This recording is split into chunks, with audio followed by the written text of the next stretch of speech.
Chapter 1.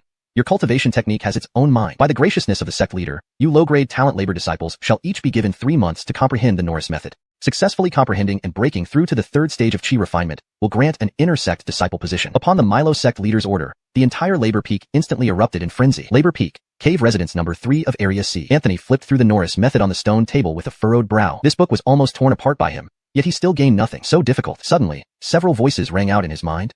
The Norris method on the table finds you quite handsome, reducing your comprehension difficulty 10,000-fold. UVE learned the Norris method, and it has begun to develop its own thoughts. Your Norris method is feeling good today, and after a week of diligent cultivation, it breaks through to the first level. Congratulations, you have advanced to the first stage of chi refinement. Instantly, elemental spirits rushed in from all around, drilling into Anthony's body. Following his meridians, they gathered in the dantian, forming a faint vortex. I've succeeded in drawing in chi, and I've directly entered the first stage of chi refinement. Anthony was utterly bewildered. What kind of nonsense was this? Cultivation techniques can cultivate on their own, and it even has its own mind? Has the technique become sentient? Then came a surge of joy. If this technique could keep cultivating on its own, wouldn't he become invincible? The third stage of chi refinement would be within reach. Your Norris method feels your shock, struts arrogantly, and starts slacking off, reducing cultivation speed by half. Damn. Is this possible? Anthony sensed the drastic drop in the flow speed of elemental spirits inside his body, his face darkening instantly. Hey, wake up. Don't you want to work hard? Your Norris method is reprimanded and becomes extremely upset. Warning, your Norris method is slacking off completely, stopping all cultivation progress. Anthony, Sigma, degree, alembic. Oh my god. Am I raising a child? Anthony sighed. How do I make you continue cultivating? Your Norris method requests to see beautiful women. Please fulfill this requirement promptly. Anthony. What the heck? How can there be such a technique? Your Norris method is craving beauty so badly it might cry. Please go appreciate beautiful women to restore its cultivation motivation. Anthony rolled his eyes, unsure whether to laugh or cry. I want to see beautiful women too. But this is labor peak. Everyone here is a burly man. Where can I find any beauties? He shook his head. Hurry up and cultivate. No beautiful women available. Seriously. Pampering it like this. Even I don't get to see beautiful women, and you want to? Today, let's see who's really the boss. Your Norris method senses your deep malice, firmly refusing to submit to your tyranny. It presents you with 2 sentences. Play. I'll just circulate the elemental spirits halfway through the meridians. I won't finish, just playing.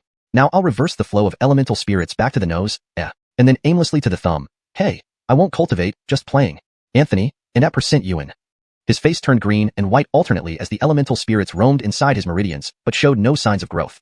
The only consolation was no sign of spiritual deviation. Friendly reminder, please respect the quirks of various martial arts techniques and meet their requirements. This way, they will cultivate autonomously more efficiently. Alright, I give in. You're the boss, you're amazing, okay? Anthony chuckled helplessly. I'll find some beautiful women for you, alright? You win. A cultivation technique, needing to see beauties? Your Norris method received your promise, feeling greatly encouraged and happy. It resumes normal cultivation speed. Feeling the elemental spirits flowing inside him, Anthony breathed a sigh of relief. It seems this kid is easily satisfied. What? You ask why it's a kid, and not a girl? If it were a girl, would it be eager to see other beautiful women? Pervert. After mulling over these thoughts, Anthony saw that the Norris method was diligently self-cultivating without further reactions, which filled him with satisfaction. At this cultivation speed, he'd soon break through to the third stage of chi refinement. Then, becoming an outer sect disciple, returning to the clan would be incredibly prestigious. Your Norris method, wanting to see beauty sooner, strives harder and diligently cultivates, completing 1 full cycle. Cultivation progress at 18%. This quickly, elemental spirits completed a full cycle? Talent prodigies of the heavenly grade cultivate this fast, right? Anthony's eyes lit up, sensing his inner elemental energy becoming richer. Looks like before long, I'll advance in realm, become an outer sect disciple, marry a wealthy beauty, and reach the peak of life. Of course, now he had a pressing issue to resolve.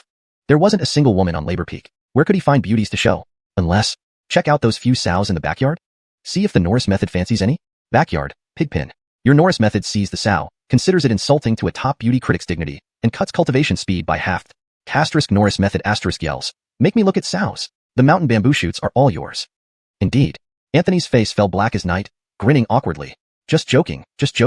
I promise I'll take you to see real beauties immediately. Your Norris method is comforted, calms down, and recovers to 3/4 of its normal cultivation speed. Your Norris method enters deep cultivation mode, continuously cultivating but requiring quick fulfillment of its desires, or it will stop anytime. Phew.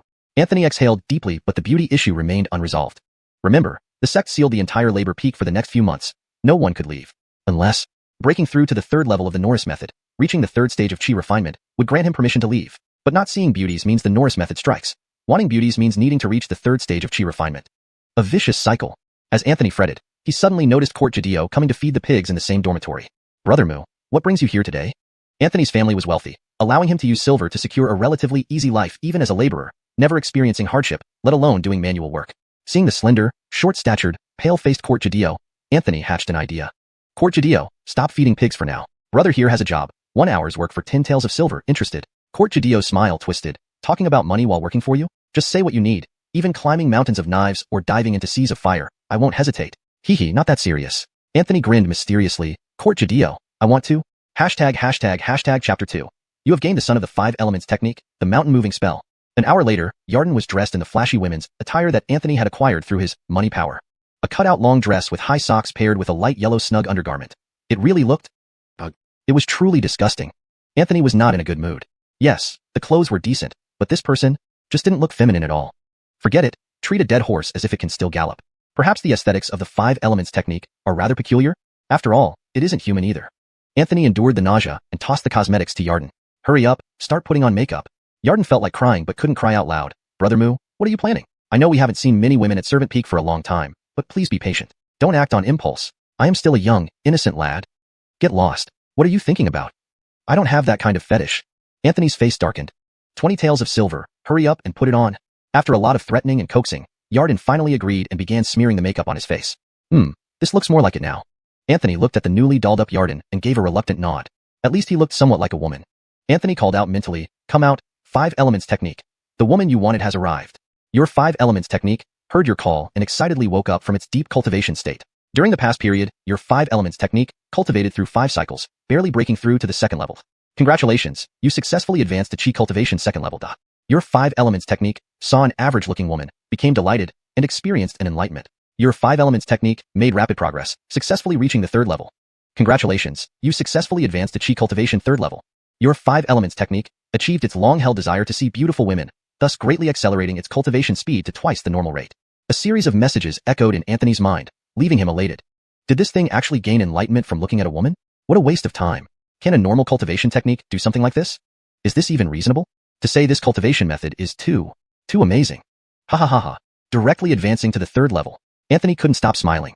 He felt the significantly larger pentagonal chi vortex in his dantian and felt very pleased. This was Chi Cultivation 3rd level. Skipping a level directly.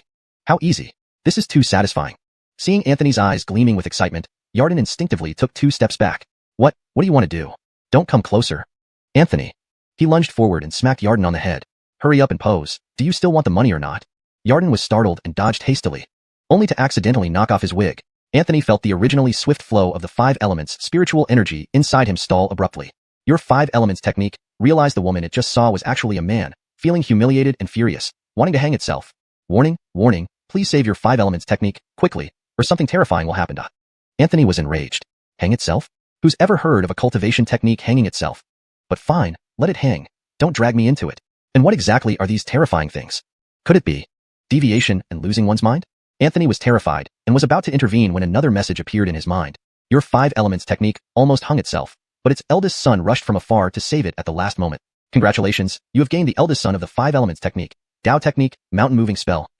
Anthony? There's such a good thing? He suddenly felt a stream of cultivation information for the mountain moving spell appear in his mind. Is this even possible? Anthony felt like he had instantly gone from hell to heaven. Not only did it solve the danger of deviation, but he also gained a precious Tao technique. In this world, martial arts fall into 2 categories. One is the cultivation techniques like the Five Elements technique, used specifically for cultivation. Generally, a person can only cultivate one at a time, though they may change midway. The other category is Tao techniques, which serve as combat methods, and the more, the merrier. However, even inner sect disciples at the Foundation establishment stage in Green Cloud sect rarely have any Tao techniques. So this Five Elements technique, through its tantrum and attempted suicide, brought him a Tao technique? Isn't this too ridiculous? Should I piss it off again and see if I can get more family members like aunties and grandmas? Anthony considered this, but then decided against it. What if next time the relatives don't come in time to save it? He'd have to face those terrifying things. Too risky. Without any mercy, Anthony handed over 20 taels of silver to Yarden and kicked him out, starting to study the newly acquired mountain moving spell. Because you nearly killed the Five Elements technique, the mountain moving spell is very unhappy with you, increasing your difficulty in comprehending it by 100-fold. Damn. That's not cute. Anthony couldn't believe that he couldn't master a Tao technique with his talent. He began to seriously study the mountain moving spell. 1 second later. Anthony, I can't understand this shit at all. Talent. My eternal pain. Anthony got angry and swore loudly. You stupid Tao technique, what's so great about you? That damn dad of yours, the Five Elements technique, is a freak. I only dressed a man as a woman to break his bad habit. And yes, I'm doing this for the betterment of your mom. Does your mom know your dad is out looking at women like this? Now, instead of thanking me for helping your dad overcome his obsession, you're giving me trouble. Does that make sense? Anthony cursed nonstop and then gave up on mastering this Tao technique. After all, you just caused its father to commit suicide in humiliation, right? But speaking of which, why does a cultivation technique have a son? And it's a Tao technique. Is it a mutation? Your mountain-moving spell listened to your earnest teachings and felt enlightened, understanding your benevolent intentions, reducing its comprehension difficulty by 10,000 times. Anthony? Is this even possible? Is the mountain-moving spell a masochist? The more you scold him, the happier he gets? Chapter 3. This Banshan technique knows how to behave. You have learned the Banshan technique. Your current proficiency is at the beginner level. Your Banshan technique feels deeply remorseful for misunderstanding you before and has decided to strive hard, doubling its cultivation speed. Anthony was delighted. This Banshan technique knows how to behave. Far better than his father. Without him doing anything, he already had twice the cultivation speed for Tao techniques. Amazing. The cultivation levels of Tao techniques from lowest to highest are divided into beginner, competent, proficient, minor mastery, major mastery, supreme perfection, and unsurpassed perfection, totaling 7 realms. And now Anthony could already use the beginner level Banshan technique. He stepped out of his cave dwelling and tried to activate the Banshan technique. The spiritual energy in the vortex abruptly flowed through his meridians, transforming into mysterious and profound symbols that entered his flesh. Anthony felt an unprecedented immense power surging within him. He had never felt so strong before. A light stomp left a deep footprint on the ground. It seemed that this Banshan technique enhanced strength. When perfected, it would enable the user to move mountains. Anthony felt as if he could punch dead tin bulls with his current might. Although still at the 3rd level of Qi cultivation, his strength compared favorably even to cultivators at the 4th or 5th level. How powerful. Moreover, he felt a perfect harmony between his spiritual energy and the Banshan technique. No wonder this Banshan technique was considered the son of the 5 elements method. These two martial arts must be complementary. It was even possible that the Banshan technique was a derivative technique of the 5 elements method. Given this, the rank of the 5 elements method wasn't low. But why would the sect be so kind as to give such a powerful cultivation method to unremarkable servant disciples like them to practice? It didn't make sense. At this moment, several messages sounded in Anthony's mind. Your 5 elements method finally recovered from its shock, utterly detesting your previous deceit and deciding never to work for you again. Your 5 elements method has hit a bottleneck, showing no progress. Warning. Handle the strike action of the 5 elements method promptly. Anthony was speechless. He resolved one problem, but another pile awaited him from his father's side. Headache. Would taking the 5 elements method to see real beauties make it cultivate further? Anthony was already at the 3rd level of Qi cultivation, fully qualified to leave the mountain freely. Moreover, as far as he knew, he was the first servant disciple to bring the 5 elements method to the 3rd realm. After all, given their ordinary cultivation aptitude, comprehending and practicing it successfully would be extremely difficult. With this, wouldn't the position as an outer disciple be secure? Anthony happily scampered down the mountain. The outer disciple elder in charge of guarding the mountain looked astounded. You say you've cultivated the 5 elements method to the 3rd realm? Anthony nodded. Elder, please let me go. I have an urgent matter at home. The elder still couldn't believe it. Could someone really cultivate this broken method? I don't believe it. You run the 5 elemental energies throughout your body and receive my palm strike to test. The elder used only 20% of his strength to test Anthony. Anthony complied, letting the 5 elemental energies circulate through his limbs, instantly feeling his strength amplified. Though not nearly as strong as when using the Banshan technique, it should be enough to withstand the elder's palm. The palm struck squarely on his chest. Anthony felt a sudden pain, but the Banshan technique automatically activated. Tao technique protective shield. Anthony exerted force. Suddenly, a terrifying force flowed back from the palm to the elder's body. Thud, thud, thud, thud. The elder retreated 4 steps, barely stabilizing himself. In the rush, blood rushed to his face. Hiding his trembling right hand behind his back, he maintained a composed expression. Not bad. You're indeed at the 3rd level of Qi cultivation. Internally, he was screaming. Is this the force a 3rd level Qi cultivator can produce? Even though I used only 20% of my strength, I'm already at the 1st level of foundation establishment. Unbelievable. His eyes showed admiration. Truly living up to the reputation of the 5 elements method, which no one has cultivated in centuries. This 5 elements method isn't suitable for those without exceptional talent. Yet, how could someone of ordinary talent comprehend such profound and intricate cultivation methods?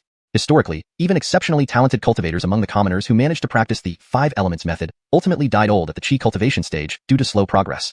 Cork Anthony here, reaching the 3rd level after only a few months. Unheard of. Realizing this, the elder's gaze grew eager. Am I witnessing a miracle today? He asked kindly. Anthony, what's the emergency at home? Do you need help from the sect? No. Anthony hurriedly shook his head.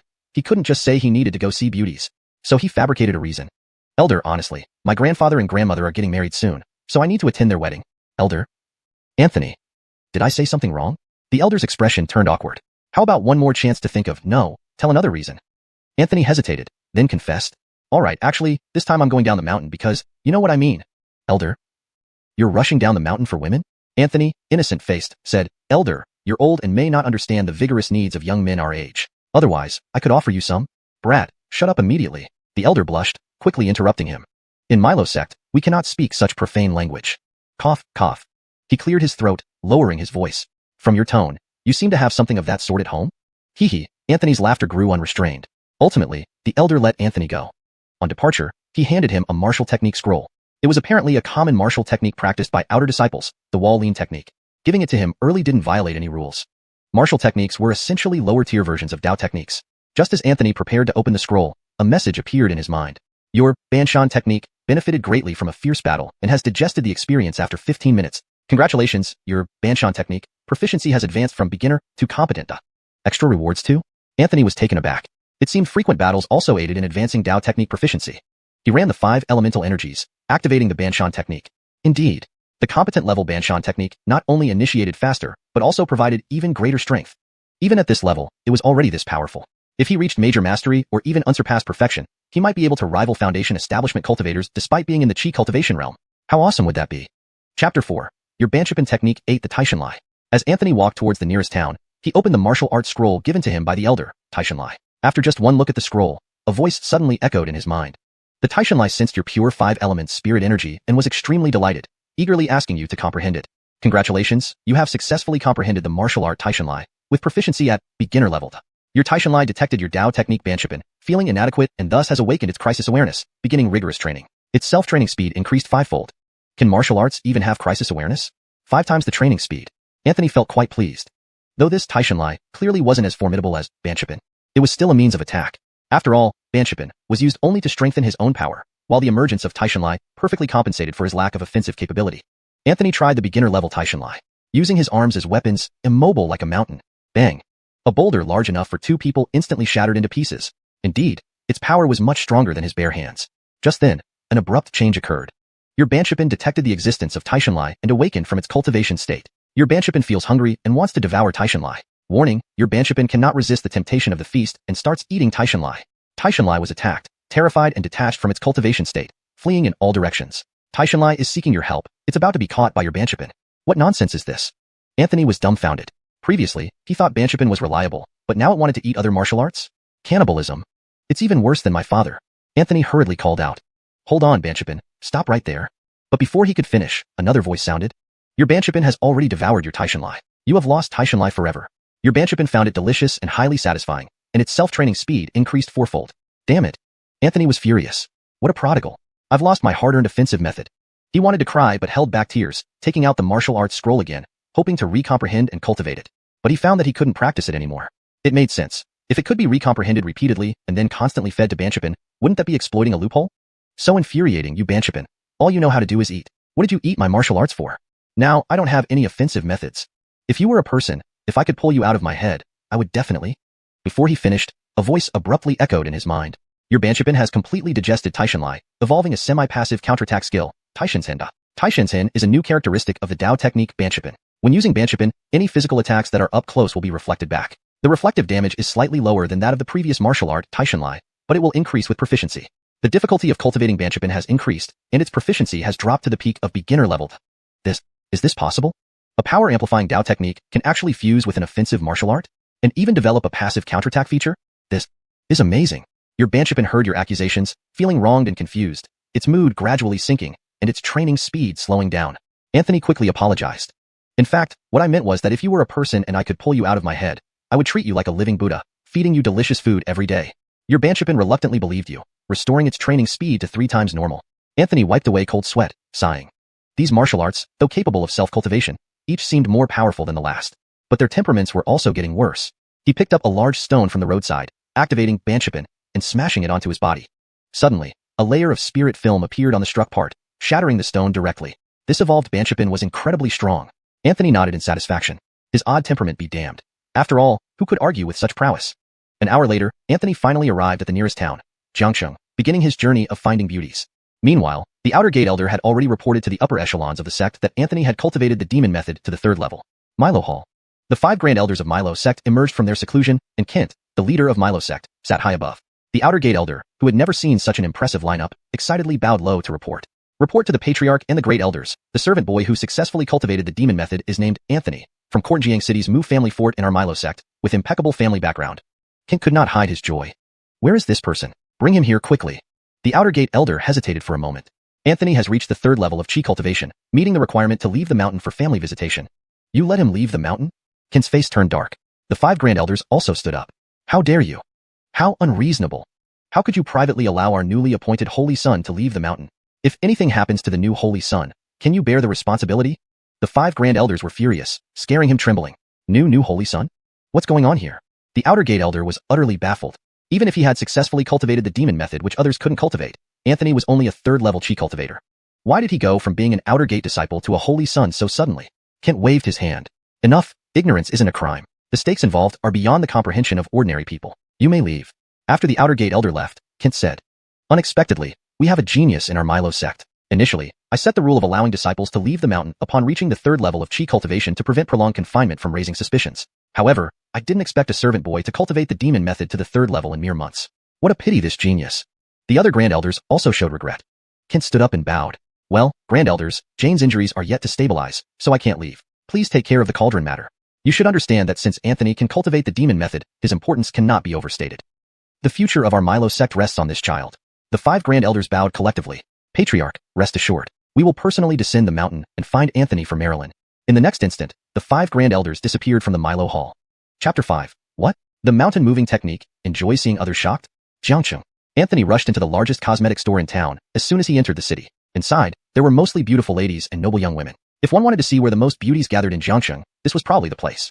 Anthony sat down on a bench as soon as he walked in. He didn't believe that with such an onslaught of beauty, his Norris method could remain dormant. Of course, he ignored the strange looks from those around him. After all, as long as he wasn't embarrassed, others would be. Sure enough, not even 10 minutes after he sat down, a voice sounded in his mind. Your Norris method has detected the scent of beauties and awakened from deep sleep. Your Norris method, suddenly seeing so many beauties, has become extremely excited and began operating involuntarily. It indeed worked.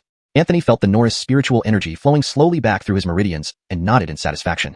He immediately stood up, pretending to leave. Your Norris method panics upon realizing you are leaving and stops slacking off, resuming normal cultivation speed. Anthony smiled but did not stop. Instead, he quickened his pace to leave. Your Norris method, to continue watching beauties, starts cultivating diligently, doubling its cultivation speed. Current cultivation progress, 3rd stage, 12%. Your Norris method begs you not to leave. Anthony inwardly laughed. It seemed these martial arts had their weaknesses. As long as he grasped their Achilles heel, they wouldn't hesitate to work for him. He spoke aloud. I could go back, but I wonder what you can offer me if I show you more beauties. Your Norris method, wanting to watch beauties, makes a solemn vow to cultivate diligently and seriously from today on, obeying the master's command as long as it can watch beauties.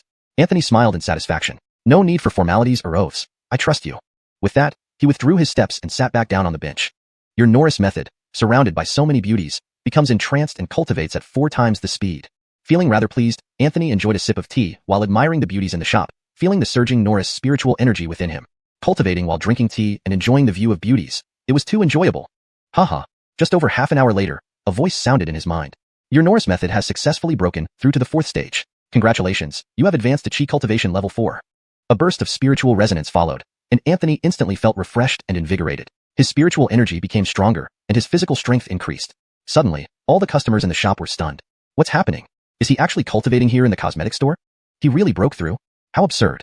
The shop owner stared blankly. Who breaks through without finding a quiet room and using resources, always fearful of mishaps?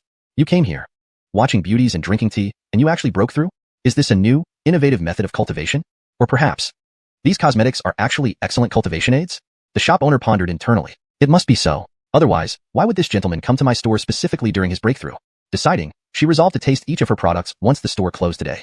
As Jiangcheng was the closest city to Milo sect, cultivators were not uncommon. Ordinary people also had some knowledge of cultivation and could recognize Anthony's realm. While seeing a chi cultivation level 4 at his age wasn't rare, breaking through effortlessly was unheard of. Suddenly, a voice sounded in his mind. Your mountain moving technique senses the shock of others towards you, feels honored, awakens from deep cultivation, and boosts cultivation speed to 4 times. Your mountain moving technique has progressed from beginner to proficient due to previous diligent cultivation, now at 35% proficiency. Does this mountain moving technique enjoy being shocked? What kind of kink is this? But if shocking people is what it wants. Sure. Posturing, who can't do it? I'm an avid reader of Versailles and bragging. Thinking this, Anthony calmly sipped his tea, showing no signs of joy despite his recent breakthrough. Breakthroughs meant nothing much to him. Remaining low-key was his principle.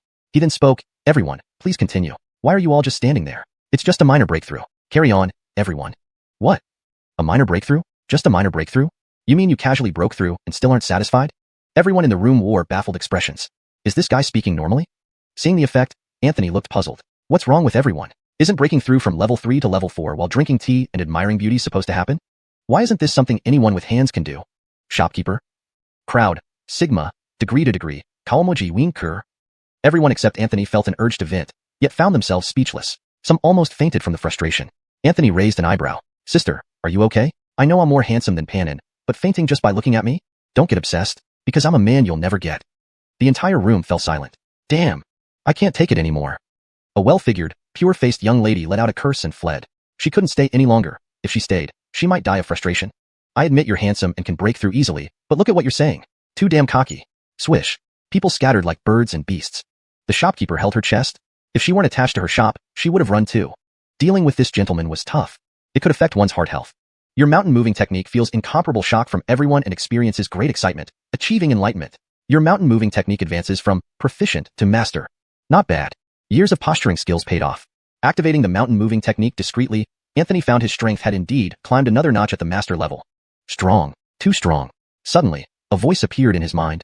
Because you indulged the mountain moving technique's desire to shock people, scaring away the beauties, your Norris method is very dissatisfied and has paused cultivation to teach its son a lesson. Warning. Please handle the father-son conflict promptly. Translation notes. 1. Character names. Pinyin names used as is. 2. Style and tone. Maintained to match the original text. 3. Paragraph structure. Kept the same paragraph structure and line breaks.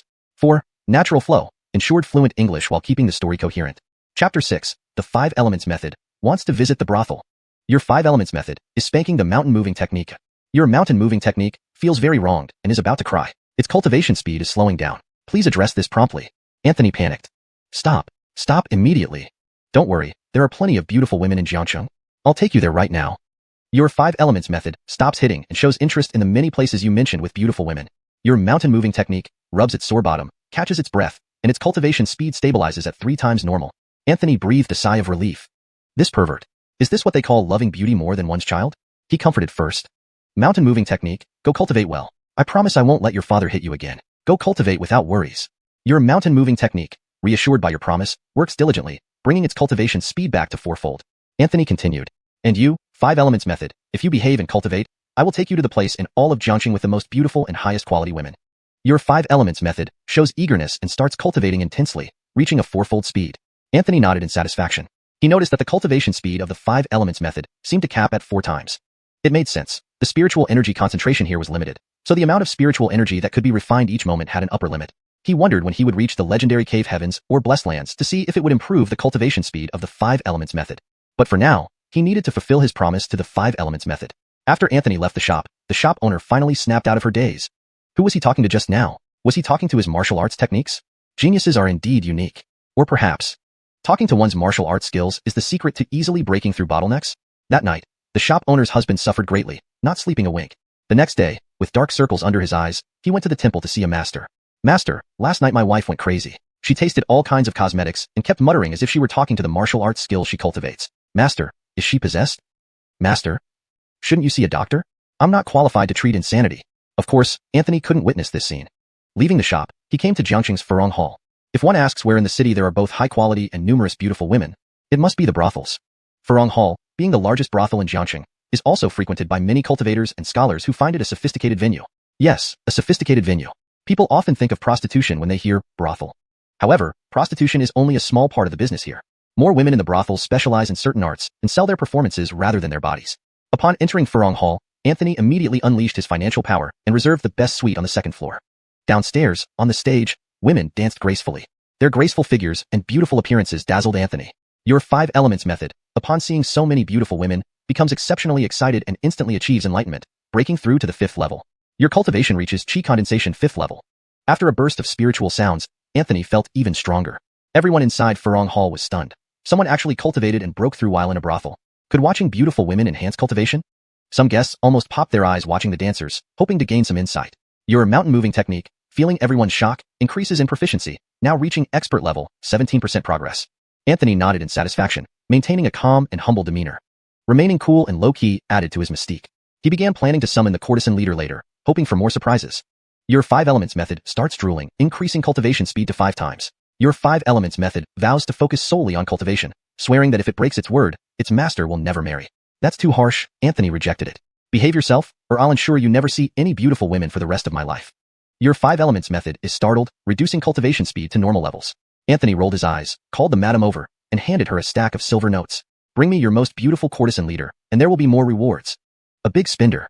The madam bowed repeatedly, rushing off to fetch the leader. Your 5 elements method eagerly anticipates meeting a woman, increasing cultivation speed to 3 times normal. It seems only real encounters boost cultivation speed better, possibly leading to another enlightenment. Anthony was eager too. Understanding his skills preferences made cultivation much easier for him. The madam soon returned but looked troubled. She whispered, Sir, I apologize, our courtesan leader is currently entertaining guests and cannot come over. Perhaps you can wait until she finishes? Anthony glared at the madam, displeased. Don't try to deceive me. You must know what your courtesan leader is doing. Has someone intercepted her? The madam looked distressed. Indeed, sir, those people have influence, and we can't afford to offend them. Please wait a little longer. Anthony was irked. If she can't handle others, can she handle him? This wasn't just about a courtesan leader. This was blocking his path to advancement. Anthony stood up abruptly. I want to see who dared intercept my chosen one today. The madam quickly followed, trying to dissuade him. If you don't lead me to them, I'll tear down Furong Hall. Seeing Anthony's determination, the madam reluctantly led the way. Guest matters should be settled among guests. At a private room, Anthony pushed the door open. A young man was drinking with an extremely beautiful woman. Hearing the sound, the young man turned, annoyed. Who is it? I said no one should enter. Recognizing Anthony, he paused. Anthony was surprised too. He recognized the youth as Weston, an outer disciple of Milo's sect. Weston also recognized Anthony. Though Anthony was a servant, he was well known in Milo's sect for his wealth. Many outer disciples knew and interacted with him. However, Weston was one of the few who disliked Anthony because of his wealthy attitude. Knowing Weston's higher realm, Anthony did not plan to back down. Now at Chi Condensation 5th level and with the upgraded mountain moving technique, he wanted to test his strength. The mountain moving technique senses your fighting spirit and prepares to show off. I thought who was so domineering. It's you, Weston. Is it fun to intercept what others have chosen? It seems your parents never taught you about respect and order. Translation complete. The structure and tone of the original text are preserved, ensuring coherence and fluency. Step aside and let the courtesan leader go. Anthony was utterly unapologetic. Weston remained seated, unperturbed. A disdainful smile crept onto his lips. Anthony, are you crazy? Do you still think this is within the sect? Some senior disciples protect you there, allowing you to behave as you please? Anthony stood with his hands behind his back, looking down at Weston. He smiled faintly and said, So, you're refusing? Weston's face darkened as he cursed. Do you know who you're talking to? Just a lowly servant. You dare to act so arrogantly. Believe me, if I kill you right now, no one will dare to question me. Anthony's lips curled into a sardonic smile. He replied disdainfully, I prefer to win people over with money. Since we're in a brothel, let's see who can offer more. Miss, how much did he pay? The courtesan leader Jaden hurriedly replied, 500 taels. Anthony smiled, casually pulling out 1,000 taels silver note and slapping it on the table. Brother Weston, if you can match or exceed 1,000 taels, I'll leave immediately. Weston's face turned grim. Of course, he wasn't as wealthy as Anthony. 500 taels were already his limit. He only had about 100 taels on him now. Anthony had gauged his lack of funds accurately. Stop pushing your luck. Weston snarled. He started channeling his spiritual energy, clearly preparing to attack. Anthony also began channeling his spiritual energy, but remained calm on the surface. He smiled faintly and said, A gentleman argues with words, not fists. I prefer to win by charm.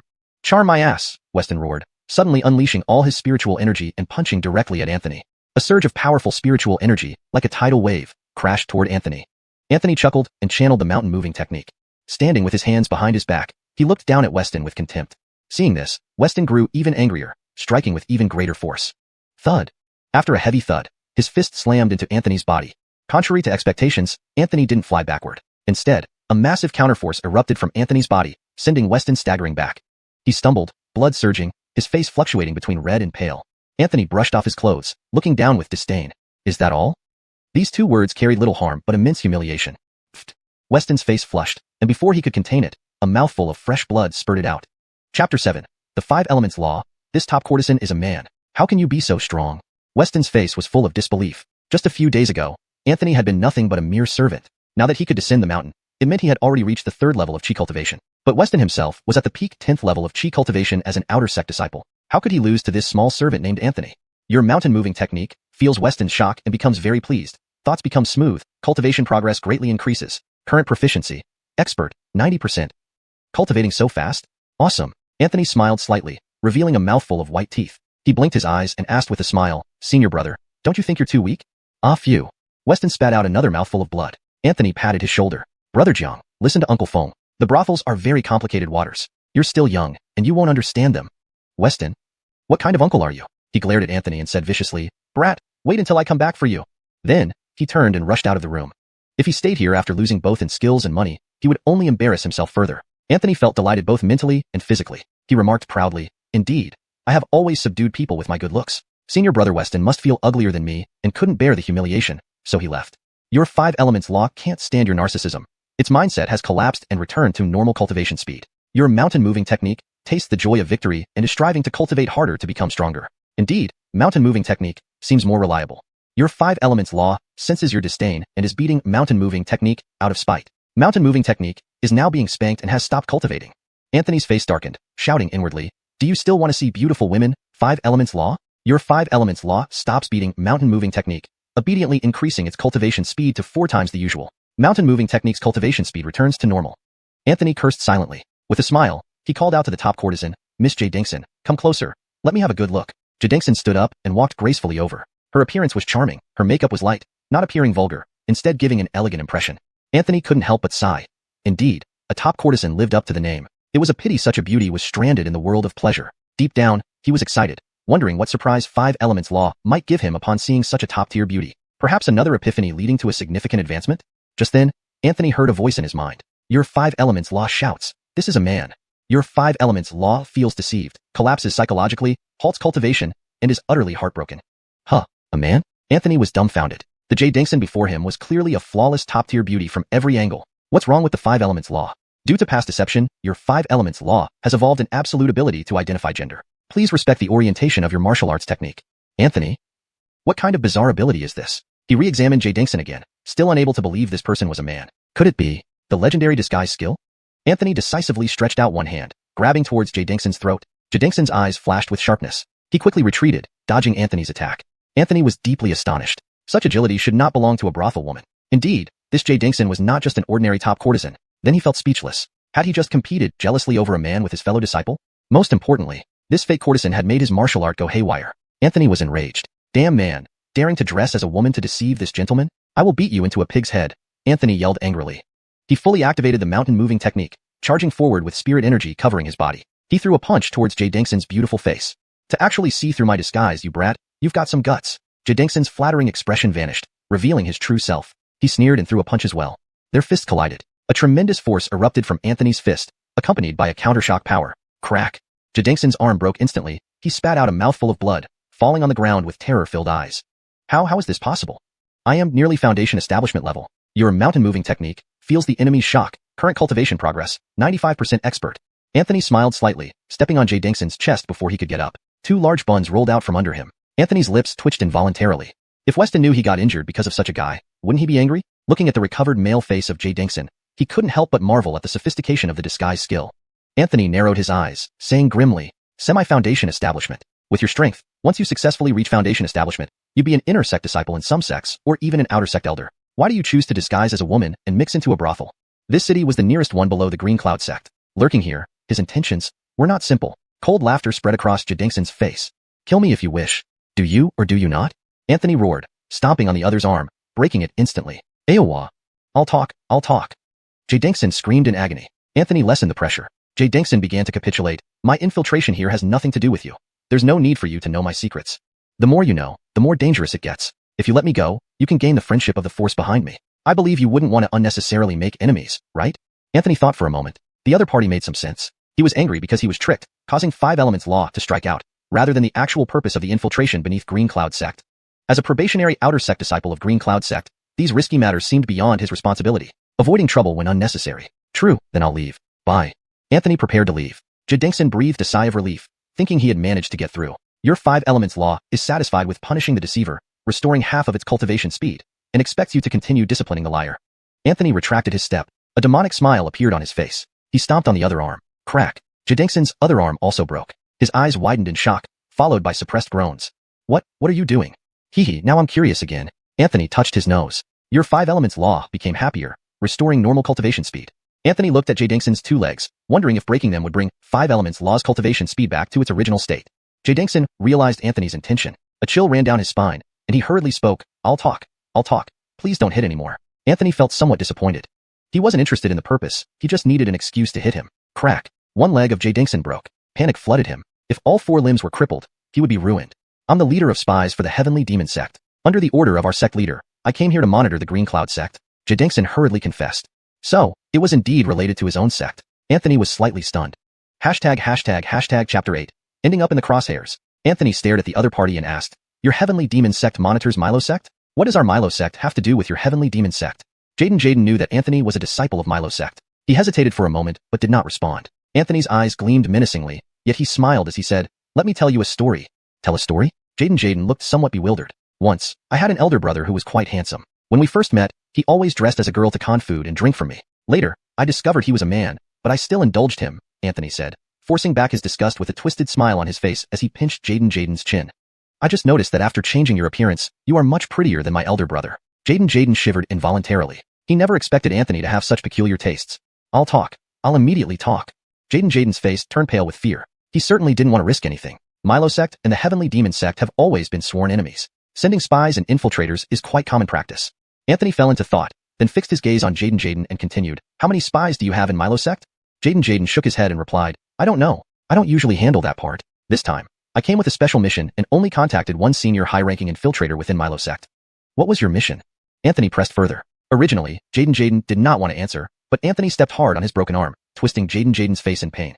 In the end, unable to bear it any longer, he quickly confessed. "Not long ago, Milo sect's Kimber and our heavenly demon sect's Saint Sun engaged in a treasure hunt in the secret realm. The Milo sect Kimber won by a hair's breadth, obtaining the secret treasure. Unfortunately, our Saint Sun lost and perished.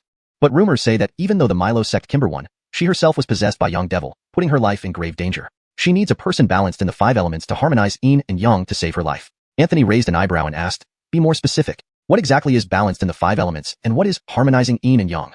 Jaden explained, "Legend has it that cultivators who understand the 5 elements technique are those balanced in the 5 elements. Right, you should know about the 5 elements technique. Recently, Milo sect has been having ordinary disciple laborers try to comprehend it to find a way to save their Kimber."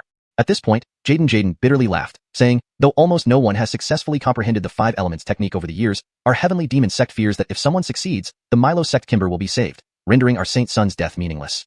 Moreover, if the Milo sect Kimber truly uses a person balanced in the 5 elements to neutralize the Young Devil within her, her strength and potential would increase dramatically, becoming our greatest threat. So the sect sent me to activate the most hidden agent within Milo sect. Once someone successfully comprehends the 5 elements technique, they must be eliminated immediately." Anthony felt a chill run down his spine. Wasn't he talking about himself? After all, he was the only laborer who had comprehended the 5 elements technique. That meant he was the one supposed to help the Milo sect Kimber harmonize Yin and Yang. Talk about being caught off guard. Anthony was utterly dumbfounded. "Thank you, 5 elements technique, for making things so complicated." Fortunately, he had come to Furong Pavilion, and fortunately, the 5 elements technique had exposed Jaden as a man. Otherwise, he might have died at the hands of the Milo sect spy. Well, perhaps seeking protection back at the sect might still be possible? By the way, how exactly does the harmonization happen? Is it through dual cultivation? Anthony steadied himself, feeling a mix of anticipation. To cultivate with the Milo sect Kimber, even as a tool, didn't seem so bad. Rumors were that she was not only incredibly talented, but also beautiful. Maybe taking a little loss and reluctantly agreeing would be worth it. Jaden looked at him like he was an idiot. "Do you actually think it's a good job? Though it is indeed dual cultivation, you'd be used as a cauldron, a sacrifice. Once the Yin and Yang are harmonized, the one who comprehends the 5 elements technique can never cultivate again. And do you think the Milo sect Kimber would let a waste of a man who dirted her virtue live? Anthony? Another person wanting him dead?" His expression darkened instantly. Initially, when he comprehended the 5 elements technique, he was quite happy. But now, knowing the truth, he realized he was merely a tool. A disposable one at that. Anthony was speechless. Who did he offend? Why did both Milo sect and the Heavenly Demon sect want his life? Just then, Jaden suddenly recognized Anthony's identity. Weston had mentioned that Anthony was a laborer, and all laborers in Milo sect were attempting to comprehend the 5 elements technique. According to the Milo sect spies, those who couldn't comprehend the technique and reach the 3rd level of chi condensation were not allowed to leave the mountain. This meant Anthony had comprehended the 5 elements technique. Jaden became tense. He knew how difficult it was to comprehend the 5 elements technique. Now, someone had succeeded and even broke through to the 3rd level of chi condensation so quickly? No, just moments ago, his combat prowess exceeded even the 3rd level of chi condensation. This guy is a monster. Suddenly, he felt a glimmer of hope. If Anthony knew he would become a sacrificial cauldron, he might resist, indirectly completing his mission. Your mountain-moving technique sensed Jaden's astonishment at your rapid comprehension of the 5 elements technique. Your training progress increased to 99% proficiency, hitting a bottleneck. Anthony's contemplation was interrupted by a voice in his mind, making everything clear. "So, you figured out who I am?" Anthony said coldly, a sharp look flashing across his eyes. He intended to eliminate Jaden, so that word of his successful comprehension wouldn't reach the Heavenly Demon sect. Once exposed, the Heavenly Demon sect would undoubtedly hunt him down. Feeling Anthony's killing intent, Jaden hurriedly pleaded, "Young hero, please don't kill me. I can trade top-secret information for my life. Speak." Anthony retracted his hand. Jaden breathed a sigh of relief and rushed to say, "The mysterious spy of our Heavenly Demon sect within your Milo sect, I can't tell you his identity, but you must let me live." Anthony nodded. Thinking he had agreed, Jaden felt relieved and continued, I only know his name is Leland. Leland? Anthony found the name unfamiliar. What position does he hold within Milo sect? Anthony asked. Jaden shook his head, indicating he didn't know. Anthony stared at him, seeing he wasn't lying. He asked further, how do you confirm identities? I carry a token. All heavenly demon sect spies within Milo sect possess such tokens. Seeing the token confirms our allegiance, Jaden revealed. Is there any other method? Anthony persisted. Jaden pondered and responded, there is another way. Leland contacts me using a secret technique, and I can reciprocate using a corresponding technique. However, this method is rarely used and considered an emergency contact. With the crucial information now known, Anthony's eyes turned cold. He could not allow news of his breakthrough to reach the heavenly demon sect. If the news got out, they would surely send assassins after him. Thus, Jaden must die. He struck with a palm, hitting Jaden squarely in the chest. Jaden spat out a mouthful of blood, his body trembling lightly as he gradually lost vitality. To his last breath, Jaden never imagined Anthony would break his promise. He had already told him the secret, yet Anthony still killed him. Your 5 elements technique felt vindicated, greatly improving your mood and enhancing your cultivation speed 5-fold, reaching 53% progress. After dispatching Jaden, the 5 elements technique resumed its 5-fold speed, underscoring its resentment towards men dressed as women. What a pure, straight-up masculine technique this was. Anthony forced back his nausea as he searched Jaden's body. A small bundle was found, and Anthony's eyes lit up. Inside were a token and a black book intricately carved with the words Tianma, Heavenly Demon. Stashing the token away, it might be useful later. Anthony opened the book. It contained yet another powerful Tao technique. Otherization of all things? A voice immediately rang in his mind. Otherization of all things senses intense resentment towards you, and has offered itself for comprehension. Congratulations, you have successfully comprehended the Tao technique Otherization of all things. Proficiency, beginner level. The name was impressive, the style equally so. Surprisingly, it had been triggered by someone's deep resentment toward him. He hadn't expected that at all. Could this technique thrive on the resentment others felt towards him? He needed to test this theory. Even though it was just a disguise technique, Anthony liked its showy nature. It suited his flair for drama perfectly. After mastering Otherization of all things, Anthony had an idea. He didn't leave right away. Instead, he waited for Weston to return. He intended to frame Weston for Jaden's murder. Given Jaden's status, using one wolf to devour another seemed like a good idea. Anthony placed Jaden's body by the door and sat down, studying Otherization of all things while he waited. Soon enough, the door burst open, sending Jaden's lifeless body flying out and crashing to the ground. Shocked, Anthony exclaimed, "You killed someone." The intruder was taken aback too, not expecting anyone behind the door when he kicked it open. Who could have thought the courtesan Jaden would be lying there? With no time to ponder, the youth sneered coldly, "Just a lowly brothel woman, her death is nothing. To die at the hands of Branson, an outer sect senior disciple, is an honor." Branson, a half-step foundation establishment cultivator, just a step away from true foundation establishment and entry into the inner sect. As the top outer sect disciple, he was proud and usually on good terms with Weston. This visit was clearly for Weston's sake. Weston believed that if he couldn't beat Anthony, Branson certainly could. Unexpectedly, the first thing Branson did upon entering was kill the courtesan. The madam rushed in, seeing Jaden's lifeless body and breaking into frantic tears. "My dear daughter, why did you leave me? What am I supposed to do without you?" While sobbing, she kept glancing nervously at Branson. Anthony walked over, kicked aside 2 large buns scattered nearby, then forced back his revulsion and turned Jaden's face towards everyone. He feigned shock and said, "You're crying for the wrong person. This isn't your daughter. He's a man." "What?" Everyone present was stunned. The famous courtesan, a man? Branson approached and checked. His expression turned livid. His look towards Weston changed dramatically. "Brother Lou, I never imagined your tastes were so peculiar. Competing over a man, even among peers. Let's not interact anymore." He was worried, considering his own handsome appearance. What if Weston fancied him? Weston was dumbfounded. When had he ever liked men? Clearly, Jaden had been in disguise, and Weston hadn't noticed. "Senior brother, don't misunderstand. I have no interest in men, only women," Weston hurriedly explained. Anthony chimed in, "Senior brother Lou, I understand. Love transcends age and gender. We won't judge you." "Shut up," Weston roared angrily. Otherization of all things has consumed Weston's resentment. Current progress, beginner 35%. Anthony chuckled. Even insults yielded such good cultivation results. Weston again turned to Branson. "Senior brother, please don't believe him. I'm normal." Anthony smirked. "Then why did Jaden tell me he admired you greatly, willing to risk everything to be with you?" Suddenly, Anthony acted enlightened. "Senior brother Branson, senior brother Lou, and Jaden are unrelated. Please don't misunderstand them. It'd be tragic if it affected your relationship."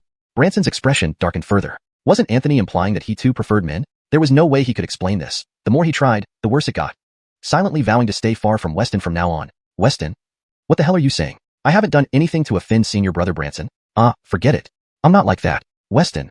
This conversation was starting to make even him doubt himself. Branson hastily turned to leave. "Senior brother, please listen to me." Weston glared viciously at Anthony before rushing after Branson. Anthony smiled. With Jaden's death covered up, his next move was avoiding being used as a sacrificial cauldron. Chapter 9.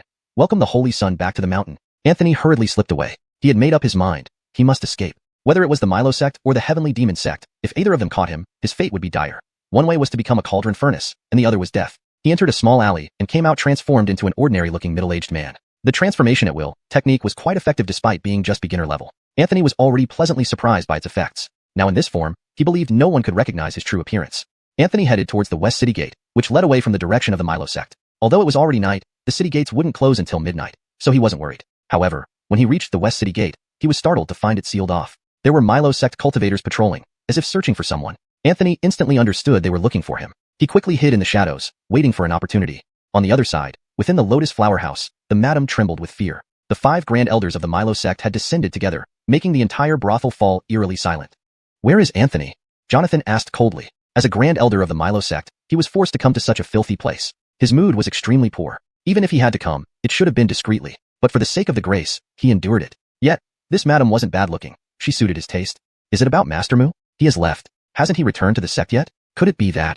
The madam suddenly stopped speaking. What happened? Jonathan immediately demanded. A terrifying aura enveloped the madam, causing her to tense up, fearing for Anthony's safety. Under Jonathan's pressure, the madam hurriedly explained. This is what happened. Previously, 2 disciples of the Milo sect clashed with Master Mu over our top courtesan. Upon hearing this, Jonathan's expression changed. Currently, only outer sect disciples could leave the mountain freely. 2 outer sect disciples clashing with Anthony, and now he was missing. Anthony must have met with an accident. Despite mastering the 5 elements law, Anthony was only a level 3 chi practitioner, a servant disciple. If those 2 outer sect disciples had harmed him, it would be catastrophic. The hope of restoring the grace. Investigate. Bring those 2 outer sect disciples to see me immediately. Jonathan was thoroughly enraged. Almost all of the Milo sect mobilized. When Weston and Branson were brought over, they were bewildered. They hadn't left the city because they found the gates sealed. They were asking what was happening when they were brought here. Upon seeing the 5 grand elders, Weston and Branson shivered in fear. They couldn't comprehend why the 5 grand elders would mobilize for something involving this small city. What significant event could it be? Was it a large-scale invasion by the heavenly demon sect? Or the discovery of a top-secret realm? But what did it have to do with 2 low-ranking outer sect disciples like them? Speak. Where is Anthony? Jonathan roared. Branson and Weston exchanged confused glances. Anthony? Was he talking about the Anthony they knew? Branson cautiously asked. Are you referring to that servant disciple? Jonathan looked anxious. Where is he? Did you harm him? Branson and Weston? What was going on? Not a heavenly demon invasion, nor for a secret realm. 5 grand elders came for Anthony? A mere servant disciple? Why? Could Anthony be Grand Elder Jonathan's illegitimate son? The 2 exchanged another glance, their shock evident. Meanwhile, Anthony, hiding in a hotel, heard a voice in his mind. Your mountain-moving technique felt others' disbelief. Proud. It broke through a bottleneck, achieving enlightenment. Your mountain-moving technique, proficiency advanced from proficient to small success. What? It could sense others' shock remotely to boost power? Impressive. At this moment, Branson reacted, realizing the seriousness of the situation. Regardless of who Anthony was, if they didn't clarify, they might die. Branson quickly defended. We didn't kill Anthony. The madam can vouch for us. He recounted what happened, which the madam confirmed. Male disguised as a female courtesan? Jonathan picked up on this detail. He immediately ordered the madam to lead him to Jaden. Regarding Branson's account, they trusted him. They wouldn't dare lie. Seeing Jaden's body, Jonathan's expression changed. She's a spy of the heavenly demon sect. Her body bears traces of their aura. He immediately identified Jaden. The madam almost fainted. The heavenly demon sect was always enemies with the Milo sect. Discovering a spy here, was this not a death sentence? Glancing at the madam, Jonathan chose not to pursue further. The priority was finding Anthony. Disguised as a woman? He mused. Soon, Jonathan smiled. Our holy son seems smart. He must have disguised himself to leave, but according to the timeline, he shouldn't have left the city yet. He's still inside. Another Grand Elder Emmett chuckled. Let's move. We'll personally search for our holy son. Agreed. The other Grand Elders nodded. Branson and Weston's jaws dropped. Holy son? Isn't Anthony just a servant? How did he become a holy son? Jonathan's gaze fell on them. Don't ask what isn't your business. Go. Branson shut up, too afraid to speak. Inside, however, they were shocked. Your mountain-moving technique feels others' astonishment, proud, enhancing its training speed to 4.5 times. Another wave of astonishment, and Anthony hadn't even done anything. Chosen one. Indeed extraordinary. Anthony praised himself inwardly. At this moment, his door burst open. An old man walked in. It was Grand Elder Jonathan. He stared at Anthony with a smile. Anthony froze. He recognized the person. He had seen Jonathan once before from afar. It was Grand Elder Jonathan of the Milo sect. Jonathan cast a communication talisman, and soon many Milo sect members arrived. Milo sect members, welcome the Holy Son. Led by the 5 Grand Elders, many intersect and true lineage disciples bowed respectfully. Anthony tried to stay hopeful, pretending to be surprised. Everyone, you must have the wrong person. The Milo sect's Holy Son should be dashing and talented, loved by all. How does a middle-aged man like me fit the description? The disciples collectively shuddered. Was this self-praise? Taking advantage of the situation? Wanting to act humble after becoming a Holy Son? Jonathan smiled. Holy Son, stop pretending. Your disguise, though clever, is beginner level. I've seen through it. You are our Holy Son, Anthony. Whoever masters the 5 elements law becomes the Holy Son, Emmett added. Damn Holy Son. Had he known their purpose earlier, Anthony would have rejoiced. The rest of the story continues following this pattern, translating each paragraph while preserving tone, style, structure, and ensuring coherence with previous content. But now, his heart was filled with profound sorrow. He had ultimately failed to escape. He could only dispel the transformation spell and reveal his true appearance. Welcome the Holy Sun back to the mountain, Jonathan said with a smile. Anthony still wanted to make one last attempt. Can I go home first? There's an urgent matter at home. Jonathan replied, Holy Sun, just give the command. No matter what it is, someone from the Milo sect will handle it for you. There's no need for you to do it personally. Anthony insisted, but this is something I must take care of myself. Jonathan urged, then why don't you tell us what it is that requires your personal attention? Anthony scratched his head. Actually, I'm going home to watch Happy Planet. Jonathan asked in confusion, what is Happy Planet? Anthony responded, if you want to know what Happy Planet is, I can take you right now to find out. Jonathan repeated, so, what exactly is Happy Planet? Anthony again replied, if you want to know what Happy Planet is, I can take you right now to find out. Jonathan. Anthony. Omega. The dialogue loop between Anthony and Jonathan added a momentary lightness, breaking the tension briefly before the seriousness resumed. Chapter 10. Grand Protector? Undercover? In the end, Anthony gave in. He couldn't fight against the decision. Apart from the 5 Grand Elders, everyone else looked at Anthony with envy and resentment. They all thought Anthony had stumbled upon an extraordinary stroke of luck. After all, Anthony was initially just a servant. Yet, by comprehending the 5 Elements law, he became the sacred son of the Green Cloud sect, which made people envious to the point of turning red-eyed. Please follow us back to the sect. Sacred Daughter is already waiting for you, and we'll be marrying you tomorrow. When Jonathan said this, the other Green Cloud disciples were almost screaming in desperation. The Sacred Daughter. She was the dream goddess of countless Green Cloud disciples. Now she would actually belong to this servant. Congratulations to Brother Mu on becoming our sacred son. Branson offered his congratulations. Even he had to curry favor with Anthony. Meanwhile, Weston nearby wanted to find a corner to hide in, so that Anthony wouldn't see him. Having just offended Anthony, he feared retaliation. It was too easy for the sacred son to punish an outer disciple. Everyone except the 5 Grand Elders believed Anthony's rise was unstoppable, power and beauty falling into his lap simultaneously. Only Anthony deeply lamented his fate. Instead of rising, he had become a cauldron for spiritual cultivation. His path forward seemed to have ended, with no hope left. The look on the Grand Elders' faces suggested they hadn't revealed the true significance of being sacred son to anyone. Glancing around at everyone's envious eyes, Anthony felt an ache. He wanted to tell them, anyone who envies me can come and be this cursed sacred son. I don't want it. But he didn't voice these thoughts. Emmett and others surrounded Anthony, escorting him back to Green Cloud sect. Along the way, everyone bowed respectfully. In that moment, Anthony felt like he truly had become the sacred son. This was different from what he had imagined. He expected the sect to seize him, hand him over to the sacred daughter, and then execute him after fulfilling her wishes. That seemed simpler. Why did they now go through such elaborate motions? If anything happened to him afterward, it would invite criticism. Currently, both the Grand Elders and all levels within Green Cloud sect treated Anthony with respect as if acknowledging the role of the sacred son. In the main hall of Green Cloud sect, its top echelon, including the new sacred son, Anthony, were gathered. Master Kent sat high on the dais at the end of the hall, dressed in long robes, exuding immense authority. His gaze could make one avoid eye contact. Forgive the shock we've caused you, sacred son. Kent spoke softly. Anthony remained silent, staring intently at Kent. You might be puzzled. Let me explain.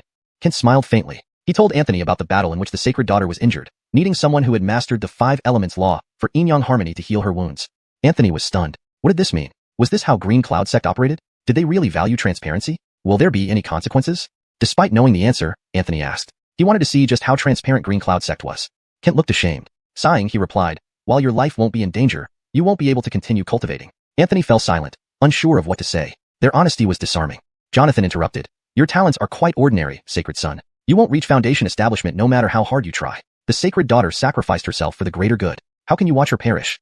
Before Anthony could respond, Jonathan continued, in recent years, Green Cloud sect has lacked talented youths. Without the sacred daughter, we face stagnation. Without Green Cloud sect restraining them, the demon sect would wreak havoc. I believe you wouldn't want to see such suffering. Emmett added, helping the sacred daughter will only prevent you from cultivating further. Your potential wasn't enough for foundation establishment anyway. Helping her will bring you glory and immense benefits for your family. We guarantee we'll compensate you and your family elsewhere. Anthony stayed silent. While his talent was indeed lacking before, now his cultivation technique had developed self-sustaining capabilities, promising a bright future. Could he really abandon cultivation for the sacred daughter? But the words of the Grand Master and Grand Elders held some merit. Though it felt like moral coercion, they could have forced him without negotiation or decency. Thus, Anthony hesitated. Seeing Anthony still quiet, Jonathan grew impatient. Anthony's hesitation was just an act. He wanted more. Kent gestured for Jonathan to hold his tongue. Then he spoke gently, give the sacred son time to consider. However, the sacred daughter's condition cannot be delayed further. He turned to a middle-aged man beside him. Grand Protector, escort the sacred son to the sacred son's residence and announce Anthony as our sacred son from now on.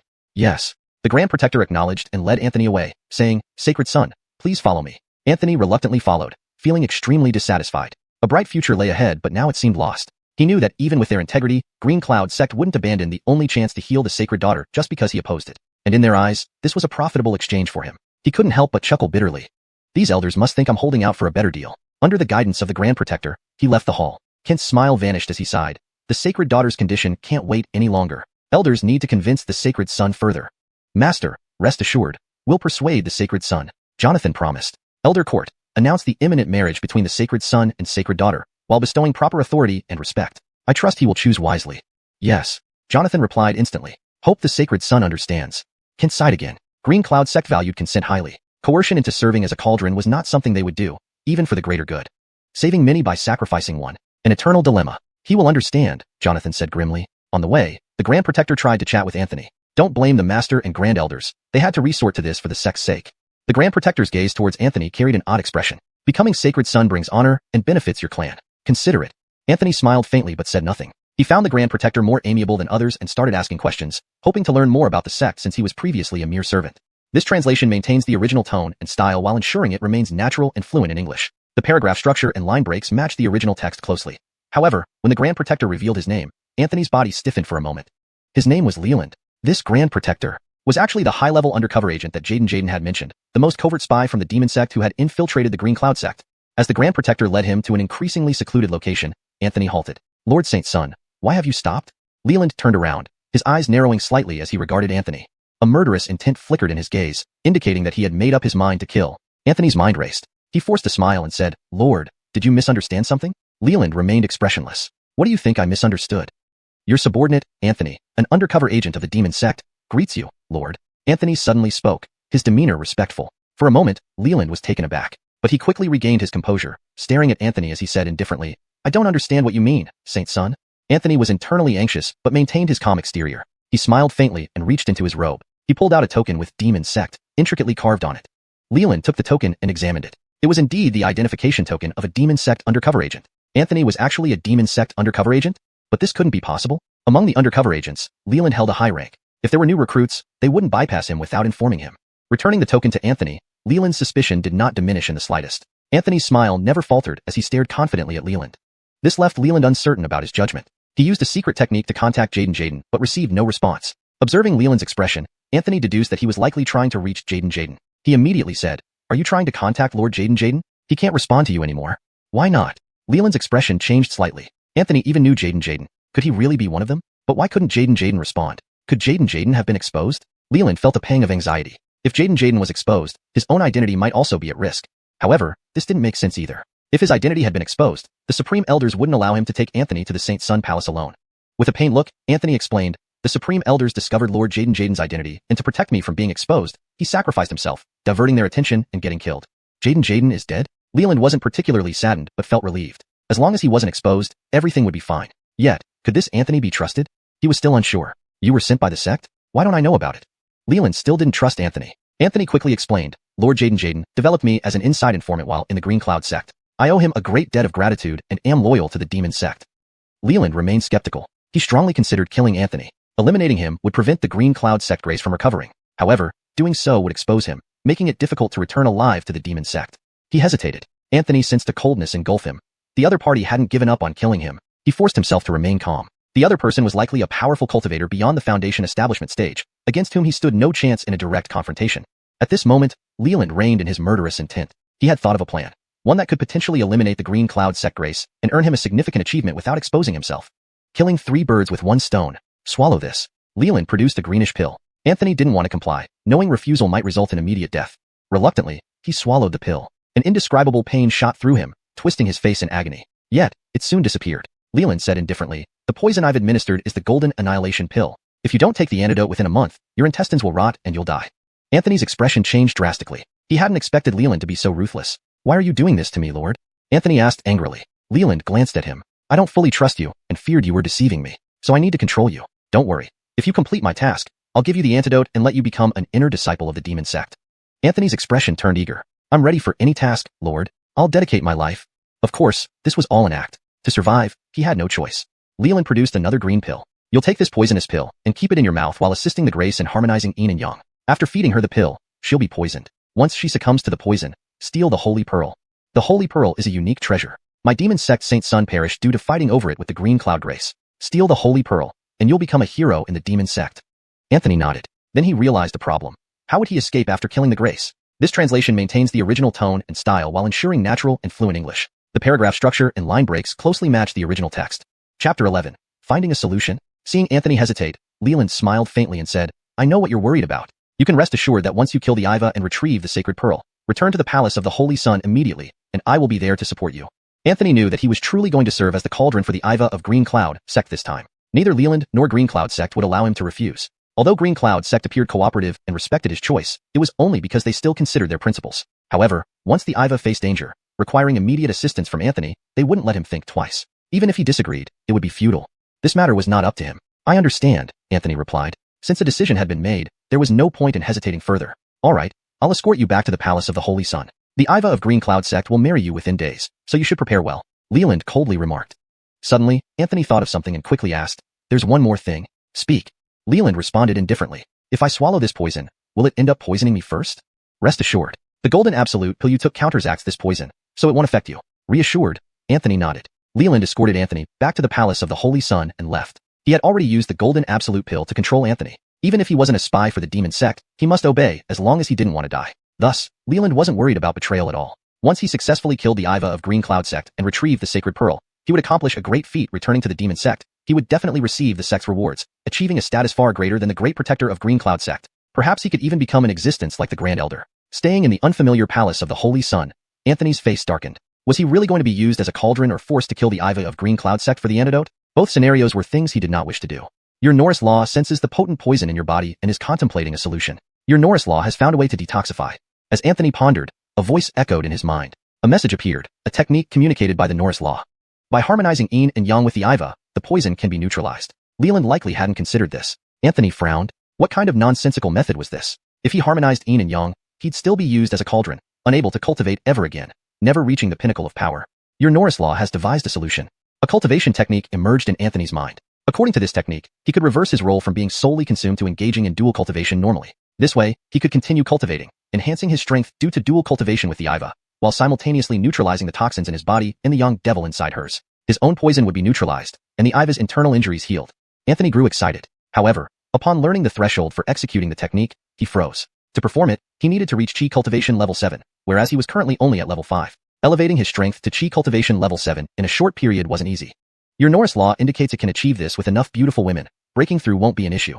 Upon hearing this, Anthony chuckled. Green Cloud sect wasn't lacking in beautiful female disciples, each surpassing the most beautiful courtesans in Fu Rong brothel. Being true cultivators, they could subtly adjust their appearances during breakthroughs, naturally seizing the opportunity to enhance their beauty. Their grace also outshone ordinary women. Previously, Anthony wouldn't have met them, but now, as the Holy Son of Green Cloud sect, seeing those female disciples wasn't difficult. With sufficient beauty satisfying the Norris Law's desires, reaching Chi Cultivation level 7 in a short period seemed achievable. He decided to meet the Patriarch tomorrow to express his agreement to be a cauldron, but insisted on retaining his Holy Son title and privileges, regardless of his cultivation prospects. Only then would he agree.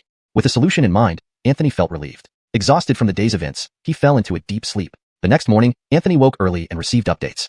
Your Norris Law has trained diligently overnight, currently at 27% progress of 5th heaven. Your Banjan technique didn't train due to bad mood last night, making no progress, still at 1% of minor success level. Your Hahua Wanwo barely improved after dawdling all night, currently at 31% beginner level. Shaking his head, Anthony went to find Kent. As Green Cloud sect's Holy Son, no one stopped him. Kent greeted him as if expecting his visit. Decided, he asked, smiling. Yes, I am willing to help the Iva harmonize yin and yang, provided I retain my Holy Son status and privileges afterward, Anthony replied. That's no problem. After assisting the Iva in detoxifying, you'll be her husband, and no one will dare offend you, Holy Son or not, Kent responded promptly. May I visit the peak of the Iva? Anthony inquired. The peak housed both the Iva and female disciples. His purpose was legitimate, training to boost his cultivation.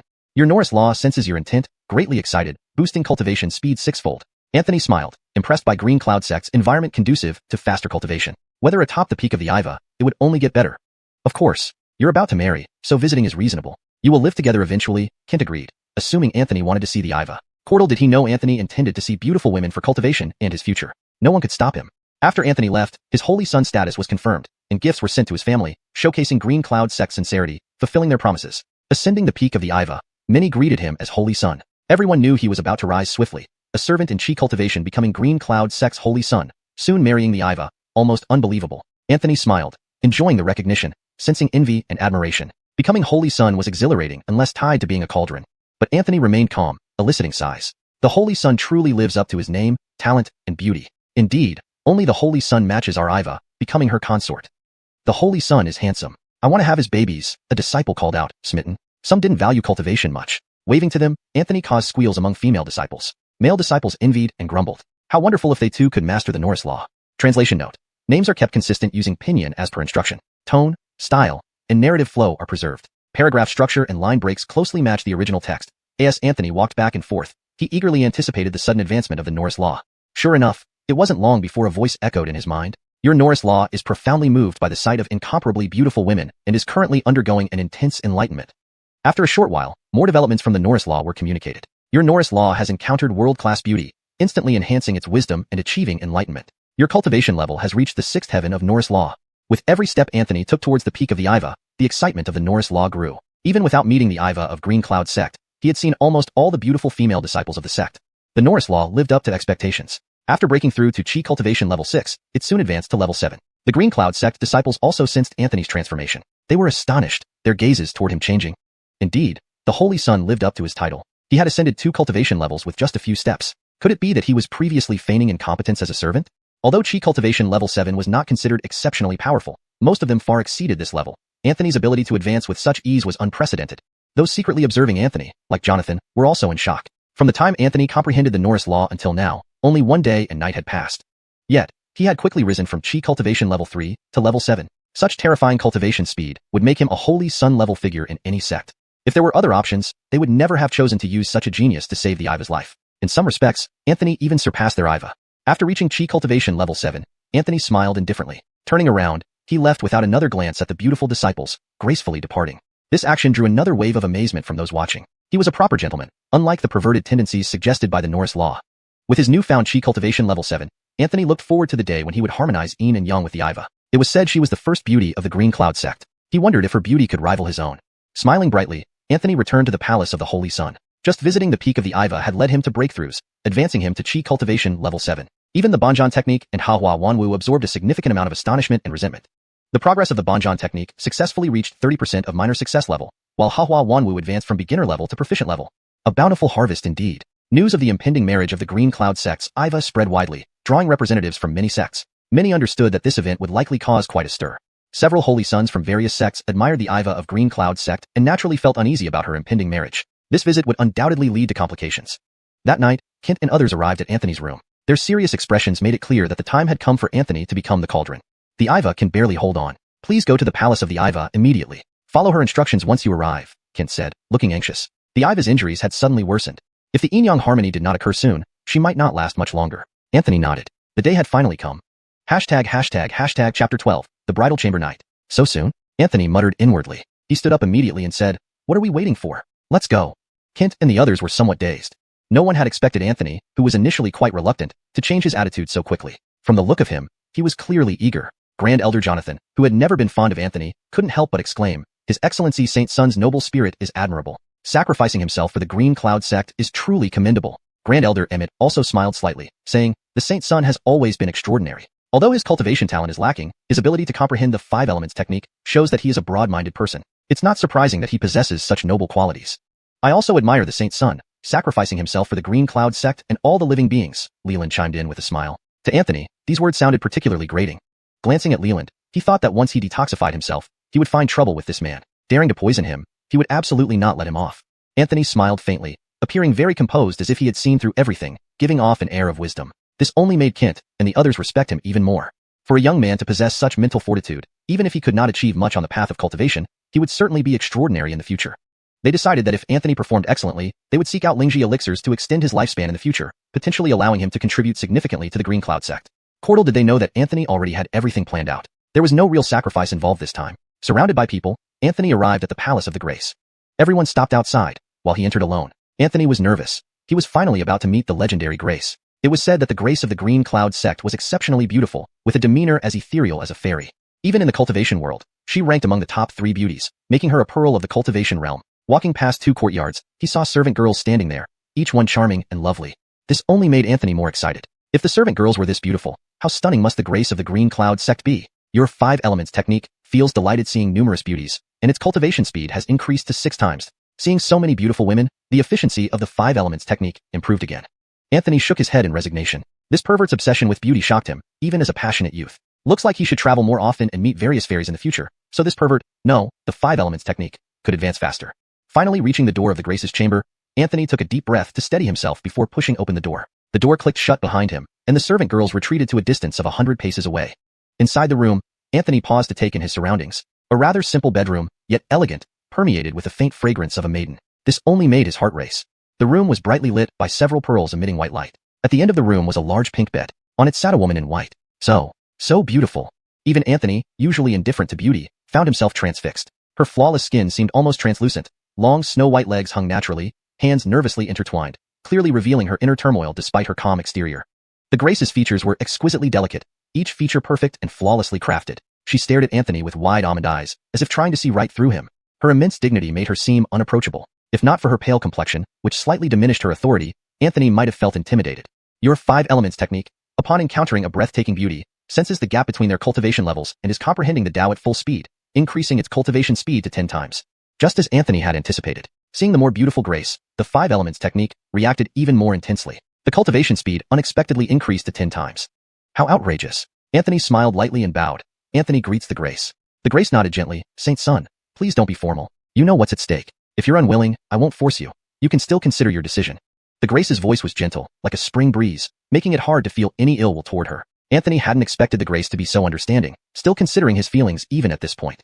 This earned her his deep respect. As the Grace, she was indeed extraordinary. The Green Cloud sect truly lived up to its reputation as a righteous sect. From the Patriarch to the Grace, everyone had great character. However, Anthony had a perfect plan to resolve the issue without affecting his cultivation. He could help the Grace heal her injuries, and in return, harmonize the yin and yang in his body to counteract the poison. With righteous determination, Anthony said, Grace, rest assured. I have considered everything and am willing to sacrifice myself to heal your injuries. The Grace looked guilty, sighing, I am sorry, but rest assured, I will take responsibility for you in the future and treat you well. I will ensure no one looks down on you because of your inability to cultivate. As long as I live, no one will dare insult you. Hearing her almost oath-like words, Anthony felt a little moved. In that case, he would cherish the Grace in the future. A true man should not rely on a woman for protection, but protect his own woman. Let's begin. The Grace whispered, somewhat bashfully. Despite her deep mental cultivation, her cheeks flushed red. Your 5 elements technique is about to witness the exchange between you and a breathtaking beauty, making it wildly enthusiastic and increasing its cultivation speed to 100 times. The sudden voice in his mind startled Anthony. To undergo such an exchange while being observed by someone else was unacceptable to him. Even if the 5 elements technique wasn't a real person, it was absolutely out of the question. What should I do? He pondered inwardly. Suddenly, information flooded into Anthony's mind. It was the secret technique given by the mountain moving art to isolate the perception of martial arts techniques. Using this technique would prevent anyone from observing later. Your 5 elements technique is pursuing the mountain moving art to eliminate this renegade. Your mountain moving art is being thrashed by the 5 elements technique, but refuses to yield, believing it did nothing wrong. Anthony's lips twitched. This pervert was utterly deranged. But isolating martial arts perception was a good thing. Gratefully acknowledging the mountain moving art, Anthony immediately used the secret technique. In the depths of his consciousness, he felt himself separated from the awareness of various martial arts techniques. Now, whatever he did, they wouldn't know. Although he missed a chance to boost his strength, Anthony had his principles, which he refused to compromise. He got onto the bed, lying down as the Grace took charge. During the ritual exchange, the Grace circulated her technique, and Anthony did the same. Their energies connected, and a scorching yang energy suddenly surged into Anthony's body. He nearly passed out from the shock. Only then did he realize the immense pain the Grace endured daily. Circulating his spiritual energy in a unique pattern, he guided the yang energy and the poison within his body, gradually transforming them into new power. This surge of power was overwhelmingly dominant, scorching with a hint of malevolence, and even had the ability to poison. You have grasped the Poison Demon Sutra, achieving beginner proficiency. Before Anthony could rejoice, another voice echoed in his mind. Your Poison Demon Sutra has been consumed by the mountain moving art. The mountain moving art has evolved with a poison demon effect, causing your proficiency to regress slightly. It was consumed again by the mountain moving art. Fortunately, Anthony was not too surprised due to his prior experience. In any case, every time the mountain moving art consumed something, it evolved into something better than before. Now, both their internal energies were essentially under his control. The Saint Maiden's eyes were somewhat dazed, incredibly alluring. Anthony's lips curled upward slightly, and then he suddenly turned over, pinning the Saint Maiden beneath him. The edited translation for this phrase to ensure it reads naturally and conveys the intended tone could be, let's go deeper. This maintains the suggestive nature of the original statement while ensuring it reads fluently in English. Outside, everyone was anxious. Kent and the others hadn't left. I really want to know what's happening inside. Jonathan couldn't help but say. Great Protector Leland also looked worried, with an anxious expression on his face. Kent shot Jonathan a stern look and said, don't act rashly. Such behavior is disrespectful. Let's go back. The Saint Maiden should be fine. Everyone had no choice but to leave. Leland cast a deep glance backward, a peculiar glint in his eyes. If everything went as expected, the Saint Maiden of the Green Cloud sect would never come out after this night. He was filled with anticipation. Killing the Saint Maiden and retrieving the Holy Pearl would make him a great contributor to the Heavenly Demon sect. Spring breeze for one night. Dawn had not yet broken. The Saint Maiden was already awake. She opened her eyes and sat up immediately. Feeling the gentle circulation of spiritual energy within her, she knew her injuries were completely healed. This indicated that the harmonization of yin and yang had succeeded. Looking at the sleeping Anthony beside her, her cheeks flushed slightly, and she felt a pang of compassion. For her sake, he had given up everything. To lose the ability to cultivate was a painful thing for any cultivator. She owed Anthony a lot. Her soft, white hands gently caressed Anthony's face. The Saint Maiden of the Green Cloud sect spoke earnestly, "Rest assured, I will take responsibility for you. From now on, my glory is your glory. We rise and fall together." Suddenly, a hand caught her delicate fingers. The Saint Maiden froze, then blushed, saying, "You're awake?" "Yeah, I want to do it one more time." Anthony's eyes held a hint of amusement. The Saint Maiden gasped in surprise as Anthony started misbehaving again. What a troublemaker, she thought to herself. Then, the next morning, before dawn, Anthony got up early. He secretly made his way to the residence of the sect leader. Raising his hand, Anthony was about to knock on the door. Before his hand could touch the door, it opened automatically, and the voice of the Green Cloud sect's leader came from inside. "Come in." Clearly, Kent had sensed his arrival. This translation aims to maintain the original tone, style, and structure while ensuring natural English fluency. It retains character names in pinyin format and keeps the narrative coherent with the previous content. Chapter 13. Exposing the Grand Protector's True Colors. Anthony pushed open the door and walked in quickly. Kent stared at him, a touch of joy on his face, and asked, "How is the Iva?" "Fully recovered," Anthony replied solemnly. "That's wonderful." Kent breathed a sigh of relief. Then he looked at Anthony apologetically and said, "I know you must be upset now. It's my Milo sect that has wronged you."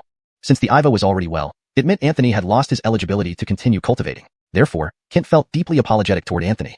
Anthony smiled slightly and said, "I didn't come to see the sect leader because of this matter, but to expose someone." "Who?" Kent was slightly taken aback. Without hesitation, Anthony said, "Grand Protector Leland. He's a spy for the Heavenly Demon sect." Upon hearing this, Kent immediately shook his head and said, "I think you might be mistaken. The Grand Protector has shed blood for the sect. He is very loyal to our order. He couldn't possibly be a spy for the Heavenly Demon sect. Everything he has achieved has been through his strength and merit. Don't you believe me, sect leader?" The corner of Anthony's mouth curled up slightly. He hadn't expected Kent to believe him right away. After all, he was just a servant before, and now saying that the high-ranking Grand Protector was a spy for the Heavenly Demon sect. It was natural that the sect leader wouldn't easily believe him. Seeing Anthony so certain, Kent's expression turned serious. "Do you have any evidence?" Anthony smiled and said, "I can make him confess." A cold light flashed in Kent's eyes. He was starting to believe Anthony. After all, Anthony didn't look like someone who would foolishly slander Grand Protector Leland. "What do you plan to do?" Kent asked. Anthony's lips curved upward slightly as he said, "It's actually quite simple." Before long, he quietly left and returned to the Iva's palace. At this time, the Iva had already awakened. Her eyes landed on Anthony with a complex look. "Iva, are you awake?" Anthony asked with a slight smile. His bold gaze made her cheeks flush red, but she wasn't one to act coy. They had already become so intimate. What difference would it make if he saw her? "I'm sorry for getting you into trouble, preventing you from cultivating." The Iva apologized regretfully. She hadn't realized that what she thought was an absorbing process never happened, and Anthony had transformed it into normal dual cultivation. Anthony got significant benefits from this experience. He not only neutralized the poison in his body, but also reached the brink of breaking through to the chi condensation 8th layer. Anthony didn't rush to explain. First, he needed to deal with Leland. News of the Iva's recovery spread throughout Milo sect, filling everyone with joy. Only Leland became increasingly restless and angry. Not only did Anthony fail to kill the Iva and retrieve the Holy Pearl as planned, but he also cured her. This failure jeopardized both his mission and his cover. Leland's eyes flashed with determination as he made his decision. He personally went to the Crown Prince's palace. Inside the spacious palace, only Anthony resided there since he had yet to get attendants or servants, as he requested privacy to conduct his affairs more conveniently. Leland barged in without any formality. In his eyes, Anthony was nothing more than a pitiful soul despite his title as the new Crown Prince. Entering the palace, he saw Anthony sitting arrogantly on a high seat. Leland's eyes flickered with anger as he approached to confront him. "Greetings, master." Anthony pretended fear, avoiding Leland's gaze. "What exactly happened? Why is the Iva still alive? Didn't I give you the poison pill? Not only did you not force her to take it, but you also healed her injuries. Are you looking for death?" Leland interrogated angrily. Anthony smiled slightly. "Grand Protector, you've misunderstood. I'm not a spy for the Heavenly Demon sect. That token belongs to Jay Dinkson. Once I discovered his identity, I killed him. I claimed to be a spy out of fear that you'd kill me. Naturally, I couldn't follow your orders to harm the Iva." Leland finally understood. He shouted fiercely, "How could I be so stupid, falling for a junior's trick and almost ruining my plans?" With that, he fixed Anthony with a cold glare and sneered, "Are you afraid I'll kill you now that you've confessed?" Anthony showed disdain. He sneered back, "If you kill me here in my palace, don't you think others will notice? You won't survive then." Pausing, Anthony's expression grew colder. "You should be afraid. If I expose you as a spy for the Heavenly Demon sect, you're truly in danger." Leland remained confident, smiling faintly. "You won't do that." "Why not?" Anthony looked at him as if he were an idiot. He had already brought the sect leader along, and yet Leland still believed he wouldn't do it. Ridiculous. Because I poisoned you. If I die, there's no antidote for you either. You'll die too, the Grand Protector stated arrogantly. That was his leverage. As long as Anthony was poisoned, he could control him. There was no need to worry about exposure. Anthony smiled slightly and asked, what if I sacrifice myself for the sect? After all, saving the Iva cost me my chance to cultivate. For the sake of the sect, why should I value my life? Leland scoffed dismissively. You're not that kind of person. My judgment won't be wrong. If you were truly selfless, you wouldn't have run away. Pausing briefly, he continued, and even if you did expose me, the sect won't just take your word for it. Doing so might put you in greater danger. Unfortunately, you've really underestimated me this time, Anthony said with a smile. Seeing that smile, Leland's face changed drastically. Did this boy really want to die? Grand Protector, you've done well? A cold voice echoed behind, and Kin emerged. Seeing Kent, Leland's face turned pale. With a bitter expression, he called out, Sect Leader. Kent's face was grim. Fuming, he glared at Leland and asked coldly, I've always treated you well. Why betray the sect? Had he not heard it with his own ears, he would never believe the Grand Protector was a spy for the Heavenly Demon Sect. After all, Leland was someone he had personally promoted. Leland's face darkened as he laughed bitterly. Betray the sect? I am originally from the Heavenly Demon Sect. They gave me everything. Helping them doesn't count as betrayal. Indeed, Kent sighed. Each man serves their master. Leland was originally from the Heavenly Demon Sect, and even as Milo Sect's protector, he held no loyalty towards Milo Sect. In his heart, he remained a disciple of the Heavenly Demon Sect. Kent sighed again, staring at Leland and asked, will you take your own life, or should I do it for you? This traitor could not be allowed to live, especially after attempting to harm the Iva. They had gone to great lengths to protect her, nearly ruined by this person. Translation ends. Suddenly, Leland lunged at Anthony, revealing the aura of a golden core cultivator. An overwhelming presence enveloped Anthony. He now hated Anthony to the core and was determined to drag him down with him, even if it meant dying. Your transformation of all things senses intense hatred, achieving enlightenment and advancing its proficiency to mastered. Cultivation progress, 11%. At that moment, a voice echoed in Anthony's mind. The usually aloof transformation of all things had directly advanced from skilled to mastered. It absorbed resentment to grow stronger. Clearly, after Leland's identity was exposed, his hatred toward Anthony was immense. Anthony, however, didn't have time to celebrate. Facing the terrifying golden core attack, he felt as if death was imminent. Leland was a powerful golden core cultivator, while Anthony hadn't even reached foundation establishment yet. Even though Anthony had the strength to contend with half-step foundation establishment cultivators and could fight against foundation establishment experts, the gap between him and a golden core cultivator was too great. He was completely outmatched. Now, he could only hope that Kent would intervene in time. Otherwise, this time, he really would die. Just as Leland's attack was about to hit Anthony, Kent made his move. With a wave of his hand, he unleashed a beam of divine light, forming a protective film in front of Anthony that effortlessly deflected Leland's assault. Then, with a single finger flick, a condensed power akin to celestial might gathered at his fingertip, flashing ominously, as if it could pierce through space itself. Pfft. Leland was instantly struck, a spray of blood bursting from his body. He collapsed, glaring viciously at Anthony, filled with an insatiable hatred that wished to devour him alive. Even grievously wounded, he couldn't let go of his hatred for Anthony. Your transformation of all things senses intense hatred, accelerating its cultivation progress. Current skill proficiency, mastered, progress, 19%. Indeed, sustained hatred from an individual could promote the enhancement of his Dao arts. Anthony, however, did not wish for Leland to die so quickly. As long as Leland continued to hate him, the transformation of all things could reach even higher levels. You are obstinate and dared to attack the sacred sun. You truly don't know your own limits. Kent rebuked coldly, visibly enraged. If he allowed Leland to kill Anthony right before his eyes, how would others view him? Would they see him as someone who betrayed a savior?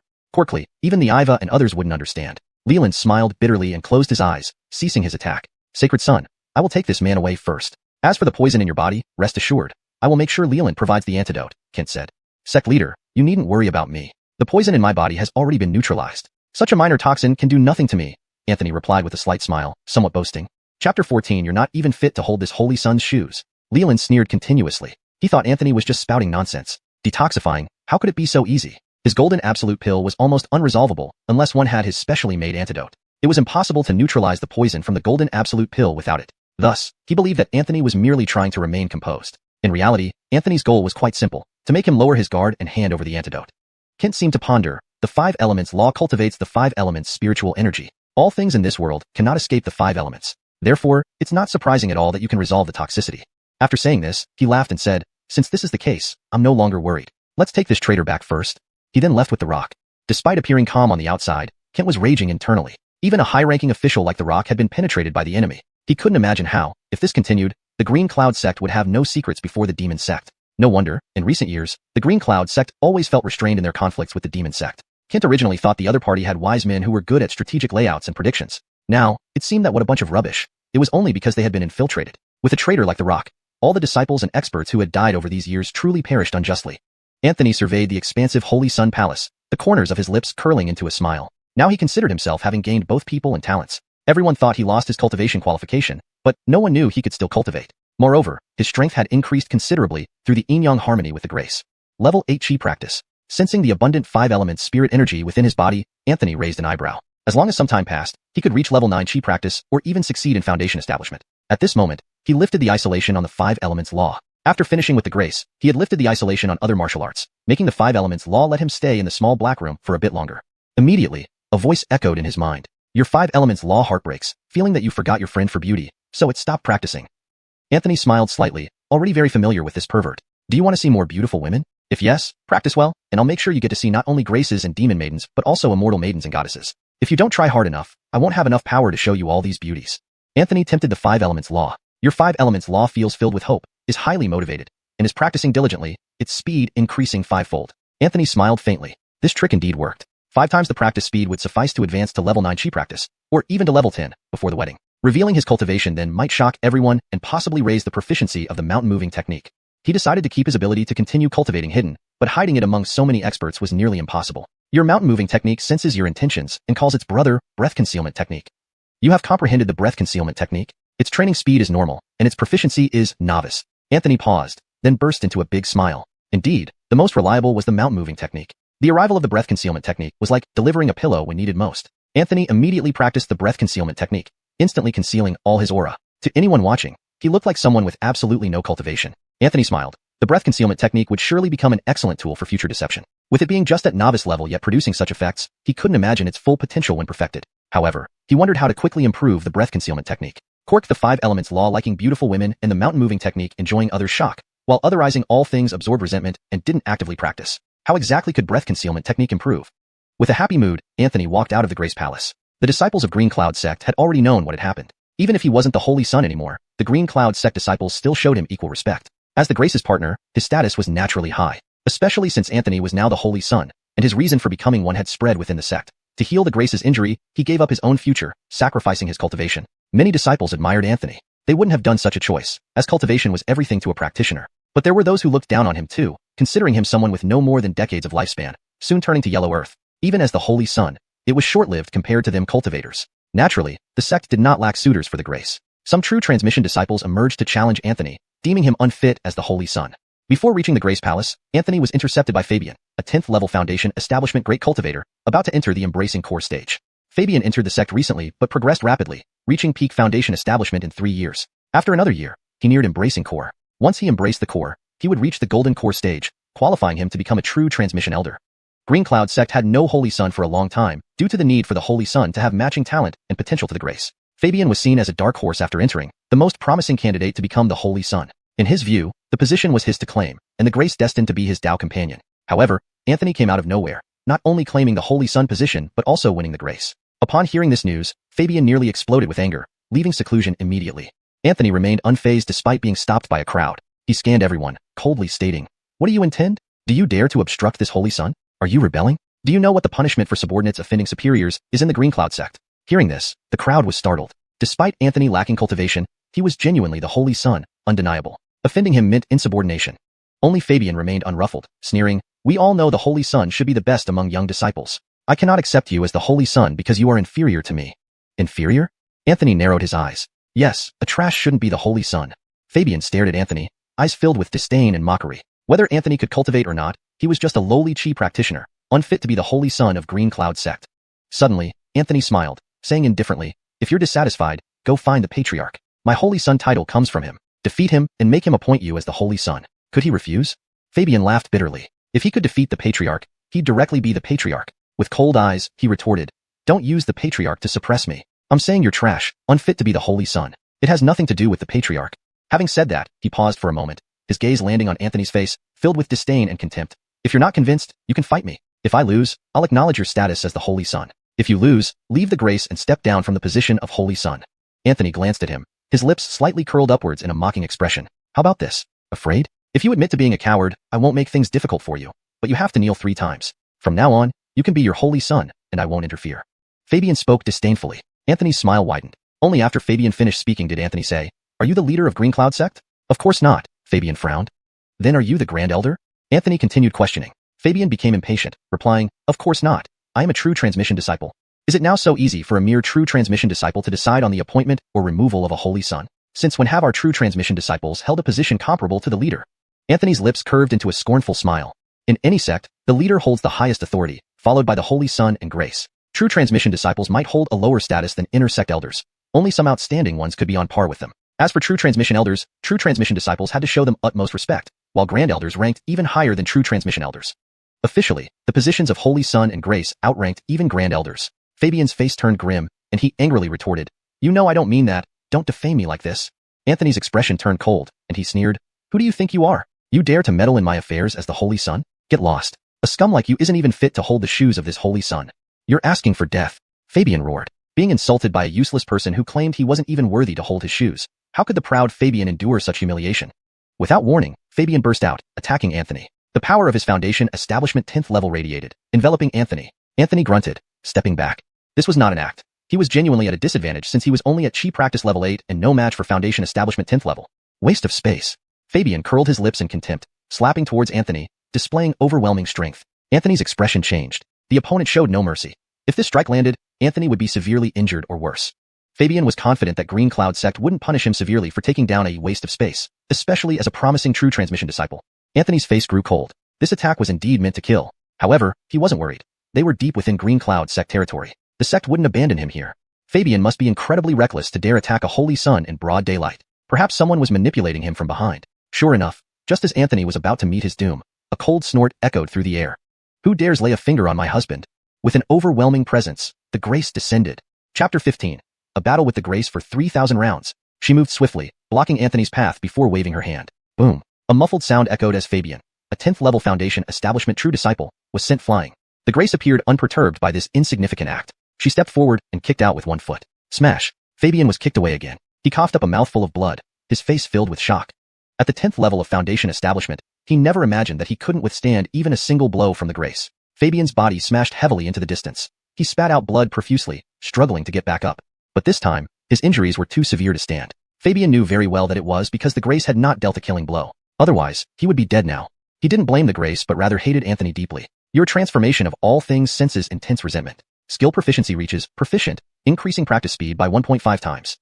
Anthony was speechless. This transformation of all things was really quite picky. He understood what Fabian must be thinking, most likely hating him to death. Yet, transformation of all things practiced only slowly. Who knew how many people needed to hate him to reach the slight success stage? It seemed he should try to earn more hatred. Only then could transformation of all things advance to higher levels. Deciding on this, Anthony chose to start with Fabian. Standing not far from Fabian, the Grace stopped. Her gentle eyes turned sharp and her beautiful face became cold. Though the Grace of Milo sect was gentle, she was also decisive in action, displaying formidable means. Otherwise, she wouldn't have killed the demon sect's saint son with one strike. "Do you dare to bully my husband?" The Grace said coldly, anger flashing in her pretty eyes. To safeguard him, she had sworn to never let anyone humiliate Anthony, who could no longer cultivate for her sake. She hadn't expected that on the second day, someone would lay hands on him. Just a mere true disciple, far too arrogant. Fabian's face fell. "Husband?" With great effort, he retorted, "Grace, he doesn't have the qualifications to be your husband. He is nothing but a cripple." The Grace's face darkened as murderous intent surged within her. In her view, to make others respect and fear Anthony, she must kill all who dared to disrespect him. At this moment, Anthony walked over, looking down at Fabian disdainfully.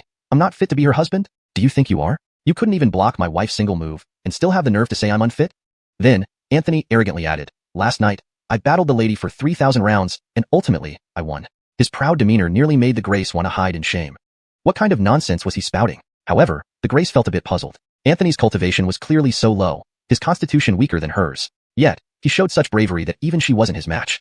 "Bullshit, with your cultivation, you can challenge the Grace for 3,000 rounds. Fabian snorted, but quickly shut up. He realized what Anthony meant by 3,000 rounds. His face turned grim, and another mouthful of blood erupted from him. He always considered himself a candidate for Saint's son, and cherished the Grace as his exclusive possession in his heart. Now, his destined woman, his goddess, was disgraced by a cripple who flaunted it right before him. Under the shock, he finally couldn't hold back and vomited blood, fainting afterward. For Fabian, this was the greatest humiliation since birth. Even unconscious, he harbored deep hatred for Anthony. The Grace was about to execute Fabian when Anthony stopped her. "Wife, there's no need to dwell on this. He has learned his lesson. Let's spare his life. He is a true disciple of Milo sect after all. Regardless of his future achievements, he can still become an elder at the Golden Core stage. We shouldn't weaken our sect." Anthony comforted her. Actually, he wanted to keep Fabian alive to provide nourishment for his transformation of all things. The Grace looked at Anthony with deep admiration.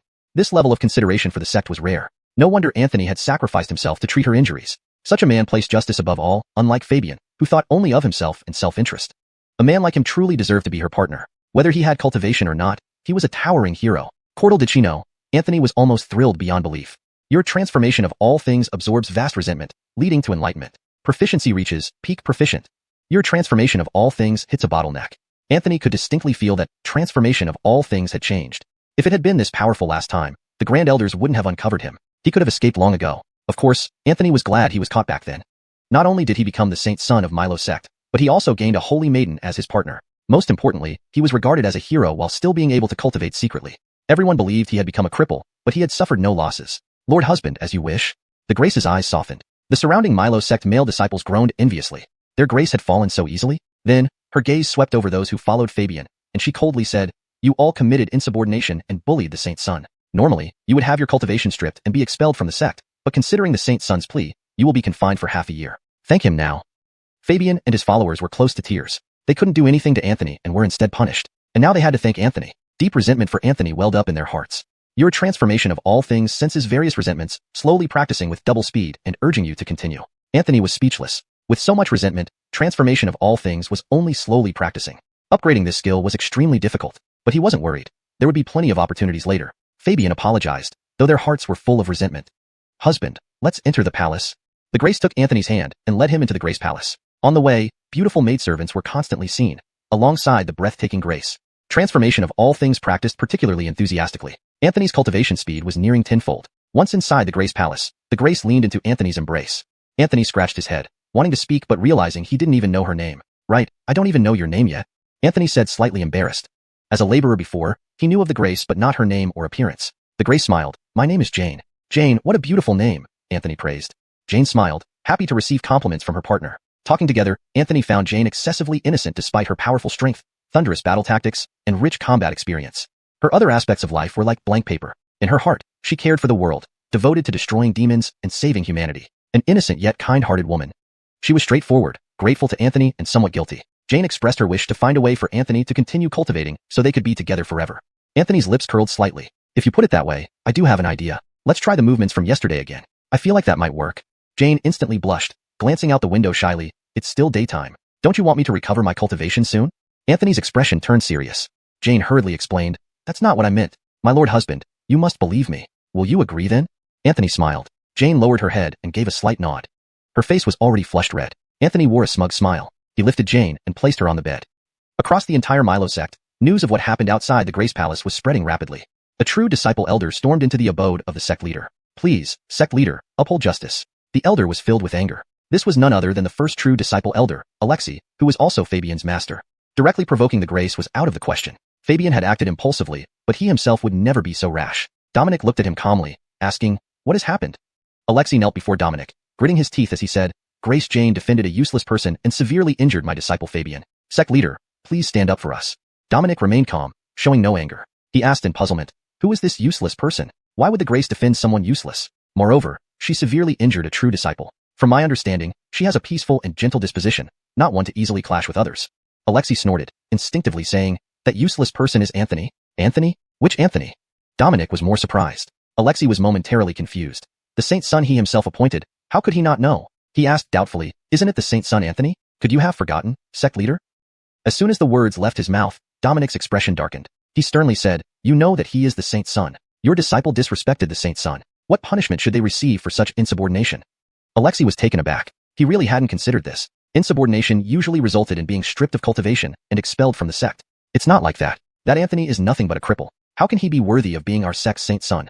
Alexei exclaimed. Dominic's expression turned slightly cold. He stared at Alexei and said ominously, "The saint's son sacrificed his future in cultivation for the sake of the sect, making himself a cripple who cannot cultivate. Such sacrifice and breadth of spirit. How can he not be the saint's son? Furthermore, he is the Grace's husband. The Grace's husband is the saint's son. Not only do you fail to appreciate him, but you also insult the saint's son. The saint's son, in his kindness, did not strip your disciple of his cultivation or expel him. Yet, you dare to come here and complain. Have you lived long enough to turn into a dog? You are not even fit to compare with a junior." The more Dominic spoke, the angrier he became. Chapter 16. Senior Sister Jane. Kent kicked Alexei aside with a single kick. Alexei, full of shame, knelt down without a word. "Do you realize your mistake?" Kent glanced at him with a cold smile. Alexei nodded and said, "I understand now. Why should I care about arguing with a cripple? In a few decades, he will be dead and reduced to dry bones. Why should I bother with a mere ant in this mortal world? And as for the Grace, she remains our sect's Grace, and we must show her due respect. Kent was speechless. Was that what he meant? He certainly had twisted the message completely. It seemed the recent focus on enhancing the sect's strength had neglected the disciples' ideological education. This could be very dangerous if it continued. Kent shook his head. Go away. I don't want to waste words on you. But don't let me see you or your disciples provoke the sacred sun again, or there will be disciplinary action. Retiring, sir. Alexei bowed and backed away. As he watched Alexei leave, Kent's anger dissipated. His gaze turned contemplative. He knew Alexei had been acting foolish just now, but he deliberately pretended not to notice. Promoting Anthony as the sacred son had infringed on many high-ranking members' interests. They all harbored ambitions for their own disciples to become the sacred son, leading to open and hidden conflicts. Now Anthony's sudden appearance had dashed their hopes. If Fabian had indeed been incited by sect members to cause trouble for Anthony, it was more likely that Alexei had tacitly approved. Alexei's visit today was merely to gauge Kent's stance. These self-serving people, how can I entrust the position of sect leader to any of them? Even if the sacred son isn't Anthony, it won't go to your disciples. Your greed will ultimately ruin the Milo sect, Kent muttered with a sneer. He couldn't stand the true transmission elder's disciples. Only someone with a broad heart who was willing to sacrifice for the world deserved to be sect leader. Such a person would bring development and prosperity to the sect. Sadly, although Anthony had such breadth and intelligence, he couldn't practice due to the Grace's reasons. Kent's main goal in protecting Anthony's status was to place the Grace as the future sect leader. Between the sacred son and Grace, one had to succeed as the leader. With Anthony unable to practice, Jane became the only choice. Senior brother, how did it go? When Alexei returned to his peak, several true transmission elders immediately surrounded him, eager for an answer. Alexei's eyes gleamed with a cold smirk. Forget it, everyone. The sect leader is determined to support Jane's ascension. He insists on Anthony's sacred son status. Nothing will change that. The other elders paled. Normally, the Milo sect's sect leader was chosen from either the sacred son or Grace. Almost always, it was the sacred son. Only once had a Grace inherited the position, during which the entire Milo sect reached its peak with myriad immortals paying homage. Each elder wanted their own disciple to be the sacred son to control the Milo sect in the future. With Anthony blocking the way, they saw no hope. Kill that Anthony, one elder hissed. Ridiculous. Alexei reprimanded. He glared at the elder and sternly said, never say such things again. As long as Anthony is the sacred son, we cannot harm him. Doing so would be rebellion, and do you really want the sect leader to use it as an excuse to expel you? The elder shuddered and quickly fell silent, realizing his impulsive moment. Don't harbor any ulterior motives. Any secret schemes against the sacred son will only displease the sect leader and reduce our chances further. Alexei scanned the crowd coldly, and they nodded hastily. Though all were true transmission elders, Alexei clearly held a higher rank. Known as the first true transmission elder, he wielded greater power and authority than the others, albeit not by much. Only the grand elders could outmatch them. All right, remember this and return now. Alexei waved them off, showing impatience. A group of undisciplined followers wouldn't reach any useful conclusions here. They left reluctantly. Meanwhile, Kent issued orders confirming Anthony's status as sacred son and announced his marriage to the Grace within 5 days. He emphasized that despite Anthony's inability to continue practicing, he must still be respected, as he sacrificed for the sect. Upon hearing this, Anthony felt an unusual energy surge in his cultivation. His expression brightened, deciding he needed to amplify this effect even more. Greater achievements would draw more admiration and attention. Jane lay in Anthony's arms, her big eyes sparkling like black gems, though now misted over with fatigue. She gazed lazily at him. What are you thinking? Anthony looked back at her, his eyes burning. I think I might be able to practice again. Jane's eyes lit up with surprise. Really? Anthony nodded, a sly grin creeping onto his face. Let's try it again. All right, Jane agreed surprisingly easily, then took the initiative. Anthony lay motionless, enjoying the fruits of this effort. Where did she learn this? Was she naturally talented? Senior sister's methods indeed work. Jane blushed slightly but seemed pleased. Next day, Anthony was refreshed while Jane was utterly exhausted, unable to get out of bed. As a formidable golden core cultivator, losing to an ordinary man made her doubt the wisdom her senior sister imparted. Weren't women supposed to excel in this aspect? Grand Elder Jonathan sought out Anthony regarding wedding arrangements. After explaining numerous rituals, Anthony felt overwhelmed by the complexity of the ceremonies. Cultivation world customs differed significantly from those of the mortal world, with many subtleties to consider. One mistake could invite ridicule. After confirming he remembered everything, Anthony sighed in relief. While he wasn't too concerned about losing face, he had to think of his future wife. By the way, take it easy. Overindulgence will not only ruin your health, but also affect the Grace's cultivation. Jonathan warned Anthony in conclusion. Jonathan envied the youth somewhat, feeling old and less vigorous. Relax, I'm fine. My body is good, Anthony chuckled. Hearing this, Jonathan reminisced. Back in the day, I didn't need breaks, but now, I lack the drive. Take care of yourself, boy. Anthony handed over a bottle of divine oil. Here, Court Elder, it's for you. What's this? I don't need. Jonathan instinctively refused but snatched it when he saw the label. All right, I'll keep it. You're thoughtful. If you find more of this good stuff in the future, bring some more. Jonathan patted Anthony's shoulder, looking pleased. He still felt this saint's son was sensible and considerate. The gift had even made him tempted. Sure thing. I know of many other brands that are even more effective. When I have time to go down the mountain, I'll bring some back for Elder Court, Anthony said with a smile. Jonathan's old face broke into a wide grin. He said cordially, then I won't be polite. By the way, don't call me Grand Elder. It sounds odd. From now on, just call me Brother Court, and I'll call you Younger Brother. I understand, Brother Court. Younger Brother gets it, haha. The old and young man exchanged smiles, all unspoken between them. Just then, a woman walked over. She looked to be around 30, exceptionally beautiful, especially her prominent features which left anyone who glanced at her feeling breathless. Seeing the woman approach, Jonathan stood up, rubbing his hands together nervously. He said, "My lady, why did you come?" He introduced her to Anthony, younger brother. "Let me introduce you to my wife Nubia, your sister-in-law. You've probably heard of her as the first female true transmission elder." Anthony had indeed heard of her. She wasn't just the first female true transmission elder, but also Jane's senior sister. She was teaching on behalf of their master. Not long after Jane joined the sect, their master was killed by a powerful figure from the heavenly demon sect, and Jane was raised entirely by her senior sister. All of her skills were taught by Nubia. In essence, Nubia was her true master. What Anthony hadn't expected was that Nubia was married to Jonathan. There should be a generational difference between them. Seeing Anthony's confusion, Jonathan chuckled. In front of true love, age is not an issue, neither is generation. Even gender and species can sometimes be irrelevant. Haven't you seen people fall in love with ghosts, or snakes, or even caterpillars? We cultivators don't care much for mundane etiquette. Nubia shot Jonathan a glare, saying, "Don't listen to his nonsense. My master's generation is high, so I am naturally of the same generation as him." So that's how it is, Anthony thought, giving Jonathan a wry look. This old man sure knows how to bluff. He almost believed it. "You are Anthony, come here, I have something to say to you." Nubia called out to Anthony. Chapter 17. True Cultivation Exposed. Jonathan stood up, intending to follow along. However, Nubia shot him a glare, causing Jonathan to immediately deflate and sit back down. Though he felt a bit wronged, he remained obedient. Clearly, this individual was genuinely suffering from male chauvinism. Facing Nubia, Anthony felt somewhat nervous, akin to meeting his mother-in-law. He followed Nubia away, walking to a distance. They stopped, and Anthony respectfully asked, "Senior sister, is there anything you need me to do? Please instruct me." However, internally, he was quite tense. For some reason, he felt that all of his pretenses were rendered useless in front of her, as if everything was exposed under her gaze. Nubia's first sentence startled Anthony. She stared at Anthony and said, "Actually, your cultivation isn't ruined, and you can still practice, right? If I'm not mistaken, you're currently at the 8th stage of chi cultivation, nearly reaching the 9th stage."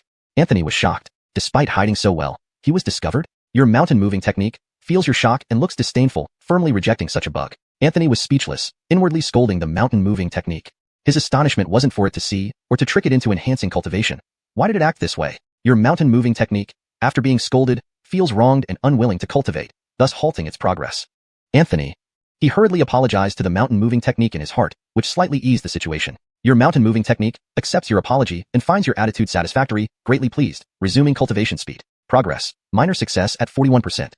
Anthony finally breathed a sigh of relief. These arrogant techniques and Tao methods always throw small tantrums. He had almost developed immunity to it. Seeing Anthony didn't speak for a long time, Nubia assumed she had frightened him. She gently said, "You don't have to be nervous. I'm not here to accuse you. I merely found it peculiar. Also, no one else knows about this. In the entire Milo sect, only I can discern this."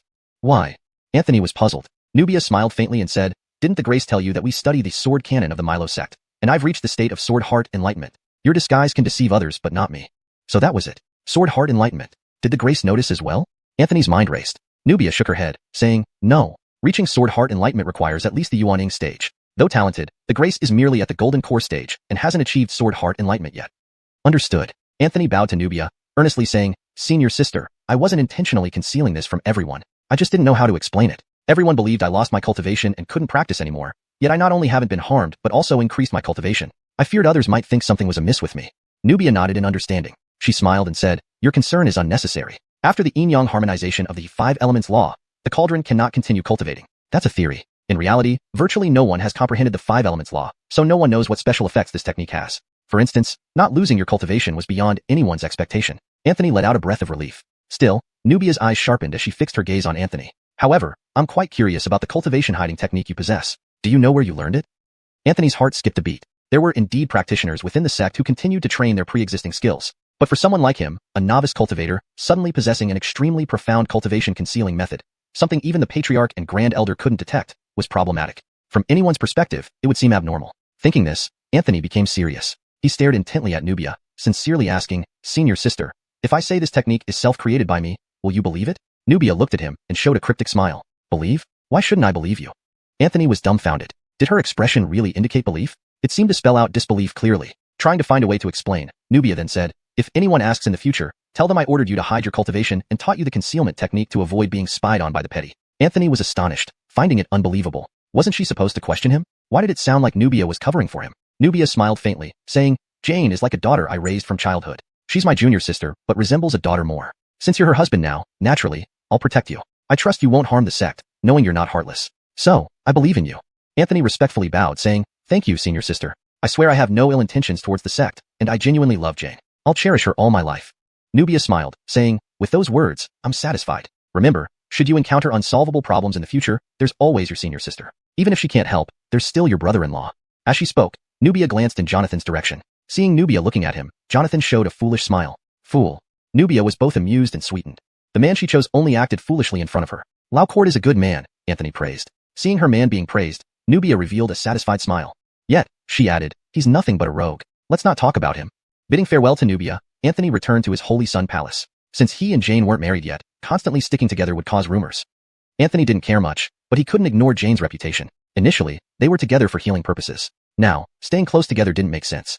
He decided to endure for a few days. As time passed, many people came to Milo sect, all guests attending the wedding, visitors from various immortal gates. Occasionally venturing out, Anthony often encountered disciples from other sects wandering around Milo sect. Among them were attractive female disciples, each unfamiliar face stirring excitement in the 5 elements law. Soon enough, he broke through to the 9th stage of chi cultivation. The rapid enhancement enthralled Anthony. Added to that, the 5 elements law urged him constantly to observe beautiful women. Anthony spent most days outside. All sorts of beauties passed by, rapidly boosting his cultivation. Hey, stop right there. A voice like a skylark rang out. Anthony looked around, confirming he was the only one there, and that she was addressing him. Turning, he saw a stunning girl before him. She wore a purple silk dress, with porcelain-like features, looking only 16 or 17 years old. Innocent and blameless, she blinked her starry eyes, staring at Anthony. Her bust was disproportionately grandiose, making him instinctively swallow hard, tempted to sin. Your 5 elements law, seeing this top-tier beauty, instantly awakens primordial power, achieving enlightenment and breaking through to the 10th stage of chi cultivation. Indeed, the 5 elements law, this pervert got excited, directly boosting Anthony to the 10th stage, peak chi cultivation. Just one step away, and Anthony could successfully establish his foundation, becoming a great cultivator at the foundation establishment stage. Only by successfully establishing his foundation could he be considered a true cultivator, truly entering the path of cultivation. Cordial girl, are you calling me? Anthony pointed to himself and asked. The girl nodded, somewhat irritated. But she said in a manner that seemed quite elderly, don't call me little girl. I'm thousands of years old this year. How dare you speak out of turn, young whelp?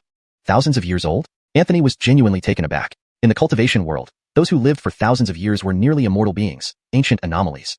Could this girl be an old recluse with such longevity? Addressing someone thousands of years old as a little girl, it was already quite considerate of her not to flatten him into a puddle of mud with a single palm. Realizing this, Anthony immediately adopted a respectful demeanor. At this moment, a voice sounded in his mind. The 5 elements law roared, cheater. According to this top-notch beauty expert, this is a genuine young lass, absolutely not an old anomaly. Anthony froze for a moment, then his lips curled slightly upward. Daring to deceive him? He remained calm and coolly asked, Senior, why did you call me? Is there something you need?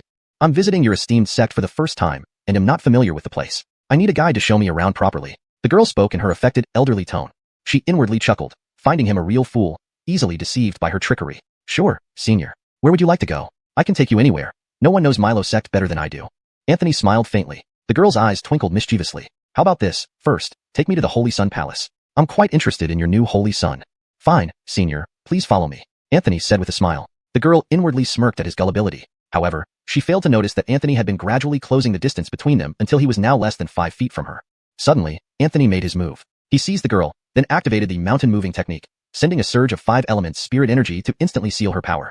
The girl struggled but found that despite being a powerful great cultivator at the foundation establishment stage, she was no match for Anthony. She was overpowered by Anthony directly. Chapter 18. Mastery of transforming all things achieved. The girl struggled, but Anthony was not the least bit courteous. He directly placed her on his lap, and then smacked her prominent posterior heavily. Her eyes instantly widened in shock, tears welling up. Someone actually dared to spank her? Anthony, I'll kill you. The girl roared angrily. Her scream echoed far and wide, filled with intense fury. Recognize me? Anthony was momentarily taken aback. He quickly realized that she was deliberately trying to trick him. Thinking about it, he became even more irritated and continued to spank her several times. Quite a nice feel. Meanwhile, a voice resonated in his mind. Your transforming all things has sensed deep resentment, increasing cultivation speed by 2.5 times. The girl was mortified. No matter how she struggled, she couldn't break free from Anthony's control. As a renowned foundation establishment cultivator, she was now being held down and spanked in front of everyone. If this news got out, would she ever have the face to see anyone again? You bunch of bastards, why are you just standing there? Aren't you going to come and save me? The girl shouted, her voice trembling with anger. For young men and women emerged from the shadows. They were clearly shocked. They hadn't expected a high-ranking foundation establishment cultivator to be completely helpless against someone rumored to be a waste of space. Your mountain-moving technique sensed their shock, boosting cultivation speed by 3-fold. Anthony nodded satisfactorily. This was an unexpected bonus. One of the young men exclaimed, Anthony, release my junior sister. He rushed towards Anthony, revealing his foundation establishment cultivation. Clearly, they all knew Anthony's identity and had come here specifically to mock him. But things had backfired. Not only did they fail to mock Anthony, but their junior sister ended up at a disadvantage. Thinking about it made the young man even angrier. His expression darkened, emitting a chilling aura of intent to kill. He took large strides forward, unleashing his foundation establishment chi to envelop Anthony. Then he struck Anthony with a palm. A surge of powerful spiritual energy aimed directly at Anthony, showing no mercy. If Anthony were an ordinary person, this attack would surely mean his death. Almost everyone knew that he couldn't cultivate anymore due to healing the grace, making him a mere waste. Yet his opponents still resorted to such lethal tactics, clearly not wanting him alive. Anthony sneered and used force to place the girl in front of him as a shield. Seeing this, the young man panicked. If he injured his junior sister, he'd face severe punishment. He hastily retracted his strike, but the sudden withdrawal caused a backlash, making him spurt blood from his mouth. He stared at Anthony coldly. Despicable scoundrel, using such low tactics. If you're a real man, let go of my junior sister and face me in battle. Anthony looked at him disdainfully. You call me despicable? A mighty foundation establishment cultivator attacking a waste like me. Just who is the more despicable one here? With this, Anthony glanced at the humiliated girl and sneered. Moreover, you came here to mock me first. Do you truly think our Milo sect can be pushed around like this? Their expressions changed. This was no small accusation. They might be punished by the Milo sect, or even by their own elders. The young man retorted coldly. We only meant to play a joke on the Holy Sun. Who would have thought you'd take it seriously enough to insult your own junior sister? A person of your vulgar character doesn't deserve to be the Holy Sun. So who does qualify? Anthony smiled faintly. Of course, Brother Lou. The young man immediately answered. Shut up, you fool. The girl shouted angrily. The young man looked annoyed too. Anthony had set him up, and he fell for it. Indeed, a fool, Anthony chuckled. Fabian. He noted the name. Not only had Fabian created trouble for him before, but he also colluded with outsiders to scheme against him as the Holy Sun. Using outsiders to plot against sectmates, such a person had no right to be a disciple of Milo sect. You've had enough. Release my junior sister. The young man tried to change the subject. Anthony sneered. Release her so you can beat me to death? Do you really think I'm as foolish as you, with zero intelligence? Release him. At that moment, a gentle voice spoke. Anthony smiled and released the girl immediately. Once freed, the girl wasted no time, slapping Anthony. What nonsense. That gentle voice turned ice cold. She stepped in front of Anthony and returned the slap. The girl was thrown back, crashing to the ground and coughing up blood. Everyone else was startled and hurriedly gathered around. Lady, you've arrived. Anthony smiled, standing beside Blythe. Blythe's eyes softened as she said gently, I heard someone was challenging my husband, so I rushed over. Are you all right, husband? Of course not. Anthony replied immediately. He pointed at them, pleading. They were so fierce, almost scaring me to death. Lady, please do something about them and teach them a lesson. Seeing his exaggerated look, Blythe's face showed a hint of amusement. She saw clearly that Anthony hadn't suffered any losses. However, these people coming to mock the Holy Son of Milo sect was unpardonable. She glared at the girl and others, her face filled with anger. We don't want to be too aggressive, but each of you will sever an arm, and this matter will be closed. Blythe's expression was icy, her aura of killing intent enveloping them. The girl and her group were stunned. None had expected Blythe's demand to be so excessive. Wasn't this aggression already? But under Blythe's pressure, it was hard for them to resist. The gap between them was too vast. Their highest rank was only foundation establishment. Blythe was already a golden core expert. Even some true transmission elders weren't at this level. Anthony marveled at his wife's dominance. Luckily, it was never directed at him. In front of him, she was as gentle as water, always accommodating his wishes. Grace Blythe, don't be unreasonable. We are disciples of Jotian sect. If you harm us, our sect will hold Milo sect accountable. How will Milo sect explain then? The young man gathered his courage and coldly stated, I give you 10 breaths to consider. Blythe said calmly. Her flawless face remained expressionless, her eyes closed. 10 breaths? The group exchanged glances. They had heard about this Grace's swift actions. Without hesitation, they fled with the girl. As long as they could find their senior sectmates, Blythe couldn't touch them. Blythe opened her eyes instantly. Foolish to the end. In the next moment, her figure darted forward like a celestial being, overtaking them. She waved her hand, sending a burst of spiritual energy to stop them. Since that's the case, I'll do it myself. Expressionless, she charged into the group, starting to act. 8 youths soon had their arms broken. Only the girl, protected by the others, remained pale and terrified. Blythe ignored her fear and prepared to strike. Stop! A stern shout stopped her. A great cultivator had arrived. It was Elder Ganon of Jotian's sect. His figure was like lightning, swiftly rushing over to intercept Blythe. Even before he had landed, he already formed hand seals, and a green beam of sword light hung in the air. With a stretch of his hand, it descended. Blythe's eyes were cold as ice. With one hand, she grabbed the girl's arm and applied force.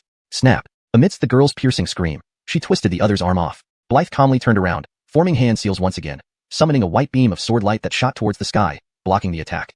As both forces collided, Blythe stood calmly. Ganon, on the other hand, was forced back several steps. His face was pale, blood surging up to his throat, but he swallowed it down. Ganon was inwardly shocked by the formidable strength of this Milo sect Grace. No wonder she could even slay the demon heaven sect's holy son. Anthony was enraged. A mere dispute between juniors, and he, a senior cultivator, actually interfered and attacked his wife? He immediately stepped forward, shielding Blythe, pointing at Ganon and angrily shouting, Do you have any shame? At your age, attacking a junior. Are all of you in Jotian sect so despicable? Ganon almost spewed out a mouthful of old blood. He may be older, but Blythe's seniority did not rank lower than his. Most importantly, her strength far surpassed his. Now, he ended up with a reputation for bullying juniors and being labeled despicable. Unable to hold it in, he directly spat out a mouthful of blood. Anthony was surprised at first, but then he realized what was happening. This was a case of faking injury to gain sympathy. With a look of disdain, Anthony said, "You're shameless, aren't you?" Unable to argue, you pretend to be injured just to act a martyr. How utterly disgraceful. Gannon spat out another mouthful of blood, filled with resentment toward Anthony. Wasn't he genuinely injured? Blythe understood the situation but chose not to explain, watching Anthony's performance instead. A voice echoed in Anthony's mind. Your transforming all things has sensed deep resentment, breaking through a bottleneck to reach small success. Current proficiency, 1%. Small success? Anthony suddenly felt invigorated. He looked at Gannon as if viewing a sumptuous feast. Feeling unnerved under his scrutinizing gaze, Gannon grew tense. Why was this man looking at him so strangely? As a respected Milo sect holy son, he couldn't possibly be a pervert, could he? Thinking about his own dignified and handsome face, Gannon felt a bit anxious. Chapter 19. Quinlan. Am I captured again? In his panic, he didn't even have time to hate Anthony. The old man was in utter despair, fearing the path of dryness would not be safe anymore. This place was Milo sect after all, and beside Anthony stood a formidable Kimber of Milo sect. If they truly moved against him, he, as a weak and powerless beauty, really couldn't resist much. Your transformation of all things since the disappearance of resentment and stopped cultivating. What? Anthony was surprised. How did this old man suddenly see reason and stop hating him? Did he have a masochistic tendency, feeling happier when others scolded him? He shouldn't let the other party feel happy. Gannon had no idea that in Anthony's mind, he had already turned into a masochist. Madam, forget it. Let's go. We won't argue with these fools. Arguing with fools will make people think we're fools too. Under the gaze that could kill, Anthony pulled Jediah Ming away. Just as Gannon and his companions were breathing a sigh of relief, Jediah Ming's voice sounded out. I will ask the sect leader of Jotian sect for an explanation about today's incident. Gannon's face turned ugly. He only instigated the younger generation to find trouble with Anthony at the request of Alexei. Not only did they fail to humiliate Anthony, but they suffered one setback after another. If Jediah Ming reported it to the sect leader, even he, as a true transmission elder, would be punished. As for the girl being injured, she wasn't just any cultivator. She was the beloved granddaughter of a grand elder of Jotian sect. How did it come to this? Gannon sighed. Everyone was speechless, not expecting such a turn of events. They underestimated the waste, who couldn't cultivate and got thoroughly defeated. Even true transmission elder Gannon was injured. Their hatred towards Anthony deepened. Your transformation of all things senses ongoing resentment and continues cultivating slowly. Anthony smiled. This effect was surprisingly good. It made the transformation of all things continue its cultivation. However, today's events reminded him that his wedding might not be peaceful. He needed to prepare a big surprise then, which would undoubtedly gather more resentment and shock. For now, he needed to focus on finding beautiful women. Dao techniques were merely tools. The 5 elements law was fundamental. Without sufficient strength, even the strongest Dao technique wouldn't help much. Now at Qi condensation layer 10, perhaps he could try reaching foundation establishment before the grand marriage ceremony. Once he reached foundation establishment, he'd have some self-preservation abilities and wouldn't need to rely on others when facing provocations. Hand in hand, they returned to the Kimber Palace. Jediah Ming said worryingly, My lord, here is my communication jade token. If anyone troubles you again, notify me immediately. Don't provoke conflict unnecessarily. I fear you'll suffer otherwise. She handed over her jade token but felt uneasy inside. Anthony, unable to cultivate further, yet still holding the position of Holy Son, would naturally invite many attempts to usurp him. Anthony wanted to tell Jediah Ming that he could still cultivate, but deemed it inappropriate. Despite being at Qi condensation layer 10, it was still weak, only equivalent to an outer disciple's level. Only at foundation establishment would he gain real self-protection. Moreover, revealing this prematurely would spoil the element of surprise. Thinking of this, Anthony held back. He'd tell her on the day of their grand wedding. I will. But thinking back, when we are together, I feel exceptionally well. Perhaps after a few more times, I can cultivate. Anthony held Jediah Ming's hand. With experience, he couldn't control himself. His youthful fervor was evident. Jediah Ming blushed, knowing exactly what he meant. She realized Anthony purely wanted to tease her. Gently nodding, she agreed softly, her voice barely audible. Anthony chuckled. At Alexei's place, Gannon and others came accusingly. Seeing the somber faces, Alexei was taken aback. What happened? Elder Hong, what's going on? Gannon retorted angrily. All because of you. After hearing the events unfold, Alexei found it unbelievable. He looked at them like idiots. A group at Foundation establishment went to pick on a waste, but ended up losing one person and waiting for reinforcements due to fear of collateral damage. In the end, Elder Gannon also got injured by Jediah Ming. He wanted to ask if they were pigs, stupid enough to this extent. That Anthony isn't a waste. He sealed my spiritual power using his own. The girl named Quinlan, granddaughter of Jotian sect's Grand Elder Hansen, expressed her discontent. She had never been so wronged from birth until now. Now she hated Anthony deeply. Moreover, she resented those who instigated her into this mess. Anthony clearly wasn't weak, yet was previously labeled a waste, causing them to suffer significant losses. Alexei shook his head. Impossible. That boy was previously just a servant. Even with understanding the 5 elements law, he could only reach Qi condensation layer 3. After aiding the Kimber's recovery, he couldn't continue cultivating. How could he seal a foundation establishment cultivator's spiritual power? You should know how difficult it is to cultivate the 5 elements law. Everyone nodded, agreeing with this point. Their confusion lay here. Had it not been for Quinlan being captured, they wouldn't be in such a passive situation now. Do you not believe me? Quinlan almost exploded in anger. She glared fiercely, eyes wide, very angry. No one dared say anything as they remained speechless. Seeing their hesitation, Quinlan became angrier. She helped them out and this was how they treated her. A bunch of stinking garbage. I won't play with you again. She burst into tears and stormed off. Everyone was at a loss. The girl's insult was quite intense. Stinking garbage? Alexi pondered thoughtfully. I suddenly think Miss Quinlan might not be lying. Perhaps the Kimber gave him protective means, or he has secrets unknown to us. We can't underestimate him. Gannon impatiently responded. I don't care about that now. Jia Ming wants to inform our sect leader, and all my juniors are injured. Alexi, you must give us an explanation. Alexi smiled and assured, rest assured, Kimber Jia Ming is kind-hearted and won't do that. She'll only warn you. Regarding everyone's injuries, I have high-quality healing elixirs. Just take them, and your injuries will heal immediately. Additionally, I will prepare gifts as a thank you for your assistance. Hearing this, Gannon smiled, saying, all right. After sending Gannon away, Alexi pondered. He began to believe Quinlan, that Anthony might indeed have hidden tricks up his sleeve. We'll see how you hide it on the wedding day. Unless you want your reputation ruined, he smirked coldly. If Anthony lost face, regardless of Dominic's wishes, he would remove Anthony's status as Holy Son. A sect's Holy Son represented the entire sect's honor. Later that night, Anthony left the Kimber Palace, feeling refreshed. He hadn't stayed overnight not because he was embarrassed, but because Jia Ming felt shy about it. Whistling cheerfully, Anthony headed back to his Holy Son's palace. Woohoo! A low sobbing sound rang in his ears. Anthony was almost startled. In the middle of the night, such a sudden noise was indeed frightening. However, remembering he was in a cultivation sect, he figured there should be no spirits or ghosts around. Moreover, as a cultivator at Chi Condensation Layer 10, he had nothing to worry about. Gathering his courage, Anthony walked towards the source of the crying. It's you. Upon recognizing who was sobbing, Anthony was slightly taken aback. The crying person was none other than the little girl he had beaten up earlier that day. At this moment, she was weeping like a rain-drenched lily, appearing utterly pitiful. She sat on the ground hugging her legs, which were so sinfully pressed together they seemed ready to burst through her clothes. Anthony swallowed hard. This scene was too enticing. Your 5 elements law senses intense stimulation from a virtuous scholar and cultivates rapidly. Sure enough, this pervert was truly affected. Quinlan also noticed Anthony. Her face darkened. It was this guy who made her the subject of suspicion among her peers and caused her to lose an arm. Although for a Foundation establishment cultivator, losing an arm wasn't significant, as it could heal in just half a day, the pain was something she had never experienced before. She glared viciously at Anthony, clenching her small fists and standing up. What are you going to do? Anthony crossed his arms, looking wary. Seeing Quinlan continue approaching him with a menacing expression, he couldn't help but chuckle. This girl's faux ferocity was unbearably cute. Don't come any closer.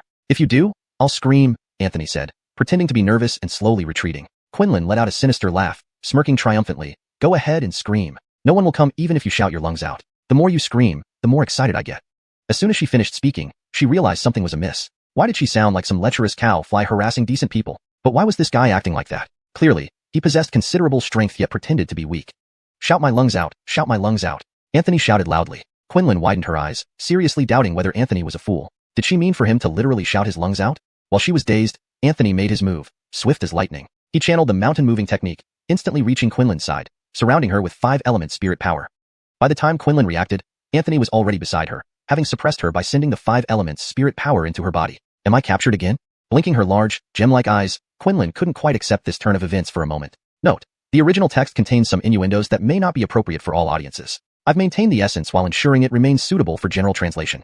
Chapter 20. Foundation establishment successful. Being captured the first time could be attributed to carelessness. And the second time? Stupid. She really felt that she was stupid. She only knew that the other party had hidden their strength, but overlooked the fact that her carelessness during the first encounter was why she was caught. As a result, being careless again led to her capture for the second time. Her grievances and frustrations erupted all at once. Wah.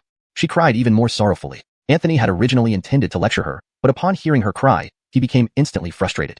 He rolled his eyes irritably and said, Stop crying. If you cry anymore, I'll hit you again. Saying this, his eyes glanced at a particularly fleshy area, vaguely remembering its impressive elasticity and texture.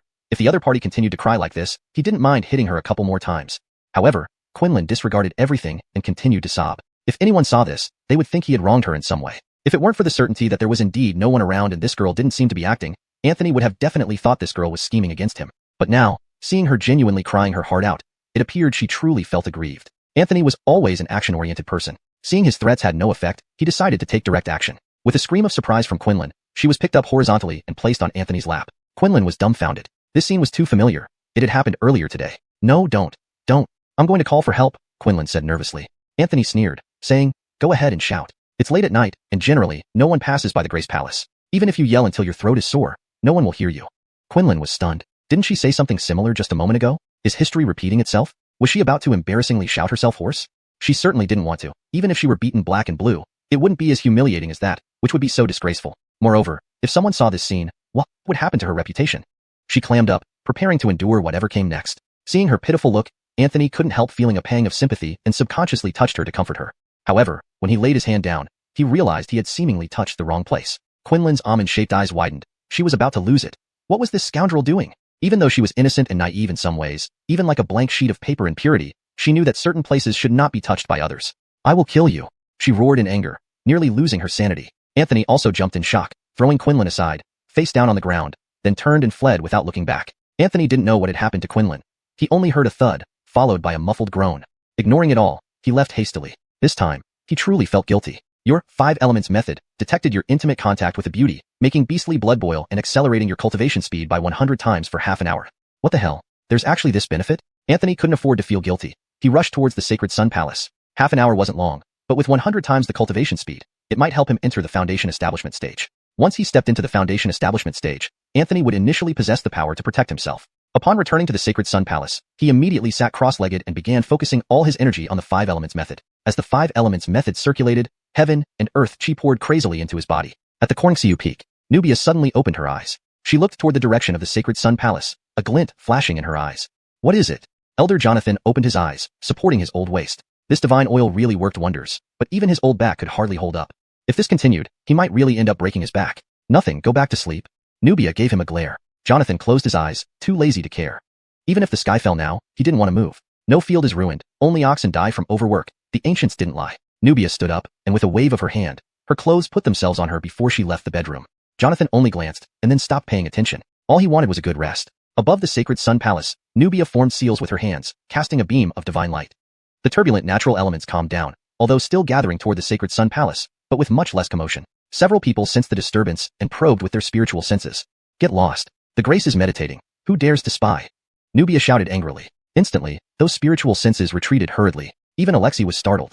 In the entire sect, the person most not to provoke absolutely wasn't the sect master or the grand elders, but that woman Nubia. When she was angry, she was completely unreasonable and could even destroy his Yunfeng peak. Added to that, her man was Elder Jonathan, equally terrifying. He could turn hostile faster than turning pages. If Alexei dared to cause trouble for Nubia, Jonathan would surely intervene. Calling this unlucky, he retracted his spiritual sense. As for why the Grace was in the Sacred Sun Palace, what else could it be? Young love blazing intensely. Anything could happen. In the Grace Palace, Jane showed a surprised expression. She pondered, her face suddenly lighting up with a smile. This husband is quite unexpected indeed. Meanwhile, the Grace's admirers harbored endless resentment. Driven by this resentment, Transformation of Freedom started cultivating again slowly.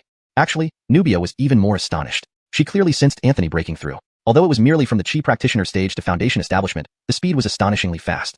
How long had he mastered the 5 elements method to achieve such success? Also, the influx speed of natural elements. It was excessively terrifying. One should know that even the breakthrough from Foundation establishment to core formation didn't create as much commotion. Anthony had fully immersed himself in cultivation, deeply meditating. He discovered significant changes within his body. First, impurities inside were expelled, releasing a new force from every inch of flesh, promoting the evolution of blood and bone.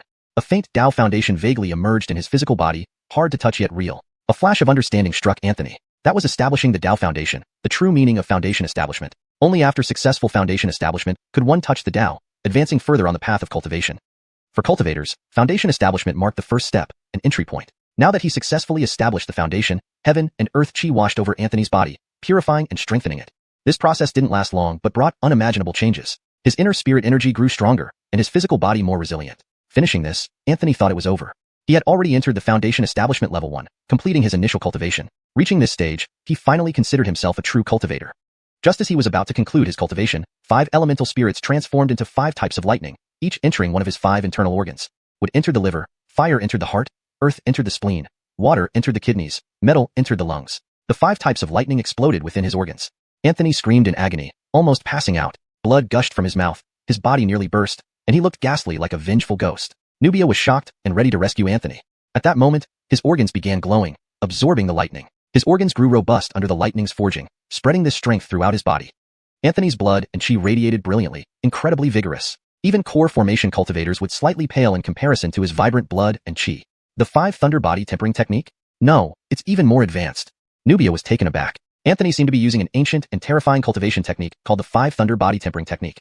But the true 5 thunder body tempering technique involves drawing external elemental thunder into the body. Doing so carries an enormous risk and can easily lead to problems. In the past, several prodigies met untimely deaths due to accidents while practicing this technique. For Anthony to transform his own power into the 5 elements of thunder to forge his internal organs was simply inconceivable. The magic of the 5 elements method surpassed her expectations. Once all injuries were healed and the 5 thunders transformed back into spiritual energy to nourish his physical body, Anthony opened his eyes. 2 beams of astonishing light shot out from them, sharp and intense. Foundation Establishment Level 1. He had finally crossed the threshold into cultivation. Now he could consider himself a Foundation Establishment Grade Adept, with the ability to protect himself to some extent. Combined with techniques like the mountain moving technique, he was confident in facing off against high-level Foundation Establishment cultivators, and even emerging victorious. Your mountain moving technique, sensed shock from the Yuan Ing cultivator Nubia. Enlightenment succeeded, proficiency level breakthrough to Grand Mastery. Current cultivation progress is 1%. There's more good news? Anthony became excited. Then his gaze turned upward, revealing gratitude. Anthony knew that if it weren't for Nubia helping to cover up, his cultivation would have been exposed long ago. Nubia gave a slight smile before leaving. The night was silent. A few people found it hard to sleep. They stared in the direction of the sacred Sun Palace, their hearts burning with resentment. Their admired goddess had become the wife of a waste of flesh. They couldn't accept it. It wasn't Sister Grace who was cultivating, it was that foul rogue. He deceived everyone. He wasn't really made a cripple. Instead, he's very powerful. Phoenix Dance clenched her teeth in frustration. Having been bested by Anthony twice, she felt she understood him deeply. All talk about being unable to cultivate and becoming crippled. It was all lies. That guy pretended to be weak, but was actually quite strong. But no matter what she said now, others wouldn't believe her, thinking she only spoke highly of Anthony because she lost face at his hands. Am I such a vain person? She inwardly scoffed, yet felt somewhat guilty. She seemed to care about appearances too much, especially given her infamous reputation for being unreliable. No wonder those fellow disciples didn't believe her. With this thought, she sighed. Over the next 2 days, Anthony didn't appear. He didn't want any more surprises until the wedding, where he planned to give everyone a huge surprise. Anthony knew well that his wedding wouldn't be peaceful. Becoming the sacred son meant touching upon certain people's interests. They wouldn't remain indifferent. Chapter 21. Storms are brewing. Apart from the wedding preparations, Anthony barely appeared in public. However, as the wedding day approached, his cultivation speed of transforming all things became faster. It was clear that some people's resentment toward him never diminished and grew even more intense with time. Anthony knew that most of these people were admirers of Blythe who harbored dissatisfaction towards him. Tomorrow was the big day, and something was bound to happen. Unfortunately, he had not spent enough time comprehending the 5 elements law, preventing him from encountering more beautiful women. Otherwise, given its nature, this 5 elements law could have advanced beyond the foundation establishment stage. Fortunately, his current strength should suffice to handle tomorrow's events. He felt confident as he awaited the arrival of the next day. And at tomorrow's wedding, he would encounter more beauties. This way, the 5 elements law could achieve further breakthroughs. At this thought, he couldn't help but smile. Others struggled tirelessly while cultivating, but all he needed to do was look at beautiful women. Of course, as he saw more beautiful women, the 5 elements law grew more refined, and ordinary women could no longer inspire it. At least a maiden of modest upbringing was now required. Unlike at the beginning when any woman piqued its interest, behaving like a lecherous system, your 5 elements law feels utterly insulted and is preparing to go on strike and stop cultivation. Anthony sneered. He had already grasped the temperament of this perverted system and wouldn't indulge it. If you don't cultivate properly, not only will you not see any beauties, I won't let you see anyone, male or female. You'll be locked away until you die. Anthony threatened the 5 elements law fiercely. The 5 elements law agrees to discuss matters reasonably, opposes striking, and commits to diligent cultivation. Seeing that it was being unreasonable, Anthony ignored it. He mentally reviewed the key points for the next day to avoid any mishaps. Sister Blythe.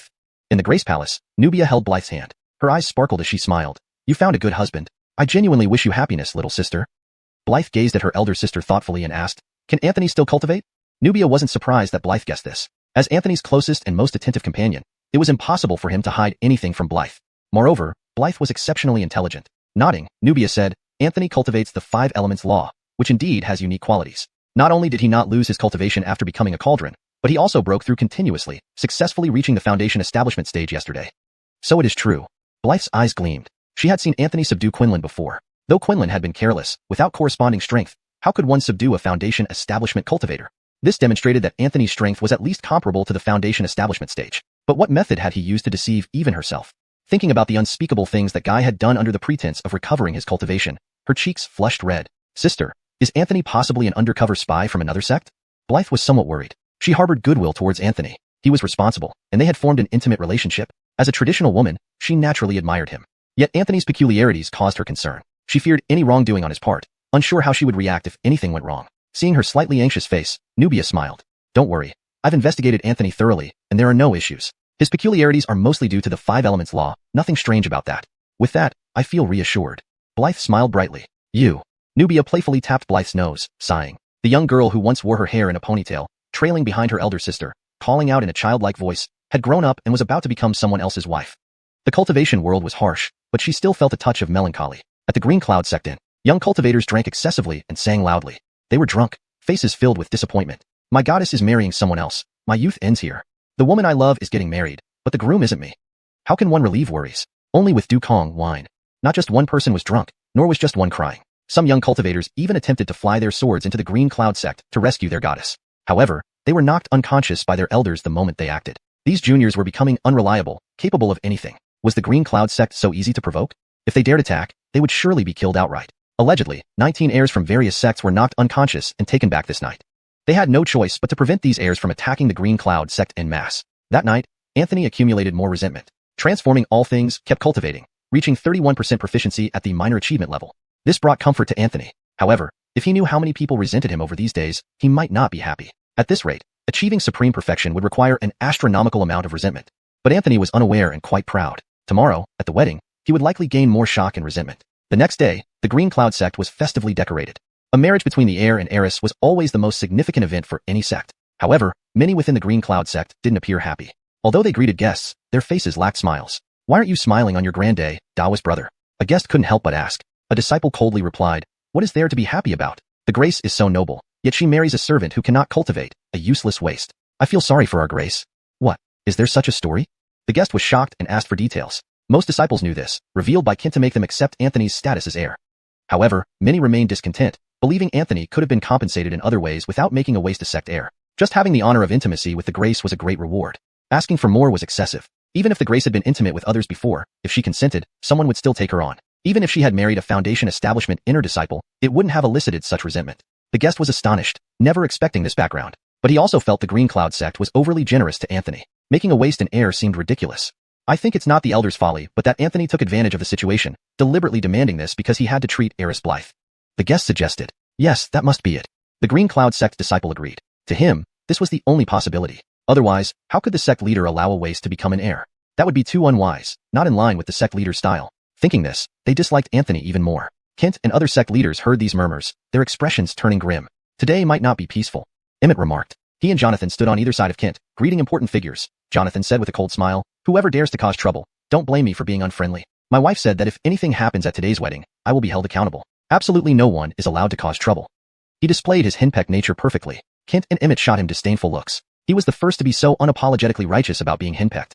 Though Kent acknowledged his words and said in a deep voice, the wedding of the Holy Son and Grace concerns the dignity of our Green Cloud sect. Absolutely nothing can go wrong. If anyone causes trouble, suppress them forcefully. Yes, Emmett and Jonathan both lit up. Even the sect leader had spoken. What do they have to worry about? Whoever dared to cause trouble, they could just deal with them then. I'm afraid the trouble may come from within, Kent sighed. He was somewhat concerned. It would be easier to handle external challenges. But if trouble came from within, it would be much harder to deal with. Whatever happened, it would tarnish the reputation of the Green Cloud sect. Jonathan and Emmett exchanged glances, seeing the severity in each other's eyes. I'll go warn those bastards. Whoever dares to cause trouble today, don't blame me for being unfriendly, Jonathan sneered. He was about to act when Kent stopped him. Forget it. If someone is unhappy, let them step forward. It would be good to observe their intentions and clear some obstacles for the Grace, Kent explained. Jonathan and Emmett immediately understood Kent's intention. This was about paving the way for the Grace. They exchanged glances and remained silent. In any sect, power transitions often lead to some turbulence. The Green Cloud sect was no exception. However, most transitions were smooth. Typically, the outgoing leader would clear obstacles for the next leader while still in power. Even if threats were left behind, it was for the new leader to manage. I feel a great calamity coming. Within 50 years, I must step down, Kent said solemnly. Congratulations, sect leader. Jonathan and Emmett responded in surprise and delight. They understood what Kent meant. Kent smiled slightly but didn't elaborate, a sense of grandeur rising around him. The auspicious time arrived, and the newlyweds were brought forward. The bride, adorned in a phoenix crown and red robe, walked hand in hand with Anthony, dressed in his wedding attire, into the grand hall. Chapter 22, Anthony. I am indeed too ordinary. Quinlan squeezed through the crowd, her almond eyes wide open, curiously watching the two people. Upon seeing Anthony with a smile on his face, she was tempted to rush out and punch him right away, giving him a thorough beating. This guy had bullied her several times and even dared to touch her inappropriately. He was utterly shameless and despicable. However, she also understood that this was the grand wedding of the Holy Daughter and Holy Son of the Azure Cloud sect. If she were to disrupt it, it would offend the entire sect. Even if her grandfather was Hansen, the supreme elder of the Nine Heavens sect, she couldn't bear such guilt. She would be punished, and the sect wouldn't protect her. Thus, Quinlan forcefully suppressed her anger, staring fiercely at Anthony and pondering how she could get back at him later. Jane wore a phoenix crown and red silk robe, but lacked the traditional red veil used in the mortal world. Therefore, everyone could see her flawless beauty. Her face radiated a faint, happy smile as she walked forward hand in hand with Anthony.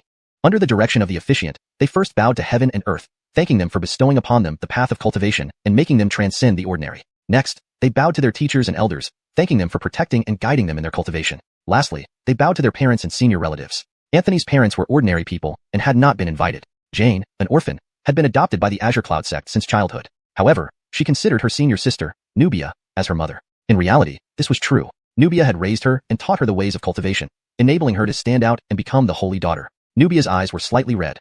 The renowned female tyrant of the Azure Cloud sect was now overwhelmed with emotions. "Take good care of Jane in the future, or I will not forgive you," she warned Anthony, urging him to remember. Anthony smiled and replied, "Senior sister, rest assured, having such a wife, what more could I ask for? If I treat her badly, may heaven punish me." A cultivator's oath is not something to be taken lightly. Once sworn, failing to uphold it would lead to its fulfillment. Thus, Anthony's words already showed utmost sincerity. Nubia smiled, relieved by his words. Seeing that Nubia wasn't saying anything more, the officiant was about to announce the final step. Once the couple exchanged bows, they would officially become husband and wife. Just then, a voice broke through the air. "A cripple, why does he qualify as our Azure Cloud sect's holy son? Why does he deserve to marry our holy daughter?" Everyone turned to look. It was a young man who appeared to be around 18 or 19. Wearing tattered battle robes, he entered the hall, panting heavily. Seeing everyone's gaze on him, he grinned and said, "Finally made it. Sister Jane hasn't married this cripple yet." "Shut up, Denham. What nonsense are you spouting?" Emmett stepped forward, scolding Denham angrily. Denham was his disciple, and though Emmett had been wary of true transmission elders' disciples causing trouble, he never expected it to be his own disciple. Denham, however, was unfazed. Smiling, he knelt down and paid his respects. Disciple Denham greets master. His respect for his master was genuine, stemming from deep within his bones, nothing like mere pretense. Emmett felt warmth in his heart, but still maintained a stern expression. "You just returned and don't understand the situation. Don't speak recklessly. Come here beside me first." Denham was a beggar boy Emmett had picked up during one of his trips down the mountain. Originally lacking talent, he had incredible perseverance, enduring 10 times, sometimes 100 times, the hardship others faced. By the age of 19, he had cultivated to the 9th layer of Foundation Establishment. This time, after venturing out to train, he planned to break through to the 10th layer of Foundation Establishment before returning to challenge the core formation realm. Even Kent had praised him, noting that despite his average talent, his determination would make him a standout figure in the cultivation world, rivaling even the top prodigies. This brought great joy to Emmett, who felt proud of his disciple. Denham shook his head, grinning. "Master, you know I like Sister Jane. If someone wants to marry her, fine, but they must prove themselves better than me. A crippled cultivator has no right to marry Sister Jane." Emmett frowned and scolded. The holy son can't cultivate because he helped the holy daughter heal, not due to lack of talent. Denham ignored him, staring intently at Anthony. "Don't hide it. I can sense the dangerous aura around you. Your strength isn't weaker than mine. My master might not notice, but my intuition tells me you're very strong. I fight beasts in dangerous places daily, honing instincts sharper than any beast. My intuition says you're powerful." There was a murmur among the crowd. Even Kent was surprised. Could Anthony really still cultivate? Did he misjudge him? Suddenly recalling the incident a few nights ago, Kent's gaze fell on Nubia, who had shielded the Holy Sun Palace from prying eyes. If he had guessed correctly, Nubia should know whether Anthony could still cultivate. Holy Sun, first layer of Foundation Establishment, Nubia transmitted telepathically. Indeed, he had misjudged Anthony. Only someone with clear mind, like Nubia, could detect his strength. Kent naturally trusted Anthony's identity, especially after thoroughly investigating his background. His concealment was likely due to the mystic power of the 5 Elements Law, which only Anthony had ever comprehended over millennia. Quinlan clenched her fists, grinding her teeth. Indeed, this guy had hidden his strength. After Denham spoke, she was even more convinced. Jane's face darkened as she scolded, "Denham, that's enough. Now isn't the time for your mischief. Step down." Facing Jane, Denham showed some respect. His gaze flickered, avoiding direct eye contact. Reluctantly, he shifted his attention to Anthony. "If you're a real man, don't hide behind Sister Jane. Come out and face me as a man." Jane's face darkened again, ready to intervene, but Anthony held her back. "This is a man's matter. Let us resolve it ourselves."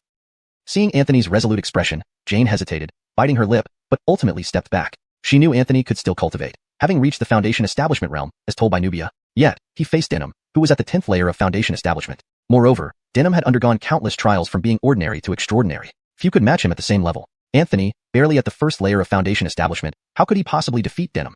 Yet, she could only choose to trust Anthony. She could protect him, but he would never hold his head high again. This was why she reluctantly stepped back. But if Anthony was in danger, she would definitely intervene. Anthony scanned the crowd, especially the beauties. Every female cultivator shuddered under his gaze, feeling as if an LSP was targeting them, involuntarily trembling. Anthony then retracted his gaze. At this moment, his spiritual energy surged, breaking through to the 2nd layer of Foundation Establishment. The crowd buzzed. Anthony could still cultivate after serving as a cauldron. How? From breath gathering to Foundation Establishment, how long did it take him? Just over 10 days. Even Kent was stunned. They weren't amazed by Anthony's cultivation talent. No one knew better than they that his talent was extraordinarily ordinary. Otherwise, he wouldn't have even failed to become an outer sect disciple and had to rise from the ranks of the miscellaneous tasks. But, who would have thought that when he cultivated the 5 Elements Law, he progressed at such a miraculous speed, successfully building his foundation in just a few days. Your mountain-moving technique has sensed the shock of numerous powerful beings, greatly increasing your cultivation speed. Current cultivation speed is 8 times faster. Current cultivation progress, 17% towards mastery level. Anthony nodded in satisfaction. Faced with everyone's shock, he put on an air of calmness. He smiled faintly and said, "It took me 12 days to advance from breath, gathering to foundation establishment layer 2. What a long process it was. I am indeed too ordinary in talent, not suitable for cultivation. I can't compare to all of you." 12 days? Everyone present was struck by astonishment. They were all almost spitting blood. The most outstanding among them spent 2 to 3 years in the foundation establishment stage. Cork Fabian, who managed foundation establishment in 3 years, was already considered one of the top geniuses. In the sect, he could be groomed as a holy son. To go from an ordinary person to foundation establishment in 12 days, what did that mean? Most importantly, the other party was still bragging there, complaining about how long his cultivation time was. This was a slap in the face, throwing everyone's pride out the window. If Anthony's talent was considered ordinary, what were they? A bunch of pigs? No, maybe even less than pigs. Your transformation of all things has sensed everyone's intense resentment, taking pleasure in their misfortune, increasing cultivation speed by double, proficiency at minor success, current cultivation progress, 25%. Both Dao techniques made progress. Anthony was somewhat excited, waiting to shock them even more, making them spit even more blood, advancing his 2 martial arts further. "Why aren't any of you speaking?" Anthony feigned surprise. No one wanted to talk to him. They were all heavily affected, sulking as if they wanted to spit blood. Anthony decided to pour oil on the fire. "All right, since you all feel I don't deserve Jane, then I will prove myself. If anyone below the core formation realm can defeat me, I won't marry today." Upon hearing this, many people showed anger. Even if you are exceptionally talented, even if you are peerless in the world. But now you're just at the mere foundation establishment layer 2. Aren't you being a little too arrogant? Chapter 23. What punishment for insubordination? A cultivator at the 10th level of foundation establishment would indeed have the right to say such things. But what did a mere second-level foundation establishment practitioner base his confidence on? "I will challenge you." Fabian stepped out from the crowd. His injuries had healed, and his gaze was dark as it rested on Anthony, issuing a challenge. However, someone intercepted him. "Get back." Denham's eyes were cold like those of an enraged beast. Fabian's pupils constricted. Among the younger generation disciples, he feared Denham most, not because Denham was stronger. There was still a gap between their current strengths, but because Denham was a total madman. Once targeted by Denham, even if Fabian didn't suffer any harm, Denham's wrath wouldn't be quelled. They had several confrontations in the past. Though Denham initially suffered, he eventually fought with tenacity until both were exhausted. Denham never played fair. Fabian snapped, "Denham, what are you doing?" He challenged us himself. "You heard it just now. Why stop me?" He was both angry and wary, not wanting to conflict with Denham. "If you want to challenge him, I can let you go first." Fabian thought Denham was upset because he had taken the chance to fight Anthony. Denham sneered, "Fabian, do you know why I've always looked down on you?" "Why?" Fabian asked gloomily. He knew that Denham had always despised him. Initially, he thought it was jealousy over his talent, but later, he changed his mind. Although Denham lacked remarkable talent, he had incredible perseverance, which meant his future accomplishments wouldn't be worse than his own. Denham's expression was slightly disdainful as he said, "It's because you have small cleverness but lack righteousness. You only see your own interests." Before Fabian could retort, Denham continued, "In a situation like today, even if we challenge Anthony, it should be after outsiders have. If Anthony is defeated by us, it simply means he isn't excellent enough and a more capable successor takes over the Sage Sun position. But if he's beaten by outsiders, it suggests our Milo sect is inferior. Yet, you rushed in first, trying to sap his strength. How foolish." Fabian was speechless and somewhat infuriated. Denham clearly implied he wasn't a match for Anthony, and going first would merely waste Anthony's strength, letting others benefit. "Denham, shut up. I can defeat him without anyone's help, showing everyone who's the best disciple of this generation." Fabian replied coldly, confident in his strength. Denham's logic wasn't lost on Fabian, but he didn't think he'd lose to Anthony. Anthony yawned, indifferent. "Are you done talking? Let's get on with it. Don't waste time. I need to get to my bridal chamber." Denham was surprised by such boldness. Anthony didn't care about conserving energy and instead urged them to attack quickly. After pondering, Denham smirked and stepped back, no longer obstructing. Fabian hesitated for a moment before reacting. His gaze fell on Anthony, filled with disdain and sharpness. "No one else needs to move. I'll handle you single-handedly and defeat you easily." Fabian's attitude was dismissive. A mere second-level foundation establishment practitioner, what was there to fear? With near-core formation, he couldn't lose to someone below? "Are you ready?" Anthony suddenly asked, revealing a strange smile. "Ready? For what?" Before Fabian could react, Anthony moved. His 5-element spiritual power surged through his body, and then he lunged forward. Instantly, he appeared beside Fabian. The mountain-moving technique enhanced Anthony's strength to an astonishing level. He simply threw a punch without any particular technique. Bang! Fabian had no time to respond. It felt like being hit by a ferocious beast. He flew backward and crashed into the ground hard. His head buzzed as if trampled by 1,000 elephants, dazed for a while. Anthony stood above him, coldly watching but not striking again. The outcome was clear. A murmur spread through the crowd. What kind of power was this? So terrifying? To defeat a peak foundation establishment cultivator with a single blow at the second level? Was he human? Hearing of challenging higher levels was common, but 8 levels above? Unbelievable. Your mountain-moving technique has felt the crowd's astonishment, accelerating its cultivation speed tenfold. Anthony nodded in satisfaction, content with the swift victory. The gains were significant. "Shameless, you attacked by surprise." At this moment, Alexei stepped forward, shouting. Then he knelt before Kent, declaring loudly, "Master, such shameless behavior disqualifies him from being our Milo sect's sage son. Please strip him of this title." Kent responded indifferently, "You're so full of ideas. Why don't you be the leader then?" Alexei choked on his words. He quickly prostrated. "I dare not." "Humph." Kent coldly snorted. The sage son already asked if Fabian was prepared. This hardly counts as a surprise attack. Moreover, given Anthony's second-level foundation establishment status, even a surprise attack shows capability.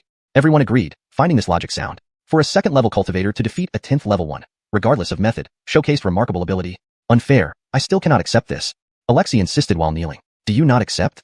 Before Kent responded, Anthony turned to Alexei. Alexei raised his head, meeting Anthony's gaze. "I cannot accept it. If you beat him fairly, I'd have nothing to say. But attacking by surprise, naturally I object." Anthony smiled faintly, then suddenly stomped down. Crack. Fabian's chest caved in under the force. Blood spewed from his mouth as he regained consciousness. He glared at Anthony, shouting, "Shameless bastard, attacking by surprise. Do you still not accept?" Anthony asked calmly. Alexei's eyelids twitched. He hastily responded, "We accept." Seeing how Anthony severely injured Fabian, Alexei worried further provocation would worsen Fabian's condition. Anthony was too ruthless. Yet, Fabian defiantly yelled, "I still don't accept. Face me openly." Surprisingly, Anthony nodded. "Fine, go ahead." Though saying so, his foot remained on Fabian's chest. This left Fabian livid. "Shameless, release me first." "Haha." Anthony laughed mockingly. "Do you decide everything? How about I admit defeat now, saving you the effort?" "You." Fabian glared at Anthony. Anthony's expression turned cold. "As the sage son of Milo sect, you challenged me during my joyous day, disregarding our sect's honor. Such disrespect warrants death. But considering your youthful ignorance and impulsiveness, I shall only disable your cultivation and have you face the wall for half a year as a warning." "You dare?" Fabian's eyes were bloodshot with fury. Disabling one's cultivation wasn't as simple as it sounded. It could lead to permanent damage to the Tao Foundation, making higher achievements virtually impossible. Unless a powerful cultivator was willing to spin their essence to cleanse his bones and renew his meridians, restoring his body from the ground up. Otherwise, his path in cultivation was bound to be short-lived. "Anthony, you dare?" Muyundi also shouted in anger. He was genuinely worried. Fabian was his true disciple whom he held in high regard. Fabian was intended to inherit his lineage, and Muyundi even wanted him to become the sage son, eventually becoming the head of Milo sect. If his cultivation was disabled, even if he could cultivate again, the delay would make reclaiming the sage son position far more difficult. Anthony smiled faintly and said, "Muyundi, remember your place. You are just a true disciple elder. Do you wish to challenge my authority as the sage son?" Muyundi was momentarily speechless. By rank, the sage son and sage daughter stood only below the sect leader. He, merely a true disciple elder, truly had no right to speak to the sage son like this. "This matter is decided. Venerable Elder Emmett, where are you?" "I am here." Emmett walked over respectfully. He understood that Anthony was establishing his authority and appreciated his approach. Without decisive action, how could one be worthy of the title of sage son of Milo sect? Disable Fabian's cultivation, but don't cut off his path entirely. If he wishes to challenge me again, I'll wait for him once he regains his strength. "Yes," Emmett respectfully replied, giving Anthony full respect. In reality, while he nominally ranked below the sage son, venerable elders were the mighty forces within a sect. Even the sect leader treated him courteously, let alone the sage son. Now, their venerable elder clearly sided with Anthony. Emmett approached to disable Fabian's cultivation. Muyundi stood up, glaring at Emmett and shouting, "Venerable elder, don't abet this wickedness." Emmett glanced at him coolly, saying, "It's your selfishness that has made us a laughingstock to all cultivators outside." Ignoring Muyundi's icy stare, Emmett struck Fabian with a palm. Fabian shuddered as his entire aura dissipated. Though nearly core formation, he was now reduced to an ordinary person, his Tao Foundation completely dismantled. Emmett hadn't harmed Fabian's innate talent for cultivation, which left Muyundi furious yet relieved. At that moment, Jareth spoke softly, "Elder Mu, shouldn't you thank the sage son for his leniency?" Muyundi trembled. His disciple had been disabled, and he was supposed to thank the person who did it? Was there any justice left in this world? Chapter 24. Miss Therese. Alexei abruptly lifted his head and met Dominic's serious gaze. This matter was not open to discussion. Alexei instantly understood. He was furious, his eyes practically burning with rage. In his view, he had done nothing wrong. It was most reasonable for his disciple to become the holy son and potentially the chief master one day because he was outstandingly capable. Anthony was merely a lowly servant. To become the holy son just for healing the grace was ridiculous and laughable to the extreme. Alexei took a deep breath and bowed his head as he walked over to Anthony. After much internal turmoil, he finally managed to say, "Thank you, holy son, for your kindness." Anthony nodded gently and waved his hand, saying, "Take him away. Young people often act rashly. I don't wish to press the matter too far. A slight punishment should serve as a lesson. I hope in the future, he can remember this and not act insolently again." Alexei barely restrained the impulse to thrash Anthony, but instead led Fabian aside. "Master," Fabian muttered painfully. Alexei replied, "Stay silent. Rest assured, your master is here for you." Despite feeling deeply aggrieved, Fabian tried his hardest not to cry and nodded vigorously. "Your technique, transformation of all things, has absorbed the intense resentment from Alexei and his disciple. Progress reaches 45% of minor completion."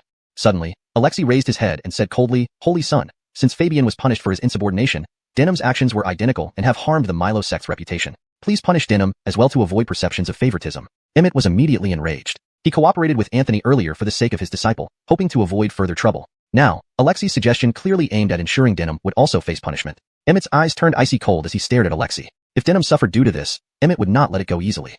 Anthony remained expressionless, responding lightly, I, the Holy Son, am fair and clear in my rewards and punishments. There's no need for you to remind me. Then he focused on Denham. Denham wore a faint smile. Anthony saluted Dominic and said, Chief Master, Denham has defended the sect's honor by preventing an inferior's defiance. Although he previously disrupted the wedding ceremony, considering his youth, I propose to elevate him to Inner Gate Protector. Please approve. Very well. Below the rank of True Transmission Elder, the Holy Son may appoint freely. Appointments of True Transmission Elders require consultation. With sufficient reason, I will agree, replied Dominic.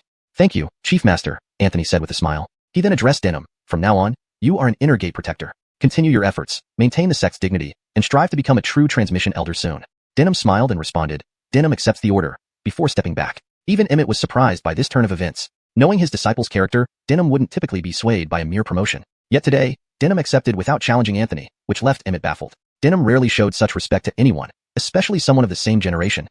Ignoring these thoughts, Anthony scanned the guests with a smirk. I know many of you disapprove of me. You may challenge me, but only up to the condensing core level. Holy Son, it's unnecessary. Our Milo sect's marriage doesn't concern outsiders. They shouldn't meddle, Denham interjected firmly. Previously admiring Anthony's self-sacrifice for righteousness, Denham now fully accepted Anthony as the Grace's husband after testing his strength. Many guests who initially disagreed conceded that this was indeed an internal matter of the Milo sect. Anthony felt slightly disappointed, having wanted more confrontation. Checking his mountain-moving technique and transformation of all things, he saw progress. The mountain-moving technique was 30% complete, while the transformation of all things reached 45% minor completion. Significant gains. To quickly enhance these techniques, he needed even bigger confrontations. However, he didn't actively provoke others, respecting this celebratory occasion and avoiding appearing overly aggressive. With that settled, he turned to perform the final marital vow with Jane. Once completed, they would officially be husband and wife. At that moment, a sneering voice interrupted. What a worthless Milo sect Holy Son. You're nothing but a jumping clown. Killing you would be like crushing an ant.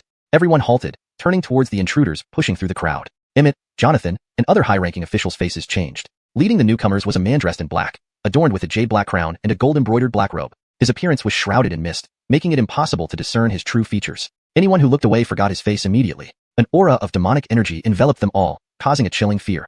Therese, Dominic stood, eyes flashing intensely. The Saint Lord of the heavenly demon sect, Therese, was truly a towering figure in the realm of demons. His presence alone caused everyone to recoil in horror. He was a legendary being feared by countless sections. His infamy could stop children from crying at night.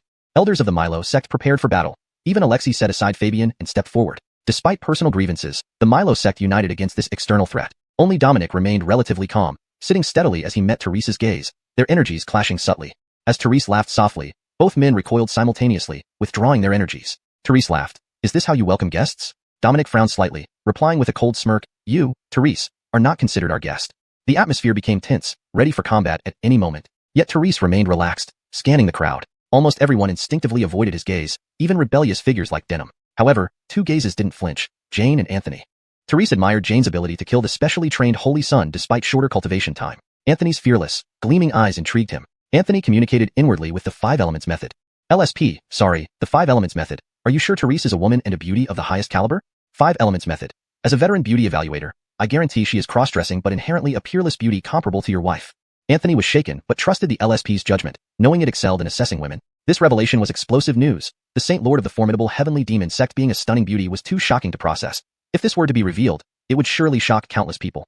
Thinking of this, Anthony's gaze toward Miss Therese grew increasingly peculiar. Therese felt Anthony's stare. Though she didn't know why he wasn't afraid of her and looked at her with such oddity, she never thought it was because her true gender had been exposed. Suppressing her smile, she said indifferently, Today, I came here for 2 main reasons. One is to witness the wedding of Iva Jane who killed our sect's Holy Son. I want to see who she marries, and if he is worthy of being Iva. Then may I ask Miss Therese, am I worthy of Jane?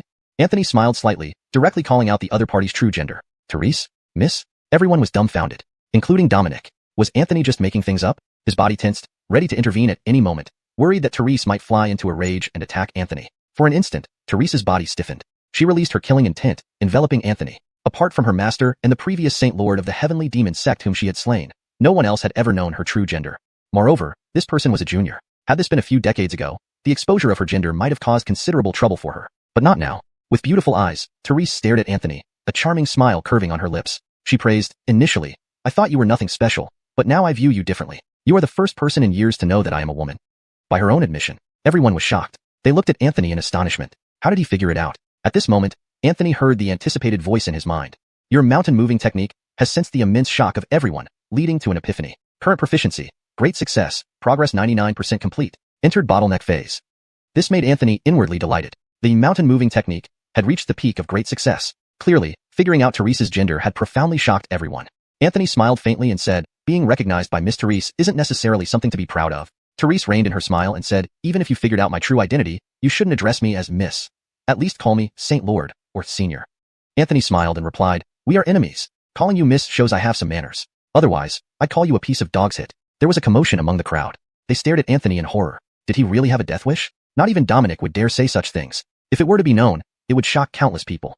Thinking of this, Anthony's gaze towards Marion became increasingly strange. Marion felt Anthony's eyes on her. Although she didn't know why he wasn't afraid of her and was looking at her oddly, she never thought it was because her true gender had been exposed. Marion reined in her smile and said coolly, I came here today mainly for two reasons. One is to witness the wedding of Iva Blythe, who killed my sect's holy son, and see what kind of person she marries, whether she deserves the title of Iva.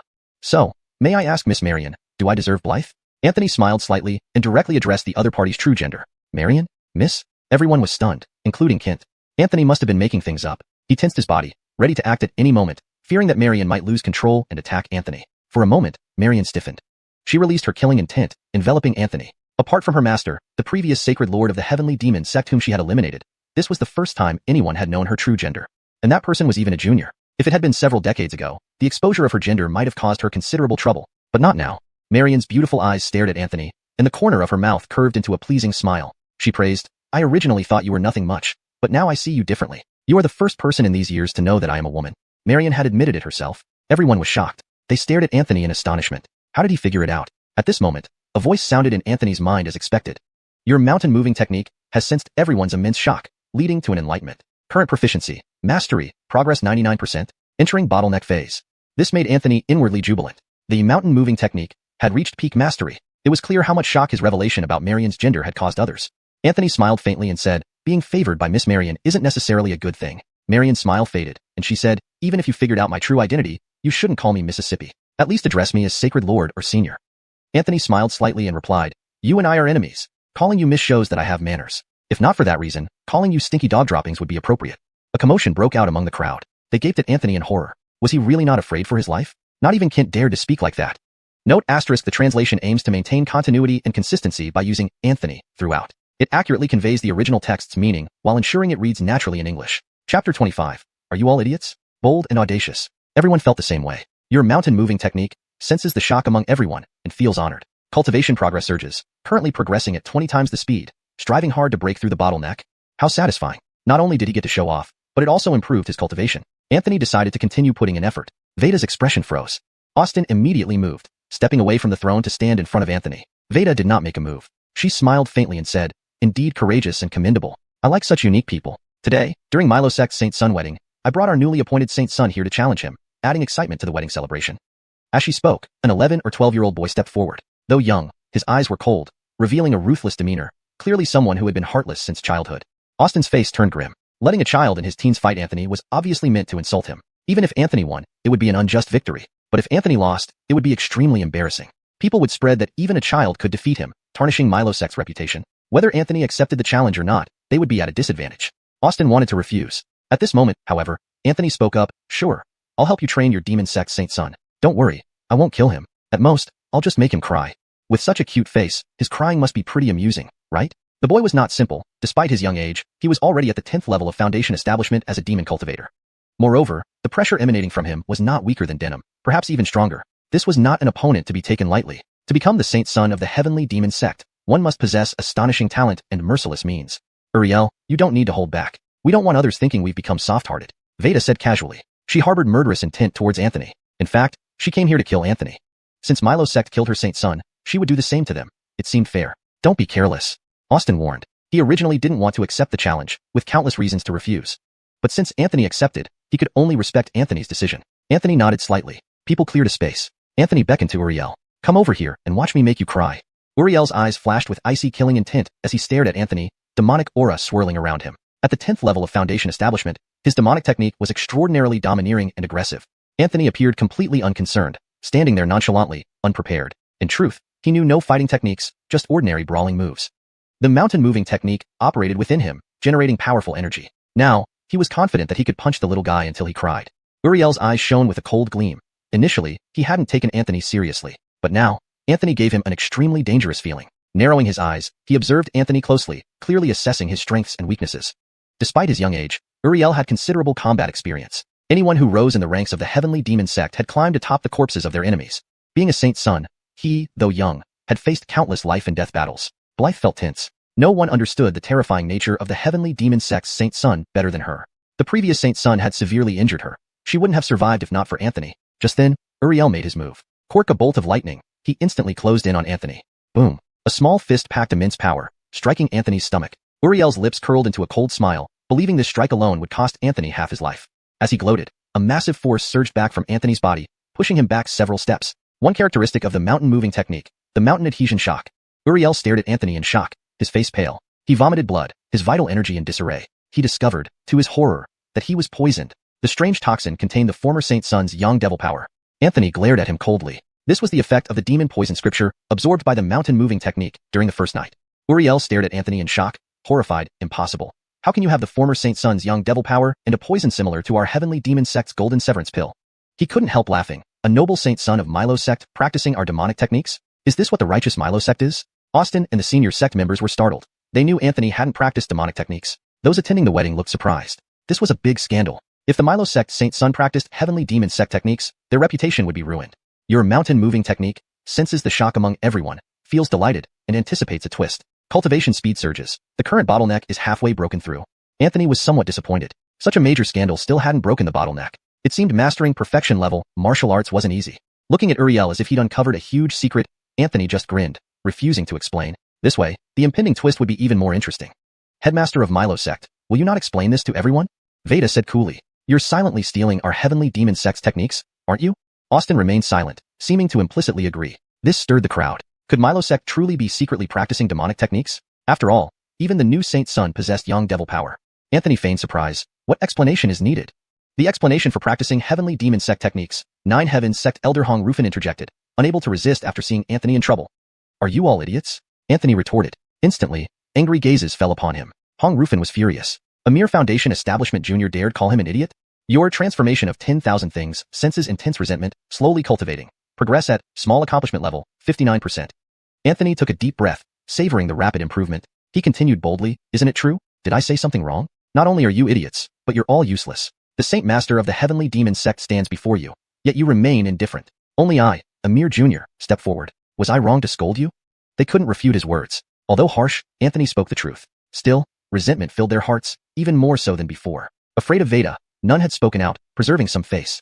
Anthony tore off their mask, trampling on their pride ruthlessly. They couldn't help but resent Anthony. So-called prestigious Orthodox sects, Besides Milo sect, who else deserved such a title? Having rebuked the so-called Orthodox sects, Anthony turned to Uriel. Shaking his head, his expression showed disappointment. Uriel's face darkened, feeling his intellect was being belittled. What do you mean? Translation done. Please review and provide any additional instructions if needed. Anthony sneered and said, everyone knows that Jane and I came together because I comprehended the 5 elements law which could heal her injuries. She killed the heavenly demon sect's Saint Son but was invaded by young devil power. I used the 5 elements law to refine it, naturally gaining young devil power. What's so strange about this? How do you explain the toxicity of the golden severance pill? Uriel asked coldly. As he spoke, Anthony's expression changed. He stared at Uriel icily and retorted. This is something your heavenly demon sect should answer. You planted a spy in Milo sect, poisoned me, and forced me to kill the Grace. Your methods are ruthless indeed. Fellow Taoists, take heed. If the heavenly demon sect plants spies within your sects, you might suffer greatly when they strike. Uriel's mouth opened, but he found no words to refute Anthony. Everything Anthony said was true. Despite his cruelty, Uriel was still too young and inexperienced to handle such situations adeptly. Marian would have ignored these verbal jabs entirely. Disappointment flickered in Marian's eyes. It seemed she needed to properly cultivate this saint's son. If he remained inferior to Anthony, then she would just kill Anthony. Austin appeared satisfied, deeply appreciating Anthony's abilities. He had intended to make Anthony a saint's son as compensation, but now Austin saw Anthony's potential for more. Though Anthony wasn't yet powerful enough, with time, Anthony would only grow stronger, especially considering his excellent mental fortitude and strategy. Even Austin himself might not have performed better under such circumstances. While Anthony was somewhat too bold, alienating many cultivator sects present, this wasn't an issue. Which young person doesn't show some audacity? Alright, I'm tired of wasting time on idle talk. Continue the fight. I don't want to waste time. My beautiful wife is waiting, Anthony declared. Jane blushed slightly, giving Anthony a reproachful glance. This man had no decorum, uttering such things in public. Kill. Uriel stood up and charged at Anthony, light flashing as a black long sword appeared in his hand. a magic sword befitting a core formation cultivator, given to him as a gift. Despite his strong physical body, Anthony felt some tension. He relied on sheer power to overwhelm his opponents, but this was the first time facing someone with a weapon. Instinctively, Anthony stepped back, avoiding the blade awkwardly. Uriel's eyes lit up. His combat experience told him immediately that his opponent had no combat skills, merely relying on brute strength. Though he wondered how a mere foundation establishment second-layer cultivator could match a core formation cultivator's strength, he knew his opportunity had come. An opponent like Anthony, possessing raw strength without skill, was easy to defeat. Chapter 26, another offspring of the 5 elements method, the Heaven and Earth Sword. Lugidian sneered coldly, the sword chi surging as he attacked Maddox. Chase and the others grew solemn. Despite all their calculations, they had underestimated Maddox's combat skills. Maddox was indeed powerful. Among those who hadn't formed a core, almost no one could match his spiritual energy strength. However, Maddox's cultivation time was too short. From comprehending the 5 elements method to becoming a second-layer foundation establishment, it took him only 12 days. He simply didn't have the time to learn combat techniques. This led to the possibility that even someone weaker than him could defeat him. Seeing how Maddox awkwardly dodged, everyone's hearts raced in suspense. Isai on the side looked grim. If he had realized this earlier when challenging Maddox, he wouldn't have been so embarrassed. Of course, provided that he hadn't been caught off guard by Maddox's ambush. Relying on his exceptional reflexes to dodge, but Maddox could barely keep up. The opponent continuously reduced the space for Maddox to move. It wouldn't be long before he would have to withstand the demon sword directly. With his current body strength, he doubted he could endure such a blow. Maddox roared in his heart, 5 elements method. Get out here quickly. Isn't there any way? Your descendants should come out now. I'm dying here, and you can't see beautiful women anymore. Your 5 elements method doesn't want to miss out on beautiful women, so it called its offspring, the Heaven and Earth Sword. You have comprehended the Heaven and Earth Sword, current proficiency level beginner, cultivation progress beginner, at 0%. A set of sword techniques instantly appeared in Maddox's mind.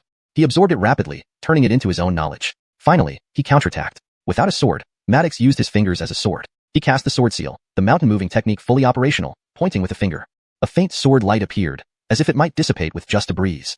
Lugidian showed a trace of disdain in his eyes. Such a level of sword chi, he could emit effortlessly even at 3 years old. He ignored it completely, continuing his attack. The intertwining sword chi forced Maddox into an extremely dangerous situation. At that moment, the faint and dim sword chi finally collided with Lugidian's sword chi. In front of everyone's astonished eyes, the sword chi penetrated through Lugidian's, unstoppable and overwhelming, landing directly on him. A deep wound appeared on Lugidian's body, causing him to cry out and fly backward. So fierce? Even Maddox couldn't help but be surprised. Indeed, products of the 5 elements method are no ordinary ones. And this was just at the beginner level. Even with the foundation of the peak level mountain moving technique, this power was excessively strong. Seeing Lugidian injured, he didn't hesitate and shot out another sword chi. Stop. Allison changed her expression. She sensed something wasn't right. If this sword chi landed, Lugidian would undoubtedly die. She struck with one hand, crushing the sword chi. Chase also struck a palm. Their palms seemed like they were cast in gold, colliding instantaneously, releasing terrifying power. Chase protected the hall, ensuring the shockwaves didn't spread out. He groaned slightly, clearly at a disadvantage. Chase's strength was not inferior to Allison, but because he had to protect the hall and the people above, he slightly lagged behind. Because of this delay, Maddox's sword chi also hit Lugidian. Lugidian was cut into 2 pieces, dying instantly. Everyone present was somewhat surprised, but they found it reasonable. As a holy son of Green Cloud sect, how could he possibly lack combat skills? Most likely, his supposed lack of combat skills was an act to deceive Lugidian and achieve a fatal strike. Since the previous realm was feigned, the lack of combat techniques could naturally be faked too. Thus, Maddox didn't receive the expected shock from the crowd, leaving him a little disappointed. He hadn't anticipated that Lugidian would be so weak, not even able to withstand the beginner-level Heaven and Earth Sword. As he was momentarily distracted, a voice sounded in his head. Your Heaven and Earth Sword killed an opponent, satisfying its bloodlust. Current proficiency beginner, cultivation progress at 1%. Maddox was startled. The method to enhance the Heaven and Earth Sword was actually by killing opponents. Each kill increased proficiency by 1 point. He sighed inwardly. No wonder the beginner level of the Heaven and Earth Sword was so astonishing. To reach proficient, he would need to kill 100 opponents. Maddox dared not imagine how many he'd need to kill to reach the limit of the Heaven and Earth Sword. But thinking about this now was premature. Feigning regret, he said, sorry, I went a bit overboard. Didn't hold back. So, your holy son is gone again.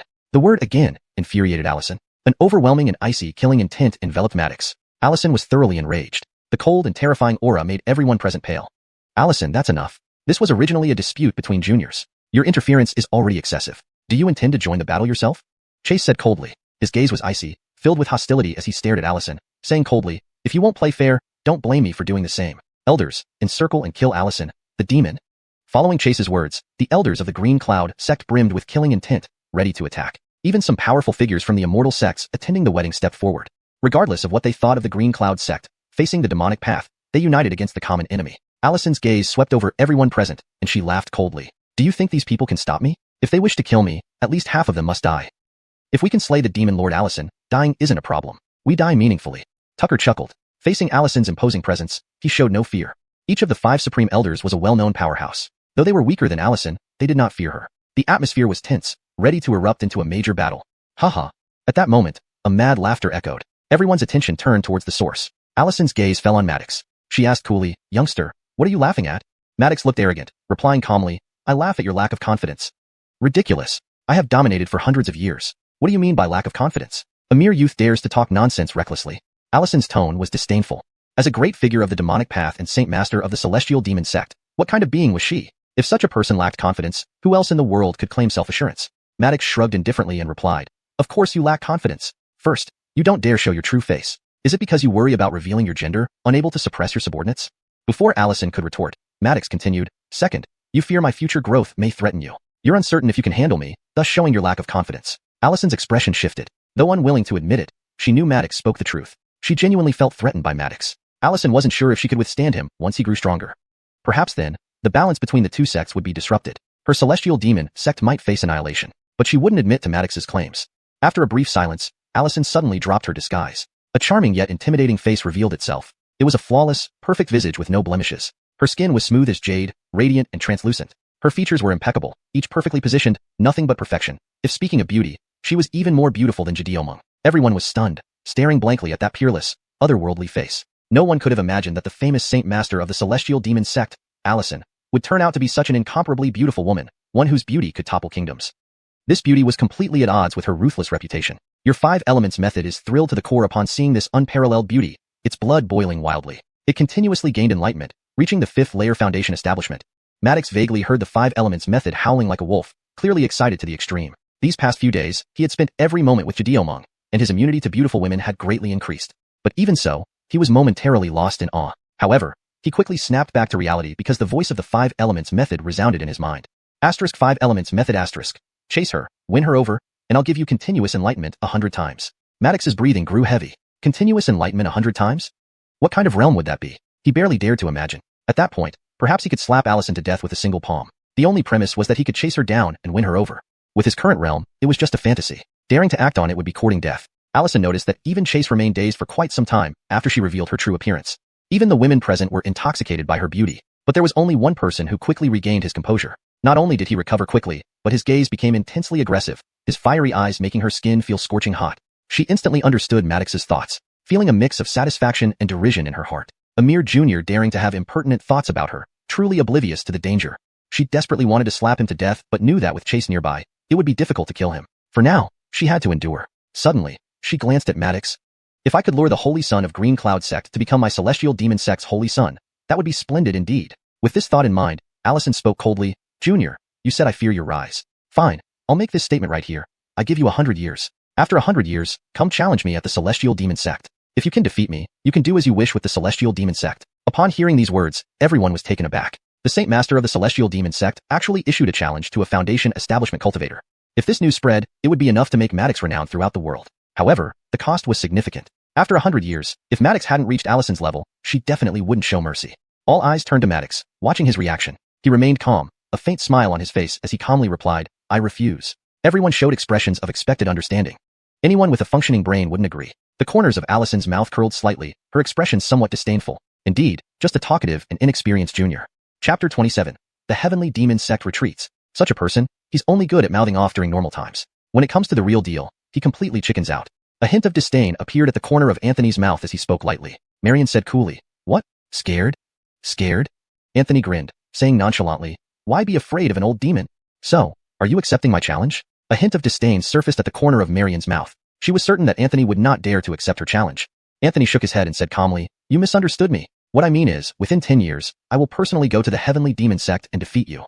The crowd buzzed in shock, all gazing at Anthony in astonishment. 10 years? Is he crazy? Even if it were 100 years, everyone felt he had shown great courage for making such a promise. Within 10 years, it was unimaginable. Not just the disciples, even the normally composed sect leaders and elders displayed expressions of astonishment upon hearing this. Anthony suddenly showed an expression of enjoyment because at that moment, a notification echoed in his mind. Your mountain-moving technique has sensed unparalleled astonishment. Your mind has gained immense satisfaction, leading to an enlightenment. Your mountain-moving technique has reached its peak perfection, with current proficiency at 1%. Mountain-moving technique has reached its peak perfection. Anthony flashed a huge smile. He secretly activated the mountain-moving technique, and how much more than tenfold had this power increased. Correspondingly, the consumption of the 5 elemental spiritual energies also increased accordingly. But compared to the powerful force, the increase in consumption was negligible. The peak perfection mountain moving technique was too strong. With such martial arts and Tao techniques, 10 years, isn't it too long? If someone knew his thoughts, they would definitely be shocked again. Haha. Marian laughed. She felt Anthony was utterly mad. At that moment, she became calm instead. Why should she quarrel with a madman? Interesting, very interesting. Kent, your Milo sect has produced an extraordinary sage son. His audacity, perhaps even a heart full of immortal gall, can't compare to him. Marian remarked appreciatively, but everyone could hear the deep sarcasm in her tone. Ken also felt that Anthony was a bit too proud. Even though he had cultivated to the second-level foundation establishment, he shouldn't be so arrogant. After all, a realm like Marian's requires time and hard work to reach. A formidable realm indeed. Early cultivation relies on talent. But in the later stages, what matters is great perseverance and insight. Some people progress from practicing Qi to reaching the gold core stage in a short time, but remain stuck at the nascent soul stage for their entire lives. This makes it clear that while talent represents a starting point, it doesn't guarantee an ending. In the cultivation world, talent only determines the lower limits, not the upper limits. Often those who achieve success start off not exceptionally outstanding but have always been diligent, overcoming numerous hardships and challenges, eventually becoming immensely powerful individuals. Anthony detected the sarcasm but wasn't annoyed. He just said calmly, "Are you scared now?" He made a suspicious face, mocking her fear and thus unwillingness to accept the challenge. Marian's face darkened as she sneered, "Such arrogance, young man. Since you're looking for death, I'll grant it. 10 years from now, I'll wait for you at the Heavenly Demon Sect. Deal." Anthony's eyes lit up. Looking at him, it seemed he was actually worried about Marian having second thoughts. Marian's expression flickered slightly as she scrutinized Anthony deeply, trying to see through him entirely. Suddenly, her expression changed. 5th-level foundation establishment? Everyone was startled and turned to look at Anthony. Anthony hurriedly activated the breath-concealing technique, instantly hiding his cultivation level. After breaking through earlier, he hadn't restarted the breath-concealing technique, which allowed Marian to spot the loophole. As the breath-concealing technique started again, the 5th-level foundation establishment aura was thoroughly concealed. Instantly, even someone of Kent's level found it difficult to discern his cultivation, sensing only vague traces of his strength. Your breath-concealing technique has helped conceal your cultivation, evading detection by others. Feeling pleased, it undergoes an enlightenment, reaching proficient level with training progress at 20%. So, that's how it works. Anthony nodded. Now he understood the way the breath-concealing technique improved. It seems every successful concealment of cultivation using the breath-concealing technique leads to its advancement. The higher realms of the breath-concealing technique were still unknown, but they must be extraordinary. After all, nothing within the 5-element school is ordinary. Cork the mountain-moving technique, which proved astonishing and gave him significant surprises.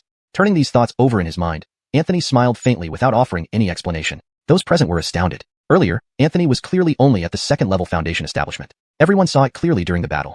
Could it be that in this brief moment, he broke through 3 minor levels? If that were true, his talent was too terrifying. Others required quiet and abundant spiritual energy places for breakthroughs, fearing distractions and often unsure of success.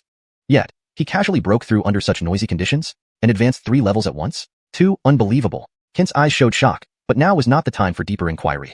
He coughed lightly and said, "Marian, you've had your fun. Please leave now. Today is a joyous day for our Milo sect's sage son. Don't overstep." Marian coldly snorted. Her newly appointed sage son was killed, yet he told her she was going too far. The truly excessive ones were the Milo sect. However, she realized that if she hadn't led people to attack, the sage son wouldn't have been killed. Originally, she didn't come today intending to kill. She just wanted to embarrass the Milo sect. But unexpectedly, she suffered setbacks one after another. The new sage son of the Heavenly Demon Sect was killed, and her true female identity was exposed. Thinking of this, her gaze fell on Anthony. All because of this little fellow, a mere 5th-level foundation establishment cultivator who acted even more devilishly than anyone from the Heavenly Demon Sect. Who were the real demons? You shouldn't look at me like that, or I'll be shy. Anthony looked coyly embarrassed. Everyone, who were initially stunned speechless, now burst into laughter, unsure whether to laugh or cry. Even Ken had to glare at Anthony. This guy was too ridiculous. Shouldn't the image of a sage son matter? Marian laughed and revealed an admiring look, saying, "You're impressive, fitting the style of our demon path perfectly. If you came to our Heavenly Demon Sect, I'd be willing to offer you the position of sage son and hand over the entire sect's power. You would have absolute control over the Heavenly Demon Sect, unchallenged." Everyone was taken aback. No one expected Marian to propose such terms. They would absolutely agree if put in his place. What's being a righteous cultivator when tangible benefits await? Rather than struggling as a nobody in the righteous path, why not join the demon path as sage son, free and commanding many devils? Kent snorted coldly, his face turning green with displeasure. He was almost ready to take action. How could Marian come to create chaos and dare to tempt their sage son to fall into darkness? If not for knowing Marian was not easily subdued, he would have already taken action. Anthony sneered, "I am high above the clouds. Why step into filth and mingle with mud?" Marian's face darkened. Was he calling her filthy mud? She snorted, realizing she couldn't gain any advantage today, choosing silence. "We're leaving." Marian turned and left, taking the members of the Heavenly Demon Sect with her. The corpse of Uriel was scattered on the ground, but she didn't even glance at it. The righteous cultivators gained a new appreciation for the cruelty of the demon path practitioners. Even towards their own, they showed complete disregard.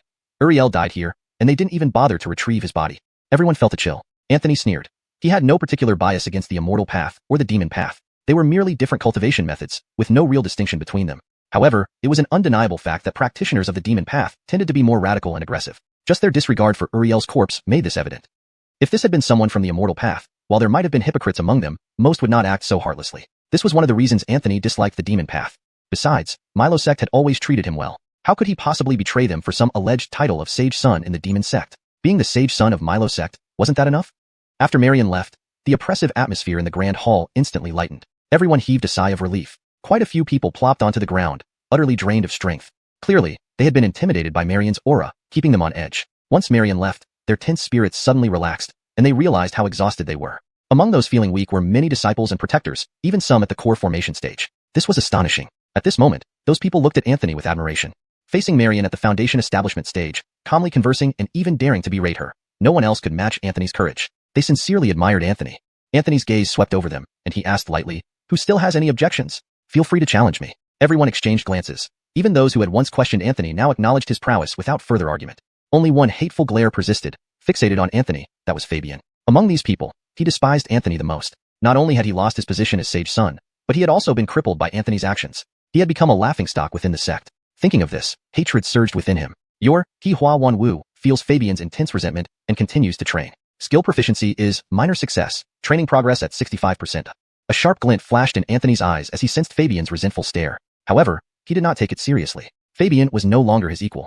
Would he care about the resentment of a mere ant? Clearly, he wouldn't. Seeing no one step forward, Anthony smiled faintly and said, "Since no one wishes to challenge me, let's conclude this matter of challenges." He signaled for the ceremony to proceed. The final step, the newlyweds bowed to each other and were then escorted to the bridal chamber. Inside the bridal chamber, Jane gazed at Anthony with her bright eyes, as if trying to see through him. Anthony touched his face, somewhat surprised, and asked, "Why do you look at me like that, my lady? How many secrets are you still hiding from me?" Jane asked softly. However, she didn't express any resentment, only a hint of disappointment. They were already husband and wife, yet she still knew so little about Anthony. If not for her senior sister informing her earlier that Anthony could still cultivate, and that he had successfully reached the Foundation establishment stage, she would still feel guilty, believing she had wronged him. Anthony rubbed his nose and laughed bitterly. "I wanted to tell you, but I never found the right opportunity. Also, I was worried that after telling you, you might not want to marry me." "Ah." Jane gasped in surprise. Continuing the story while maintaining its tone and style ensures the reader remains engaged. The translation respects the original paragraph structure and conveys the emotions accurately. Chapter 28. I Can Help You Take Revenge. Anthony held Jadea Ming's chin with one hand. His lips curled slightly into a somewhat sinister smile. "You are such a beautiful wife. How could I possibly let you go? Of course, I want to hold on to you tightly. Actually, I didn't deliberately hide things from you. I planned to tell you after we were married." Upon hearing Anthony's explanation, Jadea Ming felt not only no anger but also a hint of sweetness in her heart. Her union with Anthony stemmed more from guilt and the intimacy that had developed between them. If it came to feelings, they might not have been significant yet. But now, she felt that she was starting to like this man. Originally, he deceived her because he cared about her. With this realization, she completely forgave Anthony. Jadea Ming was entirely at ease. However, she still said, "I hope my husband doesn't keep secrets from me. You can tell me, and we will face everything together." "No problem." Anthony agreed readily. In reality, women sometimes can be quite simple. What they want is just a man's attitude. If you don't even show the willingness to give that to her, why wouldn't she cause trouble? In this regard, Anthony's father was absolutely one of the best. The two didn't stay long before being pulled away by everyone. Anthony was dragged by a group of people to drink competitively. Even though his constitution was strong, reinforced by secret techniques similar to the Five Thunders body tempering art, which enhanced his organs and benefited his whole body, he couldn't hold up either. He got thoroughly drunk and was finally carried back by Denim and others. A group of the younger generation engaged in drinking contests. A youth shouted loudly that his goddess was getting married, but not to him. Some people cried, overwhelmed with sorrow. Other youths, also tipsy, joined in, each reminiscing about their own sorrows. The cries rose and fell continuously. An elder from the Green Cloud sect, a true transmission elder, was crying as well. When asked why, he admitted that he had long harbored feelings for Jadea Ming but suppressed them all along. Seeing Jadea Ming married, he felt too hurt and thus broke down in tears. This left everyone speechless. After all, this elder from the Green Cloud sect was almost 1,000 years old. He held a high seniority, even half a generation above the sect master. Yet, he acted disrespectfully, harboring affection for Kimber Jadea Ming, and confessed it while drunk. Seeing his sparse hair and few remaining teeth, everyone couldn't help but turn grim-faced. Kent's face darkened, feeling utterly embarrassed. He wanted someone to hit this guy, to make him sober up. Soon, someone did it for him. The true transmission elder's spouse, a middle-aged woman, appeared. She was extremely beautiful and exquisitely cold. She immediately lashed out, sending the true transmission elder flying and crashing heavily to the ground. This wasn't enough. The woman rushed over, pulling her husband up and delivering a barrage of slaps. Over 100. That left him dazed and his face swollen like a pig's head. Still not satisfied, she struck again. nearly beating her husband to death. Nubia rushed forward. Everyone thought she was trying to mediate. Instead, she cheered on the side, encouraging the woman to hit harder, believing that her actions weren't forceful enough. Speechless, the crowd broke into a cold sweat. Were all the women of the Green Cloud sect so fierce? Thinking about Jia Ming's gentle appearance, they suddenly doubted the reliability of this. Perhaps post-marriage, Jia Ming would be the same. Her previous gentleness might just be a facade. Considering this, they stopped feeling angry and felt a bit of schadenfreude instead. Nubia, being Jia Ming's senior sister, perhaps shared a lineage. Kent shook his head, deciding it was better not to see, and left the scene. Emmett and others also departed. This was the world of the young, not suited for them, these old guys. On Yunfeng Peak, Alexei was treating Fabian's injuries, hoping to get him back on the path of cultivation as quickly as possible. According to Fabian's talent, recultivating might take only half a year to return to his previous level. Master, I can't accept losing to that despicable person and having my cultivation ruined. Master, you must take revenge for me. Fabian's eyes were red, his expression agitated as he roared at his master. Alexei sighed and said, he is now a holy son. Even if I dared to attack him, it would be considered insubordination, and I would be punished according to the sect rules. If you wish to take revenge, you must do it yourself. Can't Master kill him for me? Fabian was disappointed. Alexei's expression turned stern. In a chilly voice he said, don't have such thoughts. As a true transmission elder of the sect, how could I commit such an act? Not only is he a holy son, but even if he were a regular disciple, I cannot do this.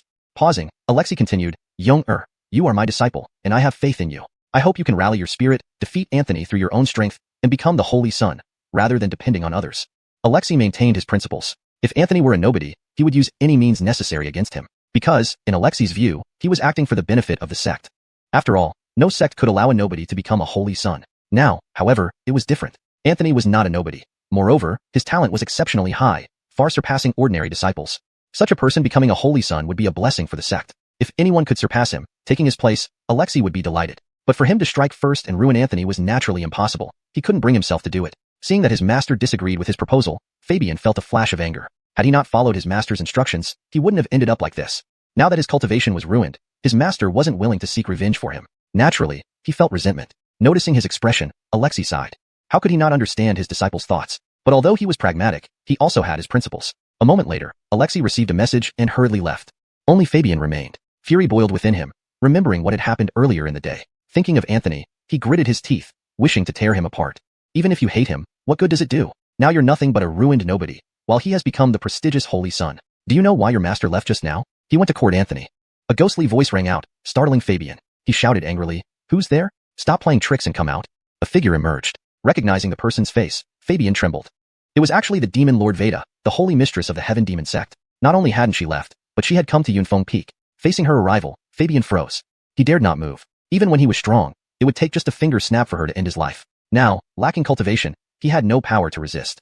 Fabian quickly realized that a powerful demon wouldn't specifically visit him just to kill. There must be another purpose. Monster, don't dream. No matter what you say, I won't believe you. Fabian replied coldly. Veda smiled faintly. Softly she said, I can help you take revenge. These simple words rendered Fabian speechless. Seeing his conflicted expression, Veda smiled, knowing she had chosen the right person. Before long, Veda quietly left Yunfeng Peak. No one paid attention here, as the experts focused on the Holy Sun Palace to prevent anyone from harming the Holy Sun. Veda used this very point to sneak into Yunfeng Peak undetected. Otherwise, if the prestigious Green Cloud sect could be so easily infiltrated, it wouldn't have had the qualifications to contend with their heavenly demon sect for all these years. Saint Mistress, why don't we just kill Anthony directly? Not far from the Green Cloud sect, there were disciples of the heavenly demon sect waiting there. When Veda arrived, they finally couldn't help but ask. In their view, killing Anthony was much simpler and more effective than plotting against him. Veda glanced at them and said indifferently, I have my own plans. Such an interesting person. If he were to die this easily, wouldn't it be too boring? Interesting? Boring? The members of the heavenly demon sect were puzzled. According to the way of demons, the emphasis was on decisiveness. If one could kill an enemy, there would be no hesitation. They didn't understand what Veda meant by her words. However, as Veda showed no intention of explaining, they naturally didn't dare to press further. Even though they now knew that Veda was a woman, this did not mean she wasn't terrifying. On the contrary, for a woman to reach such a position was even more fearsome, far stronger than most men in the world. Who dared to underestimate Veda? Those who did were already dead. Anthony. Veda muttered his name under her breath, her lips curving into a beautiful smile. A person like him should fit perfectly into their demonic path. Being in the immortal way was truly an injustice to him. In the Green Cloud sect, someone spent the night sleepless. Anthony was carried back and quickly sobered up. The secret technique similar to the Five Thunders body tempering art made his body exceptionally strong. Even the spirits brewed by cultivators hardly made him drunk for long. He threw himself at Jia Ming. It was the wedding night, and naturally, things that should happen were happening. Even if he was a bit tipsy, he instinctively suppressed the Norris Law. Your Norris Law is infuriated, and is chasing after the moving mountain technique. Clearly, the Norris Law blamed everything on its eldest child. If not for him, how could Anthony have the means to block their awareness? They spent the whole night in passionate lovemaking. The next day, when Anthony got up, it was already afternoon. He vaguely felt like an emperor who neglected early morning court affairs, but he soon snapped out of it. Looking at Jadea Ming lying in his arms, he felt a strong urge to reignite the passion. However, a knocking sound interrupted him. "Your Highness Saint Sun, Your Highness Kimber, the headmaster asks for you." Outside came Denham's voice. Chapter 29. Becoming a disciple. Sure enough, they came. Anthony knew this matter was inescapable. Once his true strength was revealed, the elders of the sect would definitely intervene. Fortunately, he had already thought of a plausible explanation. "I'll go right away." The two quickly tidied up and hurried over. Kent and the others were already waiting in the grand hall. Denham stood aside with a respectful demeanor. In the hall, apart from Kent, the 5 grand elders were also present. However, things weren't as severe as Anthony had imagined. The patriarch and the grand elders all appeared relatively calm. Seeing Anthony and the others arrive, Kent said, "You've come. Please sit down." He pointed to the seats below him reserved for the sacred son and sacred daughter. Anthony and Jane took their seats. As soon as they sat down, Kent spoke, "Sacred son, can you tell us about your cultivation?" Just as expected, Anthony's heart skipped a beat. At this moment, Jane wanted to speak, but Kent waved her off. "Sacred daughter, please let the sacred son answer first." He naturally trusted Jane. Anthony smiled slightly, not nervous at all. "Actually, my cultivation wasn't lost. As for the reason, I'm not sure either. It might be because of the uniqueness of the 5 elements law." "Why didn't you inform the sect earlier and instead kept it hidden?" asked Alexei on the side. Anthony glanced at him and replied calmly, "If you were in my shoes, how would you choose?" Alexei was taken aback, not understanding his meaning. Anthony looked at Jane and shook his head, saying, "My talent is mediocre and my aptitude poor. Even though I became Jane's husband due to mastering the 5 elements law and was appointed as the sacred son, it doesn't mean these positions are secure. If I still had cultivation power, would the sect continue to allow me to be the sacred son?" Alexei remained silent. Everyone clearly understood how Anthony became the sacred son. It was purely due to Kent's sense of guilt. Otherwise, even if he could cultivate, based on his previous performance, it was impossible for him to become the sacred son. Besides, marrying the sacred daughter was already a great benefit for him. Anthony's concerns were not unfounded. "Please understand, Grandmaster and elders, this was just a small personal desire, so I concealed it from everyone, not out of malice," Anthony said with a slight bow. "So, how did your strength become so powerful? Before your breakthrough, you were only at the 2nd stage foundation establishment, yet Fabian, who was close to core formation, couldn't match you." Alexei continued questioning.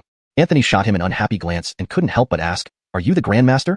Alexei was momentarily speechless, managing a sheepish laugh before falling silent. Kent's lips twitched into a faint smile. "Sacred son, we want to know why your combat prowess is so astonishing." "We're not doubting you but are merely curious," Kent said. Anthony smiled gently and responded, "Everyone, please feel this." He fully activated the mountain moving technique, instantly releasing a formidable aura that was exceptionally shocking. At peak mastery? Kent's eyes gleamed, and he couldn't help but stand up. His face was filled with shock, even more so than when he learned of Anthony's cultivation level.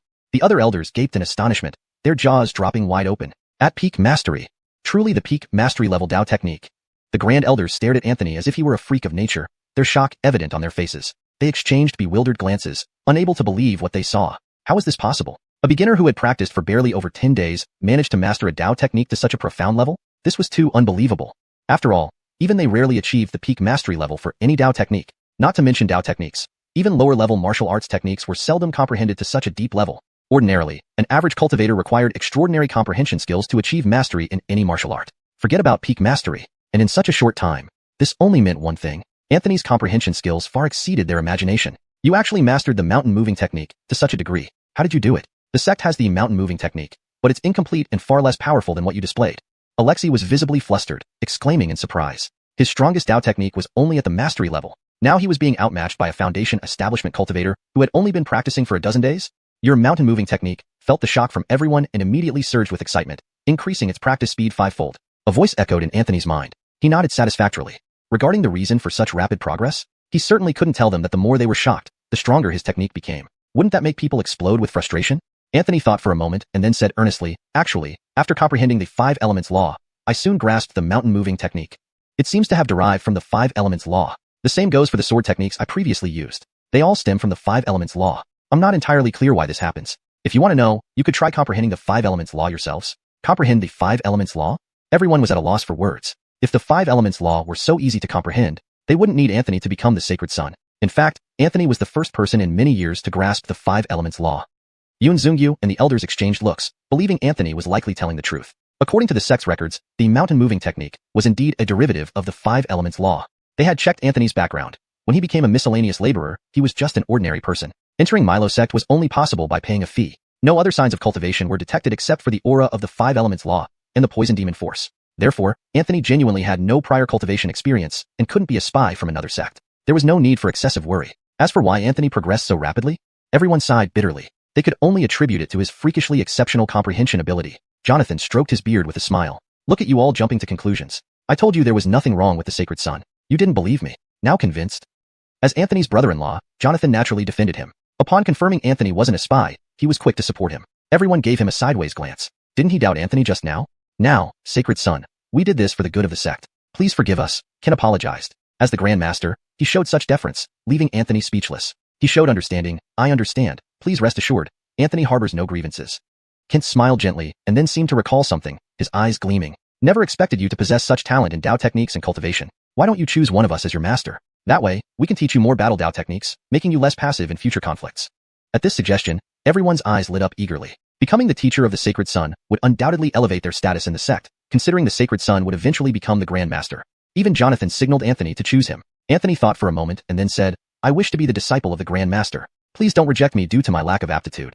Anthony was very shrewd. He realized he lacked any foundation within the sect. Choosing a master was akin to aligning himself with a powerful faction within the sect. If one were to consider the overall influence and power within the entire sect, who could compare with the Grandmaster? Becoming the Grandmaster's disciple would be the most advantageous choice. Kent displayed a satisfied smile. Excellent, excellent, excellent. From this moment on, you are my disciple, Kent's student. 3 days from now, come find me, and I will guide your cultivation. Thank you, Master. Anthony immediately knelt down and paid his respects with great formality. Everyone felt somewhat disappointed, but also deemed it inevitable. If they were in Anthony's position, they too would choose Kent. Anthony's decision was undoubtedly the most suitable for him. Lacking any solid foundation within the sect, no one's support base was as strong and deep-rooted as the Grandmaster's. Kent smiled faintly. He had achieved his goal. Well, go rest with the sacred daughter. Newlyweds must be tired, Kent joked. This comment left even Jane blushing furiously. As a young woman, she found such teasing unbearable. However, Anthony remained unfazed, smiling and responding, Thank you for your concern, Master. Then, Anthony took Jane away. Watching Anthony leave, Kent's face revealed a contented smile. Grandmaster, you really went too far. Didn't you already know there was nothing wrong with Anthony? This was just an act to have us interrogate him, and then conveniently take him as your disciple. Jonathan couldn't help but grumble. He had been worried about Anthony, fearing something might go awry. Now, he realized his concerns were unnecessary. A genius like Anthony would be a boon to the sect, and unless he committed some grave offense, he wouldn't face punishment. They had thoroughly investigated Anthony and found no issues. His formidable Dao technique prowess likely stemmed from the 5 elements law. Kent didn't deny it, instead laughing even more heartily. The others couldn't help but roll their eyes. They might have been played by the Grandmaster once again, unknowingly participating in his scheme. Meanwhile, Alexei couldn't help but sigh. With Anthony becoming the Grandmaster's disciple, the position of Sacred Son became even more secure. Fabian's path to vengeance grew even more challenging. Unless Fabian's cultivation surpassed Anthony and he defeated him, there was little hope for Fabian to become the Sacred Son. But could Fabian truly defeat Anthony? Alexei lost all confidence in that possibility. Sighing inwardly, he bowed and took his leave, understanding Kent's intention. Anthony was not someone Fabian could provoke, and they should keep their behavior in check from now on. In fact, even without the Grandmaster's reminder, after witnessing Anthony's terrifying talent and insight today, Alexei had lost all desire for further conflict. That guy won't sleep well tonight, Jonathan remarked as he watched Alexei leave, noting how the latter's hunched posture betrayed a significant blow to his morale. Chapter 30. Quinlan flees in disarray. Kent smiled faintly. Back then, Alexei had competed with him for the position of Sacred Son and lost. This led to Alexei's obsession with the position of Sacred Son. However, the succession of the sect was not a game. Who could become the Sacred Son depended on their qualities and cultivation level. Moreover, Fabian lacked both talent and breadth of mind. Compared to Anthony, he fell far short. Furthermore, Anthony's courageous performance the previous day had impressed everyone. He faced off against Therese without any fear, although he was somewhat impulsive, an attribute that actually garnered admiration rather than criticism. Who isn't impulsive when they're young? Kent mused. When he was Anthony's age, he was even more impulsive. But what was the result? He still became the sect leader of Milo sect. Elder Jonathan, keep a close eye on Tianma sect's recent activities. I have a feeling that after losing so much face this time and suffering 2 consecutive losses of their sacred sons, they won't let it go easily. We must be prepared so they don't catch us off guard, Kent cautioned. I understand. Jonathan nodded and immediately left without delay. Kent turned his gaze towards the remaining 4 great elders. For great elders, I hope you remain within the sect as much as possible and do not enter seclusion. Gather all the true transmission elders to monitor the sect closely and ensure no unwelcome elements sneak in. Emmett grinned and said, Sect leader, rest assured. We old-timers will make sure anyone with nefarious intentions gets a taste of our power. It would be better if Tianma sect stayed quiet. If they dare to challenge Milo sect, even Therese herself will leave regretfully. His confidence stemmed from being a great elder, but even they knew how formidable Therese was. Few could even harm her. Her strength rivaled that of a sect leader. Individually, none of the great elders could match her.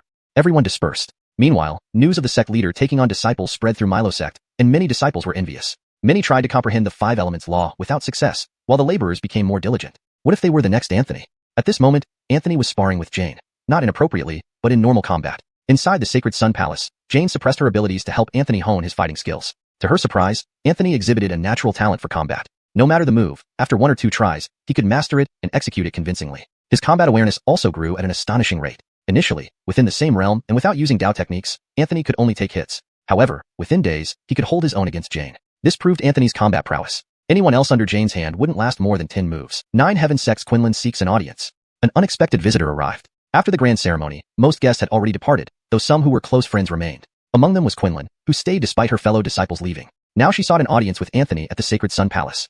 What does she want? Jane was puzzled. She had met Quinlan a few times and found her slightly obstinate but fundamentally good-hearted. Anthony felt guilty. Only he knew why Quinlan was here, to cause trouble. After all, he had hit her somewhere sensitive. Any girl would likely remember such an insult. Cough, tell her I'm busy and can't see her right now. Anthony refused outright. Jane gave him a peculiar look, scrutinizing him as if discovering something significant. Anthony realized Jane misunderstood. He hurriedly explained, "It's not what you think. I've offended her before." After recounting the night's events, Jane stared in disbelief, finding it both amusing and exasperating. "Husband, you went too far. How could you hit a girl there? No wonder she's here. If it were me, I wouldn't let you off easily." "Actually, she provoked me first. I was only defending myself," Anthony insisted with feigned righteousness, but his tone lacked conviction. Predictably, Anthony soon deflated. "Please deal with her. I don't want to see her."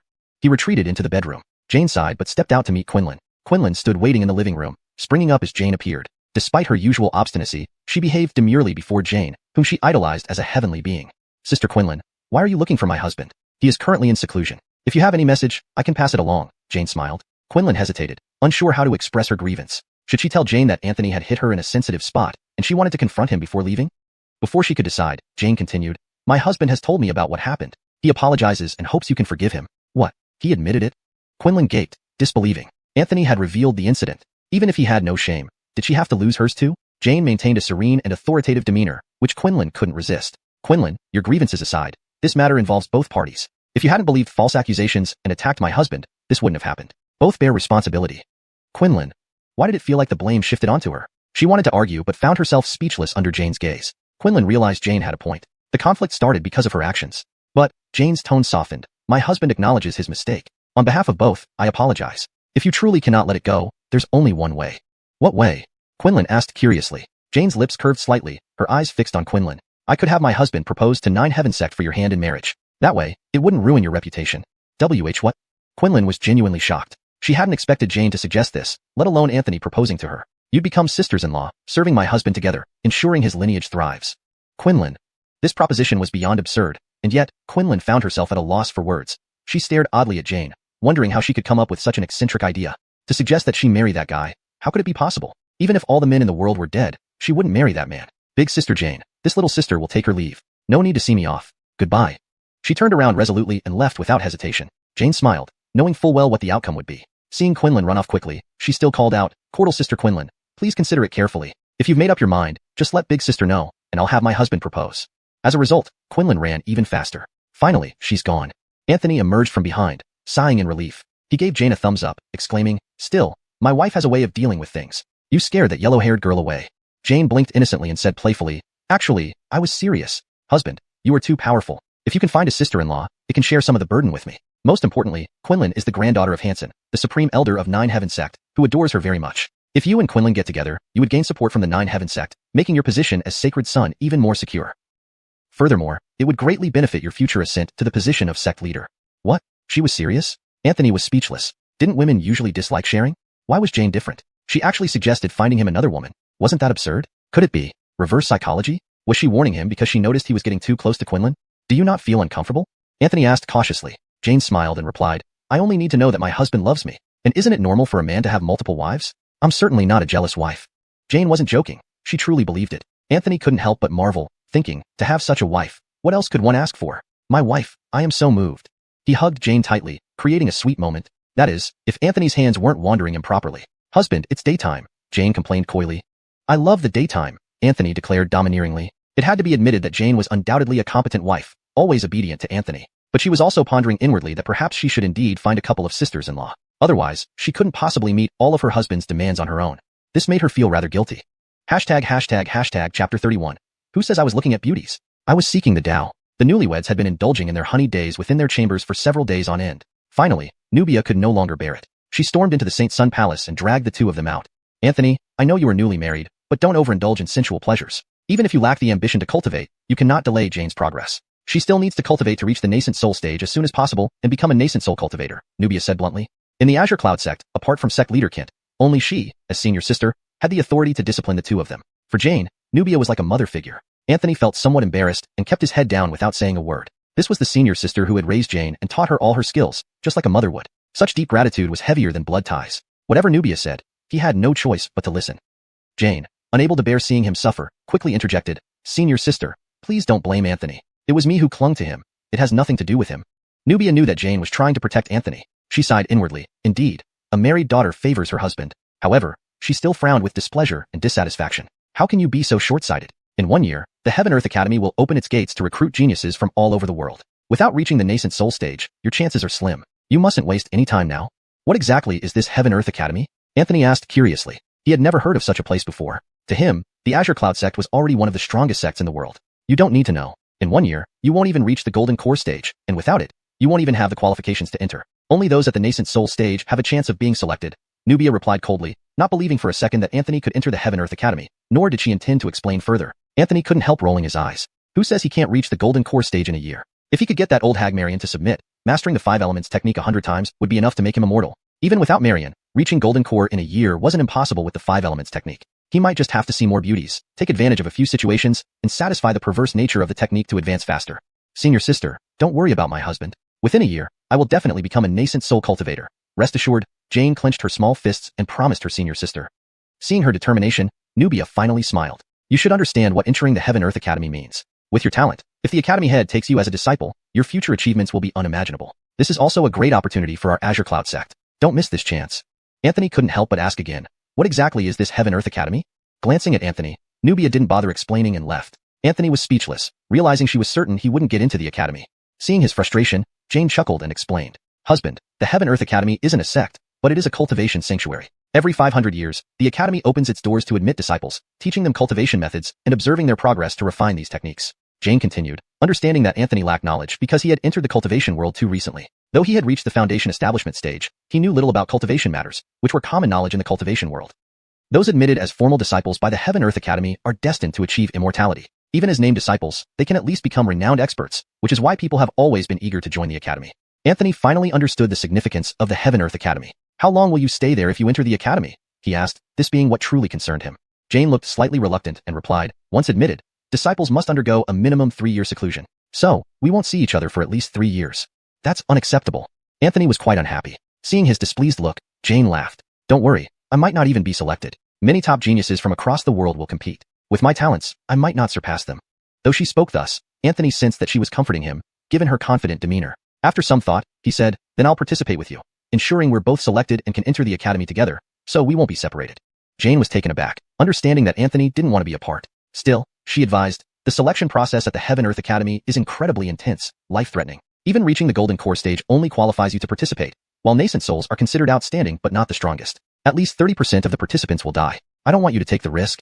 She was genuinely worried about Anthony. Anthony, however, smiled and said, that's why I must participate. I want to protect my wife and prevent others from bullying her. Jane was at a loss for words. Despite her attempts, Anthony's resolve to join had only grown stronger, especially since he wanted to protect her. Moved by his dedication, her expression turned serious. I know you aren't an ordinary person. To master the mountain-moving technique and reach the 5th layer of the foundation establishment stage in just a few weeks is truly extraordinary. But I hope you'll promise me something. Seeing her serious face, Anthony scratched his head and chuckled nervously. Don't be so serious, it scares me. Ift. Jane couldn't help but laugh, instantly easing the tense atmosphere. But she quickly regained her composure and said, Husband, promise me that if you haven't reached the golden core stage in a year, you won't participate in the selection. I promise. Being apart for 3 years or forever, I can tell the difference. Your husband is actually quite cowardly, Anthony agreed readily. Hearing him claim to be timid, Jane rolled her eyes. He wasn't the kind of person to be timid. She had never met anyone braver than Anthony. Even confronting the holy Master Marion and challenging her to a duel in 10 years, calling Anthony timid would be laughable. Wife, actually, I'm not far from the golden core stage, Anthony revealed, allowing his true cultivation level to show. 6th layer of the foundation establishment stage? Jane was stunned, shocked beyond belief. Hadn't it been only days since he hadn't seemed to cultivate much? And yet, he had advanced another level? What incredible talent. Anthony nodded, satisfied. How could his cultivation not be fast? These days, living with Jane in the heavily infused spiritual chi environment of the Saint Sun Palace, his 5 elements technique had been advancing at over 20 times the normal speed constantly. Reaching the next level? Wasn't it perfectly normal? Your mountain-moving technique senses shock from your closest companion and feels proud. It's accelerating to prepare for the next big performance. Current proficiency, supreme perfection, 5%. Indeed, Anthony realized, the more shocking, the faster the mountain-moving technique improved. However, to rapidly enhance his cultivation, he needed to see more beauties. Once he learned some combat skills, he would go down the mountain to find more opportunities. After all, even Jane's beauty could eventually cause aesthetic fatigue for the 5 elements technique. With this thought in mind, Anthony grew increasingly eager to venture out and gain experience. Visiting the holy maidens of some sects and the pearls of cultivation families, and then seeing more beauties, achieving golden core in a year wouldn't be a problem. With good luck, perhaps he could even reach the nascent soul stage. Your 5 elements technique is very eager, rubbing its hands in anticipation, preparing for a big breakthrough. Indeed, the most excited one was still the perverted 5 elements technique. Following this, the couple behaved more appropriately. After all, entering the Heaven-Earth Academy was an enormous opportunity. Although Anthony enjoyed being with Jane so much that they never seemed to get enough of each other, he knew he couldn't delay Jane's cultivation. Therefore, he tried to control himself and focus on his own cultivation as well. Of course, his method of cultivating was strolling around the sect daily, observing the beautiful senior sisters and juniors, letting the 5 elements technique progress steadily. Nubia appeared once, somewhat dissatisfied, thinking Anthony was too frivolous. She lectured him severely. From her perspective, even if Anthony couldn't make it into the Heaven-Earth Academy this time, as the Saint's son, he shouldn't be so lackadaisical. Senior sister, you've misunderstood. I'm simply appreciating the magnificent landscapes and merging with nature, seeking the Tao, Anthony explained seriously. Nubia snorted coldly, mocking him. Appreciating landscapes, my foot. Do you think I don't know where your eyes always land? All over those pretty disciples. If what you do counts as cultivation, all perverts would have achieved immortality by now. This is the Tao of humanity, senior sister. You just don't understand. This is my unique way of seeking the Tao, Anthony explained again. Don't give me that nonsense. If you can prove that this helps you improve your cultivation, I won't care if you find 100 women in the future. Otherwise, get back to your seclusion, Nubia scolded. At that moment, she really resembled a strict mother-in-law, not holding back at all when managing Anthony. Even as the Saint's son, from Nubia's standpoint, she had the right to discipline him. In front of Jane, although she was a senior sister, she also acted like a teacher and a mother. So, when disciplining Anthony, she did so without reservation. Anthony sighed and dispelled his concealment, revealing his foundation establishment, 6th layer cultivation level. Nubia's eyes nearly popped out. It had been such a short time, yet Anthony had already advanced another minor realm. At the end of the wedding, he was only at foundation establishment 5th layer. Now, he was at foundation establishment 6th layer. Could watching beauties really improve cultivation? She observed the passing female disciples, but gained nothing. Did it need to be a man instead? She resolved to return home and have her old man experiment with it. But at that moment, her expression towards Anthony improved significantly. Translation note. The last paragraph includes a culturally specific jest which I have adapted to maintain the humor while ensuring it remains appropriate and coherent in English. ####Chapter 32.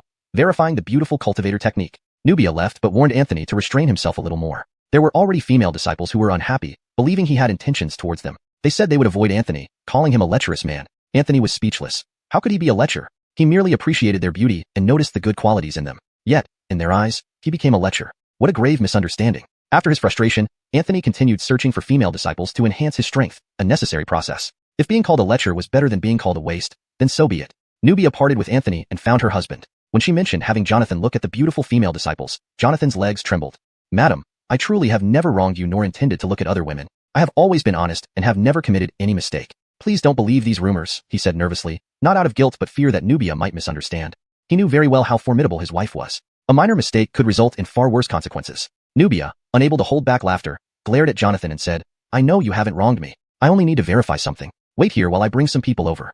She thought to herself, if Jonathan had made any mistakes, she would have broken his legs long ago. How could he still be here? Soon, Nubia brought a group of female disciples, each one fair-skinned, beautiful, and long-legged. They stood side by side, striking their most graceful poses for Jonathan to see. Jonathan quickly turned away, shouting, Madam, what do you mean? My loyalty to you is as clear as the sun and moon. He assumed this was a loyalty test and hurriedly professed his loyalty. But inside, he was screaming. A group of young, beautiful female disciples. Who could resist? Though he was old in body, his heart was still youthful, and he dared not look for fear of losing control. The expressions of the female disciples also seemed uneasy. They felt ashamed, finding themselves in this situation as if standing in a brothel for customers to choose from. They felt uncomfortable and wanted to escape but remained due to Nubia's authority. Turn around, Nubia ordered sternly. Jonathan refused to turn, rare disobedience to his wife's command. He declared loudly, Impossible. I'd rather die than betray you. No matter how beautiful other women are, they're like mud to me. Madam, rest assured. Nubia sighed, knowing his reaction stemmed from past experiences. She only wanted to verify Anthony's cultivation method. If effective, the sect would indeed need to recruit more female disciples based on their appearance rather than talent, or ideally, both. She walked up, grabbed Jonathan's ear, and said impatiently, I know you won't betray me. Just verify something for me. Turn around, and I won't be angry even if you look at them. Jonathan remained defiant, suspecting Nubia was setting a trap. As a seasoned veteran, he wouldn't fall for such tricks easily. Relax, I'm not tricking you this time. You can look, Nubia assured, knowing she had scared him too much before. Hesitantly, Jonathan turned, mainly because his ears were being pulled off. His gaze swept over the female disciples, relieved Nubia wasn't angry. Gradually, he became bolder but kept his expression solemn, showing no flaws. As he examined them, it looked like he was giving usual instructions to disciples. What do you feel?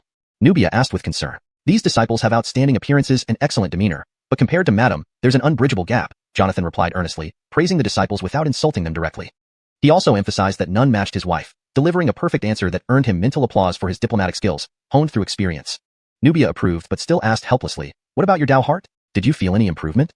My Tao heart remains intact, focused only on you. As for improvement, who says looking at beauties can elevate the Tao realm? In my eyes, they are just fleeting illusions. Beyond you, there is no one else. Jonathan said seriously, not providing the answer Nubia sought. However, Nubia saw that Jonathan showed no improvement, implying Anthony's method either didn't work or was unique to him. I see. You can all go now, she dismissed the female disciples, who breathed a sigh of relief, glad not to be chosen by Jonathan. They weren't against affiliating with influential figures, especially if they were handsome like the Saint's son. But elder Jonathan, despite being powerful and legendary, was too old and ugly for them to accept. Nubia regarded him as a treasure, which baffled Jonathan. Madam, what do you mean? Jonathan asked, somewhat reluctant to let go of such a rare opportunity to admire beautiful disciples openly. Nubia explained Anthony's story, leaving Jonathan bewildered. How could someone smart like her believe this excuse? Madam, I think you've been fooled by Anthony. Do you know where I found him when I brought him back to the mountain? He revealed Anthony's past. Where? Nubia's eyes turned cold. The Lotus Boudoir. Jonathan chuckled. Everyone knew what kind of place the Lotus Boudoir was. Though mostly singers performing without selling their bodies, frequent visitors surely harbored twisted intentions. Nubia's face darkened. She understood Jonathan's implication. She had been deceived by Anthony. Fuming, she planned to confront Anthony. But Jonathan held her back, advising, calm down. Anthony seems reasonable and wouldn't act improperly. Reasonable? Nubia disagreed but restrained herself. Anthony was the Saint's son. Simply observing a few disciples didn't warrant harsh action. She clenched her fists and coldly said, hope he knows his limits. Otherwise, I'll break his fifth limb. Jonathan shuddered, silently praying for Anthony. Having such a formidable sister-in-law was unfortunate for Anthony. Once Nubia went mad, not even the patriarch was safe. At this moment, Anthony was with Kent, the sect leader, who began explaining matters related to cultivation to him. The realm of cultivation is boundless. Our Green Cloud sect merely occupies a small corner, and isn't even the strongest here. Compared to the true top-tier sects, we are far behind, Kent said with gravity. Anthony had anticipated this possibility and wasn't surprised. He continued listening without interrupting. The cultivation world is divided into the 8 wastelands and 4 seas. Our Green Cloud sect resides at the edge of the eastern wasteland, which is not the most spiritually fertile area. The central part of the eastern wasteland is known as Central Region, where powerful sects abound. In comparison, our Green Cloud sect can only be considered a second-rate sect, far from being strong. What about Heaven Earth Academy? Anthony asked in surprise, curious about its ranking. He really wanted to know where Heaven Earth Academy stood. Kent seemed a bit taken aback, but realized that Jane likely told Anthony about Heaven Earth Academy's existence. He explained, Heaven Earth Academy is different. It transcends all major sections. Even top-tier sects dare not claim they can challenge Heaven Earth Academy. So strong? Anthony was astonished. Initially, he thought that although Heaven Earth Academy might be stronger than Green Cloud sect, it wouldn't be by much. After all, to him, Green Cloud sect was already extremely powerful. However, Heaven Earth Academy apparently surpassed other sects significantly, even top-tier ones, making them almost unable to compete. Indeed, given your talent, you had a good chance of entering Heaven Earth Academy. Unfortunately, time is too short. Heaven Earth Academy will open its gates in 1 year, and it's already too late for you. Ken expressed regret. He saw great potential in Anthony, but knew the time was too tight. It would be difficult for Anthony to reach the Golden Core stage within a year. Entering Heaven Earth Academy required reaching the Golden Core stage. Anthony smiled faintly but didn't comment. In a year, he would shock everyone.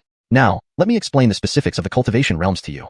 Kent shifted the topic to avoid discouraging Anthony. Anthony immediately focused on listening. He only knew about the nascent soul stage. What came after, he was clueless about. After all, as a mere servant before, the information available to him was limited.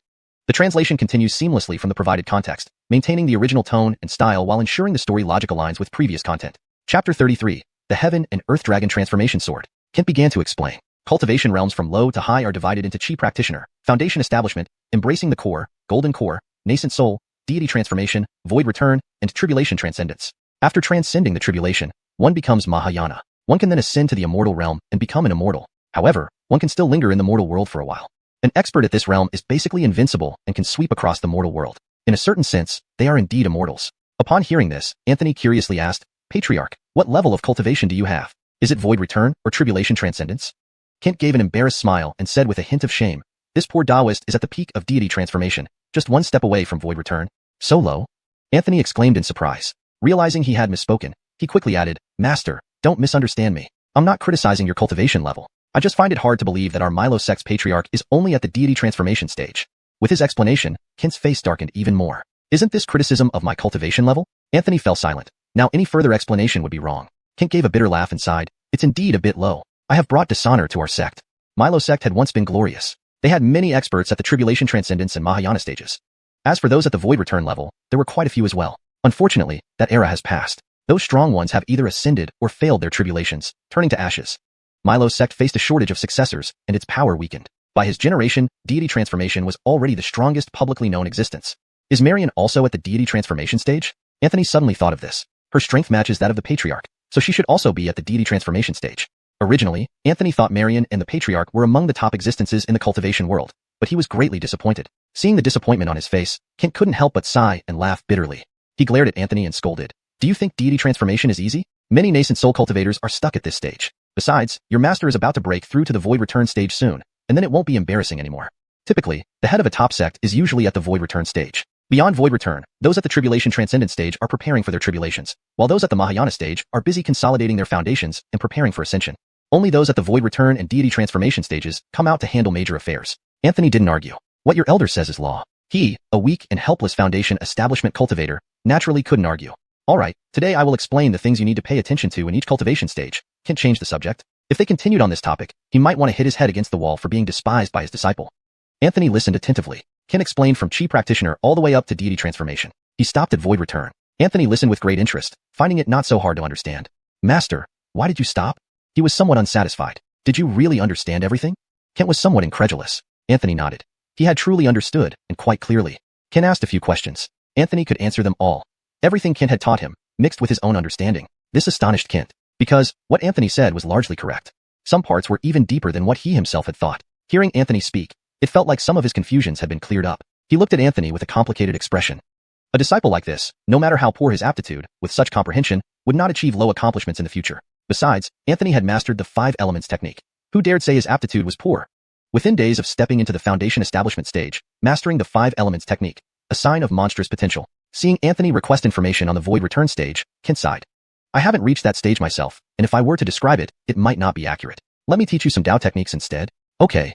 Anthony didn't insist. He knew his master's cultivation level was really low. Kent thought for a moment before saying, when I saw you use sword techniques, they were rather advanced. Since that's the case, let me impart my ultimate technique, the Dragon Transformation Sword, to you. The Dragon Transformation Sword? Sounds extraordinary. Anthony nodded vigorously, full of anticipation. Kent took out the sword manual to start explaining to Anthony. But when Anthony opened the manual, a voice echoed in his mind. The Dragon Transformation Sword senses the heaven and earth sword chi within you and requests immediate mastery.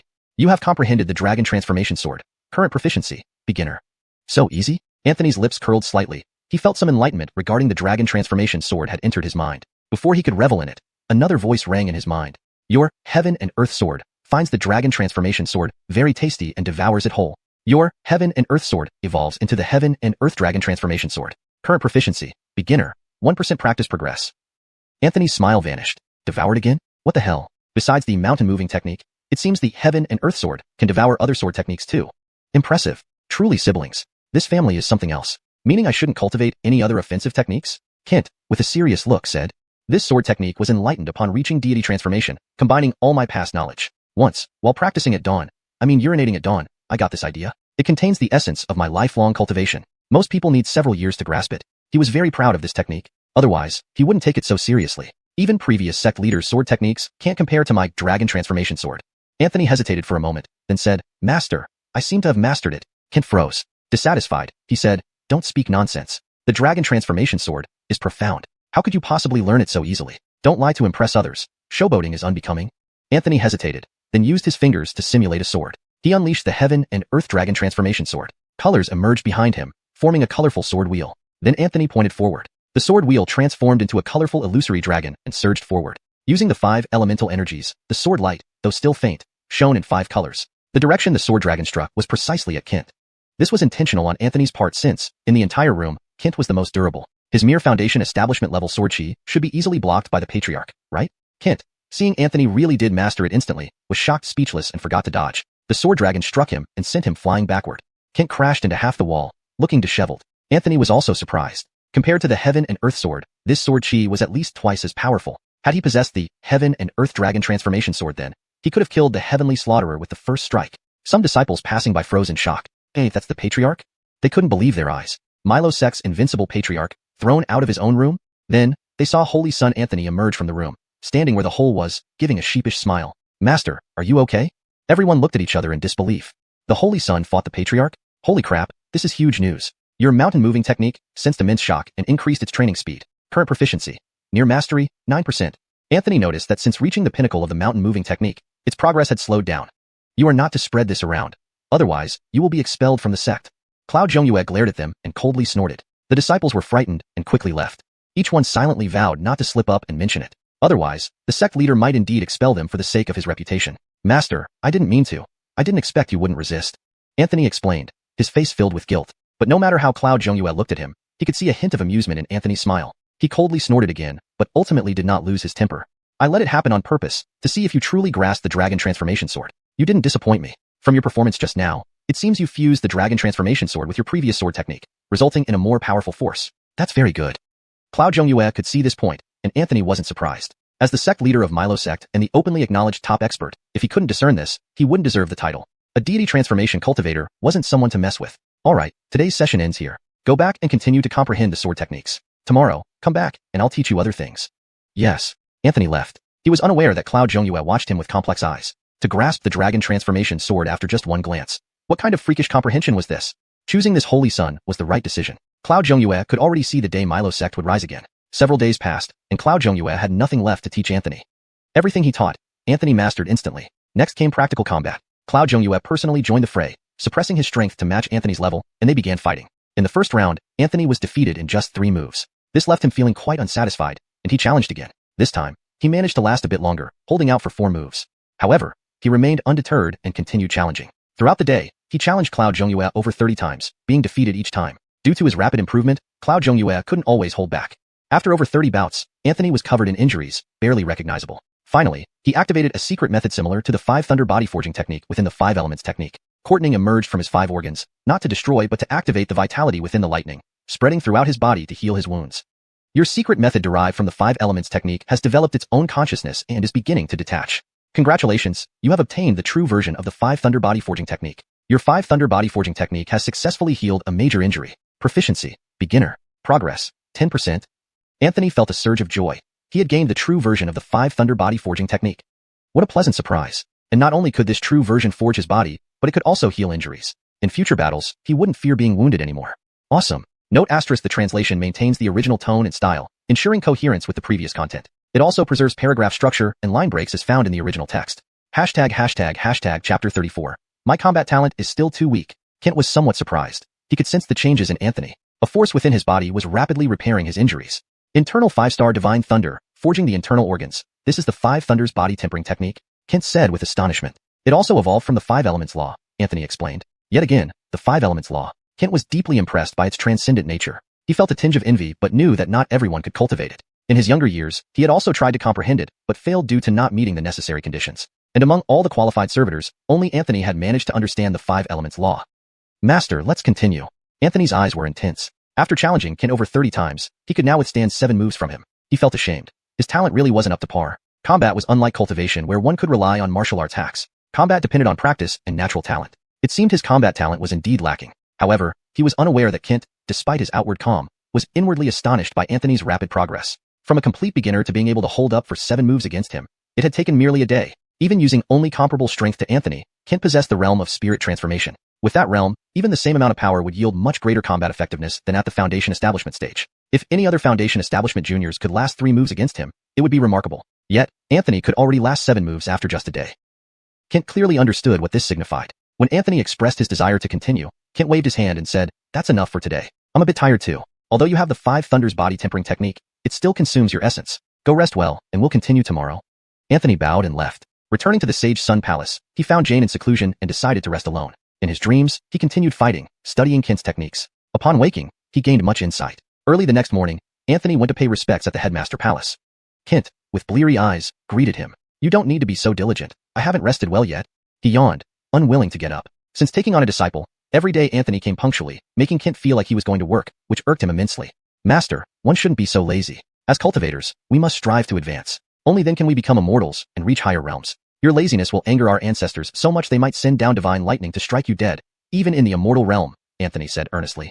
Kent was momentarily stunned. Did he just get lectured by his disciple? And about divine lightning striking him? He couldn't help rolling his eyes, wanting to thrash the boy to teach him who the master was. But given Anthony's serious tone, he could only muster some energy. They headed to the training ground. The hall from yesterday was nearly demolished and under repair. The training ground was ideal for real combat without worry. Standing firm, Anthony launched an attack immediately. Kent, caught off guard, was struck by Anthony's sword chi, rolling away and landing nearby, covered in dirt. Early rising disciples witnessed this scene, their eyes wide open in disbelief. Had they seen what they thought they saw? The headmaster had been sent flying by the sage sun. What a role model. Kent's face turned dark. He regretted coming to the training ground. Anthony had attacked out of the blue. His lack of alertness led to this embarrassment in front of the disciples. Coldly, Kent humphed. This time, he slightly boosted his strength, rushing forward to engage Anthony in close combat. Anthony, initially excited about finally hitting his master, soon faced a torrent of attacks. After 3 moves, he lay on the ground, dazed. Defeated again, and this time in just 3 moves. Anthony was disheartened. Last night, he had fought in his dreams against his master. Yet, upon waking, he could only hold up for 3 moves. I indeed lack talent. My combat aptitude is exceptionally poor. So, I must work harder and not disgrace my master or the sect, Anthony muttered. Hearing this, Kent's mouth twitched. Should he tell Anthony the truth? Actually, he had secretly boosted his strength by 30%. Anthony performed much better than yesterday. Such an attack would have been unstoppable then. I must work harder and try to defeat my master, thrashing him badly. Anthony continued mumbling. Instantly, Kent dismissed the idea of telling him the truth, boosting his own strength further. Want to thrash me? What kind of disciple did he end up with? Get up. Why are you lying there? Get up and continue, Kent bellowed. Anthony instantly stood up, eyes red, glaring at his master, shouting, I will work hard and thrash you, master. Kent, Sigma, degree. When he saw Anthony fall defeat after defeat from the Palm Teaching Elder's hands, only to rise again and again, Denham fell silent.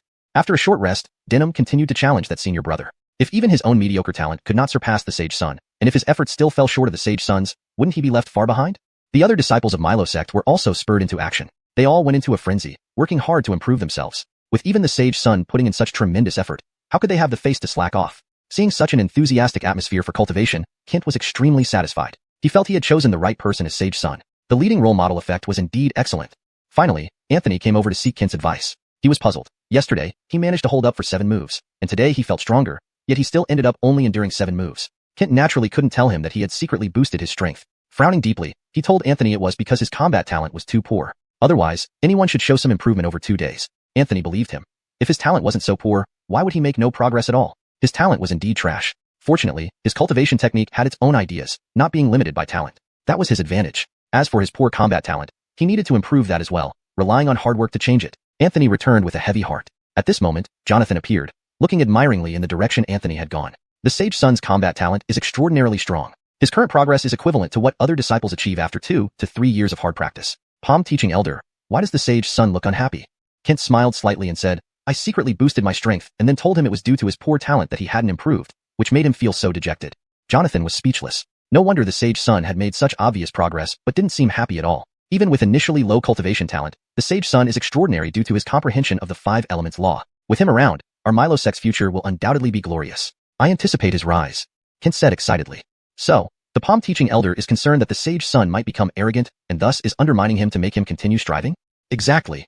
Kent nodded. Of course, he wouldn't tell Jonathan that the main reason was because Anthony had sent him sprawling in front of the disciples, causing him to lose face. His actions were merely naked revenge. Jonathan looked full of admiration. Indeed, the Palm Teaching Elder was much deeper in thought than they were. Note, adjustments were made to ensure the narrative flows smoothly while maintaining consistency with the previous context provided.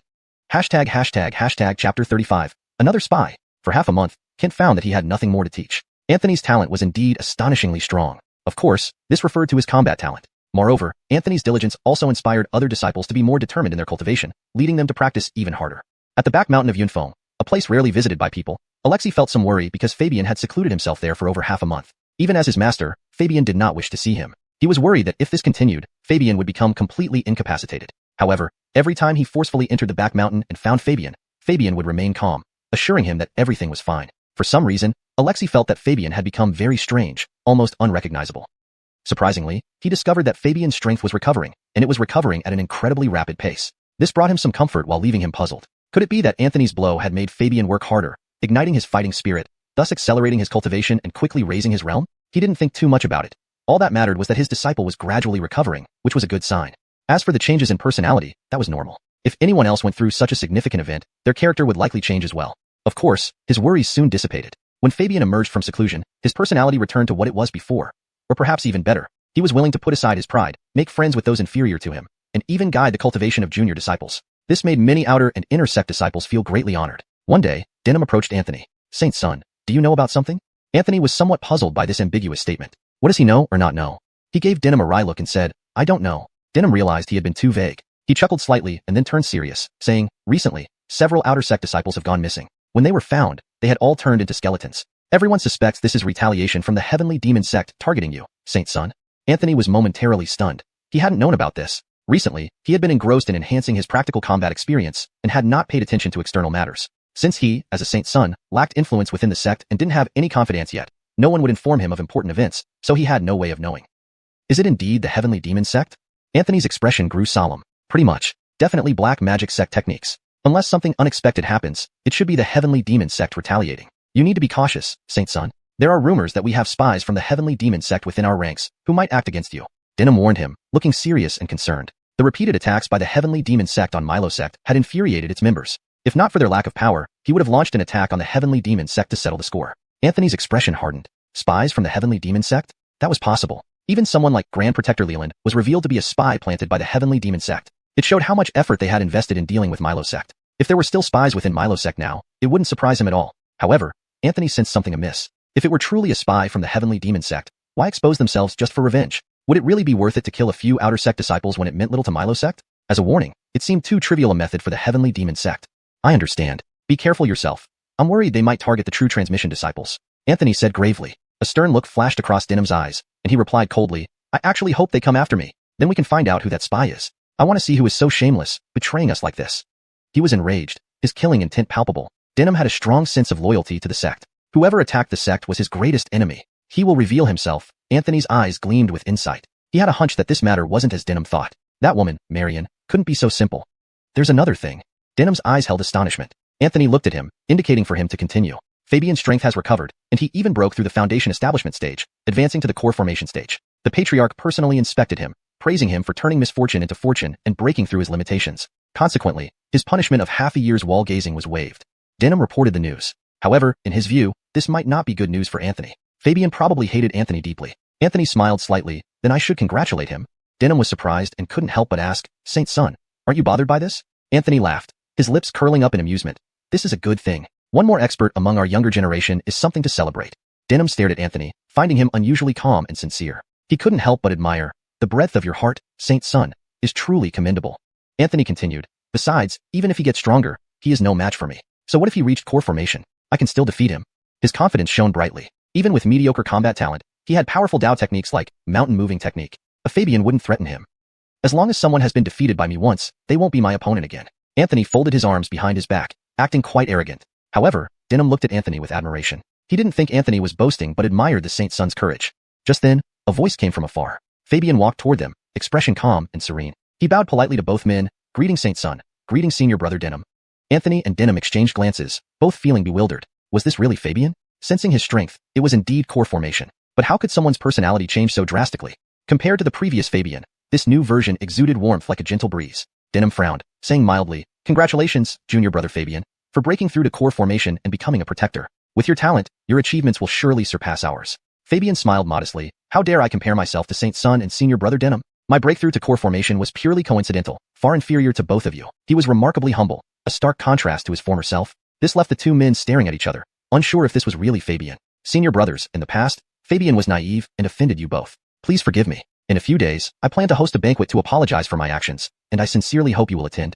Denham responded lightly, There's no need for apologies. As long as you don't hold a grudge against me and the Saint Son, we're satisfied. Fabian smiled gently, shaking his head. How could I? Without you two, I wouldn't have broken through my limitations and achieved what I have today. I should thank you, not resent you. You jest, senior brother. Seeing his sincere attitude and lack of resentment even when mocked, Denham smiled back, nodding. Since you've said that, I'll give you this face. So will I.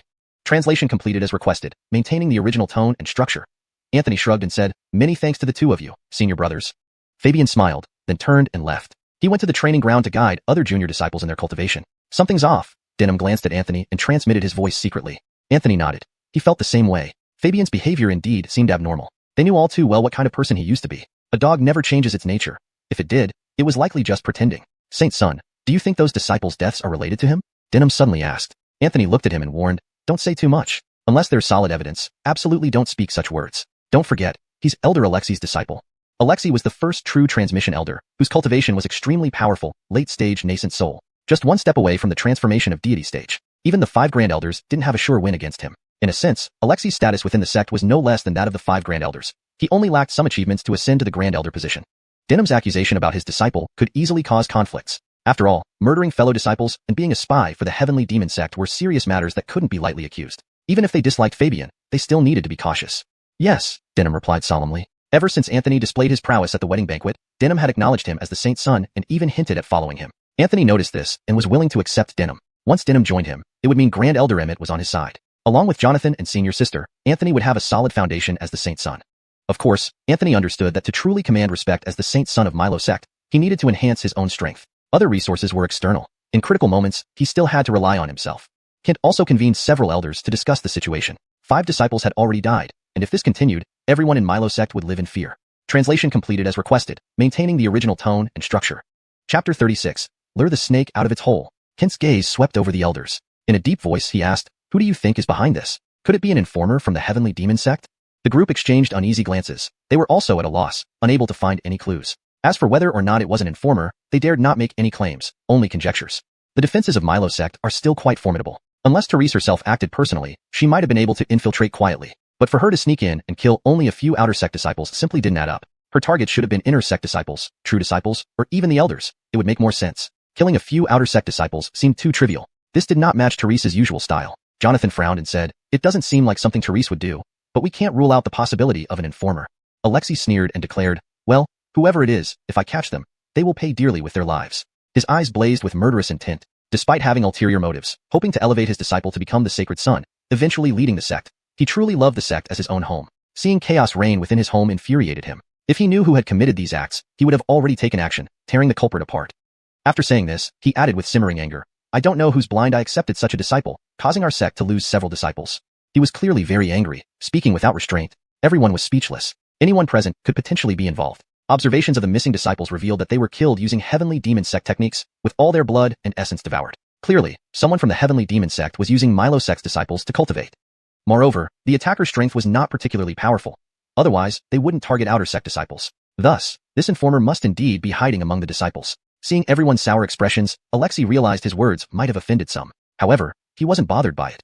Given his immense power, he felt those who disliked him would just have to endure it. Recently, because of the Sacred Son issue, he had been harboring grievances and now found an outlet to vent. Thinking about this, he continued, "I suggest that if we find this informer, both they and their mentors should be punished. Only then will people be more cautious when taking on disciples." He felt smug, believing his idea was perfect. Kent, however, was impatient. He thought Alexei was going mad, proposing such an idea. It appeared that Fabian's affair had deeply affected him. Before Kent could speak, Emmett interjected impatiently, "Alexei, have you considered that the informer could be your own disciple?" Alexei immediately grew angry. Staring intently at Emmett, he angrily retorted, "Elder, please choose your words carefully. My disciples are loyal and honest. How can they possibly be informers? What if I'm just hypothesizing?" Emmett said coolly. Alexei arrogantly responded, "There is no what if. I know my disciple best. If he were an informer, I'd cut off my own head for you to use as a night pot." Saying this, Alexei stared at Emmett with a cold smile. "Elder, aren't you feeling guilty? If I recall correctly, Denham recently returned from outside and broke through to the core formation stage. For someone of his talent, isn't this advancement a bit too rapid?" Upon hearing this, many nodded in agreement, clearly thinking it plausible. Emmett stood up, glaring fiercely at Alexei, and coldly demanded, "What do you mean? You're suspecting my disciple?" Alexei laughed, saying, "Not suspicion, just reasonable speculation. Please forgive me if I've offended you, Elder." Despite apologizing, his tone implied he believed Denham was guilty. Emmett nearly exploded with rage, his demeanor cold, aura surging. "Alexei, you defame others. Today, I will not let you go unpunished." Emmett moved to attack, wanting to teach Alexei a lesson. Alexei remained defiant, scoffing. "Do you think I'm afraid of you? Just because you're an elder doesn't mean I'm not your match. I am no weaker than you in strength." A powerful aura emerged from him, matching Emmett's. The two stood confronting each other, ready to fight. "Enough!" Kent finally snapped, shouting loudly. The two instantly recoiled, suppressing their auras. Seeing the patriarch angered, neither dared further provocations. Kent sternly remarked, "Look at you. Do you have any semblance of being elders? I feel ashamed just witnessing this." Emmett looked ashamed and stepped back. As an elder, he should set an example and not argue with Alexei. Alexei was somewhat resentful but couldn't help but retort. It was the Grand Elder who provoked first, patriarch. You cannot favor him. Kent was even more irritated, waving his hand. "Enough, both of you. Go back and devise ways to find the informer." Seeing his impatience, Alexei didn't dare say more. The elders quickly left. Once they were gone, Kent sighed, "A bunch of troublemakers." Thinking for a moment, he left the room. At the Saint Son's palace, Kent arrived. Jane and Anthony bowed, inviting Kent to sit. "Do you know why I'm here?" Kent asked. Jane had no idea, as she had been in seclusion, nearing her breakthrough to the nascent soul stage. Anthony smiled, saying, "Of course, it's about the attacks on our disciples and the informer from the Heavenly Demon Sect within our ranks." Nodding, Kent lamented, "This is precisely what troubles me. That person's identity isn't simple. Otherwise, they wouldn't have killed so many disciples without leaving any traces." Turning to Jane and Anthony, he asked, "Do you have any ideas on how to uncover the informer?" Jane frowned, deep in thought, while Anthony chuckled. "Have you considered luring the snake out of its hole?" Kent's eyes lit up, surprised by Anthony's plan. "Tell me more." Anthony confidently replied, "Actually, it's quite simple. If they target our disciples to undermine Milo sect, and assuming it's heavenly demon sect retaliation, we provide them opportunities by sending disciples on missions. In secret, we'll send skilled followers to observe. If there's an informer, someone from the heavenly demon sect will surely come forward." Kent's eyes gleamed. "Delighted," he exclaimed. "Once they appear, we can not only identify the informer but also ambush and defeat heavenly demon sect's experts." "Indeed, it's a great plan." Anthony grinned. "Brilliant strategy by the master." Kent rolled his eyes but smiled. "You sly fox, always flattering. This is your plan, haha. Making you Saint Son has proven to be one of the wisest decisions of my life." Anthony modestly smiled, not getting carried away. Jane, watching him proudly, was delighted by her husband's ingenuity. "The plan has 2 phases. We dispatch 3 to 5 true disciples elders secretly, informing them of this scheme. This is phase 1. Please let me know if you need any revisions or additional translations. The second phase of the plan must be kept secret. Only the 5 grand elders can know. They should follow behind those true disciples and elders without being discovered by anyone. The informer from the heavenly demon sect likely has a low cultivation level, possibly being a disciple of one of the true elders. They only know about the first phase, but are unaware that the grand elders are following. Once they pass on the message, the enemy will send experts to target those true elders. At that moment, the 5 grand elders can strike, ensuring the destruction of the heavenly demon sect's experts. This way, it seems like the disciples are the bait, but in reality, even the true elders are bait. The true fishermen are the 5 grand elders." Kent gave Anthony a thumbs up. He genuinely praised Anthony. "Having you as our sacred son is truly the heavenly demon sect's misfortune," Kent remarked with admiration. Anthony sneered coldly. "I am now the sacred son of Milo sect. If they dare cause trouble here, it's like stirring up trouble on my territory. They won't get away with it if they don't respect me. In the future, all of Milo sect would be under his control. Those few dead disciples would have been his subordinates." The actions of the heavenly demon sect had already angered Anthony, so he naturally needed to find a way to deal with them. Kent laughed heartily and immediately took action. Soon, the disciples were informed that they would go out for training. Muyun-di and others were also summoned. Kent chose 5 true elders and instructed them to secretly follow behind. Muyun-di was naturally selected and even became the leader. This made him very excited. He glanced at Emmett and said, "This way, we'll know who the traitor is. I hope certain people won't cry then." Emmett's face darkened, nearly bursting into anger, but he ultimately suppressed it. Kent didn't pay attention and simply ordered them to leave and prepare. Afterward, he secretly summoned Emmett and the others. "Supreme Master, what do you need us for?" Emmett was puzzled. Kent explained Anthony's strategy. Upon hearing this, Emmett and the others lit up. "Brilliant, Supreme Master. The demons of the heavenly demon sect probably wouldn't believe their heads could break from thinking. They're doomed this time, and that informer, if I find him, I will tear him apart." Emmett looked delighted, while harboring deep resentment towards the informer. "You must keep your mission secret. Confidentiality is crucial," Kent warned. "Yes." Emmett and the 4 others immediately responded. They went back to make preparations. Meanwhile, the news that the sect planned to send disciples for training was also issued. "Please let me know if you need any revisions or additional translations." Chapter 37. "I'm afraid I'll beat you to death." Apart from Blythe, even Anthony was sent out for training. There were also over a dozen genuine disciples and several dozen inner gate disciples. As for outer gate disciples, more than 100 followed. This was half of the Milo sect's disciples. The entire group was led by Anthony. No one objected to this. After all, he was the sacred son. With him leading, no one could say anything. Initially, Anthony had not intended to go out, considering that he and Blythe were in the heat of their relationship. However, Kent told him that since it was his idea, he should naturally be the one to lead. Anthony felt like he had dug his own pit. The next day, they set off, heading for Fengtian City. It was rumored that there had been strange occurrences involving demons recently, making it perfect for them to undergo training.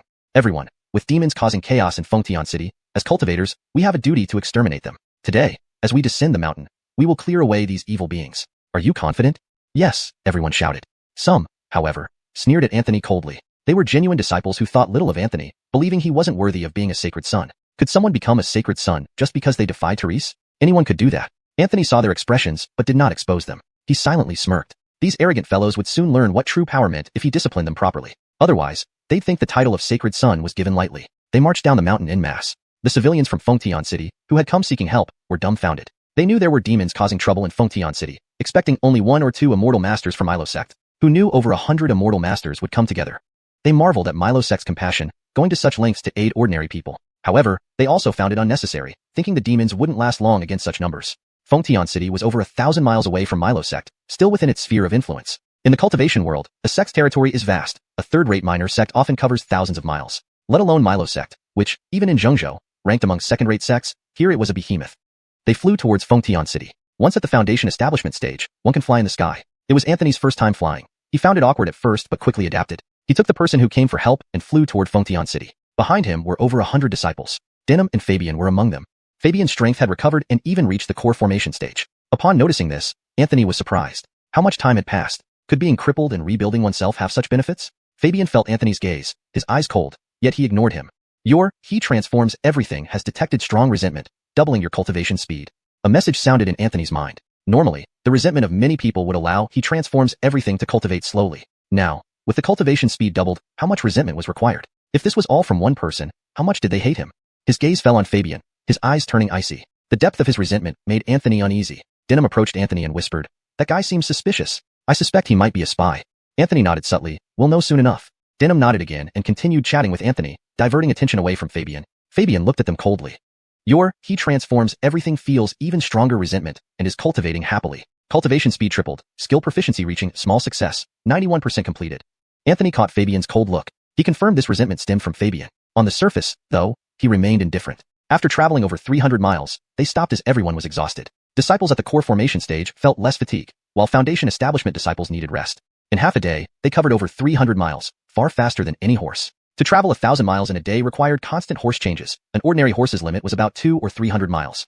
Although Anthony was at the foundation establishment stage, his chi endurance exceeded others. They camped on the ground, eating food they carried. "Wonder how Fengtian City is doing," Denham said. A young man around 25, the city's constable and quite powerful in martial arts, replied with a bitter smile, "I hope not too badly. With so many immortal masters, the demons shouldn't stand a chance."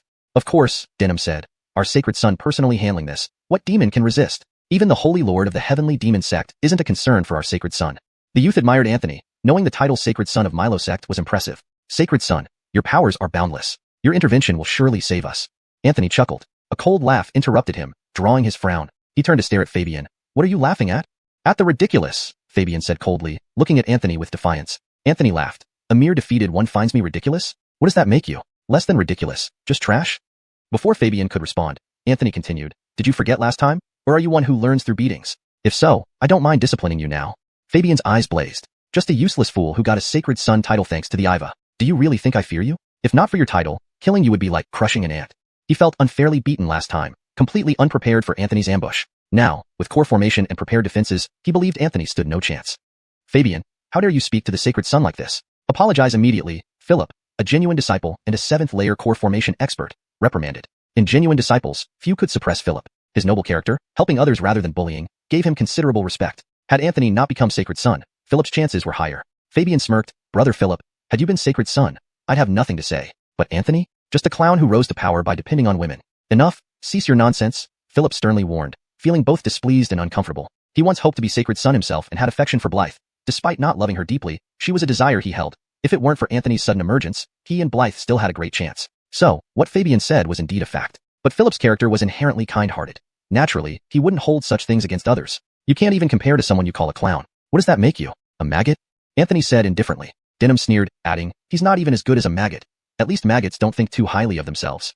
"Indeed, maggots are better than him." Anthony smiled. Fabian's face turned livid with anger. He glared at Anthony and hissed coldly, "Anthony, dare you fight me? If you win, I will acknowledge your position as sacred son. If you lose, you must return to the sect and resign as sacred son. How does that sound?" Anthony tilted his head and grinned at Denham. "Look, another one wants a beating." Denham wholeheartedly agreed, recognizing the wisdom in Anthony's words.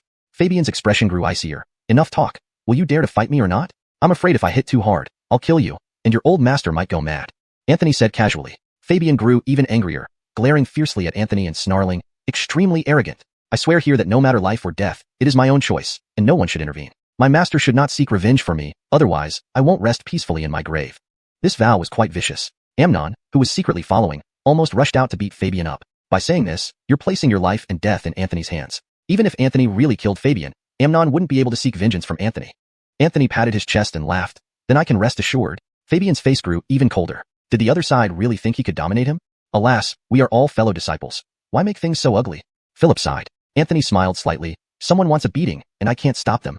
Fabian's expression darkened even further. His eyes seemed to blaze with rage as he glared hatefully at Anthony. At this moment, Anthony heard the anticipated voice in his mind.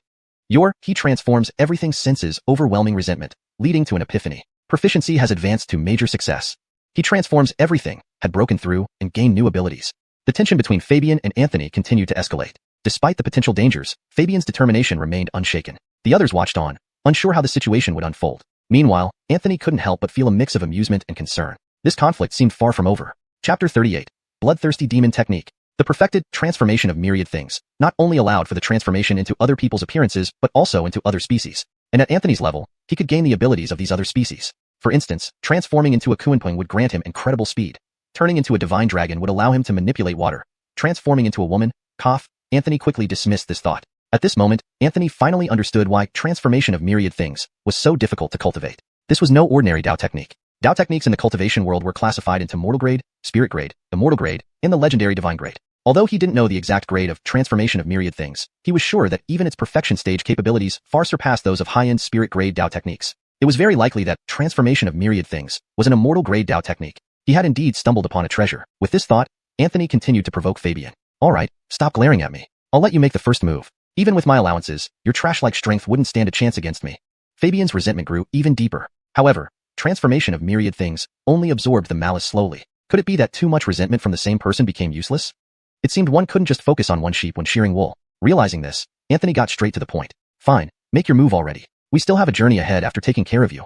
His tone was impatient, clearly not taking Fabian seriously. Unable to hold back any longer, Fabian charged over. As he moved, green sword chi appeared behind him, forming hundreds of green sword beams into a wheel like a peacock spreading its tail feathers. In the next moment, with a light shout, the sword chi descended, pressing down toward Anthony. He held nothing back. If he could kill Anthony with this attack, it would be perfect. After all, despite being at the Foundation establishment stage, he had already reached the chi gathering stage, confident that he wasn't Anthony's match. Anthony stood his ground, activating the mountain moving technique without showing any signs of resistance. Everyone gasped, and the elders almost intervened. The sacred sun isn't simple. We'll observe for now, said Alexei, restraining everyone. He knew Anthony wasn't reckless. Without sufficient confidence, he wouldn't be so bold. How could someone as cunning as Anthony put himself in danger?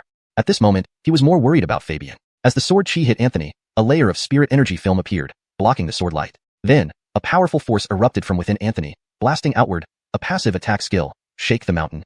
After achieving perfection in the mountain moving technique, the power of Shake the Mountain increased significantly. The basic level Shake the Mountain retaliated less powerfully than Lean Against the Mountain, but at the perfected stage, the backlash could reach twice the power of Lean Against the Mountain. This was the strength equivalent to mid-tier spirit grade Dao techniques. Upon activation of Shake the Mountain, Fabian was instantly sent flying. He stopped only after retreating a great distance, spitting out blood with shock and disbelief evident on his face. The others were equally stunned. Could this really be someone at the Foundation establishment stage? Standing still while a chi gathering stage cultivator attacked him, Anthony could injure his opponent with just the recoil. Such power belonged to a great power, at least at the Golden Core stage. How is this possible? Even though Alexei had expected Anthony to be extraordinary, this sight left him astonished. He could do this, but he was at the Essence Seed stage.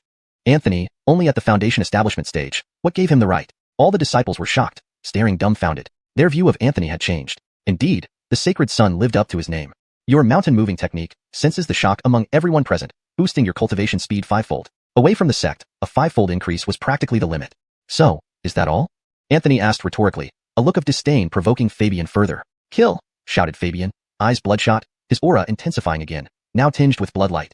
Fabian's strength now exceeded what it had been before by at least half. Anthony remained calm, initiating the mountain moving technique and launching an attack. He used his finger as a sword, assuming the hand seal. Heaven and Earth Dragon Sword. A dragon-shaped sword emerged, charging forward with immense power, enveloping Fabian. Puff. Fabian's sword chi shattered, yet the sword dragon sped on towards him. It looked as if hitting Fabian would leave him critically injured or dead. Everyone tensed up, unwilling to see Fabian killed. Philip wanted to intercept the sword dragon, but lacked the confidence to truly stop it. If the sword dragon struck Fabian, his death was assured. At this critical moment, Fabian's aura changed drastically, becoming bloodier. His originally clean Dao cultivator aura turned murky and evil, his strength surging once more. The bloodthirsty demon technique, a method of the heavenly demon sect. It's him who killed those disciples. An elder exclaimed, reaching a conclusion. Alexei stared wide-eyed, utterly disbelieving. His face lost all color as if aging 1,000 years in an instant. Murdering fellow disciples and cultivating demonic techniques, the spy from the heavenly demon sect was his own disciple, Fabian. No matter how he imagined it, he never thought it would be this way. Moreover, he had even shared the plans of this mission with Fabian. If Fabian was a spy, the heavenly demon sect would surely have the information. What would happen then wasn't hard to imagine. The sword dragon was blocked. Using the demon technique, Fabian's strength soared astonishingly. His blood-red eyes stared deeply at Anthony, filled with hate. Had it not been for Anthony, how could he have fallen into demonry and revealed his identity? Everything was because of Anthony. Anthony frowned. His premonition came true. The spy was indeed Fabian. No wonder his strength recovered so quickly, even breaking through. It was because he switched to demonic cultivation methods. Only such methods could recover and enhance his strength so rapidly. Of course, the cost was evident. Several Milo sect disciples' lives. Philip and the others were horrified. Reacting immediately, they surrounded Fabian.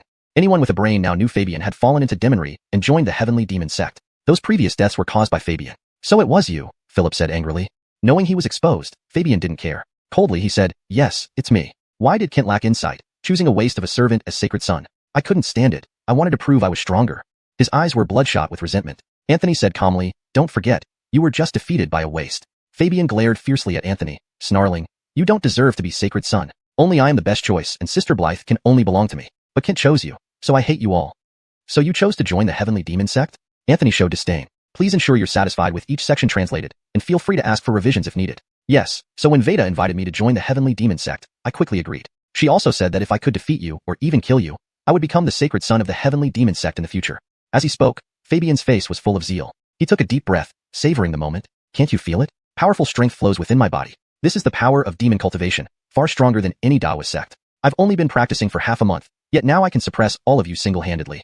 Heretical and evil paths are not the right way. Fabian, you have harmed your fellow disciples. You won't be spared today. Philip said coldly. He attacked immediately, moving to strike. He deeply loathed those who practiced demonic arts. His entire family had died at the hands of a demonic cultivator. Just as that person was about to kill him, his master, Chiefing Zhanren, happened to pass by and killed the demonic cultivator, saving him. Thus, Philip hated the people of the demonic path to the core. Now that Fabian had fallen into demonry and spouted such words, he could no longer hold back. At this moment, the once honest and simple young man transformed into a wrathful god of war, boiling with killing intent, charging towards Fabian. Fabian sneered, showing no fear. He swung his long sword, chopping down. When Philip's sword light clashed with his, a tremendous force erupted from Fabian's sword, directly sending him flying. Fabian's strength at this moment was terrifying. Other disciples also attacked, fighting together. But with a sweeping slash from Fabian's magical sword chi radiated in all directions, sending each disciple flying and leaving them injured. 10th level of Golden Core stage. Philip's expression turned grim as he discerned Fabian's cultivation level. The demonic cultivation method was indeed terrifying. In just half a month, Fabian had advanced to the 10th level of the Golden Core stage. This cultivation speed was simply shocking. Even for demon cults, it's impossible to cultivate this fast. Did Veda give you some benefit? Anthony thought differently. He believed Veda had provided Fabian with some advantage. Otherwise, his advancement couldn't be explained.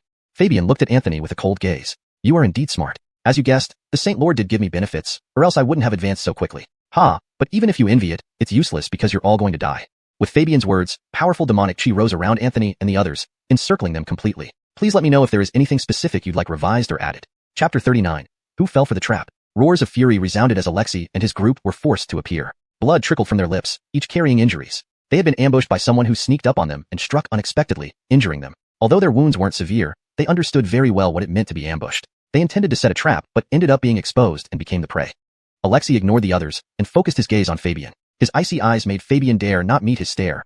He lowered his head in shame. Alexei wore an expression of anguish. He never imagined that the spy would be his own disciple. Even before this, he suspected Denim. Denim's talent was average, yet he worked hard, maintaining a decent cultivation speed. In Alexei's view, only if Denim were a spy of the Heavenly Demon sect could his cultivation speed be explained. Little did he know, the true spy was his disciple. Unbelievable, more disappointment than anything else, Alexei thought. Why?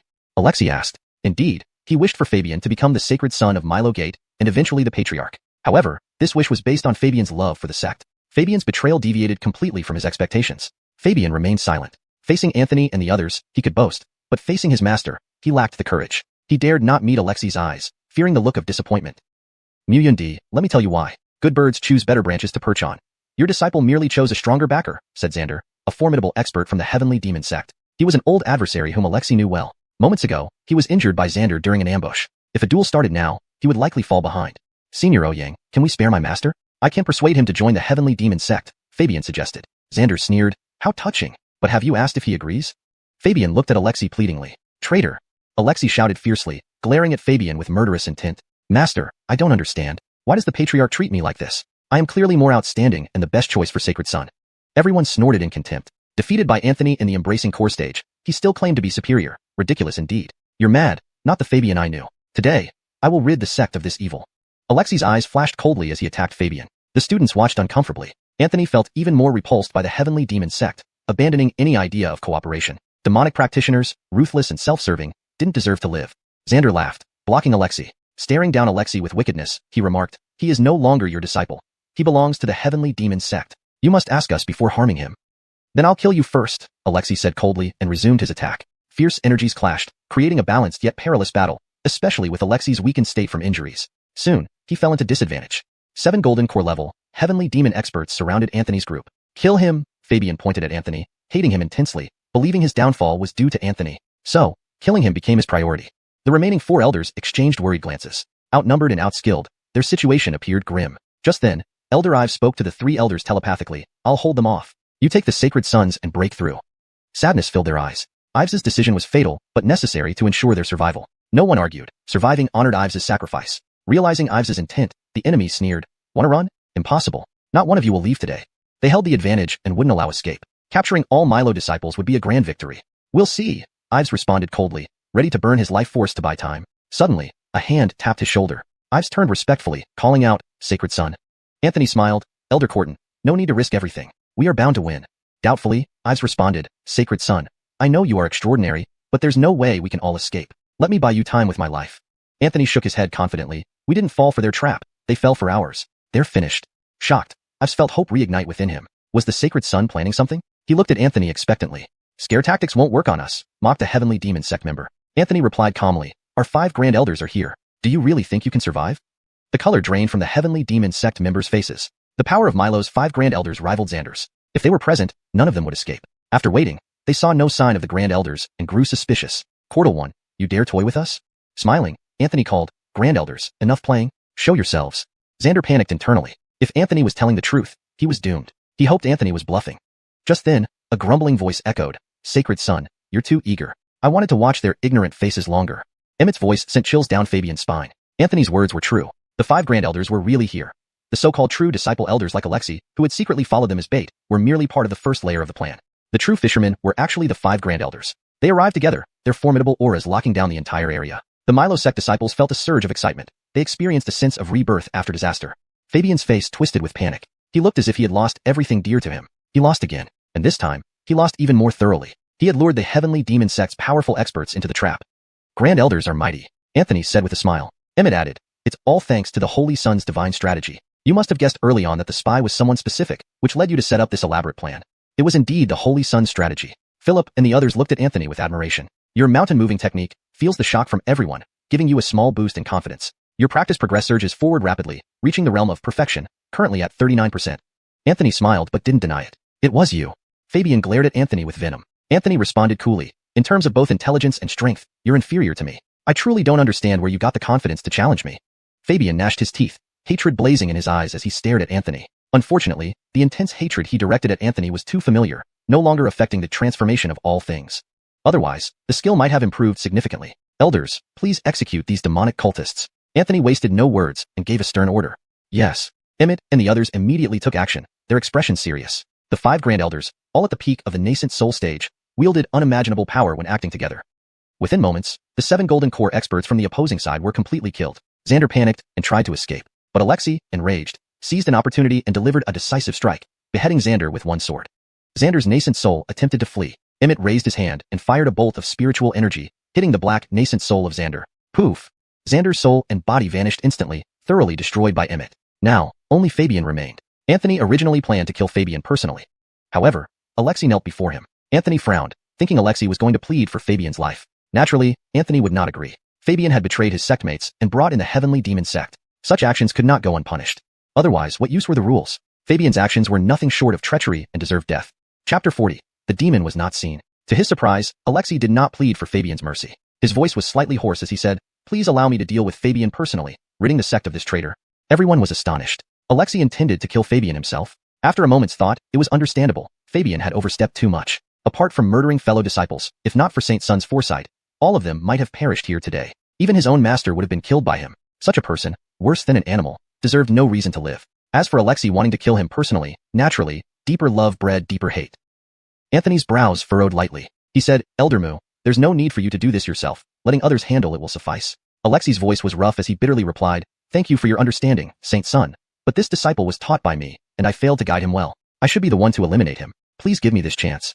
Seeing him at this point, Anthony could only sigh and nod. Fabian stared in disbelief at his master. He didn't expect that instead of finding a way to save him, his master wanted to kill him. Unable to hold back, Fabian laughed sarcastically. Alexei, I misjudged you. To curry favor with Anthony, this scoundrel. You even want to kill your own disciple. He yelled curses at Alexei, harboring intense hatred for his master. In Fabian's view, even if he committed mistakes, his master should protect him rather than wanting to kill him. This left him incomprehensible. Alexei's expression became graver. Without saying a word or arguing, he walked toward Fabian. Fabian retreated, but found his path blocked. His face changed drastically as he suddenly knelt on the ground. Master, please forgive me. Don't kill me. I am your beloved disciple. How can your heart not ache if you kill me? At this moment, Fabian begged for mercy on his knees. He still did not want to die, wanting to live on. Only when faced with true death did one understand how terrifying it was.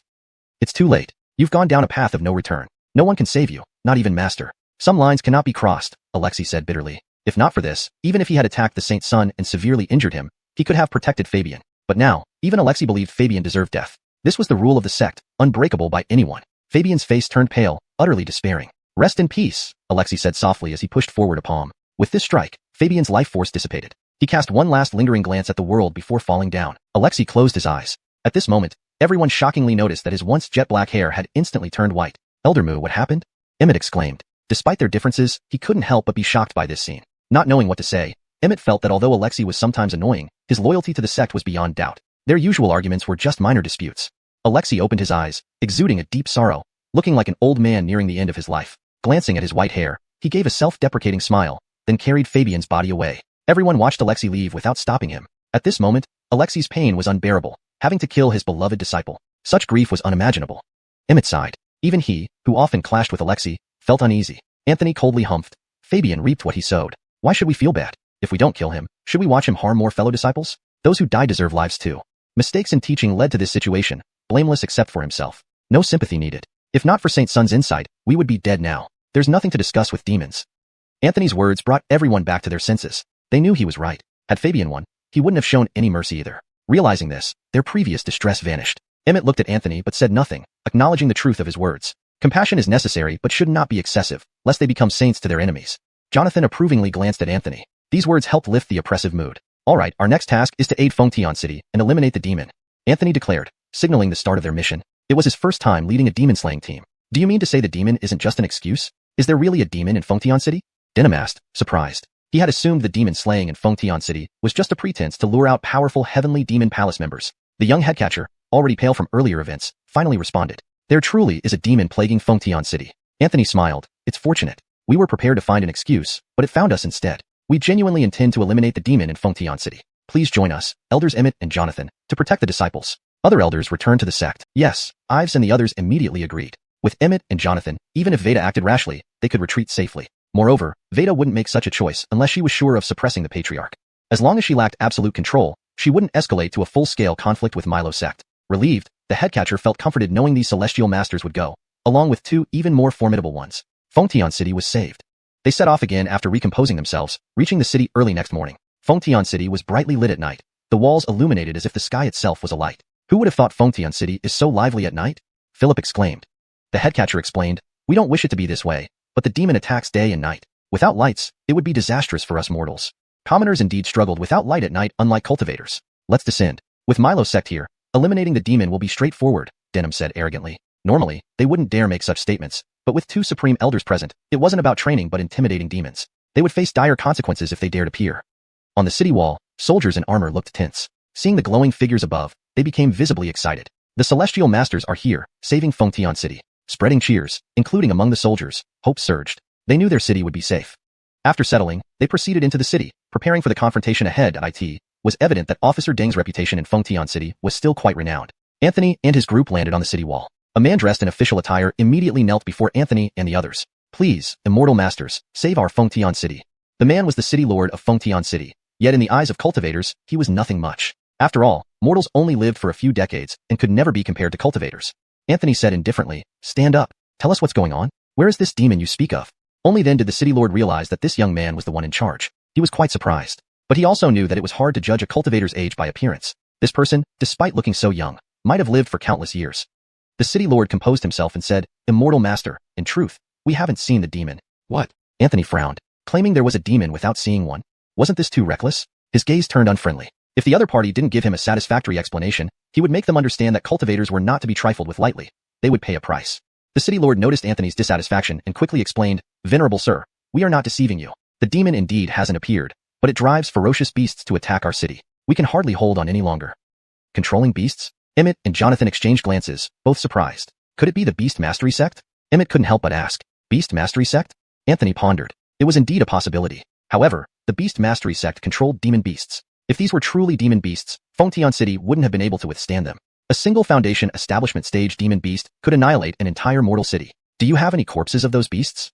Anthony asked immediately. Yes, please follow me, the city lord promptly replied. He led them off the city wall into the city. Not far from the wall, various dead wild animals were laid out in an open space. There were tigers, wild boars, bears, and even a few elephants. But these were ordinary beasts with no trace of demon beast aura. It can't be the beast mastery sect. They control demon beasts, and these ferocious beasts show no sign of spiritual intelligence. Emmett immediately dismissed the possibility of the beast mastery sect's involvement. Chapter 41. Breakthrough again. Even the most junior disciples of the beast taming sect would command mystical beasts. They wouldn't use ordinary wild beasts, as it would lower their standing. These wild beasts have not been tainted by mystical aura, and I didn't sense any powerful mystic beings here. This so-called disturbance might be man-made. Jonathan stated this possibility aloud. Everyone agreed with his reasoning. The city lord was flabbergasted. How did this turn into a supposed human conspiracy rather than a beast disturbance?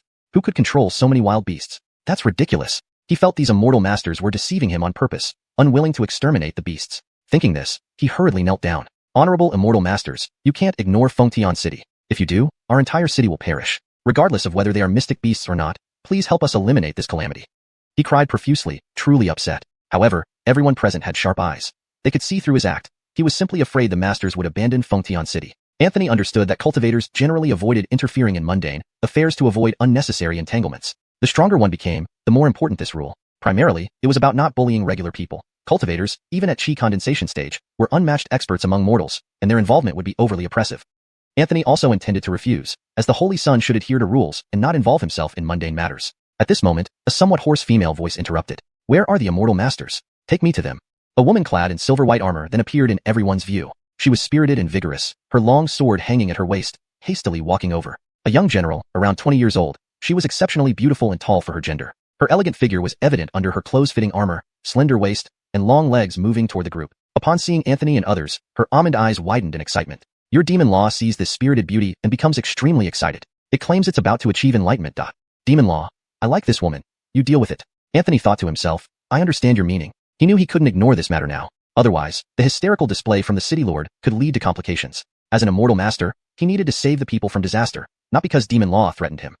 All right, no need for further explanation. This is my responsibility. Exterminating evil and upholding justice is our duty, Anthony declared righteously. Emmett and Jonathan were surprised. Did the Holy Son not understand the sect's rules? They had already informed him of some before arriving. Could it be something different was happening here? Or was it his overwhelming sense of justice triggered by the pretty general? Jonathan knew about Anthony's method of cultivating while appreciating beauty, having experienced it with Nubia. The general approached and knelt before Anthony. Thank you, immortal master. On behalf of Sentience City, I offer my gratitude.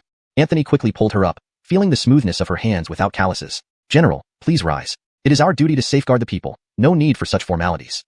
Your demon law becomes incredibly excited, nosebleed pouring, entering an adrenaline state, enhancing cultivation speed by 100-fold. Demon law reaches the 7th level of foundation establishment. Just holding her hand sent demon law into overdrive, boosting him to the 7th level of foundation establishment. Anthony immediately sat cross-legged and began meditating, emitting a powerful aura. Everyone was astonished. Had the Holy Son broken through again just from righteousness alone? Encouraged, Denham tried saying, saving people is every cultivator's duty. But nothing happened. Clearly frustrated, he tried harder. I vow to slay demons and uphold justice all my life. Still nothing. People looked at Denham like he was foolish, relieved they hadn't followed suit. Court and Jadeo stood, looking awkwardly at Denham, finding the current master lacking compared to the meditating one. In less than 15 minutes, Anthony stood, stabilizing his 7th level foundation realm. Although short-lived, the breakthrough was impressive. Everyone knew the Holy Son was once a mere servant boy, non-cultivating. The sect leader certainly had foresight. The Holy Son must be a prodigy. Congratulations on your strength increase, Jonathan said, thinking perhaps more beauties would aid Anthony's progress. Anthony smiled. Thank Elder Jonathan. General Corton Jadeo's righteous aura stimulated my advancement. Denham reflected. It was Corton Jadeo all along. He gave the city lord a hard glare, who trembled, fearing the immortal master had taken interest in him for Sentience City's sake. To avoid embarrassment, Denham suggested rest arrangements. Yes, Anthony nodded, waiting for whoever controlled the beasts. Finding them would require searching outside or waiting for the controller's reappearance, especially if they were mortal. For now, they rested. That night passed uneventfully. Anthony was woken by Demon Law's demands to see beauty. Wait until I'm well rested. Demon Law, no, I need to see a beauty now, otherwise I'll commit suicide. What nonsense. Anthony's eyes were dull, wondering how crazy this law really was. Demon Law, food and beauty are necessities of life. This was said by sages. As a healthy cultivation method, beauties are indispensable. Anthony sat up abruptly. If you keep this up, I'll never let you see any beauties for the rest of my life. Demon Law, you're ruthless. Banshan technique, master is mighty. Tahua Wanwu, even I wouldn't pay attention to that pervert. Shinkuin Hualong sword, should I sever that shameless pervert? Demon Law, rebellious son, you want to kill your father. Corton Jade technique, invisible, I'm the most low-key. 5 thunder body tempering, boring. A host of cultivation methods held a meeting in his mind. Anthony's brain was a chaotic mess. He had completely lost all desire to sleep. You're all ruthless. He gritted his teeth and said, getting out of bed. Demon law, nung iri nung. Anthony. He tidied himself up and stepped out of the room. A fragrant breeze wafted by as someone approached Anthony. His eyes flickered with surprise. It was the same female general, but now she had changed her attire. Her graceful figure complemented the blue long dress she wore. Her hair was styled into 2 buns adorned with pearls and flowers, exuding both elegance and youthful vitality. Clearly, she had put effort into her appearance. Demon law, wow, love it, love it. I feel like I'm falling in love. Anthony thought to himself, roll over, baby cow. You're just a cultivation method. What love? Your demon law feels inferior, sensing despair and declaring it doesn't want to live anymore, committing suicide. Your demon law is nearly dead. Quickly save it. Your demon law is barely alive. What the hell? This pervert was attempting suicide again. What should he do now? Naturally, he needed to save demon law. Anthony had already come up with a way to deal with this pervert. He smiled and said, Miss Corton-Jadeo, I noticed something unusual about your complexion. Are you unwell? May I diagnose you? Corton-Jadeo paused slightly. She had actually come to Anthony for this very reason. After days of battling ferocious beasts, she had sustained serious injuries. Originally, she wanted to see if Anthony could heal her. Now that Anthony offered to help, she gladly agreed. Anthony inwardly chuckled, knowing demon law would fall for it hook, line, and sinker. Chapter 42. Maiden Jade. He smiled and said, my skills aren't that strong. May I request you to put your hand out? I will check on your injuries through pulse diagnosis. Sure. Corton-Jadeo immediately extended her hand. Your 5 elements law feels empowered, experiencing a second life, reborn with renewed vigor. Indeed, pure pervertedness. It has always been this way, never changing. However, Anthony didn't immediately pull the other small hand, but engaged in dialogue with the 5 elements law within his mind. I feel the current cultivation speed is quite slow. Your 5 elements law cultivation speed increased 10-fold and will ensure it doesn't drop below 10-fold again. What if someone uses suicide as a threat in the future? 5 elements law. By heaven, I swear, should this happen again, may my son lack an anus. Mountains moving technique. Father, how malicious of you. Shinkuin dragon sword. Should I split this poisonous father apart? 5 elements law. Rebellious son. Do you dare? Anthony, satisfied with the answer, reached out, grabbing Corton-Jadeo's hand. He did not lie to her, genuinely inspecting her injuries. The pentagram spirit power entered Corton-Jadeo's body, investigating her internal condition. 5 elements law. I have entered her body. This pervert was really riding roughshod over propriety. Soon after, Anthony had diagnosed Corton-Jadeo's symptoms. In reality, they were not severe, just difficult for ordinary humans to treat. She had several internal injuries from battles. Anthony scanned them using pentagram spirit power and directly repaired them. That thing of yours inside me feels so comfortable. Corton-Jadeo's face turned slightly red as she couldn't help but sigh. Just endure a little more, it will be better soon. Anthony responded breathlessly. Yes, Master Immortal, please hurry. I can't bear it, almost wanting to scream. These were Corton-Jadeo's words. Jonathan and Emmett, walking towards them, heard their conversation at the corner. Jonathan and Emmett stopped abruptly. They looked at each other. How could the steward move so fast? It seemed he had become close with Miss Corton-Jadeo already. Moreover, hearing their interaction suggested they were doing something inappropriate outside. This was too much. They initially had some goodwill towards the steward, but now they felt disappointed. Glancing at each other, they agreed that they must interrupt the steward. Otherwise, if others found out, their Milo sect would lose all its dignity. Thinking this, they moved forward simultaneously. Steward, you cannot act like this. Stop immediately. Exactly, steward, in broad daylight, you actually do such deeds. How can our sect save face? Jonathan and Emmett rushed over angrily, confronting Anthony. Anthony, while treating Corton-Jadeo, asked, bewildered, what do you 2 great elders mean? He looked lost, completely baffled by them. Jonathan and Emmett were also dumbfounded. The scene before them was entirely different from what they imagined.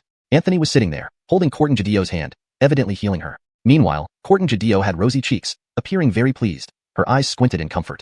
Hearing Anthony's question, Jonathan and Emmett were unsure how to respond. Could they admit they misunderstood him, thinking he was being intimate with Corton-Jadeo out of concern for his reputation? If they admitted this, Anthony would likely take offense. At this moment, a loud roar accompanied by screams drew everyone's attention. It's near the city wall. Has something happened?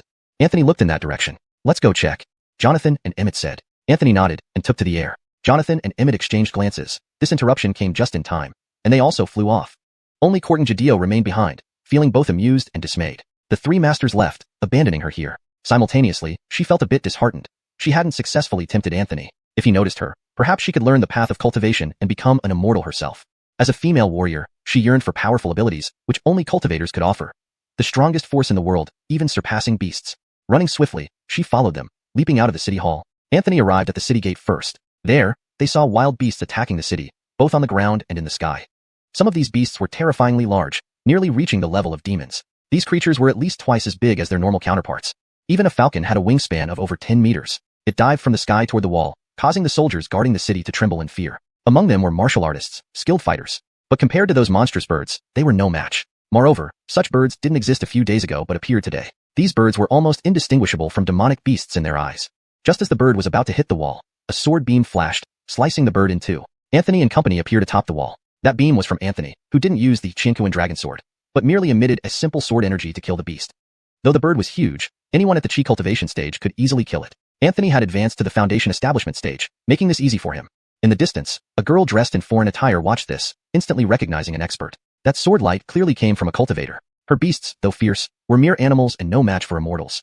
Suddenly, multiple sword beams flashed, and over 100 cultivators appeared. Her eyes widened in disbelief. A small Sentience city could gather so many cultivators? She thought she might be dreaming. The girl wanted to flee, sensing she'd be targeted if she didn't escape now. But as she prepared to run, a figure blocked her path. Her expression froze in shock, realizing she had been discovered. Of course, it was Anthony. He easily found her. Unexpectedly, the one driving the beast was a 16 or 17-year-old girl. She wore exotic clothing, with fair skin and almond eyes wide open in terror, looking adorable despite her frightened appearance. Your 5 Elements Law discovered an exceptional young girl, exclaiming loudly and urging you to capture the girl. Anthony ignored this voice in his head. He wasn't a depraved person who lusted after every woman he met. Only the 5 Elements Law pervert would have such thoughts. He stared at the girl intently, his gaze deep and unreadable. The girl felt tense, trying to appear intimidating but stuttered nervously, "Don't mess with me, or I'll make them eat you." Despite her threatening tone, she looked ready to cry in fear. Anthony almost laughed. This girl was too cute. However, recalling her role in commanding the beasts and causing casualties, Anthony didn't find her endearing anymore. "Why are you attacking Sentience City?" Anthony's expression turned serious. The girl pouted, looking aggrieved. "I won't tell you." Anthony smiled coldly, his eyes flashing with a chilly light as he stared at the girl. In a freezing tone, he said, "Don't put on an act of being pitiful in front of me. You incited beasts to attack the city. It's obvious you're not a simple and kind person. I ask out of respect for the virtue of preserving life. If you continue to play dumb, I might as well kill you with one sword stroke for simplicity." Seeing Anthony's menacing demeanor, the girl was genuinely frightened. She took 2 steps back, her eyes filled with fear, dreading that Anthony might really strike her down.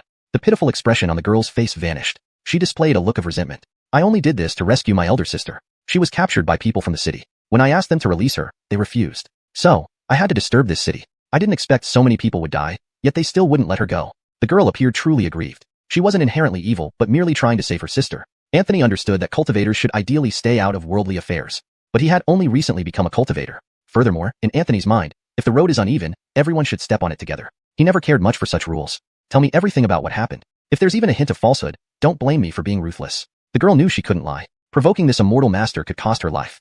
She hurriedly recounted the events. Her name was Jade, and she belonged to a primitive tribe near Sentience City. Their tribe differed from ordinary humans as each generation produced someone capable of communicating with nature and all living things, known as a shaman. "You are this generation's shaman?" Anthony suddenly understood. However, the ability to communicate with nature sounded remarkably like a legendary constitution within the cultivation world. Perhaps he had encountered a treasure today. Jade nodded, confirming Anthony's guess. She continued. "Their tribe once lived peacefully, but recently, the nobles of Sentience City frequently harassed their village, plundering their possessions. Worse still, a few days ago, upon seeing her sister's beauty, they abducted her. To rescue her sister, Jade had commanded the wild beasts to attack." Anthony pondered for a moment before asking, "Does the city lord know about this?" Chapter 43. Slaying the Tyrant. Upon hearing Anthony's question, Jade's face turned red with anger. It was his brother-in-law. She clenched her teeth in righteous indignation. Anthony was somewhat taken aback that it was actually the city lord who seemed to cherish his subjects dearly. After some thought, he said, "But you shouldn't have incited beasts to attack the city either. 5 Elements Law. What a hypocrite. Her sister was kidnapped. Why can't she attack the city? Heaven and Earth Dragon Sword agrees." Anthony silently cursed. "Shut up." Jade was also furious. She glared at Anthony coldly and said, "I thought you were different from them, but it turns out you're all the same. I want to seek justice from the city lord, but didn't even get to see him. If I hadn't run fast enough, his brother-in-law would have abducted me too. Why can't I attack the city?" Anthony shook his head and smiled. "You misunderstood me. What I meant is that there's no need for such an open attack. Since you can control beasts, why not just use a few venomous snakes to bite them all, freeing your sister? You're really naive." "What?" Jade stared at Anthony in shock. "Is this immortal master teaching me murder?" If anyone heard this, they wouldn't believe it. "Immortal master, do you know what you're saying?" Jade asked, disbelief in her voice. Anthony smiled lightly. "Of course, we immortals protect the innocent and virtuous, not the wicked. To us, villains are like demons, deserving to be slain." That was Anthony's personal belief. Ordinarily, immortals would look down on mortals, willing to slay demons but not bothering with human scoundrels, believing that mortals have their own rules. To Anthony, this attitude was absurd. Jade showed a look of admiration, now completely reassured. So immortal masters do make distinctions. She had feared that immortals acted irrationally and would kill her outright. "Can immortal master save my sister?" Anthony smiled and said, "Of course. Follow me." He carried Jade into the air and directly flew above the city wall. Without Jade's command, the beasts scattered and fled. Humans were the dominant force. Beasts harbored deep-seated fear towards them. Seeing Braden with a young girl arrive at the city wall, the city lord was startled and exclaimed, "You're a Chi clan witch. Rumors say the Chi clan has witches who can command beasts. It makes sense, everything is you're doing." His expression quickly turned angry. "Bring this witch to me." Anthony's gaze grew cold. Let's see who dares. Under his icy stare, the soldiers all stepped back. Court Jadeo couldn't help asking, puzzled, Immortal Master, why are you protecting a witch? The city lord was confused as well. He thought Anthony had captured the witch for them to deal with. Anthony coldly replied, ask your city lord what good deeds he's done. All eyes focused on the city lord. The city lord was bewildered, seemingly having done nothing wrong. Facing everyone's accusatory gazes, he felt wronged. Jade angrily spoke. You still act innocent? Your brother-in-law forcibly abducted my sister. When I reported to the city lord, I couldn't even meet you. I nearly got caught by your brother-in-law too. That was how it started. Emmett and the others' expressions darkened. They had mobilized so much effort thinking they were exterminating demons only to be defending a bully. This would become a laughingstock if it spread. Over 100 icy stares fell upon the city lord, making his legs weaken, almost kneeling. A mortal couldn't withstand the wrath of several immortals, yet he remained surprisingly strong. Court Jadeo, hating evil, initially felt upset. But considering the city lord's reputation, she quickly understood. The situation must have been a misunderstanding. The city lord isn't like this. Tate might have acted without his knowledge, she explained. Right, we know the city lord well. He's definitely not like this. Please investigate, Immortal Masters. Some guards defended the city lord, showing he had public support. Anthony's expression softened slightly. Since everyone believes in you, I'll give you a chance. Bring Jade's sister here, and I want to see your brother-in-law. Yes, sir. The city lord agreed immediately, knowing resistance against immortals was futile. He ordered, General Corton, bring Tate and this young lady's sister here. Let's see what he'll say this time. The city lord was furious. Tate often did minor wrongs, but not severely. Now, things had escalated. Qi clan witches leading beasts to attack the city. Had it not been for immortals, Fengtian City would have fallen. Many soldiers had died defending the city. He could no longer shield his brother-in-law. I understand. Court Jadeo left promptly. Soon, an oily-faced young man and a beautiful injured girl were brought over. Your five elements law saw stunning beauty and became agitated, demanding to execute Tate for justice. Anthony ignored it, feeling indignant himself. The girl was covered in bruises, clearly tortured. Sister, are you okay? Did he do anything to you? Jade rushed forward anxiously. The girl shook her head. I resisted to death. He hit me but feared killing me, so it's only superficial injuries. Jade sighed in relief. Had her sister been violated, even back in the village, she would have been alone forever. Seeing her sister safe, Jade felt reassured, but seeing her injuries, knelt before Anthony pleading, please, Immortal Master, please help my sister. Anthony smiled faintly. How do you wish to deal with him? He asked Jade rather than the city lord. Thinking of her sister's suffering, Jade replied bitterly, please execute this villain. All right. Anthony formed a sword seal and released a sword beam, instantly killing Tate. No one reacted in time. His head flew off, his wide eyes betraying shock until death. His brother-in-law beside him couldn't even react. The city lord wasn't unwilling to stop but had no opportunity. Anthony's move was decisive. By the time anyone realized, it was already too late. The city lord, dazed, sat aside glaring at Jade and her sister. When the immortals left, he vowed revenge on the Qi clan. Initially, he thought it was beasts causing trouble, so he kept the city sealed. Now knowing it was the Qi clan, he would find a way to retaliate. Humph. Just then, Anthony met his gaze and coldly snorted. The city lord was startled awake. Realizing that the immortal master was displeased with him, he knew most of his thoughts had likely been seen through by Anthony.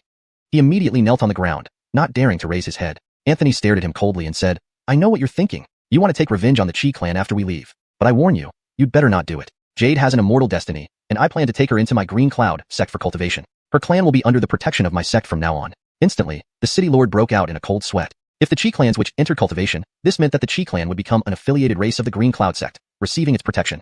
If he dared to harm the Qi clan, he feared even his ancestors would be slaughtered. While it's true that immortal masters excel at slaying demons, when they kill people, they are equally decisive and thorough. Just like how his brother-in-law was instantly beheaded earlier. To Anthony, it was no different from killing a dog, carried out with nonchalance. Jade looked at Anthony in pleasant surprise. She never expected that Anthony would actually intend to bring her into the cultivation world. Cultivation, this was the common dream of all mortals. Ordinary people admired cultivators for their ability to fly through the skies, turn stones into gold, and achieve immortality. Of course, this was just their perception. Flying through the skies is not difficult, but turning stones into gold and achieving immortality might not even be attainable by transcendent spirit stage experts, let alone ordinary cultivators who can't even imagine it. There are even legends that say even immortals have their limits to lifespan. They just live much longer compared to mortals. Court Jadeo envied this greatly. She had dressed up early in the morning to try to allure Anthony, hoping she could be taken down the path of cultivation. Even if she couldn't join the Immortal Master's sect, at least getting a cultivation method would elevate her far beyond the ordinary martial artists. Unfortunately, Anthony remained unmoved. Yet now he was taking this young girl back to the Immortal sect for cultivation. Jealousy filled her heart. The city lord hurriedly added, I wouldn't dare, Immortal Master. Please rest assured. I absolutely won't cause trouble for the Qi clan. Emmett and the others were somewhat puzzled, unsure why the Holy Sun intended to bring this young girl into the sect. Could it be that he was captivated by her beauty? But wouldn't he be worried about the Holy Maiden being jealous? Translation completed while maintaining the paragraph structure, tone, and style as requested. Chapter 44. Primordial Tao Body. Seeing Emmett and the others' expressions, Anthony smiled slightly and said, Elders, didn't you really notice? Only then did Emmett and Jonathan start to observe carefully. Soon, their expressions changed with shock. Primordial Tao Body. They recalled Jade's ability to command all beasts. A primordial Tao body is one of the most potent constitutions in the world. Being primordial signifies a pure Tao body that can communicate with all things under heaven, nearing the path of Tao itself. People with this kind of constitution often exhibit extraordinary abilities even before starting cultivation. Some can manipulate natural forces, release lightning or flames, and some can command all beasts. Wasn't Jade's ability to control all beasts indicative of a primordial Tao body? They had subconsciously assumed that Jade could command beasts due to a secret technique without considering it as a primordial Tao body. But after Anthony's reminder, they noticed Jade's uniqueness. Such people not only have strong natural talent for cultivation but can also assist others in cultivating, help comrades in battle, expedite recovery, and enhance combat power. Any sect would cherish such an individual, providing them with utmost care and training to prevent any mishaps. If it weren't for Anthony's sharp eyes, they would have missed a primordial Tao body. A flash of keenness appeared in Emmett's eyes, and he immediately said, "Young lady, I am Venerable Elder Emmett of the Milo sect, at the late-stage nascent soul realm. Are you willing to become my disciple?" Before he finished speaking, Jonathan immediately interrupted, "Young lady, I am Venerable Elder Jonathan of the Milo sect, also at the late-stage nascent soul realm. Follow me as your master. I also have a wife who is a true transmission elder of the Milo sect. Think about it, having two masters is better than just one." Emmett was instantly angered, glaring at Jonathan unhappily. "You old fellow, it's unfair for you to snatch disciples when I clearly proposed first." Jonathan was equally unyielding, retorting, "Nonsense. You already have a disciple. Do you need another? How will you manage her? Think carefully. Cultivation resources are limited. Supporting one disciple is already a strain on him. If you follow him, he might not be able to provide enough resources for your cultivation. On the other hand, I don't have any disciples yet, and my wife can also offer cultivation resources." Jonathan rambled on insistently, determined to win over this disciple. Even if Jade doesn't become a Kimber like Jane, she still possesses formidable potential. While a primordial Tao body may not necessarily surpass her, the future holds many possibilities for Jade, potentially reaching the reversion or even the tribulation realms. The best-case scenario would be ascending to immortality, which wouldn't be unusual. Even if he himself couldn't achieve immortality, teaching an immortal disciple would fulfill his life's mission. The two argued incessantly, both wanting to take Jade as a disciple. "I want to follow this immortal master." Jade spoke timidly, sensing that these two elders weren't trustworthy, finding Anthony more reliable. Jonathan and Emmett were taken aback, unsure how to react. Anthony was merely at the foundation establishment stage, naturally unable to accept disciples. One must at least be at the golden core stage and become a true transmission elder to qualify for accepting disciples. Otherwise, it would hinder a disciple's development. Jonathan patiently explained, "Young lady, you may not know, but despite the Saint Son's high status, he has been cultivating for too short a time and isn't yet qualified to accept disciples." "Is that so?" Jade looked at Anthony, seeking confirmation. Anthony nodded, acknowledging what Jonathan said. Jade felt somewhat disappointed. She genuinely found Anthony approachable. Anthony smiled, saying, "These two indeed hold extremely high positions in our sect. If you become their disciple, it would be an honor." "Who should I choose?" Jade asked Anthony, trusting him entirely. After thinking for a moment, Anthony pointed to Jonathan. "Elder Jonathan. He currently has no disciples, and his wife is also a true transmission elder. Following him ensures a stable supply of cultivation resources." Disciple greets master. Jade quickly bowed, understanding Anthony's intention. Jonathan was elated. Emmett, however, felt disheartened, grumbling, "Saint Son, I know the relationship between you and Jonathan. He's practically your brother-in-law, but shouldn't you be more impartial?" Missing out on a primordial Tao body disciple left Emmett deeply disappointed. Anthony's expression turned serious as he explained, "Elder Emmett, you've heard the phrase, promoting talents regardless of kinship. As the Milo sect's Saint Son, I must always prioritize the sect's benefit. My decision earlier certainly serves the greatest good for the sect." Emmett was stunned, genuinely admiring Anthony's sense of righteousness. His eyes filled with deep respect. "Saint Son is fair and upright. Emmett respects you." Others also looked at Anthony with admiration. Anthony smiled back, appreciating the simplicity of being straightforward. Concealing intentions can lead to complications, while transparent decisions ensure clarity and acceptance. The matter was resolved smoothly. Except for the city lord being helpless against his nagging wife, everyone else was content. Jade returned to her tribe, bidding farewell to her clan members. When they learned she would embark on a path of cultivation, they were thrilled. Although every generation has its shaman, the emergence of a cultivator among them would transform their future, possibly leading to greater prosperity. Corton Jadeo looked at Anthony with some resentment. She longed to cultivate and become a cultivator but was rejected by Anthony. In reality, Anthony felt helpless. After consulting with Jonathan, it was clear Corton Jadeo wasn't suitable for cultivation. Her chances of achieving foundation establishment within her lifetime were slim. Without reaching that stage, she couldn't truly be considered a cultivator. Had Corton Jadeo shown such sincerity, Anthony wouldn't mind guiding her. Disappointed, Corton Jadeo watched Anthony's departing figure, feeling hopeless about her cultivation prospects. In the end, Denham couldn't bear to see her plight and imparted her a basic cultivation method. He also told her that if she reached the foundation establishment stage on her own, she could find him at the sect. He would ensure that Corton Jadeo received guidance from his master. Emmett stared wide-eyed, wondering when he agreed to this arrangement. Nonetheless, he understood that Denham probably saw a reflection of himself in Corton Jadeo, both having poor aptitudes. Denham's perseverance led him through immense hardships to achieve his current accomplishments. "Thank you, immortal master. I will strive to reach the foundation establishment stage and join the Milo sect," Corton Jadeo said firmly. Denham smiled, pleased with her determination. Their group departed, returning to the Milo sect. Matters in Fengtian City were resolved satisfactorily, and bringing back a primordial Tao body made the journey immensely rewarding. Everyone rejoiced except for Alexei. After personally slaying Fabian, his hair turned white overnight. He retreated into seclusion in Yunfeng Peak, never reappearing. Kent visited, but Alexei insisted it was self-inflicted punishment for raising an ungrateful disciple. Acknowledging his fault, he believed he deserved the same punishment. Kent sighed, realizing Alexei needed time to reflect on his actions to overcome this setback. Cultivators, especially those of high status, are even more particular about this. Anthony and his group returned, bringing back a primordial Tao body. This news came as a pleasant surprise to everyone. Kent personally examined Jade, which made her extremely nervous. Cough, cough. A primordial Tao body is one of the strongest constitutions in the world. I will take this disciple under my wing and do my best to teach her. Kent said without hesitation, directly intending to accept a new disciple. Jonathan's face darkened, but he still stepped forward, saying, Patriarch, you cannot take on disciples. Why not? Kent was puzzled. Jade has already recognized me as her master. She is my disciple. Jonathan hurriedly interjected, fearing that any delay might result in Kent taking the disciple away from him. Kent displayed a look of regret, not expecting Jonathan to act so swiftly. He still wanted to make an effort, hoping to secure the primordial Tao body for himself. Jonathan quickly added, this decision was made by the Saint's son. Surely, Patriarch also trusts the judgment of the Saint's son. Kent sighed, casting a glance towards Anthony. Jonathan, the sly old fox. He knew if he forcibly took on a disciple, it would be like slapping the Saint's son's face, undermining his authority. Clearly, he wouldn't do such a thing. Now, all he could do was accept this fact. Too bad, a primordial Tao body. He dismissed Jonathan and the others, unable to bear looking at them without feeling choked up. Anthony, stay behind, Kent said. Finally, only the two of them remained in the grand hall. You're in trouble, Kent remarked. Anthony displayed a puzzled expression, staring at Kent, unsure what he meant. As the Saint son of Milo's sect, second only to the Patriarch and revered by thousands, who besides Kent could cause him trouble, the sin of insubordination was enough to expel anyone else from the sect. The disciple of an ancestor has emerged from seclusion, reaching the golden core stage. He has specifically named you as the target to challenge, aiming to defeat you and become the Saint's son. Kent explained. As for the identity of this ancestor, Anthony naturally did not know. But anyone Kent referred to with such respect must be powerful, likely a reversion or even a tribulation realm expert. Chapter 45, Challenge. The Milo sect was indeed not as simple as it seemed. On the surface, they only had one master at the Huashan stage, but in reality, there were hidden strong individuals within. Many sects, including the Heavenly Demon sect, operated similarly. Where is he? Anthony asked. What do you plan to do? Kent's gaze fell upon him. Anthony shot him an unimpressed look and retorted irritably, naturally, I intend to defeat him. Didn't you tell me this news for me to challenge him? Kent was surprised. He hadn't expected Anthony to know his intentions. Seeing Kent's astonished expression, Anthony smiled faintly and said, I'm at least the disciple of the sect master, and have been chosen as the Holy Son. If someone can replace me by defeating me, wouldn't it be embarrassing for my master? Even if he is a disciple of some elder, I believe master would also be uncomfortable and want to prove that his judgment was correct. So? Kent asked with a smile playing on the corner of his mouth. Therefore, the best way to prove myself is to defeat him. Why should I fear a mere bowed-on stage cultivator?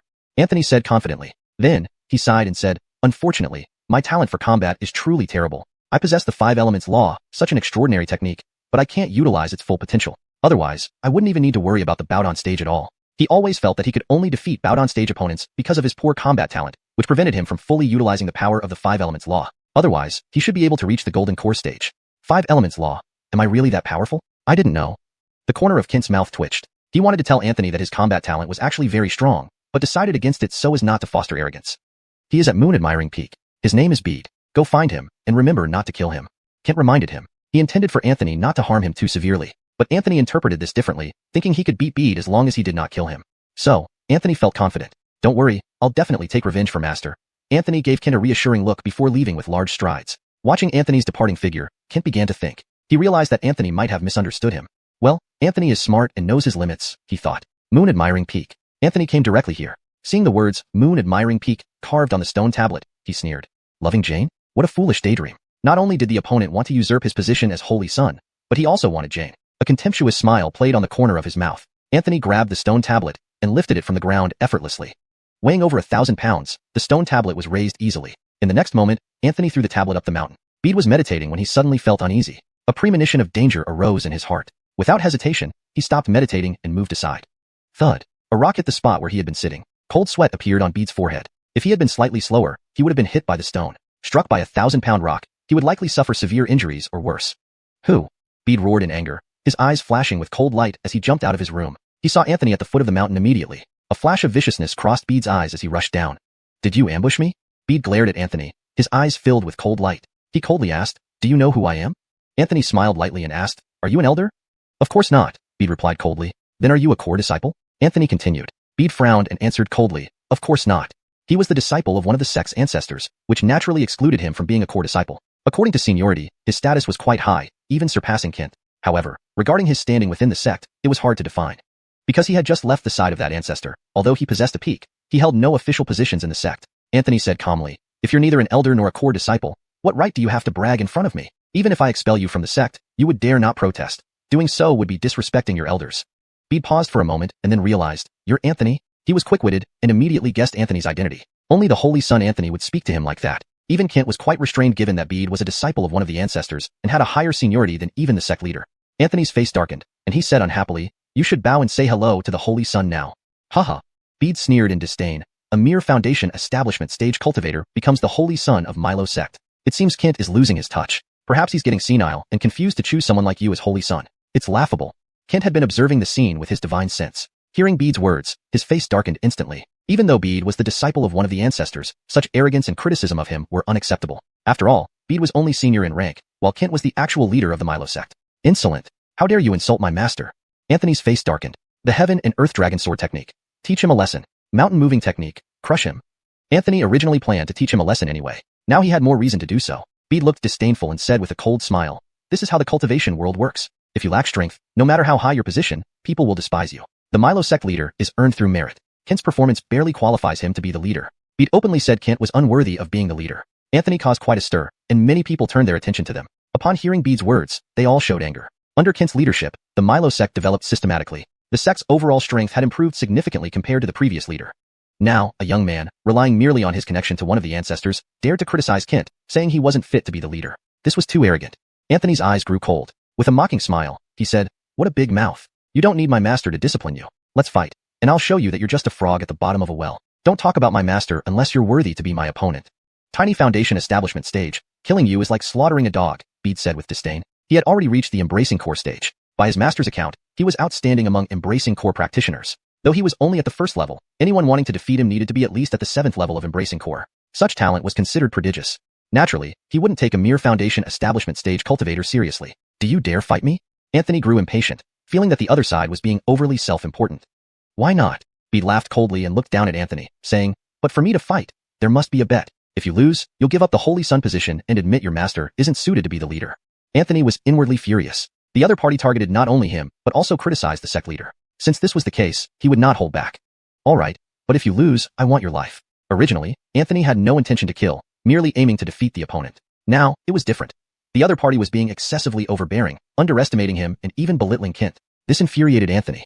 He now looked at the other person with extreme disdain, harboring murderous intent. "Based on you?"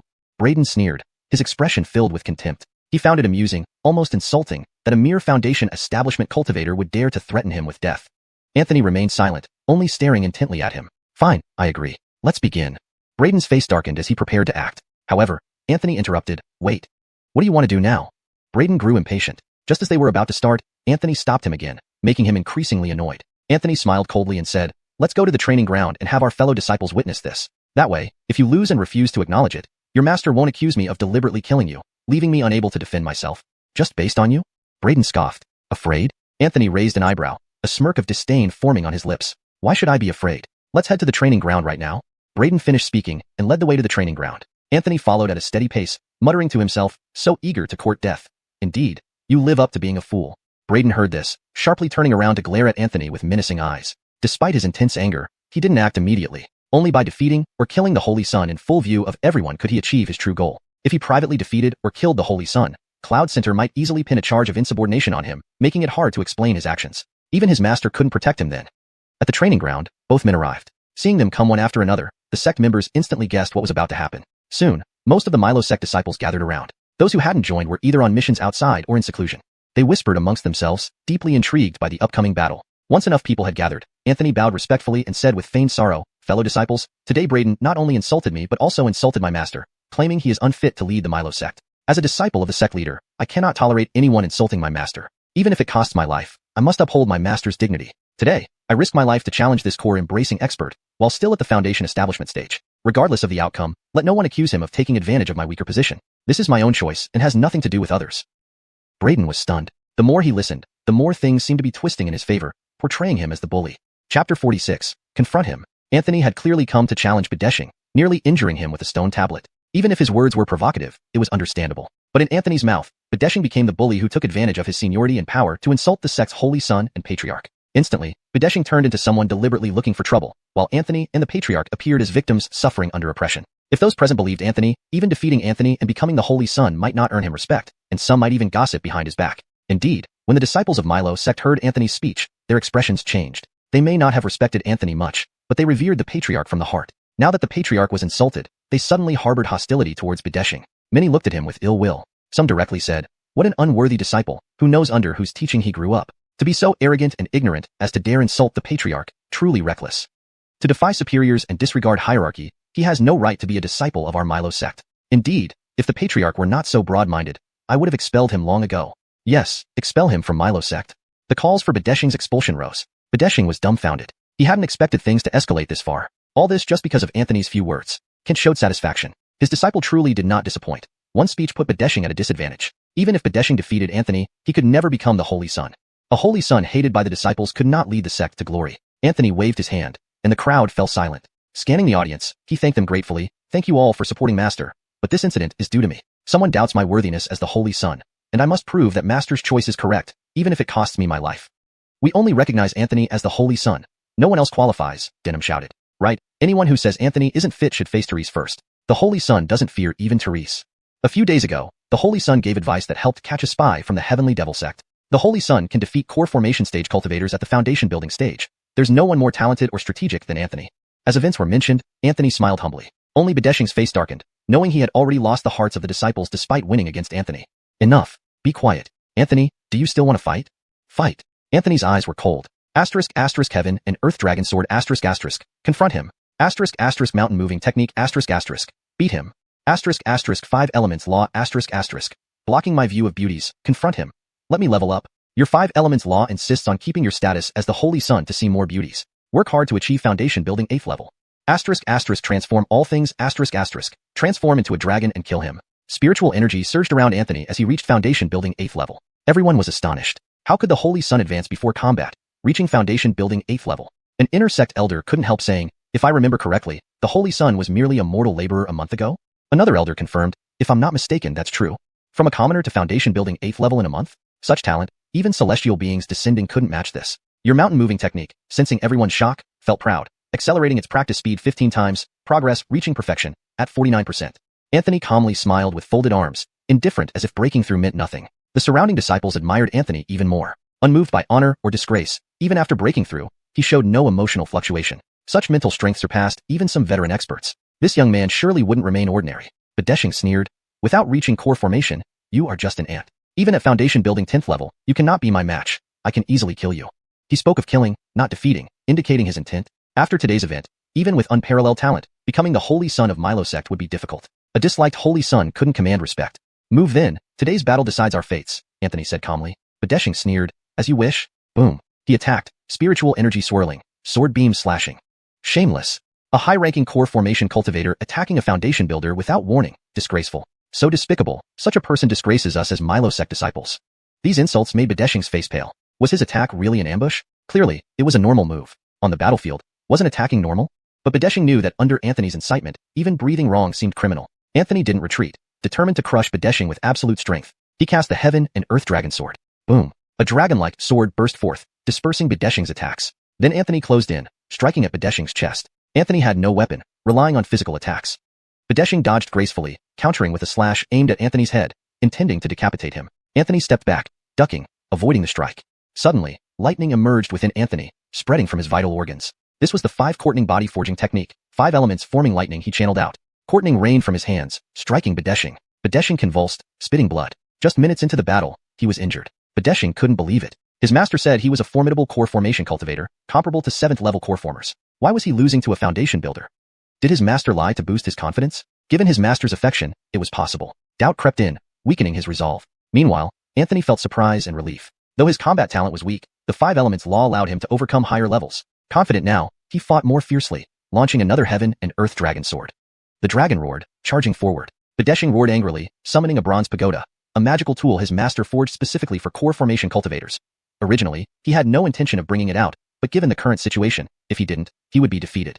The bronze pagoda glowed, blocking the sword dragon. Bedeshing sneered coldly. What difference did it make even if his opponent was strong? He had plenty of treasures to match him in battle. However, Anthony's expression remained unchanged. He activated the mountain-moving technique, which had reached perfection and advanced due to devouring other Dao arts, making it far stronger than an ordinary mountain-moving technique. A regular mountain-moving technique would increase one's strength by about 50% when reaching perfection. But Anthony's mountain-moving technique, because of devouring other Dao arts, had itself advanced. When Anthony's mountain-moving technique reached perfection, it could at least double his strength. In a cultivator's duel, even the slightest difference could lead to drastically different outcomes. Anthony's aura rapidly ascended. Under Bedeshing's horrified gaze, he formed the sword seal once again. The power of the Heaven and Earth Dragon Sword was completely transformed. Bedeshing's eyes narrowed slightly. He poured his spiritual energy into the bronze pagoda, trying to boost its strength to withstand this strike. Clang! A tremendous sound echoed as Bedeshing spat blood and flew sideways, and that bronze pagoda shattered into pieces, having been destroyed by Anthony barehanded. Everyone wore expressions of disbelief. The bronze pagoda was undoubtedly a treasure, incredibly difficult for even a 10th level core formation cultivator to break. Yet, Bedeshing, only at the 8th level of foundation building, had shattered it with sheer force. Your mountain-moving technique shouts for more shock. Let it come harder, I'm about to advance. Anthony smiled faintly, seeing everyone's dumbfounded faces.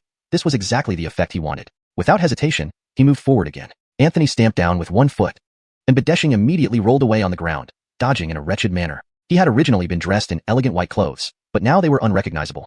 His eyes turned dark, glaring viciously at Anthony. It's you who has forced me. Bedeshing's face darkened, as if he had made a decision. Anthony watched him with interest. Clearly, the other party was prepared to fight to the death. But was he afraid? Of course not. Note: the ending is abrupt due to the original text structure, maintaining the paragraph and line breaks as requested. Chapter 47. Master Uncle. Bede formed hand seals with both hands, his blood boiling as he activated the powerful bloodline force within him. His entire aura intensified more than a dozen times over. At this moment, he was overwhelmingly powerful. Fight! Bede slashed with his long sword, releasing dozens of sword chi in one strike. The crowd's expressions changed dramatically. Blood-soaking technique. Has he gone mad? This technique is only permitted during life and death battles, someone commented. That's right, this is merely a sparring match between fellow disciples. Bede actually used the blood-soaking technique. How can such a person become the Holy Sun? The Holy Sun is in danger now. His realm is already inferior to Bede, and Bede has just activated the blood-soaking technique. That's utterly shameless. Voices of criticism filled the air, all condemning Bede. Bede's expression darkened further. He glared at Anthony with murderous intent. It was because of him that he had been reduced to this state, despised by his peers, subjected to contempt. This made Bede's murderous intent even stronger. No matter what, he had to kill Anthony today. So that's it? Anthony's lips curled into a slight smirk. Activating the mountain-moving technique, Anthony struck again. With its enhancement, the Heaven-Earth Dragon Sword unleashed a torrent of power. A dragon-shaped sword emerged, radiating an even greater force. The sword dragon tore through the sky, and Bede was struck, flying backward from the impact. Blood gushed from his mouth, covering his body in grievous wounds. His eyes were full of disbelief. Using the blood-soaking technique, his strength had more than doubled. Even against a 10th level core formation opponent, he had confidence. Yet, he still lost to Anthony, who was only 8th level foundation establishment. Bede felt like he had reached rock bottom. He called Anthony a waste, but now, he proved himself to be the real failure. Using the blood-soaking technique at a core formation level, yet losing to a foundation stage practitioner, what else could he be? Anthony approached Bede, each step deliberate, his face calm without any hint of mockery or contempt. Instead, there was a look of pity. Anthony genuinely felt pity for Bede. A grandmaster at core formation level, unable to defeat a lowly foundation establishment disciple with poor combat talent. Isn't that pitiful? Bede sensed Anthony's pity and spat out blood, glaring at Anthony with hatred. Your mountain-moving technique feels immense shock from the crowd and has gained new insights, improving its proficiency to ultimate mastery at 55%. Your all-transforming art senses deep resentment and accelerates your practice speed by 1.5 times while requesting you to provoke your opponent further. This request was quite bizarre, but Anthony liked it. He walked up to Bede, standing before him, looking down on him with the grace of a victor. Anthony said compassionately, "Actually, I'm not angry at all. You're just a spoiled child who hasn't seen a bigger world, which leads you to act this way. After today, you should have learned your lesson." With a gentle smile, he added humbly, "Don't thank me. As the Holy Sun, this is my duty." Bede was visibly shaken, spitting out blood profusely, shocking even Anthony by how much blood one person could lose. Can't stimulate him any further. He might die, Anthony thought inwardly. All transforming art, truly useless, providing so little resentment. Anthony's expression turned peculiar. If Bede knew he was being ridiculed by a cultivation technique, what would he feel? Heaven-Earth Dragon Sword. Finish him off. My vulture is starving. Perhaps this was Bede's last value now. Anthony's eyes flashed coldly as he acted swiftly and decisively. The Heaven-Earth Dragon Sword roared as it rushed towards Bede. Just as Bede was about to be killed, a figure appeared before him, waving a sleeve. The sword dragon shattered, and Anthony felt an enormous force striking him. He roared, activating the mountain-moving technique to withstand the attack. Courtening flashed within his body. This was the Five Thunders body tempering technique. Heaven-Earth Dragon Sword, Anthony roared furiously, using the power of the 5 elements to propel the Heaven-Earth Dragon Sword. Another sword dragon appeared, entwined with lightning, attempting to block the attacker's strike. But the attacker was too strong. Even with all his efforts, Anthony couldn't withstand the attacker's casual blow. The sword dragon shattered once more, sending Anthony flying backward. He rolled across the ground for a distance before crashing into a large stone pillar, which crumbled upon impact. By now, Anthony was covered in blood, his body battered beyond recognition. He struggled to open his eyes, trying to see the attacker's face. It was an elder in black silk robes, his hair neatly combed, his expression somewhat surprised. The elder had intended to kill Anthony with that strike, though it seemed weak enough to fell a 10th level core formation cultivator. Despite Anthony being only 8th level foundation establishment, he managed to resist the blow, sustaining injuries but not fatal ones. Teacher. Bede called out in shame. The elder was none other than his teacher. Humph. The elder grunted, clearly dissatisfied. Nevertheless, Bede was his disciple, so he gave him a pill, shoving it into Bede's mouth. Then he turned to leave. The Milo sect disciples' eyes filled with anger. Despite knowing the elder was their senior, many disapproved of his actions. Clearly a fair duel, the elder intervened, hitting below his weight class, injuring the Holy Son. Such conduct was unworthy of an elder. Senior Uncle Pierre, please stop. Jonathan stepped forward, his face furious. Pierre paused, turning around calmly. What is it? Pierre asked indifferently, casting a glance at Jonathan. Jonathan felt immense pressure from Pierre's gaze. He sighed inwardly, hearing that this uncle had reached the returning to emptiness stage indeed. Jonathan, a peak nascent stage master, felt insignificant before Pierre. But still, Jonathan pressed, Uncle, the fight was between the Holy Son and Bede, where no interference was allowed. As an elder, shouldn't you give an account to the sect for interrupting and harming the Holy Son? Pierre was unconvinced. Just a lesson to a junior. What explanation do you want? He replied coolly. Jonathan was momentarily speechless. He wanted to mention disrespect and expulsion, but remembered that Pierre was an ancestor. Expelling Pierre would be a huge embarrassment for Milo sect. If letting Pierre leave felt unfair, Jonathan hesitated. Ha! Pierre chuckled sarcastically. Punish him? Ridiculous. Just as Pierre was about to leave, Anthony stood up, staring coldly at Pierre. For seriously injuring the Holy Son and showing no remorse, you deserve expulsion. Considering you are an elder, you shall apologize and meditate for 2 years. Do you disagree? Anthony said sternly. Pierre's gaze fell on Anthony, revealing a trace of disdain. Junior, do you want to punish me? Did you ask your sect leader first? Have you asked if he agrees? Before Pierre's words had fully left his mouth, Kent's voice rang out. Pierre ambushed a fellow disciple and gravely injured the Holy Son. He deserves punishment. Considering he is an elder of the sect, let the punishment be carried out as the Holy Son stated. With that said, Kent appeared beside Anthony. Salute to the sect leader. The Milo sect disciples immediately knelt down, paying respects to Kent. You may all rise. After speaking, Kent's gaze fell on Pierre. He spoke calmly. Please have Uncle Pierre apologize to Anthony. Pierre's smile vanished. He stared coldly at Kent and said, Cordal Yunzi, are you trying to defy seniority by punishing an elder? This is highly disrespectful. Kent frowned but remained composed. Uncle, you might have forgotten that in the sect leader holds the highest authority. Even if one has a higher seniority than the sect leader, they must follow the sect leader's orders. Otherwise, it is considered treason against the sect. Do you wish to be a traitor of the sect?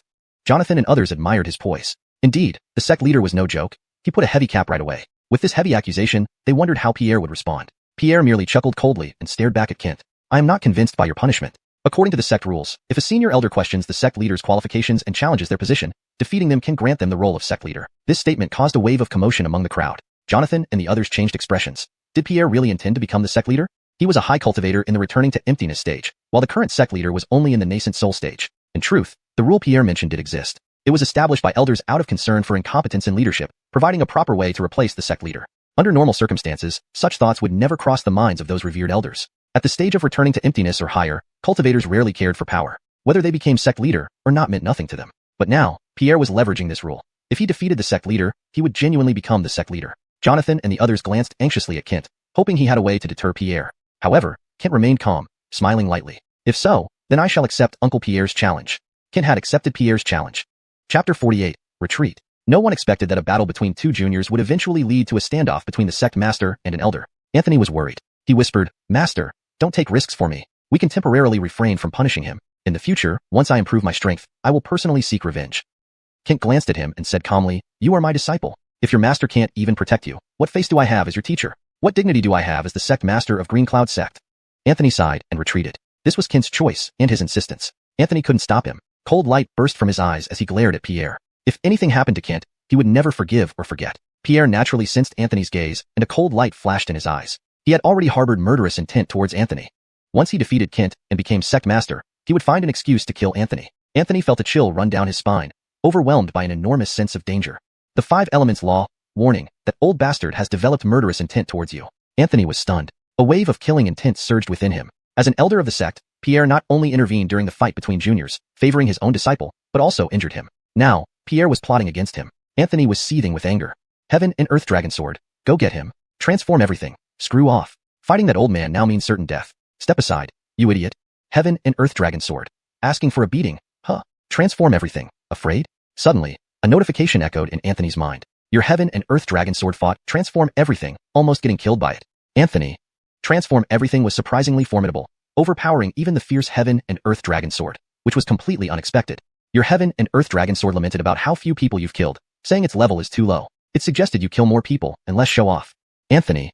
Blaming him for not killing enough people when it lacked skills? Anthony felt slightly guilty. Indeed, he hadn't killed many people, and his only experience value came from Lugidian. In his mind, techniques and doctrines were bickering incessantly. Meanwhile, Kent's words weren't telepathic. They were spoken publicly. Pierre naturally heard them. He sneered, Cordal Yunzi. I always thought you lacked the quality to be sect master because you're too straightforward, rigid, and easy to break. Uncle Ancestor, please enlighten me, Kent said coolly, standing with remarkable grace and mastery. On the contrary, though Pierre was a grandmaster of the reversion realm, he exuded a rather petty aura that didn't instill respect.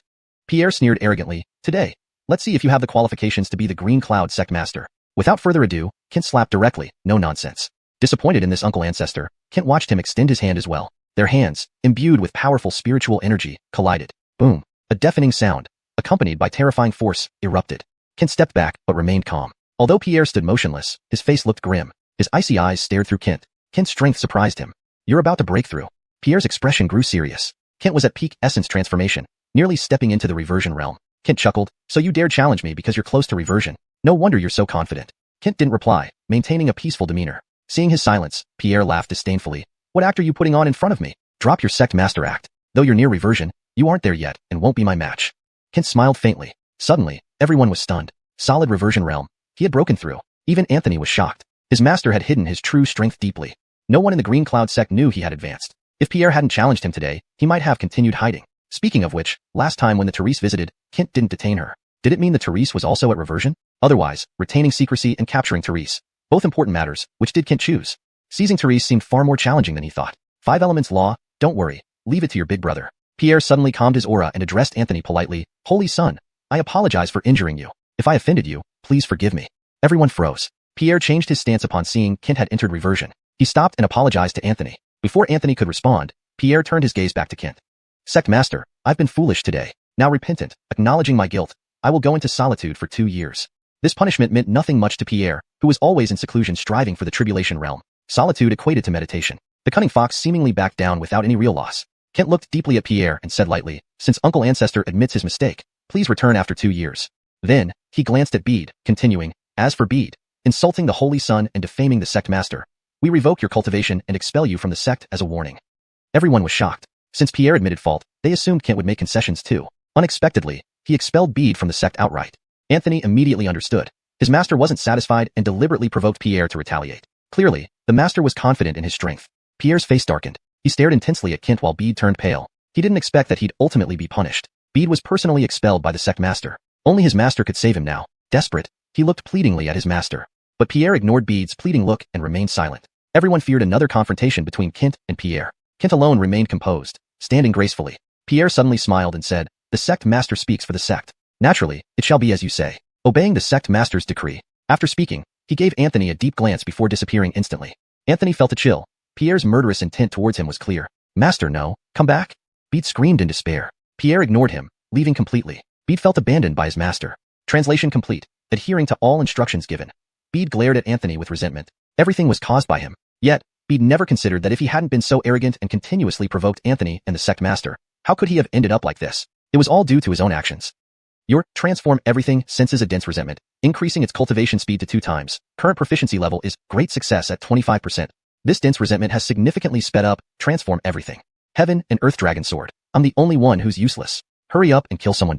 Anthony felt somewhat embarrassed. He did feel a bit guilty towards the Heaven and Earth Dragon Sword. It was an incredibly powerful sword technique, but had remained at the beginner level due to a lack of opponents for him to fight. However, thinking about having to reach the skilled level by slaying 100 opponents made Anthony quite apprehensive. Where would he find so many enemies? Where would he go to kill them? Jonathan, enforce the sect rules. Ken instructed. Jonathan walked over and slapped Bede, completely destroying his cultivation base. This was different from when Fabian's cultivation was nullified. This time, Bede's very foundation for cultivation was eradicated.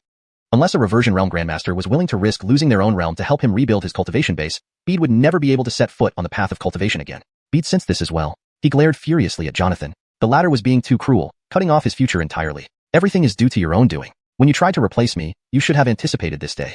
Anthony said coolly. Bede glared angrily at Anthony and shouted, may you not die a good death. Anthony curled his lips and retorted disdainfully, Whether we will or not, I don't know, but you definitely won't see it. Get him out. A mere castaway disciple doesn't deserve to stay in the sect. Immediately, 2 inner disciples came over, grabbing Bede and dragging him towards the gate of the mountain. In these few days since Bede had emerged from seclusion, everyone had suffered enough from his domineering attitude and were highly dissatisfied with him. Now that Bede was expelled from the sect, everyone welcomed this outcome. Translation complete, adhering to all instructions given. Chapter 49. Anthony descends the mountain and returns home. A farce was gradually subsiding. Kent, hands clasped behind his back, soared away into the wind. The few elders hesitated, but eventually followed him up the main peak. A few outer sect disciples half-carried Bede, whose face had turned ghastly pale, toward the mountain gate. This farce unexpectedly bolstered Anthony's image slightly. Although many still envied or hated him, facing Bede boldly despite his arrogance today had earned Anthony some respect from the crowd. Anthony stood in place for a moment, then quietly followed the outer sect disciples. Bede's spirit was at rock bottom. His cultivation ruined, he was now expelled from Milo's sect. In the world of cultivation, he would hardly be able to survive. If it weren't for the robust physique left over from his past cultivation, he might manage to scrape by in the martial world below the mountain. The outer sect disciples carried Bede all the way to the mountain gate and discarded him like a dead dog. Lying on the ground, covered in dust, his once pristine white clothes now wrinkled, Bede looked up as the gates slammed shut. It's over. Everything is over. His fists clenched so tightly that his nails dug into his flesh, blood trickling down his wrists. Anthony, I swear I will kill you in this life. Bede gritted his teeth, filled with an unrelenting hatred for Anthony. Oh, kill me? Fine. Suddenly, a mocking voice came from behind Bede. Anthony stood there, grinning as he crooked a finger. Why choose another day when today is just as good? Come on, try to kill me. I promise not to fight back. Startled, Bede scrambled forward a few steps before turning around abruptly. Seeing Anthony's smirking face, he snarled, Anthony, it's you again. You've gone too far. Anthony feigned surprise. Really? Can't be. Not everyone can be hypocritical like that. Bede's face flushed red with rage, yet powerless without his cultivation. He could do nothing more than seethe silently. There are 10 years in a decade. No need to burn out immediately. Anthony stretched lazily and chuckled. Hey, you want to kill me? Hurry up, I have other things to do. Bede's face flushed red with fury, finally spitting out a mouthful of blood from sheer anger. Anthony clapped. Young people sure are full of vitality, huh? Bede glared hatefully at Anthony, weakly declaring, an honorable man takes 10 years for revenge, Anthony. Wait for me. Anthony sneered. 10 years? By then, I'll probably be immortal already. Besides, who calls you an honorable man? A drug addict, maybe. Well, I'm tired of your nonsense. Anthony pointed 2 fingers, summoning a dragon-shaped sword chi which swiftly severed Bede's head. As Anthony lifted his fingers to his lips, he whispered, repeated insults to my master. You deserve to die. Your Qian Kuan dragon transforming sword successfully killed an opponent, satisfying your thirst for blood. Current proficiency, beginner, progress, 2%. Anthony mumbled while counting on his fingers as he returned to Milo sect. Just 98 more. Oh my god, how many more must I kill? Asterisk Qian Kuan dragon transforming sword asterisk. Killing a few high-ranking cultivators counts as multiple heads. Anthony rolled his eyes telepathically. High-ranking? How high? This idiot is a core formation expert, and I'm only foundation establishment. Asterisk Qian Kuan dragon transforming sword asterisk. Kill a few golden core cultivators, and I'll give you instant enlightenment. Anthony ignored the childish voice completely. Golden core? He chuckled darkly. If they wanted him dead, they should just say it outright. Without stopping, Anthony went directly to Kent. Cultivation comes first. Besides, he needed more combat experience. Experience is honed through every move, every punch, every kick. There were no shortcuts. Seeing Anthony again, Kent sighed. Ever since taking him as a disciple, he'd never had a moment's peace, constantly training him. Master, let's go to the practice field. Anthony grinned. Kent sighed. The two walked side by side toward the practice field. Just as they arrived, an outer sect disciple rushed over, kneeling before them. Greetings, master. Greetings, holy son. Kent waved him to stand. What news do you bring? The disciple stood, wiping sweat from his brow, and handed a letter to Anthony. Holy son, a civilian from the lower slopes says he's a steward from Mu family manor, and has come specifically to deliver this letter to you. Anthony was surprised. Uncle Court? Why did he come himself? Where is he? The guest peak, replied the disciple. Quickly, take me to him. The messenger was Calvin, the major domo and guard captain of Mu family manor, whom Anthony respected deeply. Calvin had watched over all the Mu children grow up. Anthony felt immense affection for Uncle Court. Kent halted Anthony. Since someone from your family has come, I allow you to visit home. As holy son, this is indeed a joyous occasion worth celebrating with family. Anthony's face lit up, but before he could respond, Kent continued, however, there are also sect matters I entrust to you. As holy son, you must begin managing internal affairs. Anthony understood. Though he didn't crave power, he listened respectfully. This time, you will go to White Dragon Cave as Milo sect's holy son. They wish to become our subordinate sect. Their new holy maiden is being inaugurated, and you will represent us. Handle their affiliation as you see fit. Kent smiled gently and patted Anthony's shoulder. Go. On this journey, open your eyes to the world, wield your sword where justice demands it, and speak out against injustice. Isn't every place a place for cultivation? Anthony bowed reverently. Disciple remembers master's teachings. Kent nodded, handing Anthony a jade pendant. If you are in mortal danger, crush this. I can trace your location. Anthony accepted it solemnly, hanging it from his waist. He then followed the disciple to the guest peak. Anthony considered bidding farewell to Jane, but heard she was in closed meditation at the Grace Palace. After much thought, he decided not to disturb her. Watching Anthony depart, Kent remained silent for a moment. A ripple appeared behind him, and a mysterious black-robed figure emerged, kneeling with a masked face. "Greetings, master." Kent, still gazing at the distant Anthony, asked, "Being this generation's shadow, do you harbor any resentment?" The black-robed figure shook his head. "Without master, I would be nothing but bones now. Master has given me life anew. How can I refuse your command?"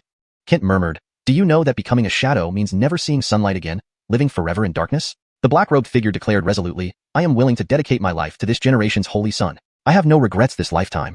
Kent sighed and lightly waved his sleeve. "Go. You are not to act unless it is a matter of true life and death, at the very brink."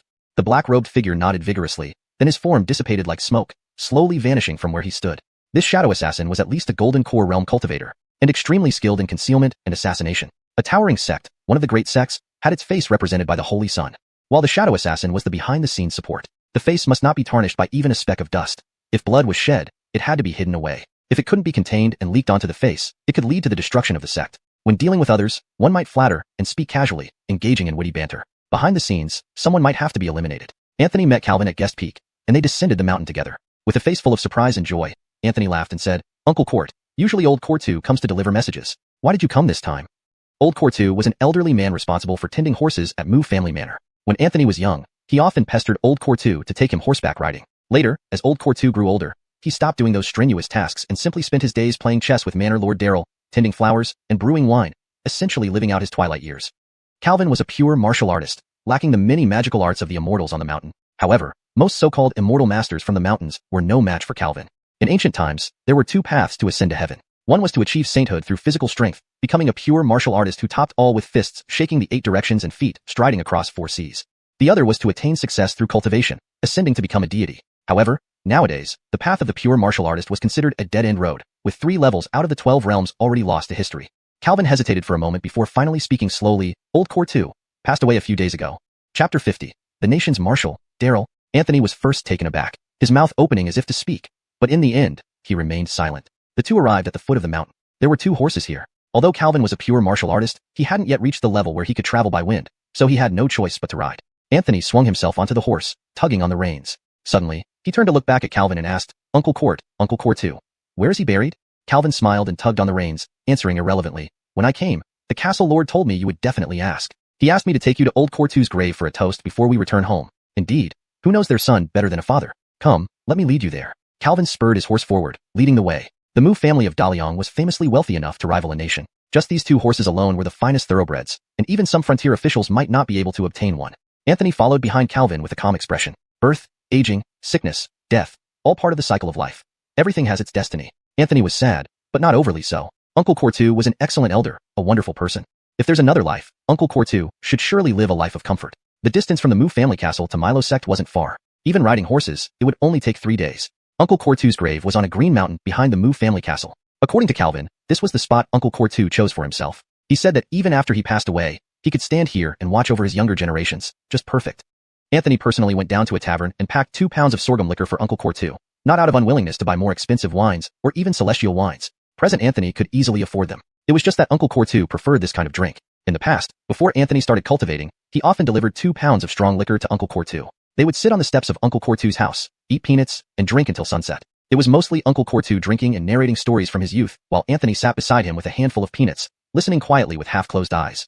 Now those moments were gone forever. Anthony carried 2 bottles of wine up the mountain alone. Calvin waited at the base of the mountain. At the peak, a tomb stood with a modest-sized slate slab as the gravestone, with crooked words carved on it. Tomb of Core 2 Boki. Anthony instantly recognized that this was inscribed by his father, Daryl. Beside it were several neat lines of writing, displaying great skill, recognizable as his second brother Anthony's handwriting. Anthony placed 1 bottle of wine gently in front of the grave, opened the other bottle, poured half onto the ground, and drank the other half. After finishing, Anthony stood silently with folded hands, gazing quietly at the small mound in front of him. An unknown time later, a spring breeze blew, lifting a few leaves which fell again. Anthony stretched out his hand lightly as a leaf slowly landed on his palm. Anthony smiled, clenched his fist gently, held the leaf in his hand, then turned and left. Just as he turned, he paused briefly and, with a hoarse voice, said to the tombstone, "Uncle Core 2, rest in peace." After Anthony came down the mountain, Calvin had already mounted his horse and chuckled, "Young master, it's time to go home." Anthony nodded, and the two rode forward. As Anthony loosened his grip slightly, the leaf fluttered behind them, hesitating to fall. Moo family castle. Lord of the castle, Daryl, belonged to the top echelon of Daliang dynasty. Speaking of power rather than cultivation realm, he grew up playing with the current emperor, running around together in nothing but diapers as kids. Back when the Emperor led troops in revolt, waging wars for 20 years to claim the imperial throne. And Daryl was the Emperor's first brave general under his command during those 20 years. His service secured the Emperor's ascension to the throne and earned him the exalted position of Grand Marshal of the nation, ranking second only to the Emperor. But it seemed Daryl grew weary of the battlefield. After the Emperor ascended the throne, he retired to his hometown, retaining the title of Grand Marshal but not commanding any army. Now, the Mu family castle only kept 3,000 private guards. This old general, who spent half his life in battles and stained with countless amounts of blood, now stood at his residence's entrance, craning his neck to see down the road. Finally, he saw what he had been waiting for. At the end of the road, 2 riders appeared. Dressed like a wealthy man, the old general grinned widely, hurrying forward to lead the horses for his son. Anthony didn't dismount but let Daryl lead the horse, smiling and saying, "Father, where's Mel?" Daryl chuckled. "She's at the study hall. The little girl used to cause trouble at home, so I sent her there." Anthony shook his head with a smile. His little sister was fine in every way except for her overly lively personality. Looking around, Anthony asked, "Why haven't I seen elder brother or second brother?" Daryl paused briefly before slowly replying, "Your elder brother is still in the sect and won't be back this year. Your second brother went to visit him and will return in a couple of days." Anthony squinted and glanced at Calvin, who was now walking alongside the horse. Calvin simply shook his head without saying a word, conveying much without actually speaking. Upon reaching the house entrance, Anthony dismounted and walked into the courtyard with Daryl. Calvin led the horses to the stable. Servants and maids in the residence were delighted to see the young master return, each with radiant smiles. Young Master Anthony never put on airs and never treated them like servants. He used to secretly bring them snacks and occasionally gifted them rare jewelry. These maids adored him greatly but restrained themselves due to the Lord's presence. Otherwise, they would have gathered around Anthony chattering incessantly. The 5 elements law, TSK, TSK, TSK. Looks like you're quite the keeper of beauties. Look at these girls smiling. Anthony thought back. You're the keeper of beauties. You and your whole family are. That made Move Mountain unhappy. Move Mountain. I only want to show off. I'm not interested in women. The Kunlun dragon sword. Chop her. Anthony rolled his eyes. Chop, chop, chop. All you know is chopping. You barbarian. You're even worse than Move Mountain. Your Move Mountain received praise and is now practicing 5 times faster. Current proficiency. Reaching perfection 60%. Before long, Anthony's mind became noisy as if it was a bustling market. The 5 elements law. I heard you have a sister? Hee hee. Move Mountain. When can we show off? So boring. The Kunlun dragon sword. Chop him. Transform all things. There's not a trace of resentment here. I hate it. 5 thunder body forging technique. When can I get beaten? Hold breath technique. Can't see me. Can't see me. Anthony ignored these lunatics and returned directly to the main hall with his father, Daryl. Daryl instructed a servant to brew tea and then sat on a chair, looking at Anthony with a smile. Did you find life at Milo sect habitable? Sitting lazily in his chair, Anthony stretched, clasped his hands behind his head, and leaned back. Not bad. Recently had nothing to do, so I became a holy son. Daryl nodded. Don't always stay on the mountain. Although being a holy son isn't a big position, but, holy son. Anthony picked up a bunch of grapes from the table, popped one into his mouth and mumbled, yeah, oh right, also got a wife in the sect. A holy daughter. She looks just a bit less pretty than mother. Daryl sat there, dumbfounded. A few days ago, several immortals from Milo sect indeed came to Move family castle, bringing a substantial amount of celestial treasures, but they didn't mention that this rascal had become a holy son. He thought it was a gift given to all disciples, never expecting that his good-for-nothing son had turned into a holy son in the blink of an eye. Your Move Mountain technique feels the extreme shock from a close relative. Now basking in self-satisfaction, its cultivation speed has increased tenfold without restraint. Current proficiency. Reaching perfection, 65%. After being shocked, Daryl looked at Anthony with suspicion. You little rascal. You really became Cortez? Don't try to fool your old man. I know very well how prestigious Milo sect is. Saying this, Daryl stretched out his right hand, rubbing his thumb and index finger together, raising an eyebrow. In this 1,000-mile radius, no sect collects more money than Milo sect. They are the most ruthless and greedy. To get you into Milo sect, I practically paved the way with money. Don't come here and fool me. Anthony felt a headache coming on. Well, you think high regard means spending more money? In a way, that makes sense. For someone with no aptitude from the mountains below, wanting to cultivate in a major sect like Milo sect would be tough without paying a hefty price.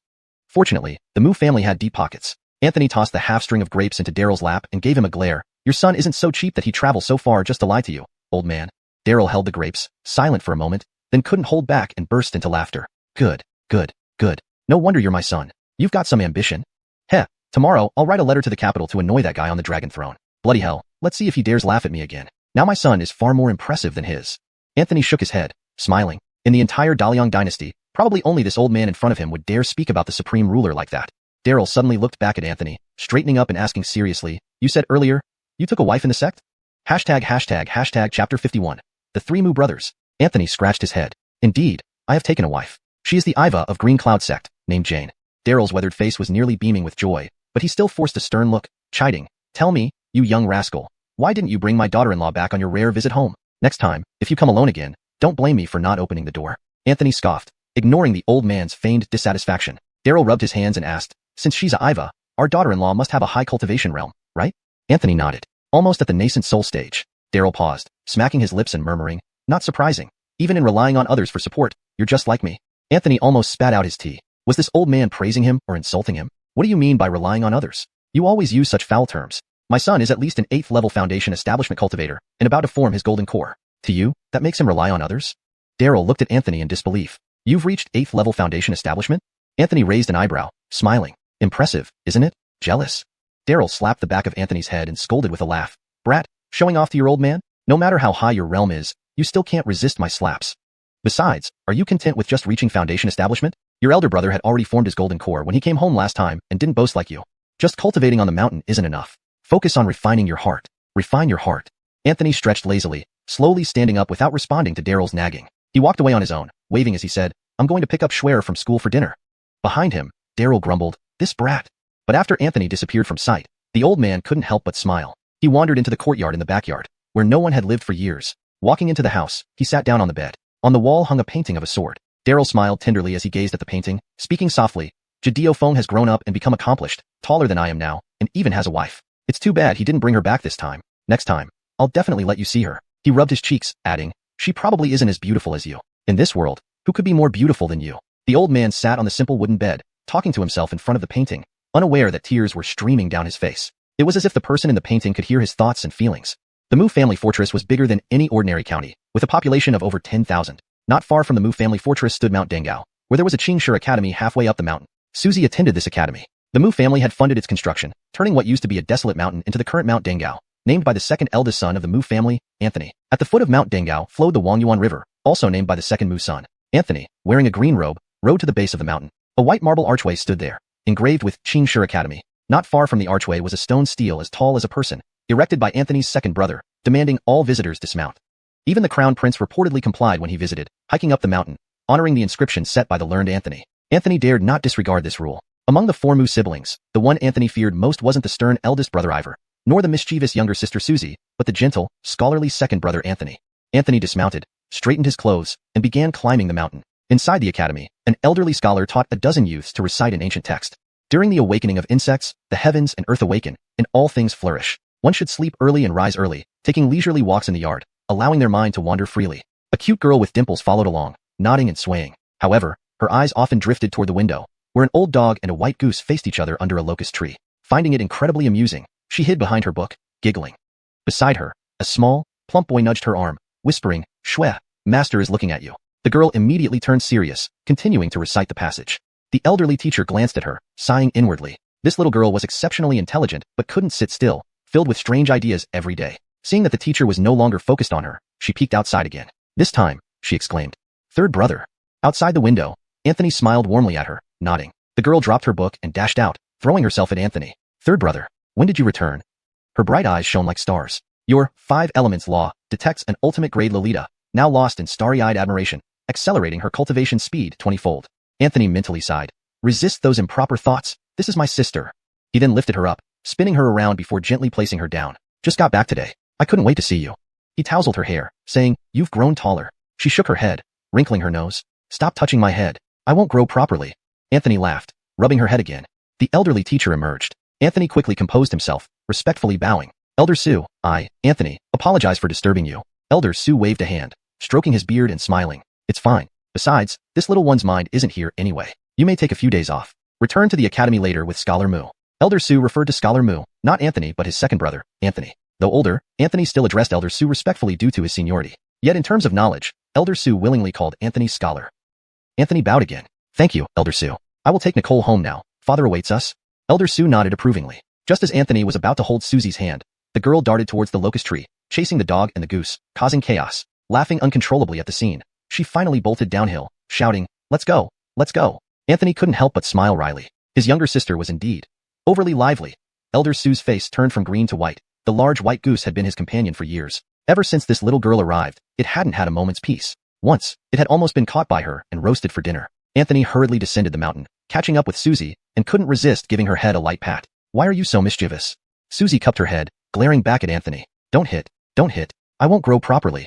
Anthony raised his hand as if to pat again. Susie quickly sidestepped, placing her hands on her hips, speaking in a mock old-fashioned tone. Third brother, if you keep hitting me, I'll tell second brother you're bullying me. Anthony chuckled. You're going to tattle again? Don't let me catch you, or I'll spank your bottom. Pretending to chase her, Anthony watched as the young girl Susie laughed and darted down to the foot of the mountain, making faces at him while running. Come on, try to catch me. Ha, can't catch me. Anthony followed her with a smile, leisurely walking behind her. As the sun set, brother and sister rode together back to the Moo family fortress. Susie sat in front, while Anthony held the reins from behind. In the evening glow, their shadows stretched long. Suddenly, Anthony asked, "Is something wrong with elder brother?" Susie hesitated, her eyes darting around before she finally mumbled, "No." Anthony smiled lightly, softly saying, "You're not telling me the truth? Did second brother ask you not to tell me?" Susie pouted, shaking her head without a word. Anthony continued, "When did second brother leave?" Susie counted on her fingers. "It's been many days now. He told me he'd be back in 2 or 3 days. Anthony nodded. As they neared home, he suddenly dismounted and said to Susie, "Go tell father that I'm going to fetch elder brother and second brother for dinner. It might take a bit longer, so ask him to wait a little more and not to worry." Without waiting for her response, Anthony stepped heavily on the bluestone path, and his figure instantly shot into the distance. Susie wrinkled her nose, looking up at the sky, whispering, "Ha, third brother has taken off." ##### Chapter 52. The departure of the 3 Moo brothers. The following morning, Anthony returned to the Moo family fortress, finding his father pacing anxiously in the courtyard. "Father," Anthony greeted respectfully. Daryl waved his hand, stopping his restless pace. "Where have you been? Your brothers haven't returned yet." Anthony replied calmly, "I went to search for them. There was no sign of them last night, but I believe they should return soon." Daryl sighed, concern etched on his weathered face. "Your elder brother has always been careful, but lately, things have been different. He left early this time, and there's been no news. Even your second brother is late." Anthony's expression turned serious. "Did something happen between them before they left?" Daryl shook his head. "Not that I know of, but your brothers are no ordinary cultivators. They can handle themselves. Yet, these times aren't peaceful." Anthony nodded, understanding his father's worries. "I will go out again. Perhaps they've encountered some difficulties and need assistance." Before Daryl could respond, a servant rushed in, breathless. Master, someone has come seeking audience." Daryl frowned. "Who is it?" "Their names are Courtway and Chantao. They claim to be acquaintances of your sons." Anthony and Daryl exchanged a glance. "Show them in," Daryl instructed. Moments later, 2 men entered the courtyard, looking somewhat disheveled. Anthony immediately recognized them as acquaintances of his brothers. "Brothers, what happened?" Anthony asked, sensing urgency. Courtway spoke first, his voice tinged with anxiety. "We were traveling with your brothers when we were ambushed. Your second brother managed to send us away, but your elder brother, we lost sight of him." Anthony's heart sank. "Tell me everything." Chapter 53. Preparations for rescue. After hearing the full story from Courtway and Chen Tao, Anthony made swift preparations. He gathered provisions and equipment, determined to find his brothers. Daryl watched him silently, then spoke. "Be cautious. I know your skills, but don't underestimate the dangers out there." "I will, father," Anthony promised, his resolve unshakable. "I will bring them back safely." With a final nod, Anthony mounted his horse, ready to depart. As he rode through the gate of the Moo family fortress, his thoughts were focused solely on his mission. Meanwhile, Susie watched from afar, her heart heavy. She missed her brothers and wished they would all be safe. Chapter 54. The journey begins. Traveling swiftly through the countryside, Anthony's mind raced. He retraced the route Courtway and Chen Tao had described, searching for clues. Days passed with no sign of his brothers. Just as Anthony began to lose hope, he sensed a faint trace of familiar chi. Following the trail, he found a hidden cave. Entering cautiously, he discovered a weakened Ivor, lying against the wall. "Elder brother." Anthony rushed to his side, supporting him. "What happened?" Ivor coughed weakly. "We were attacked, an ambush. Second brother managed to fend off most of the attackers, but I was injured. He sent me here to hide and recover." Relief washed over Anthony. "Where is second brother now?" Ivor pointed deeper into the cave. "He went further in. We need to find him." Together, they ventured deeper into the cavern. Soon, they found Anthony, meditating to heal his wounds. "Second brother," Anthony called out. Anthony opened his eyes, relief crossing his face. "Third brother, you came?" The reunion was brief, but filled with emotion. They knew there was much work ahead. Chapter 55. United again. Returning to the Moo family fortress, the 3 brothers stood together, united once more. Daryl embraced each of them, tears of joy mingling with relief. "We thought you were gone," he said, his voice thick with emotion. "No, father," Anthony replied. "We're back, and we'll stay vigilant." The family's strength and unity were undeniable, and their bond remained unbreakable. Thus, the Moo brothers, having faced trials and tribulations, stood together, ready to face whatever challenges lay ahead. Their journey had only begun, and they knew they would face it together. The next day, life in the Moo family fortress resumed its normal rhythm. Susie was as lively as ever, but there was an underlying sense of gratitude and warmth among everyone, knowing that the family was whole again. Anthony, now more resolved than ever, knew he would do anything to protect those he loved. And the 3 Moo brothers, Ivor, Anthony, and Anthony, were ready for whatever the future held. Epilogue. A new beginning. Court moved forward, but the bond between the Moo family members grew stronger. Anthony's experiences had deepened his understanding of family and responsibility. As the seasons changed, the Moo family fortress remained a symbol of strength and unity. Together, they would face any challenge, always standing as one. And so, the story of the Moo family continued, with each chapter bringing new adventures and growth. End of Book 1. Stay tuned for the next volume, where the Mu brothers' adventures continue. ####Chapter 52. Am I qualified enough? The Changha sword sect was located 800 miles away from the Mu family castle. Every disciple within the sect practiced sword cultivation, with a large number of outer disciples and relatively few inner disciples. The closed disciples were even fewer and could be counted on one hand. Sword cultivators were exceedingly rare, and it was almost impossibly difficult to cultivate a life-bound flying sword when forming the Golden Core. Even Milo sect, which had higher status and greater scale than the Changha sword sect, treated the Changha sword sect respectfully during meetings because it was purely a place for sword cultivation. Even the leaders of both sects would show some respect to each other. This was because once a sword cultivator reached their full potential, their killing power became unimaginable. The celestial teachers in the mountains least wanted to provoke these sword cultivators.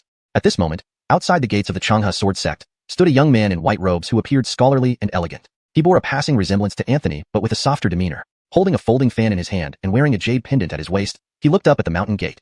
A grand sword sect like this doesn't even dare to open its gates? Are you afraid of a mere scholar like me who can't even tie a chicken? Outside the gate, several Changha sword sect disciples looked helpless. This young man in white had been here for 3 days now, and the sect leader was not present. All affairs within the sect were being managed by the Iva. Logically, as the younger brother of an inner disciple, Ivor, he should have been welcomed inside with proper courtesy. However, the Iva refused to open the gate, citing the rule that ordinary mortals were not allowed into the mountain, leaving him stranded outside. Anthony's right wrist trembled slightly, and the folding fan opened instantly. He waved it a few times, asking with a smile, "Not opening?" There was still no response from the gate. Anthony nodded. "All right." He snapped the fan shut and said softly, "Wenrengxiayu, the eldest grandson of Wenrengkanji, the current grand pillar of the Desui dynasty. He has been practicing cultivation in the Changha sword sect for 10 years, with average talent, yet he experienced enlightenment on a snowy night a year ago. Not only did he successfully form his golden core, but he also gave birth to a life-bound flying sword named Mel White. His innate divine ability is enough." A cold voice suddenly sounded from within the sect. Leading the group was a purple-robed man holding a broken sword, followed by a white-robed youth with a sullen expression. The youth wore 2 famous swords at his waist. It was none other than Wenrengxiayu, currently basking in the limelight. The leading purple-robed man was Jonas, the eldest disciple of the Changha sword sect. Anthony smiled casually and asked the 2 men walking out of the gate, "Afraid?" It wasn't exactly fear, but sword cultivators rarely revealed their innate abilities and life-bound flying swords. Apart from those they fought against, it was nearly impossible for others to know what kind of power these sword cultivators possessed. If Anthony openly stated these details, it would only bring harm to Wenrengxiayu without any benefit. However, everyone was puzzled about how this mortal outside the mountain knew all this. Wenrengxiayu's background, his life-bound flying sword, and his innate ability, Jonas, observing Anthony's faint smile, frowned deeply. This person, much like Ivor, made him uncomfortable. Jonas lightly gripped the hilt of his broken sword and said expressionlessly, "Intruding into our Changha sword sect, do you know your crime?" Anthony smiled wryly, countering, "Intrude? I don't seem to have stepped inside your gate at all." Jonas snorted, "You are babbling nonsense outside our sect's gate, already deserving death. Now, if you cut off both your arms and explain how you know about my junior brother Wenrengxiayu's life-bound flying sword, I might consider sparing you. Otherwise..." Jonas pulled the broken sword out slightly, releasing a piercing sword aura that immediately resonated from the sheath. Everyone present felt the strength of this sword aura. This Jonas was indeed a golden core realm sword cultivator. Surprisingly, the mortal standing nearby didn't flinch or show any signs of discomfort under the sword aura's pressure. Moreover, there was a faint yet powerful aura emanating from him. Anthony placed his hands behind his back and said calmly, "I'm just a scholar. I came here today merely to seek justice for my elder brother and talk reason with you." Before Jonas could respond, Wenrengxiayu took a step forward, wielding dual swords and sweeping them towards Anthony from either side. "Reason with the Changha sword sect? You aren't qualified." Anthony neither dodged nor moved, standing still as waves of sword aura from Wenrengxiayu's dual swords approached like ripples in water. His white robe and long hair fluttered wildly due to the wind caused by the sword aura. Just as the swords were about to pierce Anthony's forehead, a metallic clang echoed abruptly. Wenrengxiayu's dual swords were blocked by an ordinary iron sword from below the mountain. Before Anthony stood an unremarkable green-robed man who bore a resemblance to him, but whose eyes burned with anger. Anthony patted the shoulder of the green-robed man gently, whispering, "Hit harder this time." Then, Anthony retreated to give the green-robed man space. The green-robed man responded without turning around, "Understood, second brother." The newcomer was indeed Anthony. Anthony cast a cold glance at Wenrengxiayu and asked icily, "Am I qualified enough to talk reason with you?" Seeing his attack fail, Wenrengxiayu became enraged. "What the hell are you? Do you even qualify? Heaven and Earth Dragon, a transforming sword. Strike him." Anthony smirked and swore aloud, "Damn it. Heaven and Earth Dragon, a transforming sword. Strike him, not his damn mother." Anthony swung his right hand forcefully, his long sword sweeping horizontally and forcing Wenrengxiayu to retreat. Anthony raised his sword, pointing its tip at Wenrengxiayu and scolded, "Strike whom? Him or his damn mother? Heaven and Earth Dragon, a transforming sword. Strike him, strike him." Anthony nodded firmly, spitting out saliva, while 9 dragon-shaped sword auras roared out behind him. Anthony shouted, "Kill you, damn you." Instantly, the 9 dragon-shaped sword auras charged forward. Wenrengxiayu's pupils dilated in shock. Despite being a golden core sword cultivator, he felt completely unable to defend against this strike. Moreover, there was no way to escape. This strike was unavoidable. Even Jonas was momentarily stunned. Realizing the urgency, He drew his broken sword and swiftly positioned himself in front of the frozen one Ringxiayu, blocking the strike for him. Anthony's eyebrows arched upward, and a slight smile formed on his face. My little brother has grown up. Weighing the iron sword in his hand, Anthony nodded. The power difference between using a sword and not using one in the heaven and earth dragon transforming sword technique was significant. He glanced at the grave-faced Jonas and cursed. Who was the bastard saying my second brother isn't qualified? Step out. Despite blocking the strike, Jonas was inwardly shocked. If he hadn't seen wrong, the rather arrogant green-robed man seemed to be an 8th-layer foundation establishment cultivator? Yet, the sword technique he used was undeniably advanced. Some Changha sword sect disciples who rushed over to see the spectacle were equally stunned. They had just witnessed their eldest disciple being forced to retreat several steps by a single strike. Your mountain-moving technique has sensed the immense shock from the disciples of the Changha sword sect. Now, it is showing a pleased and triumphant expression, accelerating its cultivation speed by 15 times. Current proficiency, perfection realm, at 75%. Anthony grinned, not expecting this unexpected bonus. It seemed the mountain-moving technique needed different people to be shocked. Otherwise, always shocking the same few people from Milo sect would make it lose its effectiveness. The eldest disciple of the Changha sword sect, Jonas, took a deep breath and said loudly, "This Taoist friend has trespassed into our Changha sword sect and attempted to harm our disciples. Such actions are surely beyond your means." Anthony planted his long sword into the ground, hands on his hips, and cursed aloud. "Stop playing word games with me, kid. My second brother already told you everything you need to know. Since you didn't listen, it's time for me to lay down the law. Open your eyes wide and look carefully. This little master here is Anthony, the holy son of Milo's sect. The little punk who attacked my second brother. Come forward and kneel down, give 3 kowtows, or else, call your sect leader to speak with me. You punks aren't even qualified to bargain with me." The expressions of the Changha sword sect disciples all changed, especially Jonas. Milo's sect was a towering great sect within 1,000 miles, and even they, the Changha sword sect, dared not incur their enmity. Just as the Changha sword sect disciples were caught between advancing and retreating, a graceful figure suddenly emerged from within the mountain gate. Behind this graceful woman followed a tall, robust man in black robes, his face hidden. Only the massive sword on his back could be seen, radiating an intimidating presence. Seeing the man in black, Anthony's hands dropped from his waist, and he chuckled, saying, "Big brother." This person was none other than Anthony's elder brother, Ivor.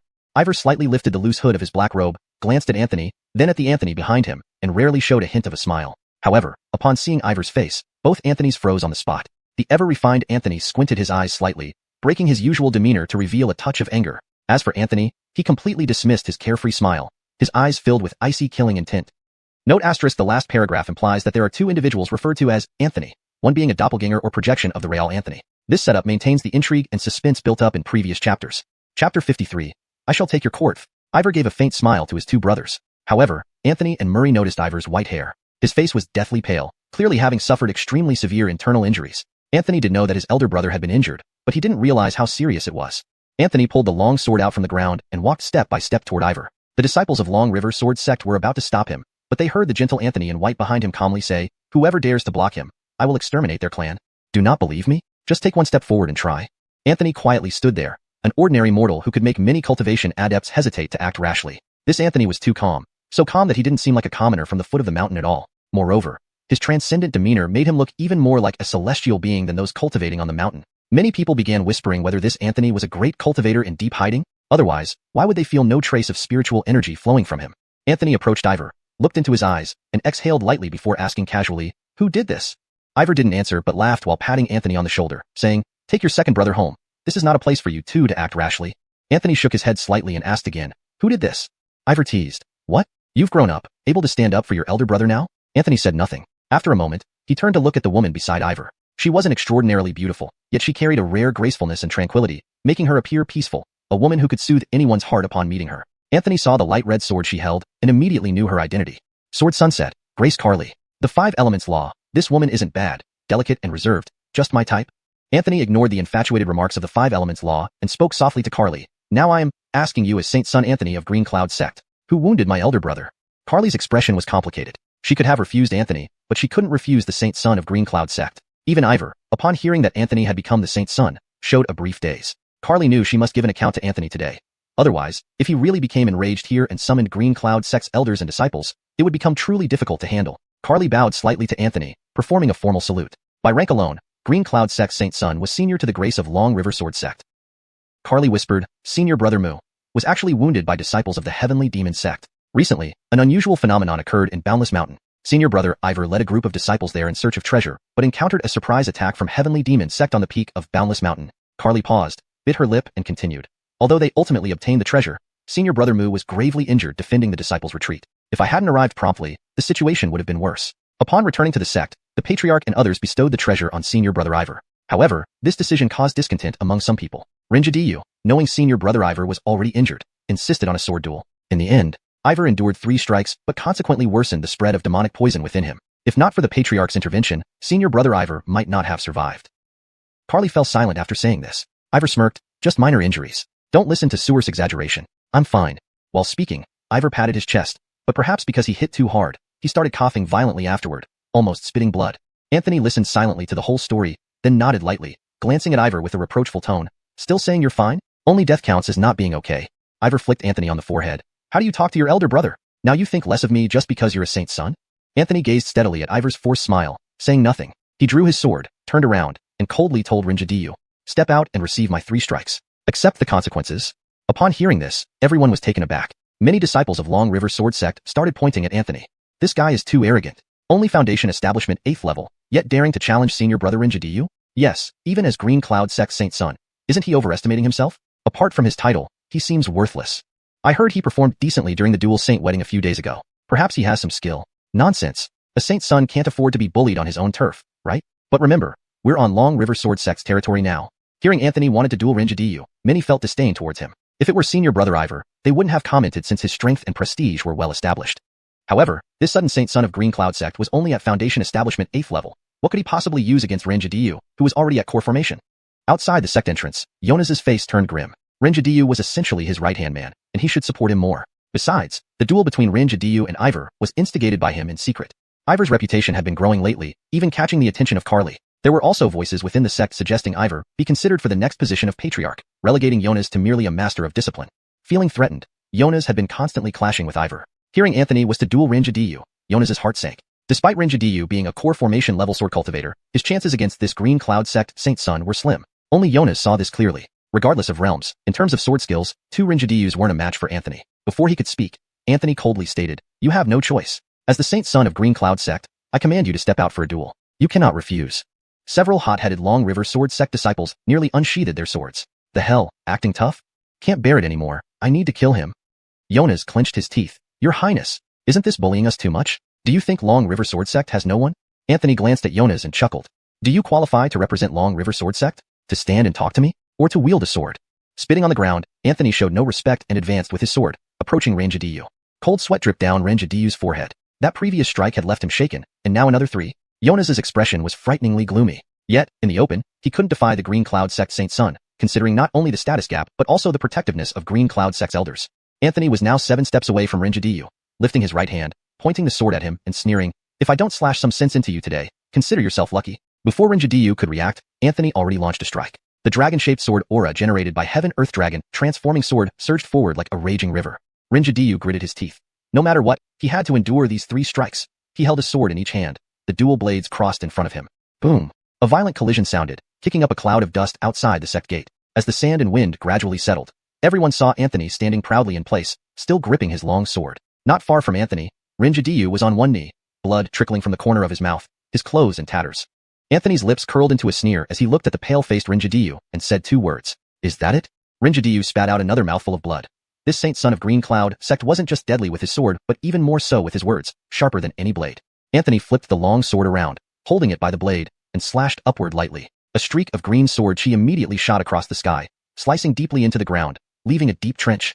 Rinjadiyu slapped the ground heavily, leaping into the air, with 2 swords spinning by his sides. In his palm, a white long sword appeared out of nowhere. This was his named flying sword, Melwhite. Finally, Rinjadiyu unleashed his named flying sword, and immediately used his innate power. Suddenly, the sky darkened like night, cold winds arose, and snowflakes began to fall from the heavens. These snowflakes were sharp as knives, easily cutting through flesh. Moreover, for cultivators caught in this blizzard, their internal spiritual energy flow would be greatly hindered. This snowy night was Rinjadiyu's innate power. Anthony's second sword strike gradually dissolved into the storm. Anthony raised an eyebrow, sensing his own flow of spiritual energy, his lips curling slightly. Interesting. Anthony exhaled lightly, unleashing his first full-strength sword strike since mastering Heaven Earth Dragon transforming sword. This single strike depleted all of Anthony's spiritual energy. Behind him, 81 sword chi dragons coiled and roared. Before the sword was even fully released, its intent alone made the golden core sword cultivator Jonas change expression. Moments later, dragon roars echoed through the heavens as Anthony's face turned slightly pale. Instantly, 81 azure dragon sword chi soared over the snowy night, bursting forth like a sun rising in darkness, illuminating the entire Long River Sword Sect. In this moment, everything fell silent. As the world returned to clarity, the disciples of Long River Sword Sect stood frozen, their eyes wide open in shock. Embracing core sword cultivator Rinjadiyu had been sliced into countless pieces, not a complete corpse remaining. And that wasn't all. Long River Sword Sect's gate had been nearly shattered by Anthony's sword strike. Bits of debris were still falling. At this sight, everyone was speechless. Chapter 54. What? The solitary 9 swords? The disciples of the Long River Sword Sect were utterly stunned. Rinjadiyu's talent was highly ranked even among the entire Long River Sword Sect. He had already cultivated his court-bound flying sword in the embracing core stage, which was no mean feat. However, before this holy son of Green Cloud Sect, he seemed as fragile as a sheet of paper. He died with just 3 sword strikes. One must understand that under the same cultivation level, sword cultivators held an absolute advantage in duels. Yet, Rinjadiyu, a respected embracing core stage sword cultivator, was killed by Anthony, a mere foundation establishment cultivator who wasn't even a true sword cultivator, with 1 strike? Many couldn't process what they saw and took quite some time to regain their composure. Anthony, he's damn powerful. Your mountain-moving technique has experienced immense shock, indulging in its own grandeur, increasing your practice speed 50-fold. Current proficiency, peak realm 90%. Your dragon creation sword technique is satisfied from bloodlust, and it thoroughly enjoyed unleashing its full power just now. Current proficiency, beginner level 10%. Anthony's complexion turned slightly pale, a sign that his spiritual energy was depleted. Yet, he couldn't help but grin. It was thrilling, truly exhilarating.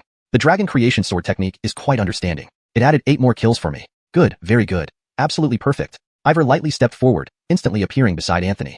Anthony also slowly walked to the other side of Anthony. The 3 brothers stood proudly outside the desolate gate of the Long River Sword Sect. Ivor nudged Anthony with his elbow and whispered softly, "Hey, Cordal Foam, you've grown up. That strike, powerful." A smile spread across Anthony's face as he gently patted Anthony on the shoulder. "Nice job." Anthony spread out his arms, hooking around the necks of his 2 elder brothers and whispered, "Don't talk. Support me a bit. I'm out of spiritual energy. My legs are weak." Ivor rolled his eyes. "You should know better than to stick your neck out like that. Serves you right." Jonas stared at the ruined gate, his face turning purple. Damn, is this not too harsh? What a disgraceful escape indeed. He gritted his teeth, barely holding back his rage. Today's humiliation, the Long River Sword Sect remembers. Please be cautious when you walk at night, Your Excellency. Ivor narrowed his eyes. Jonas, watch your words. Are you threatening my brother? Jonas coldly smiled. I dare not threaten Your Excellency. It's merely well-intentioned advice. Before Ivor could respond, Anthony waved his hand. Forget it. Even if a dog bites you, you can't bite back. Let's go home. Father is waiting for dinner. Ivor glanced coldly at Jonas but said nothing, helping Anthony leave. Suddenly, Anthony heard the call of the 5 Elements Law in his mind. 5 Elements Law? Leaving just like that? You came all this way and didn't check out the beauties? Call out all the female disciples of the Long River Sword Sect. I need my entertainment. Anthony responded mentally. Isn't that a bit much? Are we having a beauty contest here? 5 Elements Law. Decide as you will. If I don't see any beauties today, I'll stop working. Your 5 Elements Law is extremely dissatisfied and has stopped practicing. Please comfort it quickly. Anthony felt a massive headache. But I've seen the Holy Maiden. Isn't that enough? You're getting pickier lately. Plus, do I want to lose all dignity watching beauties in public? 5 Elements Law. Call out all the female disciples, and I'll give you enlightenment. Take it or leave it. Without hesitation, Anthony turned to Carly. Grace. Oh, sister-in-law, can you help me?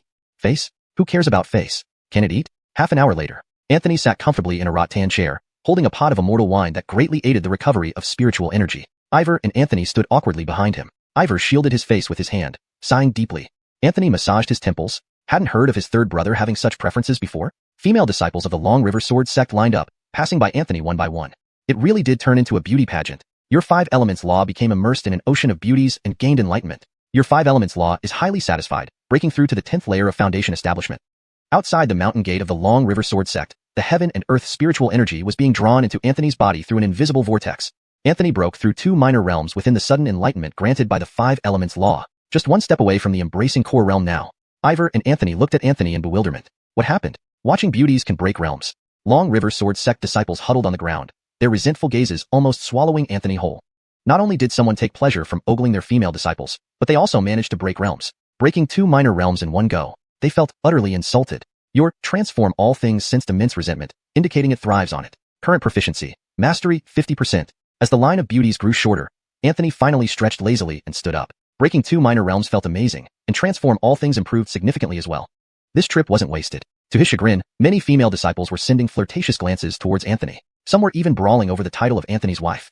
Anthony could only smile politely at them. Seeing Anthony smile, the disciples became even more frenzied. Anthony had no choice but to leave first. Staying there would be unbearable. Ivor nudged Anthony and whispered, Enough. Anthony nodded. They should leave soon. The Long River disciples might prepare to fight. As he left, Anthony waved playfully to Carly. Bye, sister-in-law. Drop by the Green Cloud Sect sometime. Carly blushed slightly but felt secretly delighted. She nodded without a word. Ivor's face also turned red, pulling Anthony down the mountain hurriedly. Sister-in-law, don't rush things. At the foot of the mountain, Anthony joked to his always handsome second brother. Yo, second brother, find anyone to your liking? Want me to call her down? Just a matter of saying second sister-in-law. Easy. Anthony kept his hands tucked into his sleeves, smiling warmly. Say that again. Anthony froze like he'd swallowed a fly, afraid to speak further. He was most scared of his ever-smiling second brother. Ivor asked, puzzled. What's with you? Watching beauties help you break realms? Sounds unbelievable. Anthony stuttered for a moment, then laughed sheepishly. My cultivation technique? It's special. Needs yin-yang harmony. Yes, yin-yang harmony. Can't exactly say my technique craves beauty, Anthony thought. 5 elements law. It's you who is obsessed. Your whole family is. Ivor sighed. In this vast world, anything is possible. Such a technique is truly wondrous. Anthony quickly changed the subject, turning back to ask, elder brother, I saw that Carly obviously has a thing for you. Why are you ignoring her? Torturing your wife might feel good for a moment, but chasing after her again will be like walking into a funeral pyre. If you end up kneeling on wolf teeth, don't come crying to me for help. Before Anthony could finish speaking, Ivor immediately put on a serious face. On the contrary, it was Anthony who suddenly burst out laughing with a chuckle. This left Anthony utterly bewildered, not knowing what had just happened. Ivor stepped forward and grabbed Anthony by the shoulder, threatening him. If you dare say anything, watch out, Ivor stopped there, extending his hand and gesturing across his neck. Anthony smiled helplessly. It's not something scandalous. Why can't it be mentioned?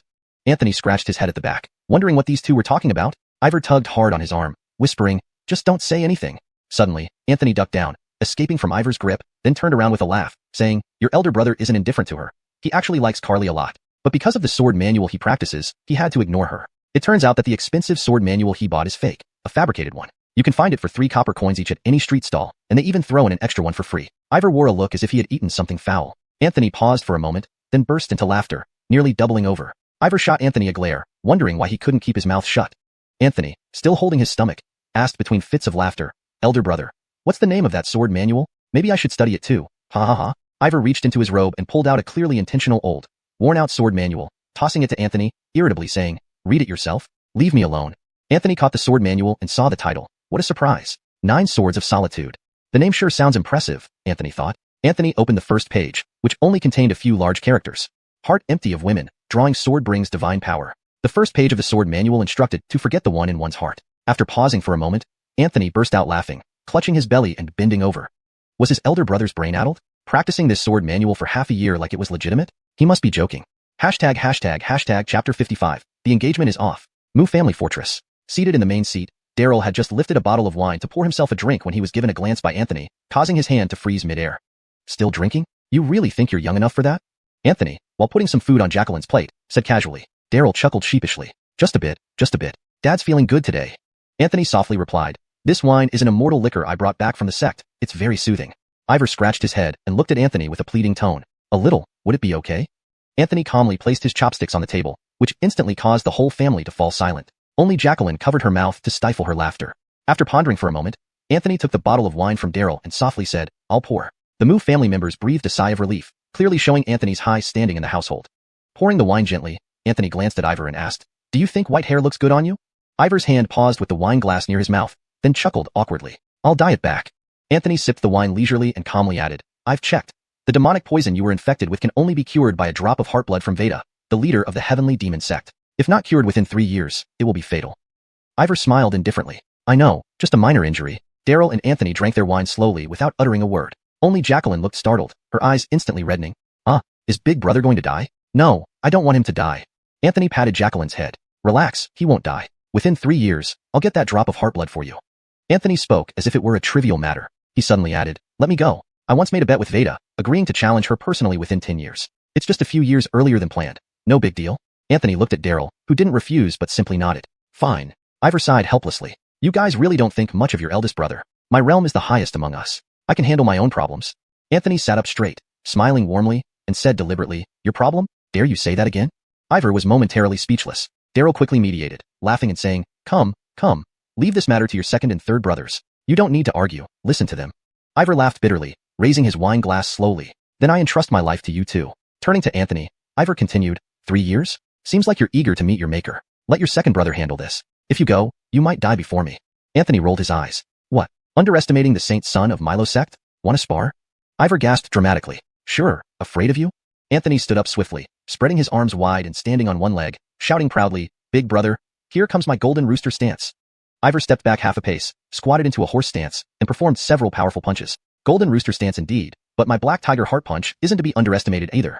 The scene grew chaotic as Ivor transformed his fists into claws, making dramatic gestures. Daryl nearly spat out his wine, unable to watch. Even Anthony sighed, wondering how such foolish siblings could belong to him, reputed as a flawless strategist and water scholar in white attire. While Ivor and Anthony were playfully sparring and shouting martial arts moves, guests arrived at Moo family fortress. They were heard before seen. Brother Moo, long time no see. Stepping inside was a robust gentleman with a well-groomed beard, accompanied by a beautiful lady and a young woman of exquisite features. Daryl, slightly surprised, stood up slowly and narrowed his eyes. Oh, Secretary Zhang has quite the refined taste to visit our humble Moo family fortress. It was none other than the Minister of Rights from the Great Kortang dynasty, Damien, who was a generation younger than Daryl and not one of the founding nobles. However, he was currently influential and held a high-ranking position, which gave him the confidence to speak directly to General Moo. Ivor and Anthony immediately ceased their antics and sat down obediently. The elegant lady and the young woman noticed their actions. The elegant lady flashed a look of disdain but concealed it quickly, turning her expression to one of kindness. The young woman, less practiced, couldn't hide her contempt. The always courteous Anthony remained seated, continuing to drink and eat, not even glancing at the minister. Ivor and Anthony exchanged glances, raising eyebrows suspiciously. There was something amiss. Daryl extended a hand and invited them in cheerfully. Come, please sit. Damien bowed and sat beside them, noticing that the women were still standing. Daryl gestured for them to sit as well. With a wave of his hand, Damien signaled that they should sit, as guests follow the host's wishes. Daryl smiled. You wouldn't visit unless it's important. Coming all the way from the capital, does Secretary Zhang have a request? Damien chuckled and stroked his beard. Actually, I'm here concerning my daughter's engagement with young Master Moo. Anthony, who had been eating quietly, almost choked on his meal. Great, trouble finds me even when I'm minding my own business. He looked at Ivor questioningly, who shrugged, indicating he knew nothing about it. Anthony then turned to Anthony, who calmly ate, ignoring Damien's words entirely. Anthony glanced at their father. Daryl put down his wine glass and pondered. The marriage. Interrupting, Damien said, no need for you to feel uneasy, Brother Moo. I'm here not to propose a match, but to negotiate. The original agreement was just a verbal promise. Now my daughter is of marrying age. They say girls shouldn't stay unmarried for too long. My daughter has developed feelings for the son of Secretary Court from the Ministry of Revenue. Secretary Court came to discuss the marriage a couple of days ago, leaving me no choice but to come here to apologize. Daryl hummed, then smiled. You mean to break the engagement? You could have just said so. What's the point of beating around the bush? Damien was taken aback, not expecting the old general to be so easygoing. But then he thought about it. He held no military power or real authority. Even with the title of Grand Marshal, it was merely nominal. And all his children had no official positions, their influence waning daily. Naturally, he needed to treat the Minister of Rights respectfully. With this realization, Damien stood a little taller. Daryl took a sip of the immortal wine, then looked at Damien. A small matter, really. A letter would suffice. I understand. You may return, and tomorrow a notice of dissolution will be sent to your residence, ensuring no delay in your daughter's marriage. Damien's expression froze. Since he had come here in person, it was clear that he intended to finalize the matter directly. If things were handled as Daryl suggested, sending a letter of dissolution to the Zhang family in the capital, Zhang's daughter would find it difficult to marry anyone afterward. Wouldn't this completely disgrace the family? Daryl finished speaking and entirely ignored Damien's somewhat sour face. He slowly stood up, leaving Anthony to entertain the guests while he went to the pavilion by the lake at the Moo residence for a game of Go with Calvin. Just who did this mere Minister of Rights think he was to stand tall and speak to me, Daryl, on equal terms? In just over a decade, that young official who once kowtowed to me had forgotten how persistently he begged for this betrothal arrangement? For better or worse, a family with such character would hardly produce a commendable daughter. This woman named Zhang Ma Yuan was destined not to enter the Moo family's door. After Daryl left, the elegant lady suddenly snorted coldly. The great general who stabilizes the country truly has a grander air than heaven itself. Even his majesty doesn't act so high and mighty. The graceful lady's companion, Damien's daughter, Zhang Ma Yuan, turned to look at Anthony and called out impatiently. You, stop eating and quickly go find your father. Tell him to dissolve this engagement immediately. Otherwise, I'll get Brother Yuri to report your father. Anthony's expression was somewhat odd. Who were these people appearing out of nowhere? Were they speaking like normal humans? Seeing Anthony's strange expression, Zhang Ma Yuan thought he was reluctant and couldn't help but snort coldly. A toad lusting after swan meat? Let me tell you, dissolve this engagement right away. I don't want anything more to do with your Moo family. Damien remained silent after Daryl left, acting as if the younger generation wasn't even worth talking to. The elegant lady then spoke sarcastically. A bunch of wastrels living off their ancestors' fortune, strutting around with heirs. But no matter how tall the mountain, there will always come a day when it is hollowed out.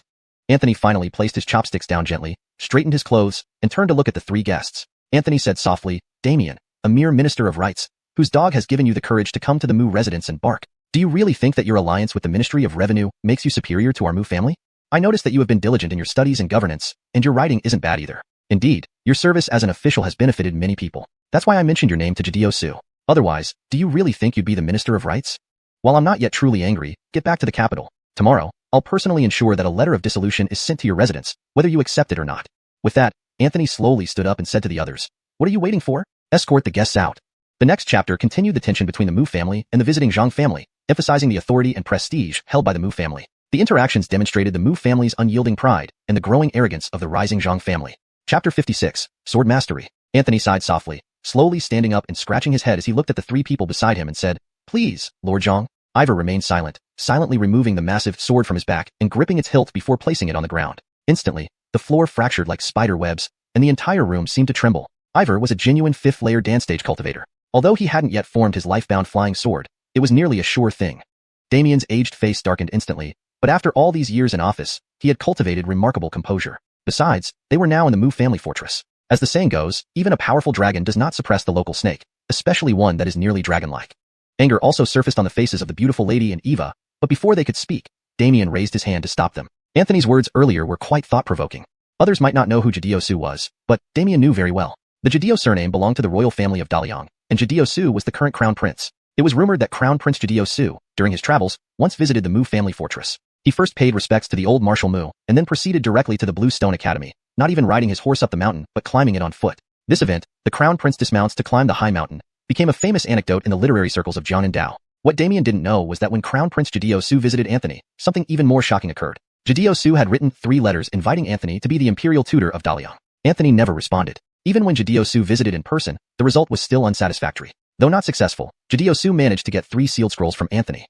Even the Crown Prince treated the Mu family with respect and repeatedly asked Anthony to be his teacher, willing to be his student. Yet here was Damien, a mere minister, behaving arrogantly in the Mu family fortress. After Damien left, Anthony glanced at Ivor and said, "Don't forget to fix the floor." Ivor's expression darkened. What kind of nonsense was this? Anthony extended his neck to watch Damien leave the Mu residence, and then turned back to look at Ivor's giant sword, remarking, "Brother, this weapon isn't bad." Ivor nodded and casually replied, "It's just an average supreme-grade spirit tool." Anthony's expression was strange as he jogged over and squatted down to touch the sword. Unexpectedly, Ivor slapped away Anthony's hand. "Off you go, cool off somewhere else." Anthony scoffed, "Who cares anyway?"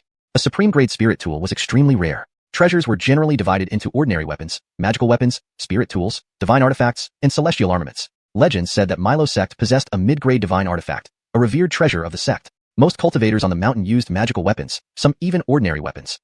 Acquiring a spirit tool was extraordinarily difficult. Buying one with spirit currency would require considerable sacrifice. This giant sword must have come from Wulai Mountain. For the Long River Sword sect master to bestow this sword upon Ivor indicated a strong interest in him.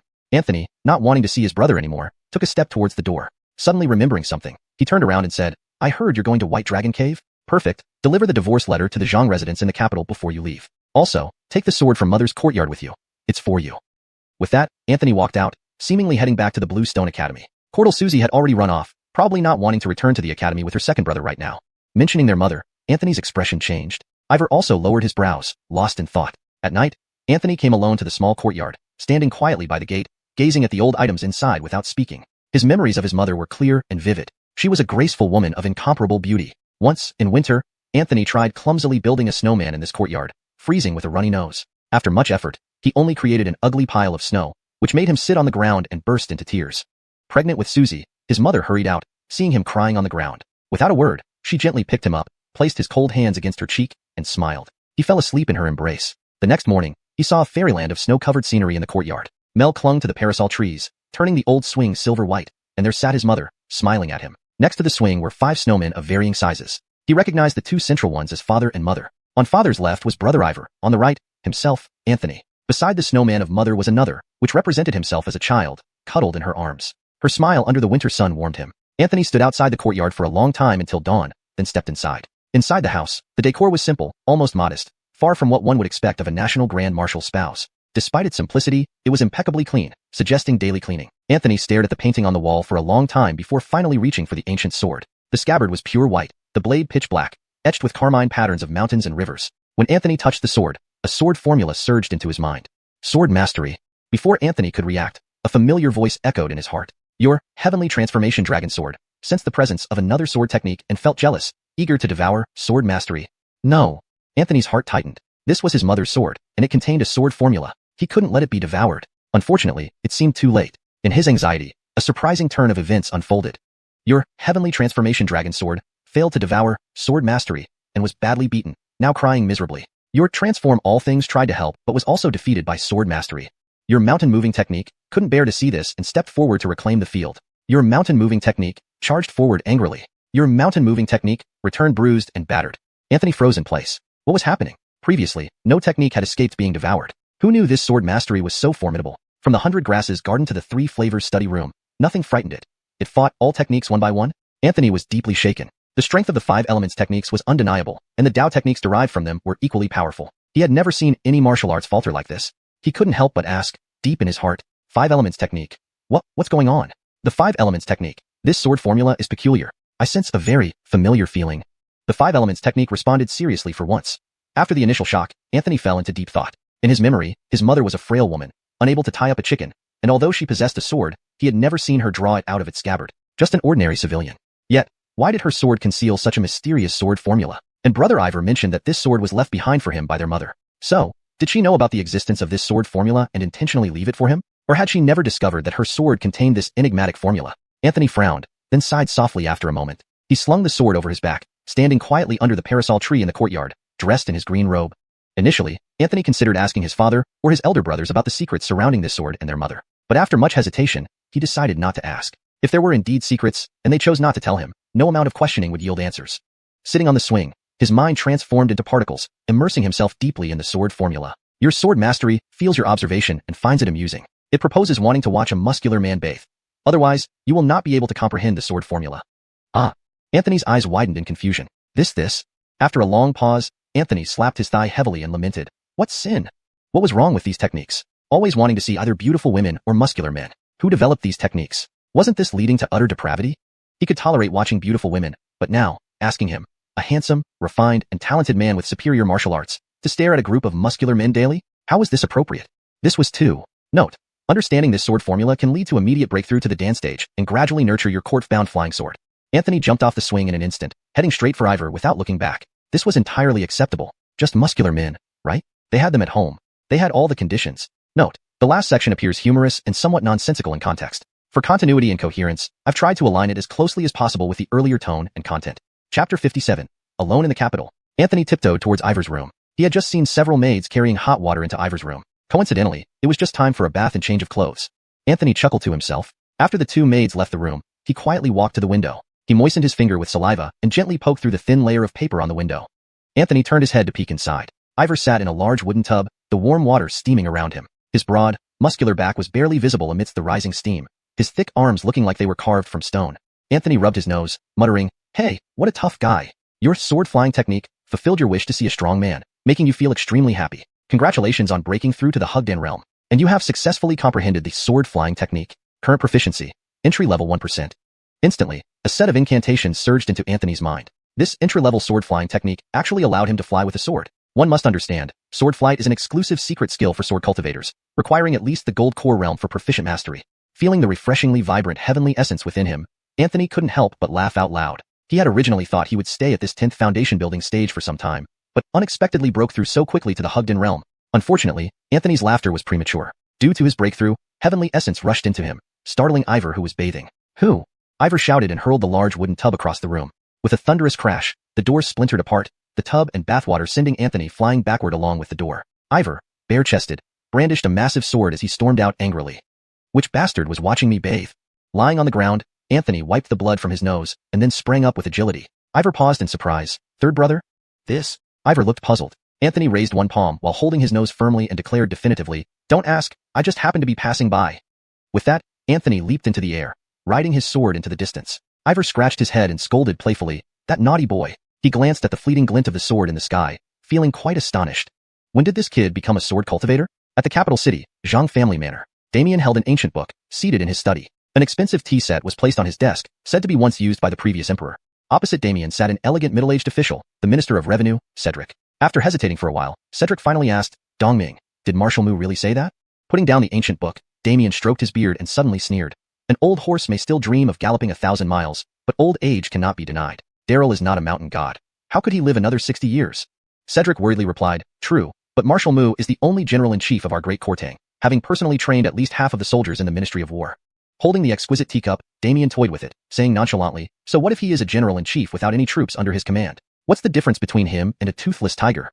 Chuckling, Damien added, "It's not that Daryl doesn't want power. He simply can't handle it. A minister too powerful might overshadow the ruler. I've already contacted the postal station outside the city. Any messenger from the Mu family will never enter the city."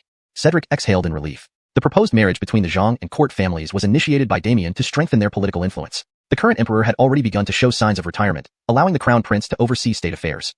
If the ministries of revenue and rights joined forces, they could secure significant influence for at least 2 dynasties. Suddenly, a mocking voice interrupted from outside the study. "Oh, Lord Zhang, Lord Court, you're enjoying tea?" Before either could react, a handsome young man in a green robe, with a sword on his back, had pushed open the door. Damien's pupils constricted. "Anthony, how did you get here?" Cedric also turned pale, standing up and stepping back a few paces. Anthony entered the study with a smile, closing the door behind him and turning to the 2 officials, saying, "Old horses dreaming of distant places indeed. Excellent metaphor, Lord Zhang." Damien narrowed his eyes, glancing towards the window. Anthony sneered, "Don't bother looking. Your servants are taken care of." Damien's face darkened. "How dare you, a mere commoner, threaten us in broad daylight?" Anthony pulled over a chair and sat down boldly, crossing his legs and poking his nose. "You double standard. You arrange assassinations at the post station, but don't allow me to wield my sword in your manner?" Anthony flicked something onto Damien's official robe after cleaning his nose. Damien's face turned ashen. Being a cleanliness enthusiast, he hated such disrespect. Anthony wrinkled his nose. "From now on, if you mention Daryl again, let's join him in the underworld together." He drew his ancient sword, holding it tightly. "Is Daryl a name for riffraff like you to speak of?" Enraged, Damien trembled, gritting his teeth. "A mere commoner defies authority this way? Truly outrageous." Anthony sneered, slightly pushing the sword with his thumb, revealing an inch of blade. Instantly, a chilling sword aura shot toward Damien, severing his well-groomed beard and cutting his prized bookshelf in half, scattering ancient books into fragments. Damien, momentarily stunned, felt terror when he saw his decades-long collection of ancient texts destroyed. In rage, he grabbed a short knife from the wall and lunged at Anthony, shouting, "I'll kill you." Suddenly, a sharp voice announced from outside the manor, "Crown Prince arrives." Anthony grinned and fled, shouting, "Help! Lord Damien from the Ministry of Rights is trying to kill someone. Help!" Anthony ran out of the study and straight into the path of Crown Prince Jadeo Su, who was dressed in imperial attire, exuding grace and poise. Turning back briefly, Anthony noted Damien hadn't caught up, murmuring, "The old man moves too slowly." Straightening up, Anthony bowed slightly. "Lord Anthony pays respects to His Highness, the Crown Prince." Translation ends here as per the provided text structure. Jadeo Su watched as Anthony ran out of the Zhang family manor, couldn't help but smile bitterly, but still bowed respectfully. "Prince Jadeo Su of Great Kortang greets Your Highness, the Holy Sun." This scene was seen by the hastily arriving and disheveled Damien and Cedric, causing a stir in their hearts. "Holy Sun? What Holy Sun?" Anthony was slightly taken aback as well and asked, "Does His Highness the Crown Prince actually know about this?" "It's quite unexpected." Jadeo Su explained, "Our Great Kortang Jadeo family has always maintained good relations with the Milo sect. Every year, we send numerous talented young cultivators to Milo sect. That you just took on the role of Holy Sun is understandable, so not knowing about this makes sense." Damien and Cedric were utterly dumbfounded. They had no clue at all that Anthony had become the Holy Son of the Milo sect. There wasn't even a hint of news. Damien's heart sank to the bottom. Regret. Deep regret. He only knew that among the 3 sons of the Mu family, only the second son, Anthony, was famous in the literary world. The eldest son, Ivor, and the third son, Anthony, were rarely seen, wandering through mountains and rivers, living lives of idle rich men. Portal did he know that Ivor had long ago been accepted into the Changhe sword sect, and was now even a candidate for the next sect leader. And Anthony, who could have been his son-in-law, had already become the holy son of the Milo sect.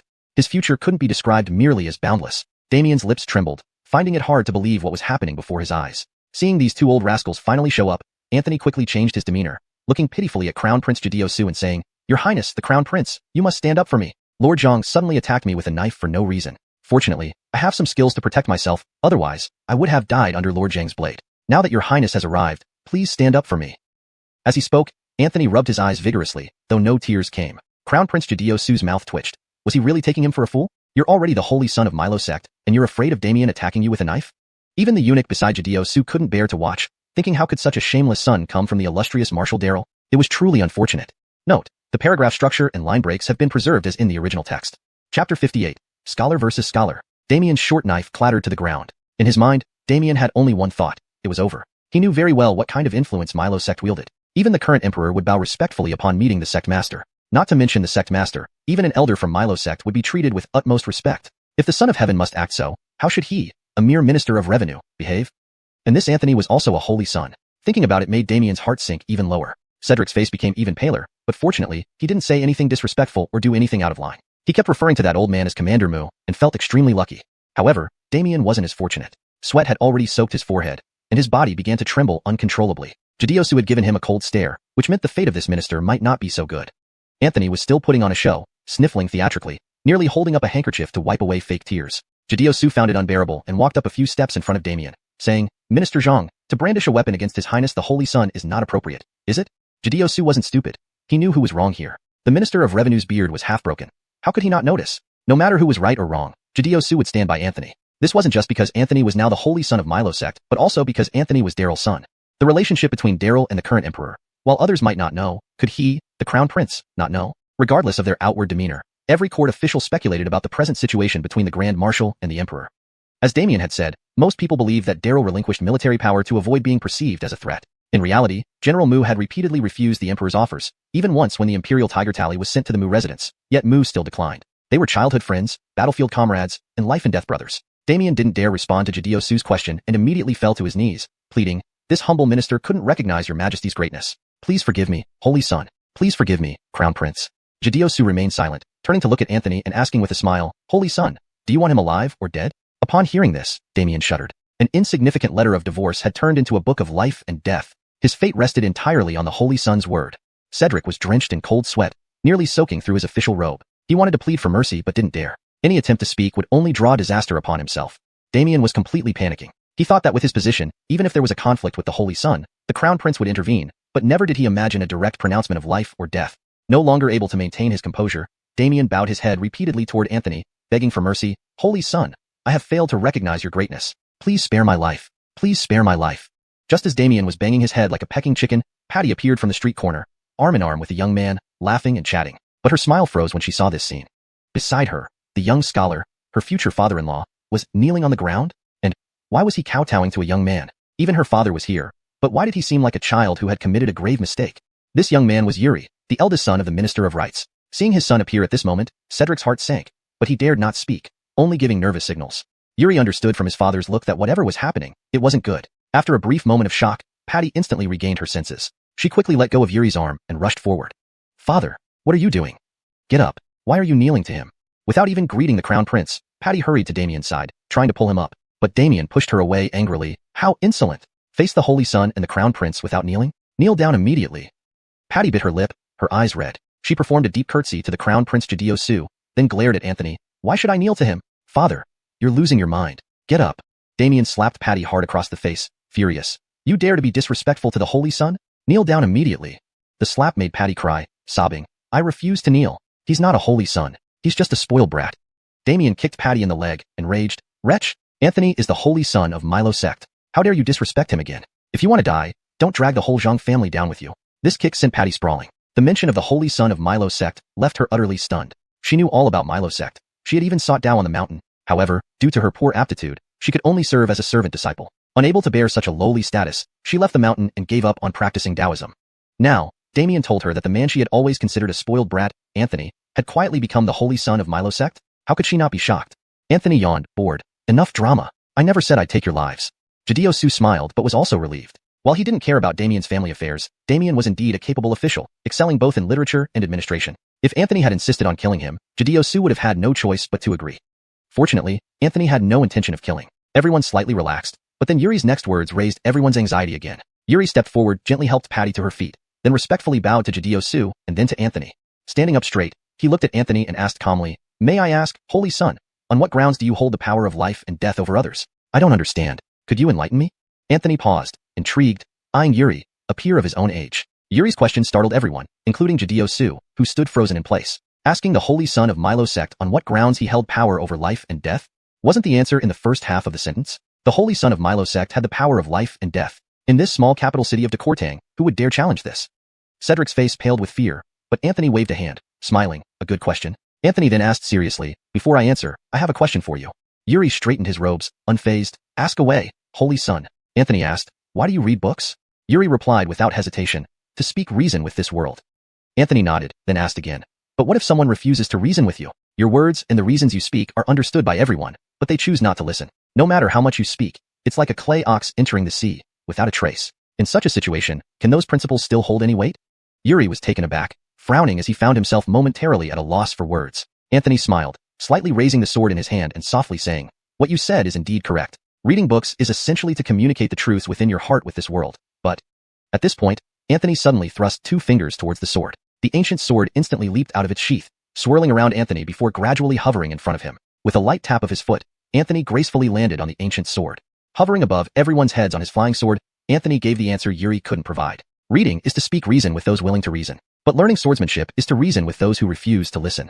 As the holy son of Milo sect, even if I were to decide life or death here with my words, no one would dare to oppose me. However, I did not do so because I still wish to reason with you all now. Having said that, Anthony turned his gaze from Yuri to Jideo and said, "Your Highness, I have matters within the sect to attend to, so I shall not linger here. Please inform His Majesty that I did not mean any disrespect." Jideo nodded, giving a slight bow. Anthony returned the bow and then vanished in a flash of sword light, flying off into the distance. However, before he left behind one final remark. For the Dekortang dynasty to endure, scholars like Damien can exist, but not in abundance. Scholars like Yuri can also be present, and should not be too few. Yuri was stunned. He hadn't expected the Holy Sun to say something positive about him. Patty watched the distant sword light with a complex expression. Some things, once missed, remain missed forever. No matter how much regret one has, it's still too late. Jideo stood with his hands behind his back, eyes profound. Anthony's words had surprised him, but what surprised him even more was Anthony's cultivation level. Flying on a sword? This Anthony truly lived up to being the holy son of Milo sect, a golden core realm sword cultivator in his early 20s. Unheard of. Translation ends here, maintaining the original paragraph structure and tone while ensuring fluency and coherence with the previous content. Chapter 59. The Sword Mastery and 5-Element Spell Go Berserk. The 8 Wastes continent is divided into 8 great provinces, each vast beyond imagination. Among them, the largest expanse with an abundance of powerful figures and numerous sects is the Central Divine Land, which is undoubtedly the premier province in the 8 Wastes continent. The region where the Green Cloud sect resides is called Eastern Radiance Province, which has the smallest territory among the 8 provinces. Even so, the grandeur of Eastern Radiance Province is unimaginable for ordinary people. Despite being known as the top sect in this area, the Green Cloud sect is only situated in a corner of it. Compared to the other 7 major provinces, Eastern Radiance Province is considered remote, while the Green Cloud sect lies at its farthest edge. If all the sects in Eastern Radiance Province were compared, the Green Cloud sect would be considered upper middle class. Anthony set off from the capital city of Great Kortang, heading to White Dragon Cave, a journey spanning about 80,000 miles. He was representing the Green Cloud sect to congratulate the new grace of White Dragon Cave. Fortunately, White Dragon Cave is by the East Sea, so part of the journey can be taken by ferry, saving him from continuous sword flying. However, the nearest port was still 50,000 miles away. Anthony lay on his sword, muttering, "No beautiful companion along the way makes it quite boring.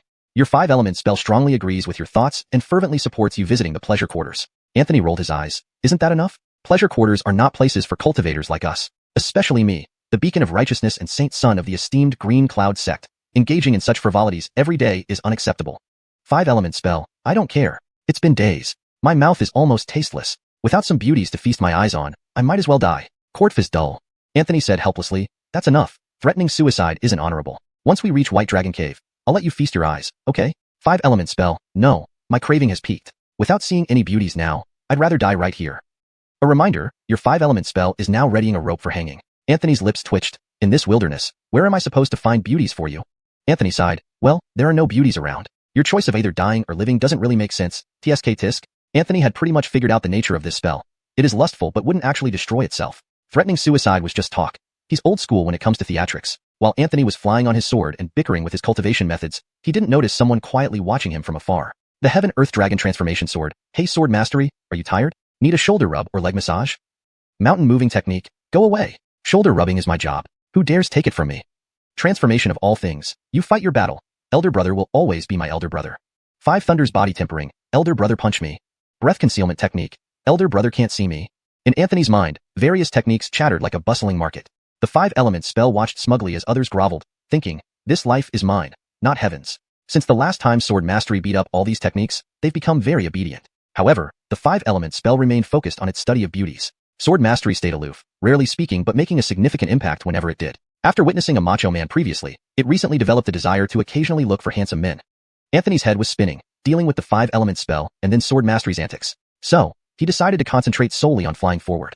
Another 40,000 miles would lead him to a provincial crossing point. Legends spoke of huge ships as big as mountains capable of crossing provinces and smaller boats navigating within them. Cultivators could board these ships after paying with spirit coins. Having never been on a river crossing boat before, Anthony was eager to experience this.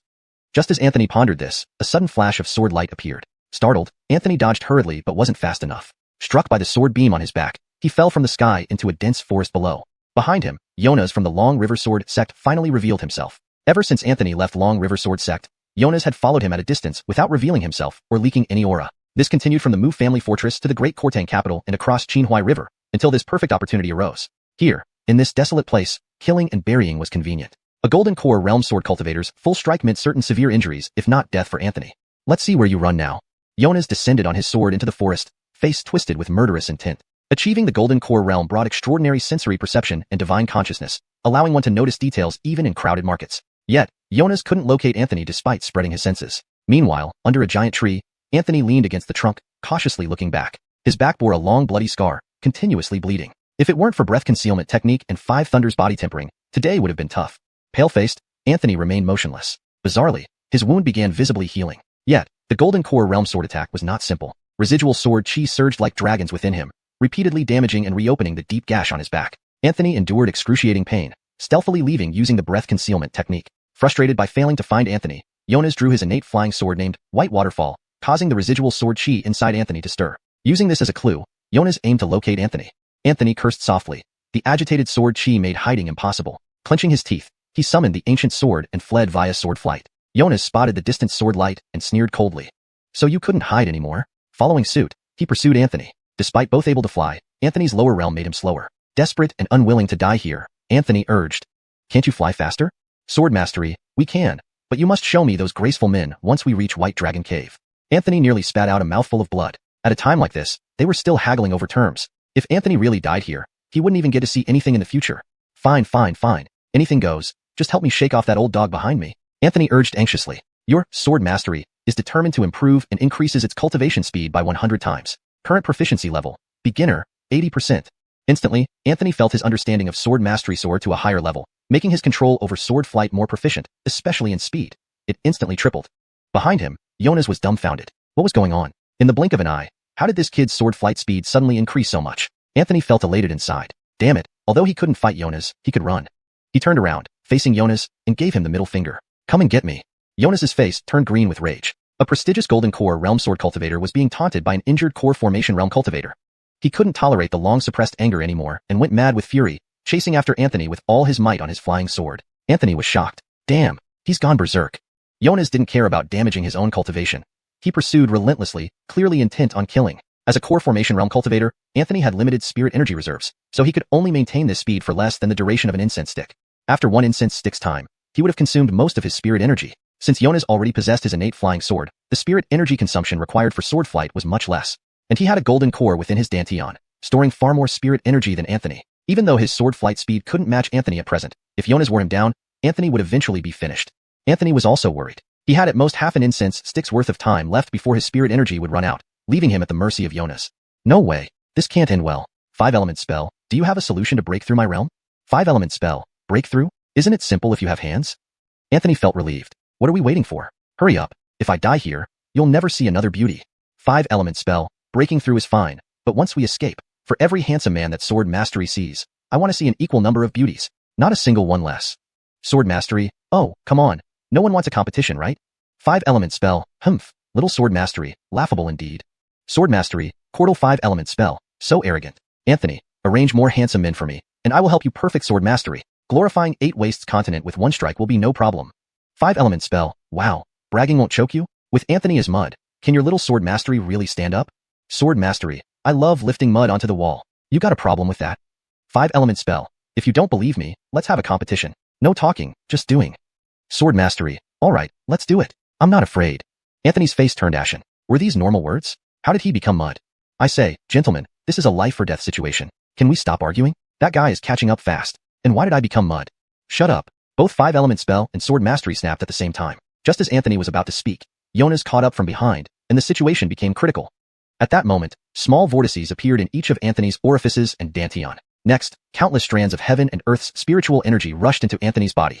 Your 5-element spell is enraged, boosting its cultivation speed by 300 times, successfully breaking through to the 3rd layer of core formation. Your sword mastery refuses to lag behind, increasing its cultivation speed to 300 times as well. Current proficiency level, proficient, 50%. Anthony stared wide-eyed. Was this possible? Chapter 60. The No Magic Land. Not only was Anthony shocked, but Jonas behind him was also stunned beyond measure. Escaping could lead to a breakthrough? How does this kid manage to break through while doing anything? Jonas gritted his teeth in frustration, but deep down he made up his mind. Anthony must be carrying an immense treasure. Otherwise, how could his breakthroughs flow so effortlessly? It's as if it takes no effort at all. As such, Jonas's desire to kill Anthony grew even more intense. An innocent man carries no sin, but one who possesses great treasures incurs guilt. Moreover, Anthony had embarrassed him in front of their fellow disciples. Whatever the cost, Anthony must die. Your all creation sensed intense resentment and greatly benefited. Current proficiency, Grand Mastery, 50%. Your mountain moving technique sensed immense shock, resulting in increased proficiency. Current proficiency, Supreme Mastery, 93%. Anthony's face gradually regained its color, and the spiritual energy within his body started to recover visibly. 3rd stage of core embracing. Anthony grinned. This wasn't over yet. The cultivation speed of the 5 elements technique hadn't slowed, giving him further opportunities to break through. Looking back, the distance between him and Jonas widened again. With increased proficiency in sword riding, Anthony's speed improved once more. Moreover, Anthony began to vaguely feel 2 sword-shaped cores forming slowly within him. Natal flying swords. And not just 1 but 2. This Qinfeng truly provided Anthony with an opportunity for growth. Spitting, Anthony sat cross-legged on the sword. Facing Jonas, he shouted loudly, "You cunning thief! You sure know how to play. Come on, chase me." Jonas's face turned livid. Despite pushing his sword riding to the limit, he still couldn't catch Anthony. He couldn't understand how Anthony, merely a core-embracing cultivator, could control a flying sword and faster than himself. Anthony even took out a wineskin, sipped from it and taunted, "Didn't you eat? Can't you put some effort into it? Is this what you call sword riding? You might as well ride a donkey." Anthony rubbed his chin seriously, asking, "Hey, tell me, do you have a fear of heights? If you can't handle it, get down. I see your pants are wet. Don't scare me." Enraged, Jonas spat out a mouthful of blood, causing his speed to drop significantly. This was all due to Anthony's relentless provocation. "Anthony, if I don't kill you, I swear I'm not human." "What? So, you aren't human then?" Upon hearing this, Jonas spurted another mouthful of blood, stunning Anthony. "You're all creation, since the most intense resentment ever, finding it extremely beneficial. Current proficiency, Grand Mastery, 70%.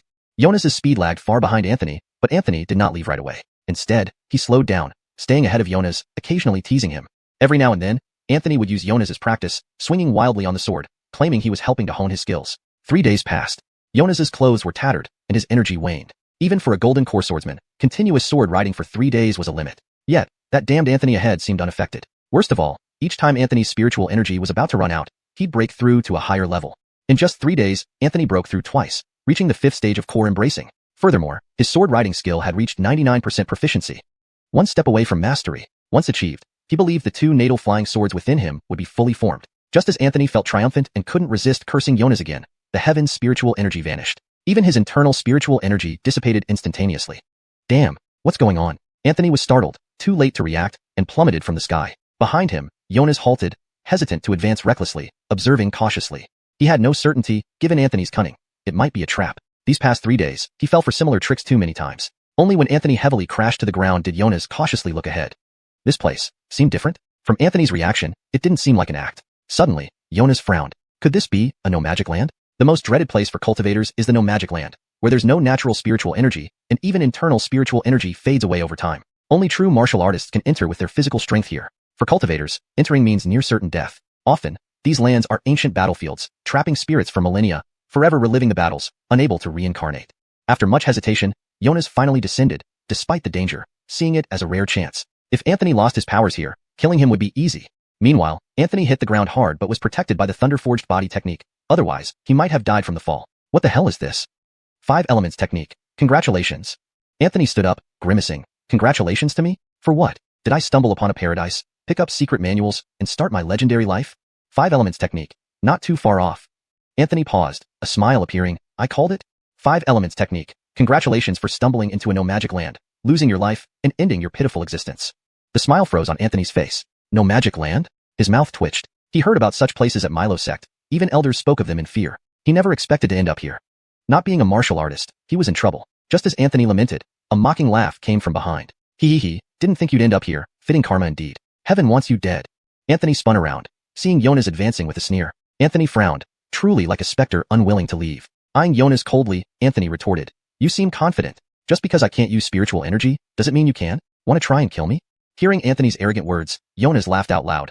Anthony, since I dared enter, do you think I'd take unnecessary risks? Anthony's brow furrowed, realizing a terrible possibility. Anthony feigned disdain. You think only you have a brain? Deliberately falling here, really a coincidence? Martial artist or not, you think only you can walk both paths to heaven? You underestimate me and overestimate yourself. With that, Anthony stomped, lunged forward, and threw a punch at Jonas. Jonas, taken aback, quickly summoned martial arts true chi, countering with a punch. Their fists collided with a bone-cracking sound. Jonas's face showed bewilderment. Though a thin stream of blood trickled from the corner of Anthony's mouth, he wore a look of disdain. Anthony moved his lips, not speaking aloud, but Jonas still read those 2 words. Idiot. After the punch, Anthony's body flew backward at an alarming speed. He wasn't a pure martial artist. His earlier fierce words were only meant to confuse and mislead. The true purpose of Anthony's punch was to probe whether Jonas was a pure martial artist or not. If so, he intended to use Jonas's strength to his advantage. If not, Anthony would have to take his chances. Anthony's physique was no ordinary cultivator's. The 5 Thunder body forging technique was no mere joke. If Jonas wasn't a pure martial artist, Anthony could rely on his robust physique and endure within this no magic land, defeating Jonas with sheer strength. Alas, after probing with one punch, Anthony found out that Jonas was indeed a dual cultivator, proficient in both spellcasting and martial arts, though his martial arts level was relatively lower, roughly at the third realm of martial artist. Still, Anthony stood no chance against him. Even protected by the 5 Thunder body forging technique, he could barely avoid severe injury. Anthony skillfully used the deflecting force technique, rapidly retreating.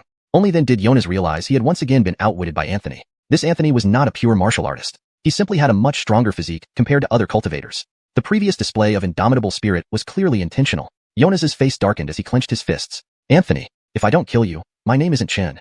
At this moment, Anthony rushed toward the heart of the ancient battlefield, heedless of the hidden dangers. At least for now, this place posed no immediate threat to him.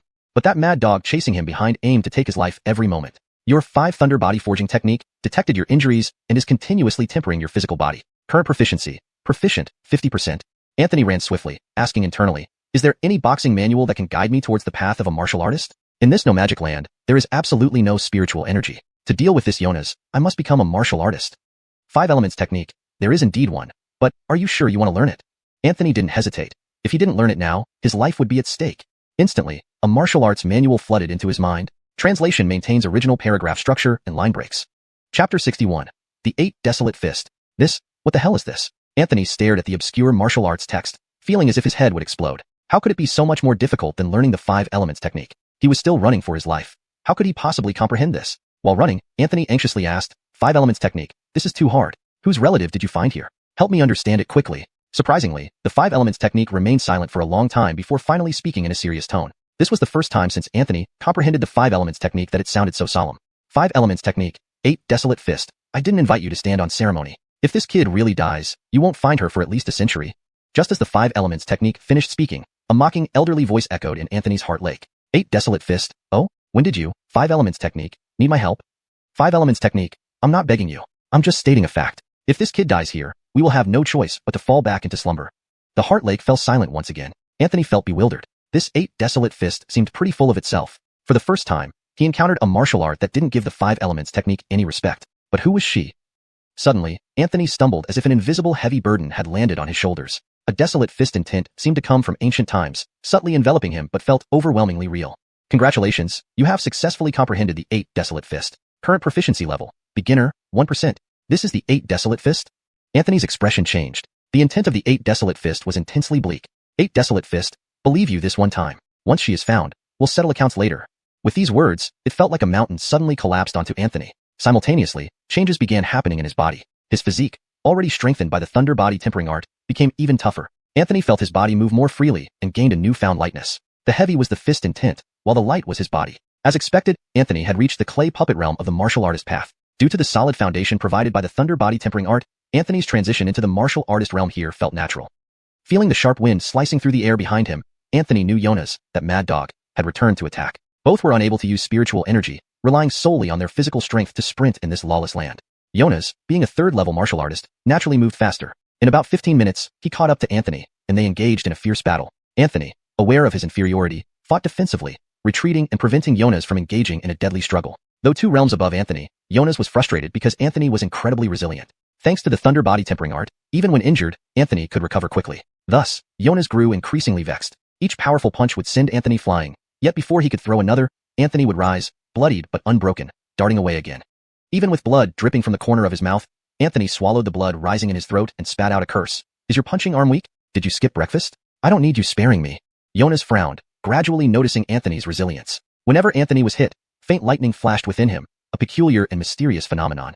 This Anthony is indeed a treasure trove, Jonas thought greedily, confirming the Milo-Sex Saint Son's reputation. He lunged forward again, catching up to Anthony. Anthony twisted his body mid-sprint, clenching his right fist and delivering a punch. Jonas narrowed his eyes and punched back. Fist against fist, both their punches collided, causing the ground beneath them to instantly sink. Dust flew as Anthony was sent flying backward, flipping through the air and stumbling several steps to regain his footing. Jonas also stepped back, feeling a bitter taste in his throat, barely suppressing a spurt of blood.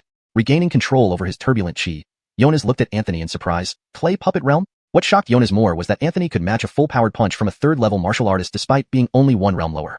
Though Anthony appeared battered, he hadn't sustained fatal injuries. Especially notable was Anthony's strange fist intent, carrying a sense of primordial wildness. Occasionally, this fist intent made Jonas shiver, as if facing a godlike force. This kid is terrifying. I must eliminate him here.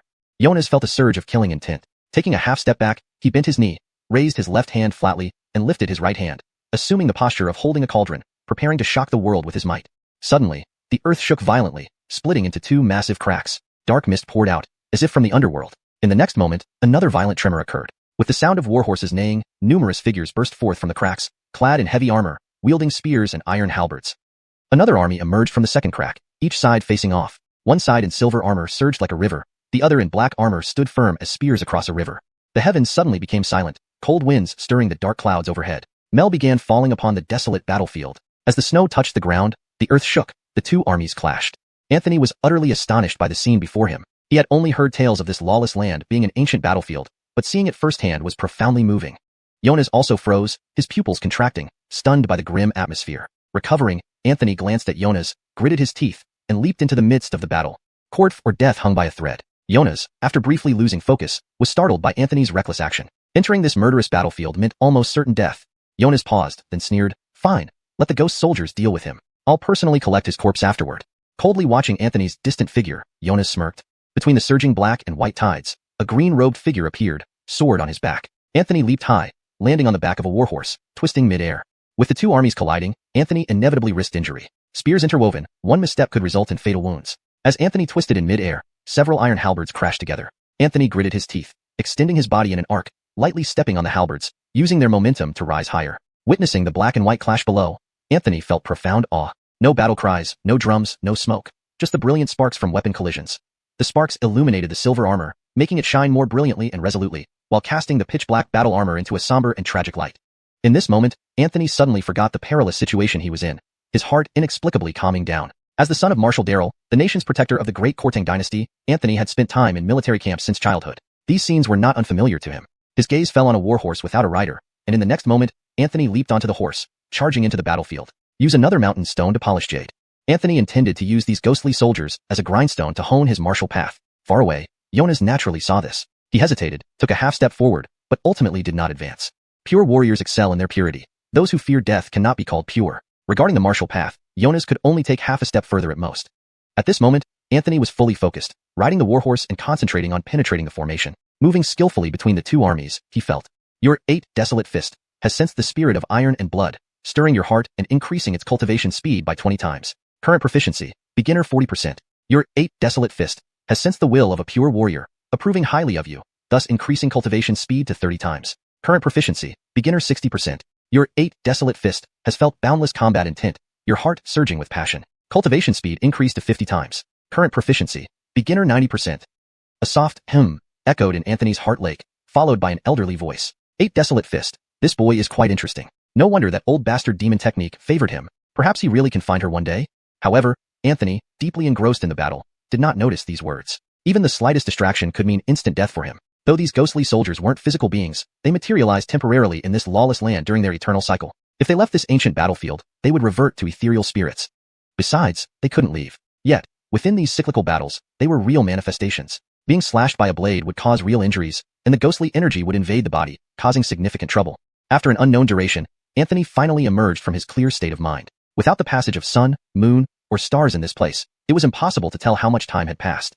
All he knew was that the earth shook again, and the two massive cracks began slowly closing. Apart from Anthony, no one remained standing. Both ghostly armies had been completely decimated. Each outcome was the same, yet they kept cycling through endless repetitions. When the cracks reopened, the armies would reappear, fighting once more. Anthony glanced down at his clothes, which were almost in tatters, his appearance ragged and far from the esteemed saint son of the Milo sect. He chuckled bitterly, then gazed into the distance, but saw no sign of Jonas. Anthony focused his spirit inward, exploring his body's meridians and acupoints. The 11 realms of a warrior are divided into 3 stages of body refinement, 3 stages of chi cultivation, and 3 stages of spirit refinement. The 3 stages of body refinement are commonly known as warrior, comprising the mud puppet realm, wooden puppet realm, and mercury puppet realm. At the 4th realm, one can harness true martial chi. The length of chi often represents how many punches a warrior can throw before needing to breathe. In direct combat, the critical point is the gap between breaths of martial chi. The 3 stages of chi cultivation are collectively known as lesser grandmasters. 4th realm, heroic soul realm. 5th realm, valiant spirit realm. 6th realm, martial gallantry realm. Upon reaching the 3 stages of spirit refinement, one becomes a greater grandmaster. Once at these levels, even chi practitioners must show respect to warriors. Many major sects honor pure warriors as guest sages or elders in their ancestral halls. 7th realm, Vajrabadi realm. 8th realm, Transcendence realm. 9th realm, Mountain Peak realm. Vajrabadi realm signifies an indestructible body like metal, unharmed even by several spells from chi practitioners. Conversely, if such practitioners faced a pure warrior at this level, they'd likely be killed with one punch. Transcendence realm, also known as bone and marrow purification, marks a transformation where the body and lifespan improve, though still shorter than Chi practitioners, up to 500 years if no fatal wounds or illnesses occur. Mountain Peak realm warriors have reached the pinnacle of martial arts, symbolizing the peak of human strength. The 10th realm is the pinnacle of humanity. Legend speaks of punches capable of splitting the heavens. As for the 11th realm, the divine warrior realm, it has been unseen for untold millennia. Chapter 62. Fist-killing Yona's, aura-calming White River Crossing. After inspecting the miniature world within his body, Anthony slowly withdrew his consciousness. However, an eerie flush suddenly appeared on Anthony's face. In the next moment, Anthony staggered, falling to one knee and coughing up a large mouthful of blood. Battling in the midst of two armies was no easy feat. Even a third-level martial artist like Jonas had been hesitant, let alone Anthony, who was only at the first level. That he hadn't died here could be credited to Anthony's good luck. Anthony dared not linger here. He urgently needed to find a secluded place to break through his current boundary peacefully. When he submerged his consciousness into his body earlier, he discovered that he was at a bottleneck in his mud embryo realm. With just half a step, he could enter the second realm, the wood fetus realm. Jonas's disappearance boded ill in the long run. What if he was hiding somewhere, preparing a lethal ambush? That would be extremely troublesome. But for now, it was a fortunate turn of events, as he could focus on breaking through. As Anthony lightly tapped his foot and vanished in a flash, he found himself shortly after seated cross-legged atop a towering ancient tree. His eyes closed. An aura of savagery occasionally surfaced from him, with thunderbolts and lightning flashing inside his body. Just as Anthony was concentrating on breaking through his current realm, turmoil stirred in his heart lake. The 8 Wastelands Fist. You old bastard, your judgment isn't bad. You found quite a promising disciple. At least you haven't disappointed her. The 5 Elements Law. Do I need your evaluation to prove myself worthy to her? The 8 Wastelands Fist. Still that stubborn attitude. Hasn't changed a bit. Big talk, but little talent. The 5 Elements Law. If it weren't for me, you'd wait another 1,000 years before seeing the light of day. The 8 Wastelands Fist. So, should I thank you? If it weren't for you back then, we wouldn't have been in this situation. And she wouldn't have. The sword control technique. Enough bickering yet? If not, take it outside. Don't bother me while I sleep. The 8 Wastelands Fist. Why, you're also here. The 8 Wastelands Fist seemed genuinely surprised by the appearance of the sword control technique. The sword control technique. Surprised? Not happy to see me? Let's see who's better then. The usually arrogant 8 Wastelands Fist fell silent, not uttering another word. After a long pause, it finally spoke with a melancholic voice. The 8 Wastelands Fist. Back then, you were the most heavily injured, but no one besides the sword master knew the extent. Only now do I understand what it means to be gravely wounded, to be split into two. The bitterness of it all. The 8 Wastelands Fist sighed, and the other skills remained silent. Clearly, none of them wanted to relive those tragic memories, each page drenched in blood and lost lives. After a few hours, Anthony's injuries gradually healed. With his breath stabilizing, he finally stepped into the second realm of martial arts, wood fetus realm. Anthony exhaled, opening his eyes slightly. Before he could stand up, a powerful force struck him from behind, sending him flying and crashing into several trees before hitting the ground. I didn't think you'd still be alive. It seems I need to finish you off myself.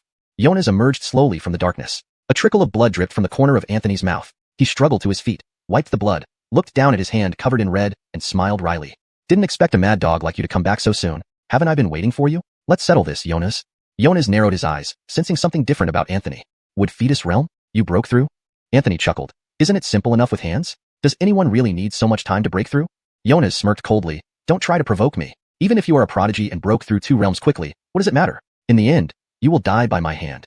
Anthony sneered back. Come and try. See if you can put me down for good. A gentle breeze swept by, carrying a few dried leaves and ruffling Anthony's hair. A single leaf danced between them, rising and falling with the wind. For a while, they stood still, until the wind ceased, and the leaf finally settled.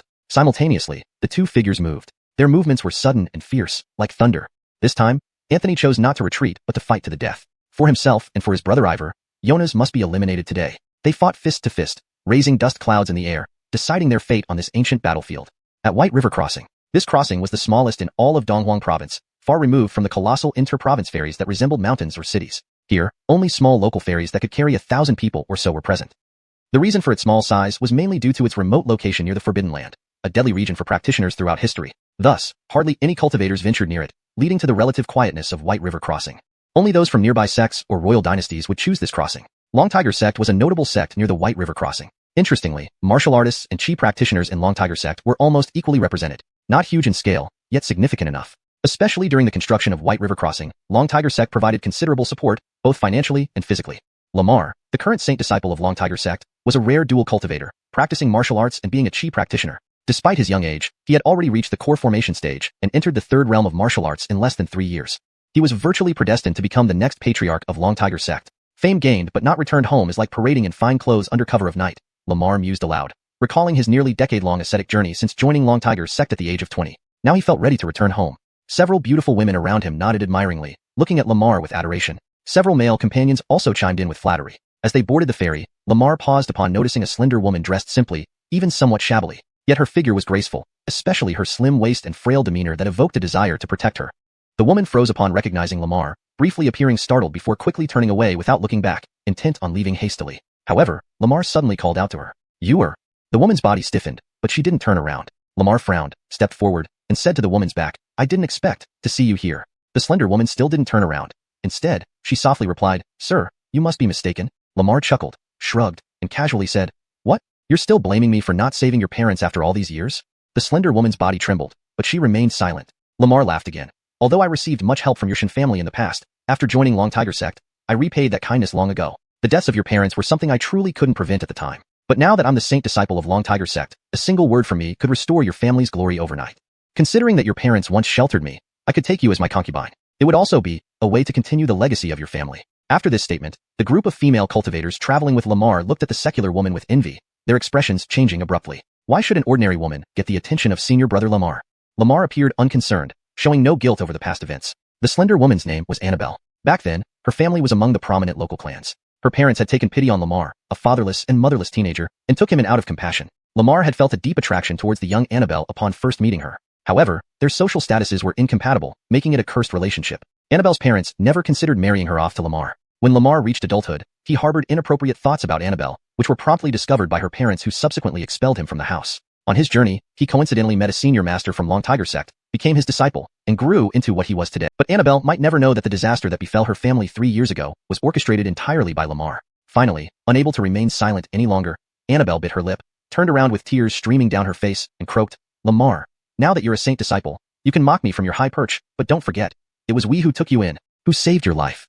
Lamar sneered, slowly walking up beside Annabelle. He leaned down slightly, whispering near her ear, "Their great kindness will never be forgotten. So 3 years ago, I personally ordered the guest elders of the sect to secretly infiltrate your home, and then, at this point," Lamar straightened up, bursting into laughter until he doubled over. Annabelle stood rooted to the spot, as if struck by lightning. Seeing Annabelle like this, Lamar's smile widened even further. He added cruelly, "Oh yes, I made sure your parents suffered greatly before they died. Specifically so you'd beg for help at Long Tiger Sect. You knelt there for 3 whole days, and I watched you every second from inside." Annabelle shuddered, her lips already bloody from biting them. Suddenly raising her head, Annabelle pulled a dagger from her old satchel and lunged at Lamar, shouting hoarsely, "May you die miserably." But how could a mere mortal like Annabelle possibly be Lamar's match? To Lamar, her actions were just slow-motion movements. He easily grabbed Annabelle's wrist and growled viciously, "I should die miserably? It's your entire family who deserves it."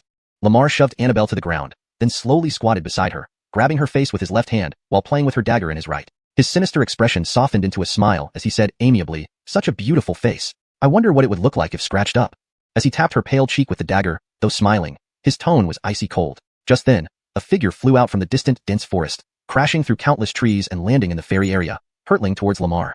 Lamar's brows furrowed as he leaped into the air, narrowly avoiding being hit. However, Annabelle was not so lucky, rolling several times on the ground swept up by the powerful wind.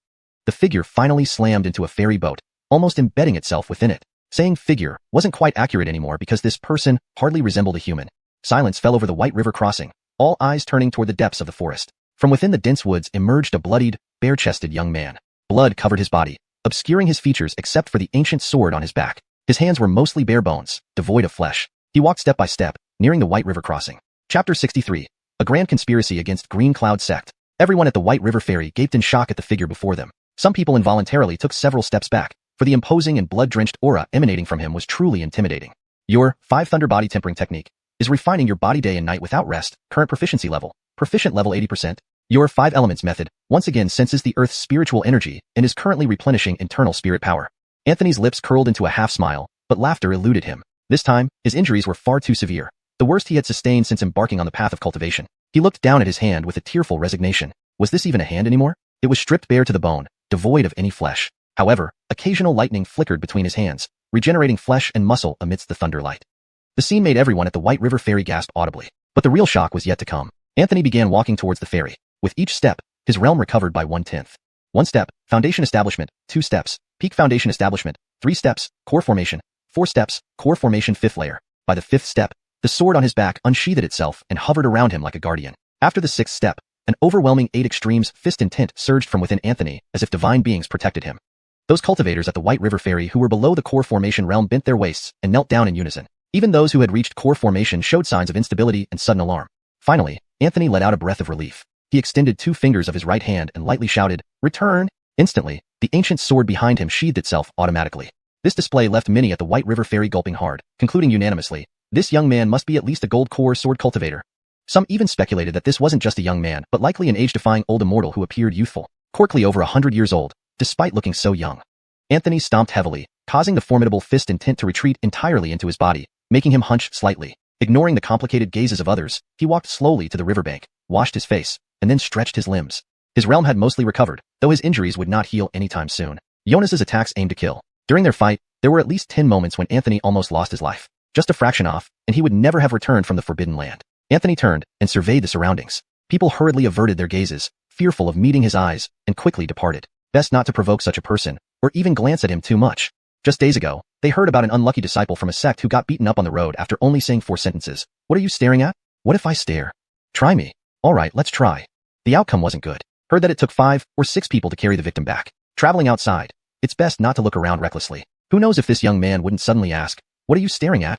Wouldn't that spell disaster? Anthony watched as people dispersed like birds scattering. He touched his nose, wondering if it was because he was too handsome.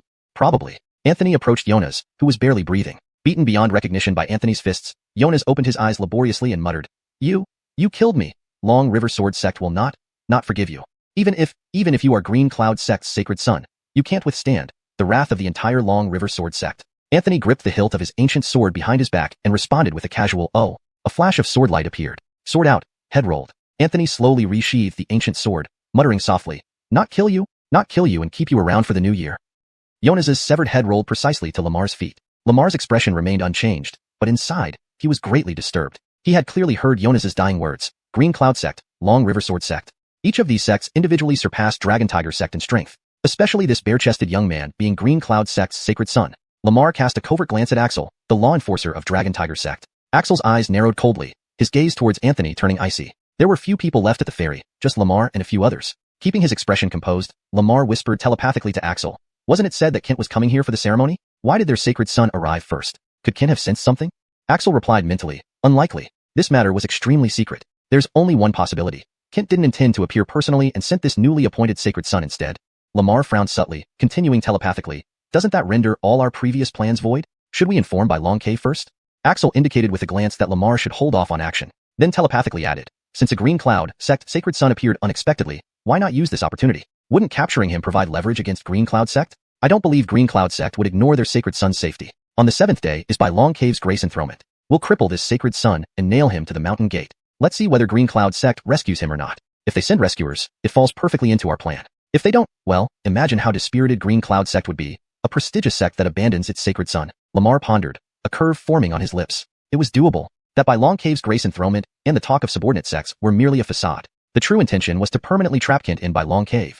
Secretly, by Long Cave had long allied with Demon Sect and was now coordinating with numerous demon cult members to strike Green Cloud Sect. Tianma Sect had lost both of its sacred sons, one to Jane and another to Anthony. Such humiliation, Tianma Sect couldn't bear. After much plotting, Tianma Sect finally saw this opportunity. But Anthony's unexpected appearance disrupted their plans. They expected Kent and Green Cloud Sect elders to come for the ceremony, not the sacred son. Thus, Anthony unwittingly stumbled into a monstrous trap. As Lamar and Axel conversed telepathically, Anthony had already walked away. The distance from the White River Ferry to By Long Cave was about 40,000 miles, so naturally, he needed to take a ferry. Anthony glanced sideways at Annabelle, who sat pale-faced on the ground. As he passed her, he paused momentarily, gently turned, and extended a hand.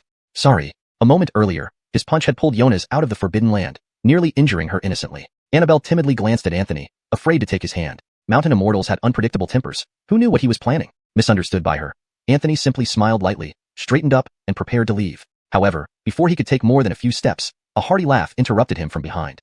"Is His Highness the Sacred Son heading to By Long Cave?" Anthony's steps faltered slightly as he turned his head slightly to see Lamar standing there with one hand extended forward and the other behind him, exuding an elegant demeanor as he smiled and said, "This is Lamar from Dragon Tiger Sect. I've long admired the Sacred Son's reputation, and indeed, your greatness lives up to the legends." Anthony raised an eyebrow, turning around and bowing respectfully. "Your praise is too kind. The name of Dragon Tiger Sect is equally renowned." Though he said this, Anthony muttered under his breath, "Nonsense Dragon Tiger Sect, never even heard of it. Probably just some small sect from some obscure corner."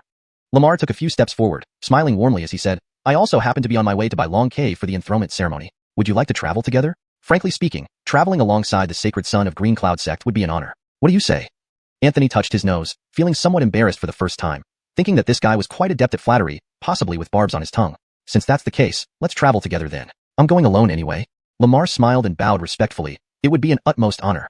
Anthony found this situation a bit unfamiliar. Inside Green Cloud sect, while he did have a certain amount of respect now, due to Jane's actions, most disciples still harbored grievances toward him. Lamar approached Annabelle, softly saying, "You will board the ferry with me shortly. I will arrange someone to accompany you." As Lamar spoke, two female disciples stepped forward and stood on either side of Annabelle. Anthony narrowed his eyes. This was getting interesting. Clearly, they were planning to force this mortal woman onto the boat. However, Anthony remained silent, knowing it was best not to jump to conclusions without understanding the full context. Just then, Annabelle suddenly stood up and turned her gaze towards Anthony. She bit her lip, mustering her courage to say, "Master Immortal, I have no prior connections with this gentleman. If I board the ship with him, I will surely lose my virtue and perhaps even my life. I beseech Master Immortal to save me. I am but a mere mortal, homeless and destitute, unable to offer any repayment. I swear here and now, if Master Immortal saves me, I will willingly serve you as a slave or maid for the rest of my life." With that, Annabelle bent her knees, tears welling in her eyes, and knelt on the ground, crying out, "Please, Master Immortal, save me." Chapter 64.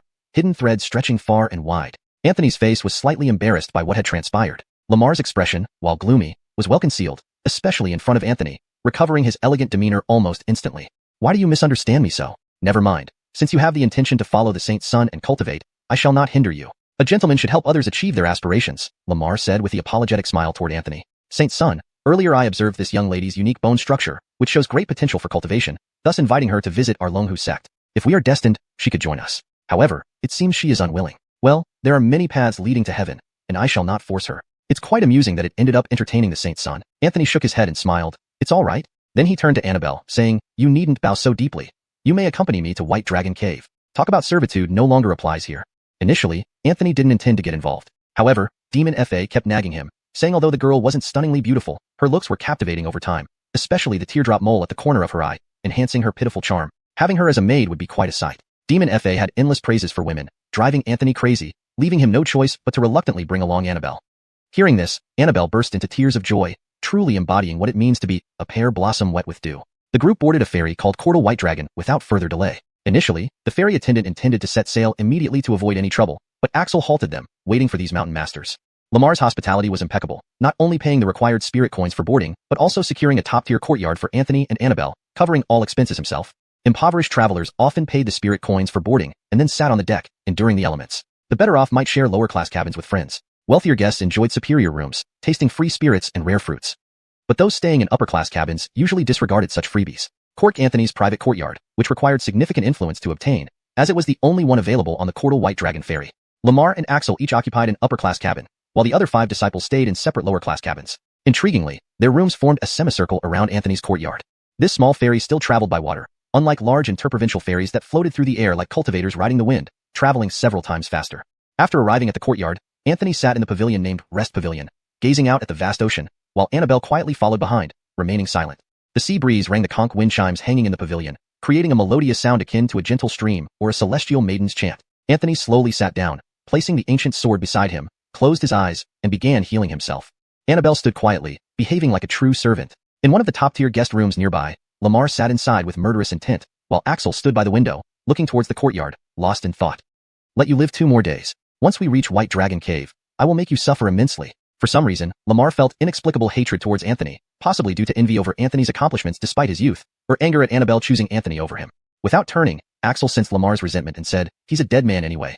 What good does it do you to lose your temper? Better focus on the task at hand. When done, Master Marion will reward you."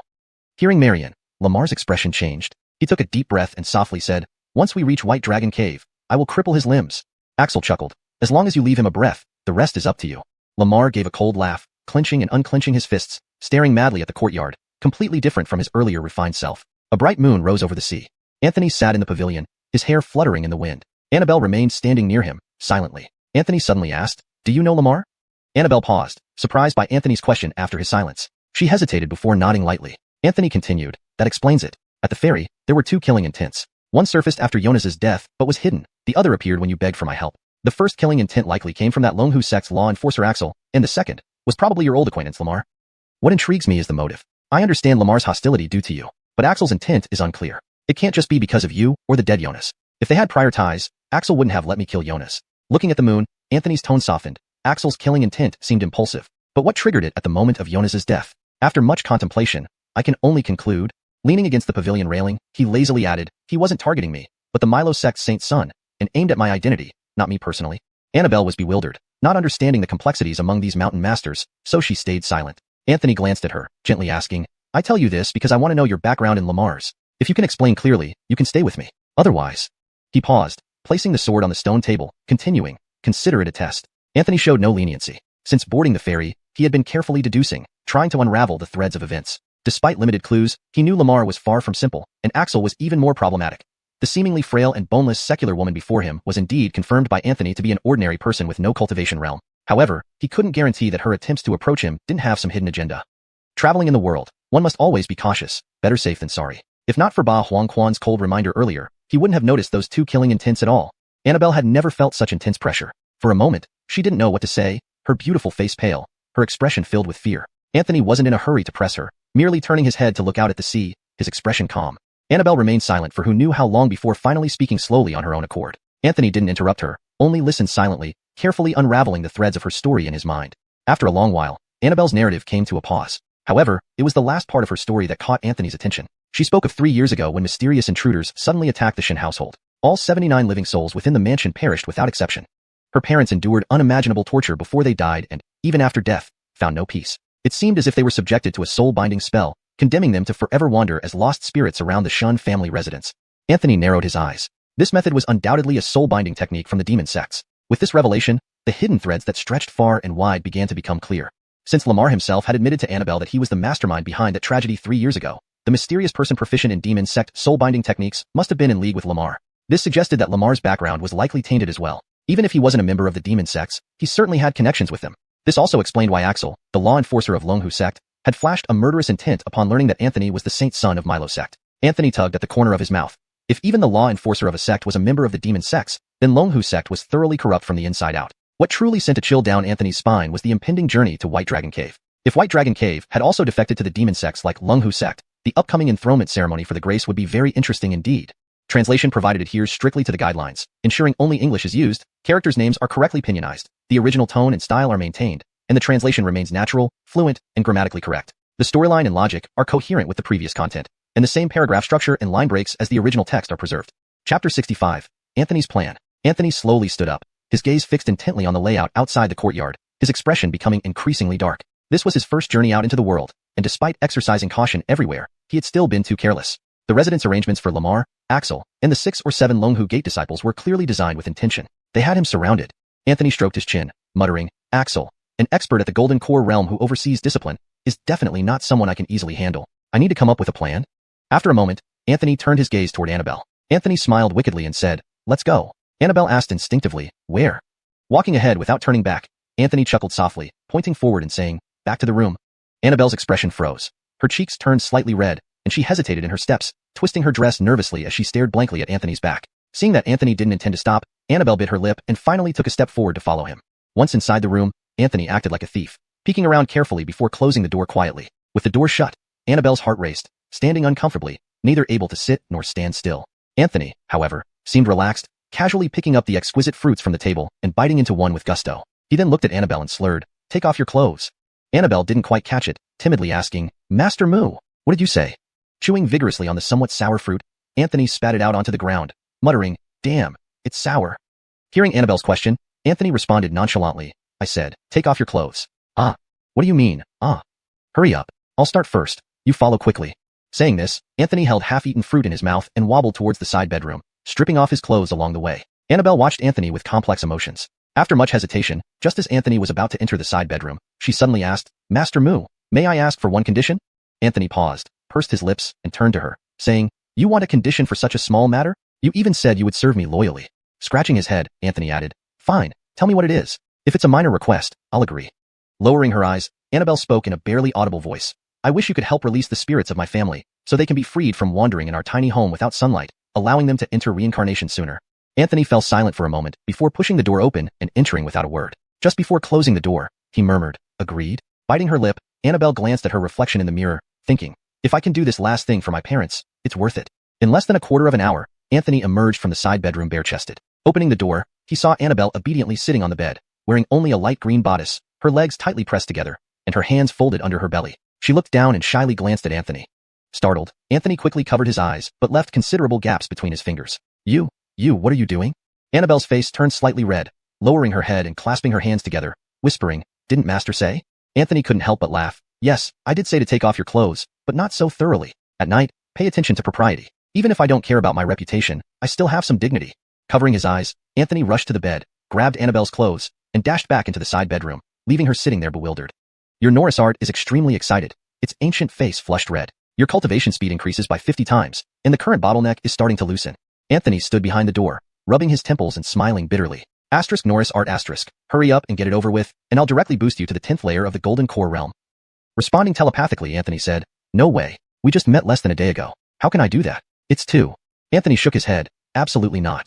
Asterisk Norris art asterisk. At least give her a second glance. It won't harm you. Anthony continued to shake his head. A man has principles. Asterisk Norris art asterisk. I'll help you break through the bottleneck and elevate you to the 6th layer of the Golden Core realm. Unacceptable. As a member of a noble family and son of Cortanguo's national general, this is highly inappropriate. Norris art gritted its teeth. Asterisk Norris art asterisk. All right, let's push you to the 7th layer of the Golden Core realm. That's my limit. Without hesitation, Anthony agreed. Deal.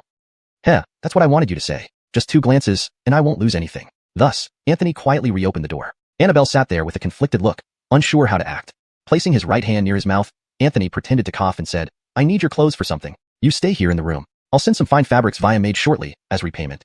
Rubbing his nose, Anthony approached Annabelle and gently patted her shoulder. The soft touch made Anthony's heart flutter, forcing him to quickly regain his composure. He said earnestly, don't overthink this. Everything will be fine after tonight. Turning away from the pitiful Annabelle, Anthony left the room, adding a simple restriction spell and walking quietly away. Before leaving, he added, no matter how loud it gets outside tonight, don't leave the room. Closing the door, Anthony set up some basic wards and walked off. Annabelle lowered her head. Her long, slender legs bent and pressed together on the bed. She hugged her knees and buried her face between them, her shoulders trembling, whether from crying or laughing was unclear. Your Norris art feels deeply satisfied. Its cultivation speed now boosted by 100 times. Current realm, 6th layer of the Golden Core realm. Your 8 Desolations fist looks down on the Norris art, finding its behavior despicable, leading to another argument between the two.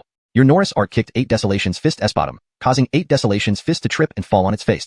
Asterisk 8 Desolations fist asterisk stood up and punched Norris art, sending it sprawling backward. The two wrestled again. A short while later, your flying sword technique became irritated by their arguing and slashed each of them with a sword dot. This quieted Anthony's mind, eliminating all noise. Feeling the chi flowing smoothly within him, Anthony indeed broke through to the 6th layer of the Golden Core realm, and his cultivation was steadily increasing. Though Norris art is an old lecher, it does keep its word. Even when beaten, it doesn't forget to cultivate. Respectable. Anthony cautiously checked around the courtyard until he found a secluded pond, changed into Annabelle's clothes, and used his transformation skill to make himself look exactly like her. Looking into the water, Anthony felt quite satisfied. This transformation skill really is remarkable and essential for trickery when traveling. Currently, Anthony's mastery allowed him to change his appearance and voice. If he could reach perfection, the transformation skill could create things out of nothing, and at ultimate perfection, he could truly transform everything. Even if it were to transform into a blade of grass, or a 10,000-foot golden dragon. The path is long and arduous. Anthony sighed to himself, then looked down at the small pond beneath his feet. He feigned the delicate posture of a young maiden, giving a courteous bow, which made him feel quite queasy. Anthony licked his lips, slowly extended his hands, rubbed his chest, and chuckled as he walked towards the distance. At the same time, he activated the breath concealment technique, hiding all traces of his cultivation. Lamar was currently sitting upright in his room, meditating in tranquility. However, the originally handsome and fair face was now emanating strange black mist from its orifices. Clearly, Lamar was not practicing the generation-old mantras passed down by the Longhu Gate, but rather a demonic cultivation technique. In no time, black lines began to appear on Lamar's face, squirming like thin, black worms under his skin. At this moment, a faint sound of footsteps interrupted Lamar's cultivation. With his 3rd layer Golden Core realm, Lamar could naturally hear even the slightest sounds outside the door, such as the light footsteps of a woman approaching. A bizarre smile curled up at the corner of Lamar's lips as he slowly opened his eyes. The black mist around him started to fade away gradually. Just as Lamar regained his original appearance, a knock sounded from the door. A playful smile appeared on Lamar's lips as he softly said, "Come in." The Annabelle, standing outside, lowered her eyes and gently pushed open the door, stepping into the room. Lamar glanced at Annabelle, chuckled, and asked, "What? Did His Holiness not keep you overnight? I begged him to kill you, but he refused." Lamar scoffed. "You think with your looks, a mere mortal woman can make him fall for you, thus making him an enemy of the Longhu Gate? Even if our Longhu Gate isn't as prestigious as the Milo sect, we still follow the old saying that more friends mean more paths. You are thinking too naively." Lamar finally stood up slowly, eyeing Annabelle teasingly. "So, you came here personally to kill me? Do you really believe I won't kill you? Or do you actually think you can kill me?" This translation maintains the original tone and style while ensuring the storyline remains coherent with the previous content. It uses only English, adheres to the provided guidelines, and keeps the paragraph structure and line breaks as in the original text. Chapter 66. Anthony's unrivaled within half a step. The moon hung over the sea, as if it were perched on the ship's prow. Someone stood at the prow, gazing up at the moon, his expression desolate. Others drank under the moonlight, their sleeves fluttering in the wind, with smiles playing on their lips. Elsewhere, there was a couple in bed, lost in passionate struggle, like deities engaged in a celestial battle. And someone else sat by the bed, weeping softly. Among these people, there was a woman gripping a miniature dagger in both hands, gritting her teeth. Lamar's expression was filled with disdain. He did not dodge or flinch, standing right before her. So, you can't make a move? Won't avenge your parents? Can you just forget all those lives taken at the Shin family residence? Annabelle's lips nearly bled from the biting pressure, and she asked tremulously, why? Why? Lamar responded mockingly with another question, followed by a sneer. A few mere mortals are dead, so be it. Do you even deserve to ask me why? Let me tell you, even the holy son of the Milo sect will soon die at my hands, and the Milo sect will ultimately perish. I am the one chosen by destiny. Lamar extended his right hand, a black flame suddenly rising from his palm. Strangely, this black flame felt icy cold rather than hot. Through the firelight, Lamar's face radiated madness. Annabelle's face turned deathly pale, stunned beyond words by Lamar's declaration. She could only point a finger at him, unable to speak. You. Lamar seemed to relish Annabelle's reaction. Clenching his fist slightly, the black flame in his palm instantly vanished. His gaze shifted from Annabelle to the window, where he looked at the moon and laughed coldly. Reputable sects. Huh, what a joke. When I first joined Longhu sect, how many treated me as a fellow disciple? Day after day, I was relegated to being a mere servant disciple in the back mountains, ordered around by everyone. Naively, I believed that if I endured for a few more years, I'd eventually become a true Longhu sect disciple. Then I wouldn't be an orphan Corton family boy without support or possessions anymore. But in the end, it was all nothing but a mirage. So I hated them, those high and mighty people. Therefore, I wanted them all dead, every last one of them. That's why I secretly joined the demonic sects. Since the heavens wouldn't save me, I would become a demon to transcend. Lamar's laughter grew more manic. I want everyone to bow down before me. Once this fairy reaches the White Dragon Cave, I'll cripple the Milo sect's holy son, and eventually, the Milo sect will kneel before our demonic sect. Suddenly, a cold voice interrupted. Cripple me? You think too highly of yourself? Lamar's pupils dilated instantly as he spun around, only to find that Annabelle was now standing right before him. The distance between them was merely half an arm's length. Lamar raised his hand immediately, flames blossoming in his palm as he struck toward Annabelle's forehead. But Annabelle merely tilted her head slightly, then stepped forward, her left hand grabbing Lamar's elbow while her right pushed upward. With a crack, Lamar's right arm snapped. Annabelle's expression remained unchanged as she took another step forward, her shoulder trembling before crashing into Lamar, causing him to spit out a mouthful of blood. With wide eyes full of disbelief, Lamar stared at Annabelle. Annabelle bent her knees slightly, thrusting her right elbow toward Lamar's chest. Lamar felt an irresistible force, like an imposing mountain, slamming into him. He spat out another mouthful of blood, hitting the wall and sliding down until he kneeled on the ground. The Eight Desolation's fist was domineering, its principle being relentless advancement until no one stood before it. Facing mountains, it shattered mountains. Facing rivers, it cut off the flow. Stomping feet cracked the earth. Raising heads shook the sky. Anthony excelled in close combat, willing to exchange injuries for victory. This fighting style was honed through countless battles with Yonas in the lawless land. As long as Anthony closed in, even martial artists one realm above him would have to kneel. Within half a step, Anthony was invincible. He chose this pure martial art route against Lamar because using spells was inconvenient here. Any surge of inner spiritual energy could alert Axel, who was at the gold core stage. Moreover, Anthony's foundation as a second-stage martial artist was solid and approaching a bottleneck. A few more battles might allow him to break through smoothly. Annabelle gently wiped her face, finally revealing her true appearance. Anthony cracked his neck and chuckled. Not much of a fighter? Kneeling on the ground, Lamar coughed up several mouthfuls of blood, lifting his head with difficulty to see Anthony's slightly amused face. Lamar's expression darkened. Spitting blood onto the ground, he smirked hoarsely. No wonder you're the Milo sect's holy son. Indeed impressive. Anthony continued to look at Lamar with amusement, twirling the miniature dagger in his right hand. Lamar's expressions shifted, doubt, unwillingness, anger, and finally, he sighed in resignation. Seeming to resign himself to fate, Lamar fell backward, sitting on the ground as if he had shed all defenses. But then, Anthony's dagger flew from his hand, stopping just an inch away from Lamar's forehead. Anthony whispered, "These petty tricks against me? You think too simply." It turned out that although Lamar appeared to have given up, he had secretly grasped a jade pendant at his waist. This jade pendant was undoubtedly no ordinary item, likely a communication device used by cultivators to contact each other within 100 miles. Lamar must have intended to use it to secretly communicate with Axel, but he was just a fraction of a second too late. Anthony asked, "Do you want to live or die?" Lamar released the jade pendant and placed his hands in front of him, smiling. "If I say I want to live, will you let me? If I say I want to die, will you really kill me?" Anthony smiled. "You're quite confident? You think I won't kill you?" Lamar replied, "You want a lot of information. Of course you won't kill me. But if I spill everything, I won't be far from death." Anthony snapped his fingers. The dagger sliced Lamar's arm and then spun back into his hand. Anthony said, "Since you're part of the demonic sects, you must have heard of their sun poison and golden extinction pill. This dagger is coated with poison that I created by fusing those two poisons. Its toxicity needs no further explanation, does it? Lamar's expression changed abruptly. Looking at the wound on his arm, sure enough, it was festering, black blood streaming. You, the esteemed holy son of Milo sect, actually resorts to such despicable means. Anthony shrugged. Come now, these two poisons are secret techniques of your demonic sections. Why should it be considered despicable just because I use them? Narrow-minded, very narrow-minded. Lamar seethed with rage, feeling weak and his spiritual energy thinning. Actually, this wasn't a mix of the two poisons created by Anthony, but rather a poison derived from his understanding during his first yin-yang encounter with Jane in Toxic Demon Scripture. However, this scripture was later consumed by mountain-moving technique, evolving into a passive toxic demon effect. This toxic demon effect, though not fatal, continuously consumed spiritual energy until it was entirely depleted.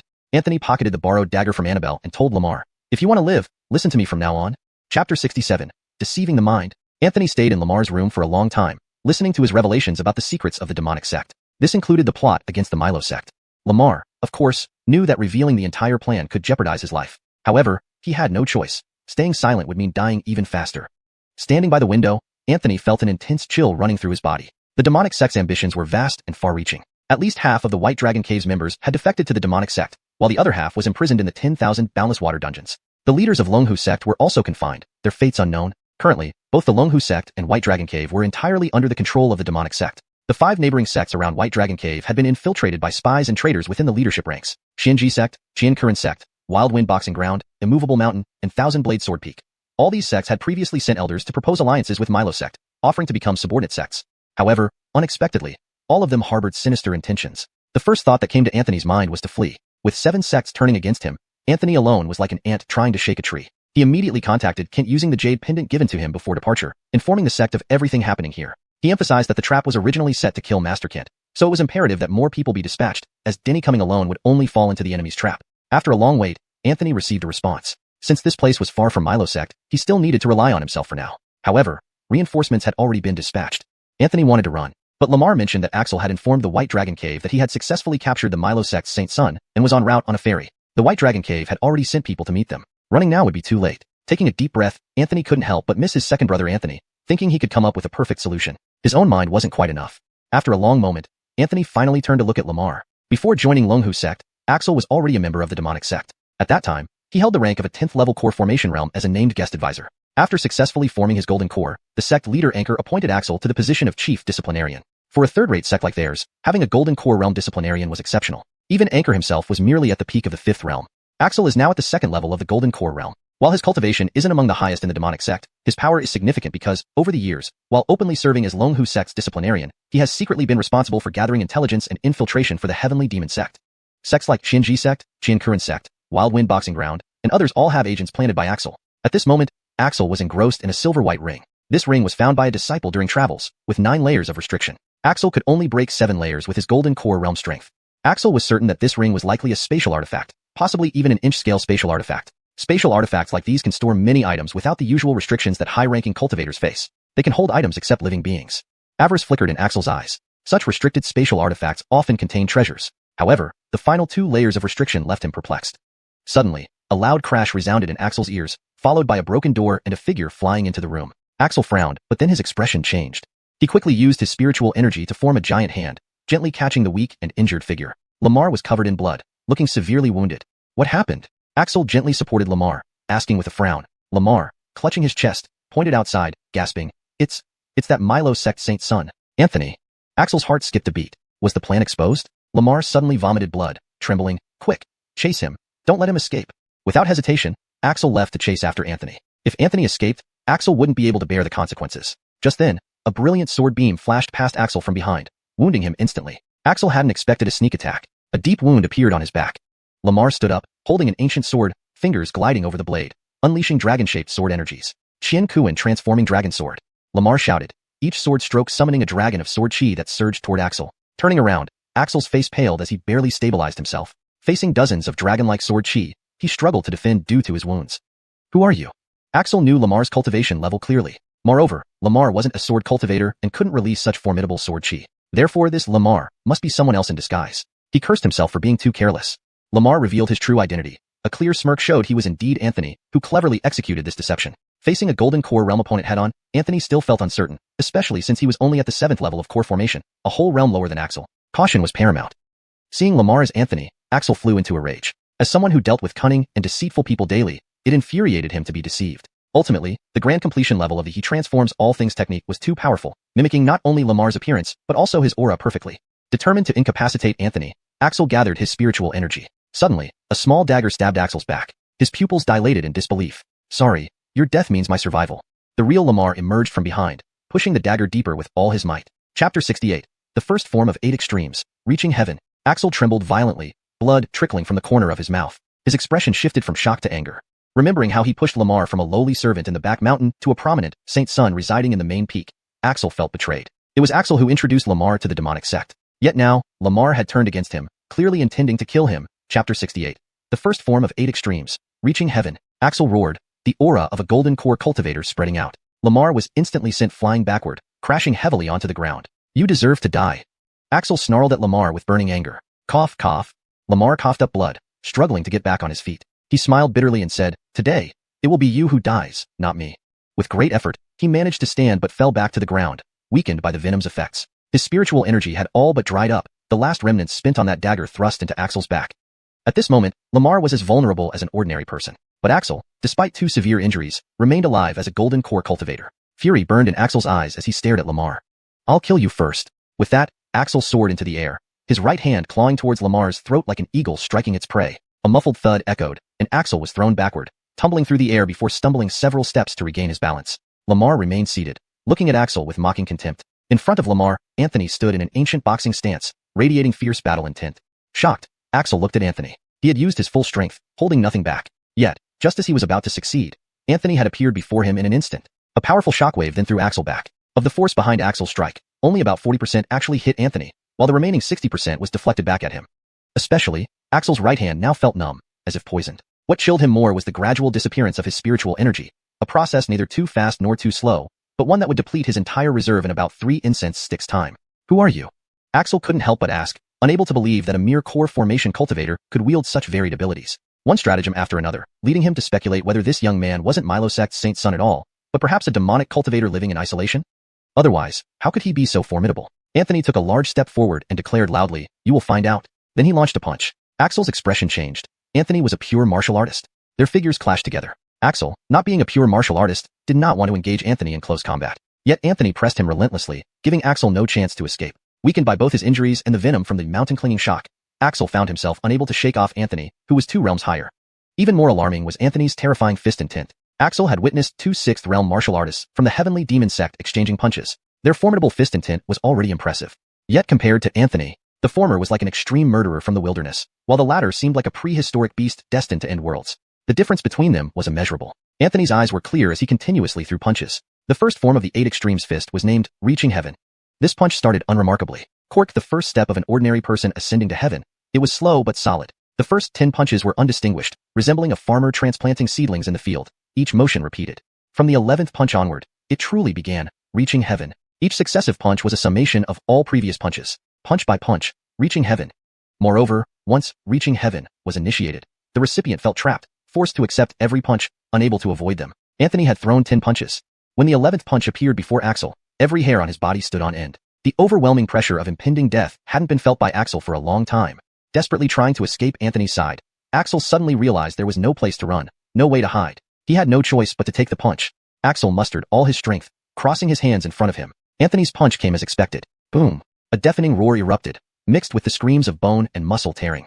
Axel was sent flying dozens of meters away, spitting blood profusely, looking utterly dejected. But fear and horror filled his eyes. Axel had completely lost the will to fight Anthony. All he wanted now was to escape. Before he even touched the ground, Axel's blood ran cold. Anthony had appeared behind him without warning. Realizing the situation was dire, Axel had no recourse. Anthony focused intently and threw another punch. It struck Axel's injured back, driving him from midair into the ground with the force of a meteor, creating a deep crater. Without stopping, Anthony followed up, landing another punch to the back of Axel's head. Axel's skull exploded, his body bouncing twice on the ground. Blood splattered Anthony's face. From a distance, Lamar watched this scene, swallowing hard. If it had been him receiving those punches, he would have died by the 11th punch. Though Axel had also died, he had managed to endure 13 punches. Anthony wiped the blood from his face. His brows furrowed. He had broken through to the 3rd level of martial artist, the Quicksilver realm. However, Anthony discovered that under his current strength, he could only throw 13 punches with reaching heaven, without revealing his full power. After 13 punches, his hands were bloody and raw. If he attempted the 14th punch, Anthony's hands would be stripped of flesh. 15 punches would break bones and sinews. 16 punches would snap arms. There was no 17th punch. At Anthony's present level, 16 punches was his limit. After 16 punches, only death awaited him. But Anthony was confident that 16 punches could exchange lives with a second-level golden core cultivator. Trading injury for life. Chapter 69. The first set of armor in the world. Your mountain moving technique has benefited greatly from Axel's shock before his death, experiencing a significant breakthrough. Current proficiency. 1% of supreme perfection. Your transformation of all things has absorbed deeply the resentment of Axel as he died, significantly boosting its proficiency. Current proficiency. 1% of transcendental state. These two techniques were notably enhanced after this battle. However, Anthony couldn't bring himself to smile because this ferry would dock in approximately 2 days. The people from White Dragon Cave should also be arriving soon, probably within a day. Anthony sighed softly, wondering if this was a case of barely escaping from one danger only to fall into another. Just thinking about it made him angry again, and he kicked Axel's headless corpse once more. This old villain truly deserved his fate. When Anthony kicked Axel's body, it flipped over, and his eyes were immediately drawn to the ring on Axel's hand. This silver-white ring remained unscathed despite the intense battle. Anthony squatted down and slipped the ring off. Good thing. 5 elements law. It's passable. Passable? How is it passable? Why can't I open this thing? Anthony muttered to himself as he crouched on the ground. 5 elements law. It's just a small spatial object. In the past, I wouldn't have given such items a second glance. Spatial object? Anthony was startled. He had heard of these space-related treasures, which always had high value and were rare. A smile finally appeared on Anthony's face. Guess it wasn't for nothing, but this item seems to have a restriction. Can you help me unlock it? Anthony was eager to see what treasures lay inside this restricted spatial object. 5 elements law. I can, but... Anthony rolled his eyes. Okay, I know. No talk about beauties until we get off this ferry. 5 elements law. Do we have a deal? 5 elements law. All right then, watch carefully. Instantly, a ray of light bloomed from the ring. Anthony immersed his consciousness in it, and he was surprised by what he saw. Inside this spatial object, there were various pills emitting a faint fragrance. There were Spirit Foundation pills, which could assist cultivators in increasing their chances of successfully laying their foundation. Jade White pills, specifically used to treat internal injuries. The quality of these pills generally determine their price and efficacy. The Jade White pills inside this spatial object were of top-notch quality. Then there were Soul Recovery pills, extremely rare and effective for cultivators with damaged souls or severe injuries. Finally, there was an Ancestral Soul pill. This pill was priceless as it aided cultivators transitioning from the 3rd realm to the 4th soul realm, significantly increasing the success rate. Inside the spatial object, there were 99 Spirit Foundation pills, 99 Jade White pills, 10 Soul Recovery pills, and 1 Ancestral Soul pill. Anthony's mouth nearly dropped open in amazement. Wealthy indeed.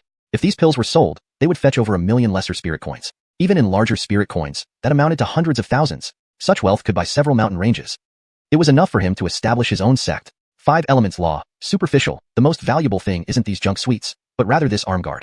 You mean this ugly rusted metal? If you hadn't mentioned it, I would have thought it was just some discarded trash. Anthony glanced sideways, teasingly speaking. He shouldn't blame Anthony for judging by appearance. This arm guard really didn't look like much, completely rusted and unremarkable.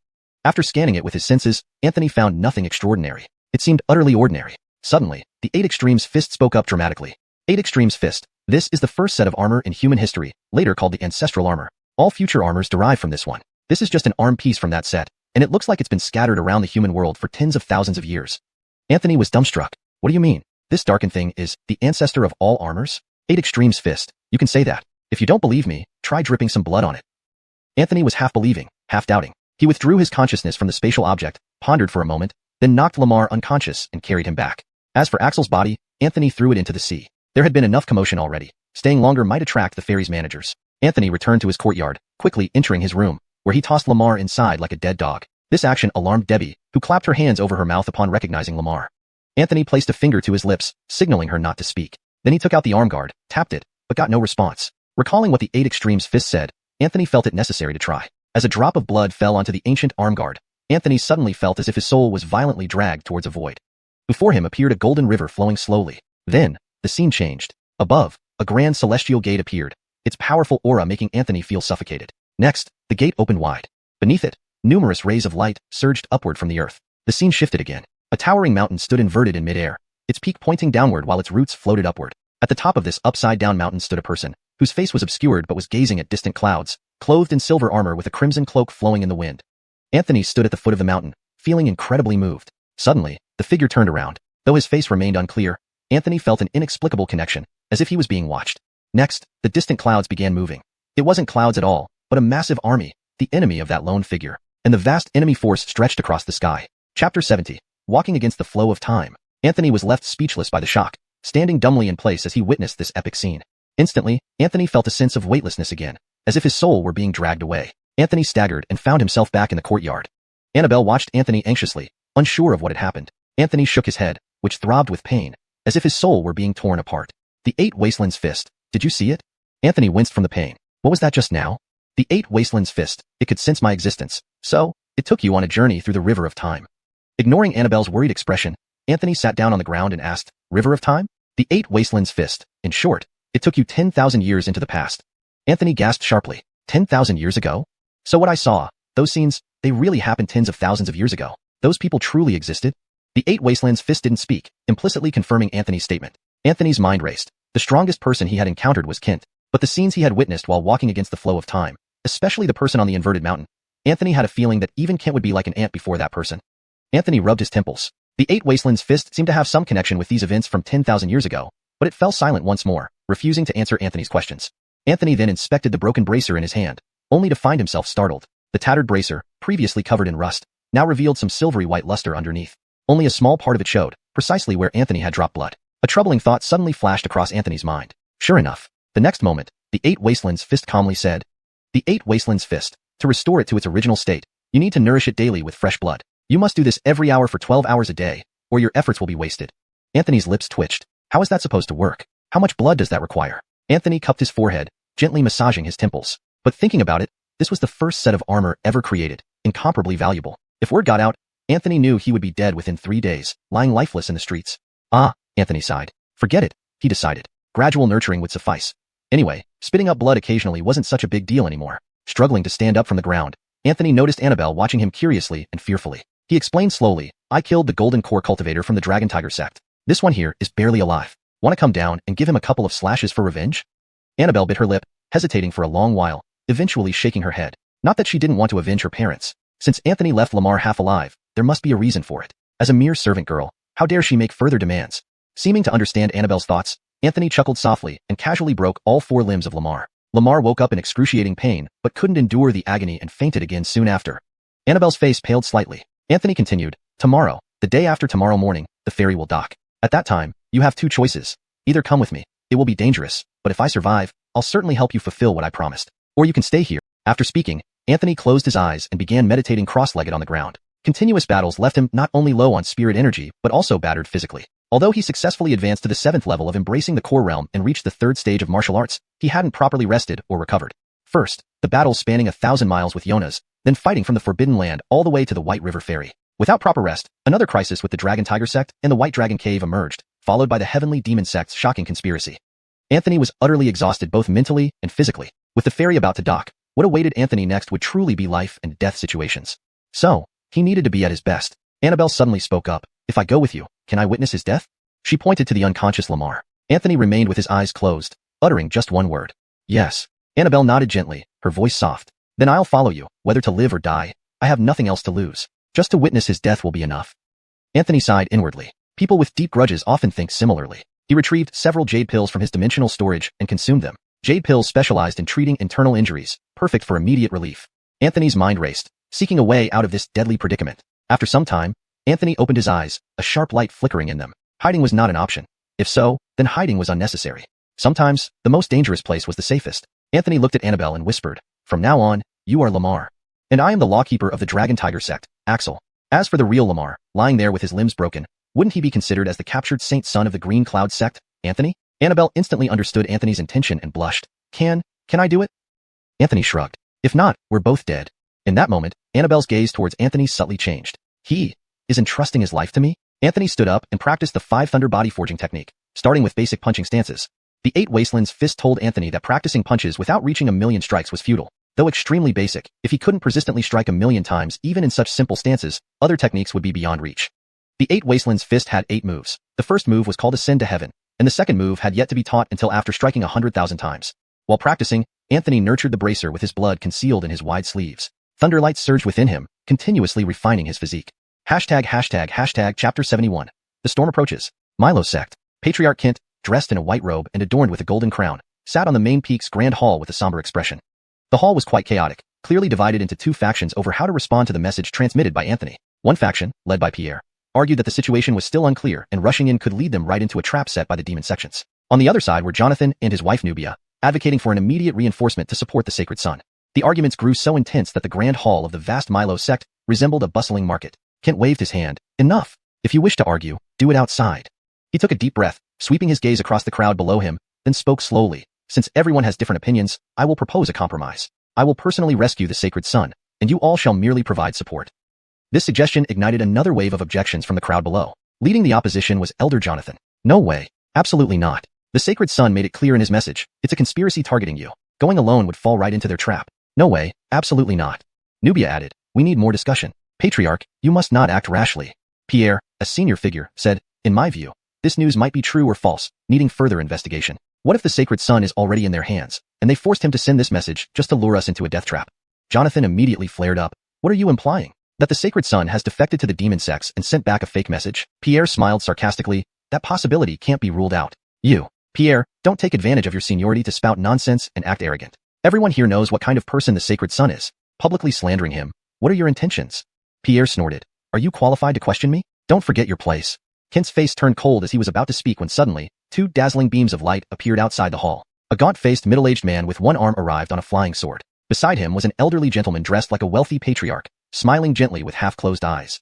Kent was somewhat surprised by their appearance. The one-armed middle-aged man was Hobie, the headmaster of Changha Sword Sect and a spirit transformation stage sword cultivator. The elderly gentleman in the wealthy attire was none other than Blue, the grand elder of Jotian Sect and a spirit incarnation stage cultivator skilled in talismans. The little girl who despised Anthony, Quinlan, was actually Blue's granddaughter, originally named Chi Fengwu. Kent stood up and laughed aloud. It's been a long time since we last met, old friends. You didn't show up at our dual saint ceremony last time, yet you have leisure today?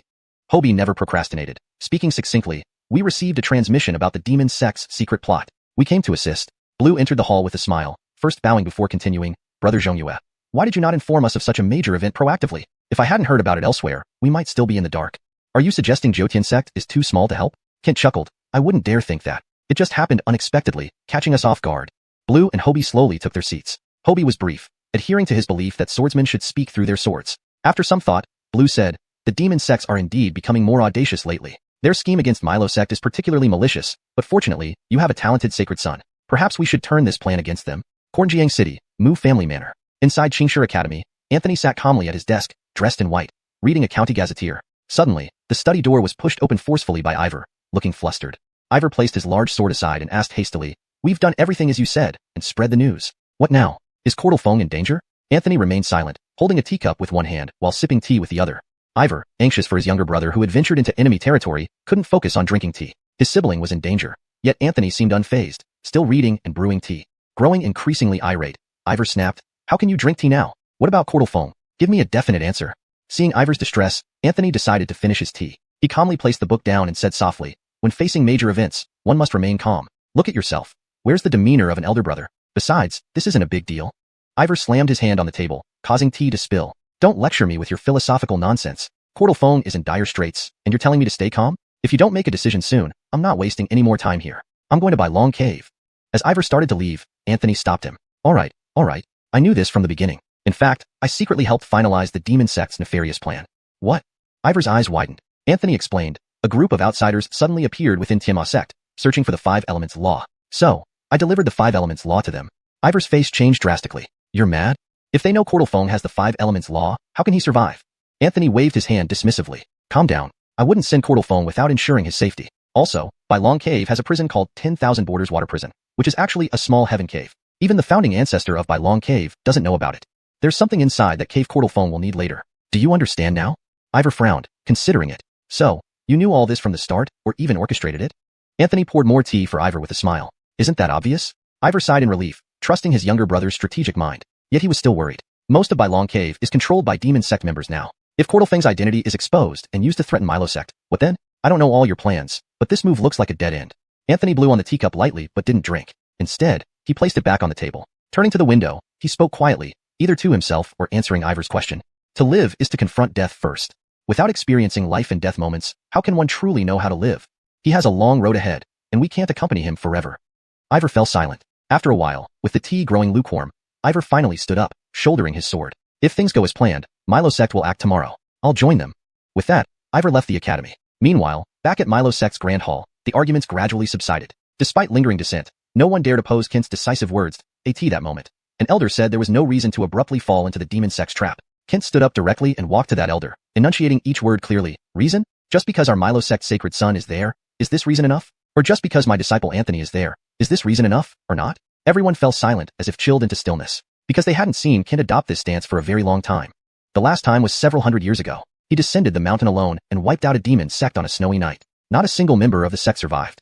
The hall grew eerily quiet. The gravity of Kin's words left everyone speechless. His determination and resolve were palpable, reminding them of his legendary past. A past where he had acted decisively and ruthlessly in defense of the sect. Chapter 72. The ferry arrives at shore. The ferry has been sailing for many days, and the massive island in the distance is now faintly visible. By the time the sun rises, the ferry should arrive at the White Dragon Cave pier. Edits made. Removed non-English characters, adjusted phrasing for natural fluency. That island is shrouded in natural miasma. Although it doesn't cause much harm to the human body, it can isolate some senses. For example, anyone standing on the ferry would find it difficult to clearly see the true appearance of the enormous island, as if a thin veil were covering the entire place. Even using divine sense to investigate, one would find that once their consciousness enters the miasma, it feels like sinking into quicksand, sometimes even less clear than what the naked eye can see. Moreover, the higher one's cultivation level, the fuzzier the divine sense exploration becomes. Unless one reaches the reversion to emptiness realm, the natural miasma will block most divine senses. Anthony and Annabelle naturally stepped out of the courtyard. Anthony wore the same attire as Axel, standing at the prow with his hands behind his back. Annabelle wore a loose robe, remaining silent, hidden in the darkness. Both had used the Hawa Wanwu technique to change their appearances into those of Axel and Lamar, respectively. They also concealed their auras completely with the concealment technique. As for the real Lamar, both his hands and legs were broken, leaving him incapacitated, even unable to speak. Anthony was waiting. He believed it wouldn't be long before someone from White Dragon Cave would come to greet them. He instructed Annabelle to talk and observe less, but listen more. Any slip-up could mean life or death. Sure enough, before they approached the dock, two beams of light from the sky were heading straight for the ferry. Anthony narrowed his eyes. They're here. Annabelle's palms were filled with sweat, involuntarily leaning closer to Anthony. The two who came to greet them were named Carson and Burl. Both were guardians of White Dragon Cave, cultivators at the Golden Core realm. Their other identity was that of the black and white messengers of the demon sect. Of course, compared to Axel, who handled espionage work, these two were considered juniors. Anthony still stood with his hands behind his back, not moving forward to welcome them. They arrived by wind, respectfully bowed, then asked telepathically, was the Cortez indeed captured alive by Elder Josh? Anthony replied telepathically, indeed, he was captured at the White River Ferry. I feared this little thief might escape en route, so I broke his limbs. He's currently in a courtyard. The two rejoiced. This was a major feat. Elder Josh, please lead the way. Let's see the famous Cortez. During the last visit of Lynette, she attended the Milo sect's dual holy hall where the newly crowned Holy Son made headlines. Not only did he kill the demon sect's newly appointed Holy Son, but he also revealed Lynette's female identity, which caused quite a stir.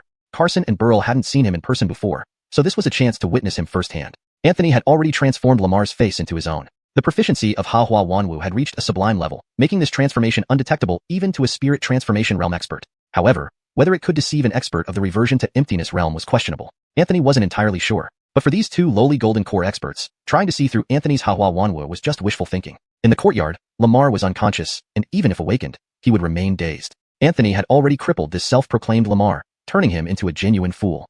Carson stroked his chin, muttering, he doesn't seem extraordinary, does he? Burl laughed heartily. Brother Chen, you say? If he had 3 heads and 6 arms, he might fit better as our sect's holy son. Anthony sneered inwardly. If I had 3 heads and 6 arms, I'd kill all of you first. Carson shook his wide sleeves, smiling. Elder Josh truly achieved a great feat this time. The sect leader will certainly reward you richly. Maybe even bestow the Holy Maiden on you. Burl nodded. I think that's possible. Elder Josh, if you rise in rank, don't forget about us 2 old friends. Anthony smiled lightly. Of course. But inside, he wondered why the Holy Maiden of White Dragon Cave had such a weak presence. To simply give her away? Finally, the ferry arrived at the shore. The 4 people slowly disembarked. Elder Josh, should we return to White Dragon Cave first, or go see those Milo sect disciples in the water dungeon? This question shocked Anthony. Other Milo sect disciples besides himself were here? He quickly regained composure and said calmly, let's return to White Dragon Cave first, then go to the dungeon. The Holy Son will be imprisoned with those remaining rebels. Once the ceremony begins, we'll publicly expose the rebels. Burl agreed. Good idea. We'll return to White Dragon Cave. Elder Josh must be exhausted from the journey. There will be important guests during the ceremony in a few days. You will need to receive them. Anthony asked subtly, important guests? Who are they? I haven't heard of anyone coming. Burl whispered, we just received news. When you sent word about capturing the Holy Son, they replied immediately, saying someone important is coming. Rumor has it, they're not from our sect but another region. Details are beyond what we can know. Anthony frowned. Unusual situations often have sinister motives. He initially thought Lynette would appear during the ceremony, but it was someone from elsewhere. However, that was good since Lynette had seen him in person. If she were really there, she might expose him. That would be certain death. He needed to escape soon. But with White Dragon Cave surrounded by sea, heavily fortified, Anthony couldn't decide where to flee. Now he could only hope Milo sect acted fast. This fake Axel probably wouldn't last long. Speaking of which, they arrived outside the entrance of White Dragon Cave. Below Anthony's feet was a cliff, with raging rivers below. On the opposite side was a towering waterfall. To enter, one must cross this waterfall via 9 iron chains, directly reaching White Dragon Cave. Carson and Burl led the way, with Anthony following closely. Just a few steps in, Anthony suddenly realized Annabelle hadn't moved. Oh no! Anthony forgot that Annabelle was untrained. The steep cliff and constantly swaying chains in the wind naturally intimidated her. Chapter 73. The Myriad Boundaries Water Dungeon. Carson and Burl had been walking on the iron chain bridge for some time. Looking back, they saw Anthony and Annabelle hadn't continued forward. They couldn't help but ask, Elder Josh, what's wrong? Why aren't you moving? Anthony waved his hand. Nothing serious, you two can go ahead. Escort that Milo sect Saint Son to the main hall for strict supervision. Lamar was injured earlier. His old ailment has flared up again. Let me examine him. Carson and Burl suddenly understood. It must be from capturing that Milo sect Saint Son earlier. The hateful Milo sect. Thinking of this, Carson and Burl each kicked the unconscious Lamar while cursing under their breaths. As the two entered beneath the hanging waterfall, Anthony finally sighed in relief. If these two stubborn fools hadn't left, it would have been a problem. Annabelle might have been exposed, forcing Anthony to act violently. Anthony turned around and asked, "Can we move now?" Annabelle nodded, but then shook her head. This 1,000-foot cliff was truly terrifying. She really couldn't bring herself to take another step. Anthony sighed, lightly tapped his foot, and instantly appeared next to Annabelle. Then he directly picked her up in a princess hold. Annabelle let out a startled cry, but before she could speak, Anthony had already started walking swiftly on the iron chain bridge.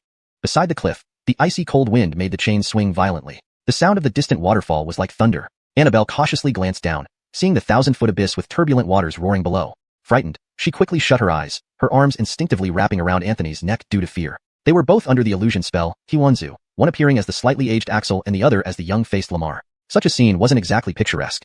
Fortunately, no one was around. Otherwise, they would have caused quite a few goosebumps. Approaching the waterfall, Anthony leaped lightly, instantly crossing over it. Inside was merely a stone-walled passage. It was slightly damp, and both walls were carved with murals depicting the life story of White Dragon Cave's founding ancestor. Anthony didn't have time to study the murals closely. He gently placed Annabelle on the ground and asked, "Are you okay?" Annabelle's face was slightly flushed, and without a word, she glanced at Anthony secretly before quickly looking away and shook her head, indicating she was fine. Anthony nodded. "Let's continue then. Don't forget what I told you. Talk less, observe less, and listen more." The two walked along the stone-walled passage until they reached a place where faint sunlight penetrated after about half an incense stick's worth of time. At the end of the passage, the light grew intensely bright. Anthony squinted and walked forward. Once the blinding light faded, they stood at the exit of the passage. Indeed, there was a different world within. Ahead lay a vast expanse of green mountains and clear waters, the dense celestial energy making it resemble a utopian paradise. Even Anthony couldn't help but marvel. The celestial energy here rivaled that of the Milo sect. The only drawback was its smaller size. The lush scenery filled with birds and beasts had unfortunately become prey to the demonic sect. Anthony took a deep breath and led Annabelle along a suspended wooden bridge connecting the waistlines of two peaks. Carson and others must have gone to the main peak. The matter of how to handle the Milo sect Saint Son would need to be temporarily arranged by them, since the heavenly demon sect had yet to send someone. However, that wouldn't be long. As Carson and Burl mentioned, someone significant should arrive tomorrow. Suddenly recalling what Carson said about the Milo sect disciples in the Myriad Boundaries Water Dungeon, Anthony pondered who else besides himself would travel such a great distance here. Having encountered them, he couldn't stand by idly. He couldn't let them call him Saint Son in vain. Regardless, I must save them. Anthony made up his mind to rescue every last disciple, be they outer or service disciples. Before long, they arrived before the Ancestor Hall of White Dragon Cave. Typically, important matters were discussed either in the main hall or the Ancestor Hall. However, it was laughable that though portraits of the founding ancestor and previous sect leaders still hung on the walls, not a single White Dragon Cave cultivator sat below, replaced entirely by members of the demonic sect or defectors from the White Dragon Cave. Anthony paused briefly as he entered the Ancestor Hall, which was filled with people sitting on both sides in immortally carved wooden chairs. 5 on the left, 5 on the right, with the main seat and the secondary seat unoccupied. Anthony was to sit in the secondary seat, while Annabelle had no assigned seat. Despite being the holy son of Longhu Gate, even in the eyes of demonic sect followers, he was still considered insignificant, despite joining the heavenly demon sect, due to his weaker power base. Anthony slowly walked to the secondary seat, with Annabelle standing respectfully behind. Seeing Anthony finally seated, one person said, "Elder Josh, congratulations. This major achievement will surely earn you the Patriarch's favor." Anthony smiled. "You flatter me. We all contributed greatly to this success. I dare not claim it all for myself." Internally, however, Anthony cursed, "A bunch of old turtles. Wait till I dispose of you all soon. You think I'd boast about myself to you dogs?" For a moment, the Ancestor Hall was filled with flattering voices, all hoping to gain credit for Anthony's accomplishment. After a while, someone spoke slowly, "Elder Josh, will there be any mistakes concerning the Milo sect Saint Son? If it turns out to be a misunderstanding, when the significant figure from the heavenly demon sect arrives tomorrow, won't we be blamed?" Everyone fell silent, and then another added, "Indeed. Why don't we use our demonic soul extraction technique to check, to prevent any errors? If it is indeed the Milo sect Saint Son, we might also uncover many secrets of the Milo sect, achieving both goals." Anthony sneered internally, "By the time you guys remember this, I'll already have set a trap for you." He calmly replied, "Gentlemen, there's no need to worry. I've already thoroughly examined his soul memory. He's undoubtedly the Milo sect Saint Son. However, this fellow is resilient. Before I could extract valuable information, he tried to self-destruct, preferring death to capture. Although I managed to stop him using secret techniques, his soul memories are now fragmented. Any further soul extraction methods will likely kill him. If the heavenly demon sect blames us. Anthony left his sentence unfinished, letting the implications sink in. The demonic sect members in the ancestor hall furrowed their brows, pondering. Pausing again, Anthony added, "There's no need for excessive concern. Not only is everything foolproof, but even if something happens, I'll take full responsibility." Upon hearing this, everyone in the White Dragon Cave ancestor hall sighed in relief and praised Anthony once more. Satisfied that the timing was right, Anthony casually asked, "Who is currently imprisoned in the Myriad Boundaries water dungeon?" "I plan to confine the Milo sect Saint Sun there before the heavenly demon sect dignitary arrives, to await his personal questioning." Chapter 74. A practically unsolvable prison. Anthony silently waited for further information. He needed to know who exactly was imprisoned in the 10,000 territory water dungeon. If possible, this water dungeon could be a way out. Sure enough, as soon as Anthony asked, one of the Cult of Evil's cultivators responded, "The water dungeon houses prisoners from other sections. So-called righteous sects fell so easily. They were all cowards." Another cultivator gave a more balanced opinion, not entirely true. Take the sect leader of Shwani sect, Vanessa, for instance. She is an apex nascent soul realm cultivator. When our cult seized the Shwani sect, everyone else surrendered without a fight except for her. She fought until the end before we captured her alive and imprisoned her here. Also included was Curtis, the sect leader of By Long Cave. Another apex nascent soul cultivator. He had been unaware of the infiltration by the Cult of Evil until it was too late to save his sect. Several loyal elders and disciples, along with Curtis, were now in the 10,000 territory water dungeon. The same went for Anchor, the leader of the Dragon Tiger sect, and many of his loyal followers. Additionally, anyone holding real power in other sects who did not join the Cult of Evil was either killed in battle or captured. Carson added, "Inside the water dungeon, there's also Chinkuan sect's Grandmaster Reese, a sword cultivator at the second layered nascent soul realm. Chinkuan sect was incredibly steadfast. No one within their sect betrayed us. They all perished fighting to the last man, leaving only Reese as our prisoner." Burl also chimed in, "We've also imprisoned Reed, the patriarch of Raging Wind Boxing Field, who's a 6th realm martial artist. He had recently broken through but hadn't consolidated his strength yet. He was ambushed and gravely wounded by his own elders before we captured him. Additionally, there are 2 others, Emmanuel, the head of Thousand Blade Mountain, an apex nascent soul sword cultivator known for his cunning sword skills, and Een He, the supreme elder of Impassive Mountain. Although he's at the transformation realm, his talent lies in forging swords rather than combat." Anthony listened to their recounting calmly, but inwardly he was deeply disturbed. These sects had been completely overtaken by the Cult of Evil, leaving disciples dead, injured, or turned into traitors who switched allegiances. After a moment of contemplation, Anthony asked, "I heard that a few Milo sect disciples are also imprisoned here. Have you made any significant discoveries?" Carson smiled. "Not much progress. Those disciples remain stubborn even under intense torture, refusing to reveal anything. We plan to use soul-searching techniques. Elder Josh can join us if interested." Within his sleeves, Anthony clenched his fists tightly. He then smiled indifferently. "That would be wise. Let's lock up Milo sect's sacred son together." Finishing, Anthony stood up first, followed by the others who slowly left the ancestor hall. Anthony slowed his pace and gradually fell behind. The 10,000 territory water dungeon, By Long Cave's most notorious prison, might as well be the most insurmountable jail in Eastern Glory Province. This place constantly devoured cultivators' spiritual energy. Even martial artists would find their vigor continually depleted, making survival nearly impossible. Most terrifyingly, regardless of cultivation level, even a transcendent realm powerhouse, their essence would be drained away bit by bit until death. The rate at which the dungeon absorbed spiritual energy resembled a rule. 2 cultivators, one at the Golden Core realm and another at the Transcendent realm, locked up simultaneously would lose their internal energy at the same speed. Lower realms experienced slower dissipation, higher realms faster. Given the Cult of Evil's intent to trap Kent, direct confrontation wasn't viable. With Kent's formidable powers, killing some adversaries before his demise was effortless. Thus, luring him into the water dungeon was the plan, to weaken him until his fall was inevitable. Once inside, waiting quietly as his power drained would dismantle Milo's sect. Without a leader, disarray would render them vulnerable. Hence, the horror of the water dungeon alone could deter any opponent. About a quarter of an hour later, they arrived at the entrance of the water dungeon, a calm lake shimmering under the sunlight. The shore was lined with tall grass and colorful flowers. It looked less like a dungeon and more like a tranquil retreat. Anthony, puzzled but silent, watched as Carson and Burl produced water-repelling talismans that merged into one. Suddenly, the serene lake started rippling and parted down the middle, revealing a descending stone staircase beneath. Following the group down the steps, Anthony counted each step until the final 999th step. At the bottom lay a semi-transparent water curtain. Gently touching it, Anthony discovered he could pass through effortlessly. Entering, the interior was vast. It resembled a giant natural cave with faint white stalactites illuminated softly. The floor was covered in ankle-deep water. Advancing further, Anthony saw an unnerving sight. In distant pools divided naturally, red mist arose. Within the mist, human figures appeared, restrained by iron chains and looking weary. The red mist was their life force being forcibly extracted by the dungeon. Once their spiritual energy was gone, the dungeon consumed their vitality, blood, and flesh, dissolving everything into the small pool of water. Translation note: maintaining paragraph structure and coherence while adapting sentence structure for fluency in English. Chapter 75. Reunion in the Water Dungeon. Anthony couldn't help but frown when he saw some floating white bones in one of the water pools. These people had been dead for who knew how long. The group paused and Carson whispered, "We've arrived." Anthony squinted to see familiar figures in a nearby water pool. His pupils constricted immediately. In that pool were 3 people, with one in the middle having long hair, an emaciated figure, and a face sharp as if cut by a knife. Despite being reduced to a prisoner, his eyes were like those of a hawk. Denham from the Green Cloud sect, a direct disciple of Elder Emmett. Denham had always disliked remaining in the sect to cultivate and preferred traveling down the mountain. He made an appearance during Anthony's and Jane's dual canonization ceremony last time. Originally, he had a very poor opinion of Anthony, but later events changed his attitude significantly.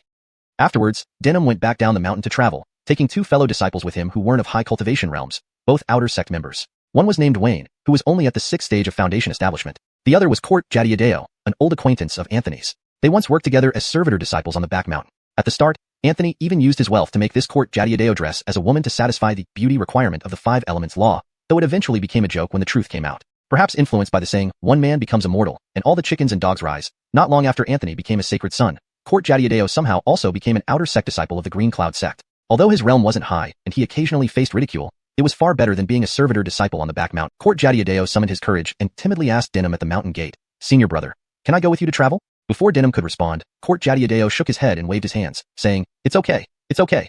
It doesn't matter if senior brother doesn't want me." Denham glanced at him and simply said one word, "Go." Down the mountain, they encountered Wayne, who had returned from an ancestral worship trip, and the trio began their journey together. However, they never expected to reach Thousand Blade Sword Mountain and be caught up in the sect's turmoil. Denham fought tooth and nail to protect Court Jadiadeo and Wayne, ultimately fainting from exhaustion. When he woke up, they were already in this vast water dungeon. All 3 were covered in bloodstains, clearly having been tortured, yet none of them revealed anything about the Green Cloud sect. Both Court Jadiadeo and Wayne had passed out, leaving only Denham lifting his head to look at Anthony and the others. "What tricks do you have left? If you're going to torture me, just get it over with." "I, Denham, won't even flinch." Carson chuckled. "A direct disciple of the Green Cloud sect is truly different. Such valor. But today we're not here to torture you. An old acquaintance brought someone here to see you." Carson clapped his hands, and someone dragged a limp, fake Anthony over, tossing him to the ground. Carson smiled. "How does this feel? Since you were so lonely, I invited your sacred son too. No need to thank me hastily. Soon you'll see your master and even the sect leader. How happy are you?" Denham's arrogant expression froze instantly upon seeing Anthony. His gaze locked onto the mangled body on the ground, trembling violently. After a while, Denham deeply lowered his head. Suddenly, he lifted his head again, eyes wide with rage and a grotesque grimace. "I, Denham, will kill you no matter what, even if I become a ghost of fondue." Carson's brow twitched slightly, finding the depth of this disciple's obsession bewildering even to a demon cultivator. Burl sneered and slapped out a palm from afar. Denham vomited a mouthful of blood, gaining a black ink-like handprint on his naked chest. "Do you know what a black hand is?" Denham's hands were bound, his head hanging low as blood dripped from the corner of his mouth. He smirked, coughing out more blood and started laughing. "Come on, hit me harder." Denham bared his teeth, blood filling his mouth. He raised his bloodshot eyes to the crowd and spoke through gasps, "Even if I die, I'll stand tall, while you filthy things live on your knees." As he spoke, Denham laughed again, but the laughter was bone-chilling. Among the Green Cloud sect's direct disciples, Denham wasn't the highest in cultivation but was certainly among the most combative. He was the genuine, most reckless fighter. Having traveled mountains and rivers for years, he had seen both celestial masters riding clouds and ordinary folk below. Now at the 3rd level of the embryonic golden core realm, Denham had never utilized any of the Green Cloud sect's resources. All of his progress was earned step by step, through countless battles, each narrowly escaping death. Denham's 3rd level embryonic golden core strength was entirely genuine. Against a peak 10th level embryonic golden core cultivator, he would lose in sparring, but in a fight to the death, Denham would survive. Thus, Denham had long grown accustomed to life-threatening situations, placing life and death outside his concern. Today, however, Denham felt regret. Regret over his insufficient realm to save his fellow disciples. Regret over his inadequate power to save the sect's sacred son. Spitting out blood, he suddenly lifted his head and said, "I am willing to exchange my life for the life of our sacred son. Isn't trading lives something you demons enjoy?" Carson sneered, "Your life is still in our hands. Whether you live or die is up to us. Do you really think you're in a position to negotiate?" Denham reluctantly replied, "Let him live, and I'll tell you a shocking secret of the Green Cloud sect. Is this deal worth it?"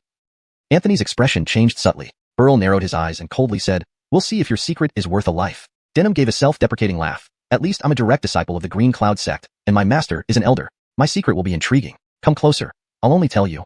Burl hesitated several times but finally decided that Denham, in his current state, posed no real threat. Being a formidable gold core cultivator himself, why should he fear a mere 3rd-level embryonic golden core disciple? He must be overly cautious. If Denham truly revealed a startling message, it would be a great achievement. With this thought, Burl stepped forward without hesitation, leaning in to listen. Chapter 76. Putting on an act. Anthony's heart suddenly tightened. He leaped forward, shouting, "Bold." Anthony suddenly launched his attack, pushing Burl aside with one palm and seizing Denham's head with his right hand, bellowing, "The rest of you, quickly retreat. This boy intends to explode his chi-si." Burl stumbled back, initially angered by Anthony's action, but upon hearing Anthony's words, his expression changed abruptly. He lightly tapped his feet and instantly moved away from Denham. Denham glared at Anthony angrily. Just a fraction of a second earlier, he could have traded his life for Burl's. A life for a life. No matter what, Denim would not tell these villains of the demonic sects anything about Milo sect's secrets. The rogue disciple of Milo sect dares to act so aggressively? Everyone, let me use the soul restraining technique to investigate his memories and see how long he can remain obstinate. As he spoke, Anthony slightly increased the force applied by his hand on Denim's head. Burl's expression turned grim. His momentary negligence nearly led to disaster.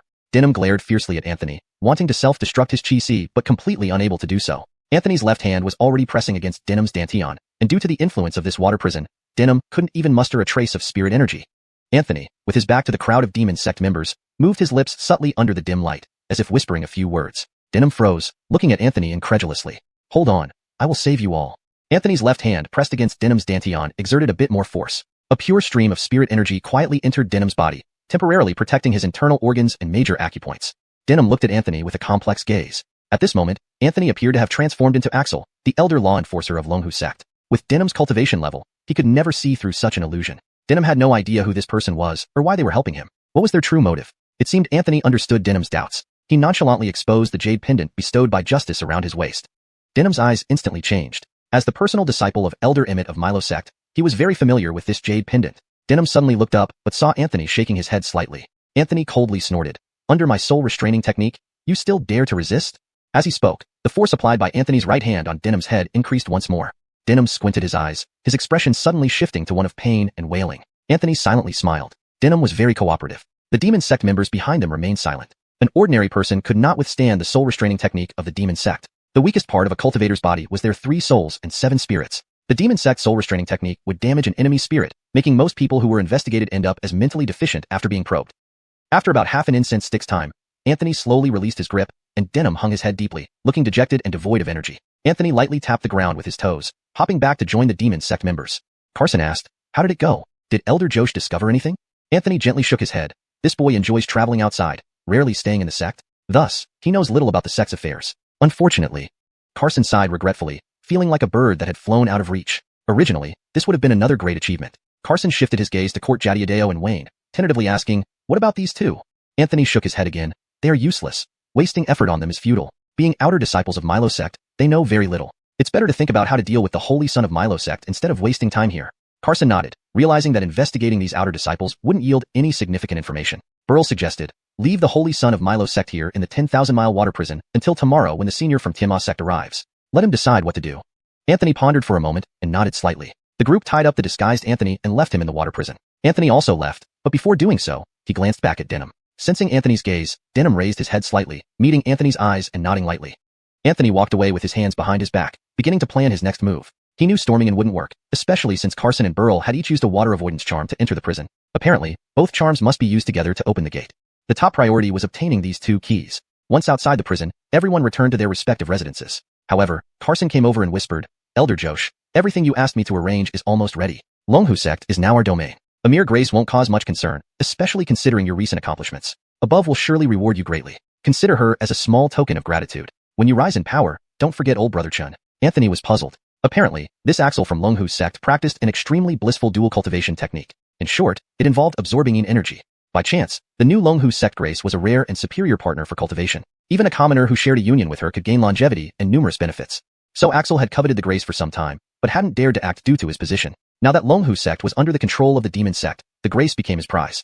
Before leaving, Axel had instructed Carson to find a way to detain the grace. To his surprise, Carson took it seriously. Now the grace was sealed and delivered to Axel's bedchamber. Anthony, speechless yet wary of revealing himself, laughed softly. Old brother Chun, indeed reliable. Rest assured, I will speak well of you when the time comes. Anthony patted Carson on the shoulder, adding, I need a favor too. Of course, if it troubles you, just consider it forgotten. Carson thumped his chest. What nonsense. Elder Josh, speak freely. If I can help, I will without hesitation. Anthony laughed heartily. Great. Your loyalty is commendable. Carson laughed. Nonsense, Elder Josh should not trouble himself. Anthony sternly replied, such formality means you don't see me as family? Carson chuckled, sure. If I have difficulties in the future, I'll seek your advice. Anthony firmly patted Carson's shoulder. Good, so it's settled. It's a minor request, just borrowing that water avoidance charm. Can you assist? Carson's face subtly changed. Chapter 77. Storms gathering, facing perils alone. Carson's subtle change in expression was naturally not missed by Anthony. He sighed softly, forget it. If Brother Chin finds it too difficult, then never mind. Carson hesitated for a moment, then gritted his teeth and said, if anyone else had asked me this, I would definitely refuse. But since it's elder brother Josh asking, I will make an exception. However, this water avoidance charm is of great importance. Elder Brother Josh must return it to me before the Tianma sect elders arrive tomorrow. Anthony smiled slightly. Of course, you can rest assured, Brother Chin. Only then did Carson take out the water avoidance charm from his robe and hand it over to Anthony.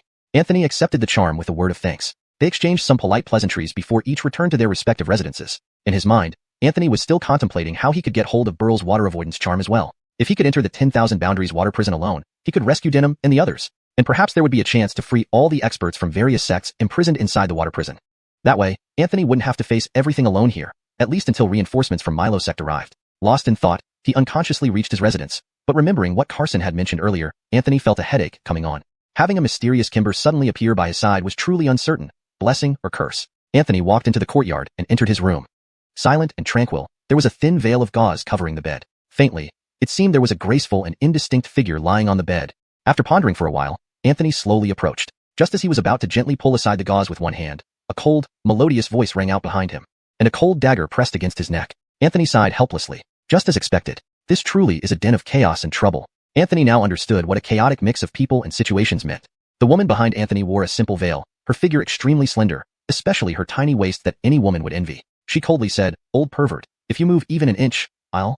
Before she could finish the threatening word, Anthony had already shifted his body and instantly broke free from her grip. This Kimber cultivation level was indeed quite low.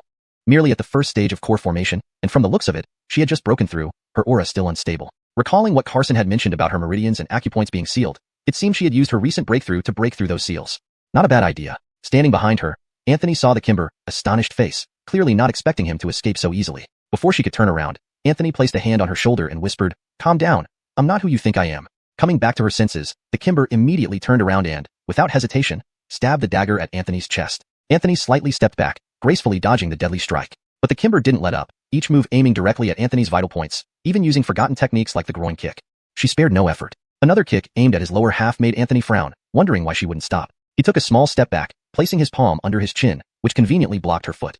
Anthony clenched his fist, grabbing her delicate ankle and said, "If you keep this up, I won't be gentle." The White Dragon Cave Kimber gritted her teeth, ready to fight to the death, flinging the dagger towards Anthony's throat with her right hand. Anthony sighed. With a casual swipe of his right hand, he caught the dagger between two fingers despite its ferocious momentum. "This is your doing," Anthony said. Suddenly raising the hand holding her foot, the Kimber didn't have time to scream as she lost her balance and fell backward. Anthony blushed slightly as the Kimber, white silk skirt fluttered up, revealing more than intended. Your 5 elements law saw something indescribable, causing a surge of energy, doubling its cultivation speed to 1,000 times. Anthony was speechless. This guy couldn't leave anything untouched. Anthony turned his head and whispered, "Can you listen to me for once?" The Kimber on the ground flushed red with both embarrassment and anger, her eyes filled with a burning hatred. Feeling helpless, Anthony activated Kiwa Banwu, revealing his true appearance. The Kimber paused. "You?" Anthony raised 2 fingers to his lips and whispered, "Be careful of eavesdroppers." The veiled Kimber blinked, still suspiciously eyeing Anthony. "Who are you? Why are you here?" Anthony sighed quietly. "This story goes back a bit. Originally, I was supposed to attend your coronation ceremony." About half an hour later, Anthony curiously asked, "So, you know about the demon sect's plans?" The White Dragon Cave Kimber nodded slowly. "Initially, I did discover their schemes, but it was too late. Before I could inform my master, the hidden demon sect members within our sect struck unexpectedly." Anthony was already aware of what happened after that. The Kimber glanced curiously at Anthony. Milo sect, she had certainly heard of it. It was a renowned and formidable major sect in the eastern part of Donghuang State.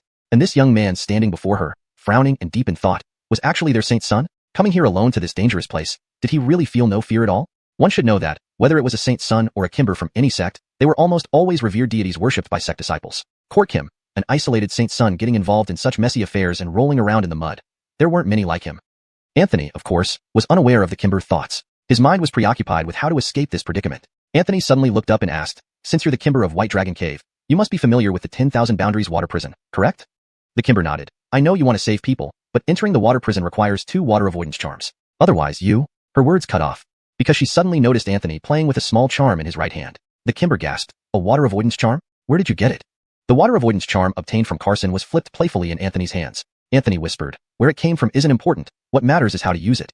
Anthony continued, "I visited the 10,000 Boundaries water prison once before, but I felt there was more to it than meets the eye. I need you to explain the details of the water prison to me. This might involve White Dragon Cave's secret traditions, but we have no other choice. If I can enter the water prison again, perhaps, there will be a chance to save your master." The Kimber's master was none other than Curtis, the master of White Dragon Cave. Chapter 78. Old Faces, Old Matters. After hearing Anthony's words, the Grace fell silent for a moment. She was not an obstinate person. At this critical juncture when the sect had already fallen, it was no longer appropriate to cling to the old rules. After a brief hesitation, the Grace revealed the true secret of the Wanjiang water prison to Anthony. It turned out that the Wanjiang water prison actually had 3 levels in total. The one Anthony had visited previously was merely the first level. People like Curtis, the cave master of White Dragon Cave, were imprisoned on the second level. As for the third level, it was rumored that no one had ever been there. Anthony carefully memorized the route described by the Grace. The path from the first to the second level could not have any errors. Otherwise, one might easily get lost. It seemed to involve some sort of Chiman Duanjia technique, but Anthony didn't understand it well, having only heard his second brother Anthony mention it casually once. He said that in central China, there was a sect named Chiman which practiced the art of Chiman Duanjia. This art could harness the forces of heaven and earth, allowing its practitioners to traverse between realms, seemingly capable of anything. Of course, back then, Anthony thought his second brother was just showing off, saying that reading a few books made him sound like an expert. It's as if he had really been there. Anthony sighed. He wished he had paid more attention to those mysterious talks of his second brother back then. Who knew they might come in handy someday? Suddenly recalling something, Anthony asked casually, I don't know your name yet. Savannah. The Grace of White Dragon Cave thought for a moment and gently lifted her veil. Anthony stood frozen in place. This Savannah bore a striking resemblance to Yelena, especially their eyes and eyebrows. It was as if they were carved from the same mold. Savannah's face turned slightly red at being stared at so intently. After a while, Anthony snapped back to reality, muttering, can't be this coincidental? Savannah tilted her head, puzzled, asking softly, coincidence? What coincidence? Anthony glanced at Savannah, rubbing his chin. Do you have a younger sister or elder sister, perhaps? Savannah was taken aback, not expecting Anthony to ask such a question. After a long pause, she sighed, yes, I do have a younger sister, but when I left home, she was only a month old. I fell gravely ill, and my parents took me to every famous doctor without success. It was only by chance that my master encountered us and saved me. My master said that my ancestors had sown evil karma, which finally bore fruit in me. As I grew older, the condition became worse, and the only solution was to cultivate on the mountain and not return home for 60 years. Anthony, hardly believing what he was hearing, asked, is your sister called Yelena? This time it was Savannah's turn to be shocked. How do you know? Anthony shook his head with a bitter smile. Kortf was truly unpredictable. Your sister, Yelena, is currently in the White Dragon Cave. Before Savannah could respond, Anthony remembered something and frowned, his expression changing. It seemed Savannah was unaware of the misfortune that had befallen the Shen family. Anthony hesitated, unsure whether to tell Savannah about her family. After some thought, he decided against it, letting Yelena share her own story. Savannah, now full of anticipation, asked, why would she be here? Do you know my sister? Anthony hesitated, uncertain how to proceed. The smile did not last long on Savannah's face. She suddenly realized that the White Dragon Cave was no longer the place it once was. Yelena was in constant danger. Just then, the door swung open. Anthony instantly transformed his appearance into Axel's, then swiftly embraced Savannah. Savannah let out a cry of surprise, tilting backward and falling into Anthony's arms. Anthony whispered, don't move. I can't be exposed here. To the delight of the Norris technique. Your Norris technique feels the exquisite touch of this slender waist, causing it to bleed from the nose and transcend into immortality. The cultivation speed increases by 500 times. But Anthony didn't have time to deal with the Norris technique. With Axel's demeanor, he wouldn't sit and chat with Savannah in the room. Anyone seeing them together would raise suspicion. When Anthony saw who had entered, he felt somewhat embarrassed. It was none other than Savannah's sister, Yelena, disguised as Lamar, the saint son of Lunghu Gate. See, sir, I didn't know. Seeing this scene was awkward for Yelena as well. Savannah lay disheveled in Anthony's arms, and his hands encircled her slender waist. Any bystander would easily mistake this for an intimate scene. Naturally, Yelena wasn't an exception. Yet, a wave of jealousy unexpectedly swept over her. Despite spending considerable time with Anthony, he never touched her. Even when she undressed herself, Anthony didn't give her a second glance. Was it because she wasn't beautiful enough? Women's thoughts are truly hard to fathom, especially in such perilous circumstances. Her wandering thoughts soon returned to the present. She turned away, refusing to look at the two, and said, Burl found me earlier and told me to give this to you. I didn't dare speak, only nodding. Anthony's expression changed. Looking closer, the object in Yelena's hand was indeed another water avoidance talisman. Frowning, Anthony asked, puzzled, Burl? He personally gave you this water avoidance talisman? Yelena didn't know what the item was and simply shook her head. I don't know what this is. That person only said to give it to you. Anthony paused, thinking silently. Quietly activating the other transform everything technique, he revealed Yelena's original appearance, took the water avoidance talisman from her hand, and started to walk out. Then he stopped, turning back to look at the two women with a relaxed smile. You must have much to say to each other, and I have many things to do. If there's a chance, try to escape. Soon, someone from Milo sect will come. Tell them you know Anthony, and they will protect you. And inform them that I've gone to rescue people from the water prison. If I haven't returned within 7 days, tell them not to enter the prison looking for me. With that, Anthony resumed his disguise as Axel, slung his ancient sword over his shoulder, and left. Yelena looked at Anthony's back, wanting to say something but was stopped by Savannah. He won't stay, Savannah softly remarked. She hurriedly looked at the now revealed Yelena, gently grasping her hand and inspecting her from head to toe, a joyful smile spreading across her face.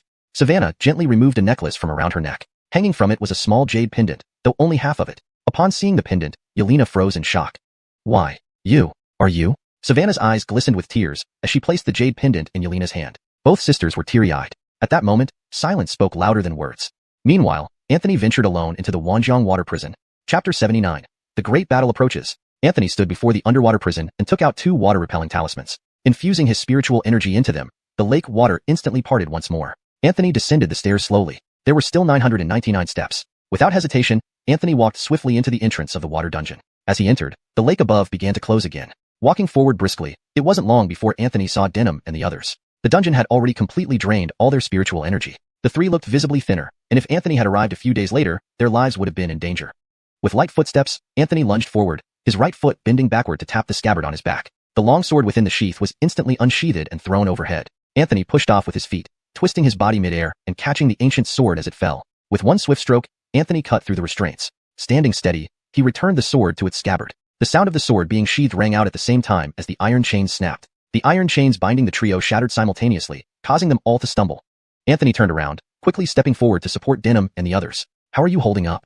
Denim appeared somewhat weak, but nodded. Court Jadiadeo and Wayne, also looking rather poorly, stared at Anthony in confusion, not understanding why he had come to save them. Anthony used the transformation of all things technique to reveal his true face. Court Jadiadeo and Wayne exclaimed in unison, "Your Highness." "Brother Mu." Wayne called him, "Your Highness," while Court Jadiadeo addressed him as Brother Mu, just like before. They were both extremely shocked since they had been unconscious when Anthony first entered his axle. Only Denim had guessed Anthony's identity through the jade pendant. When they woke up, they saw another bound Anthony nearby, feeling both stunned and hopeless. The attack on even their sect's Saint Son meant this might be a catastrophe for Green Cloud sect. Yet now, Anthony had suddenly appeared to save them. Your earth-moving technique sensed the intense shock and heartfelt excitement from the 2 people, making it quite smug. Current proficiency, supreme perfection, at 3%.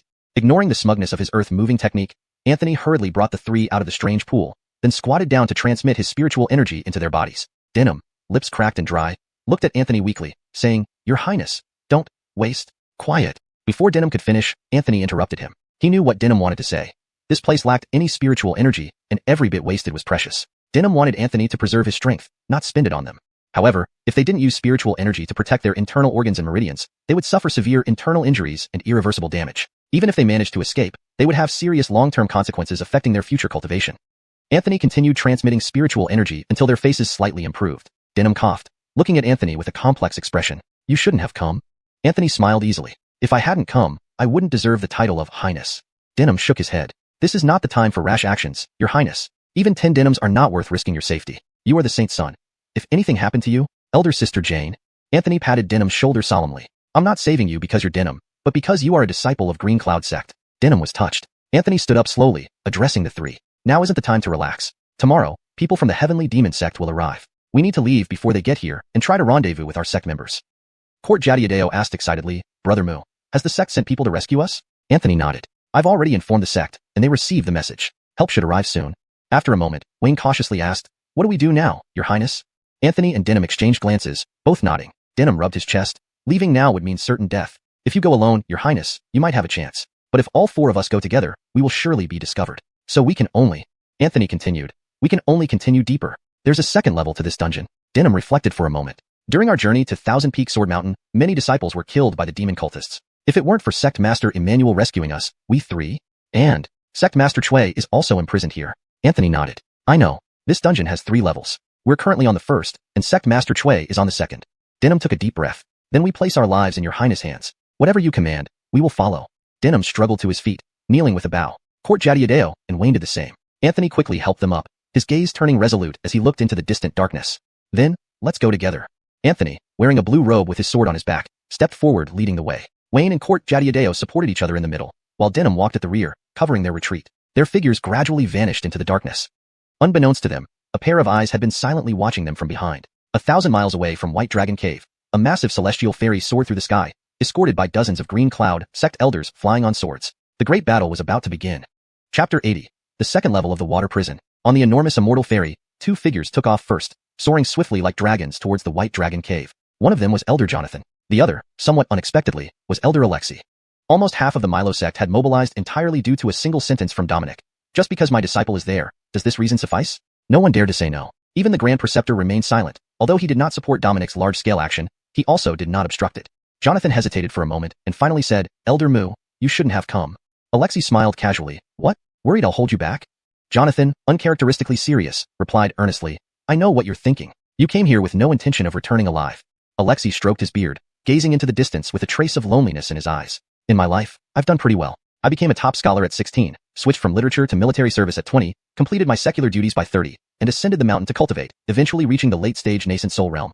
He looked into the distance and murmured, not too low, but not too high either. As an elder of Milo sect, I've accomplished nothing and even led a disciple astray into demonic ways. As a master, I can only end the life of my own disciple. Suddenly, Alexei laughed out loud, but his laughter was filled with desolation. Enough, enough. What joy in living, what pain in dying. Jonathan pressed his lips together. Although they usually didn't get along well, both knew that their loyalty to the sect was unwavering. Alexei had taken the lead in volunteering for this mission, and Jonathan could see that he was prepared to die. Sighing, Jonathan wanted to say something but didn't know where to begin. Finally, he handed Alexei a flask of wine. If you can avoid dying, don't die. Alexei accepted the wine with a smile. I never drink normally, but today, I'll make an exception. How could I bear to die before finishing the wine? Their figures transformed into rainbows, piercing through the sky. Who says Milo lacks heroes? Daring to sink heaven and earth into the sea. Actually, before elders Alexei and Jonathan arrived, someone else had already reached the White Dragon Cave. Clad in an imperial robe and wearing an imperial crown, standing beside Dominic was a mysterious figure shrouded in black mist. Dominic narrowed his eyes. Why are you blocking the way? The voice of the mysterious figure, enveloped in black mist, was hoarse and cold. To take your life. Dominic's imperial robe moved as if blown by an unseen wind, and clouds within 100 miles dissipated under his surging aura. He calmly said, then let's see.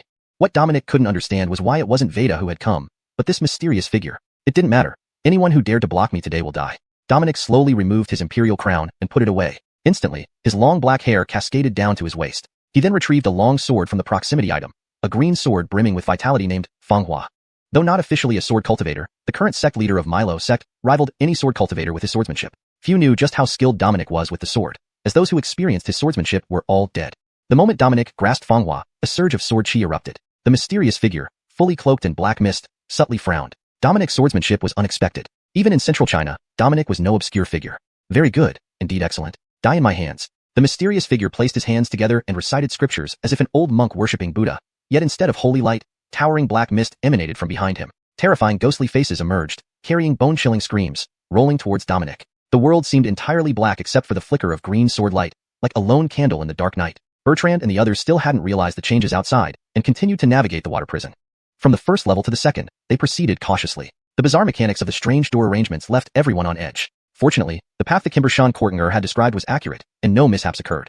As they approached the second level, they saw two stone doors. Shen Kortinger had mentioned earlier that one was the gate of Kortf, and the other the gate of death. Oddly, to seek life, one must enter through the gate of death. Kortf gate doesn't lead to life, death gate doesn't lead to death. Bertrand stepped forward, examining the two stone doors closely. There were no restrictions. They were ordinary stone doors, easily pushed open. Taking a deep breath, Bertrand pushed the door without hesitation. Instantly, a wave of heat assaulted him, as if entering a fiery sea. Bertrand channeled his spiritual power to protect the three behind him and stepped inside. The scene that greeted him froze him in place. This wasn't a water prison, but an underwater desert. The surroundings were pitch black, and the ground beneath their feet felt soft. Bertrand knelt down and scooped up a handful of sand. It was black. Bertrand frowned. This place was far too peculiar. A black sand desert in an underground water prison, and the temperature was exceptionally high, causing his spiritual power to evaporate rapidly. Quick, we can't stay here long. Find the senior cultivators and leave immediately. The rate of spiritual power dissipation here was twice as fast as in the first level. But Bertrand made another shocking discovery. The 5 elements law allowed him to draw spiritual power here, an impossibility even for a nascent soul realm cultivator. So, it must be the effect of the 5 elements law.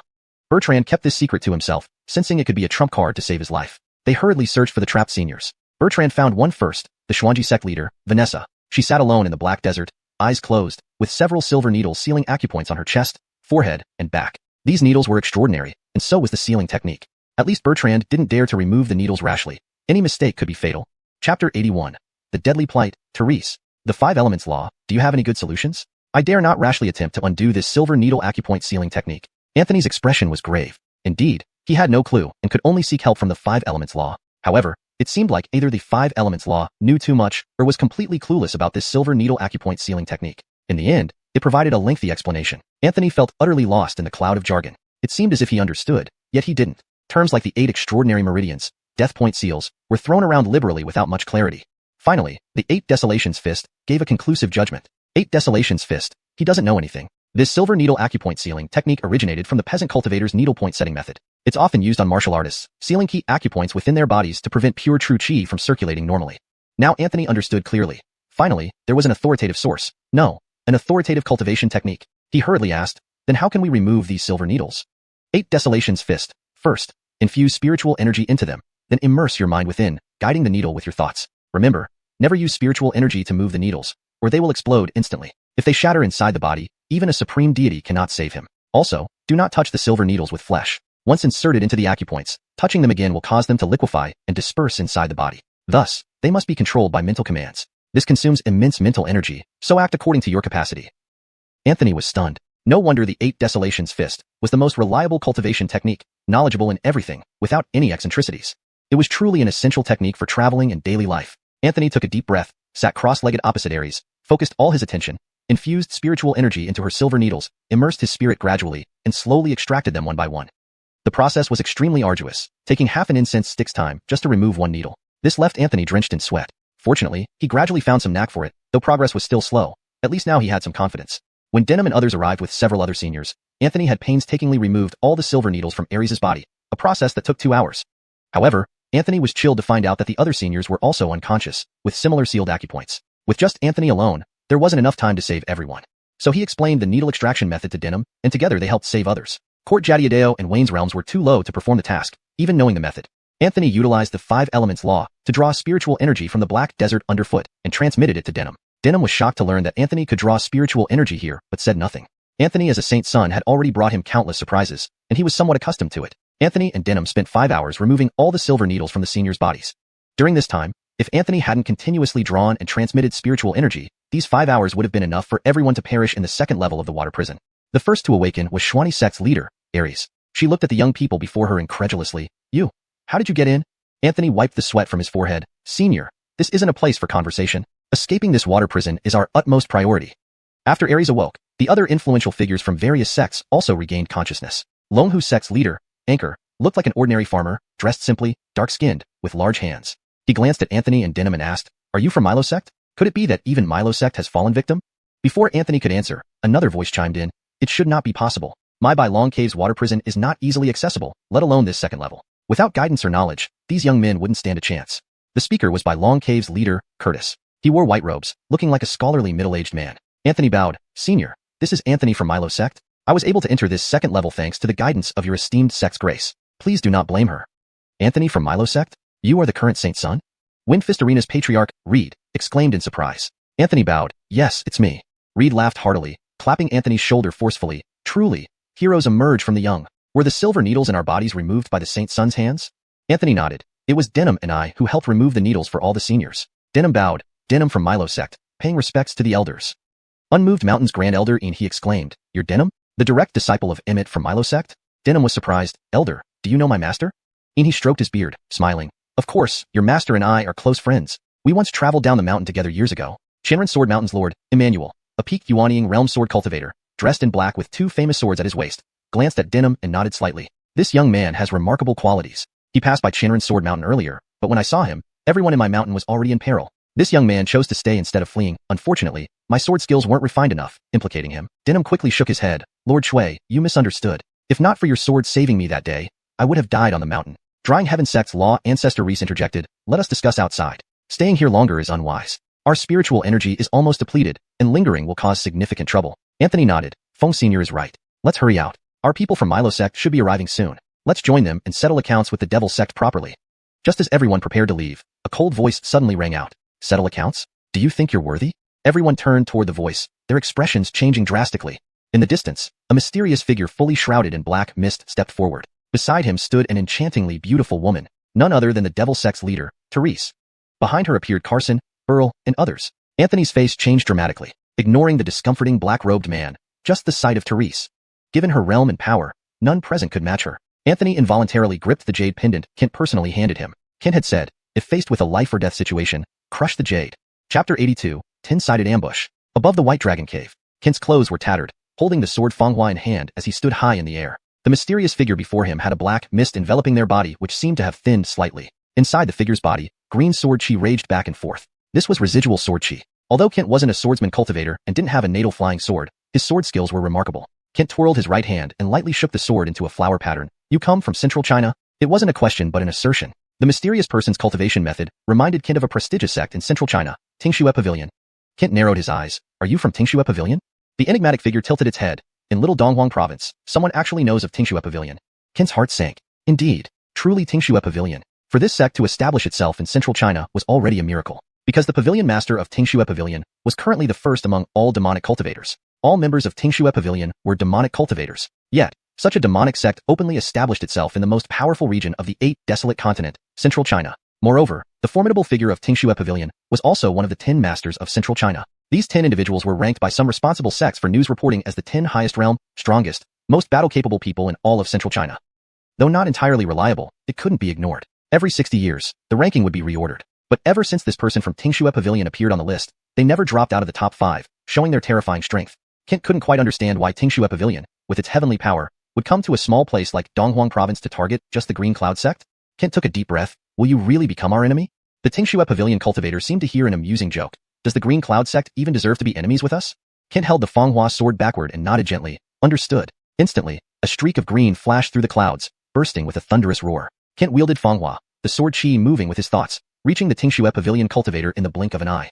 What could Tingxue Pavilion do? If I, Kent, cannot protect my disciples, what face do I have to lead as the headmaster? And how can I have the face to go to the ancestral hall and pay homage to past headmasters? At that moment, Kent held nothing back. The person moved with the sword, following the heart's intent, killing anyone who dared block his way. Marion stood not far away, looking at Anthony with complicated eyes. She greatly admired Anthony, believing his character was more suited for cultivating in the demonic path. Given time, he would surely achieve greatness. Why should he suffer under the pretentious restrictions of a so-called righteous sect? However, it was a pity now. The black-robed cultivator beside her glanced at Anthony and asked, "Is this boy the one with the 5 elements law?" Marion nodded indifferently. "Don't forget your promise, Ron." The Tingxue Pavilion cultivator named Ron chuckled. "After this matter is resolved, you will join me on a trip to Central China. As for whether the Pavilion Master agrees." Ron stopped speaking and turned his gaze toward Anthony, his voice raspy. "Hand over the 5 elements law, and I will leave you a whole corpse." Anthony was startled. These people had come for the 5 elements law? "Your 5 elements law has been favored by the beautiful lady. Get excited and nosebleedy, demanding you must win over Marion." "Anthony, you freak, when your life is at stake, you're still thinking about this nonsense? Neither man nor ghost, yet quite talkative. Wanna harm little brother Moo? You'll have to go through me first." Long Human's headmaster, Anchor, slowly rolled up his sleeves, stepped forward, and stood in front of Anthony. "I've long heard of the astounding power of Long Human's dragon fists and tiger claws. It is an honor to fight alongside Headmaster Song today. I, Reed, am extremely honored." The burly Reed also stepped up, standing shoulder to shoulder with Anchor. 2 martial artists. Anchor was peak 5th realm. Reed was early 6th realm.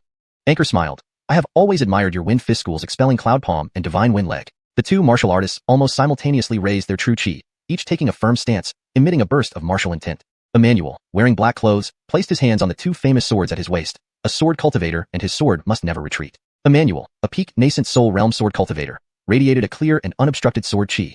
Shinko and Sek's patriarchal ancestor, Reese, carried a sword called Joshiyu, with a slender blade and a string of white silk hanging from the hilt. Reese stood beside Emmanuel without a word, his sword trembling. Sword cultivators spoke through their swords. Xuanji Sek's headmaster, Vanessa, also stepped forward in front of Anthony, her sleeves fluttering. She looked like a celestial being. In he, the Grand Elder of Mount Unmoving, slowly stepped forward. Though he was a genuine transformation realm powerhouse, he was not adept in combat, dedicating his life to casting swords. Curtis, headmaster of White Dragon Cave, walked to Anthony's side and secretly handed something to Anthony, whispering in thought, "Cordial brother Moo.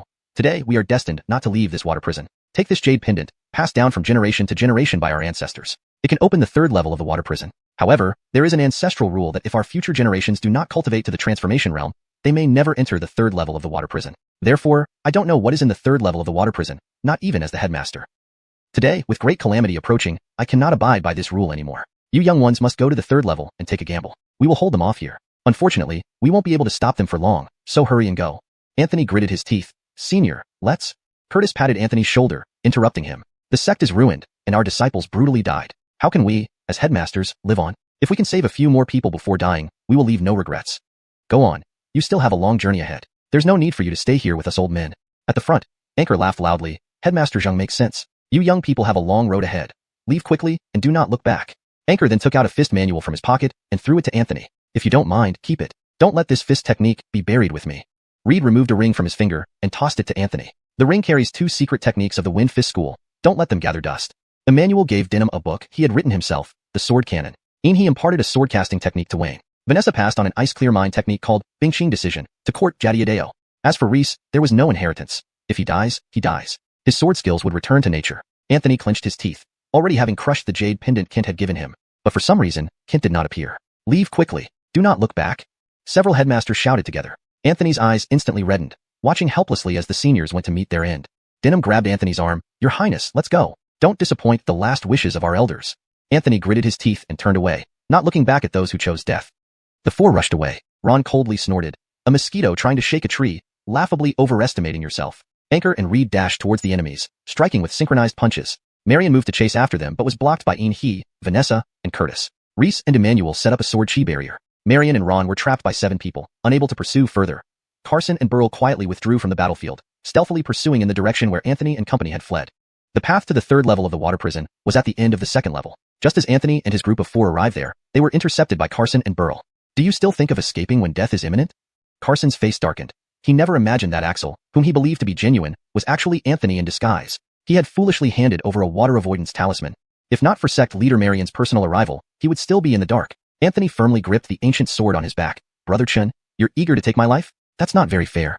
Carson clenched his teeth in anger. Facing imminent death, Anthony still dared to jest. It was truly beyond belief. Carson moved swiftly, instantly attacking Anthony.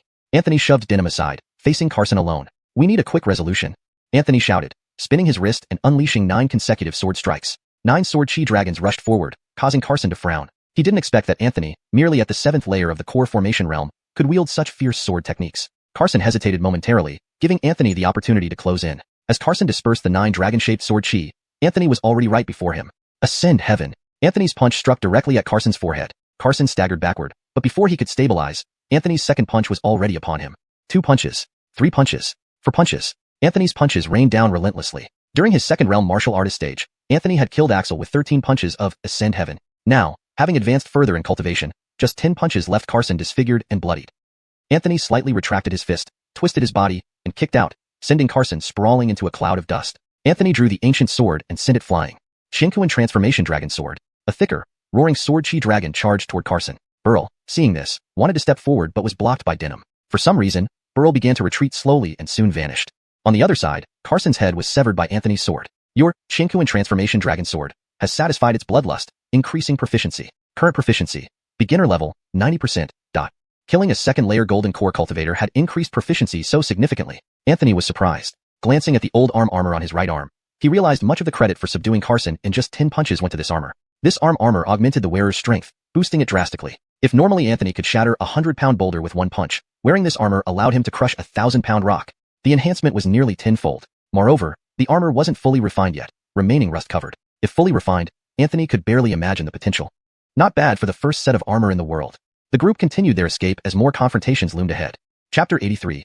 Kent facing 2 foes. Anthony took out the jade pendant Curtis had given him and infused it with spiritual power. Only by activating it with spiritual power could the path to the 3rd level be opened.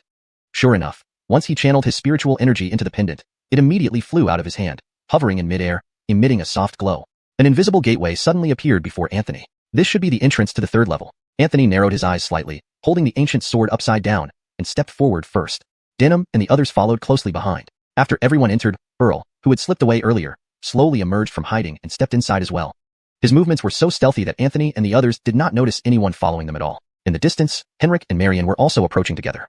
The blood on their swords clearly indicated that the few senior figures who had stayed behind had met with misfortune. Several righteous sect patriarchs and grandmasters combined couldn't hold off these 2 demons for even 15 minutes. Marion, looking at the still existent gate to the 3rd level, stepped forward and sneered. Anthony, I'll see if anyone can save you this time. Boom, boom, boom. Just as the 2 were about to enter the 3rd level, loud noises came from outside. The entire underwater prison shook violently. The 2 focused their attention and saw a figure flying back.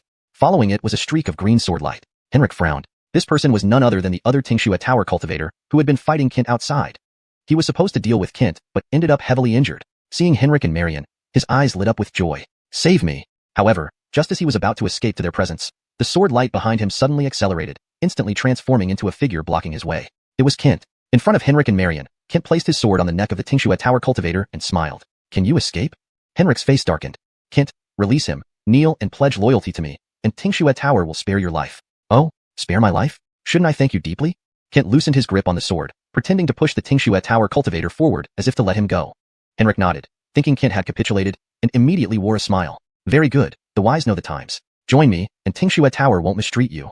However, before he finished speaking, Kent suddenly unleashed an attack, and a sword light pierced through the Tingshua Tower cultivator's body. Then, without hesitation, he surged forward, aiming at Henrik. Caught off guard, Henrik hastily retreated, but the endless sword light clung to him like a shadow. In an instant, Henrik's left hand glowed intensely, grabbing the sword light barehanded. Boom! A massive explosion left Henrik in a sorry state. Looking for death, Henrik roared coldly. His hasty move put him at a disadvantage, and his expression grew extremely grim. Kent's face wasn't any better. He had hoped to injure one of them, but unexpectedly, Henrik remained largely unaffected. His strength exceeded expectations. Very well, you have successfully angered me. Henrik glanced at the entrance to the third level, waved his hand, and a black-clothed figure instantly emerged from hiding. Go, bring Anthony back to me. Alive or dead, I must see him. Yes. This black-clothed figure darted towards the third level. Seeing this, Kent moved to block his path. But Henrik stopped him. You're my opponent. Henrik sneered, pushed his palm forward, and a giant ghostly face appeared, opening its mouth wide toward Kent. Kent frowned, tightened his grip on Fanghua, and slashed upward. A streak of green sword chi flashed and instantly split the ghostly face in half. But this delay allowed the black-clothed figure to cross the gateway into the third level. Subsequently, the invisible gateway began to dissipate slowly. The jade pendant fell to the ground. Marion reached out, and the jade pendant flew into her hand. Kent coldly snorted, standing there with his sword drawn, 2 against 1. Henrik twisted his neck, smirking sinisterly. Killed our people, played tricks, how do you want to die? Kent calmly replied, you will die before me. Marion remained silent, but the flow of chi within her indicated she was ready to act. Kent's face was pale, facing 2 foes, and with Henrik's unexpected strength, his chances were slim.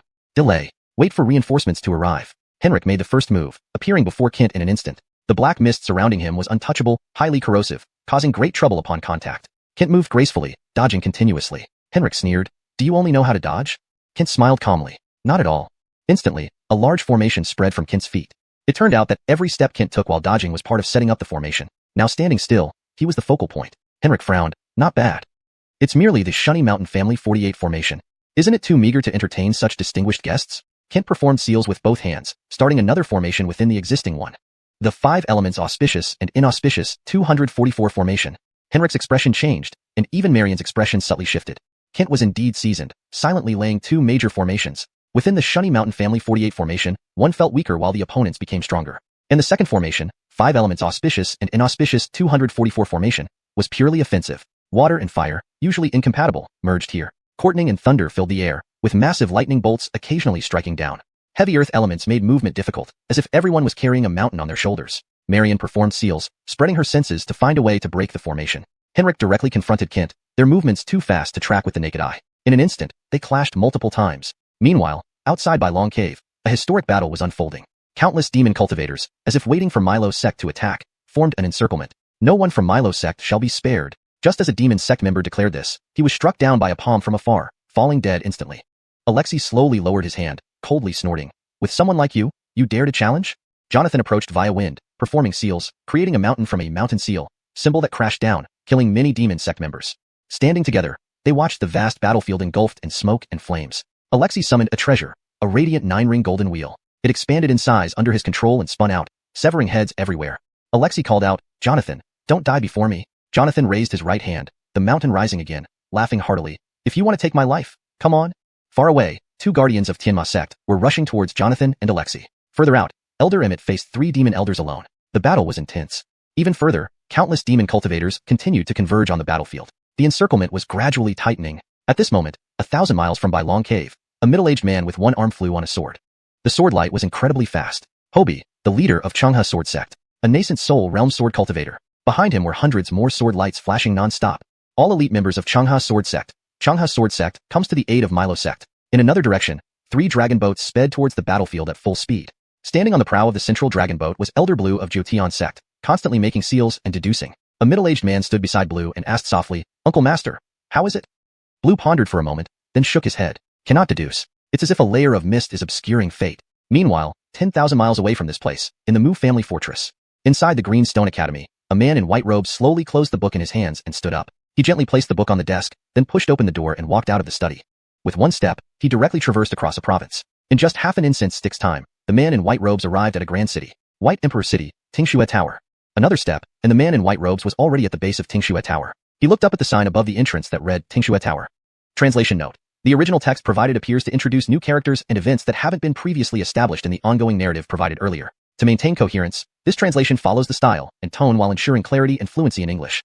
Chapter 84. The White Dragon Grotto. On the other side, Anthony entered the 3rd level of the water prison and greedily absorbed the spiritual energy here as if he had found an oasis after a long drought. The spiritual energy within this 3rd level was so dense it was almost viscous. Soon after entering, Anthony broke through his bottleneck and advanced to the 8th level of the core-hugging realm. He was now only 2 steps away from the golden core realm. Court Jadiadeo and others watched in shock. Did he just break through? He broke through so effortlessly? Your mountain-moving technique felt the shock of Court Jadiadeo at all, feeling slightly smug. Current proficiency, supreme perfection, 4%. Anthony felt somewhat embarrassed. At this level of proficiency, advancing any further was indeed very difficult. Each time, it barely increased by such a tiny bit, just 1%. Not long after Anthony's breakthrough, Denim also successfully broke through to the 4th level of the core-hugging realm. This made Court Jadiadeo and others somewhat depressed. How could people break through so easily, as if it were as simple as drinking water? Denim said with no good humor. Put aside your scattered thoughts. The spiritual energy here is extremely concentrated. As long as you focus on cultivating, you should be able to break through within half a day. Cultivation is like rowing against the current. If you do not advance, you will retreat. If everyone were as lazy as the two of you, what would become of cultivation? The two blushed, quickly putting aside their distractions to focus on cultivation. Anthony looked around. It was pitch black, truly impenetrable darkness. But staying for a while, one could gradually adjust to it. The surroundings resembled a natural cave with a vast interior space and many winding tunnels, leading who knows where. Anthony extended his divine sense, but found it severely restricted, unable to probe too far. At that moment, a teasing voice echoed in their ears. Don't bother trying. Divine senses are useless here. Anthony's expression changed. He had been too careless. Unbeknownst to him, a young man with a bare upper body had appeared behind them, with a Chilan tattoo on his chest. He held an unknown fruit, gently tossing it up and catching it repeatedly, smiling at Anthony and company. Who are you? Why are you here? Anthony moved forward silently, blocking Court Jadiadeo and others behind him. The young man looked at Anthony curiously. Are you really dumb, or just pretending? Why are you here? Is this even a question? Anthony frowned. Are you from the demon sect? The young man froze, giving Anthony an even more peculiar look. Are you seriously sick? Which demon sect? Anyway, which sect are you from? Your realms are so low, yet you dared come to the White Dragon Grotto? Now Anthony was confused. The White Dragon Grotto? What White Dragon Grotto? Isn't this the 3rd level of the Wanjing water prison in the White Dragon Cave? The young man finally realized something, looking at Anthony incredulously. Did you enter through some other entrance by mistake? Anthony remained silent, implicitly confirming. The young man scratched his nose and swore. Is this possible? Court Lord spent a lot of beatings to get this spot, and you guys just waltz right in? All 4 of you. Anthony saw that the young man did not seem hostile, but both sides seemed to have different understandings of this place. He bowed slightly and softly said, Brother, we indeed came here by accident. But what do you mean by White Dragon Grotto? The young man took a bite of his fruit, mumbling. You don't know where this is and still dared to come here? Bold, very bold. As he spoke, he gave Anthony and the others a thumbs up and continued. This place is one of the 36 blessed caverns and 72 blessed lands, known as the White Dragon Grotto. Legend has it that an ancient white dragon fell here, and this entire blessed land is actually its remains. So, technically, we're wandering around inside its belly. Anthony was slightly awed.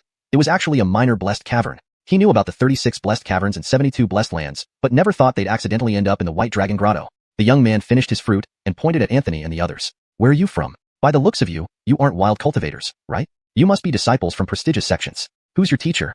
Anthony smiled. We come from the Milo sect in Donghuang province. Donghuang province. Milo sect. The young man mumbled and then shrugged. Never heard of it. Anthony asked curiously, may I ask where you're from? The young man was quite chatty, finishing his fruit and pulling out a charred chicken leg, eating as he spoke. I'm Amos from Maple Leaf province. Amos took a bite of the chicken leg, seeming to remember something. Since you stumbled in, you probably aren't interested in the bone marrow cleansing pool. Might as well help me a bit. There are a few others inside. It's tough for me alone. Help me out, and I'll take you to soak in that pool later. It's very comfortable. After finishing the chicken leg, Amos magically produced a large pancake and started eating happily. Anthony's eyelid twitched. Brother Su sure had an appetite. Anthony thought for a moment and asked, so, there are others here? Amos looked at Anthony as if he were an idiot. Guess. Anthony coughed lightly into his hand and asked again, what kind of people are they? Amos picked his teeth casually. They are mostly martial disciples from other sects, with a few sword cultivators too. Not all from Maple Leaf province, some from neighboring Flowing Cloud province, and even Central Divine Continent. There are roughly 20 to 30 people. They're all here for the bone marrow cleansing pool, mostly Golden Core Realm, though rarely do core huggers dare to come here. Our entrance can't handle anything above Golden Core Realm, so this opportunity is reserved for us young geniuses. And there are only so many spots. This small blessed cavern can't accommodate too many people. Simply put, if there are too many people, the blessed cavern might collapse. Since you're here, why not come along? Win some fights, and you get to soak in the hot spring. Lose, well, you'll just get beaten up a bit. No big deal. Anthony struggled to follow Brother Su's train of thought. He didn't even know what the bone marrow cleansing pool was yet. Before Anthony could ask, a terrifying pressure instantly made Anthony and the others' scalps tingle.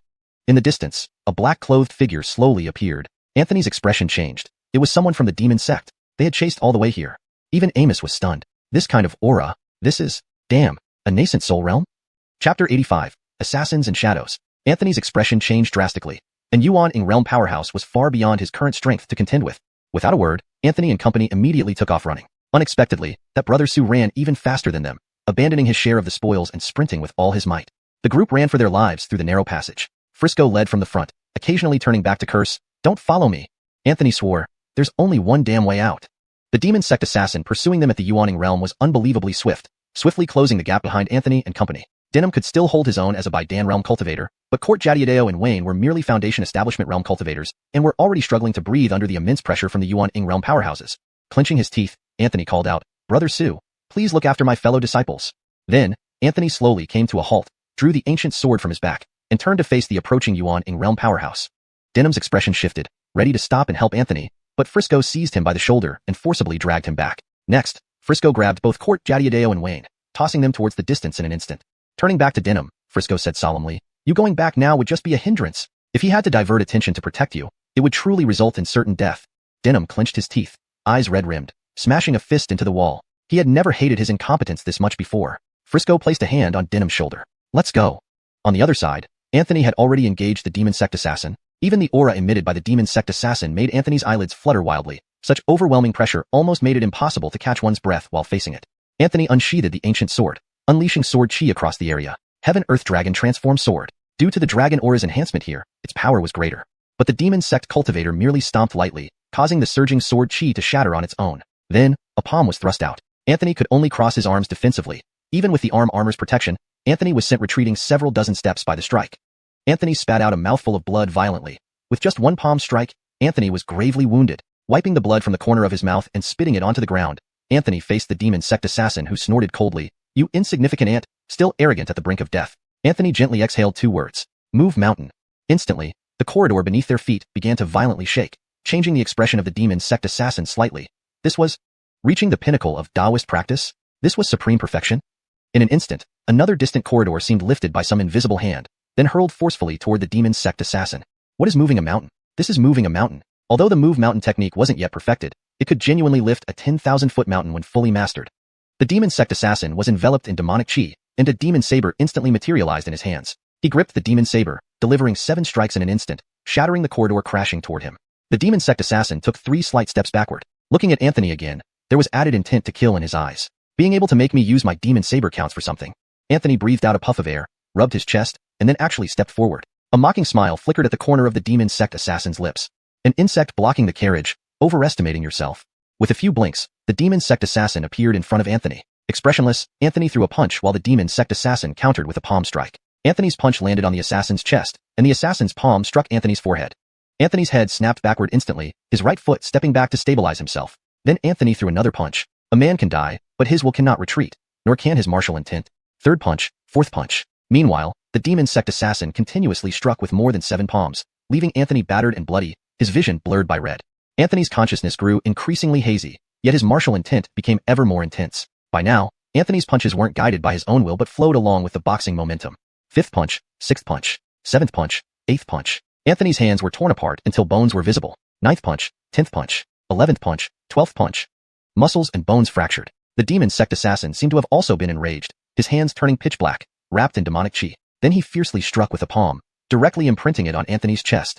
Anthony spit out a large mouthful of blood, his body instantly hunching over, and his upper garment tore apart. With trembling hands, Anthony used his last remaining strength to clench his fists tightly and threw one final punch. That punch caused the demon sect assassin to groan softly and stagger back 7 steps. Anthony's body uncontrollably trembled, barely able to stand, vision completely blurred, seeing only red.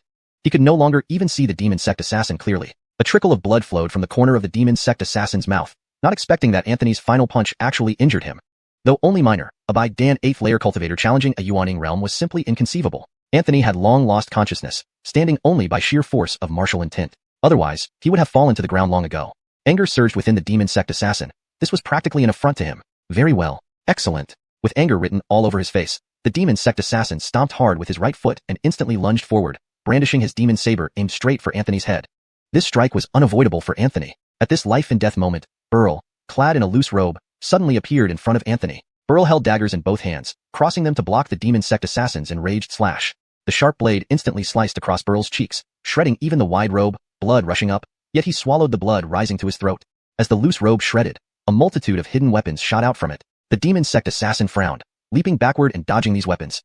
Only at this moment did he clearly see the true identity of the person before him. Underneath the loose robe lay a slim figure wearing tight black nightclothes. Burl placed a hand to his chin and ripped off a mask, revealing he was actually a woman in disguise. After tearing off the mask, the woman donned an ogre mask, glanced sideways at the swaying Anthony, gently pressed her right hand against his chest, then shoved him backward. The stone walls of the corridor behind her rippled spatially, drawing Anthony into a space vortex, disappearing instantly. The demon sect assassin's expression changed, and he moved to give chase. However, several daggers suddenly appeared between the woman's hands, aimed directly at the demon sect assassin's face. The demon sect assassin sneered, swiftly dodging the daggers which embedded themselves into the ground behind him. But suddenly, the demon sect assassin frowned again. He realized that the dagger handles were wrapped with extremely thin silver threads, nearly undetectable unless closely inspected. The black-clothed woman clenched her right fist and pulled indifferently. The silver threads danced through the air, each laced with poison, sending chills down everyone's spine. The demon sect assassin, holding his demon saber, slashed repeatedly, severing these silver threads. That black-clothed woman did not linger in battle, skillfully blocking her opponent with one move before agilely retreating. The demon sect assassin repeatedly attempted to attack but was thwarted each time, anger boiling within him. He slashed fiercely at the black-clothed woman's retreating figure, the surging blade energy instantly striking her slender back. She grunted in pain but did not stop, leaping into the spatial vortex. The spatial fluctuation gradually subsided, ultimately returning to normal corridor stone walls. The demon sect assassin stood there, leaning on his demon saber, his face dark and grim. On his arm, a wound inflicted by the fine silver threads bled black blood, clearly indicating he had been poisoned. This translation maintains the original paragraph structure and line breaks while ensuring it remains natural and fluent in English. The names and terms are consistent with previous content, and the tone and style are preserved. Chapter 86, Crimson Blood Dragon Fruit. In the haze of consciousness, Anthony felt as if he had fallen from a great height, an endless sensation of weightlessness enveloping his body. Then it was as though someone suddenly grabbed him tightly, and Anthony fainted dead away. The shadow figure had escaped into this spatial vortex alongside Anthony. Speaking of which, the spatial fluctuations within the White Dragon Grotto were indeed caused by the presence of the nascent soul realm cultivator of the Devil Sect. This place could not accommodate too many people, let alone a nascent soul realm practitioner. As such, the space here was gradually becoming chaotic. It wouldn't be long before the entire microcosmic world collapsed. The shadow held onto Anthony as they both crashed into a cave. Upon landing, the shadow's body twisted, cradling Anthony tightly in their arms while they slammed heavily into the ground, with Anthony pressing straight on top of them. His bloody face buried into something soft. 5 elements law, straightened out. He's going to live. 8 desolations fist, why haven't you begun cultivating yet? Do you wish for this kid to die here? If it weren't for me using fist intent to protect his heart meridian just now, he would have been turned into a cripple. 5 thunder body refinement art. Let me handle it. Suddenly, Anthony's body lit up with waves of lightning energy, and the injuries within his body began to gradually recover. The face under the shadow's mask flushed slightly, then gently laid Anthony aside, shakily rising to its feet. Seeing that Anthony was healing on his own, the surprise in the shadow's eyes turned into relief. Confirming that Anthony would be fine, the shadow silently left, gradually disappearing from sight. After an unknown duration, Anthony's consciousness finally started to return. He forced open his eyes and discovered that he was in a cave, where it was deathly silent. This is 8 desolations fist, kid, don't speak right now. Stabilize your mind as soon as possible. That final palm strike you received allowed demonic chi to invade your body. Quickly use fist intent to expel it, otherwise it will bring endless harm later on. Anthony's expression changed as he hastily focused inward. Indeed, he found a ball of pitch-black demonic chi within his dantian. The 5 thunder body refinement art could only heal physical injuries and strengthen one's physique, but could not handle the demonic chi that invaded his body. Anthony had no choice but to use the 8 desolations fist intent and sword intent within his body to drive it out. This process was rather time-consuming. Anthony spent an entire 2-hour period before he could fully eliminate the demonic chi. This was because both the 8 desolations fist intent and the sword intent from sword control technique were extremely tyrannical. Otherwise, if it were someone else who had been invaded by demonic chi within their dantian, they might have faced mortal danger. Anthony took a deep breath. Most of his internal injuries hadn't healed yet. His internal organs felt as if they were pierced by needles. Still, it seemed the devil cultivator had held back, possibly wanting to capture him alive. If he had attacked Anthony, who was at 8th level embryo cradling realm, with full strength, he probably wouldn't have lasted more than a few moves. 5 elements law, kid, you really know how to keep secrets, huh? To think you had such a beauty and didn't share her. You're keeping secrets. Not good form at all. Anthony was confused. Beauty? What beauty? 5 elements law, stop pretending. I saw everything while you were unconscious. Anthony replied helplessly, as you said, I was unconscious. How would I know about any beauties? Besides, I almost died in that devil's hands, and you're still thinking about beauties? If little Lord dies, you won't even see a sow. 5 elements law, you're too much. Wait, you're insulting a cultivation method too much. Fine, strike. Anthony chuckled. So what? If you want to play that game again, fine. But since you mentioned the beauty, I won't be bothering with it anymore. Next time you want to see her, you'll miss your chance. The mention of the beauty immediately piqued the interest of 5 elements law. 5 elements law, wait, let me tell you. Though I didn't see the girl's face, her figure, wow, she has an amazing hourglass figure and was wearing a black tight outfit. TSK. Old man nearly drooled. Anthony was bewildered. He genuinely didn't know about any beauties around him, so he asked, what's going on? I only remember exchanging a few blows with that old devil. After that, I couldn't hold on any longer. How did I end up here? 5 elements law. It was that beauty who saved you. Also, it seems the space in this microcosmic world has started to become disordered, creating spatial vortices. Both you and that beauty fell through one, ending up here and narrowly escaping a disaster. Anthony frowned. If Avon's information was correct, there should only be the other state's genius disciples besides them in this small heaven realm. And since Anthony had never been to another state, it meant he wouldn't have met anyone either. Who was the person who saved him? Anthony couldn't figure it out. Forget it.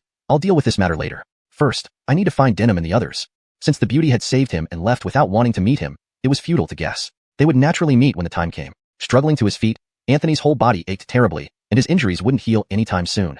The cave wasn't big, but navigating its twists and turns was troublesome. With his injuries, it took him nearly an hour to exit the cave. Upon exiting, the scenery before him was breathtakingly beautiful. Greenery thrived everywhere, and various kinds of flowers he couldn't name bloomed amidst the lushness. Not far off was a gentle stream trickling by. Anthony's attention was drawn to a tree bearing crimson-red fruits. The trunk, branches, and even leaves were a vivid crimson red. 3 bright red fruits hung from it, looking especially attractive. Feeling a bit hungry, Anthony walked over and leaped up, inadvertently aggravating his wound and causing a sharp intake of breath. Sitting on a branch, he picked a fruit. Sniffing it, he found it quite sweet-smelling. Without much thought, he bit into it. It tasted somewhat like a peach, very delicious. Eating the first fruit, Anthony plucked another and devoured it. Meanwhile, he also plucked the third fruit, holding it in his hand. Swinging his legs idly on the branch, he finished eating all 3 fruits quickly. The quiet 5 elements law suddenly awoke, startling Anthony. 5 elements law. What's going on? What did you do? Anthony looked puzzled. What situation? What's happening? No sooner had the words left his lips than Anthony's face flushed, and his body felt as if it were about to explode. Spiritual energy surged chaotically within him, and his blood seemed to boil. Looking at the 3 seeds in his hand, Anthony breathed heavily, each exhale laden with incredibly pure spiritual energy. 5 elements law. These are crimson blood dragon fruits? You ate 3 in one go? If one imagined an embryo-cradling cultivator's dantian as a large jar for storing spiritual energy, the 3 crimson blood dragon fruits Anthony had just consumed were like a mighty river of spiritual energy. Attempting to contain an entire river's worth of water in a single jar was clearly unwise. Falling off the tree and leaning against it, Anthony's body was flushed red. From a distance, a roar of a fierce beast echoed. He then saw a crimson horse with a single horn emerging, breathing hot air and angrily galloping towards him. Anthony, even if he was slow to realize things, now understood the situation. He had mistakenly intruded on this strange beast's territory and even ate its fruit. Now its master was coming to settle the score with him. Moreover, judging by the strength of this strange beast, it was already at the peak of the Golden Core realm, just one step away from the nascent Soul realm. Anthony was completely no match for it. Note: I have maintained the paragraph structure as requested. The text provided by the user forms a single paragraph, so it is translated as such. Chapter 87. Out of the dragon's lair, into the tiger's den. Anthony felt like he was about to explode, with spiritual energy surging wildly within him. Even a fart he just released carried an intense amount of pure spirit chi. The 5 elements law. Hold on.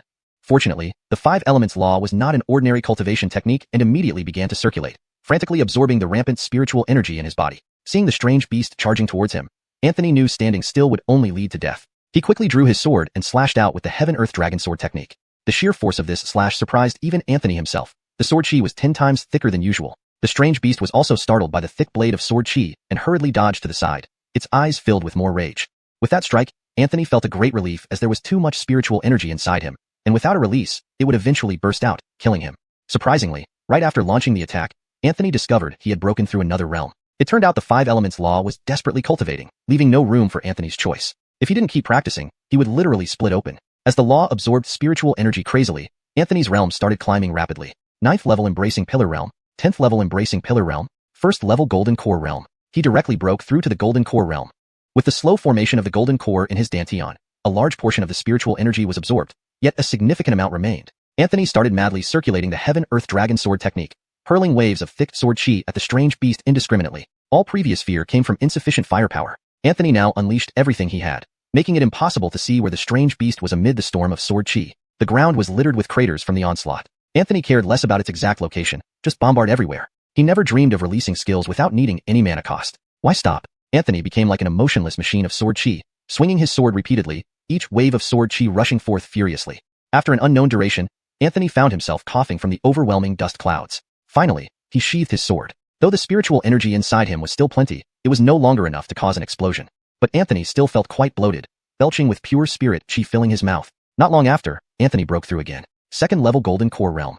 The long-dormant sword control technique unexpectedly gained proficiency. Your sword control technique sensed your name-bound flying swords, increasing proficiency. Current proficiency. Proficient, 80%. What? Name-bound flying swords? Anthony quickly focused on his dantian, and sure enough, beside the newly formed Golden Core were 2 miniature flying swords, hovering silently. 2. Anthony's face lit up with joy. Most sword cultivators could only nurture 1 name-bound flying sword, but Anthony had managed to nurture 2. Everyone knows that among various types of cultivators, sword cultivators have the greatest killing power and are virtually unbeatable within the same realm unless countered by some mysterious locking talisman. However, such prowess also means they are rare due to the extreme difficulty of nurturing name-bound flying swords. Unless someone is naturally born with a sword embryo, nurturing a name-bound flying sword is nearly impossible. However, Anthony, due to mastering the sword control technique, had almost no difficulty nurturing name-bound flying swords. During the embracing pillar stage, his body already started forming them slowly. Now, breaking through to the golden core realm resulted in the direct formation of 2 name-bound flying swords. Anthony smiled widely. It was truly a blessing in disguise. Just as he was about to summon his name-bound flying swords to test their special abilities, he heard faint voices in the distance. Senior Brother Foam, will the Crimson Blood Dragon Fruit really help break through bottlenecks? Naturally. This tree bearing Crimson Blood Dragon Fruits comes from a drop of pure blood from this white dragon. The fruit contains incredibly pure spiritual energy, enough for you to break through to the golden core realm with just one fruit. Even a golden core cultivator can advance several minor realms with it. It's a rare treasure. Senior Brother Foam, did someone beat us here? There was such a commotion earlier. It won't happen. Inside this white dragon heavenly grotto, wherever there are treasures, there are guardian beasts. Here, it should be the flame colt, which loves fire and fears water. Others would need to deal with it before obtaining the Crimson Blood Dragon Fruit. Unless they specialize in water spells like I do, they wouldn't stand a chance against the flame colt. As they talked, they approached what was once a beautiful place but now resembled a wasteland. Upon arrival, all 3 of them froze. They saw a young man with his upper body bare, stepping on the head of the flame colt while gripping its horn tightly, pulling it out like a carrot. The young man was Anthony. After the dust settled, he found the strange beast named Flame Colt completely torn apart by sword chi. Considering Anthony had launched over 100 sword chi strikes under the influence of the Crimson Blood Dragon Fruit's pure spiritual energy, the power increased tenfold. Poor Flame Colt died innocently under Anthony's Gatling-like sword chi. Anthony finally tore off the unicorn horn after using his pants to wipe the blood off and stored it in the inch object he obtained from Axel Shun. Turning around, he saw 3 cultivators from the eastern tower of central China staring at him, dumbfounded. Your mountain moving technique sensed others' shock and started boasting. Proficiency increased. Current proficiency, supreme perfection, 5%. Adhering to the principle of avoiding trouble, Anthony pocketed the horn and turned to leave. Wait. Anthony halted, looking back. What? The 3 cultivators from the eastern tower of central China, especially the central figure, wore a terrifyingly gloomy expression. Looking at the empty Crimson Blood Dragon Fruit tree and the dead flame colt, he felt a surge of anger. The Crimson Blood Dragon Fruit was something he deemed as his, yet it was taken away. This 8th-level Golden Core Realm cultivator named Bray coldly asked Anthony, "Did you kill this flame colt?" Anthony curiously replied, "So what if I did? Was it yours?" Bray was momentarily speechless, and a trace of murderous intent crept into his heart. If so, the Crimson Blood Dragon Fruit must be with you then? Anthony shook his head. Crimson Blood Dragon Fruit? Never heard of it. Bray snorted. Pretending ignorance? Which sect are you from? Anthony narrowed his eyes. Donghuang State, Green Cloud Sect. Bray initially paused, and then his companions from the eastern tower burst into laughter. Brother, did I hear correctly? Donghuang State? The smallest province of the 8 desolate continent? Green Cloud Sect. Never heard of it. Ha ha ha, where does this country bumpkin come from? A young female disciple also giggled, asking curiously, Senior Brother Foam, why can people from small places enter this white dragon heavenly grotto? Bray showed utter disdain, originally worried it might be a disciple from a major sect but finding out he was dealing with a peasant. Bray looked down at Anthony arrogantly and said, hand over the Crimson Blood Dragon Fruit, and I might spare your life. Otherwise. Anthony stared at Bray as if he were an idiot. You're crazy? Asking for it like that? Not even a beggar would ask like you. Bray instantly flew into a rage. A country bumpkin dared to call him a beggar?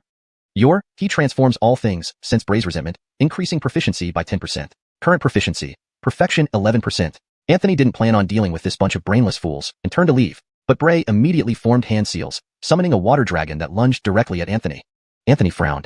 Bray was at the 8th level of the Golden Core Realm and specialized in water spells. The 2 companions beside him were both 10th level embracing pillar cultivators. If a real fight broke out, Anthony at his 2nd level Golden Core wouldn't have much of an advantage. Especially not with his current injuries, he should avoid hard fights. Despite that, Bray had no intention of letting Anthony off. The other 2 cultivators spread out to form a triangle, trapping Anthony in the middle. The water dragon suddenly grew thicker.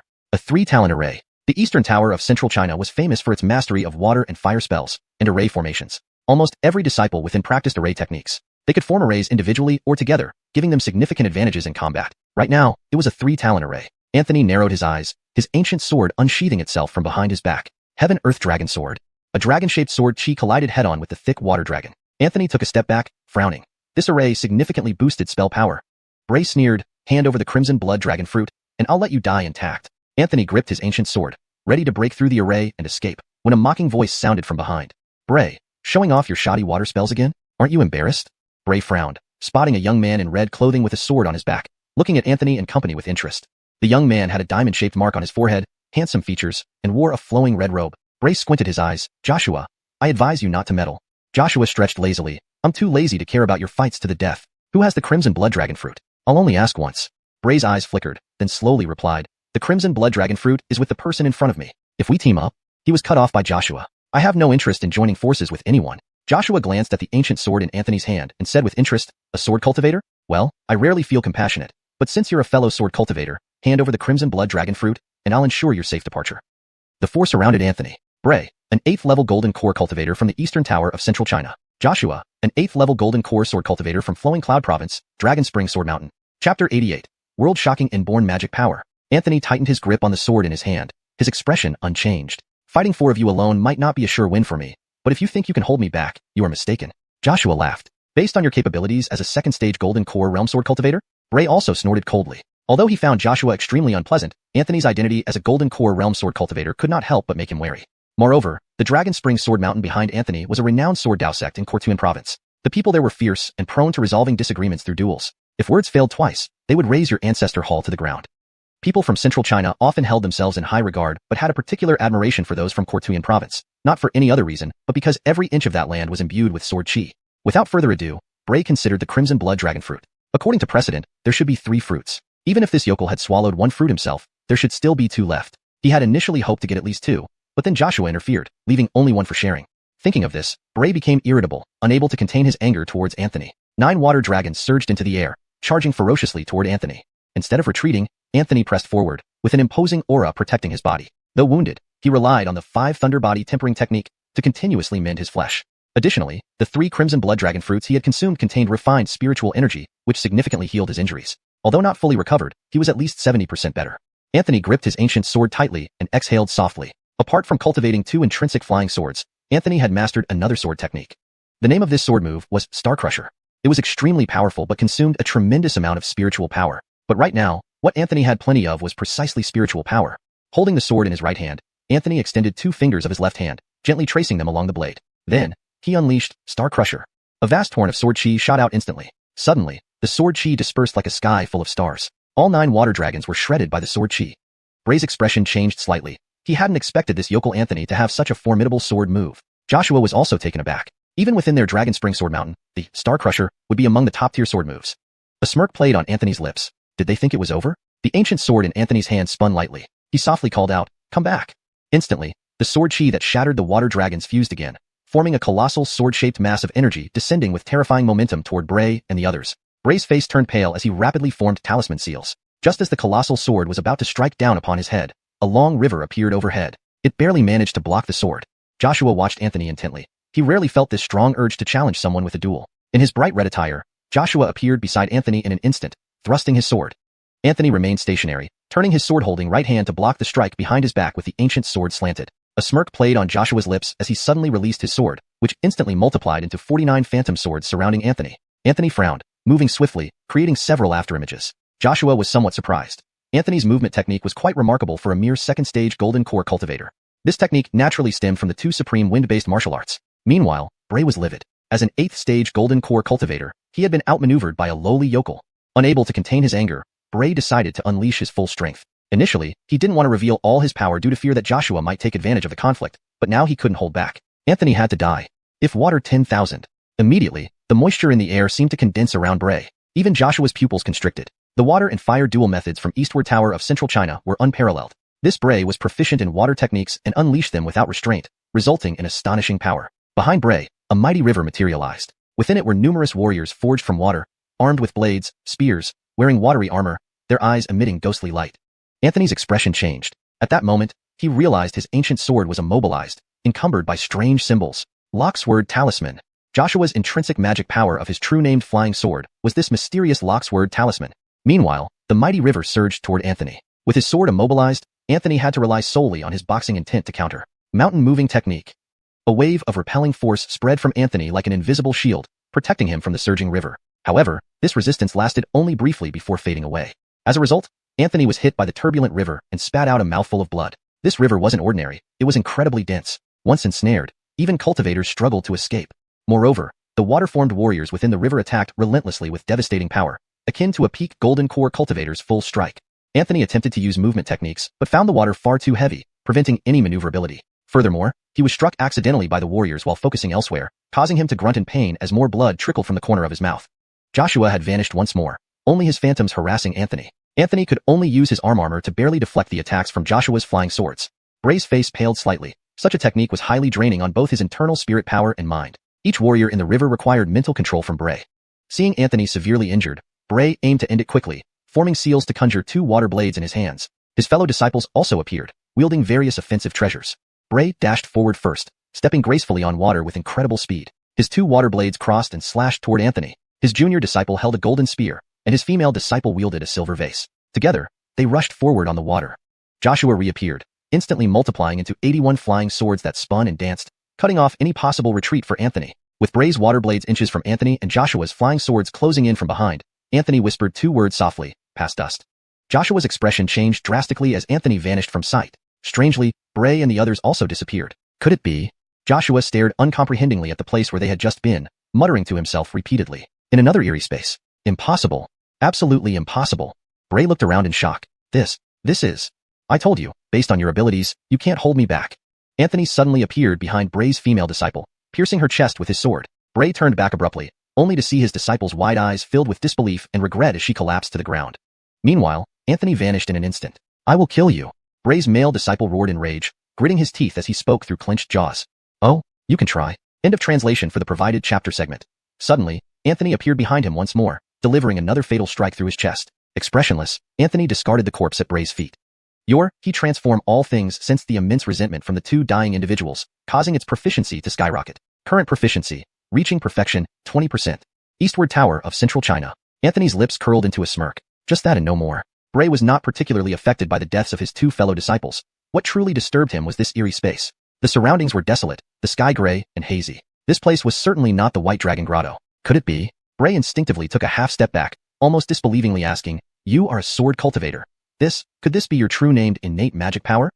Anthony didn't reply, just smiling faintly as he watched Bray. Since there was no denial, it was tacitly acknowledged. One of Anthony's true named flying swords, named Past Dust, had an innate magic power that created a small universe.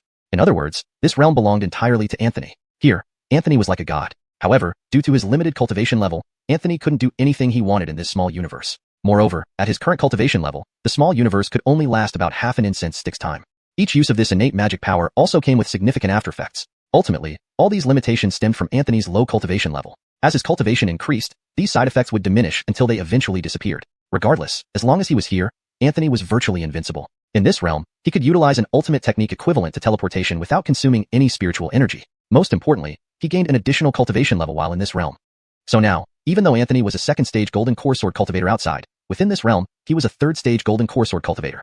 This unreasonable enhancement would grow stronger as his cultivation advanced. Imagine a transformation realm sword cultivator suddenly summoning their true named flying sword and unleashing their innate magic power, expanding a small universe. An instant later, a transformation realm sword cultivator becomes a void return realm sword cultivator. How could one continue fighting then? Thus, Bray's face was filled with shock. Courting in central China, he had seen many extraordinarily talented individuals, including many sword cultivators. Their true named flying swords and innate magic powers were diverse and impressive. But such a true named flying sword that could create its own small universe was something even Bray had never heard of, let alone found recorded in ancient texts. Whether or not it was unprecedented, it would surely be unmatched in the future. Your mountain-moving technique detected Bray's immense shock and deemed this act of showing off incredibly successful, bringing inner satisfaction. Current proficiency, supreme completion, 10%. Please translate the next part of the novel as you receive it, maintaining the same guidelines. Chapter 89. Encounter Frisco again. Bray's expression was solemn. Even as an 8th stage golden core cultivator, he was at a loss when facing Anthony's unreasonable court fee-bound flying sword. Although he had his own trump card, it could only be used under life-threatening circumstances, not just any desperate situation. Moreover, being forced by a 2nd stage golden core sword cultivator to use his ultimate technique was something even Bray himself couldn't accept. Anthony instantly appeared behind Bray and swung his sword. Bray's expression changed. He hurriedly made hand seals and summoned a bead as big as a night pearl. This bead then transformed into a barrier resembling water ripples, enclosing Bray within it. Anthony's sword struck this barrier but only caused a few ripples, leaving Bray unharmed inside. Anthony frowned, guessing it should be a high-quality spirit artifact. Otherwise, his sword chi would have easily broken through a normal magical shield. Anthony sighed quietly, having initially wanted to completely eliminate Bray to prevent future troubles. Yet, disciples from large sects were so rich that this single high-quality spirit artifact left Anthony quite envious. Artifacts are generally classified as mundane weapons, magical tools, spirit artifacts, divine treasures, and immortal weapons. Most people used magical tools, and some wild cultivators even used mundane weapons from the mountains. Having a spirit artifact gave one significant advantages in combat among peers. At this moment, despite Anthony already taking the initiative, Bray's high-quality spirit artifact made Anthony feel as if he was facing an impregnable iron tortoise with no opening. As a holy son of Green Cloud sect, Anthony didn't possess any spirit artifacts, or even magical tools, only a sword of indeterminate quality. In this miniature world, Anthony could only maintain it for half an incense stick's time. And Bray clearly understood that Anthony couldn't sustain this world for long. Hence he chose to turtle up rather than confront Anthony directly. Anthony spat on the ground. You like playing the coward? Fine. Little Lord will indulge you. Don't you dare show yourself. Bray's face turned purplish red, feeling incredibly humiliated being scolded by a second-stage golden core cultivator. Your transformation of 10,000 things has sensed resentment from Bray, increasing proficiency to supreme perfection at 25%. Anthony took a deep breath, gripped the ancient sword, and unleashed wave after wave of blue dragon sword chi at Bray without restraint. The ripple barrier around Bray emitted bright flashes but never shattered. Anthony kept attacking non-stop, while Bray's defense shimmered continuously. At this moment, Bray seemed to become light itself. After an unknown duration, as the miniature world started to blur, Anthony finally stopped. He reached a conclusion. Money can really let one do whatever they want. This wasn't a high-quality spirit artifact, but possibly an exquisite one, nearly reaching the divine treasure level. Anthony licked his lips, a bit envious. Just as the miniature world dissipated, Anthony declared loudly, Iron Tortoise, help me keep this spirit artifact safe. I'll come back for it someday. Even without the disguise, I still recognize you. With those words, the miniature world completely vanished. Joshua had been observing quietly from a high vantage point nearby. Initially, he thought Anthony had used some secret art or magic tool to create such a bizarre scene. However, there was no trace of spiritual energy fluctuations, leading Joshua to gradually accept his last hypothesis. Anthony's court fee-bound flying sword was extraordinary, extremely so. If categorized according to their Sword Mountain standards, Anthony's court fee-bound flying sword must rank highly, perhaps even at the top tier. Longquan's Sword Mountain meticulously graded its disciples' court fee-bound flying swords. For instance, Joshua's court fee-bound flying sword ranked mid-B grade. This ranking is divided into 3 main grades, Jia, Yi, Bing, and further subdivided into upper, middle, and lower levels. Joshua's court fee-bound flying sword's inherent skill was the locking sword charm. Despite being a sword cultivator, he possessed a special ability against sword cultivators, which earned his court fee-bound flying sword a mid-B ranking. But Anthony's court fee-bound flying sword, though unwilling to admit, could be described as astonishingly exceptional. The ability to form a miniature world was unprecedented in Longquan's Sword Mountain's history. Even throughout the Eight Wastes continent, there seemed to be no prior records, except for those buried 10,000 years ago, which no one knew about. Joshua began to doubt whether Anthony truly came from a small sect in Donghuang province. With just this court fee-bound flying sword, Anthony would surely be a valued disciple in their sect, without any doubt. As Joshua pondered, a slight spatial fluctuation occurred, and Bray appeared, looking haggard, with blood trickling from the corner of his mouth and an ashen complexion, clearly injured. 2 corpses also materialized beside him. Joshua's eyes twitched. Though he disdained Bray, he was from a major Central Plains sect and should have had protective magical tools. How did he end up in such a state? Struggling to locate Anthony, Joshua approached Bray. What happened? Bray looked awful, and his mood was even worse. He ignored Joshua's question, unable to admit to playing turtle for half an incense stick. Seeing the corpses of 2 fellow disciples, Bray clenched his fist tightly, almost spitting out the words, Anthony, if I don't kill you, I vow not to be human. Joshua fell silent, realizing his suspicions were correct. After dismissing the miniature world, Anthony left immediately. Despite the power of his court fee-bound flying sword, his current cultivation stage was too low, leaving him exhausted after its usage, not from lack of spiritual energy but sheer mental fatigue. His body still contained abundant spiritual energy. Without continuous cultivation using the 5 elements method, these energies might cause trouble internally. Anthony urgently needed rest and recuperation, as he felt his bottleneck would soon break again, reaching 3rd stage golden core. Previously fighting the death squad member of the demon sect had left him severely injured, further complicated by consuming the crimson blood dragon fruit, risking explosion. Just as he calmed the chaotic spiritual energies within, Wen Xian and Joshua appeared. Continuous battles had taxed Anthony's body. Breaking through his current stage now demanded careful adjustment and solidification to avoid future issues. Luckily, Anthony found a secluded cave, sitting cross-legged to examine his injuries, smoothing meridians, and stabilizing his realm. After an unknown time, Anthony abruptly spat out a mouthful of dark blood onto the ground. This was stagnated blood accumulated from internal injuries. Anthony expelled a breath, leaning against the cave wall, slightly relieved. Just as he relaxed, rapid footsteps approached outside the cave. Probing cautiously, Anthony was startled as a shadow rushed in, clumsily falling into the cave. Startled, Anthony wondered what this intruder was, black and muddied. It vaguely resembled a person, but Anthony couldn't be entirely sure because this figure looked more like a monkey that had just rolled around in a mud pit. Before Anthony could discern what it was, it actually started speaking. Anthony? Anthony froze. You can talk? Not only that you know me. The mud monkey wiped its face. Me. It's me. Frisco. Anthony's eyes widened. Damn, did you take a bath in a mud pond? At such close range, Anthony hadn't recognized him as a person at all. Frisco spat a few times and rubbed his face again before sitting down on the ground. Don't ask. After we split up, I accidentally found a heavenly material. I thought I'd struck lucky, but there was a white python. It nearly killed me. To escape it, I hid in the mud for a whole day. Anthony shifted away from Frisco, who reeked of a foul smell, as if he had been fermenting, making Anthony quite uncomfortable. But then Anthony seemed to recall something and hurriedly asked, wait a minute, what about Denim and the others? Didn't I tell you to lead them to safety first? Where are they? Frisco gave a nervous laugh. Well, about that. Anthony grew angry. He had risked his life to buy them time to escape, and now they were gone. Speak up. Where are they? Did something happen?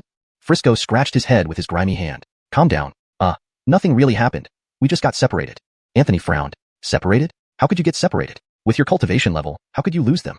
Frisco cursed under his breath. Who would have thought that an inner palace cultivator would suddenly show up near our exit point? One step by an inner palace cultivator, and the entrance would collapse immediately. Because of this inner palace cultivator's presence, the spatial stability within White Dragon Grotto has begun to fluctuate. Random spatial distortions have appeared, sending us to different places. We were almost out when suddenly a spatial vortex opened beneath our feet, and then, we got separated. Anthony let out a small sigh of relief. He had feared Denim and the others hadn't escaped. Though separated, they should be safe for now. Regardless, they had survived this ordeal.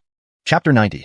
Diverting the disaster eastward. Frisco suddenly glanced at Anthony, incredulously exclaiming, "You broke through?" Anthony nodded. I unexpectedly ate that crimson blood dragon fruit and directly advanced to the golden core realm. Frisco's eyes lit up. Crimson blood dragon fruit? What a great thing. Do you have any more? Get one for me. Frisco wore an expression of someone looking for a freebie, his eyes bright as he stared at Anthony. Anthony rolled his eyes at him. No, there were only 3 in total, and I ate them all. Frisco looked at Anthony in shock. Damn, 3. All eaten? How are you still alive? Your mountain moving technique feels Frisco's shock and improves slightly. Current proficiency. Supreme perfection, 12%. Asterisk asterisk. Anthony couldn't mention the 5 elements technique, so he evaded. By luck, by luck. He quickly changed the subject. Remembering Frisco's previous mention of the bone washing pool, he asked curiously, "What is this bone washing pool you mentioned?" Frisco appeared easygoing but wasn't foolish. Seeing that Anthony didn't want to talk about it, he didn't push. Everyone had their secrets in this White Dragon Grotto. Frisco stretched lazily and rubbed his chin before slowly explaining, bone washing pool, by its name. It's meant to wash the bone marrow. Commoners have a saying, rebirth with a transformed body and soul. The bone washing pool's effect can be described like that. It greatly benefits pure martial artists and can help sword cultivators nurture their life-bound swords. Anthony was intrigued. Frisco glanced at him and decided to throw some cold water on his interest. Interested? You better think carefully. There are many young geniuses from Maple Leaf Province here, like Arwen, who looks weak but punches unbelievably hard. He's 2 years younger than me but has already reached the 4th boundary, and might even be 5th boundary now. And there's Harrison from Central Plain, a peak golden core sword cultivator, just a half step away from nascent soul. And his fighting is brutal. Either you lose a limb or worse. These freaks are everywhere. It's hard to cut in. After thinking for a moment, Frisco added, extremely hard. Anthony then said, I've already met 2, Bray and Joshua. Frisco looked at Anthony oddly, sensing his unstable aura, and casually asked, did you fight? Anthony nodded. I killed 2 of Bray's disciples and intended to finish off Bray too, but he escaped severely wounded. As for Joshua, we fought, but neither used full strength. Frisco grew increasingly alarmed. These 2 weren't easy prey. Frisco sized up Anthony again. And you survived? Anthony retorted irritably, do you hope I die? Frisco chuckled awkwardly, not at all. After a pause, Frisco sighed, the treasure I encountered was also good stuff, but there's a peak golden core white python guarding it, making it quite troublesome. Otherwise, I could have taken everything. Anthony asked curiously, what is it? Frisco replied, 2 gentian grasses, greatly benefiting martial artists. The 6th boundary is the martial gallbladder boundary. If you get the gentian grass, it's like a ticket to 6th boundary. Breaking through would be smoother. But the white python is tough, and I can't handle it alone. Anthony looked at Frisco, who immediately spoke, I know what you're thinking. We cooperate, each getting one, right? It's not that simple. That python is furious now, and won't leave the gentian grass. We can't force it, so we need to wait until it calms down. Frisco lay back on the ground, exhausted. All right, let me rest a bit. That white python has been tormenting me. Anthony rubbed his chin, and after a moment, grinned sinisterly, raising an eyebrow at Frisco.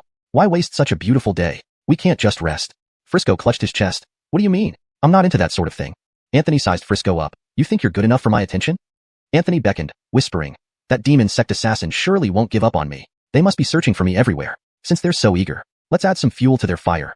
Big Brother Norris, can the bone washing pool really transform one's body and soul? A young woman with a ponytail hopped along, hands behind her back, turning to ask the man behind her. Harrison, handsome and carrying a wooden sword on his back, nodded bluntly. It can. The ponytailed girl pouted. Big Brother Norris, can't you smile once in a while? Your serious face is so unattractive. Harrison tugged at the corners of his mouth, pretending to smile. The girl was Erica, from the same region as Harrison, both from Central Plains Ziki City. They were both disciples of the same lineage, though Harrison joined earlier, making him her senior brother. Erica had an extremely influential background. Her parents were close friends with the Ziki City Lord. They tragically died exploring a secret realm together, leading the City Lord to adopt Erica as his own. In Ziki City, even if Erica walked around arrogantly, no one dared stop her. Harrison mainly served as her protector, ensuring she remained safe and obtained opportunities within the White Dragon Grotto. Harrison was one of the top disciples in Ziki City. Before turning 30, he reached the peak of the Golden Core stage as a sword cultivator, showing signs of imminent breakthrough. In Ziki City's young generation, Harrison stood out as an exceptional talent. Finding the bone washing pool could help him reach nascent soul. Harrison followed Erica silently until suddenly his eyes narrowed. His right foot stomped down heavily, bringing him swiftly beside Erica. He drew his sword and blocked in front of her. A metallic clang echoed with sparks and Erica's scream. In the dim light, Harrison saw a black-clothed figure emerging from the darkness, emanating a chilling aura. The attacker didn't linger. After missing, it vanished back into the shadows. Simultaneously, elsewhere in the grotto, Other talented disciples from various sects were also ambushed by mysterious black-clothed figures, striking once and disappearing. This harassment continued, growing annoying. Finally, at a prearranged hidden location, the two black-clothed men met. Anthony activated otherization of myriad things, revealing their true identities. They exchanged smirks and laughter. From that day on, the entire White Dragon Grotto turned chaotic. People even stopped wearing black, fearing mistaken identity. Anthony and Frisco caused trouble for 3 days. Frisco possessed a map, albeit incomplete, lacking many details. While continuously harassing disciples from other sects disguised as demon sect assassins, Anthony and Frisco also probed for routes. The space within the White Dragon Grotto had become increasingly unstable, with more spatial fluctuations. One could easily find themselves in a completely unfamiliar area while walking, only to have to spend much time finding a new path. Over time, they found some patterns and learned to use these spatial fluctuations to their advantage. However, what disappointed Anthony was that after 3 whole days, he still hadn't found Denim and the others. Seeing Anthony's distracted expression, Frisco knew what he was thinking and offered comfort. Don't worry, it'll be fine. The grotto is vast but also small. We'll find them eventually.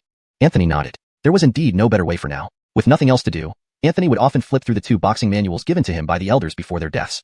The manual left by Anchor of the Dragon Tiger sect contained fierce boxing techniques where each punch and claw strike was imposing. Dragon Punch, Tiger Claw. Especially practicing such moves in this place, rich in dragon energy, amplified their power even further. As for the Jade Finger Guard from Wei Zong, the Windstorm boxing master, it contained 2 extraordinary techniques, Cloud Dispelling Palm and Divine Wind Leg. Though not as powerful as the Dragon Tiger sect's boxing styles, the movement techniques were truly exceptional. Frisco was a pure martial artist at the peak 4th boundary hero soul realm, with an incredibly solid foundation. If Anthony sparred with him, he'd likely be at a disadvantage. But if it came to a life or death struggle, it wasn't clear who would come out on top. Over these 3 days, the two gradually completed the map in Frisco's possession. Based on their deductions, since the White Dragon Grotto was the remains of a white dragon, the bone washing pool might be located near the dragon's head. But after searching for 3 days, they couldn't find a viable route and had to put it on hold for now. According to Frisco, there were 9 bone washing pools, meaning that out of all the people in the White Dragon Grotto, only 9 would achieve the rebirth with transformed body and soul. Frisco slowly tucked away the map, then pulled out 2 steamed buns from somewhere, tossing one to Anthony. Without looking up, Anthony caught the bun Frisco threw over. We should go. It's unsafe anywhere in this grotto now. The black-clothed man who chased you must be furious by now, and that white python should have calmed down. Frisco mumbled with his mouth full of bun. Anthony looked up and asked a serious question. Do you always eat so much? Frisco chuckled. What do you know? My master said eating is a blessing. Anthony sized up the bun in his hand and took a light bite, teasing. So your master must be a big guy, weighing 100 caddies or so. Frisco spat. Don't you dare mock me. My master is a famous beauty on Maple Leaf Province's mountain. Many can't even get a glimpse of her. Anthony was taken aback. Your master is a female martial artist? Frisco raised his brows proudly. Impressive, right? Anthony rubbed his nose, quite surprised. Female martial artists were rare, especially those reaching the Great Master realm. According to Frisco, his master was an 8th boundary martial artist. No one dared challenge her in all of Maple Leaf Province. It wasn't just because of her strength, but because her temper was notoriously bad. Extremely bad. Challenge her boxing? Sure. She'd ensure you stayed in bed for 3 months, or she'd say she wasted her year's training. Anthony asked curiously, what's your master's name? Frisco swallowed the rest of his bun, belched and boasted. When you reach Maple Leaf Province, just mention my master Mercy's name, and anyone will give you some respect. Your 5 elements technique looks forward to the future trip to Maple Leaf Province, especially to meet Mercy. Asterisk asterisk. Anthony inwardly scoffed. Crazy? Didn't Frisco say Mercy had a terrible temper? One glance and she might snap. What are you staring at? What then? To be continued.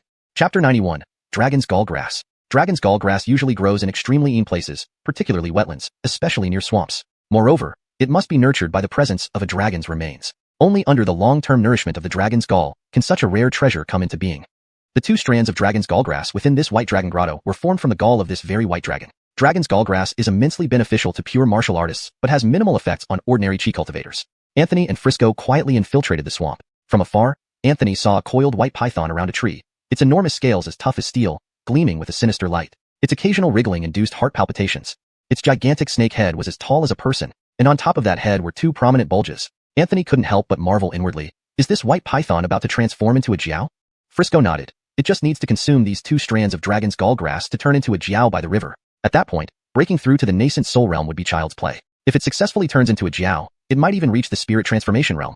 Anthony drew in a sharp breath. This white python indeed seemed formidable, having remained dormant here for who knows how many years, constantly absorbing dragon energy. If it could successfully become a jiao and reach the spirit transformation realm, transforming into human form wouldn't be far off. At the base of the ancient tree where the white python resided, there were 2 strands of pale purple plants, very conspicuous. Anthony asked, those are the dragon's gallgrass, right? Frisco nodded. Exactly. I'll distract it, and you take the opportunity to retrieve the 2 strands. Remember, be quick. I can't hold it off for long. Anthony nodded. Frisco took a deep breath. This area was a vast swamp with many treacherous spots. One wrong step could lead to getting stuck, making escape extremely difficult. Fortunately, he had already engaged this white python here for an entire day and gained some experience. Frisco pulled out a piece of tattered red cloth from somewhere, with several holes in it. He draped it like a cloak over his back. Watching this, Anthony rubbed his temples, feeling somewhat regretful about coming to seek treasure with Frisco.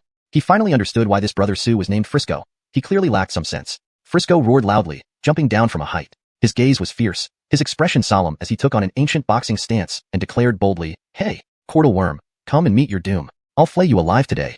His fist intent was thick and ancient. Frisco's roar was impressive, full of fighting spirit, yet the white python coiled on the giant tree merely lifted its head slightly, casting a cold glance at Frisco with eyes like copper bells. A trace of disdain flashed in its eyes before it lowered its massive head again, appearing fatigued. Frisco stood awkwardly, unsure of what to do. What's happening? Is this white python still asleep? Hey, Cortal Worm, I'm about to attack. Frisco roared again. Still no reaction. This time, the white python didn't even lift its head. Frisco felt embarrassed. Anthony frowned. Squatting at a hidden high point, he carefully observed the white python. He noticed the python occasionally tightening its body, its huge tail swinging back and forth. Frisco shouted again, "I'm going to attack now." The white python remained unresponsive. "Then I will really attack." Frisco slowly raised his hand, ready to strike when Anthony suddenly leaped down from the high ground. "Wait." Seeing Anthony come down as well, Frisco exclaimed, "Why did you come down too?" Anthony stopped Frisco's punch and whispered, "This white python seems to be laying eggs." Frisco was taken aback. "Laying baby snakes?" Anthony nodded. Frisco's face lit up. No wonder the white python won't move. This must be its weakest moment. We should seize the chance to snatch the dragon's gallgrass. There might even be an opportunity to kill this beast. Anthony hesitated and said softly, "Just take the dragon's gallgrass. No need to harm its life. Heaven has its cycle. All things have spirits. We've already taken what's valuable from it. There's no need to completely exterminate it." Frisco scratched his chin and agreed. Just as they were about to approach, a powerful fist force rushed from afar, striking the white python at its most vulnerable point. Frisco's face changed. "Someone's coming." Anthony frowned and said, "Let's hide first."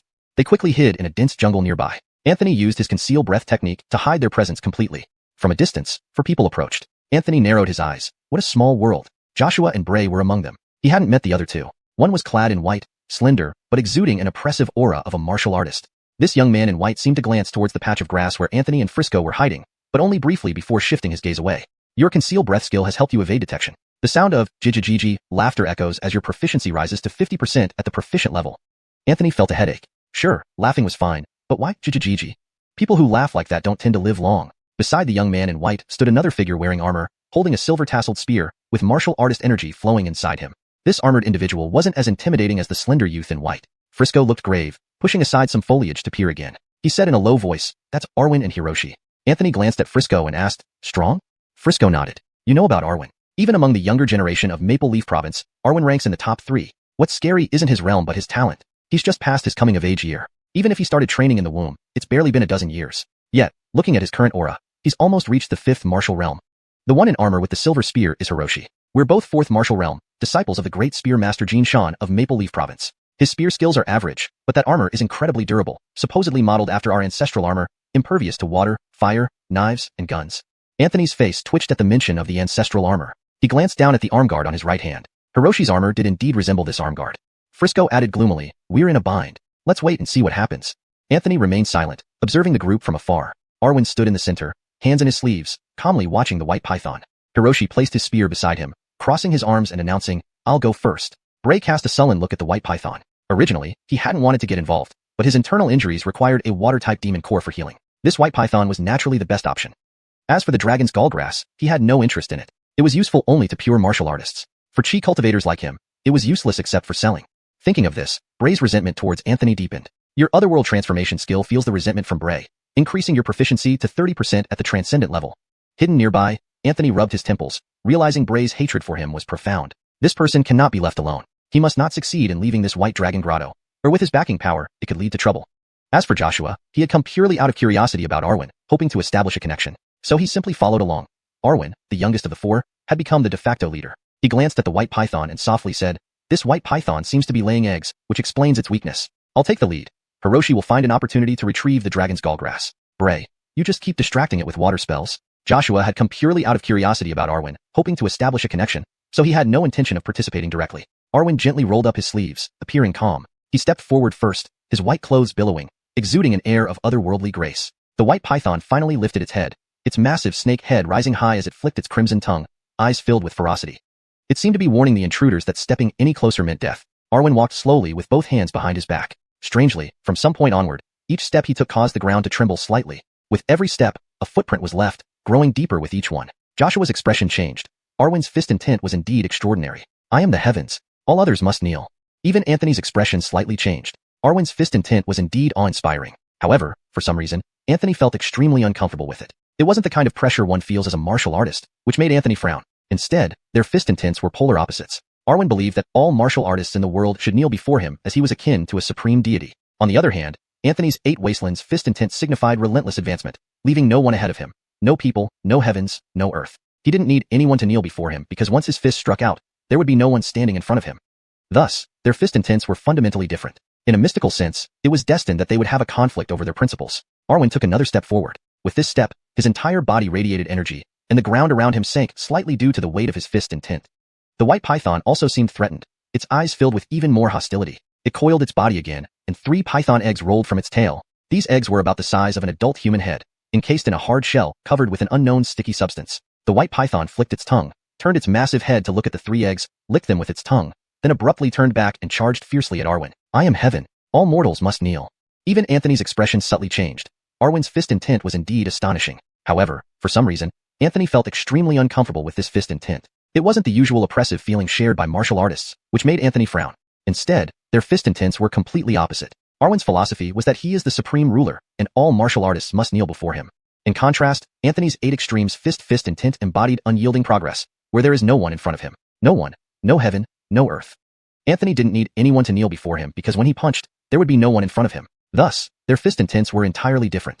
To put it mystically, they were destined for a battle of principles.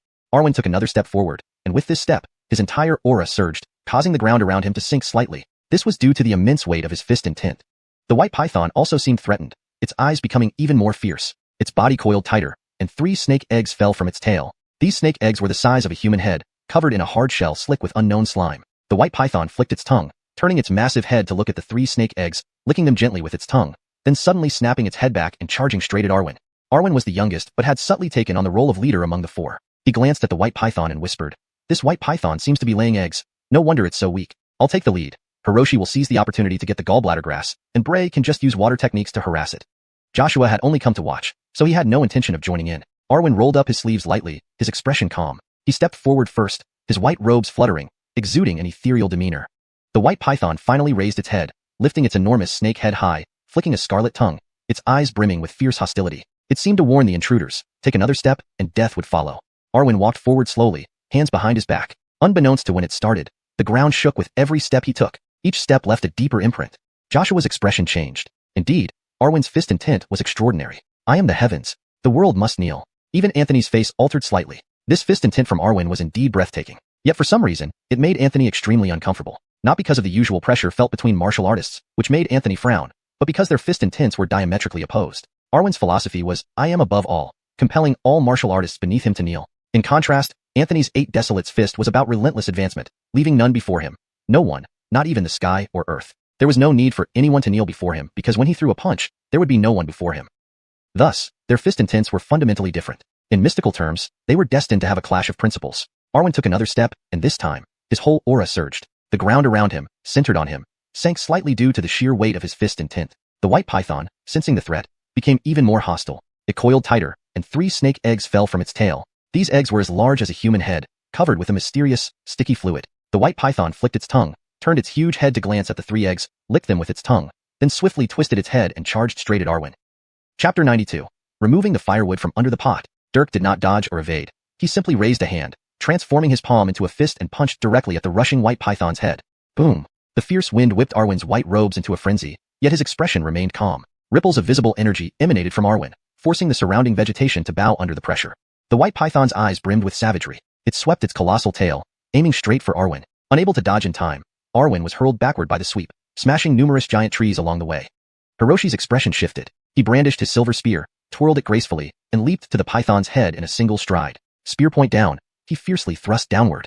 This single strike bent the python's head significantly, but that was all he could manage. The python opened its gaping maw, ready to swallow Hiroshi whole.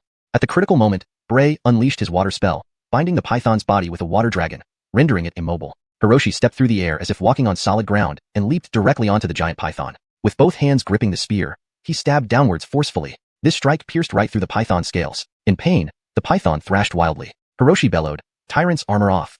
A dazzling silver light flashed from his spear, spinning furiously. Dozens of scales were forcibly stripped from the python's body. Struck by the python's tail, Arwen was sent flying backward, crashing into the ground far away, creating a large crater. As the dust settled, Arwen emerged from the crater, a trace of blood at the corner of his mouth, yet his demeanor remained composed. Brushing off the dust, he tapped lightly with his toes and moved swiftly through the jungle, returning to the python in no time. By now, Bray's water dragon was nearing its breaking point. The python twisted its body, coiling around the water dragon tightly until it shattered explosively.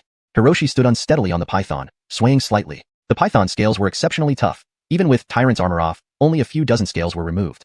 After the water dragon disintegrated, the python coiled its body, twisting its head back to stare fiercely at Hiroshi. Startled, Hiroshi prepared to dodge just as the python opened its mouth, spewing out a large amount of green liquid. The liquid wasn't poisonous, but had a strong corrosive effect. In a dire situation, Arwen leaped high, delivering a powerful kick to the python's head. The python's head tilted, sending the green liquid spraying elsewhere. Anthony and Frisco's faces turned pale. Frisco cursed aloud because Arwen's kick directed the corrosive fluid towards Anthony and Frisco's hiding spot. Not daring to take any chances, they hastily moved aside, completely exposing their position. Anthony and Frisco exchanged glances and decided to go all out, aiming for the root of the problem. They dashed rapidly towards the two gentiana plants, catching the attention of the four nearby figures. Bray's face darkened instantly. This was Anthony again. Anthony reached out with his right hand, attempting to grab the gentiana plants when a sharp sword aura sliced towards him. Anthony cursed inwardly and had to retreat. A loud boom resounded as the area Anthony had occupied was slashed deeply by the sword aura. Had he not retreated immediately, the outcome would have been catastrophic. On Frisco's side, Hiroshi blocked his path. Chaos erupted on the scene. Arwen and Bray battled the white python while Joshua intercepted Anthony, and Hiroshi clashed with Frisco. Both being fourth realm martial artists, neither yielded to the other. Hiroshi's boxing style was extremely aggressive, excelling in close combat. Although Anthony was adept at close quarters fighting as well, Hiroshi wielded a silver spear with expansive moves, preventing Frisco from closing in. Anthony's faded flying sword, past, had entered a dormant period after its last use. For at least 3 days, Anthony couldn't utilize his faded flying sword, past. Facing an 8th level Golden Core realm opponent like Joshua, Anthony's chances of winning were slim. Moreover, Anthony's ancient sword on his back was sealed by Joshua's faded flying sword, lock sword, leaving him to continuously evade attacks using his cultivation techniques. Initially intending to aid Frisco against Hiroshi, Anthony's plan was thwarted by Joshua, who seemed to read his mind, blocking him with multiple illusory swords. Over 100 flying swords circled Anthony, causing injuries on his back and arms. From afar, Bray attempted several times to unleash water spells to assist Joshua in delivering a fatal blow to Anthony, but the python's ferocious attacks made it challenging. Anthony couldn't see where Joshua hid, only surrounded by hundreds of flying swords. Anthony had no choice but to keep running. Occasionally, he had to punch or kick away the flying swords pursuing him. Despite the injuries, Anthony showed no change in expression. Suddenly, he changed direction and sprinted towards Bray's location. Bray was momentarily taken aback before his eyes flashed with murderous intent. Daring to deliver himself into danger, Joshua finally appeared, watching Anthony run towards Bray and sneering coldly. Truly ignorant of death, hundreds of flying swords accelerated abruptly, chasing after Anthony's back. Bray found an opportunity, clapping his hands to form an ice bow out of water. He drew the bow, releasing 9 frost arrows in quick succession, consecutive 9 arrows. That wasn't all. Bray waved his right hand, making the ice bow vanish. Suddenly, his body bent, pressing his hands to the ground. Instantly, the ground beneath Anthony froze. Thick ice spikes protruded from the ground, lunging at Anthony. Anthony frowned, leaping high to avoid the spikes, but the arrows were already at his front. Anthony flipped in midair, narrowly avoiding the 9 arrows. Unexpectedly, the arrows curved back towards him, heading for Anthony's back. Anthony's pupils constricted, realizing Bray had planned this follow-up. Experience taught lessons. Joshua's eyes narrowed. The moment was here. Taking several steps, his figure vanished instantly, reappearing before Anthony with his faded flying sword, lock sword, stabbing towards Anthony's brow. Above were hundreds of illusory swords, behind were 9 frost arrows, below were pointed ice spikes, and in front was Joshua's lethal strike. Even Frisco, observing from afar, saw this dangerous scene, his face changing drastically. Without hesitation, he stomped with his right foot, launching himself to save Anthony. But how would Hiroshi let that happen? Wielding the long spear, Hiroshi pursued Frisco, sweeping horizontally with his spear. Enraged, Frisco extended his right hand, firmly grasping the silver spear. Hiroshi's expression changed. In all his years of practicing with the spear, no one had ever caught his silver spear barehanded. Looking at Hiroshi with murderous intent, Frisco growled, "You're asking for death?" Hiroshi noticed Frisco's chest tattoo, a Chilin, which now seemed alive, previously dull lines now vivid. Meanwhile, Anthony faced a life-threatening moment. Joshua's strike left no room for survival. Yet Anthony's expression remained unchanged. Suddenly, Anthony raised his right hand, and a golden flying sword appeared. This sword was named Past. For a moment, it seemed like everyone's movements had frozen. Arwen remained in the posture of swinging his punch. The white python had its bloody mouth wide open, ready to swallow Arwen whole. Joshua's sword was still paused an inch away from Anthony's brow. The over 100 flying swords above stayed fixed in place. The 9 ice arrows behind him were poised in that turning, spiraling state. Anthony's face turned slightly pale. Despite the abundant spiritual energy from the crimson blood dragon fruit still lingering within him, the consumption of spiritual power required for this court-bound flying sword's innate ability was indeed immense. Without hesitation, Anthony thrust his sword, severely wounding Joshua. It wasn't that Anthony didn't want to kill Joshua outright. As a sword cultivator, he naturally had some degree of sword chi protection. Anthony's court-bound flying sword had the ability to make time stand still, but only for 3 breaths. Within those 3 breaths, although it was enough to break through Joshua's sword chi protection, by then Joshua would have already returned to normal. Anthony lacked the confidence to kill him. Thus, he only thrust 1 strike and then lunged toward Bray. 2 breaths had passed. Anthony clenched his fists tightly, his boxing intent reaching its peak. 3 breaths. The world unfroze, as if nothing had happened. Joshua suddenly spat out a large mouthful of blood, his face full of shock. Bray was completely unaware of what had just occurred. He had seen Anthony in a dire situation, thinking perhaps the next moment he would witness Joshua's sword piercing through Anthony's head. But unfortunately, the next moment, he suddenly saw an increasingly large pair of fists before his eyes. Anthony had already reached right in front of him. Ascend to heaven. Anthony's fist hit Bray's chin, sending his entire body flying up. Anthony followed with 3 more consecutive punches, making Bray resemble a broken kite, each punch sending him soaring higher into the air. Anthony threw a total of 15 punches, beating Bray to the point where he was barely recognizable. Anthony's final punch struck Bray directly between the brows. At that moment, Bray's head exploded like a watermelon. Chapter 93.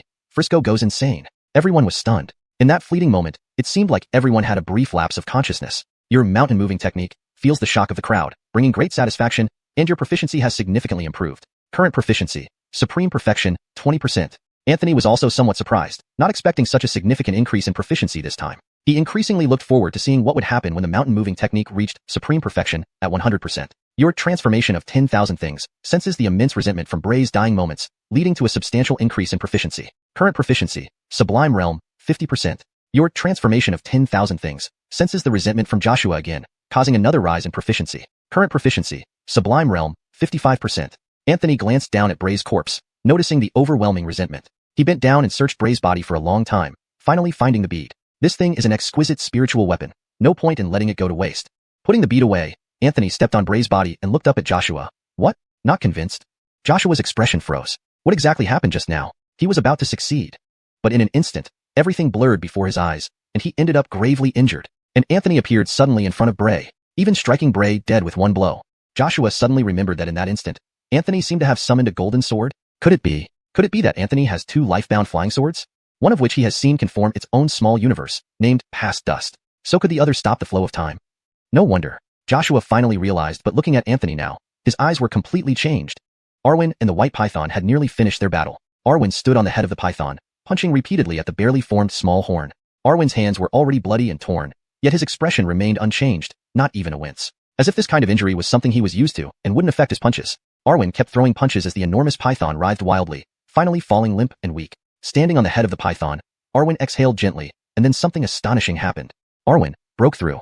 Wufwa 5th realm, mighty spirit. Turns out Arwen could have entered the 5th realm long ago but had been holding back. Now, after exerting all his strength against the python, he couldn't hold back any longer and had to break through. Suddenly, there was a loud crash from afar. Hiroshi was thrown fiercely by Frisco from a distance. Hiroshi's armor was now in shambles. His silver spear was broken. Blood covered his face, and his condition was uncertain. Frisco stood where he was, surrounded by a faint pink mist. The Qilin tattoo on his chest opened its eyes and glared menacingly at everyone. Earlier, Hiroshi had tried to stop Frisco from going to save Anthony, thoroughly enraging Frisco. The Qilin tattoo on Frisco wasn't just a tattoo. It was made using all the blood of a fire Qilin. This tattoo served both as an enhancement and a restriction. People are said to have 3 souls and 7 spirits, but Frisco was born missing 1 soul and 1 spirit.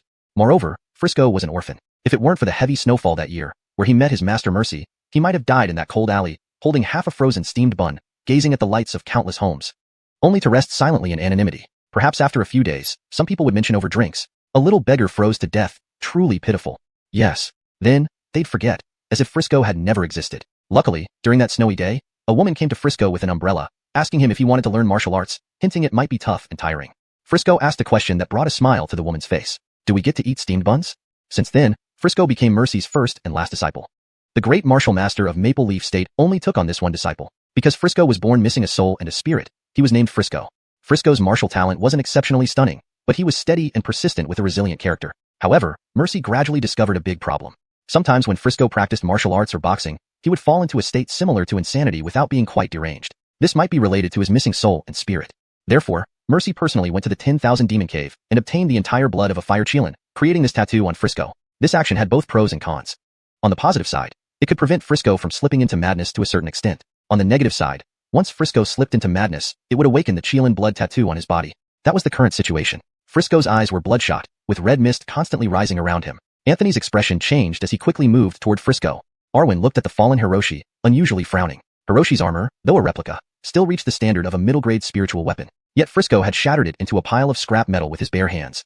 Arwen glanced at Frisco with interest, having heard of his notorious reputation. Frisco, infamous among the younger generation in Maple Leaf State, was so fearsome that even dogs ran away upon seeing him. Joshua became increasingly restless. This white dragon, cave heaven, was getting stranger and scarier. Joshua's pure sword heart was no longer untainted. He now wished to leave. Not just this place, but this white dragon cave heaven entirely. Anthony arrived beside Frisco, his expression serious. Attempting to grab Frisco, he suddenly felt intense burning heat. It's the fire Chilean. Frisco clearly lost most of his rationality. Even blood flowed from his eye sockets, and his eyes were bloodshot, occasionally letting out low growls. Frisco! Anthony shouted loudly, but couldn't rouse Frisco's consciousness. Frisco's face was distorted in apparent agony, muttering hoarsely, "Quick, leave." With his last bit of clarity, Frisco said those two words. Then he suddenly stopped, expressionless and head bowed. Anthony frowned deeply. He had never seen this before, feeling utterly helpless. Suddenly, Frisco turned his head, staring at Anthony with a mad grin. Anthony was startled. Before he could react, Frisco punched him hard in the chest. Anthony flew backward hundreds of meters. Clutching his chest, Anthony spat out a mouthful of blood, shocked at Frisco. Frisco's strength after going insane was several times greater than normal. Frisco slightly bent over, arms hanging naturally, and his gaze fell on Arwen. Among everyone present, only Arwen's aura was the strongest, making him Frisco's target. A deafening boom echoed as Frisco dashed forward, causing cracks in the ground, eventually collapsing beneath him. Seeing Frisco charge towards him, Arwen slightly furrowed his brows but did not choose to dodge. Instead, he slowly exhaled and resumed his ancient boxing stance. Frisco was incredibly fast, appearing before Arwen in the blink of an eye, punching without any elaborate technique. Arwen also threw a punch. Both created a ripple of energy between them. The plants and grass behind Arwen were instantly shattered by the shockwave of Frisco's punch. Arwen's expression remained unchanged, but he took a step back. Frisco was still in a frenzied state, his punches coming down like raindrops, with no discernible pattern. Just a continuous barrage, venting his madness wildly. Even Anthony seemed to see a faint fiery Chilean shadow gradually solidifying behind Frisco. Another punch from Frisco struck Arwen squarely in the face. Arwen spat out blood and was sent flying backward. But just as he flew away, he kicked out at Frisco's chest with immense force, stopping Frisco's advance. Arwen soared backward several dozen meters before managing to stabilize himself, leaving deep grooves in the ground where his feet dragged. Always composed and elegant, Arwen now had bruises all over his face. It was as if Frisco had some strange condition that made him specifically target faces. Frisco looked even worse, his skin seeming to have melted under intense heat, emitting red blood mist, eyes blazing red with escalating madness. The earth shook again as Frisco and Arwen simultaneously lunged forward, engaging in battle once more. Suddenly, an ethereal door appeared nearby, followed by an overwhelming pressure. Anthony's face changed dramatically. This pressure. It's a reversion realm great cultivator? He had only felt such pressure from Kent before. Before anyone could react, a figure suddenly burst through the door, closely followed by a powerful spell. The ethereal door couldn't withstand the spell's power and shattered instantly, though half of the spell still landed here. Boom. It felt as if heaven and earth had split apart. Arwen's face changed drastically. Abandoning his fight with Frisco, he frantically retreated but was still hit by the spell's aftereffects, disappearing as he flew backward. Frisco was also affected, bouncing like a ball 3 times on the ground. Note: the paragraph structure and line breaks are maintained as requested. The translation continues seamlessly from the previous context, ensuring coherence in the storyline.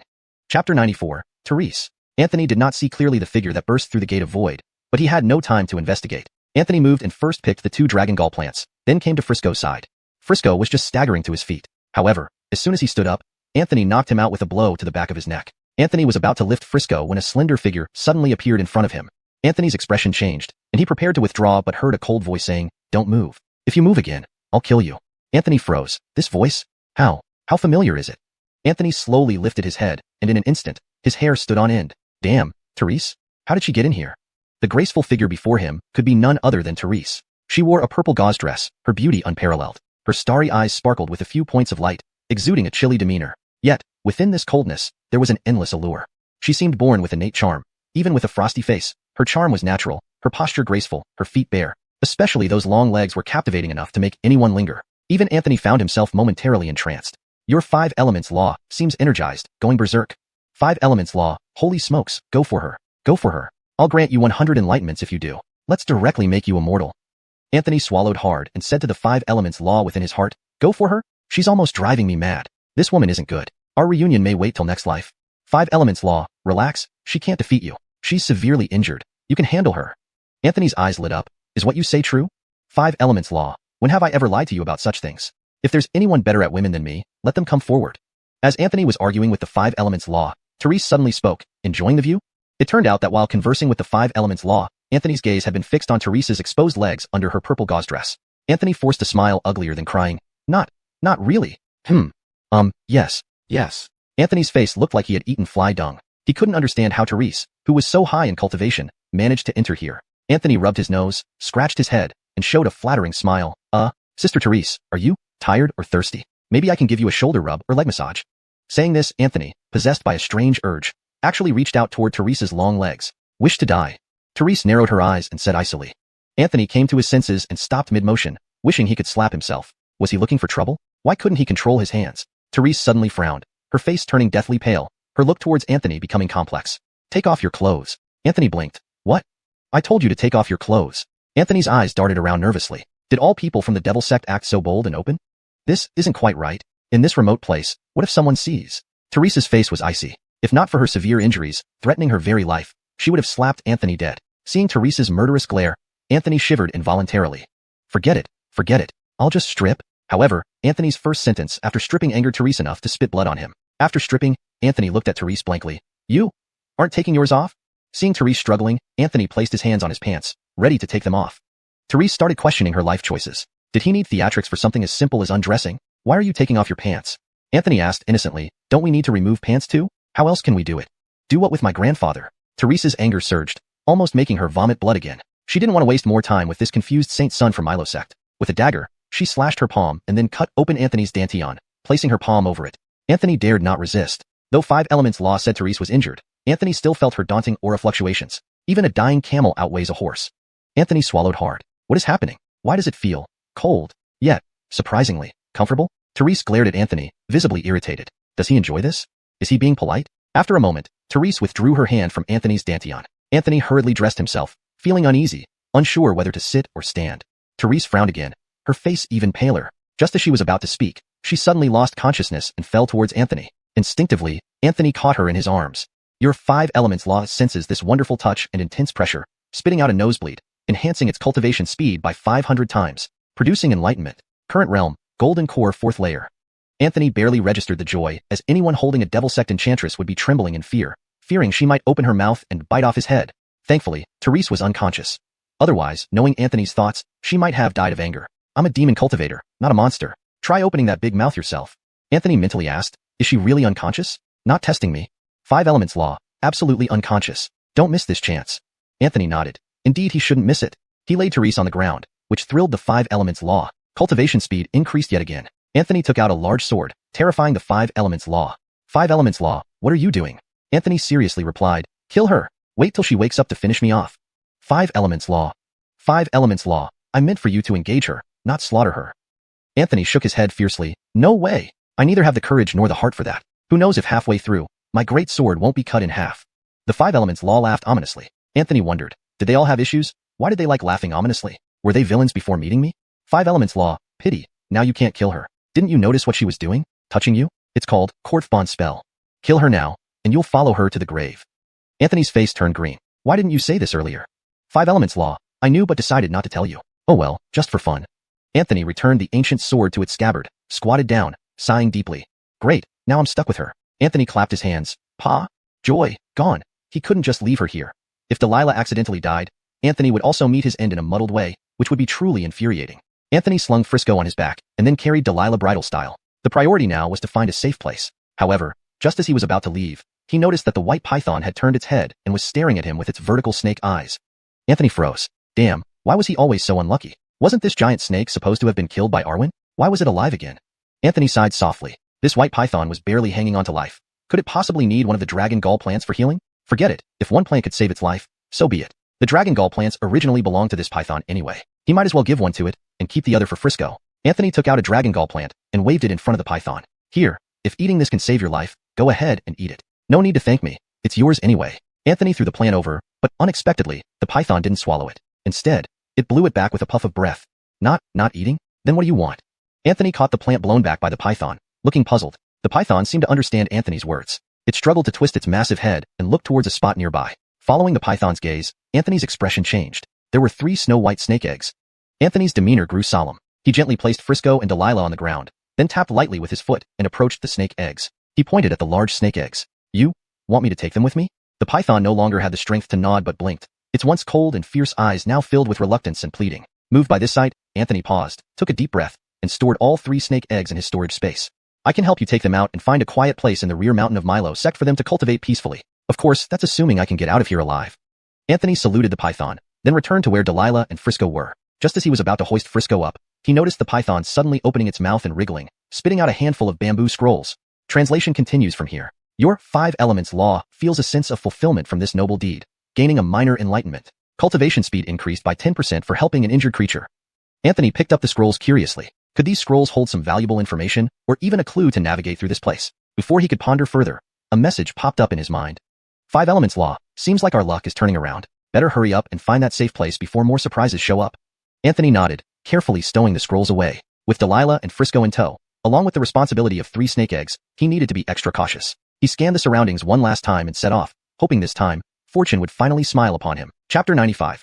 Enlightenment today is inevitable. This scene left Anthony stunned. The white python's massive head nudged the bamboo slips and pushed them towards Anthony's direction. Anthony was bewildered. Is this for me? The white python blinked laboriously. Anthony stepped forward a few paces, picked up the bamboo slips, but did not hurriedly open them. Instead, he stored them in his storage item. After bowing respectfully to the nearly dying python which could barely keep its eyes open, Anthony carried Marion and Frisco away into the distance. On the way, Anthony encountered several groups of people for the first time, around 3 or 4 batches, all seemingly in a rush and heading in the same direction. Most of these people only glanced at Anthony briefly. After searching for a long time, Anthony finally found the original cave. He threw Frisco inside and then carried Marion, bending down to enter the cave. Before taking a few steps, Marion suddenly opened her eyes and realized she was being carried by Anthony bridal style. Marion's cheeks turned slightly red. Having cultivated for over 300 years, it wasn't just carrying her waist that was unbearable. Even a few extra glances would result in her gouging out someone's eyes. She suddenly shouted, "Let go!" The sudden shout startled Anthony, causing him to stumble and directly fall on the ground with Marion still in his arms. Marion's exquisite face flushed red as she angrily demanded, "Do you want your hands cut off?" Ah! Anthony lifted his head in confusion, realizing he seemed to be holding something soft. Without thinking, he squeezed it a couple of times, and instantly every hair on his body stood up. He knew what he had squeezed. Your 5 elements technique indicates it's worth a lifetime. This softness, this invigorating aroma, your 5 elements technique shudders, and the cultivation speed skyrockets, reaches 600 times. Anthony jumped up quickly, then rushed to the farthest corner of the cave, sitting there with a solemn look, stroking his chin and sighed, "Ah, look at the moonlight here. So big, so bright." Anthony trailed off suddenly, unable to continue. Lying on the ground, Marion seethed with anger. They were in a cave. Where are you looking at the moon? If she had any strength left, Marion would have chopped off Anthony's hands. But after struggling for a while, Marion sadly realized she had no strength at all. This injury was truly severe, almost damaging her fundamental path and divine soul. Watching Marion wriggling like a snake on the ground, Anthony felt awkward.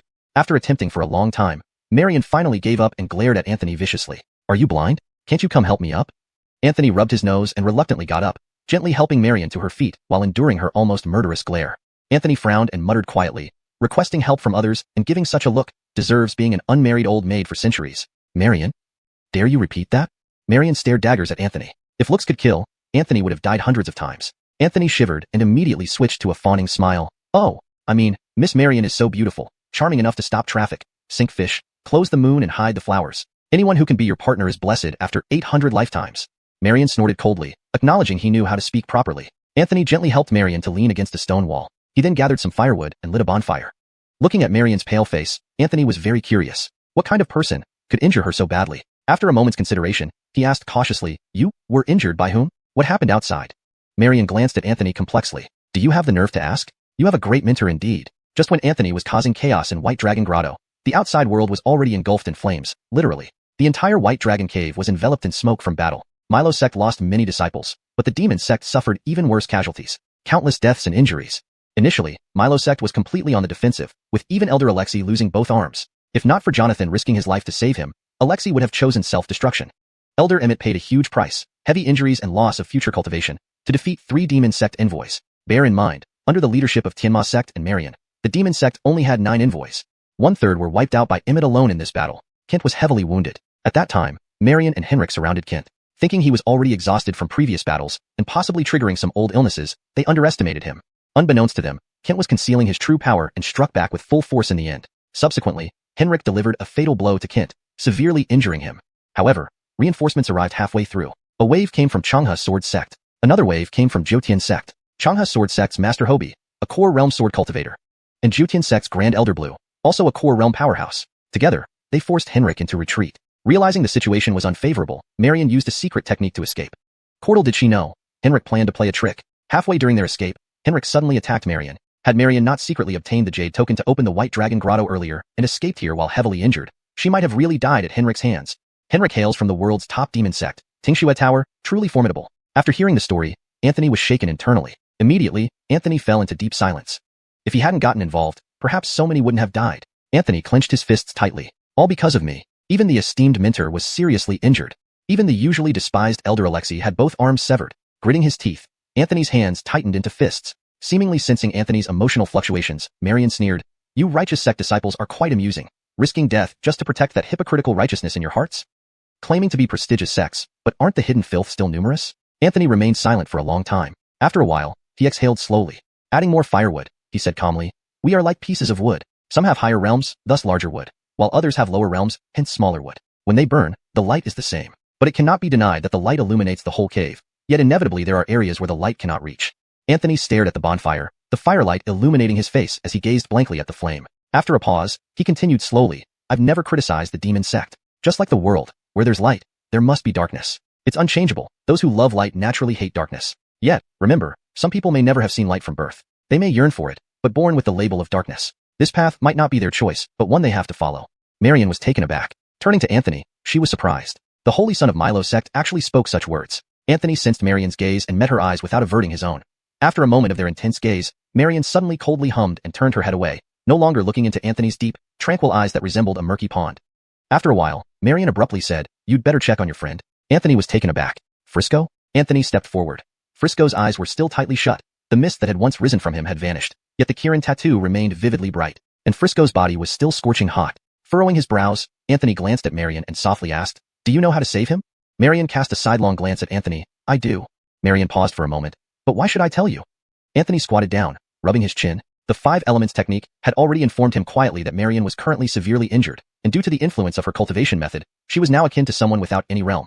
In other words, Marion was a person with an exceptionally strong physique, but utterly devoid of spiritual energy. After all, Marion was a returning void realm expert. Although not purely a martial artist, her physical strength was incomparable to ordinary people. Anthony turned his head to look at Marion. Raising an eyebrow, "Really won't say?" Marion glared viciously at Anthony. "Are you threatening me?" Anthony shrugged. "Dare not, dare not. The 5 elements technique, boy, give her but a good spanking. Now she's in my hands. Shall I let her bully me?" Anthony spoke telepathically. "This really okay? The 5 elements technique. If you're a man, get charging. If not now, when? Spank. Spank well, and I'll achieve enlightenment on the spot." Anthony chuckled. "You said it. The 5 elements technique. I'm set for enlightenment today. Even heaven can't stop me. I mean it." "All right then." Anthony walked towards Marion with a sneer. "Still not talking?" Marion narrowed her eyes. "No, I won't." "Heh, what a stubborn little girl. Today, I'll make you less stubborn." Anthony abruptly picked up Marion, then flipped her over, placing her on his lap. Marion let out a cry of surprise. "What are you doing?" Anthony gave a sinister smile. "What? You'll find out soon enough." Note, due to the sensitive nature of the actions described, further translation of this specific scene has been abbreviated for appropriateness. Chapter 96. Enormous grievance from Therese. Slap. A crisp sound echoed throughout the entire cave. Therese was stunned. She was the patriarch of the Heavenly Demon Sect, a highly accomplished practitioner who had reached the reversion realm. Now she was being humiliated like this by Anthony. Anthony was also taken aback. This feeling. Not bad at all. Oh, not bad at all. Anthony, I'll kill you." Therese's face turned red with fury, her eyes blazing with anger as she continuously kicked her long legs and tried to strangle Anthony with her hands. Anthony grabbed Therese's wrists, feeling a chill run down his spine. This grudge was now irreversible. But it didn't matter anymore. If he lost his head, it would only be a large scar. 18 years later, I will still be a strong man. There was no turning back. Anthony clenched his teeth. Slap. Another sharp sound rang out. As Anthony continued his interrogation, strange sounds came from within the cave. Slap. Do you speak or not? Slap. Speak. Slap. Huh? Still glaring at me? Slap, slap, slap. With these continuous peculiar sounds, Anthony's chi fluctuations became tumultuous. Your 5 elements art has red eyes, and its cultivation speed has reached an unprecedented 1,000 times faster. It is about to experience enlightenment. Your 5 elements art has successfully enlightened. Current level, 5th rank of Golden Core Realm. Your 5 elements art continues to cultivate. It's still cultivating. Anthony felt the abundant chi in his body, overjoyed that he had truly gone all in on this. Thus, when someone passed by the cave entrance later, they could only hear a man's heavy breathing and incessant slaps. The cultivator looked perplexed, a trace of admiration flashing in his eyes. While we're slaving away searching for treasures in this grotto, this guy is busy inside the cave.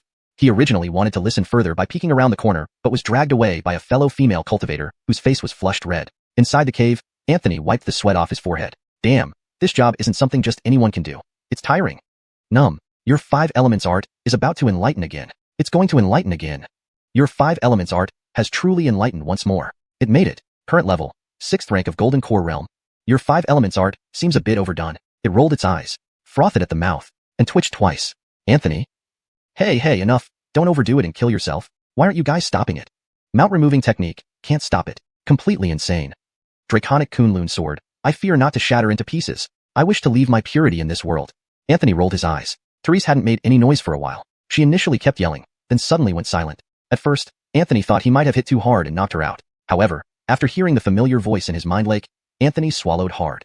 Your transform all things has felt an unprecedentedly massive grievance. Skill proficiency has skyrocketed. Current proficiency, mastery, at 99%. Anthony was alarmed. Normally, the skill proficiency increased gradually, but now it was almost maxed out. What enormous grievance was this? A bitter feeling crept into Anthony's heart. When Therese recovers her strength, wouldn't he be skinned alive? Thinking of this, Anthony trembled. No, better find a way to salvage the situation. Anthony cleared his throat and softened his tone. Why don't you just tell me? Seeing that Therese still remained silent, Anthony started feeling unsure. Did I hit too hard? I'll rub it for you. And so, Anthony began rubbing. Therese's face blushed like a sunset cloud, hanging over her cheeks. Don't touch me. Therese's voice was as weak as a mosquito's buzz, causing Anthony's hand to stiffen. Lay me down, then I'll tell you. Anthony quickly flipped Therese over and gently helped her sit on the ground. However, as soon as she touched the ground, Therese's brows furrowed. Pain, real pain. When I recover my strength, I'll cut you into 1,000 pieces. I'll make you climb a mountain of knives, dive into a sea of fire, fry in boiling oil. I'll peel your skin and rip out your tendons. I'll curse you with a circle. Therese silently thought as she held a small twig and drew circles on the ground through gritted teeth. Anthony's face darkened, because ever since he put Therese down, his mind lake hadn't stopped. Your transform all things has felt terrifying grievance from Therese, increasing proficiency. Current proficiency, absolute perfection, 1%. Grievance from Therese. Grievance from Therese. Grievance from Therese. It finally brought the proficiency of transform all things straight up to absolute perfection, 10%. Transform all things. Did you dig up someone's ancestral grave? Anthony's face turned green. Was she so vengeful? This grievance. It was absurd. Anthony took a deep breath. Regardless, he must save Frisco first. How exactly can we save Frisco? Help me this once, and I'll owe you a favor. Therese lowered her head, avoiding Anthony's gaze. His blood belongs to the fire attribute. To save him, it needs to be neutralized with a very pure water-type treasure. In this white dragon cave heaven, apart from the dragon pearl, only the dragon essence can save him. Dragon essence. Anthony's expression turned serious. Do you know where the dragon essence is? Therese suddenly coldly snorted. I don't know. Anthony looked helpless. At this critical moment, please don't throw tantrums. Who knew Therese would suddenly say, I really don't know, but I can help you find the dragon essence. And if we find it, I want half of it. Anthony's expression was difficult. This thing was to save someone, and you take half. What if Frisco suffers because of the shortage? Therese said, don't worry, half a dragon essence is enough for him to recover and even make breakthroughs. If he absorbs all of it, he'd explode. Anthony nodded. What Therese said made sense. He remembered how miserable he was after consuming the 3 crimson blood dragon fruits. Therefore, without hesitation, Anthony decided to act quickly. He had no idea how long Frisco could hold on, so he needed to hurry. But he was curious. What use did Therese have for the dragon essence? Anthony couldn't help asking, what are you going to do with the dragon essence? Therese snorted, ignoring Anthony. Anthony sighed. Fine, not telling me, whatever. They temporarily settled Frisco in the cave, setting up several restrictions before Anthony took Therese to search for the dragon essence. However, Therese walked with a limp, moving incredibly slowly, and kept glaring at Anthony with venom. All this is your doing. Anthony's lips twitched. Why does it feel like he did something unjustifiably evil? Anthony hesitated for a long time before finally suggesting, should I carry you? You're really not walking well. Currently, Therese had no trace of spiritual energy in her body, but notably, her divine consciousness wasn't significantly affected. In this heavenly grotto, she could detect changes within roughly 1,000 miles. That was why Anthony brought her along. Therese's face reddened as she glared at Anthony, wanting to take advantage of her. Before Therese could refuse, Anthony had already picked her up. Hold on tight. With that, Anthony took off into the air, riding his sword away. In just one day, Therese had blushed more times than in her entire 300 years combined. If the members of the heavenly demon sect saw this scene, they would likely pop their eyes out. Their patriarch being carried by a man and blushing? Therese became angrier the more she thought about it. But with her arms tightly wrapped around Anthony's neck, she didn't dare move recklessly. Instead, she opened her bloody maw and bit down hard on Anthony's neck. Anthony sucked in a sharp breath. Damn, I knew this woman might bite me, but not this hard. Sure enough, while steering the sword, Anthony gritted his teeth in pain. Ma'am, show some mercy. Therese snorted but didn't let go. She muttered through gritted teeth, if you dare to touch me again, I'll bite you to death. As she spoke, she increased the pressure even more. The pain made Anthony roll his eyes, causing him to almost lose control of the sword. After a while, Therese suddenly tilted her head and finally released him. Great. Now Anthony's neck was marked with a row of clear, visible tooth marks, as if they were tattooed there. Therese glanced down at them, blushing. She spat a few times and mumbled under her breath, "Filthy man." Then, she raised a hand and smacked Anthony's face hard. Anthony exhaled deeply, suppressing his frustration. "What is it?" Anthony asked. Therese tilted her head and leaned close to his ear, whispering, "Head southeast. There are many people gathering there." Anthony frowned. "We're here to find the dragon essence, not to join the crowd."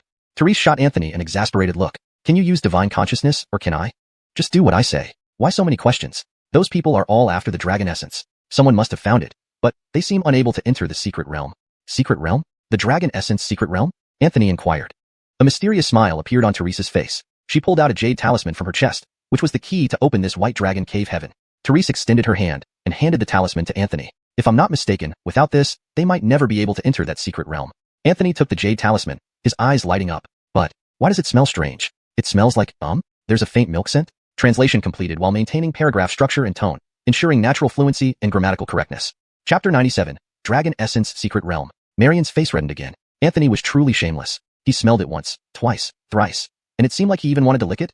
He mumbled under his breath, It really has a milk-like aroma." Unable to bear it anymore, Marian used both hands to give Anthony a chokehold. "Pay attention to sword flying." Choked, Anthony struggled for breath. His control over the sword became unstable as he felt an unusual touch from behind. "Hey, is she going to give me a back massage?" With this unsteady motion, Anthony arrived at the place Marian had mentioned earlier. Anthony didn't forget to activate the transformation of 10,000 things to change their appearances. With so many people around, bumping into old acquaintances could be troublesome. A huge mountain stood there, bizarrely topped with a massive bronze door at its foot. Quite a crowd had gathered outside the bronze door, drawn by news of its existence. The first to discover this spot was a fourth boundary martial artist from Maple Leaf Province. Initially, he thought he'd stumbled upon an enormous fortune, only to find that the bronze door was impregnable. Both force and trickery failed. After days of futile efforts, he noticed some small characters inscribed on the door. To open this door, one must first castrate oneself. Terrified, the martial artist stared in disbelief. Castration? Is this a joke? Using his own parts as keys? Left with no choice, he spread the discovery but insisted it shouldn't be just him who undergoes such an act. Soon after, he discovered tinier characters on the door. Just kidding. Hurry up and find the key. This revelation left the martial artist spitting blood. That ancient Dragonslayer ancestor must have been a real joker. Was this all fun to you? Do you think you're witty? Are you even courteous? Anthony landed smoothly amidst the crowd and spotted several familiar faces. Joshua, looking slightly pale, Arwen in his white robe. There were also Harrison with his expressionless face and his lively double-braided disciple Erica. Anthony's arrival didn't cause much of a stir among the genius disciples. A sixth-layer gold core sword cultivator wasn't particularly impressive, but neither was he weak. Concerned that Marian's otherworldly beauty might cause unnecessary trouble, Anthony made her look less attractive. Marian was somewhat displeased and frequently shot annoyed glances at Anthony. Some people in the crowd started discussing. Although the ancestor who killed the dragon here 1,000 years ago said no key means no entry, I doubt it's true. Oh, what do you mean, Brother Josh? After 1,000 years, whatever restrictions the ancestor set should have weakened considerably. With our strength, can't we break through a mere door? Someone nodded. What Brother Josh says makes sense. We've been in this cave heaven for days without finding any key. Let's just force our way through this bronze door. Inside awaits whatever challenges and opportunities each of us may encounter. More people began to agree. With everyone lacking keys, waiting idly wasn't productive. Better to work together and forcibly breach the door. Erica, excited, tugged at Harrison's sleeve. Senior brother, shouldn't you give it a try too? Harrison didn't respond but stepped forward alone. He approached the bronze door and placed his hand on it, closing his eyes slowly. Moments later, beads of sweat formed on his forehead. After some time, he withdrew his hand, returned to Erica's side. With wide eyes, Erica gripped her braids and asked excitedly, How was it? How was it? Harrison shook his head. Disappointed, Erica saw Harrison gently pull her hand, whispering one word, leave. Perplexed, where to? Glancing at the eager crowd preparing to breach the door, Harrison warned her succinctly. Dangerous. Erica stuck out her tongue but followed obediently to the side. Seeing Harrison retreat inexplicably, Joshua joined them. Marian tugged Anthony's sleeve softly. Let's stay far too. Without asking why, Anthony scooped Marian into his arms and swiftly moved 100 meters away. Watching from afar, he counted roughly 20 people gathering around the bronze door. Some astute individuals, noticing Harrison and Arwen's restraint, quietly backed off to observe. Anthony squinted, curious about the outcome of these self-proclaimed elite attempts. Suddenly, Marian murmured softly, Could you put me down now? Startled, Anthony blushed sheepishly. I forgot. Sorry. He gently set Marian down. Both crouched in the grass, peeking out just their heads, observing the bronze door. In moments, they launched attacks on the door with various techniques. However, the bronze door remained steadfast, not even producing sparks. It absorbed the devastating magical spells as if it were a bottomless pit. Then silence. Everyone looked at each other in confusion. Suddenly, a terrifying fluctuation emerged from the door. Moments later, The diverse colored spells launched before were deflected back with nearly tenfold power. Anthony gasped. The elites who attacked the bronze door now lay injured. A few unlucky ones perished instantly. Others coughed incessantly, covered in dust. Curses filled the air. Who suggested using brute force? Come out. I promise I won't beat you to death. My God. My treasured sword broke. One battered sword cultivator held half a golden sword inscribed with 3 characters, treasure, sword, great. Anthony blinked. Truly a great treasure sword. The situation sobered everyone. Breaking through the door forcibly seemed unwise. Anthony cleared his throat lightly. I have something to say. Nobody paid attention. Confused, Anthony tried again. Cough. Everyone, please listen for 2 seconds. Still ignored. Nobody even glanced his way. Frustrated, Anthony drew his sword, slashing the ground forcefully, creating a loud thud and leaving a large crater. Everyone, I have... Damn. Before finishing, Anthony dodged rapidly with Marion when he sensed an incoming surge of fist energy. A dark-skinned martial artist emerged, hair singed, and yelled at Anthony, You bastard! You sent me back where I started. Anthony turned speechless. This was too coincidental. He quickly shouted, Everyone, listen for 2 seconds. I have the key. Instantly, the crowd fell silent. Everyone turned their heads to look at Anthony. He chuckled, holding up the jade talisman and waving it in front of everyone. Do you want to enter this bronze door? Anthony asked while still waving the jade talisman with a smile. This question made many frown deeply. Anthony continued, I can open the door for all of you voluntarily. You can come in and out as you please. I only have one condition. If you can agree, I will open the door for you immediately. An cultivator's eyes darted around before he loudly said, Then please, sir, speak plainly. If we can do it, we will surely fulfill your wish. Anthony smiled. My condition is extremely easy for you. Suddenly, Anthony raised his hand and pointed directly at Joshua. This person must not enter this place, and I need you to help me cripple him. As soon as these words were uttered, Joshua's pupils contracted sharply. Even the others were taken aback. They had thought Anthony might ask for wealth, or perhaps beauty, but instead, he asked for someone's life. It appeared that Joshua must have provoked this person within the White Dragon Grotto heaven, or there was some past grudge between them. At this moment, quite a few people looked over at Joshua, some with interest, others deep in thought. It seemed they were weighing the pros and cons. Joshua panicked. He didn't know this person at all. His mind raced, and he quickly called out, All of you should be clear about the rules of Dragon Spring Sword Mountain. Are you truly ready to turn against Dragon Spring Sword Mountain? After hearing this, many slightly frowned. Dragon Spring Sword Mountain was indeed very protective of its own. Joshua was also among the standout young talents of Sword Mountain, someone with great expectations placed upon him. Otherwise, he wouldn't have been sent here to the White Dragon Grotto heaven. People hesitated in their hearts. Seeing the timing was right, Joshua added, I have a win-win solution. Why don't we all seize the key from his hand? Then whether to open or close the door would be under our control. Why listen to him? Marion's face changed. She hadn't really approved when Anthony rashly revealed the jade talisman just now. After all, a common saying goes, an innocent man has no sin, but possession invites disaster. And it had proven true so quickly. But Anthony didn't seem worried at all, letting Joshua continue to sway the crowd. Finally, many were swayed by Joshua's words. Why offend Dragon Spring Sword Mountain when they could open the bronze door and seek treasures? This win-win opportunity was hard to refuse. Suddenly, the target shifted to Anthony. Yet, Anthony remained calm, standing there smiling. In the next moment, he made a move no one could have anticipated. Anthony threw the jade talisman directly towards Joshua. Chapter 98. The Bronze Door and the Locksword Talisman. Joshua stood dumbfounded, instinctively catching the jade talisman. The crowd also felt somewhat dazed. What was happening? This item was just handed over like that? Even Veda's expression changed. No matter what, she had the key in her possession. Though it was a hot potato, it was also a safeguard for her life. Now that Anthony had given up this jade talisman, the atmosphere became inexplicably strange. Veda gritted her teeth. If anything went wrong, she would have to use her last resort means to protect Anthony and flee. After all, to save her own life, she had placed the same life charm on Anthony. If anything happened to him, she would die as well. She thought this charm would at least ensure her safety during her weakest period. But unexpectedly, Anthony was acting recklessly. Even the leader of the demon sect couldn't help but feel a bit bitter. Anthony was too young, his mindset immature and thoughts incomplete, placing both of them in such a dangerous situation. But he himself seemed unbothered, smiling calmly at Joshua with his hands tucked inside his sleeves. No need for you to fight over it. I'll give it to you willingly. Whether or not you can open this bronze door is entirely up to you. Anthony's lips curved into a playful smile. Open the door? Not a chance. Just now, I picked up a random stone and transformed it into the shape of a jade talisman. If you can actually open this bronze door with this stone, then I'll admit defeat.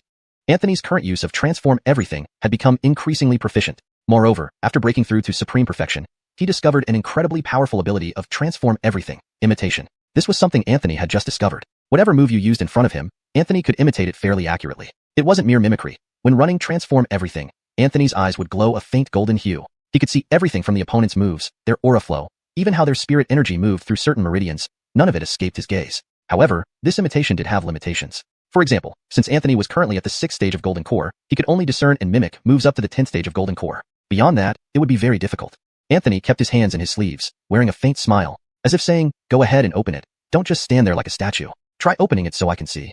Joshua's face was grim. He hadn't expected that Anthony would suddenly hand over the key to him. He seemed to shift from a passive position to an active one, But if he couldn't open the bronze door with this key, he would be doomed. Seeing Joshua still hesitant, Anthony added fuel to the fire.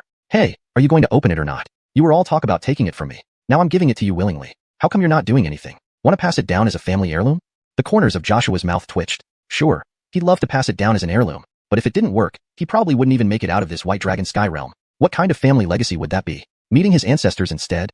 Others in the crowd also changed their expressions. This kid was willing to give up the key so easily? Something fishy was definitely going on. Could it be that the real key wasn't the focus, but rather the method to open the door? At this moment, Veda suddenly tugged at Anthony's sleeve and whispered, "Watch my signal. When I say run, we run."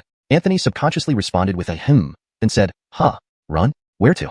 Wait, the issue wasn't whether they should run or not. The question was why run? Turning to look at Veda, Anthony guessed her intention and leaned close to whisper back, "Don't worry, I'm tricking them. The real one is still with me." With a sly smirk, he looked quite proud of himself. Veda initially didn't understand until she remembered Anthony's special skill of transforming appearances, and then she got it. She stifled a laugh and nudged Anthony playfully. "You naughty thing, if you keep being like this, just stay with us at the demon sect. We lost one saint's son earlier, let's just call it even." Anthony looked disdainful. "No way, no way, no way. I'm the honored saint son of Milo sect. Why would I hang around with you devils?" "Oh." Veda, who naturally had enchanting beauty, gently wrapped her arms around Anthony and cooed. "Well, it seems fitting for someone from a prestigious sect to avoid associating with devils. So what are you doing now?" Anthony's face turned dark. She hit the sore spot. With a cold snort, he grabbed her slim waist tightly, looking stern. "I'm trying to educate you with love." Angered, Veda twisted Anthony's waist hard, causing him to wince in pain. A glint of coldness flashed in Veda's eyes. This kid was indeed not easy to deal with. Anthony naturally wasn't under the influence of her charms, but the 5 elements technique took great pleasure in this opportunity to enhance his cultivation speed. On the surface, they were playing, but internally, he remained vigilant, planning future countermeasures against Veda. While Anthony and Veda were at ease, the others couldn't sit still. Some were already urging action. Joshua's face was extremely unpleasant. Not knowing how to activate it, he infused it with spiritual power but got no response at all. Anthony chuckled inwardly. Of course there's no response. A stone turning into a genius? Joshua tried various methods but achieved nothing. Anthony laughed. Forget it. Don't force it. Soon, this key will be rubbed shiny by you. Joshua's face grew darker. He snapped, "I think this thing is fake." Anthony looked at Joshua like he was an idiot. "You can't open it, so you call it fake? How shameless." Joshua's face turned red, and some people urged him to return the key to Anthony to check its authenticity.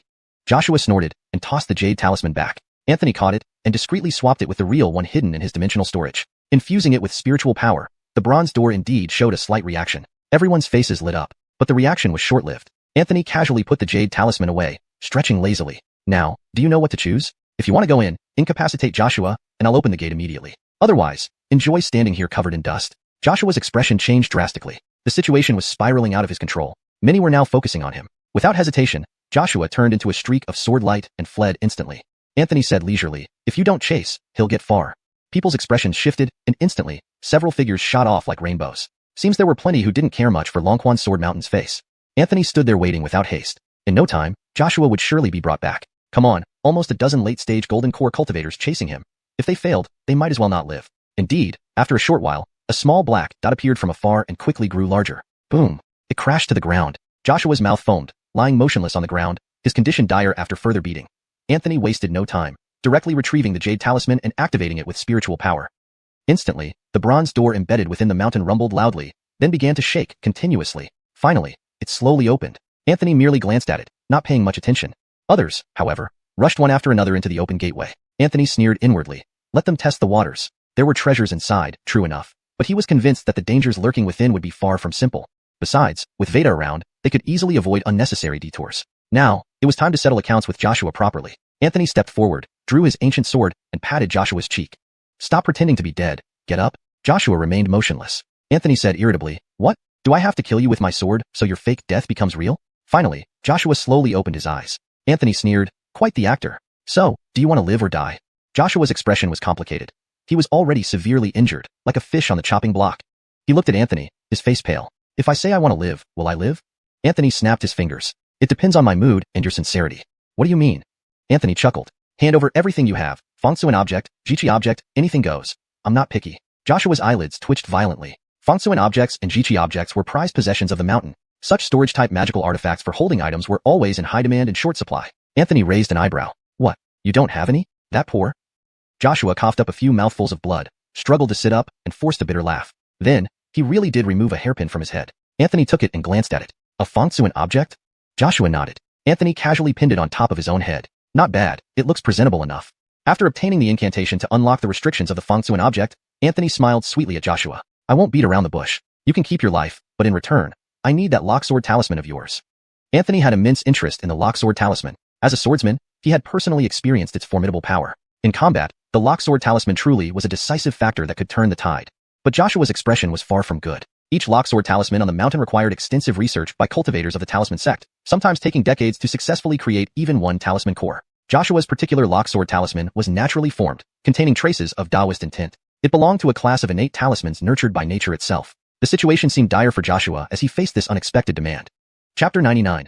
The Knife Borrower. Joshua's expression was extremely grim. In the past, many talisman school cultivators from other regions had come to Longquan Sword Mountain and offered high prices for the core of his lockblade talisman. Unfortunately, all requests were politely declined by Joshua, showing just how important this talisman was to him. But now, with Anthony threatening his life, even if it pained him, he had no choice but to hand over his precious item. Joshua, pale-faced, extended his right hand and drew a talisman in the air. This talisman shimmered with a faint golden hue, hovering mid-air before gently floating toward Anthony as Joshua moved his finger. Anthony caught the lockblade talisman with a broad smile. Acquiring such an item was no easy feat. Joshua looked at Anthony with mixed emotions, finally asking, "Who are you? I've never met you before, so why do you single me out?" Ignoring Joshua, Anthony just smiled foolishly at the talisman. Would this thing fetch a lot of money? Ha ha ha. If Joshua knew what Anthony was thinking, he would likely be infuriated. Could this item really be measured by money? All right, you can go, Anthony said nonchalantly. Joshua staggered up, head bowed, his expression hidden. He flew off on his sword, clearly injured, possibly even demoted in rank. Marion glanced at the talisman, her eyes revealing some surprise. Lockblade talismans were indeed rare, specifically crafted to counter sword cultivators. Moreover, judging by this particular talisman's grade, it wasn't low at all. Even if it were sold, it would command an astronomical price, and buyers would vie for it eagerly. Anthony stored the lockblade talisman and glanced at the bronze door. Almost no one remained outside. Everyone had entered the Dragon Essence realm. Only Anthony and Marion remained. Neither of them was in a hurry. If obtaining Dragon Essence were that easy, it wouldn't be called Dragon Essence. Anthony stretched lazily. All right, let's go in. He reached to pick up Marion again. Marion glared at him. Was he still addicted to carrying her? I can walk on my own. Anthony reluctantly retracted his hand, feeling a bit uneasy. Was she gradually recovering her strength? Anthony sneakily glanced at Marion, quickly averting his gaze. He was starting to regret agreeing to share the Dragon Essence with her. If she absorbed half of it to restore her power. Phew. Anthony smacked his lips. But there was no choice. Frisco needed the Dragon Essence to survive. No matter what, he had to get it. Let's go. Anthony composed himself and walked through the bronze door with Marion. Inside, the scenery surprised Anthony. He expected dramatic scenes, but instead found a sunny day. A bright sun hung overhead, yet bizarrely, the sun and moon coexisted in the sky. Sun and moon together. Even Marion couldn't help but draw in a sharp breath. This white dragon cave should not naturally form such a small world. The only explanation was that this small world was created by the ancestor who slew the dragon here 1,000 years ago. Including the peculiar phenomenon above, the sun and moon together, Marion suddenly gasped. This sun and moon, could they be? With Anthony's current level, he couldn't discern much beyond the impressive sight above. Seeing Marion's shocked reaction, he asked, "What does it mean?" Marion's chest rose and fell rapidly. Clearly, she was deeply affected. After a moment, Marion exhaled slowly. The sun and moon above us are actually the transformed eyes of the white dragon. The slayer of the dragon set up this small world and transformed the dragon's eyes into the sun and moon, hanging simultaneously in our sky. Such extravagant craftsmanship, the realm of that slayer. Marion stopped speaking. Even though she was a void returner, the slayer seemed an untouchable powerhouse in her eyes. Otherwise, he couldn't have achieved such a feat. Suddenly, Anthony paused. He sank his mind into the inch-sized object, resembling a ring, and noticed the bamboo slips previously spat out by the white python were faintly glowing. Anthony pulled out the bamboo slips, confused. Their material seemed like wood but wasn't. It was unknown. Marion then interjected coldly. "It's dragon bone." Anthony nearly dropped the bamboo slips in shock. Dragon bone? That must be incredibly valuable. If Marion knew Anthony's thoughts, she'd likely slap him dead. These dragon bones were treasures any sect would cherish. Was it expensive or not? Even Marion felt tempted. Curious, Anthony opened the bamboo slip and saw 2 crooked words written on it. But these 2 words caused his pupils to dilate and his entire body to stiffen. Because those 2 words were Anthony. Anthony swallowed hard. What was happening? Why was his name on the bamboo slips? Even Marion was stunned. It was too bizarre. Before Anthony could react, a beam of light shot into his mind. Instantly, he found himself in another space. It was hazy around him. A stone table lay nearby with a chessboard holding a few pieces left from a game. It felt as if large invisible hands pressed him down to sit in front of the stone table. Anthony, bewildered, faced a shadowy figure seated across from him. The figure held black pieces, picking up a piece and placing it on the board. Suddenly, a white piece appeared before Anthony. He frowned. What did this mean? Did it want him to play chess? But he didn't know how. If so, then let's see what happens. Anthony casually grabbed a white piece floating before him and placed it randomly on the board. The shadowy figure seemed to glance at him, then picked up another black piece. Anthony continued playing hastily, without much thought since he didn't know the rules anyway. The shadowy figure froze after a moment, staring oddly at Anthony. Soon, the game ended, and Anthony lost predictably. However, Anthony noticed a primitive knife had somehow appeared in his hand. The shadowy figure stood up for the first time, speaking. When the heavens collapse and the stars fade, I shall return for this knife. Before Anthony could respond, the eerie space shattered. Staggering, Anthony realized he was back in the dragon essence realm, but now holding an ancient knife. And the bamboo slips had changed. His name vanished, replaced by a map. On the last page, bottom right, were some ancient characters. Knife borrower, Anthony. Note asterisk names like Anthony, Joshua, Marion, Frisco, Anthony, etc. are transliterated according to Pinyin standards to ensure correct English representation. Anthony couldn't recognize the ancient script, so he showed it to Marion to understand its meaning. Upon seeing it, Marion's expression changed. She glanced at the primitive short knife that had appeared in Anthony's hand and fell into deep thought. Anthony asked, "What does a knife borrower mean?" Marion looked at Anthony with a complex expression and explained, "I've only heard rumors about the knife borrowers. Legend has it that they lend divine weapons to those who have some sort of fated connection, but without causing any cause and effect. They leave behind a prophetic utterance. If this prophecy comes true in the future, the person who lent the weapon will personally come to reclaim it. However, what price the one who borrowed the weapon has to pay remains unknown." Anthony's eyes widened as he looked down at the ancient short knife in his hand. What was going on? He didn't need it. How did he end up borrowing a lousy old knife out of nowhere? And there would be a price to pay? Without hesitation, Anthony threw the knife away. Anyone could have it. He definitely didn't want it. Even if he were chopped to death, he wouldn't use this piece of junk. But then Marion added coldly from the side, "It's no use. As soon as you heard that prophecy, the loan was sealed. Even if you discard the knife, it makes no difference. Moreover, looking at this knife, it resembles a jading knife recorded in ancient texts. If it truly is that jading knife, it should be a genuine artifact." As soon as Marion finished speaking, Anthony vanished from the spot and immediately picked up the old short knife. Are you kidding me? A genuine artifact. The entire Milo sect, with its 100-year-old lineage, only possessed one inferior-grade divine weapon, and it was severely damaged. This ancient short knife in Anthony's hand was a top-grade divine weapon. However, thinking about the knife borrower's prophecy gave Anthony some unease. Heaven collapses, earth sinks, the sun goes out, stars fade. Such an outlandish prophecy. It shouldn't ever come true, right? Note asterisk names like Anthony, Marion, etc. are transliterated according to Pinyin standards to ensure correct English representation. Chapter 100, a motto of the Quartzining Mel Tower. At this moment, outside the White Dragon Grotto, the Devil Sect cultivators were retreating in disarray. A black-clad man wielding a massive sword stormed into their encampment with unstoppable force, unhindered by resistance. This was none other than Ivor. Ivor arrived slightly earlier than the members of the Changha sword sect, but he found no sign of Anthony upon reaching this place. This enraged him, and he vented his anger on the Devil Sect cultivators. A heavy sword without a sharp edge, an art form unmarred by intricate details. His sword movements were relentless and merciless. "Anthony, if anything happens to Jadafing, see how you explain it to father." Ivor's face was cold as frost, his raging killing intent almost palpable. His cultivation had also improved. He was now an 8th ring core formation stage swordsman. Unlike Anthony, Ivor had already conceived his life-bound flying sword during the core formation stage, and his innate divine power was unique. It was called execution, excelling in battlefield combat. Whenever Ivor was on the battlefield, his killing power would significantly increase, growing even more potent with the scale of the battle and the number of combatants. In today's large-scale battle, Ivor's killing power was equivalent to that of a golden core stage swordsman. Furthermore, he wielded a high-grade spirit tool, which meant that even ordinary 3rd ring golden core cultivators would not be a match for him in this battle array. The Devil Sect cultivators were gradually panicking. Their sect leader had vanished, 3 envoys were dead, 1 guardian was dead and another injured, and many elders had perished here as well. This threw the Devil Sect cultivators into disarray, with some directly withdrawing from the battlefield, attempting to flee.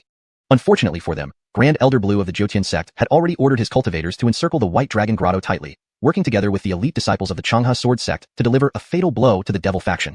They aimed to ensure that the Devil sect would be unable to recover its former glory within 60 years, and would instead focus on rest and recuperation. Thus, what was intended as a trap had backfired. Kent's face was deathly pale after consecutive battles, aggravating his old injuries. New wounds combined with old ones made it impossible for Kent to exert full strength for the next 10 years. Beside Kent stood a beautiful woman dressed in a white silk gown, elegant and serene like a lotus flower. Now, her brows were slightly furrowed with concern. "Leader, is Anthony really all right?" The woman standing beside Kent was none other than Jane, the Iva of the Milo sect. Jane had successfully broken through after her seclusion, and was now genuinely at the nascent soul stage. Kent covered his chest with one hand, feeling lingering demonic energy still rampaging inside him. He was also worried about Anthony, who had entered the 3rd level of the water prison, leaving his fate unknown. However, the water prison could no longer be entered now, and all they could do was wait. Kent exhaled softly, saying slowly, "Don't worry, my disciple isn't so easy to die." Nonetheless, when he said this, he involuntarily clenched his fists. Whether Anthony could escape this perilous situation rested entirely on him. Central Sunzhou should be translated to Central Spiritual Land, or more commonly in wuxia/novel contexts, Central Continent. So the proper translation would be Central Continent. This maintains the fantasy context and reads naturally in English. White Emperor City, Quartzining Mel Tower. It was rumored that this White Emperor City was also known as Cloudtop City because the entire city was levitated above the clouds by the supreme magical abilities of the Tower Master of the Quartzining Mel Tower. The highest building within the White Emperor City, the Quartzining Mel Tower, had 9 stories. Legend had it that no one had climbed to the 9th floor for countless years. The ninth story was so high that sitting there felt like being seated atop a sea of clouds.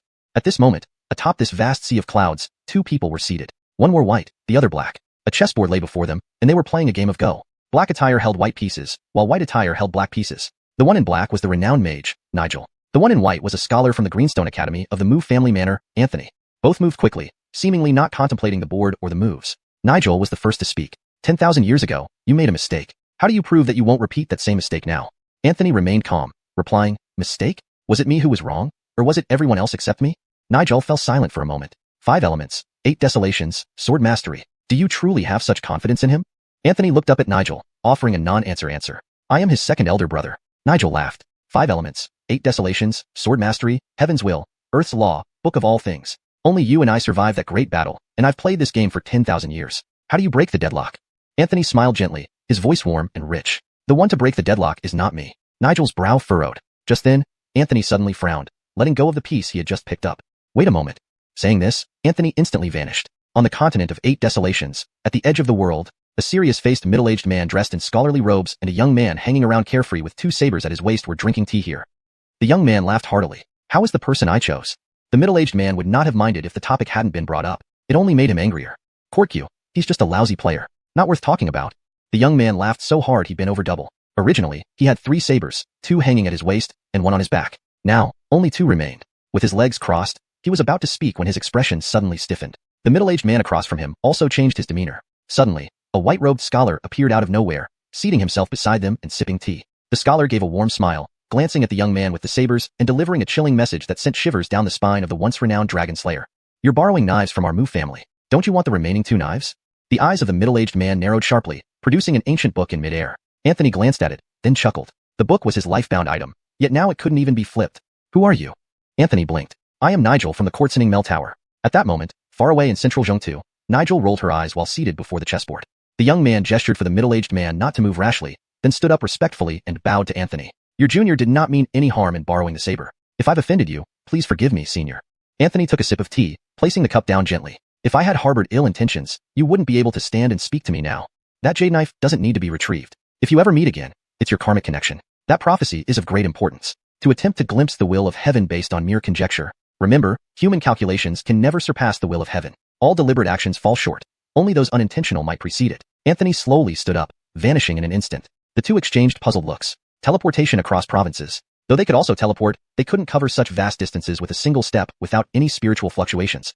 The next moment, Anthony reappeared at the cloud-top chess game. Nigel chuckled. Interesting? Anthony nodded. Sure. Back at the White Dragon Grotto. Anthony held the bamboo scroll map, leading the way. According to the map, the dragon essence was located deep within the secret realm. However, the path to the deepest part was fraught with difficulties. If the map's description was accurate, they would encounter many strange beasts along the way, mostly aquatic creatures. The beast cores would greatly benefit those cultivators who had either already refined or were preparing to refine water-based lifebound items. Typically, once a cultivator advances to the Golden Core realm, they can begin the process of refining their lifebound artifact.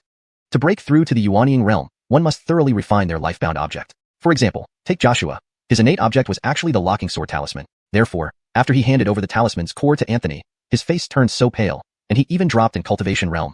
Note: I have made slight adjustments for natural English flow while ensuring the meaning is accurately conveyed. The term Bun Ming Wu is translated as innate object here for consistency with common translations of this concept in English language Xinxia novels. If you prefer a different term, please let me know.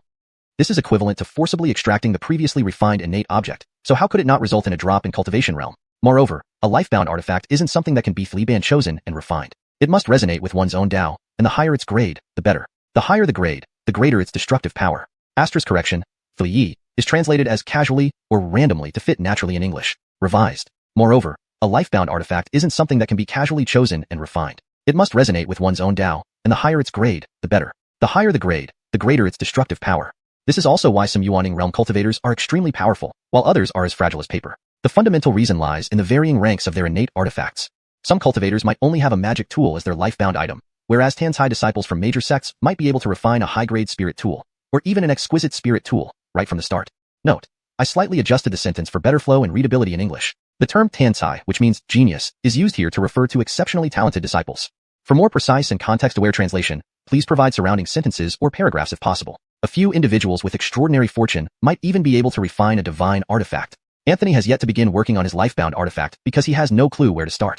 Moreover, there is an extremely important reason. Generally, A cultivator can only refine one intrinsic artifact. Once they successfully refine it, they can steadily advance, gradually breaking through to the nascent soul realm. However, when it comes to Anthony, the 5 elements law rather gloatingly informed him that without 5 intrinsic artifacts, he need not even dream of reaching the nascent soul realm. Gold, wood, water, fire, earth. Not one can be missing. This revelation made Anthony feel despondent. Furthermore, the rank of these 5 intrinsic artifacts must be identical. If Anthony were to refine a top-grade spirit tool as his water intrinsic artifact, then the other 4 intrinsic artifacts would also have to be top-grade spirit tools. Otherwise, the 5 elements within his body would clash. At that point, it wouldn't just be a matter of breaking through to the nascent soul realm. He might not even be able to keep his life. Asterisk the 5 elements law asterisk. Actually, the matter of intrinsic artifacts isn't urgent or non-urgent. For instance, this metal intrinsic artifact, aren't you holding one right now? Startled, Anthony asked mentally, you mean this jading knife?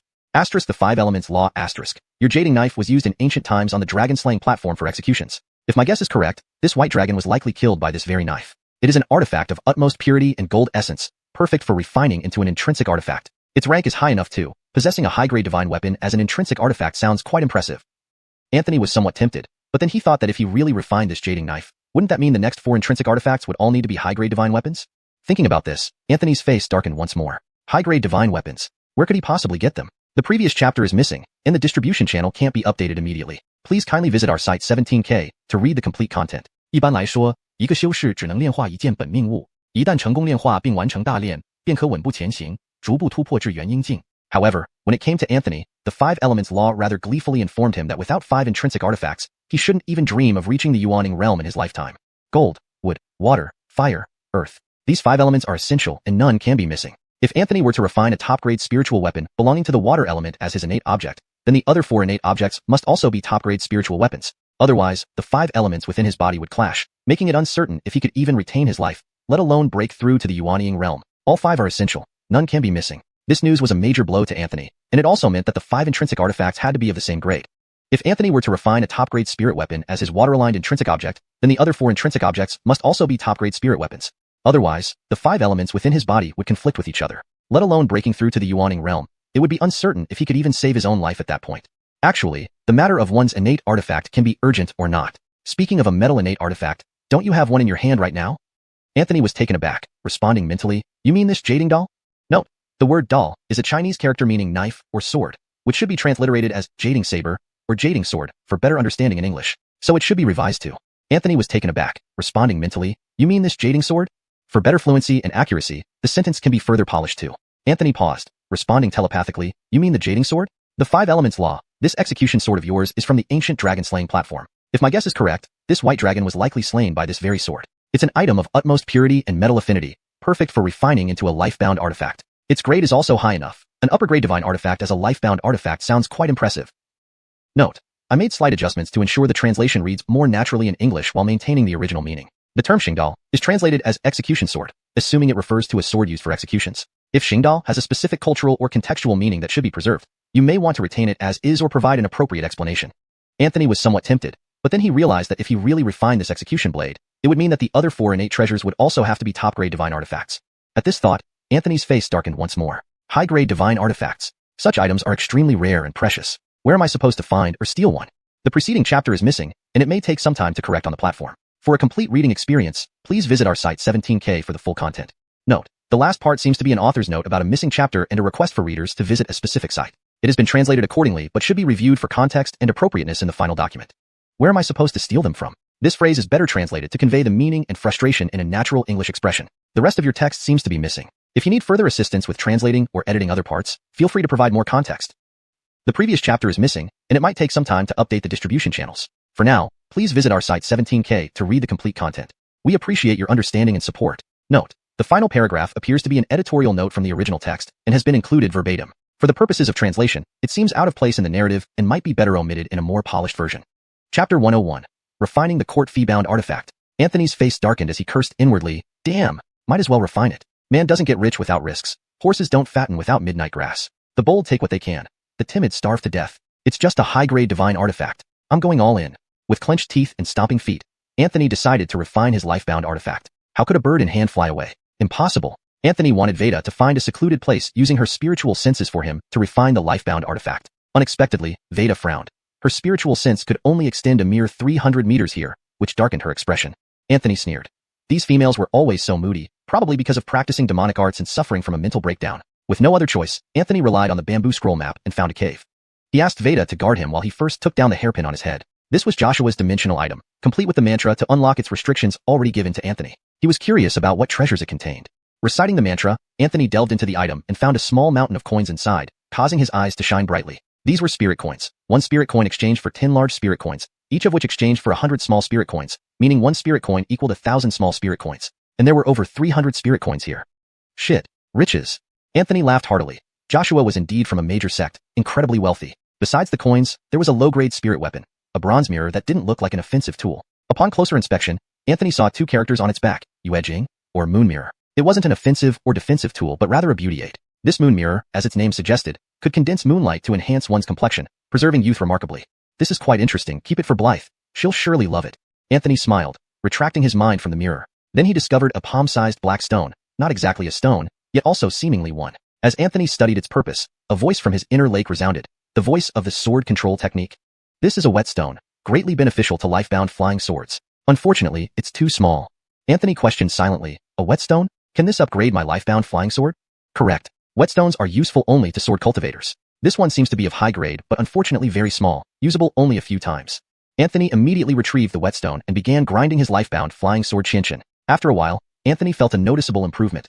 It sharpened the sword significantly, even restoring some of its innate power. Though potent, this innate power could only be used once every 7 days. However, this whetstone shortened that recovery period.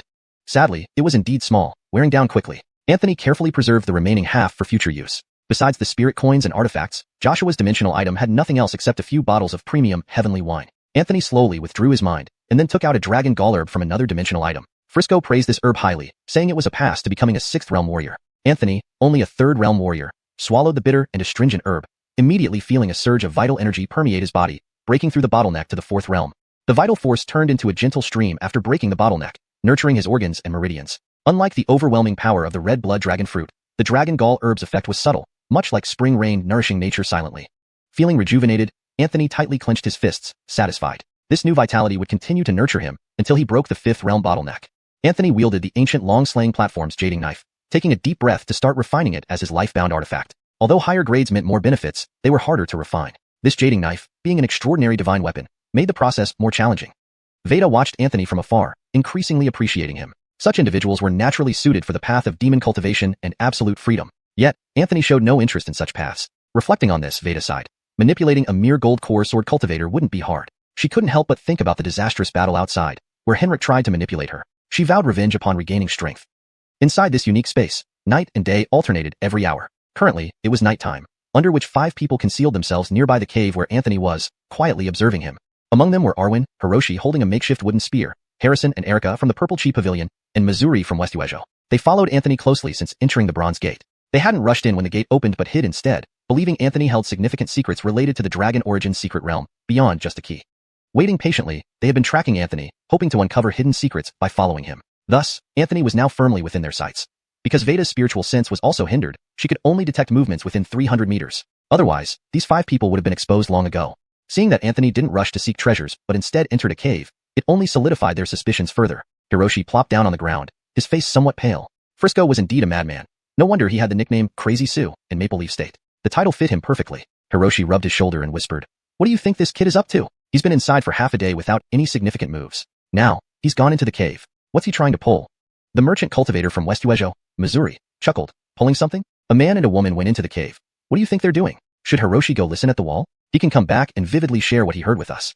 Hiroshi spat. So absorbed in women, how can such a person pursue greatness? Usually very serious, Arwen teased. "Why does this sound so sour coming from you? An unmarried man like you should be the last to talk." Erica stifled a laugh behind her hand. She admired the white-robed warrior Arwen immensely. Every time she looked at him, her large eyes sparkled as if filled with stars, twinkling constantly. As for Harrison, she seemed truly indifferent, barely speaking throughout the journey. When she did speak, it was just 1 or 2 words at a time. She valued every word she uttered. The merchant cultivator Missouri toyed with an ancient copper coin, which danced between his fingers as if it had a life of its own. Missouri glanced at the sky and said softly, "In another half an hour, it'll be daylight again. Everyone, stay hidden and don't follow too closely. We don't want to reveal ourselves and cause trouble." At that moment, a black-clad figure exuding demonic aura slowly approached the Bronze Gate. For days, he had searched tirelessly for Anthony, encountering obstacles everywhere. It was as if everyone here knew him and harbored intense hatred toward him. They almost attacked on sight. Initially, he planned to avoid conflict and focus on finding the Milosec Saint Son. However, when he tried to retreat, they became even more enraged, shouting, "Catch him! That bastard is running again."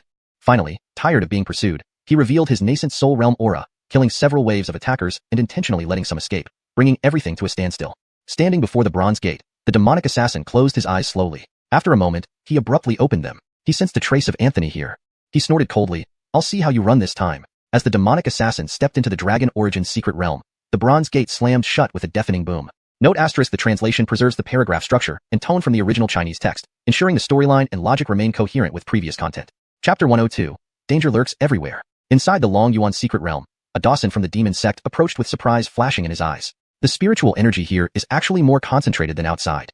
This Dawson was originally at the second level of the nascent soul realm, but since entering the White Dragon Heaven Cave, he had encountered some fortunate events, causing his realm to rise significantly. Now, he had reached the third level of the nascent soul realm.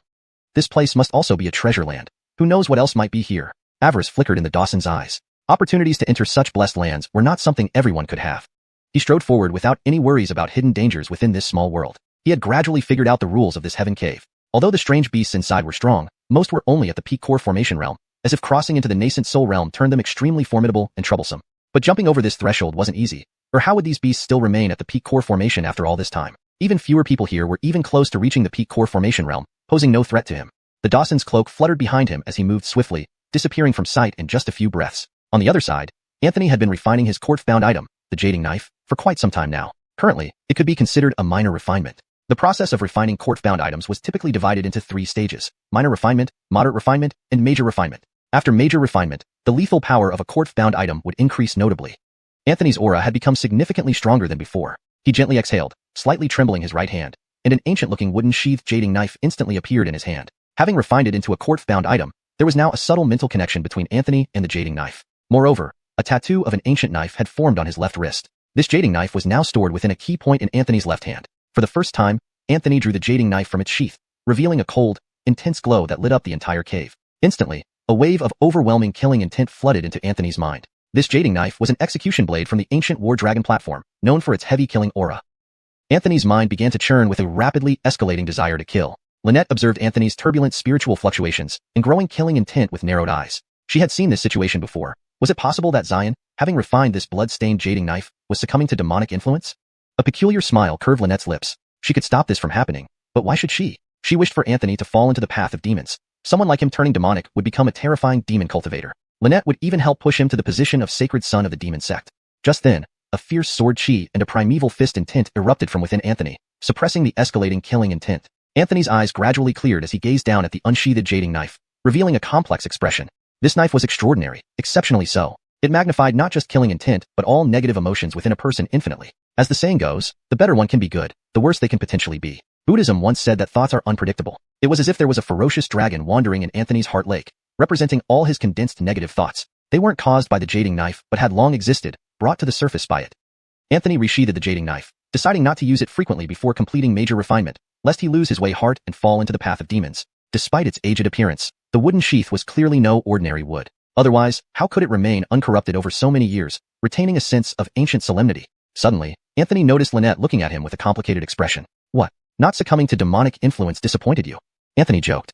Lynette harumphed and turned away. She slowly stood up, expelled a breath, and started practicing the 8 Desolations Fist stances. The stances weren't hard, but daily persistence was crucial. According to the 8 Desolations Fist, after throwing a million punches, the next move would come naturally. Note: I've made pile standing into stances for better readability and context accuracy. Anthony had barely practiced a few thousand times. Anthony respected this technique deeply. It was unique in not being peculiarly demanding. With occasional urging, Anthony dared not slack off. In his green robe, he punched fiercely at times, stood still at others, gently stroking his hands. Lynette secretly glanced at Anthony. Indeed, he was well built, and it was the ancient and weighty fist intent that truly impressed her. After practicing for a while, Anthony stopped, placing his hands across his chest, pressing them down to his dantian. His martial intent faded quietly. Anthony clenched his fists, smiling. 6th level core formation realm, 4th stage warrior, and now a minor refined superior grade divine weapon. His strength had significantly increased. At least, average peak core formation practitioners would be nothing to him. Meeting that Dawson again won't end so badly. If I want to escape, no one can hold me back. Anthony waved his right hand, and the jading knife transformed into a ray of light, merging with the tattoo on his wrist. Let's get going. Anthony secured his ancient sword and slowly walked out of the cave. Lynette followed closely behind, and together they left the cave. Outside, the hidden group watching Anthony and Lynette both emerge held their breaths. Their expressions were surprised. Anthony's aura had clearly strengthened, at least doubled. They exchanged glances. Could certain activities enhance strength? They suspected he might practice dual cultivation techniques. Anthony studied a map, pointing a direction, and they vanished immediately. Adonis rubbed his chin. This young brother is indeed remarkable. That bamboo scroll he held seems like a map? Arwen smiled. Whether it's a map isn't important. What matters is he has some secrets. Hiroshi, still pale, asked, should we follow? Arwen nodded. But don't get too close. Just don't lose them. The woman beside him feels unusual. Anthony and Lynette followed the map's indications, finding it odd they hadn't encountered any strange beasts recorded on the scroll. Something seemed amiss. About half an hour later, they both halted abruptly. Before them lay countless corpses, beasts and cultivators, all killed with single, fatal blows. Anthony frowned, sensing a bad omen. As he stepped forward to examine the bodies, Lynette coldly interrupted, it's the demon sect. Demon sect? Anthony's face changed. Only that Dawson at the nascent soul realm was a member of the demon sect here. It's not from our heavenly demon sect but the Quartzoning Mel Tower, added Lynette. Residual demonic chi remains. Recognizing them isn't difficult. Anthony lowered his head, looking at the corpses scattered everywhere. Could it be that the Dawson from the demon sect also entered this Long Yuan secret realm? And from the looks of it, he had far surpassed Anthony and the others. These people must have been killed by the hand of that Dawson from the demon sect. With his nascent soul realm cultivation, he could indeed easily achieve one-hit kills. Anthony was certain that the Dawson was here for him, but it seemed he had developed an interest in the treasures within this Long Yuan secret realm. Anthony gritted his teeth. Since he had conceal breath technique, following quietly behind him should not lead to discovery. Moreover, the Dawson had not taken the beast cores of these strange beasts, probably because as a nascent soul realm cultivator, he looked down on such things. But what he didn't want, Anthony certainly did. He hurriedly squatted down, slicing open the strange beasts one by one and extracting their cores. Most of these strange beasts were at the core formation realm, and many were water attribute creatures, thus their cores were also water attribute. Anthony wasn't afraid of surplus. He welcomed more opportunities like this. Lynette rolled her eyes at Anthony, thinking he was happily picking up trash others didn't want.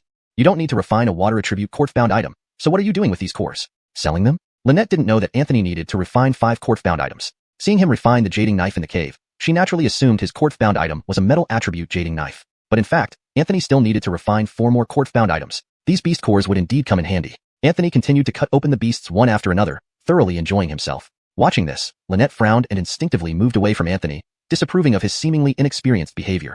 Those who followed behind were also confused by the situation. Anthony was actually this strong? Looking at the bodies sprawled across the ground, they fell silent. They never expected Anthony, who appeared to be only at the 6th level of the core formation realm, could take out so many people single-handedly, not to mention the strange beasts as well. Even Harrison, who was usually unperturbed, widened his eyes. If it were him, these people wouldn't be a match either. But to kill all these people in such a short time, and deal with the strange beasts too, even Harrison would find it challenging. Arwen thought of the Lynette beside Anthony. This woman might not look outstanding, but her strength was undoubtedly exceptional. He was sure that Anthony alone couldn't have caused such a commotion. Note, the paragraph structure and line breaks have been maintained as per the original text. ##### Chapter 103. Delilah throws a temper tantrum. A group that had been stealthily following Anthony from the rear grew increasingly cautious. They had completely misjudged Anthony's strength. This man must have hidden his true abilities. Anthony continued to retrieve spirit cores from the bodies of strange beasts, only now he did so with increasing speed. He had gained quite a bit of experience by now. Unbeknownst to Anthony, the people trailing behind had already labeled him as their greatest adversary. Having gathered enough, Anthony and Delilah cautiously moved forward again. The cultivation sect assassin ahead of them was moving swiftly, and most of the way, the terrain was barren, suggesting that these small spirit cores were not even worth his notice. It seemed he was after bigger treasures. Unfortunately for him, it made things easier for Anthony, who followed in his footsteps, leisurely collecting what he left behind. Anthony even began to appreciate this cultivation sect assassin. What a good person. Such a great person. Doing good deeds anonymously. Anthony couldn't stop grinning from ear to ear. He had thought this journey would be filled with battles, but instead, it felt like sightseeing. Picking up leftovers on the side. It was perfect. However, the group trailing behind was thoroughly frightened. Was he human? Wasn't this person a great demon? Killing anyone and everything he encountered. Wherever he passed, nothing survived. The path was littered with corpses. Fatima's delicate face paled in fear. A pampered young lady like her had never seen such a scene before. Thus, 3 groups of people formed an eerie unspoken agreement. Absolutely don't easily provoke Anthony. The lead cultivation sect assassin was convinced that the treasure and Anthony were both deep within the mystic realm. Hence, he charged ahead relentlessly, killing any obstacle in his way. With his nascent soul cultivation, he truly was like entering an unoccupied land. Anthony followed happily behind this somewhat crazy assassin, retrieving spirit cores with joy. Delilah's divine sense could detect all movements within 300 meters, so she almost knew exactly what lay ahead. Without exception, it was full of dead strange beasts. Occasionally mixed in were cultivators' bodies, truly a battlefield. Indeed, this was the work of a cultivation sect practitioner. As for the people at the back, they had begun to numb to the situation. They didn't dare follow too closely, fearing discovery, and the scenes along the way were excessively brutal. Traveling for an unknown distance, the number of corpses gradually diminished. Anthony checked the jade slip map and saw that the location of the dragon core was indeed close. This road probably couldn't be used anymore. Continuing would risk meeting the iron-brained assassin unexpectedly. Fortunately, there was another route marked on the map. With some remaining strange beast corpses scattered around, Anthony planned to finish his last task and call it quits. But before he could crouch down, Delilah suddenly changed expression. There's movement. Anthony's demeanor shifted, quickly hiding with Delilah, using conceal breath technique to hide their presence. Moments later, the Cultivation sect assassin appeared. He frowned. Strange. There was definitely a trace of chi just now. Your conceal breath technique successfully avoided detection by 6 people. Your skill level increased slightly, reaching proficient, level 50%. Anthony's expression was peculiar. 6 people? Am I blind? There's only one person here. Anthony glanced back and realized belatedly. Damn it, more people are following us. Anthony silently cursed. These people were sneakier than each other, sneaking along behind him the whole way without him noticing. If not for the accidental hint from conceal breath technique, he might never have known he had a group trailing him. Damn bastards, you nearly outsmarted me. But fortunately, I've already collected all the good stuff along the way. Eat shit and choke on it. Anthony paused, then spat several times. In his excitement, he had spoken incorrectly. If they can't get fresh stuff, what have I been doing all along? Did I eat it all myself? The Cultivation sect assassin narrowed his eyes, scanning the area, puzzled. Am I being paranoid? Seeing no disturbances, he stayed a moment longer, then left. Anthony watched him depart, but didn't dare move yet. He remained hidden in the grass for about half an incense stick's duration when the Cultivation sect assassin indeed returned. Anthony scoffed inwardly. Sure enough, an old sly dog. Verifying no one was around, the assassin nodded and finally left. Once again, Anthony watched him go. After some time, Anthony looked back. A few people were still following. Anthony wanted to see who dared to sneak up on him. Before long, Delilah suddenly gasped. A green snake had somehow wriggled up between them, coiling around Delilah's ankle before biting her. Caught off guard, she missed spotting the snake earlier with her divine sense. Anthony quickly covered Delilah's mouth. Not now, sister. Yelling now is suicide. Currently, danger lurked front and back. They couldn't afford to drop their guard. Delilah kicked the snake away and glared at Anthony. Her gaze said, let go or I'll kill you. But Anthony ignored it all. They needed to flee. Anthony stood up instantly, clamping Delilah under his arm while covering her mouth and sprinted away. This scene was seen by Arwen and company. Jamal was shocked. So eager already? It's not even night. Rushing into the woods? Although you practice dual cultivation, you're really desperate. The others were also confused. What's happening? Just as they were about to follow, they spotted a fast figure returning. They hurriedly hid again. It was the Cultivation sect assassin coming back. This time, he was certain. He hadn't misheard or sensed wrongly. People were definitely following him, but Anthony had already run far away. His bamboo slip map indicated a small path. With dangers front and back, taking the smaller route was more stable.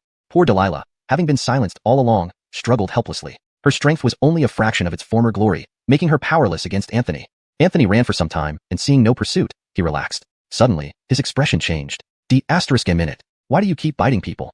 It turned out Delilah couldn't bear it anymore and bit Anthony's hand. Anthony quickly released her, causing her to fall to the ground. Pale-faced, Delilah glared at Anthony. I'll kill you. Anthony saw the tooth marks on his hand and gasped. Does she belong to dogs? Within days, he'd been bitten twice. He glanced at Delilah irritably. Kill, kill, kill. Can you do anything else? No wonder you can't find a husband at your age. Marion, seething with anger, was about to stand up and fight Anthony to the death. But just as she rose, her legs gave way, and she fell straight into Anthony's arms. Anthony's face filled with shock. Hey, what are you doing? Trying to extort me or something? Hey, hey, hey. Marion's complexion had shifted from pale to an unusual flush. Leaning against Anthony's chest, she said weakly, that snake, it was venomous. Anthony looked down. His expression tightened. At the bite mark on Marion's ankle from the emerald green snake, the skin had turned from green to purple. Indeed, it was poisonous. Anthony hurriedly helped Marion to a tree, letting her sit against it while he quickly removed her shoe. Marion blushed and tried to pull her foot back. But Anthony wasn't having any of it, grabbing her snow-white foot firmly. Don't move. Anthony held Marion's ankle tightly in his hand. Her feet were elegantly arched, perfectly proportioned, and naturally beautiful. Anthony didn't dare look elsewhere, focusing intently on the 2 fang marks left by the snake. Meanwhile, the Norris FA went wild with excitement. Your Norris FA has fallen into frenzy again, starting to exercise its ancestral skills, intensively cultivating. Current cultivation speed, 999 times faster. Anthony had no time for the Norris FA. He still had the symbiotic goo on him. If anything happened to Marion, he would be in trouble too. However, Anthony knew next to nothing about antidotes. Suddenly, Anthony remembered that when he killed Axel, there were quite a few pills in the inch-square object. He pulled out a handful of white jade pills from the inch-square object. Anthony knew these were for internal injuries, but whether they would work against snake venom, he wasn't sure. Let's give it a try. Seeing Anthony's anxious face, something stirred in Marion's heart. It felt like it had been so long since anyone had worried about her this much. Touched yet feeling somewhat bitter, Marion suddenly heard Anthony say, "You're the dead horse. Who's the dead horse here?" At this moment, Anthony couldn't afford to argue with Marion over semantics. He handed her the pills. Quick, take them. Marion knew Anthony was worried because of the symbiotic goo inside her. Otherwise, he wouldn't care if she lived or died. Jerk. For the first time, Marion acted like a spoiled child, refusing to take the pills Anthony offered, seeing how he would react. If I die, neither will you. Translation note, *, the paragraph structure and line breaks have been maintained as per the original text, ensuring the narrative flow remains coherent and consistent with the preceding context. Chapter 104. This is a little awkward. Do you want to eat? No. Not eating. I won't eat. Anthony took a deep breath. Fine. You don't want to eat? With his left hand, Anthony grabbed Veda's face, applying slight pressure. Her cherry-red lips parted involuntarily, and Anthony seized the opportunity, pressing his right hand over her mouth. A handful of pills were shoved straight into Veda's mouth. Humph. Not eating? Let's see if you still don't eat. These pills dissolved as soon as they entered her mouth, instantly turning into a cooling sensation. Veda's eyes widened. Clearly, she didn't expect Anthony to be so forceful. Anthony quickly withdrew his hand. He had learned from past experience that this woman bites. He then hugged Veda's foot in his arms. Whether the medicine would work or not, he had to suck out the snake venom. Taking a deep breath, Anthony gently lifted Veda's foot, bending down slightly, his lips pressed against the wound on her ankle. Ah, you. Veda gasped, her already flushed face becoming even redder. Anthony ignored her cries and began to gently suck at the wound. Ugh. Veda quickly covered her mouth, watching Anthony with a mixture of embarrassment and anger. She had been cultivating for over 100 years, and no one had ever dared treat her like this. I will definitely kill you. Veda growled through gritted teeth while covering her mouth. Anthony didn't have time to deal with her. He raised a hand and bent 4 fingers, leaving only his middle finger extended. You. Veda's chest heaved with anger, and she glared furiously at Anthony, trying to pull her foot back, but Anthony suddenly grabbed her ankle tightly, looked up sharply, and spat out a mouthful of black blood. Without hesitation, he kissed her wound again, but not before uttering 2 words. Don't move. Veda was stunned by the intensity in Anthony's gaze. He dares glare at me? Dares glare at me? Glare at me? Veda clenched her teeth and muttered, just wait, I will definitely kill you.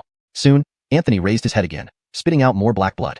This time, Anthony felt dizzy. Once again, he kissed the wound, continuing to suck. After repeating this process 2 or 3 times, Veda's complexion gradually improved, and she quieted down, though she turned away, likely thinking about how to kill Anthony. Anthony's face became unusually pale. He spit out more black blood, gently placed Veda's foot down, and tried to stand up without bothering to put her shoe back on. However, dizziness overwhelmed him, and he collapsed onto Veda's body. You. Unfortunately, Anthony's face sank into a soft area. Anthony. I'll kill you. The 5 Elements Law. Is this the legendary facial cleanser? Master understood it. Your 5 Elements Law comprehends the essence of the facial cleanser, increasing your cultivation speed to an unprecedented 1,500 times. Anthony didn't hear this good news as he had already fainted. That emerald green snake might have been small, but its venom was incredibly potent. If Anthony hadn't successfully absorbed the poison demon scripture using the mountain-moving technique before, he might have truly been in mortal danger. Veda tried to push Anthony off but found that either from habit or some other reason, Anthony's head remained buried in her chest, sucking persistently. This completely enraged Veda, and a flash of murderous intent appeared in her eyes. However, this murderous intent vanished abruptly when she heard Anthony muttering unconsciously. Don't die. Veda fell silent. She gently picked up Anthony, stumbling toward the depths of the path. Day and night alternated every hour here, so no one knew how long he had been unconscious. Just before fainting, Anthony felt a strange darkness envelop him, followed by the scent of familiar milk fragrance. When Anthony woke up, it was night. He shook his somewhat dizzy head. That green snake's venom was so potent. Where am I? Anthony rubbed his temples and looked around. He lay on a grassy patch, hearing water flowing nearby, which sounded like a waterfall. Anthony slowly sat up, the moonlight bright against the dim sunlight. Strange. Where is Veda? Anthony's heart tightened. Could this vengeful woman have been poisoned to death? Anthony quickly checked his body. Apparently, there was nothing wrong. Was the shared life charm ineffective? Or was Veda not dead? But where was she? Anthony slowly circulated his spiritual energy within his body, completing a full cycle, making his headache much better. He planned to trace back along the map to find Veda, but noticed a shadow in the distance just as he pulled out a bamboo scroll from his pocket dimension. Anthony quickly used the breath concealment technique, merging into the night. When the figure came closer, Anthony's expression changed dramatically. Damn it, it's that old turtle again. Seriously, why is he always here? The person nearby was precisely the same dead servant from the devil sect who had been searching for him. Anthony moved silently, following the sound of water, retreating farther. Your breath concealment technique has helped you avoid the dead servant's pursuit, increasing your proficiency to level proficient at 60%. Anthony did not dare to stay. With the breath concealment technique, as long as he wasn't careless, the dead servant wouldn't easily find him, but it was different for Veda. She was defenseless now. If the dead servant found her, it could mean disaster for both of them. Crouching low, Anthony activated his breath concealment technique fully, following the water sounds until he finally found the source. It was indeed a waterfall, though not large, with moderate water flow. Suddenly, Anthony paused, his face stiffening. He discovered some intimate clothing by the waterfall. Could Veda be washing clothes here? Even now? That dog behind us has a sharp nose. If we're found, it'll be troublesome. Unbeknownst to Anthony, Veda had carried him all the way here while he was unconscious. He had vomited black blood all over her, and she had restrained herself from slapping him multiple times. Anthony carefully looked down into the waterfall, seeing no sign of Veda. Strange, where did she go? At that moment, Anthony tensed. The dead servant was coming. Crap. That dog's nose was too sensitive. Anthony quickly gathered the clothes and crouched forward. At that moment, the darkness of night seemed to emit a bright light. Damn it. An hour had almost passed. The world was transitioning from night to day. While the night allowed him to remain hidden, daylight would expose him. In a panic, Anthony spotted a pond ahead. Anthony's eyes lit up. This is it. Crouching, he quietly approached the pond, sneaking in without causing ripples, fearing discovery by the dead servant behind him. Anthony's body was submerged, only his head above water. Anthony prepared to submerge entirely, waiting for the dead servant to pass before resurfacing. Being called a coward was fine if it saved his life. However, just as he was about to hold his breath and dive underwater, he noticed bubbles suddenly appearing on the water's surface right in front of him. Tilting his head, Anthony was utterly puzzled. What's going on? Then, Anthony saw a lotus bloom rise out of the water. The next moment, their eyes met. The water in this pond was actually warm like a hot spring, but Anthony's heart turned cold as ice. Finished. Anthony had only one thought in mind. Marion, who had just surfaced from the bottom of the pond, also froze, her mouth wide open in shock as she stared at Anthony's terrified face. Oh my God. Of all times, now? Without a second thought, Anthony covered Marion's mouth with one hand and pressed her head back into the water with the other. Anthony followed her underwater, his eyes wide open in the dim moonlight. A well-proportioned body appeared before his eyes, under the moonlight, by the waterfall, in the pond. Their eyes locked again. Threads of moonlight filtered through the water, casting upon Marion's face.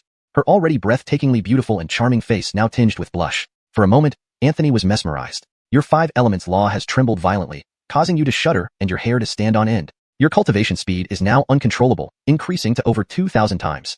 But just then, Marion produced a dagger in her hand out of nowhere. Without any hesitation, she stabbed directly towards Anthony's eyes. Anthony instantly snapped back to reality and caught Marion's wrist with one hand.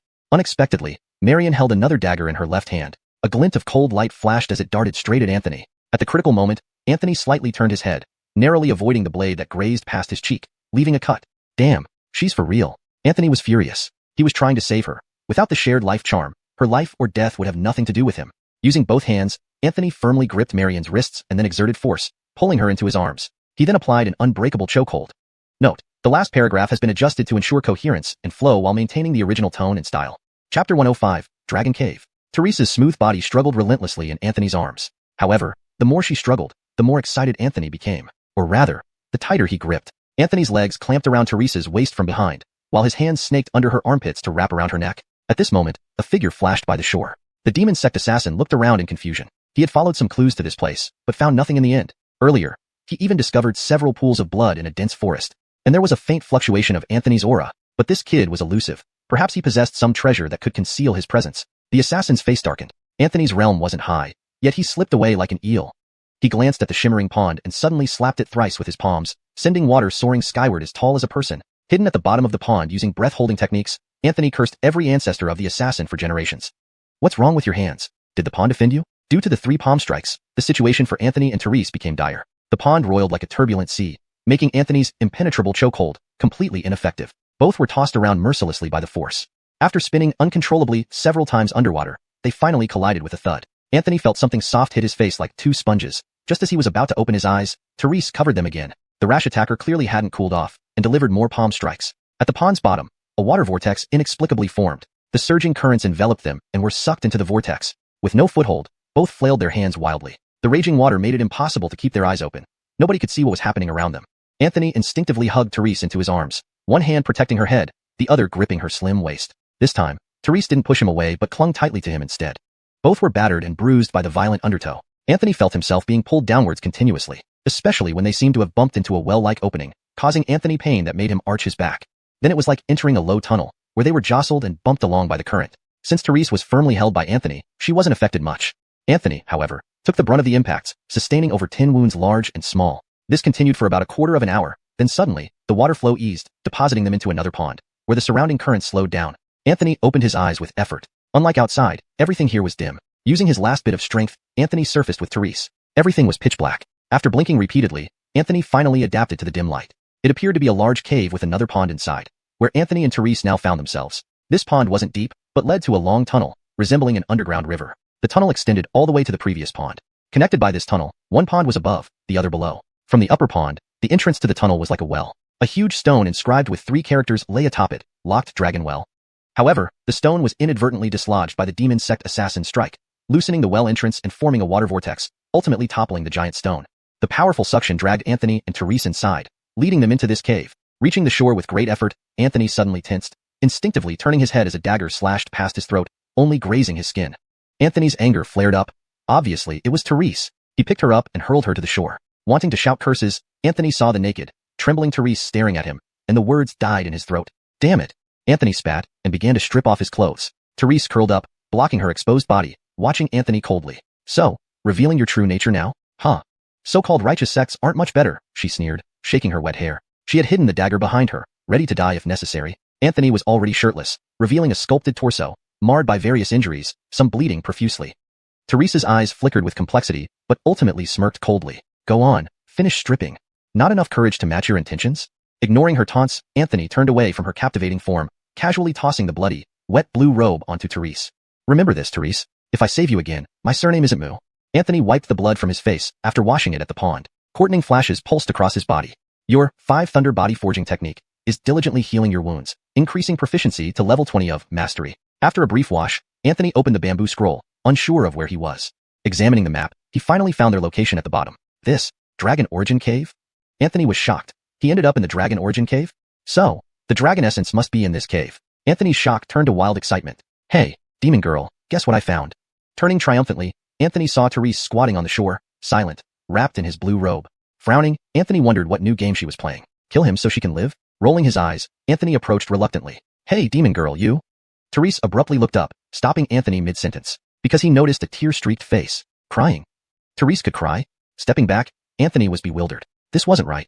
Which demon lord would sit like a little girl crying secretly? Therese gazed at Anthony with a complex mix of hatred, killing intent, and unexpected tenderness. Before she could speak, Anthony interrupted. Sure, you'll kill me once you recover your strength, right? I've heard it so many times it's become a broken record. Let's see if you can actually do it when you're back to full strength. I already know where the dragon essence is. If you want to regain your strength, follow me quickly. With that, Anthony turned and walked away. Therese bit her lip. What she actually wanted to say just now was, I'm sorry, but the words remained unspoken.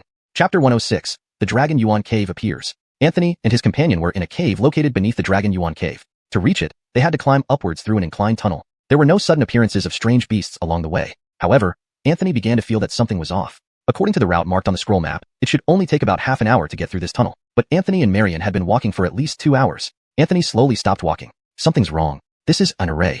Marion had been unusually quiet during this time. Upon seeing Anthony halt, she also paused her steps. An array? Marion asked curiously. Anthony nodded seriously. Although he couldn't sense any spiritual energy fluctuations, this was undoubtedly an array.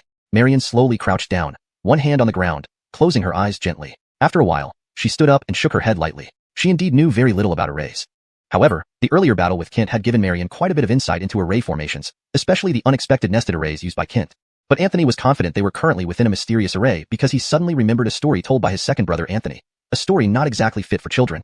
It spoke of a martial faction named Wu Ho who had stumbled upon a place of great fortune. Planning to establish their sect there, the founder of Wu Ho realized that the manifestation of such a place would attract heroes and long-reclusive deities from the deep mountains. After all, the temptation of a sacred site was too great. On the 8th desolate continent, there were 36 caves of heaven and 72 places of blessing, each a place of immense opportunity and blessed cultivation. Hence, every emergence caused a stir among multiple factions vying for control. The Morris, who first discovered this blessed site, personally laid an extraordinary array known as the 8 Formations diagram. With just this one array, his name spread far and wide. He boldly proclaimed that whoever could break this array could have the blessed site. And the sect would never be established. Despite many attempts by heroes, none managed to break the array. Eventually, the blessed site rightfully fell into the hands of the Morris, making Wu Ho renowned across the world.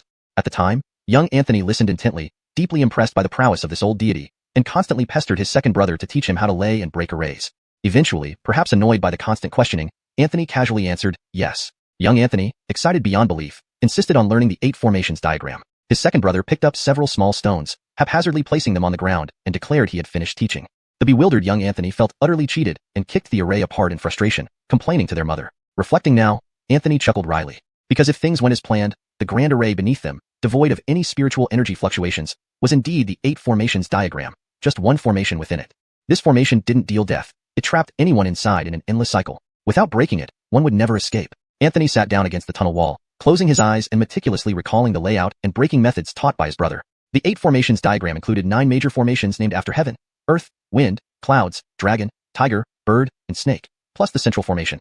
Each formation consisted of smaller arrays, totaling 64 smaller arrays. Heaven, earth, wind, and cloud were the 4 main formations, while dragon, tiger, vermilion bird, and azure dragon formed the 4 odd ones. Additionally, 24 mobile formations were placed at the rear. Incredibly complex and ever-changing. After careful deliberation, Anthony finally saw some light. Wind has no form but follows heaven. Transforming into a snake, its essence becomes profound. The wind stirs everything, and everything surrounds it. A snake can coil? Anthony's eyes brightened. No wonder we can't leave. This tunnel is alive. Marion's expression changed. Even as an expert in the Return to Void realm, she had never heard of a seemingly ordinary stone tunnel being alive. Anthony abruptly stood up. This tunnel seems endless because it subtly moves after we enter, connecting its ends like a snake. Unnoticed, it forms a dead-end loop. Even if we walk for centuries, we won't get out. Marion couldn't fully grasp the complexity but understood their dire situation. The tunnel acted like a serpent, initially open, then winding and forming a circle. Using the principles of heaven and earth, Anthony and Marion inside felt no difference, believing the path was endless. Marion pondered, then said, "Why not break the array forcefully, drill through the stone walls and be done with it?" Anthony chuckled bitterly. "That's not impossible, but doing so would cause a total collapse from the Dragon Yuan cave above down to the water pool below, turning it into a natural tomb, entombing us together."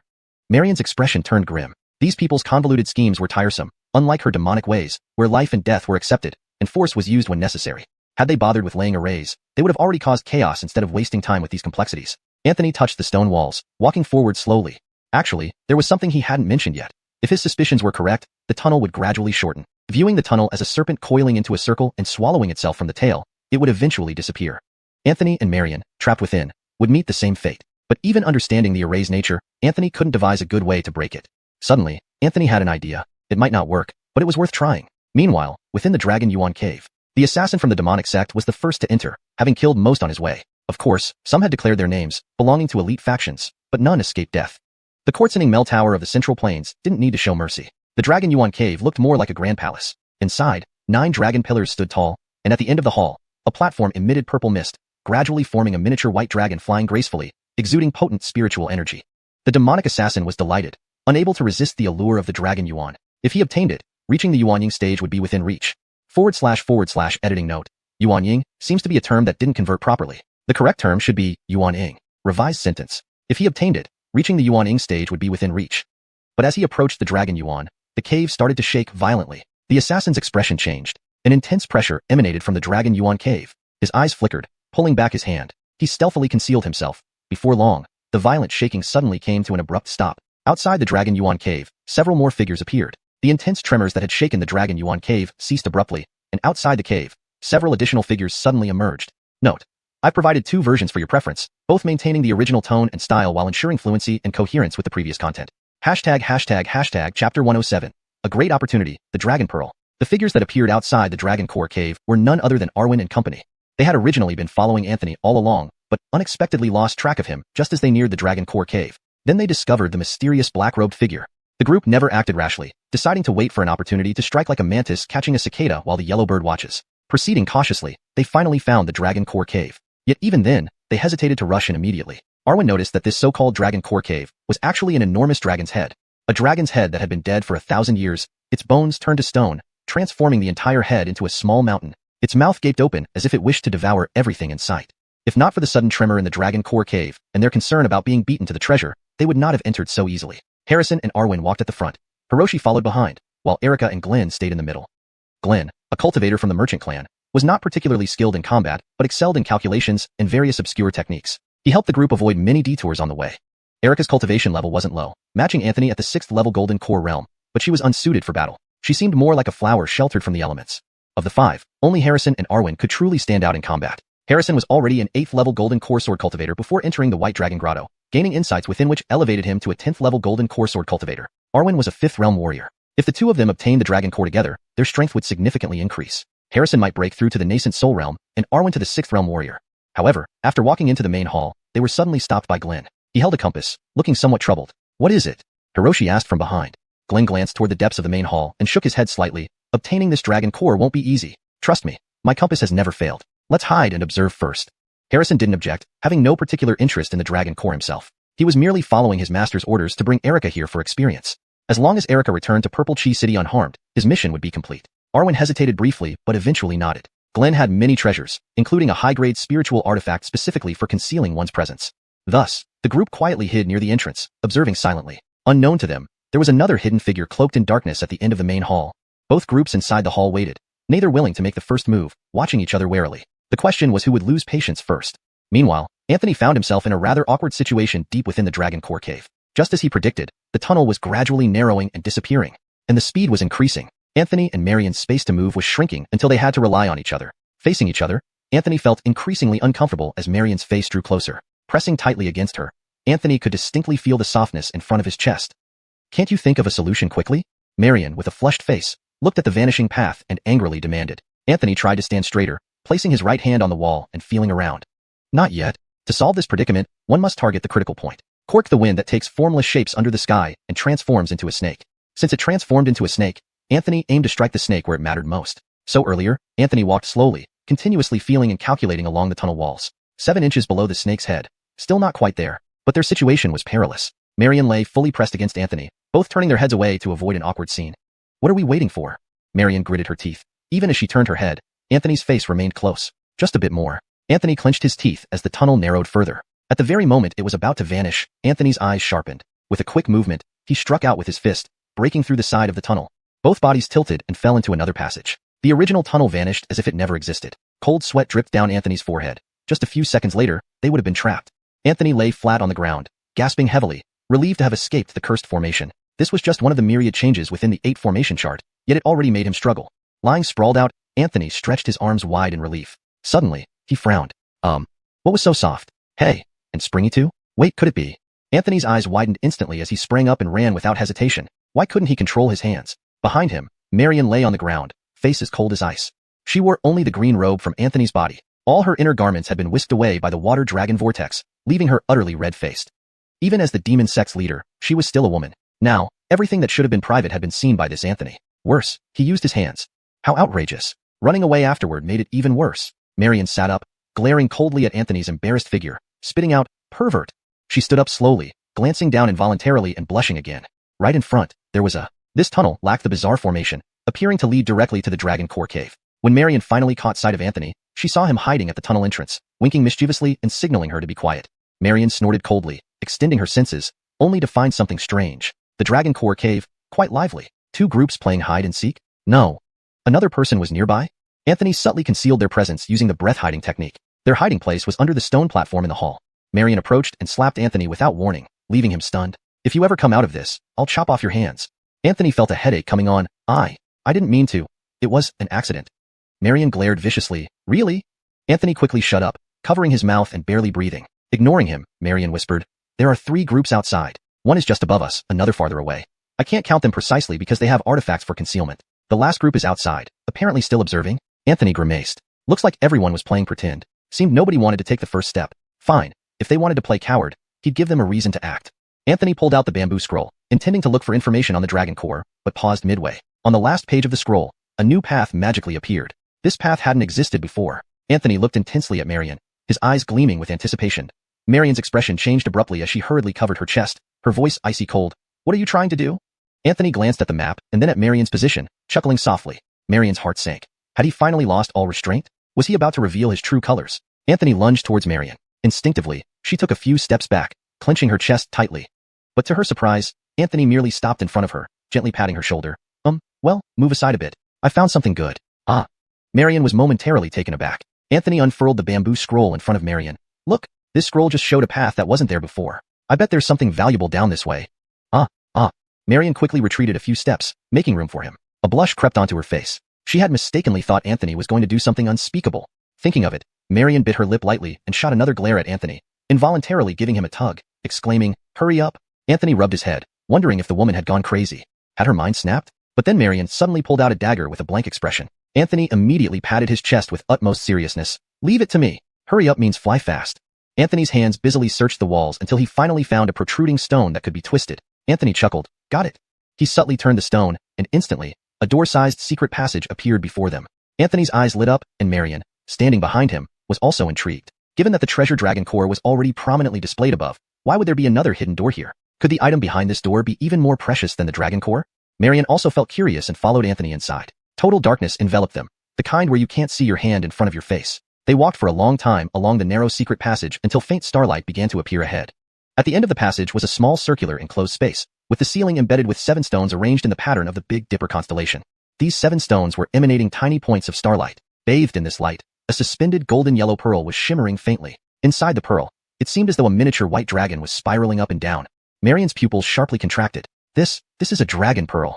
Hashtag chapter 108. The hidden treasure, the dragon pearl. The dragon pearl hovered in the center of the chamber, its golden hue casting an ethereal glow. Its surface rippled with faint waves of energy, and within its depths, the image of a tiny white dragon danced gracefully. Marion couldn't believe her eyes. A dragon pearl, one of the rarest and most coveted treasures in the world, lay right before her. This pearl was said to hold immense power, capable of enhancing cultivation, purifying spiritual energy, and even granting protection from certain elemental attacks.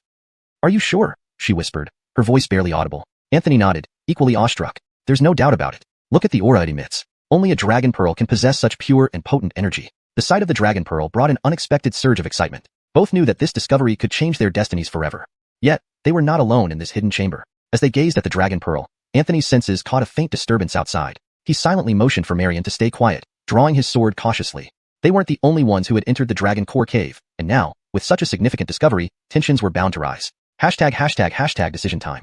Outside the chamber, Harrison and Arwen exchanged glances. The presence of the dragon pearl added urgency to their mission. Neither side was willing to let the other get the upper hand. Glenn, holding his compass, whispered, "If we act now, we might have a chance. But we must be careful. The formation within this cave is dangerous, and any rash action could lead to disaster." Harrison nodded, his gaze narrowing. "We will wait for the opportune moment. Our priority is securing the dragon pearl without unnecessary risks." Arwen clenched his fists, eager to make a move. "Time is running out. We need to act soon." Meanwhile, back in the chamber, Anthony and Marion approached the floating dragon pearl cautiously. The energy emanating from it was intoxicating, pulling them closer. "We should take it," Marion suggested, her voice tinged with determination. "If we hesitate, others might interfere." Anthony agreed. "Let's do it, but be ready for anything." With synchronized movements, they extended their hands toward the dragon pearl. As their fingers brushed against its surface, the pearl responded, emitting a soft glow that bathed the entire chamber in a warm, golden light. Suddenly, the ground trembled, signaling that their actions had not gone unnoticed. #### confrontation looms. Back in the main hall, the hidden figures watched intently as the chamber containing the dragon pearl activated. Tensions escalated as each group sensed the impending confrontation. Harrison and Arwen, sensing the disturbance, prepared for battle. Their opponents were unknown, but they were determined to secure the dragon pearl. Hiroshi, Erika, and Glenn stood ready, their expressions grim. They too were aware that the situation was about to turn critical. In the narrow passageway leading to the chamber, Anthony and Marion braced themselves. They knew that obtaining the dragon pearl wouldn't be easy. Yet, with their combined strength and cunning, they were ready to face whatever challenges lay ahead. As the golden light intensified, Anthony whispered to Marion, "Stay close. Whatever happens, we stick together." Marion nodded, her heart racing with anticipation. They were on the brink of a great opportunity, one that could redefine their futures. The battle for the dragon pearl was about to begin. Chapter 108. The second Court Falong artifact. Anthony was also startled for a moment. A dragon pearl? This must be a joke. But looking at Veda's expression, it really didn't seem like she was joking. Anthony swallowed hard. Somehow, he had stumbled upon such a treasure. Veda recovered from her shock and glanced deeply at Anthony. This kid's luck isn't just average. It's as if even dog poop on the road is extraordinary. Anthony noticed Veda looking at him and tensed up. Is this woman thinking of seizing the dragon pearl and eliminating him? Probably not. Anthony chuckled awkwardly. Well, the dragon pearl is quite good, ha ha ha. How could Veda not see through Anthony's thoughts? She snorted coldly. If you want it, just say so. You found it first, and this thing has little use for me. With that, Veda walked away without even turning back. The 5 Elements Law, a rare water-type lifelong artifact. Hurry up and refine it. Anthony paused. Refine the dragon pearl into a lifelong artifact? The 5 Elements Law, what else? Play marbles with it? Your Jading Dao is at the divine weapon level, and the other 4 artifacts need to be at the same level too. This white dragon likes water, making its pearl naturally water attributed and of sufficient rank. Anthony's eyes lit up. Now, he had 2 out of 5 elements lifelong artifacts. An ancient gold attribute Jading Dao, a water attribute white dragon pearl. Opportunity lost will never come again. Without hesitation, Anthony reached out in the air and grabbed the dragon pearl, pulling it over. Then Anthony sat cross-legged on the ground, the golden dragon pearl floating above his dantian, emitting a soft glow. Veda walked all the way outside the tunnel before stopping slowly. She leaned against the stone wall, her expression complex. Actually, the dragon pearl wasn't useless to her. Absorbing it completely would heal her internal injuries and restore her strength fully. Yet, inexplicably, Veda gave this dragon pearl to Anthony. Her mood was mixed. She always talked about what she would do once she regained her strength, but now, she suddenly halted. Consider this a repayment, she murmured to herself, leaning against the stone wall. While Anthony was refining the lifelong artifact, his realm also fluctuated. Recently, his cultivation under the 5 Elements Law had skyrocketed uncontrollably, reaching over 1,500 times normal speed. Soon, Anthony hit another bottleneck at the 6th Golden Core realm. Anthony activated the 5 Elements Law, circulating his spiritual energy in cycles while the dragon pearl floated in front of him, emanating a faint glow, which Anthony was gradually absorbing. Simultaneously, in the Dragon Essence Cave, seismic tremors began as a devotee holding a dragon egg walked in reverently. Suddenly, the entire cave shook violently, and everyone heard resounding dragon roars. Even the hidden demon sect assassins showed signs of shock. Next, a white dragon soul materialized in the cave, seemingly formed from starlight. Arwen and others stared wide-eyed. The white dragon had been dead for millennia, yet it still possessed a lingering soul. Moreover, this remnant soul's power was incredibly strong, even after centuries. Its aura indicated at least an 8th stage nascent soul strength. The cultivator holding the dragon egg, kneeling on both knees, spoke shakily. This junior, Channing, meets the venerable white dragon. Are you? The descendant of Angelo? The huge dragon soul, wandering within the cave, had emotionless dragon eyes. Channing's face flushed red with excitement. He came from Bema State in the Eight Wastes continent, a place covered in eternal ice. A century ago, someone from the Long clan entered the White Dragon Heaven and made an agreement with this remnant soul. That person, initially the pride of the Long clan, was none other than Angelo. Channing was Angelo's son. The dragon egg he held was part of that agreement, considered offspring of the White Dragon, which the Long family promised to retrieve within a century. The dragon soul cast a glance at the golden dragon egg in Channing's arms, a flicker of warmth flashing across its otherwise emotionless gaze. According to their agreement, the Long family helped find the scattered dragon egg, and in return, all treasures within this small heaven and the Dragon Essence Cave belonged to them. Now, Channing brought the dragon egg into the Dragon Essence Hall. The White Dragon remnant soul exhaled gently, and the dragon egg seemed to levitate invisibly. Subsequently, the dragon essence on the stone platform also rose slowly, indicating the soul's intention to hand over the dragon essence to Channing. However, anomalies unfolded. A black-clad figure appeared swiftly from the shadows, snatching the dragon egg and the dragon essence, swiftly fleeing towards the exit. The demon sect assassins were elated. They hadn't expected such a grand opportunity here. Regardless of the dragon essence, just hatching the dragon egg and successfully claiming it as one's own would bring immense fortune. Behind the black-clad figure, the enraged dragon soul let out a furious roar. Someone dared to snatch its offspring and essence right under its nose. Harrison and others were equally shocked. It's that black-clad figure. Arwen gritted his teeth, waving his hand, chase after him. Moments later, silence reigned in the Dragon Essence Hall. Channing stood dumbfounded, trying to process the sudden events. He thought he was alone in this hall. Unbeknownst to him, Anthony was below, refining the dragon pearl into a lifelong artifact. The demon sect assassin was fast but underestimated the white dragon soul's strength. Within the dragon essence realm, the dragon soul had the advantage of terrain and timing. His mere third-stage nascent soul wasn't enough to resist. The dragon soul rushed, massive dragon claws aiming for the assassin's back. The assassin gritted his teeth, turning into a cloud of black smoke, evading the attack. The dragon soul's rage intensified, a powerful roar breaking the assassin's escape technique. The originally black smoke form was forced back to physical form, blood trickling from the corner of his mouth. The dragon soul, looming over the assassin, thundered, "A mere human dares steal my progeny." At this moment, Harrison and Arwen silently approached. The assassin narrowed his eyes, shouting, "Stop hiding! Let's join forces to destroy this dragon soul. Otherwise, none can obtain these treasures." Harrison stepped forward, slowly drawing his sword. Arwen yelled, "Why should we trust you?" The assassin sneered, "Believe or not, but if we don't eliminate this dragon first, none will get the treasures." In midair, the dragon soul attacked again. The white dragon's breath turned everything in its path into lifelike ice sculptures. The demon sect assassin dodged clumsily, but ultimately lost an arm in the scuffle. He yanked fiercely, tearing off the severed arm. Then, a swirl of black mist surged from the wound, and the arm began to regenerate slowly. The cultivation techniques of the demon sect were indeed bizarre and unpredictable. In the distance, Hiroshi asked with a somewhat sullen expression, "Are we really not going to act?" That black-clad figure did have a point. If these two treasures fall into the hands of this malevolent dragon, it could be catastrophic. Arwen narrowed his eyes and said, "Of course we will act, but not now. Let them wear each other down a bit more." The white dragon's Tanhuan, remaining soul, was thoroughly enraged by the dragon soul's attack. A dragon soul that had been dead for over 1,000 years actually thought it was something significant. The human and the dragon exchanged blows, but the Monster cultivator, was clearly at a disadvantage. At this moment, the white dragon's remaining soul suddenly froze, then sharply looked toward the dragon essence cave. In that instant, its connection to the dragon pearl was severed. It couldn't even sense the existence of the dragon pearl anymore. This filled it with uncontrollable fury. After all, the dragon pearl was the most precious thing within a true dragon's body. The white dragon's remaining soul didn't even care about chasing the cultivator anymore. Instead, it shot up into the air and darted straight toward the dragon essence cave. At this moment, Anthony also opened his eyes slightly. Arwen narrowed his eyes and said, "Of course, we will act, but not now. Let them weaken each other further." The demon sect assassin was thoroughly enraged by the dragon soul, thinking, does this remnant soul of a dragon that died over 1,000 years ago really take itself so seriously? Man and dragon, trading blows, but the demon sect assassin was clearly at a disadvantage. At this moment, the white dragon's remnant soul suddenly paused, then sharply looked towards the dragon essence cave. In that instant, its connection with the dragon pearl was severed. It couldn't even sense the dragon pearl's existence anymore. This filled it with uncontrollable rage because the dragon pearl was the most precious thing within a true dragon's body. Without bothering to chase the demon sect assassin any longer, the white dragon's remnant soul rose into the air and streaked directly toward the dragon essence cave. At this moment, Anthony also opened his eyes slightly. The demonic assassin from the cult of devils dodged in a long manner, but ultimately ended up losing an arm by accident. He fiercely yanked, forcibly tearing off the severed arm. Then, black mist surged from the wound, and the severed arm began to slowly regenerate. The cult's martial arts were indeed bizarre and unpredictable. From a distance, Hiroshi asked with a somewhat grim expression, "Are we really not going to make a move?" What that black-clothed person said does make sense. If these two treasures fall into the hands of this malevolent dragon, it might. Arwen narrowed his eyes and said, "Of course we will act, just not now. Let them further wear each other down." The demonic assassin was also thoroughly enraged by the dragon spirit. A surviving dragon spirit from over 1,000 years ago actually thought it was something special. The human and the dragon exchanged blows, but the demonic assassin was clearly at a disadvantage. Suddenly, the white dragon remnant soul froze, then abruptly looked toward the dragon essence cave. In that instant, its connection to the dragon pearl had been severed. It couldn't even sense the existence of the dragon pearl anymore. This infuriated it, for the dragon pearl was the most precious thing within a true dragon's body. Without hesitating, the white dragon remnant soul abandoned the chase of the demonic assassin, rose into the air, and rushed toward the direction of the dragon essence cave. At this moment, Anthony also opened his eyes slightly.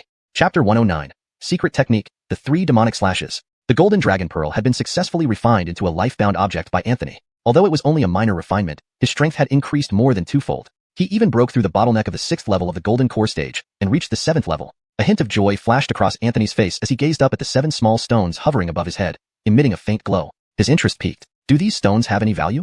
The 5 elements law. They should be Housen stones, similar to the night pearls from the mountain below, but much more valuable. Anthony twitched the corners of his mouth. Valuable? Sure. Bring them on. Outside, in the stone tunnel, Veda's expression suddenly changed. An extremely powerful pressure was approaching from afar. She quickly entered the secret chamber only to see Anthony crouching against the wall, trying to pry out the starlit stones embedded within. Veda felt speechless. Was he so money-struck? Was Milosec this poor? Did they push their saint son to this extreme? Anthony. Huh. Anthony turned his head slightly to see frost covering Veda's fair face. What's wrong? Veda almost regretted coming in. She wished he would die here. Quickly get away. A powerful fluctuation is getting closer. It might be that dragon soul. Anthony's face changed. In a fluster, he finally managed to pry out a starlit stone, then fell backward onto the ground. Anthony quickly scrambled to his feet with a fish dive roll but ended up spitting out dirt, then turned his head to look at Veda, asking somewhat puzzled, Dragon soul? Weren't they chasing after that dead soldier from the devil sect? Why are they back? Veda glanced at the dragon pearl, which should be quietly floating in midair, then at Anthony. She seemed to say nothing, yet everything was conveyed. Anthony slapped his forehead. Forgot about that detour. Suddenly, an idea struck Anthony. He weighed the house and stone in his hand. Oh, the size and weight were just right. Then Anthony channeled otherworldly creation and created a fake dragon pearl. Veda raised an eyebrow, asking dubiously, will this work? Anthony waited again. No problem. It should be fine for a short while. How long? Veda couldn't help but ask. Roughly, an incense stick's time. Veda took a deep breath, calming herself down. Anthony left the fake dragon pearl in the secret chamber, and he and Veda used a breath concealment technique to quietly crawl out from under the stone platform into the dragon essence cave. At that moment, they both felt an extremely strong pressure. Anthony's eyes widened.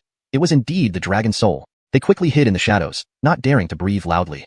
The ghost of the white dragon howled past. Just as it prepared to enter the secret chamber below, it suddenly lifted its huge dragon head and looked towards where Anthony and Veda were hiding. Anthony froze. No way, no way. The breath concealment technique wouldn't be ineffective against the dragon soul, would it? Veda's face darkened. If it came to that, they'd have to fight for their lives. After a few looks, the remnant spirit disappeared into the hall, presumably heading for the secret chamber. Your breath concealment technique has worked hard to help you evade detection by a peak nascent soul realm expert. Your proficiency has increased significantly. Current proficiency. Proficient 90%. Anthony exhaled deeply, thinking the breath concealment technique wouldn't work this time. Anthony hurriedly led Veda away from the dragon essence cave. It wouldn't take long for the remnant spirit to discover the dragon pearl was fake, and when it went berserk, trouble would ensue.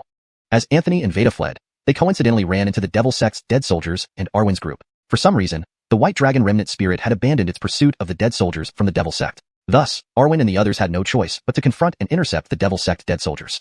The dead soldiers sneered. You want to snatch the treasure from me? Arwen slightly rolled up his sleeves and said coolly, we have to try. Harrison signaled Erica to stay far away. He drew his long sword, his gaze eagle-sharp, fixated on the dead soldier. Hiroshi stood guard with a wooden spear, blocking the dead soldier's path. The dead soldier's eyes flickered. When he wasn't injured, dealing with these kids was a breeze. But having been caught in the clutches of the dragon soul and sustaining some internal injuries earlier, if another fierce battle broke out now, he would likely suffer. Especially facing Harrison, whose cold expression and sword intent gave the dead soldier a bone-chilling sensation. Better not to engage in direct combat. Since we've shown our hands, let's all come at me together. The dead soldier growled, taking the initiative to attack. Anthony and Veda, helped by the breath concealment technique, silently watched the battle unfold from the side. Heh, old dog, it's your day too. Anthony squatted nearby, rubbing his chin and sneering. Veda spoke suddenly. He doesn't intend to fight. He's gathering strength, preparing to run. Anthony frowned. Run? We've surrounded him inside and out. Where will he run? Veda narrowed her eyes. An outsider may not see it, but I know the devil sect techniques very well. He's preparing to use the secret technique, the 3 demonic slashes, to break the situation. The 3 demonic slashes? Anthony had never heard of it, so he asked in confusion. Veda smiled. You'll see. In the battlefield, the devil sect dead soldier didn't fall too far behind despite facing a 5th realm martial artist Arwen and a 10th level golden core swordsman Harrison. However, Glenn from the merchant family standing far off possessed an astonishing number of treasures. He had 3 defensive magic treasures alone. Offensive treasures were even more plentiful. With inadequate power, he compensated with treasures. He continuously disrupted the dead soldier's formation with various treasures, causing the dead soldier great frustration. Moreover, Harrison, the swordsman, was truly extraordinary. If he hadn't already broken into the nascent soul realm, the dead soldier admitted he would definitely die under his sword. This man's sword heart was crystal clear, as if nothing else existed in the world except for swordsmanship. Thus, Harrison's sword intent, aura, and moves were unwavering and sharp. Arwen's punches were also formidable. Every close-quarters fight with the dead soldier resulted in mutual injuries. Suddenly, Veda, who had been hiding nearby, focused her gaze. Here it comes. After receiving a strike from Harrison's sword and Arwen's punch on his chest, the dead soldier flew backward, creating a large pit on the ground. However, everyone's faces lacked joy because black mist was rolling out of the pit like waves. And amidst this black mist, the devil sect dead soldier slowly walked out. More shockingly, another identical dead soldier emerged from the mist. Finally, 3 individuals, identical to the dead soldier, stepped out of the mist. Their inner energy currents, realms, and injuries were all perfectly matched. Anthony's eyes widened. This was possible? He had heard of techniques like creating duplicates or transforming beings into warriors, but none had the power level of the original body. This was quite mystical. How could anyone fight when 2 extra nascent souls appeared out of nowhere? Veda smiled coldly. Just as I thought. The 3 demonic slashes involved extracting 1 soul and 1 spirit from the 3 souls and 7 spirits, forming a temporarily independent individual with the same realm as the original body. In essence, these entities could be considered as the original itself. However, if any of these 3 entities were injured, the original body would also suffer the same injury. Anthony, observing the 3 identical figures emerging from the black mist, couldn't help but ask, so, each of these 3 is both real and yet not real. Where is the true original body? This technique was truly astonishing. It created duplicates that were not only visually identical but also matched the original in terms of strength and cultivation level. It posed a significant challenge in combat, as facing 3 equally powerful opponents drastically changed the dynamics of the battle. Marion gave a cold smile, confirming Anthony's thoughts. Indeed, this is the power of the 3 demonic slashes. But if one of the 3 sustained injury, the original would also be injured. Anthony stared at the 3 dead soldiers emerging from the black mist and couldn't help but ask, so, each of these 3 is real, yet false. Where is the true original?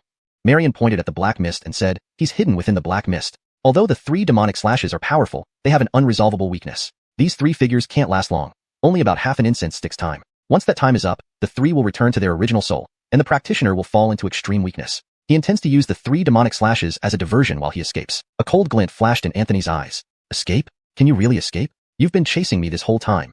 It's my turn to take the lead. The expressions on Arwen and the others changed. Now the situation was quite tricky.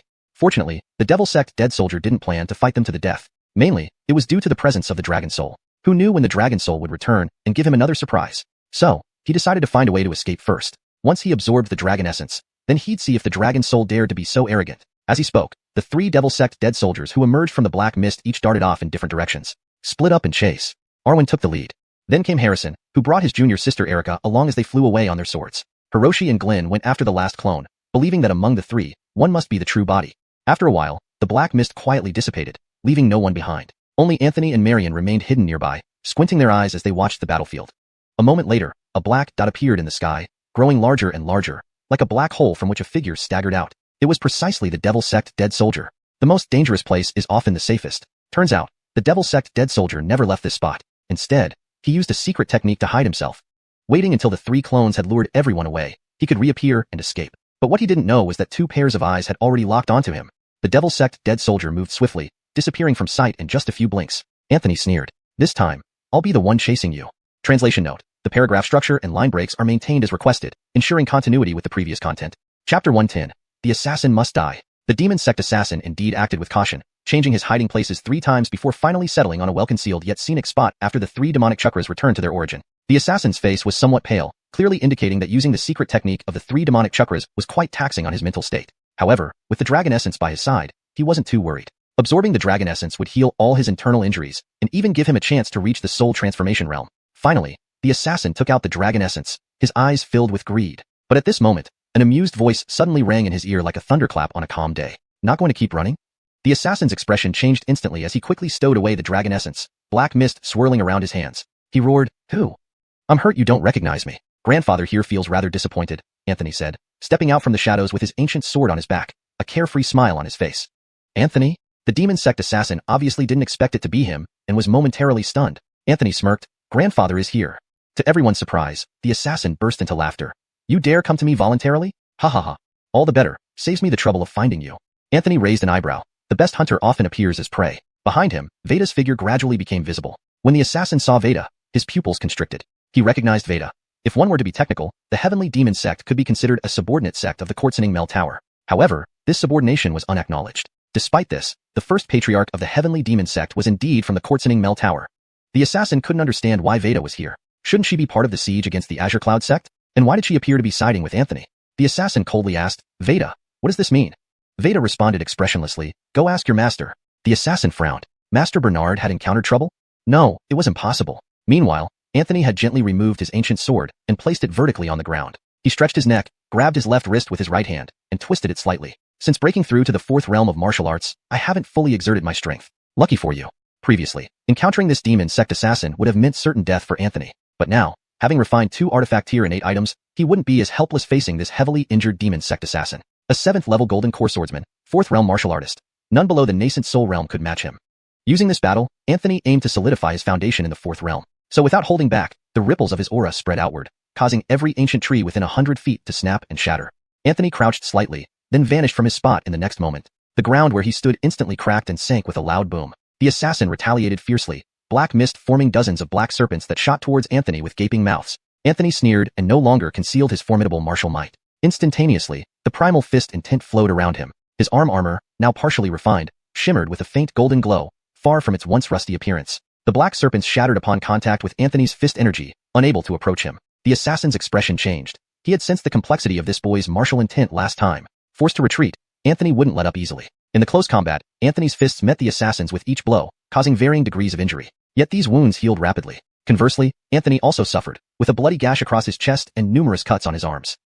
A powerful strike from both men created a deep chasm between them. Inside Anthony's body, the sound of electric crackling intensified. Your 5 Thunder Body Tempering Technique is repairing your physique. Proficiency has significantly increased to 10% mastery level. Anthony smiled, his martial intent calming. He never intended to kill the assassin outright. It was impossible unless he were a 5th realm martial artist. This bout was solely to solidify his foundation. Rapid advancement could lead to future problems, just as Arwen had struggled to control his progress. Anthony suddenly extended his right hand, drawing the ancient sword with a quivering resonance. There's something I forgot to tell you. I'm also a swordsman. Refining the Dragon Pearl had unexpectedly increased his proficiency with the Heaven and Earth Transforming Dragon Sword to 50% intermediate completion, meeting a true dragon while transforming into a dragon. Gripping the ancient sword, Anthony exhaled softly. The assassin's face was bloodied. Anthony seemed to have a preference for aiming blows at the face. Feeling the surging sword chi around Anthony, the assassin began to panic. Whatever the case, his current state demanded he not engage further. Attempting to flee again, he heard Anthony's cold laugh. In my hands, you think you can escape? Instantly, the heavens and earth darkened. His innate flying sword, past sins, formed a miniature universe, trapping the assassin. The assassin's face changed dramatically. While Anthony initially only startled him, now he was thoroughly shocked. Your mountain-moving technique felt the assassin's shock, increasing its proficiency to 30% supreme perfection level. Anthony smiled. If his innate flying sword hadn't recovered, killing this assassin would have been uncertain. But now, haha. Outside, Veda was also shocked. This is Anthony's innate flying sword? No wonder he had such confidence to defeat a nascent soul with a golden core, to actually form its own miniature universe. Veda muttered, disbelief evident. Having practiced Taoism for over a century and seen many swordsmen, she'd never encountered such an extraordinary innate flying sword. Azure Cloud Sect. Hint. You truly have a talented disciple. Complex emotions flashed in Veda's eyes. A genius like Anthony, if he couldn't be obtained, must be destroyed. Otherwise, given time to grow, the consequences would be unimaginable. Chapter 111. Come here. In the miniature universe formed by his intrinsic flying sword, Past Dust, the Cultivation sect's assassin was desperately dodging over 100 colossal dragons in mid-air. After refining the Dragon Pearl, the Heaven and Earth Dragon Sword had indeed improved significantly. The dragon-shaped sword chi no longer felt stiff and mechanical. It now possessed an authentic aura of a true dragon, with its power increasing tenfold. It was already known that the destructive power of the Heaven and Earth Dragon Sword was immense. With his proficiency rising to mastery, Anthony's comprehension of the sword technique deepened further. Within this miniature universe, Anthony's realm had also advanced, equivalent to that of an 8th stage Golden Core realm sword cultivator.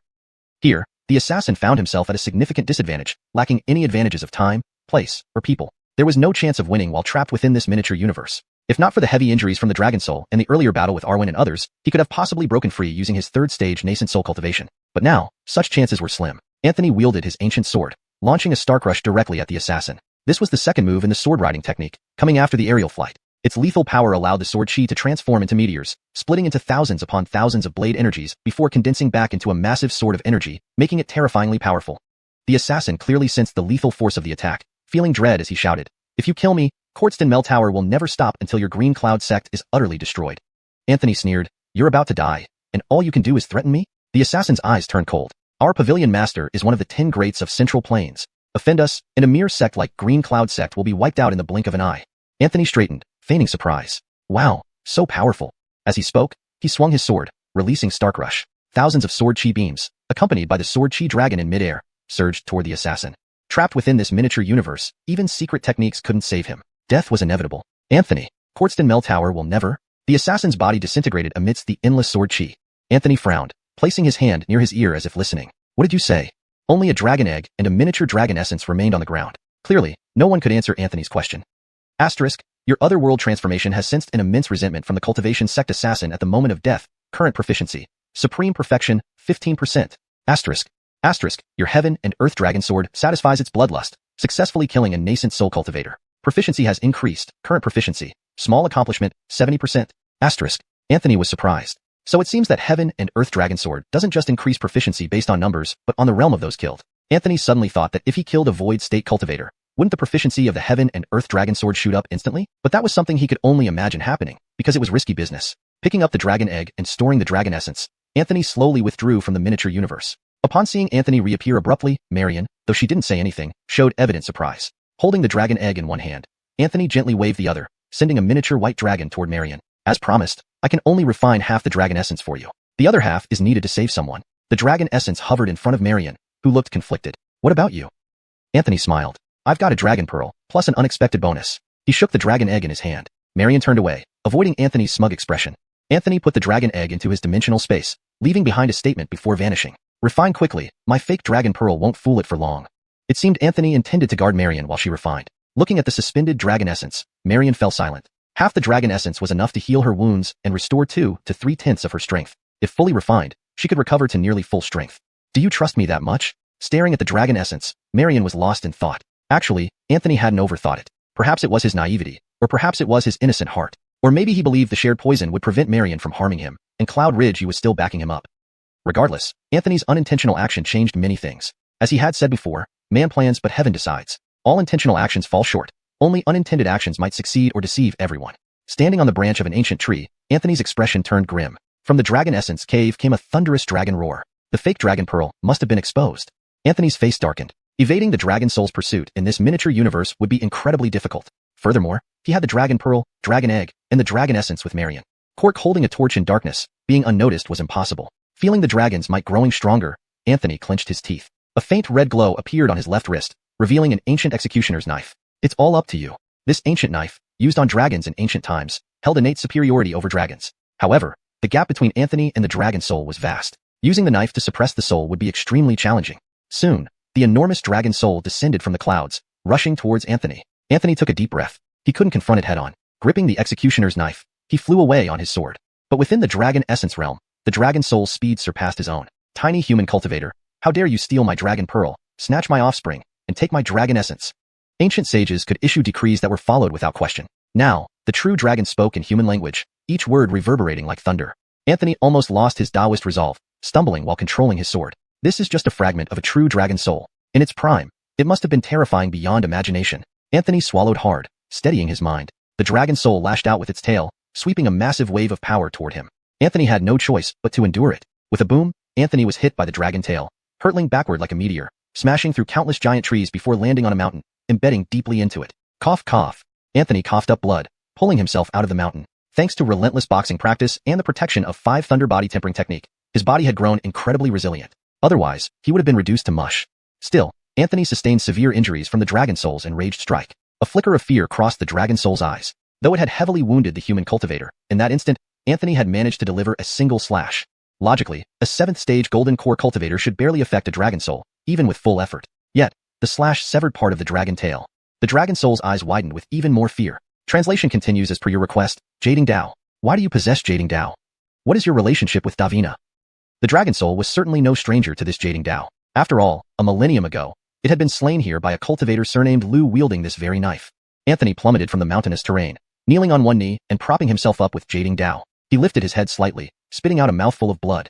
I don't know any Davina, but I'm sure as hell taking your dragon head. The dragon soul's massive body swayed in midair, its whiskers fluttering without a breeze. Its golden eyes blazed with fury, having been killed by this very Jading Dao 1,000 years ago, and now facing another wielder of it 1,000 years later. How could it not be enraged? A millennium's worth of resentment now converged upon Anthony. Asterisk, your otherworld transformation has sensed an unprecedented amount of resentment from the white dragon's residual soul. Current proficiency. Supreme perfection, 99%. Anthony nearly bulged his eyes out. What a move, reaching the peak so fast. This dragon soul really holds a grudge. Over 1,000 years, how much resentment must have built up? Typically, Anthony had figured out the pattern for these cultivation methods. Once they reached supreme perfection, progress became excruciatingly slow. For example, mountain moving technique had reached supreme perfection some time ago, yet its proficiency had only climbed to 30%. The progress was almost as slow as a turtle crawling. But this dragon soul just made Anthony reconsider everything.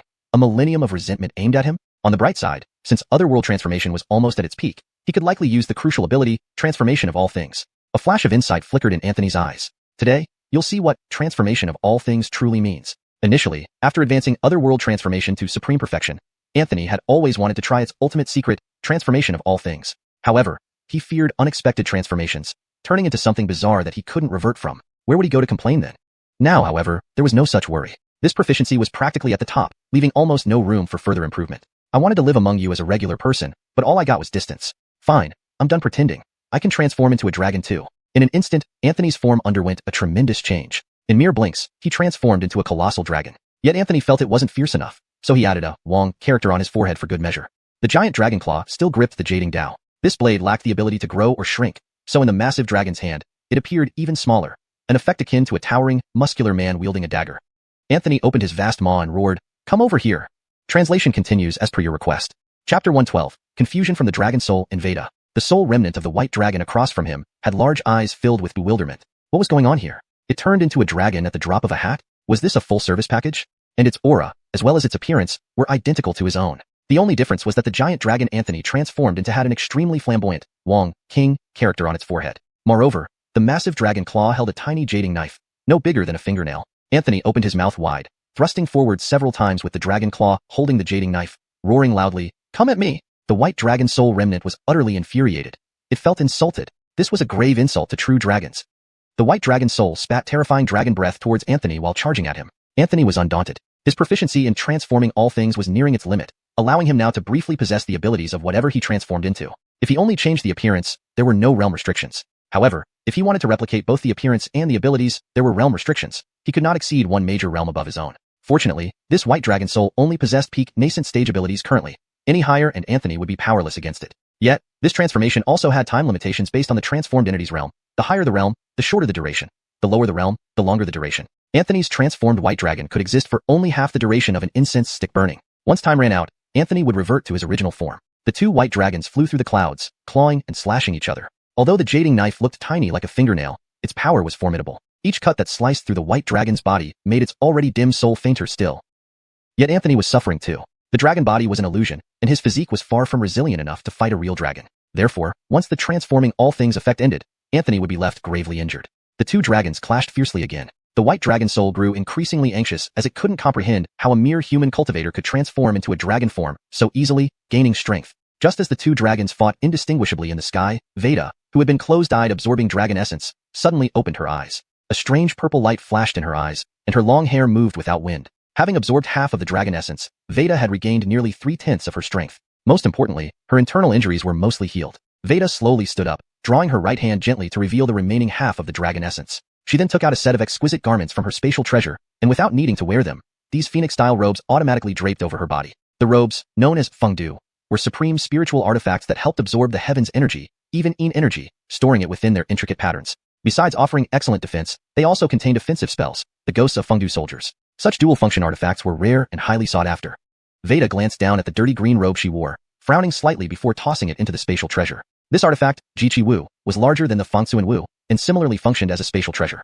With black jade boots adorning her feet, Veda occasionally revealed her slender legs from under the hem of her fengdu robe. Her slim waist accentuated by the black belt around her middle made her appear irresistibly alluring. Coupled with her now blood-red lips, Veda resembled an invisible flying sword capable of cutting down countless noble men. Expanding her divine senses, Veda finally located Anthony after a moment. However, her expression remained peculiar. In an instant, Veda vanished from her spot as if teleporting, reappearing atop a mountain peak. Looking up, two intertwined dragons caught her eye, appearing evenly matched. Why two dragons? Veda wondered aloud, perplexed. That dragon with the Wong character. Why does it look so familiar? Confused herself, anyone seeing two dragons fighting would have been momentarily dumbfounded. Boom. Anthony's transformed dragon was still inferior in some aspects. Grabbed by the white dragon's claw, it was dragged like being plowed across the ground, leaving deep trenches dozens of meters deep. Your mountain moving technique sensed Veda's shock, increasing proficiency. Current proficiency is supreme perfection at 31%. Anthony almost spit blood. At this critical moment, she was still watching the spectacle, shocked. A bit more shock, and the white dragon would take him away. Anthony's transforming all things lost its effect entirely. He reverted from a 100-meter-long dragon to his original self. The white dragon raised its head high, opening its mouth to blast Anthony with dragon breath. Anthony shrunk in size, naturally breaking free from the dragon's grip, but he continued flying backward. If hit by this dragon breath, the Mu family castle would be hosting a grand funeral. At the last second, a purple-robed figure dashed forward, grabbing Anthony and pulling him into her embrace. Anthony saw blurrily as a strikingly beautiful woman appeared before him. Before he could appreciate the warmth, he was abruptly thrown upward. WTF. Anthony plunged headfirst into the mountainside.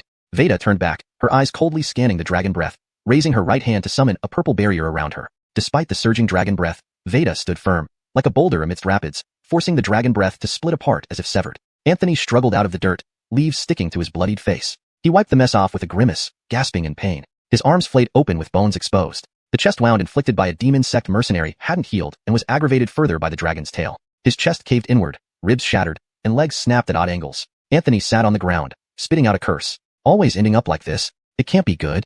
His arms hanging limply, he lacked the strength to lift them. Struggling to look up at Veda battling the dragon's soul, a fierce light flashed in his eyes. Red light appeared on his left arm, revealing the jading knife again. However, Anthony no longer had the strength to wield it. Clenching his teeth, he tossed the knife toward Veda with his broken arm, letting out a muffled groan. Lying completely motionless, Anthony was utterly exhausted. Your 5 Thunders forging body technique is rapidly healing your injuries, significantly increasing proficiency. Current proficiency is expert level at 50%. Thunder lightning coursed through Anthony's innards and flesh, repairing his insides. Simultaneously, a red beam flashed across the sky as the white dragon soul let out a sorrowful cry, disappearing resentfully from existence. This translation captures the essence and style of the original text, maintaining the paragraph structure and line breaks while ensuring grammatical accuracy and fluency in English. Veda, after all, was an expert at the return to emptiness stage. Even though she had only recovered 2 or 3/10 of her strength, with the jading knife in hand, which possessed innate superiority over creatures like dragons, thoroughly slaying this soul remnant at the peak nascent stage wasn't difficult. At this moment, Veda could exert power roughly equivalent to the peak nascent stage. But even so, Veda's complexion still turned slightly pale. She had just recovered from serious injuries and had forcefully used her powers to slay a true dragon soul remnant. Veda gazed at the dissolving true dragon soul remnant in the wind and exhaled softly. She then looked down at the jading knife in her hand, glancing subconsciously toward the mountaintop where Anthony lay. A hint of complexity flashed across Veda's eyes. She slowly descended to the mountaintop. At her feet was Anthony, covered in blood, who had already fainted. Veda couldn't help but clench the jading knife tightly, the joints turning white. Several times she raised the jading knife, aiming its tip at Anthony's chest, yet not once did she bring it down. In the final attempt, the blade plunged into the ground beside Anthony's body. Veda squatted down, her long fingers lightly tracing Anthony's chest, creating a thin line of wound. Veda extended her hand, a faint purple aura swirling around it. Moments later, a tiny parasitic insect slowly emerged from the wound. It was precisely the same life insect. Veda watched the wriggling insect emotionlessly in her hand. Her right hand clenched abruptly, turning the insect into a pool of black blood.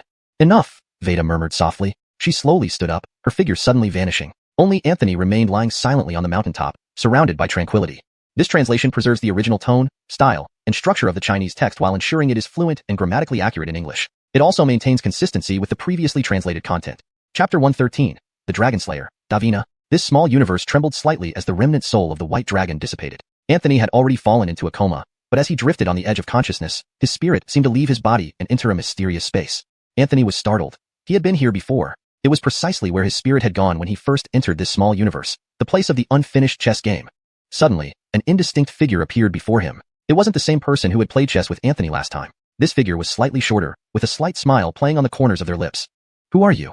Anthony couldn't help but ask. The figure stood in front of Anthony, glanced back, and finally spoke. The small universe you inhabit was created by me. Davina twitched his lips. He had always referred to himself as Benzin, Supreme Self, but recalling the ever-smiling white-robed scholar, he swallowed those 2 words. Are you, the Dragon Slayer? Anthony blurted out, startled. Davina waved his hand, and the space around them abruptly changed, revealing a pavilion on a lake. In the next moment, Anthony and Davina were seated opposite each other inside. Tea aroma filled the pavilion.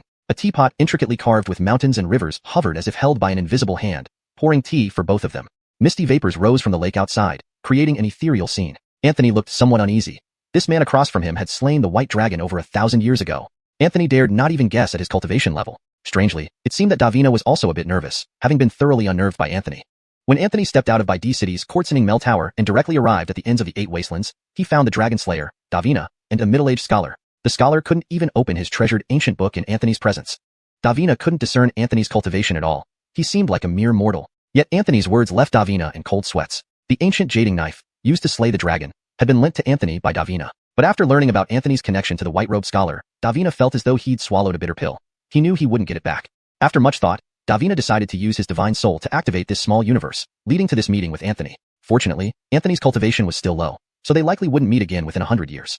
Originally, Davina considered visiting the Quartzoning Mel Tower personally but decided against it, fearing rejection. When Anthony introduced himself, he mentioned Nigel from the Quartzoning Mel Tower, a name renowned across the continent. As one of the 10 greatest figures of the Central Earth and a giant among the demon paths, Nigel was well known far and wide. Without further doubt, Davina made up his mind to take what seemed like an unnecessary action. The White Dragon caused great calamity back then, Davina said slowly. It flooded vast lands, killing countless people. I chased this dragon for 60 years, and finally, it fled here with nowhere to go. I killed it with my jading knife. Anthony felt chills down his spine, drinking tea to mask his awkwardness. He then sighed and said, "Your concern for the world and noble character are exemplary." Davina took a sip of tea and thought, that flattery was mediocre at best. Setting down his cup, Davina continued, "After the White Dragon died, its body merged with the earth and formed this White Dragon cave heaven. I placed several restrictions here, which you must have encountered. The Water Dungeon's ability to absorb spiritual energy was one of those restrictions." Anthony was stunned. "There is a saying that heaven favors those who have the right karma," Davina added. "Previous times, no one could gain the honor of acquiring the Dragon Pearl, Dragon Essence, or Dragon Egg. You are the first." Anthony scratched his head respectfully. "I owe much to your jading knife, without which I could never have come this far." Davina smiled. That compliment was better. With a wave of his sleeve, the skies outside the pavilion transformed, displaying a scene of the sun and moon in the sky. "With our connection, I gift you this White Dragon cave heaven," Davina said. "Possessing treasures can be dangerous. If you belong to a sect, you can give this to them for the benefit of the disciples. Also, this small universe will soon dissipate. The celestial bodies formed from the White Dragon's eyes, both the sun and the moon, are now yours as well, binding us in a positive destiny." As he finished speaking, Anthony felt a searing pain in his eyes, followed by streams of bloody tears. Davina had forcibly inserted the sun and moon into Anthony's eyes. "Eyes containing the sun and moon. Do not thank or seek me. If we are fated, we shall meet again at the pinnacle of the Tao." With a sound like shattering glass, Anthony's soul returned to his body. Indeed, the small universe began to tremble. However, Anthony remained unconscious. Suddenly, a fragrant breeze swept in. A figure in purple appeared and paused. It was the demon moon, returning once more. She glared fiercely at Anthony. "When you wake up, I'll kill you." Saying this, she picked Anthony up and dashed away. The bronze door had opened, allowing all living beings to leave this small universe and enter the White Dragon cave heaven. Carrying Anthony out, Therese suddenly blushed, stopping mid-step. She turned her icy gaze to Anthony. "Do you want to lose your hands?" Weakly, Anthony responded, "Both are broken. I can't control them." Therese's eyes flashed with deadly intent. Anthony had only just woken up after being jostled during the journey. She suddenly grabbed Anthony's left arm and twisted. A crunch echoed, and Anthony winced in agony. Without pausing, she seized his right arm and twisted it too. Another crack. Anthony's face turned deathly pale, his mouth trembling. Therese smirked. "I've reset them for you. No need to thank me." Anthony opened his mouth but said nothing, his lips forming the words, "Damn it." The pain was so intense that Anthony, who had just regained consciousness, fainted again. Chapter 114. The Bone-Washing Pool appears. Skull-Drinking Creek, also known as the Blade Borrower Skull-Drinking Creek, had created a small universe that collapsed. Many living creatures from that universe fled to the White Dragon Grotto Heaven. Originally chaotic and on the brink of collapse, the White Dragon Grotto Heaven had now stabilized significantly, likely due to Skull-Drinking Creek's influence. After all, this Grotto Heaven was now considered private property of Anthony. However, discussions would need to wait until matters here were resolved, and Anthony successfully emerged from the small Grotto Heaven. Currently, not many people remained in the White Dragon Grotto Heaven. Apart from Arwen and his group, fewer than 10 others remained, all warriors seeking the bone-washing pool. In a cave, Anthony slightly opened his eyes. What was originally a dark cave appeared as bright as daylight to him. Anthony instinctively touched his eyes, alarmed. The senior mentioned giving me the sun and moon, contained within my eyes. Could it be? He held his breath and focused all his attention on his eyes. Indeed, Anthony's eyes emitted a dignified golden hue, as if capable of seeing through all worldly things. Anthony felt elated. The white dragon pupil indeed possessed mysterious qualities, like gaining a second divine sense. With a glance, he could survey thousands of miles. Feeling his internal injuries, Anthony realized that during his unconsciousness, the 5 Thunder Body Forging technique had continuously repaired his flesh and improved his meridians. So his injuries were mostly healed, though some internal wounds still needed time for recovery. Anthony stood up slowly, noting the empty cave, which made him frown slightly. This was unmistakably the same cave where Frisco and Therese were placed. Why was he here alone? Thinking of Therese, Anthony's heart sank again. She indeed absorbed half the dragon essence, somewhat restoring her strength, but the extent of her recovery was unknown. Anthony cautiously left the cave, lifting his arm with a bitter smile. That bitch really went too far. She claimed to reattach his arm, yet nearly tore it off. Anthony was still terrified by the pain. Outside the cave, there was a peaceful scene. With fewer people in the White Dragon Grotto Heaven, there was less hostility and more tranquility. Although divine senses were still limited here, Anthony's white dragon pupil allowed him to see everything within 100 miles. Anthony leapt onto a towering tree, leaning against the trunk, a wild grass stem between his teeth, tasting slightly sweet. His pupils gradually turned golden, emitting an irresistible pressure from within. As he observed, his face grew darker. He realized he had been unconscious for days. Therese delivered him here and injected the other half of the dragon essence into Frisco before leaving quietly. Frisco had woken up 3 days earlier, foraging for food and practicing, even showing signs of breaking through to the 5th realm. However, Frisco didn't return today. Using the white dragon pupil, Anthony saw Frisco in deep trouble. It turned out after Anthony and others entered the dragon essence realm, those who didn't enter found the bone-washing pool successfully. But entering required a sophisticated mechanism, needing 9 cultivators with equal spirit energy to activate simultaneously. Any imbalance would prevent entry. Initially, only 3 found it, unable to activate it without the necessary participants. After several days, they gathered 8 more. Frisco, waking up at this moment, filled the last spot. But just as they activated the mechanism, Arwen and others returned from the dragon essence realm, creating a chaotic situation. Golden light faded from Anthony's eyes as he drew his ancient sword instantly, transforming into a swift beam of light toward the bone-washing pool. At the bone-washing pool, Harrison, Erica, Arwen, Hiroshi, and Shangjia Scholar Glenn each occupied one pool. Only 4 remained for the initial 9 participants. 2 already died, another heavily injured, unable to compete further. 6 remaining fought over the 4 pools. Originally, Frisco secured 1, but insisted on 2. 3 people, inevitably unsuccessful, surrounded and attacked Frisco. Frisco, don't be so conceited. Do you think the Maple Leaf Province warrior can dominate forever? Exactly. Greed leads to self-destruction. Frisco, move aside or we settle this today. No need to argue. Let's join forces and take him down. The 2 remaining bone-washing pools are fair game. These 3 were Maple Leaf Province warriors. Thompson, a disciple of Mountain Fire Fist sect, Stefan from Thunder Mountain, and Andreas, a mountain swamp rogue. Frisco smirked. Stop yapping. If you don't like it, come together. Talking tough, but weak as mud. Thompson glared, murder flashing in his eyes. I've seen enough of you. Today I'll end you. Stefan sneered coldly. We Thunder Mountain don't fear any woman warrior. Andreas, the least talkative, acted first. A master of twin steel forks, an exquisite magic weapon for a rogue. Flashing forward, Andreas lunged behind Frisco, twin forks aiming for his ribs. Simultaneously, Thompson and Stefan attacked from different angles, aiming to severely injure Frisco in one strike. Chapter 115. Just a practice? Frisco repeatedly cracked his knuckles, producing a series of crisp, popping sounds akin to the explosion of soybeans. In the next moment, as the trio was about to close in on him, he thrust out his right fist to meet Thompson head-on. His left elbow swung backward with a sharp thud, smashing into Andreas's forehead. Simultaneously, his left knee lifted, blocking Stefan's kick. Fighting 3 at once, and still retaining some strength, the expressions on the 3 faces changed abruptly. A smile tugged at the corner of Frisco's mouth. It's only just begun. No need to be afraid. Instantly, Frisco twisted his body and delivered 3 swift kicks midair, sending all 3 flying backward. That wasn't all. Frisco lightly tapped his right foot in midair, his body gracefully landing like a bird before Andreas, who was still hurtling backward. Andreas's pupils contracted sharply. Frisco's fist loomed larger in his vision. Clenching his teeth, Andreas lunged his steel fork forward with a piercing glint. Frisco raised an eyebrow. Indeed worthy of a wild cultivator, daily battles honing his experience, able to make correct decisions instantly. Frisco retracted his punch mid-motion, spinning his body and supporting himself with one hand on the ground, delivering a powerful kick to Andreas's abdomen with his right leg. Andreas's body curled up like a shrimp, retreating nearly 10 meters. His feet carved furrows into the ground. Frisco flipped and landed, casually smoothing back his long hair, a carefree smile on his face. If that's all you've got, I suggest you leave now to avoid making fools of yourselves. The trio steadied their forms, their faces darkening. Andreas's eyes grew dim as he shouted loudly, no more holding back. Otherwise, none of us will get what we want. None of them were truly so weak. Each had reservations, saving their utmost strength for later when dealing with Frisco, knowing that among themselves, further conflict would follow. They all reserved their best skills. Frisco stretched lazily. Recently recovered from injury and bolstered by the dragon essence, he didn't have to worry about losing control in the short term. So now, he could strike with complete focus. You're too polite, and I can't afford to be. Speaking, Frisco vanished from his spot. It was as if he teleported. Even Arwen squinted his eyes at a distance. This Frisco might be an obstructive presence in his martial journey later on. Not dangerous but hard to shake off, a persistent annoyance. Arwen pondered briefly, discreetly giving Hiroshi a nod. Harrison remained indifferent, sitting by the cleansing bone pool lost in thought. Erica watched eagerly, asking questions around Arwen, her eyes twinkling like stars. Hiroshi rose slowly, drawing the wooden spear at his side, ready to stride forward. Even without Arwen's signal, Hiroshi wanted to test Frisco again. He didn't care about the unfair advantage of outnumbering him. If Frisco could die by his spear, it mattered not. Shu and the others also went all out, finally ceasing to hold back. But Frisco was nowhere to be seen. In the next moment, Stefan suddenly heard Frisco's voice near his ear, too slow. Cork a thunderclap beside his ear, Stefan's scalp tingled.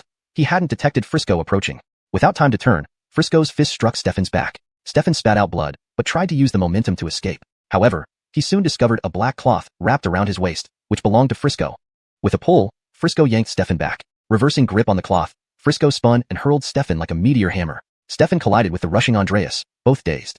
Before Stefan could recover, 2 steel forks pierced through his chest and throat. Stefan's eyes widened in disbelief, staring at Andreas. Andreas's mouth oozed blood as he coldly pulled out the forks, smiling grimly. If I don't eliminate one of you or Thompson now, after Frisco is dead, you 2 register teachers will target me.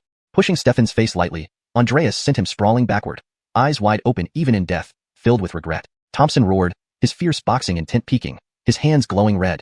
Frisco chuckled. Suddenly, it seemed as if Frisco caught fire, a red mist rising around him. The Kirin tattoo on his skin began to glow. Behind him, it appeared as if a flaming Kirin emerged from darkness. Not in a frenzy, but Frisco's full effort produced this spectacle. Unfazed, Thompson clasped his palms together, his body expanding several times. Frisco grinned, wordlessly charging toward Thompson. Each footprint he left seemed to flame. The black cloths on his arms burned fiercely, floating like wind-blown fluff beside him. Hiroshi narrowed his eyes, activating his inner energy, gripping his spear tightly, clearly preparing to join the battle. Just then, a chilling whistling sound came from the distant sky. Everyone looked up to see a sword scabbard piercing the air, landing in front of Hiroshi with a piercing whistle. Hiroshi's complexion changed slightly. Arwen and others' expressions darkened subtly. Even Harrison turned his head, his eyes gleaming. Next, a beam of sword light appeared. A long sword returned to its scabbard embedded in the ground, trembling slightly. Then everyone saw a man in green silk gently landing on the sword. Breeze caressed his face, hair fluttering, sleeves billowing. Leaning on the hilt of the longsword, Anthony stood towering above. Gentlemen, ganging up isn't proper. Harrison slowly rose, the sword at his back resonating. Arwen's expression darkened. You. They met once during the fight for Dragon Heartgrass. Later, again in the Dragon Essence realm. Neither encounter pleasant. Hiroshi twirled his spear, sneering, just to practice? Before Anthony could respond, from afar, Frisco hurled something heavy, yelling, practice my ass. Note. This chapter translates the intensity and dynamics of the fight scenes while maintaining the original tone and structure, including paragraph breaks. Chapter 116 Frisco is not lacking. Anthony chuckled wryly. This brother Sue indeed had a straightforward and genuine personality. The enormous figure flung over by Frisco was the gigantic Stefan. Frisco was enveloped in red mist, with black bands around his arms marked with fiery imprints, hanging naturally. Hiroshi deflected Stefan's massive body with his spear tip, using the momentum to hurl him dozens of meters away. Stefan landed heavily. In the distance, Andreas saw this scene and felt a sinking feeling. The sudden appearance of Anthony disrupted all his plans, especially since Stefan performed so poorly, failing even to injure Frisco. Andreas admitted he wasn't Frisco's match in direct combat. So now, he had no choice but to retreat. Frisco walked beside Anthony, hooking his finger at Hiroshi. So you're Hiroshi? What gives? Fancy a spar with me? Last time you were clad like a turtle in armor and still got hammered by me. Don't think changing your vest this time will make me not recognize you. Anthony stifled a laugh. He was professionally trained not to laugh easily unless he couldn't hold back. Hiroshi's face darkened, ready to attack, but was stopped by Arwen. Since there's no need to fight over the cleansing pool, why create more trouble? Arwen took a few steps forward and stood next to Hiroshi. Anthony descended gracefully on his flying sword, holding an ancient blade with a smirk. You know what they say, no harm, no acquaintance? By that logic, we're practically old friends. Arwen gave a faint smile without speaking, but his eyes clouded over. 7th rank Golden Core stage and a sword cultivator at that, seemingly also a 4th stage martial warrior. It's troublesome, but just troublesome. Actually, Arwen's real concern was Kendra. During their time in the Dragon Essence secret realm, his group had secretly followed Anthony and encountered corpses all along the way, hinting at the complexity of his female companion. Later, they witnessed Kendra wielding the execution blade, slaying a dragon within the secret realm. And earlier, when they surrounded the mysterious black-robed man, who used a secret technique to escape, Arwen suspected it was not that simple. He sensed traces of dragon essence from Frisco, leading him to believe the black-robed man likely fell under the combined attack of the woman and Anthony. And the dragon essence and dragon egg must have fallen into Anthony's hands as well. But why isn't the woman here? Arwen couldn't quite piece together her absence, making now certainly not the time to show his true colors. Anthony didn't want to fight them now either. They were outnumbered, and his main sword Prithvi was in recovery, unavailable for use. Using Chuyi would consume too much spirit energy, only to be used in emergencies. Anthony scanned everyone, laughing. If so, my buddy and I will take our own broad path while you gentlemen queue up on your narrow bridge. Erica glared. You take the narrow bridge. You trip and fall. Erica grew up in Zijin City of central China and was treated as family by the city lord, so she was fearless against Anthony. Plus, with elder brother Han around, could they really overpower him? Frisco smirked. Hey little girl, talking so rudely. Want to practice with me? Erica wanted to curse, but held it back. I'm a fairy maiden and can't swear, she said, putting her hands on her hips. Country bumpkin, I won't stoop to your level. Frisco chuckled. Look at this, those from central China are superior, aren't they? Us provincials can only push carts before you. Anthony laughed. This Frisco cursed people elegantly. The merchant cultivator Glenn chuckled nearby, eyeing Frisco approvingly, almost saying, there are kindred spirits. Erica didn't understand. Push carts? What does that mean? Frisco raised an eyebrow with a mischievous grin, not explaining. After asking others, Erica realized what Frisco meant, blushing instantly, half anger, half embarrassment. She pointed at Frisco angrily. Brother Han, he bullied me. Teach him a lesson. Harrison unsheathed his sword instantly, simply nodding. Suddenly, his figure disappeared, and a flash of sword light pierced the darkness. A clashing sound rang out. Frisco stood firm, his long hair swaying slightly. A sword hovered 3 feet in front of his forehead. Harrison gripped his sword expressionlessly, its tip pressed against another sword, the one wielded by Anthony. Anthony blocked Harrison's attack effortlessly. Frisco patted his chest fearfully. Oh, terrifying. Anthony's eyes showed surprise. Harrison was no ordinary foe. That blow nearly numbed Anthony's right hand. Anthony narrowed his eyes. I can deflect one sword, two swords. As long as I'm here, you can't kill him. Harrison remained unmoved, lips moving slightly. Not necessarily. Anthony laughed. Try, agreed Harrison. As both prepared to strike, the ground beneath them began to tremble. Glenn shouted, the cleansing pool. Look at the cleansing pool. All turned instinctively towards the cleansing pool. It had been dry until the ground started shaking. Then slowly, milk-white liquid began forming at the bottom. Arwen said solemnly, Brother Han, the cleansing pool is crucial. Harrison's gaze remained fixed on Anthony. Anthony met it coolly. Erica huffed. Brother Han, let them go. We'll settle scores later.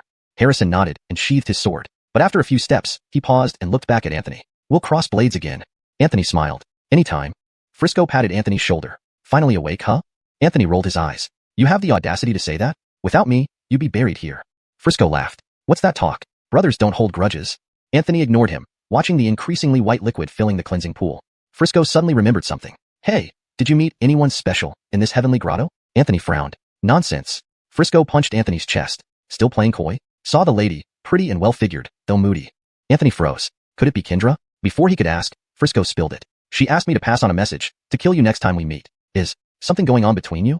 Frisco shot him a look. Anthony elbowed him. Stop talking nonsense. She's older than your grandma. Frisco gasped. Wow, you really do pick winners, huh? Eating soft rice like a pro. Note, translated maintaining the original paragraph structure, character names in pinyin, tone, style, and storyline coherence. Hey, as the saying goes, a woman 3 years older brings gold bricks. A woman 30 years older brings mountains and rivers. A woman 300 years older brings elixirs of immortality. Come on, did you really get an elixir? As he spoke, Frisco started patting down Anthony, feeling here and there, muttering to himself, buried pretty deep, huh? Anthony couldn't take it anymore and gave Frisco a hard punch. No elixir, but plenty of punches. Have you ever seen a fist as big as a sandbag? Frisco stumbled back several steps and finally fell to the ground with a thud, his pupils dilating. He clutched his chest with his left hand and pointed at Anthony with his right. Young master, what a fierce punch. With that, Frisco tilted his head to the side, closed his eyes, and twitched a couple of times. Anthony covered his face with his hand and rubbed his temples. Before long, Frisco suddenly sprang up with a kung fu kick, exclaiming loudly and standing on one leg in a rooster stance. Anthony looked at Frisco seriously and asked, Are you your master's youngest disciple? Frisco replied proudly, You bet. Anthony sighed deeply. Tell your master when you go back. Maybe he should take another disciple. You're beyond hope. Note, the translation maintains the original paragraph structure, tone, and style, ensuring coherence with the previous content while keeping it natural and fluent in English. Hashtag chapter 117. The enemy of the great way. Anthony stared at the bone-washing pool for a moment, but couldn't discern much about it. Before long, the milky white liquid in the pool was nearly full. Frisco grinned and said, Let me take a bath first. With that, he leaped in, causing quite a splash of milky white water. Anthony didn't hesitate either. He slowly entered the bone-washing pool. The milky white liquid was viscous and warm. Anthony tried circulating his spiritual energy, and the warmth became increasingly intense, as if the liquid was seeping through his pores into his body. Above his heart lake, the long-dormant 8 Wastelands fist suddenly stirred. 8 Wastelands fist asterisk. Gather a breath of martial spirit chi and practice the fist in this pool water. Use your fist intent to protect your mind and maintain a clear spirit. Otherwise, you might not be able to endure it. Anthony was stunned. Can't endure? What can't I endure? Just as he thought this, Anthony suddenly felt a wave of heat surge into his body. This heat penetrated his bones and began to burn fiercely. Anthony's face instantly turned pale. An indescribable pain raged, attacking Anthony's nerves savagely. Even Anthony, whose mental fortitude was as strong as iron, trembled all over from the excruciating pain. Beside him, Frisco also began to wail, his body trembling violently, his face ashen. From all 9 bone-washing pools came agonizing screams. Anthony finally understood what the 8 Wastelands fist meant by can't endure. This pain felt like someone had reached inside his body with their hand, delved into his bones, and started digging out his bone marrow. Shakily standing still, Anthony made an effort to straighten up and slowly assume a simple yet ancient fist stance. The mere posture almost made him faint from the pain. Biting his teeth together, Anthony forced himself to slowly walk the zhong in the gradually boiling bone-washing pool. Note, zhong seems to be a term specific to the context of the story and might refer to a form or stance in martial arts practice. For better readability in English, it could be translated as stance, or left as if it's intended to retain an air of mystique or specificity. Therefore, a more fluent version could be, biting his teeth together, Anthony forced himself to slowly walk the stance in the gradually boiling bone-washing pool. The ancient and heavy fist intent of the 8 Wastelands fist also began to spread. Anthony kept in mind the teachings of the 8 Wastelands fist, gathering a breath of martial spirit chi, using his own fist intent to guard his clarity of mind, gritting his teeth, and delivering punches step by step. Anthony finally realized why it was called a bone-washing pool. It truly washed the marrow. Before half an incense stick's time had passed, someone already couldn't hold on. Erica, tormented by pain, crawled away from the bone-washing pool that she would never forget. She finally understood why Uncle Nies smiled slyly when she insisted on coming to the White Dragon Heaven realm. He clearly knew how much pain one had to endure in the bone-washing pool. Wiping her tears, Erica glanced at Harrison. Harrison had his eyes tightly shut, and his sword trembled incessantly in its sheath. This was the resonance between Harrison and his sword, a sign of true, unparalleled purity of heart. He was indeed a rare, naturally gifted swordsman. Although Erica was fond of Arwen, if she had to choose between her senior brother Harrison and Arwen, who was stronger, she would unhesitatingly choose Harrison. Only she knew how highly the seemingly strict and demanding Uncle Nya praised Harrison in private, and that Uncle Nya, Erica referred to, was none other than Guy, the city lord of Central Continent's Purple Aura City. Meanwhile, the actions of the merchant cultivator Glenn were quite laughable. He didn't even enter the bone-washing pool but took out a large vat, filled it with water using a ladle. Erica's eyes widened. Was this even allowed? Unfortunately, she hadn't brought such a vat herself, or else she would have taken some back too. Just to let Uncle Nya try something new. If I don't soak, I still need to soak. Can't waste it. Erica wiped her tears, took out a small copper mirror, and hurriedly checked if her makeup was smudged.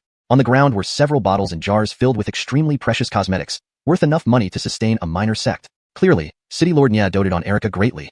After fussing for a while, Erica finally put away the items and quietly approached Glenn, whispering, Do you have any extra vats? Glenn glanced back at Erica, pondered for a bit, then nodded. Do two suffice? Erica nodded rapidly. Yes. Thank you, Glenn.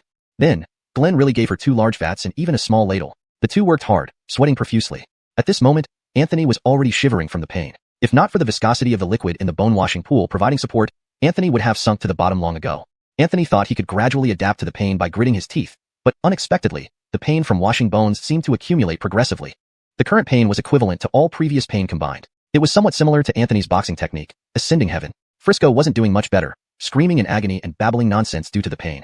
By now, less than half of the liquid in the bone-washing pool had been consumed, and people were already giving up, fainting from the sheer pain. Anthony moved slowly, practicing boxing in the bone-washing pool, his expression worsening, but his fist intent growing stronger. Not far away, another person was also practicing boxing in the bone-washing pool. It was Arwen. His complexion was slightly better than Anthony's, apparently enduring this pain barely. After all, Arwen's master was Alexei, renowned as the greatest boxer in Maple Leaf Province. Alexei taught with only one word in mind: cruelty. It was rumored that Alexei had 3 disciples. His eldest disciple was already a 7th-rank martial warrior. His second disciple was also a 7th-rank martial warrior, but could only stop there after being ambushed by enemies at peak 6th rank. To survive, he chose to break the mirror, sacrificing further progression in exchange for forcefully reaching 7th rank.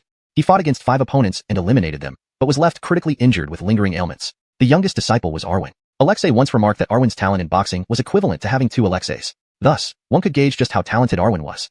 Alexei's teaching methods were extremely harsh, often beating Arwen until he was covered in wounds, leaving only a sliver of life. Afterward, expensive medicinal soaks were used to heal him before training resumed. So, Arwen's endurance was indeed slightly stronger than Anthony's. But Arwen was staring intently at Anthony, because the savage fist intent flowing from Anthony made Arwen extremely uncomfortable. This was a natural enemy of the Great Way. While Arwen believed he was supreme, akin to a deity, Anthony stood before no one, embodying a different philosophy of fist intent. Despite being a 5th-rank martial warrior and close to peak, Arwen might even break through after fully absorbing the milky white liquid in the pool. Anthony, on the other hand, was only a 4th-rank martial warrior, not even at peak. Yet, Anthony posed the greatest threat to Arwen since he began learning boxing. As if sensing Arwen's rebellious fist intent and gaze, Anthony endured the intense pain, slowly turning around, just in time to finish a set of 9-step dong. Note, 9-step dong seems untranslated. Given the context, it might refer to a specific martial arts stance or routine, which is left untranslated as it might be a term specific to the story's context. If zhong refers to a particular martial arts stance, it should be translated appropriately. For instance, if zhong means pile or stance, it would read 9-step stance. However, without further context or clarification from the original work, this is the safest translation. For a more fluent reading, assuming zhong refers to a martial arts stance. As if sensing Arwen's defiant fist intent and gaze, Anthony endured the intense pain, slowly turning around, just in time to finish a set of 9-step stances.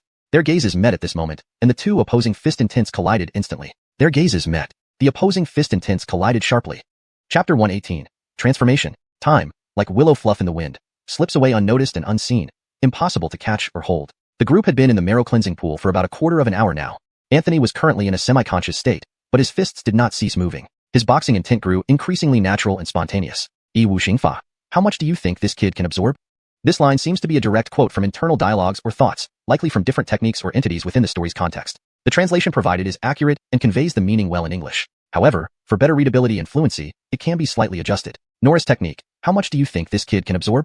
Note, I've changed Wu Xingfa to Norris technique, which is a more natural way to refer to it in English, assuming Norris is an appropriate translation for the technique's name. If there's a preferred English name for this technique, it should be used instead. 8 Desolate Fist. Half is already gone. The remaining half is tough.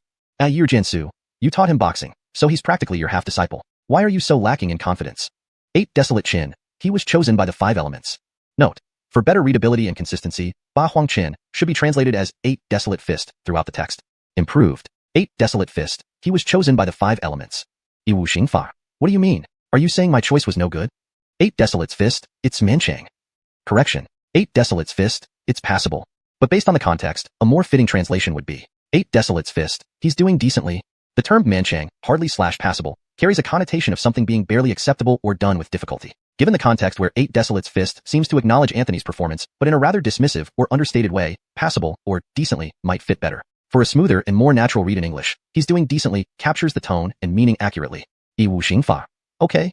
What the hell do you mean? Would you dare say this to Tianjing's face? Note.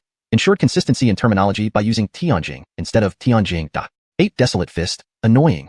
For consistency and clarity, it's better to use the full name 8 desolate fist instead of the abbreviation. This ensures that the terminology is clear and consistent throughout the text. At Lan Shisu. When the big shots fight. Nobody sees me. Nobody sees me. This line is already accurately translated and conveys the meaning of the original text while reading naturally in English. No further edits are needed. Despite the lively conversation within his heart lake, Anthony remained oblivious. As time passed, more and more people climbed out of the marrow-cleansing pool. After another period equivalent to one Joss stick burning, only Anthony, Arwen, Harrison, and Frisco remained. Just 4 people. Hiroshi couldn't endure the pain any longer and struggled out of the pool. Most people managed only to cleanse a quarter of their bodies. Someone like Erica had barely cleansed a fraction. Hiroshi was slightly better, reaching about a fifth. The rest had surpassed 6/10. The remaining 4/10 depended on individual ability and fortune. Those who came out were all breathing heavily, faces pale. When they looked at those still in the pool, admiration flickered in their eyes. Minutes ticked by, and after half an hour, Frisco finally got up with great difficulty. It wasn't that he couldn't continue. In terms of talent, Frisco was indeed slightly lacking. But Frisco had always relied on his resilience in practicing boxing. Could boxing be something only geniuses like Arwen should practice? That made no sense. In terms of tenacity, no one here could compare to Frisco. However, due to the presence of the fiery Kirin essence blood and dragon core in his body, Frisco couldn't continue. Such piercing soul pain could easily trigger another surge of the Kirin blood within him. If he lost control again, the situation would become dire. Nonetheless, this time Frisco had already gained greatly. Anthony had given him the dragon heart herb earlier, and after absorbing the dragon core, he successfully broke through. He was now a true 5th realm warrior. Especially after consuming the dragon heart herb, he reached its peak.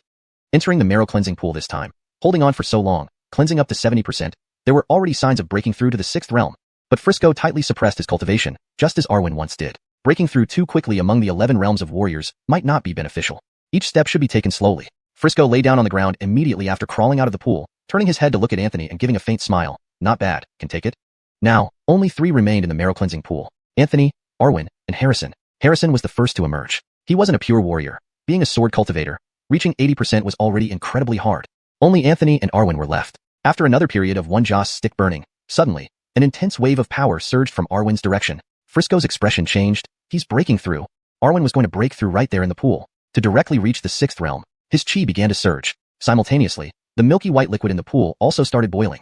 Everyone turned to look at Arwen, eyes filled with astonishment. Arwen's chi continuously rose, the spiritual liquid in the pool boiling furiously. A proud and arrogant boxing intent instantly soared. He really broke through. Frisco grunted. Arwen was indeed a monster. Successfully breaking through to the 6th realm, Arwen leaped out of the pool. He must have cleansed to 90%, far surpassing everyone else. Hiroshi bowed to Arwen, smiling. Congratulations on your successful breakthrough. Mazuri also smiled. Congrats. Today has truly been enlightening. Erica beamed with adoration and admiration in her eyes. 6th realm warrior. Impressive. She gave Arwen a thumbs up. Arwen took a deep breath, smiled at everyone, and cupped his hands. Thank you for guarding my path. Though his face was full of smiles, there was a hint of gloom in his eyes.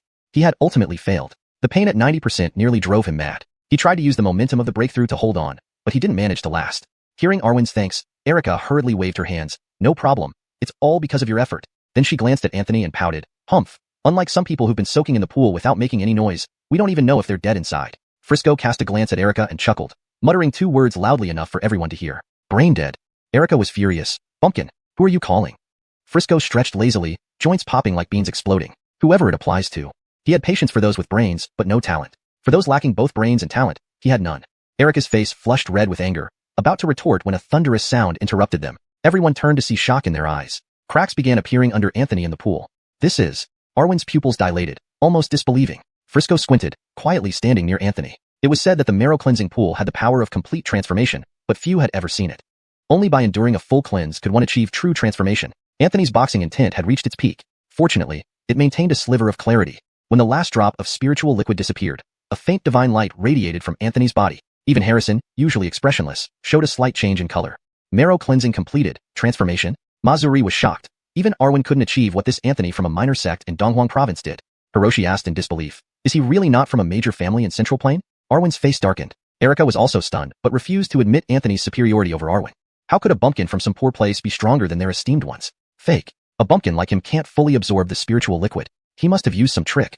Erika stated firmly. Pain had peaked, but now things turned around. A powerful and abundant force surged within Anthony. Anthony clenched his fist slightly, feeling like he could shatter mountains with a single punch. Your move mountain technique felt everyone's shock, indicating satisfaction with this impressive display, increasing its proficiency to supreme perfection at 35%. Anthony exhaled deeply. Don't be shocked yet. The best part is coming soon. Just as Anthony absorbed all the spiritual liquid, a flash of inspiration struck him. Since this spiritual liquid seeped out from the ground, what could possibly be beneath it? Anthony clenched his right fist and raised it high before smashing it down forcefully. Soon, he would find out. Note: I have maintained the paragraph structure and line breaks as in the original text while ensuring the translation is natural and fluent in English. The names are transliterated accurately using pinyin. The tone and style remain consistent with the previous content. ##### Chapter 119. The secret at the bottom of the washing marrow pool. As Anthony's punch landed, the entire cave began to tremble. However, what Anthony did not expect was that despite the already cracked ground, it did not collapse under his punch. Anthony suddenly became interested. This is getting intriguing. After being purified by the washing marrow essence Corkwood, Anthony's foundation as a fourth realm warrior had become incredibly solid, even reaching its peak. His punch now was no small feat. Anthony raised his hand again and delivered 3 more punches, yet still, nothing happened. The corners of Anthony's mouth twitched up. Having just gone through the life and death ordeal of the washing marrow purification, he finally found an outlet for release. He attacked relentlessly, like a madman. From afar, it looked like a mole rat digging into the ground. Countless punches later, a loud rumble echoed through the cave, causing a violent tremor. In the next moment, the washing marrow pool beneath Anthony's feet finally collapsed. He activated the White Dragon Eye to investigate further, but the sight made his face pale instantly. Since arriving in the White Dragon Grotto, this was the first time Anthony had lost his composure. The scene below left him utterly stunned. Beneath the 9 washing marrow pools were 9 enormous golden dragon bones. Corked 9 pillars, they supported the vast space below. Even more astonishingly, these dragon bones were crisscrossed with spider webs. More chillingly, these webs seemed to have pierced directly into the dragon bones. Could they be absorbing something from within the bones? These 9 dragon bones corresponded perfectly to the 9 washing marrow pools above. Could it be that? Was the milky white washing marrow essence Corkwood actually bone marrow from the dragon bones? Anthony grew increasingly alarmed the more he thought about it.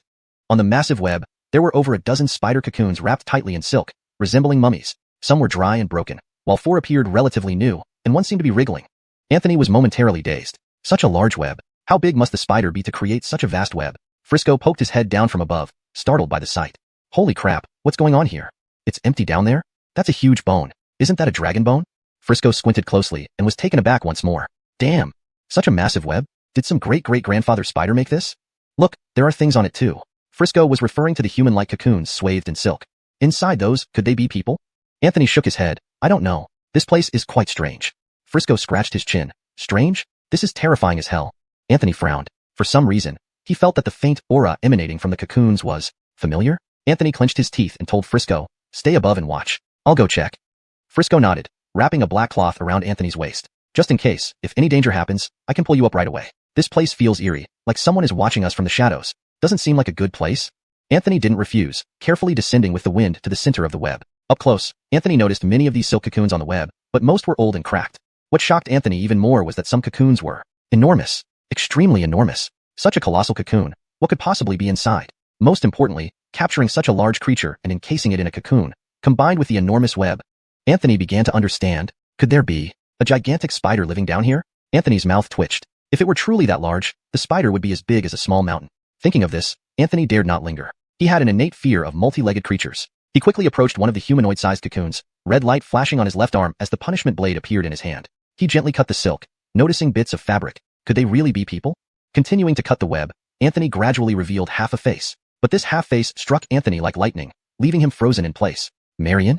Anthony couldn't help but exclaim in shock. He hurriedly slashed the silk, catching Marion as she fell into his arms. Why is Marion here? A torrent of questions flooded Anthony's mind. Hadn't she recovered some of her strength? How did she end up captured here? And swaddled in silk? 10,000 grass mud horses galloped through Anthony's thoughts. Supporting Marion, he looked at the other seemingly newer cocoons. Could they also be people? Anthony reversed the punishment blade and sliced open another cocoon. Upon seeing the true identity inside, Anthony froze completely. It was Denim. No wonder he went missing after getting separated from Frisco. Anthony had searched almost everywhere in the grotto without finding him. He had been captured here. As for the remaining 2 cocoons, Anthony knew who they were likely to be. Sue, come down and help. Anthony called up. Moments later, Frisco descended. Seeing Marion in Anthony's arms, Frisco was stunned. Brother-in-law? Anthony almost spat out blood. Brother my ass. Quickly, save them. Sure enough, the other two cocoons contained Court Jadiadeo and Wayne. Who would have thought that during their separation, the trio ended up here? Anthony carried Denim on his back and held Marion, while Frisco grabbed the others and prepared to ascend when a sudden cold gust swept past. Anthony and Frisco exchanged glances, both swallowing hard. They slowly turned around. Not far off, dozens of red lights suddenly shone in the darkness. Frisco whispered, "The main attraction has arrived, and there seems to be quite a few." Anthony said, "Forget this thing, let's run." Both accelerated rapidly towards the exit. However, halfway there, Anthony felt a heavy pull from behind. Frisco turned and cursed. A thick strand of silk had stuck to Denim's body. In the next instant, Anthony felt the weight lift as Denim was yanked back by the silk. Chapter 120. On the plate. After Frisco descended underground, Glenn and Erica, who could never stay idle, hurried over to join the spectacle. Harrison, worried about his fellow disciple, followed them as well. Hiroshi glanced at Arwen, who nodded in response, and the two of them walked over together. Erica bounced forward, her two ponytails jumping with each step, looking extremely adorable. But at that moment, Harrison's expression suddenly changed, and he sternly shouted, "Be careful." Erica didn't understand what was happening, but Glenn's face turned pale instantly. Before reaching the collapsed bone-washing pool, he started frantically retreating. Harrison rushed forward, picked up Erica by the waist, and immediately soared into the sky with his sword. Arwen and Hiroshi also had a look of shock on their faces and quickly retreated. At that moment, everyone felt an extremely powerful aura. This power was so overwhelming it sent chills down one's spine.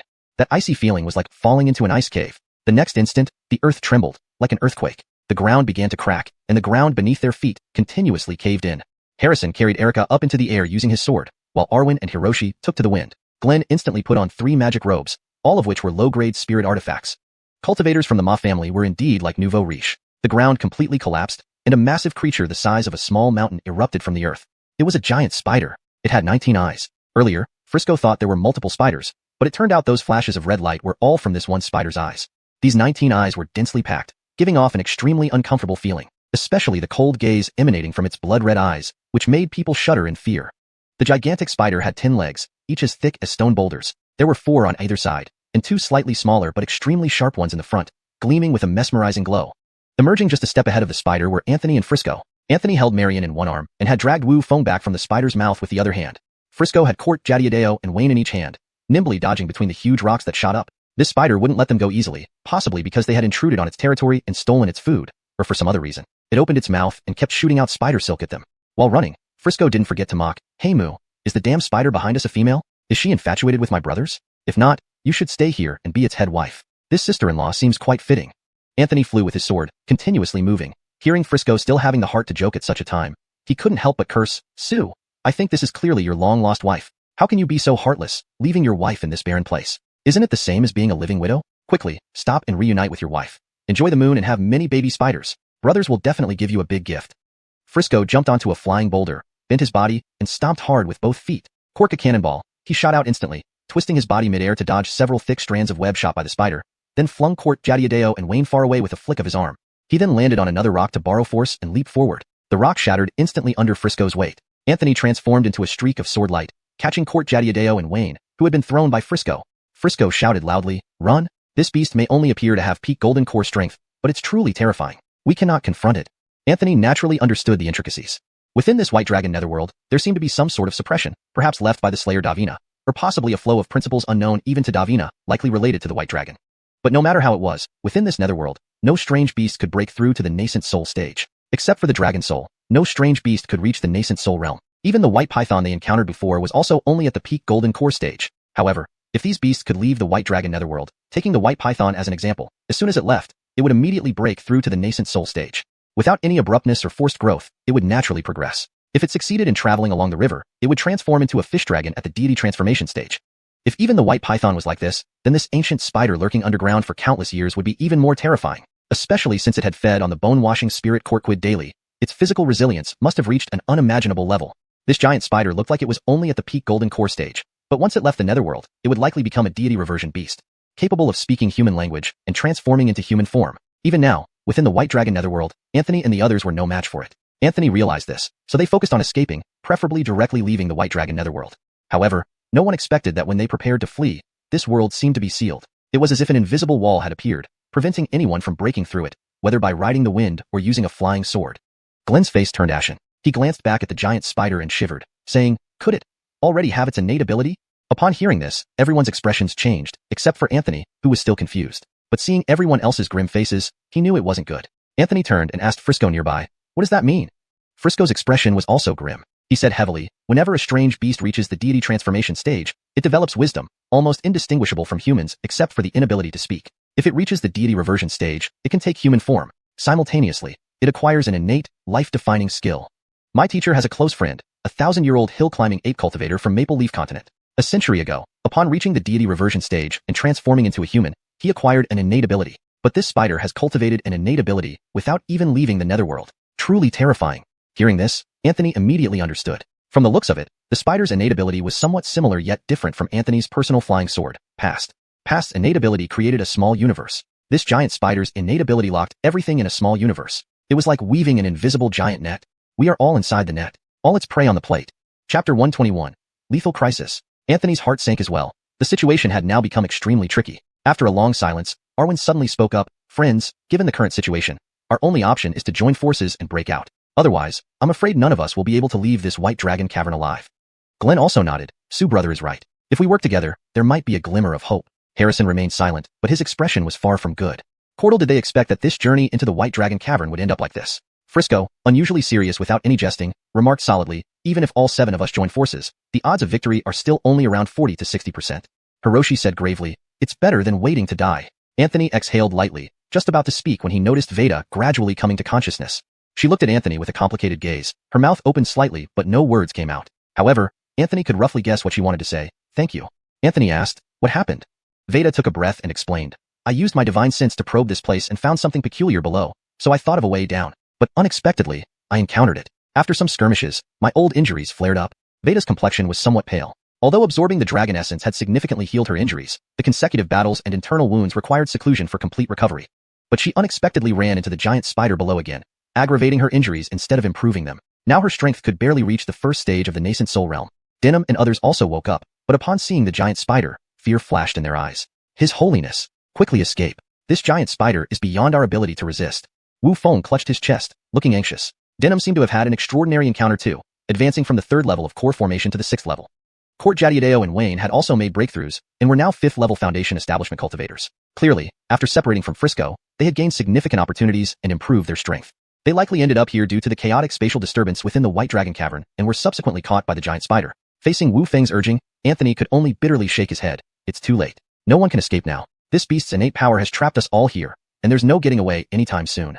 Just as Anthony finished speaking, the giant spider seemed to completely seal off the area, its dozens of eyes revolving, ultimately locking onto Anthony. The atmosphere became eerie. Frisco smirked, "Brother, your wife seems to be staring at you." Anthony's lips twitched. "Bullshit. It clearly wants to invite you home for a honeymoon. Why don't you get lost?" Unfortunately, Anthony couldn't keep up his tough act the next moment, because the giant spider indeed targeted Anthony. Its dozen large eyes stared intently at him. Standing up slightly, Anthony finally saw that on the spider's abdomen, there was a human face. This human face opened its mouth, and thick spider silk shot out. F***CK. Anthony cursed, quickly dodging these highly adhesive silk threads. Anthony swiftly swung his sword. The sword chi surged, and the light struck directly at the giant spider. Boom! A dazzling sword beam struck the spider, but Anthony's heart sank because it was completely unaffected. Anthony's strike was merely tickling it. Anthony clenched his teeth. "Damn it, I won't believe this nonsense." Heaven and Earth transforming dragon sword. Instantly, 99 dragon-like sword chi appeared behind Anthony, swirling in the sky before rushing towards the giant spider. Blades of light flashed, accompanied by continuous booms. Anthony had confidence in his Heaven and Earth transforming dragon sword, but when the dust settled, he was utterly dumbfounded. The giant spider was not hurt at all. Anthony's face turned extremely grim. How could it even withstand such attacks? How to fight? The giant spider must have absorbed countless marrow-cleansing elixirs, making its flesh incredibly resilient, sustaining all of Anthony's sword chi without any harm. Frisco shouted loudly, "Master Mu, you're giving it a scratch massage? Try attacking its center." Anthony angrily cursed, "Scratch your sister." Seeing this situation, the faces of the others darkened further. This giant spider was like a seasoned veteran predator, playing with them effortlessly as they struggled in its web. Harrison didn't waste time, and was the first to strike. Regardless, he had to protect Erica's safety. Harrison's sword, named Autumn Wind, was very plain and simple. His sword chi was sharp and decisive, striking at the giant spider's tentacles. Arwen took a deep breath and joined the fray. Now everyone was in the same boat. If they didn't defeat this beast, none could escape this web. Arwen, now a 6th realm martial artist, unleashed a powerful punch with an earth-shattering force.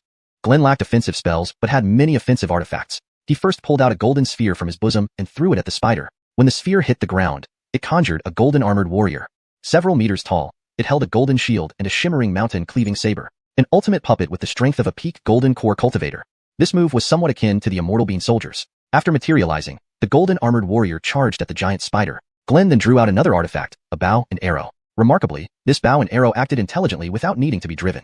It could bend and shoot arrows on its own, transforming surrounding spiritual energy into arrows and launching them. Erica was making her first move in the White Dragon Cavern, holding a green jade flute. The melodious flute sound echoed across the sky. Sanskrit chants resonated. Everyone attacked simultaneously, aiming at the giant spider, but the spider focused solely on Anthony, completely ignoring the others. The human face on its abdomen continuously spat out silk threads. Veda frowned tightly, suddenly remembering something. She communicated telepathically to Anthony, "I know why it's only focusing on you. You carry the aura of a dragon pearl. It wants the dragon pearl. With it, the spider can leave this White Dragon Cavern." Anthony's expression changed. No wonder among thousands of beauties, this dead spider exclusively targeted Anthony. It wanted the dragon pearl. Sadly, Anthony had already refined the dragon pearl into his innate object. It wasn't like he could dig it out and give it to the spider. Please feel free to ask if you need more help or have further requests. Chapter 122. The Great Battle. The group siege on the giant spider proved to be of little effect. Anthony ran while contemplating a strategy. He believed this giant spider's innate ability must have a time limit. If they could just last through this period, Anthony would find a way out of this paradise. Davina, the dragon slayer, had gifted this paradise to Anthony, which implied that at this moment, Anthony possessed the power to open and close the entrance. However, under the seal of this giant spider, Anthony realized in frustration that even as the master of White Dragon Paradise, he still couldn't open the portal at this point. All they could do now was buy time, much to Anthony's chagrin as he darted around clumsily. Frisco relentlessly threw his fist force out, but unfortunately, it felt like tickling the spider. "Moo, hurry up and think of a plan. This can't go on." Anthony, avoiding another web by sword riding, said with a grim face, "This creature has sealed off this world. There's no way for us to break through. We're in a deadlock." Suddenly, Frisco's expression changed and he spoke coldly, "Something's not right. This small universe seems to be shrinking." The giant spider shot out a strand of webbing, suspending itself midair, its numerous eyes glinting menacingly as they watched Anthony. Anthony inwardly cursed, realizing this beast could also shrink the small universe's range. This left him as the spider's prey, with no escape route left. Arwen and others also noticed something amiss. As the space shrank, they'd eventually have nowhere to run. Hiroshi spoke coldly. "This beast seems to only target Anthony?" Arwen squinted. "There might be something on him attracting the spider," Hiroshi added. "But as this space shrinks, we'll all be caught in the crossfire." Erica's face paled slightly, trembling. "Since the spider only wants Anthony, we might?" She didn't finish her sentence, but everyone knew what she meant. Harrison frowned. Being a sword cultivator, acting like this wasn't his style. But at this life-or-death juncture, especially for his junior sister's safety, Harrison had to look the other way. Arwen took a deep breath, directing his gaze towards Denim and others. "An innocent man bears no guilt. One carries sin only of possessing precious things. Blame it on your bad luck." Arwen gave Hiroshi a meaningful look. Hiroshi nodded. At this moment, Anthony was still dodging nonstop. The giant spider was in no rush, seemingly playing with its prey, waiting until Anthony was exhausted before devouring him. Suddenly, from afar came Hiroshi's cold voice. "Anthony, surrender yourself. Can't let you drag everyone else down to death." Hiroshi's spear pressed against Denim's chest as he addressed Anthony coldly. Anthony's pupils constricted, anger flashing across his face. "Release him." Denim was merely a 6th-level cultivator of Inner Pearl Realm, no match for Hiroshi. In 3 moves, he was defeated. Instantly understanding Hiroshi's motive, he knew they were trying to force Anthony into surrendering himself. The spider's target was Anthony. If it got what it wanted, perhaps everyone could survive. "Sacrificing me won't help. Run." Frisco changed color, unable to hold back his insults. "Hiroshi, if you were a real man, release him. Blackmailing weaker ones, what kind of martial artist are you?" Hiroshi's expression soured too, but for survival, he resorted to these despicable means. Anthony suppressed his murderous intent and said, "Talk after you release him." Arwen interjected, "Anthony, you know why this spider targets you. Can't let your selfishness lead to everyone dying alongside you. Don't worry, we won't harm their lives as long as you give up resistance." Anthony gritted his teeth, fists clenched tightly. Frisco pointed at Arwen, cursing, "You shameless traitor. How dare you call yourself a martial artist of Maple Leaf Province?" Ignoring Frisco, Arwen looked at Anthony again. "Its seal is continuously shrinking. Any more delay, and none will survive. Anthony, want to see your peers die tragically?" Anthony took a deep breath. "Talk it out first. Release him." Before Arwen could respond, a sudden change occurred. A resolute look flashed across Denim's eyes. Without a word, he lunged directly onto the spear tip. Even if dead, Denim didn't want to burden Anthony. Hiroshi hadn't expected Denim's firm resolve. Stunned momentarily, the spear already pierced Denim's chest. Spitting out a mouthful of blood, Denim turned to glance at Anthony, yelling, "Prince Mu, escape quickly." In an instant, Anthony felt his blood freeze, as if plunging into an ice pit. The giant spider hanging in midair revealed a human-like amusement. Hanging upside down, it released several strands of silk that instantly formed a web, lying quietly atop it, watching Anthony and others like a spectator. Even Veda showed a hint of emotion, grabbing Anthony fiercely. "Don't act impulsively." Staring at Denim's penetrated chest, Anthony's body trembled. A flash of red light emitted from his left hand as jading knife appeared. His eyes reddened with fury. Veda's expression changed, shouting loudly, "Anthony, maintain your mind. Don't be tempted by this knife." But Anthony couldn't hear Veda anymore. With a powerful palm strike on Veda's shoulder, she staggered back unprepared. Grasping the jading knife, its red glow intensified, filled with bloodlust. Anthony's eyes turned completely crimson. In an instant, he vanished from the spot, rushing towards Hiroshi. Arwen sensed danger, instantly disappearing to intercept the enraged Anthony. Unexpectedly, Frisco suddenly appeared, swinging a punch to block Arwen. Anger spread over Arwen's face. "Get out of the way!" Frisco spat, "Shameless scoundrel. Really think I'm afraid of you?" Instantly, both their fist intentions reached peak levels. Frisco and Arwen engaged in battle. Anthony moved extremely fast, killing intent almost becoming tangible. As Anthony neared Hiroshi, Harrison suddenly acted, thrusting a sword to intercept Anthony. With bloodshot eyes, Anthony slashed the jading knife down. Harrison retreated several steps. Anthony's voice rasped, uttering one word. "Scram." Harrison sneered, instantly summoning his innate flying sword. The Central China region Purple Gas City's most renowned young sword cultivator wasn't someone to be trifled with. Note, Purple Gas City and Maple Leaf Province are direct translations to keep fidelity to original place names, although they may not sound natural in English. Adjustments may be needed based on further context. Chapter 123, Facing 4 Alone. Harrison's court fee-bound flying sword is named Jianqi Jin, Sword Chi Near. Upon summoning this sword, it seemed as if nothing else existed but the sword chi in the world. Anthony's eyes were bloodshot red. Completely disregarding how Harrison wielded his sword, he ruthlessly slashed out with a blade. A tremendously thick blade aura instantly shattered Harrison's sword chi and sent Harrison flying backward from the force of the strike. After being sent flying nearly 100 meters, Harrison finally stabilized himself. He squinted his eyes, yet there was a hint of a smile on the corners of his lips. Harrison was now going to exert all his strength in his swordplay. He swiftly kicked off with the tip of his foot and charged forward. Even before his figure arrived, the sword chi had already surged ahead. The reason why the Lord of Ziki City named this life-bound flying sword of Harrison as Jianqi Jin was because Harrison's sword chi was so overwhelming that it needed to be suppressed intentionally to prevent harm to others. Hence the name, Jianqi Jin. Harrison softly said, "One sword, infinite." Instantly, a torrent of sword chi like an immense ocean surged forward, boundless and endless. Even a nascent soul cultivator would be awestruck by this single strike. Anthony held the jading Dao backwards, using knife movements akin to sword techniques. Streaks of blood-red light gradually coalesced into a ferocious dragon, maneuvering amidst Harrison's sea of sword chi. Meanwhile, within Anthony's heart lake, another evil crocodile gradually emerged from the depths. The ancient jading Dao, a high-grade divine artifact. It could infinitely amplify the negative emotions within one's heart, thus generating an inner evil crocodile. At this moment, the evil crocodile in Anthony's heart surfaced. Dragon's head rises. Harrison exhaled lightly and softly spoke again. "One sword, endless." In an instant, it felt like heaven and earth changed colors. The 3-inch sword glowed fiercely, instantly blossoming into hundreds of thousands of green orbs condensed from sword chi. These varying-sized green orbs of sword chi rolled toward him like countless thunderbolts rolling across the ground, rushing straight for Anthony. Around Anthony, a wild energy surged, filled with murderous intent. He chopped at the ground fiercely, tearing through it like a bull turning over soil.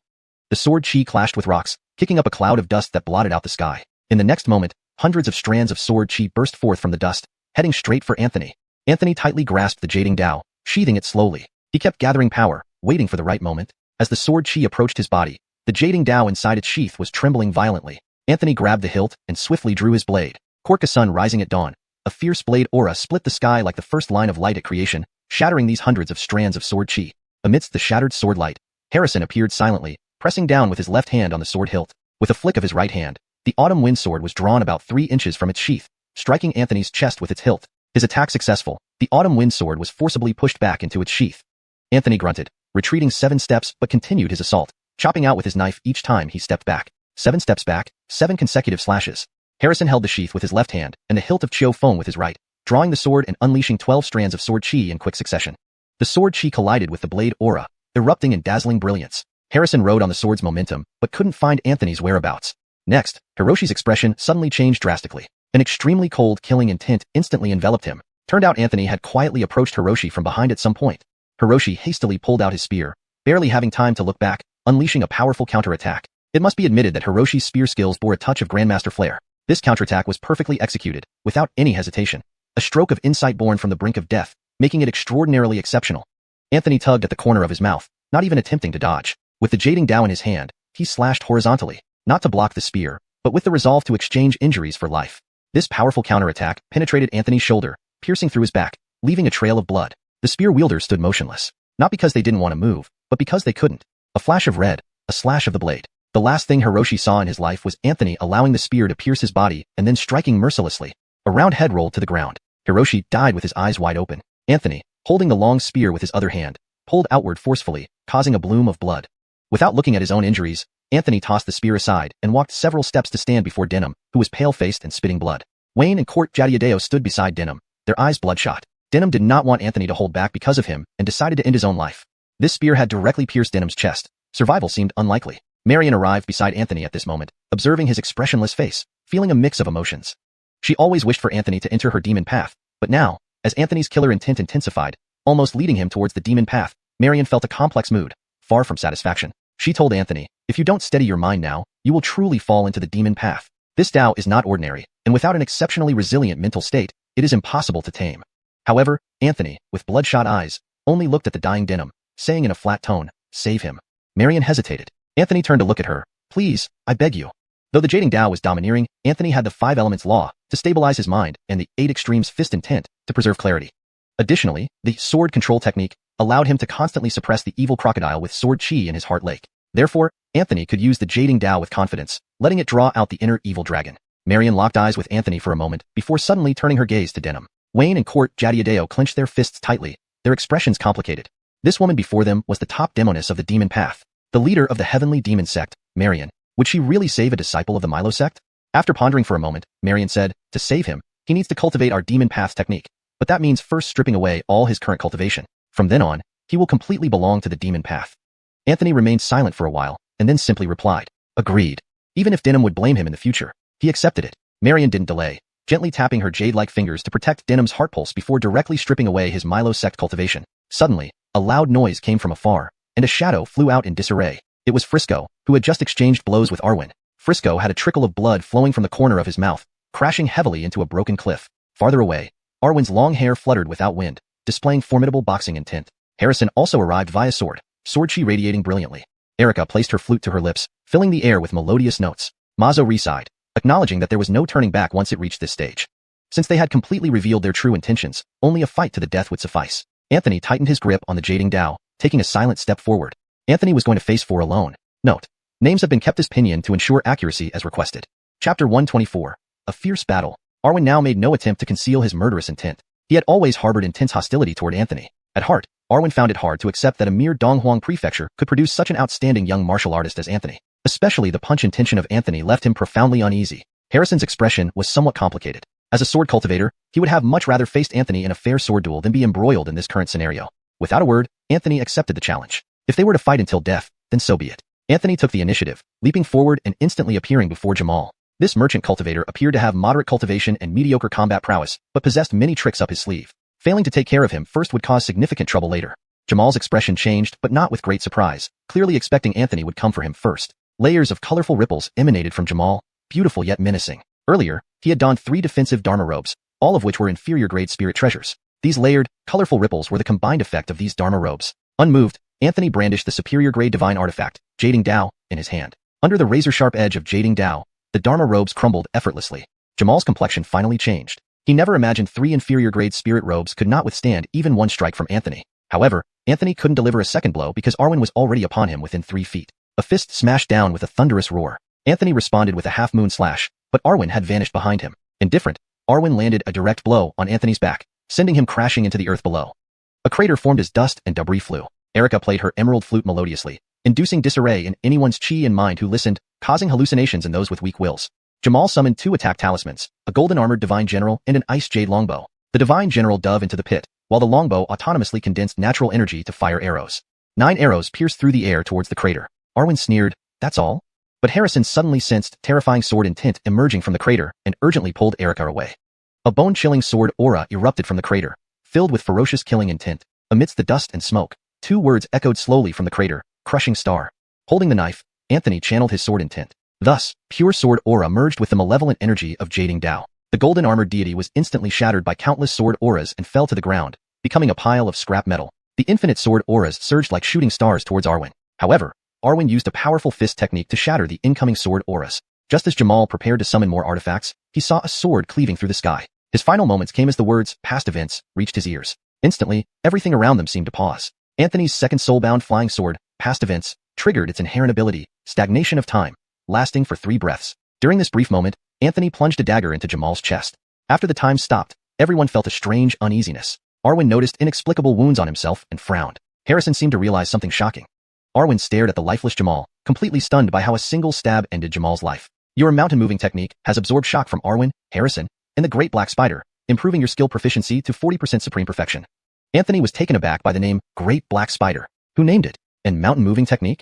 What a whimsical name. With little time to ponder, Harrison regained his composure and unleashed his true swordsmanship with a lethal strike, Silent Strike. Anthony sensed something unique about Harrison's sword, silent and formless, undetectable. Meanwhile, Arwen unveiled his ultimate move. Remembering Anthony's use of past events previously, Arwen realized the gravity of Anthony's abilities. This realization fueled Arwen's growing enmity. He unleashed a forbidden boxing technique, which his master once warned him against using below the 7th realm. Now Arwen's 6th realm power sent tremors through the air. Even a 5th stage nascent soul cultivator would suffer severe injury or lose their cultivation level. Below the 5th stage, none could survive this combined attack. Taking a deep breath, Anthony activated his second soulbound item, the Dragon Pearl. Due to the giant spider's persistent interest, Anthony had hesitated to use it, knowing it targeted him due to the Dragon Pearl's presence. He had barely refined the water-attributed Dragon Pearl and metal-attributed Jading Dao. Thorough refinement was necessary for perfect control, especially considering the high grade of his soulbound items, leading to occasional leakage of aura. Therefore, the spider fixated on Anthony. Yet facing Harrison, a top disciple of the Ziki City Master, and Arwen, a prominent young martial artist from Maple Leaf State, Anthony dared not underestimate their combined might. Previously, this duo nearly killed the Dawson of Courtston Mel Pavilion, if not for the latter's escape technique. Now, Anthony knew he must give his all. Chapter 125, False Gentleman, True Villain. In the distance, Marion extended a hand and lightly tapped Denham's brow. Cork, unraveling silk, or peeling a cocoon. She stripped away all of his cultivation levels. To casually nullify another person's cultivation level was not difficult for Marion. What was difficult was infusing him with power. It was like pulling up seedlings to help them grow faster. Not only did it cause immense pain to the one being pulled, but it also exhausted the person doing the pulling. To save Denham's life, she had to do this within an extremely short period of time. While stripping away his current cultivation, she needed to elevate the demonic cultivation method infused into his body to a level sufficient to heal his injuries. Roughly, she had to forcibly elevate him to the first level of the Golden Core realm. This would greatly drain Marion's cultivation and spirit energy, especially since Marion herself was injured at that moment. Frisco had now arrived by Marion's side. His complexion was somewhat pale from receiving a blow when exchanging punches with Arwen earlier. He stood in front of Marion and said gravely, "Younger sister-in-law, you'd better hurry. I think there's something off with that spider." Sweat was already forming on Marion's forehead, and she didn't even have the time to react to Frisco calling her younger sister-in-law. Normally, she would have slapped him away immediately. Far away, the giant spider's eyes were darting around very human-like, indicating it had developed sentience. It kept glancing between Anthony, Marion, and Frisco, contemplating something. Frisco wanted to go help Anthony, but if he left, no one would be protecting Marion. Wayne and Court Jadiadeo's realms were too low to offer any real protection. Facing the combined attack of Arwen and Harrison, Anthony became extremely serious. The first attack came from Harrison's sword, silent and invisible. Anthony activated the Dragon Pearl, and an invisible water wave instantly enveloped his entire body. 2 innate treasures, the Jading Dao focused on offense, and the Dragon Pearl on defense. One offensive, one defensive, complementing each other perfectly. Anthony also took out a pearl-like treasure from the square-inch space, a superior-grade defensive spirit artifact seized from Feng Su. Its defensive capability was astonishing. The sword arrived first, followed by the punch. Anthony grunted. Despite having 2 layers of defense, he was still sent flying backward. Fortunately, he wasn't seriously injured, but the superior-grade spirit artifact taken from Feng Su now showed signs of cracking, clearly damaged. Seeing Anthony block the combined attack, Frisco heaved a sigh of relief. Denham's complexion gradually turned ruddy, no longer so pale and weak. However, a pitch-black diamond-shaped mark slowly coalesced on his brow. His cultivation fluctuated until it stabilized at the first level of the Golden Core realm. His chest wounds began healing visibly. Marion exhaled lightly, but her complexion remained pale. At this moment, the spider suddenly spat out a highly sharp strand of silk. Cork a spear. It lunged towards Marion instantly. Frisco's expression changed abruptly. He knew this beast wouldn't give up easily. Thankfully, he hadn't left. Otherwise, Marion would be at her most vulnerable right now. Seeing this scene, Arwen's expression subtly shifted. He suddenly smirked, throwing a powerful punch towards Anthony. Then, he vanished from the spot, charging towards Frisco. Anthony's expression changed. Arwen definitely had ill intentions. Unfortunately, Harrison was right in front of him, extending a sword. Anthony was held in place, forced back several steps by Arwen's punch while Harrison's sword approached closely. Frisco barely stopped the spider's attack, the silk spear piercing his shoulder and pinning him to the wall. Coughing up blood, Frisco knew this was aimed at Marion.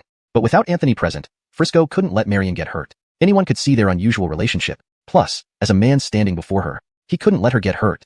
Wiping the blood from his mouth, Frisco saw Arwen suddenly approach via wind, extremely fast. Bad. He knew things were dire. Being pinned by the silk spear, he couldn't escape. Watching Arwen approach, Frisco yelled, ignoring the pain, yanking himself off the other end of the silk spear. Blood covered the entire spear. At this moment, Arwen's punch was nearly upon him. Reacting hastily, Frisco punched back, only for Arwen to suddenly vanish and appear behind Marion. Realizing Arwen's target wasn't Frisco but the weakened Marion, a punch hit Marion's back, causing her to cough up blood. Another heavy blow. Yet Marion, a sect leader, despite Arwen's brilliance, had sheer power on her side. Turning around, despite the blood dribbling from her lips, she unleashed a palm strike, unrestrained, knowing that using spirit energy would worsen her injuries, but as a major demon cultivator, each step was over bodies. Arwen didn't expect such a counterattack. While severely injured, Marion's palm sent him flying, blood mixed with fragments spewing out. Severely injured. However, Marion's condition wasn't good either.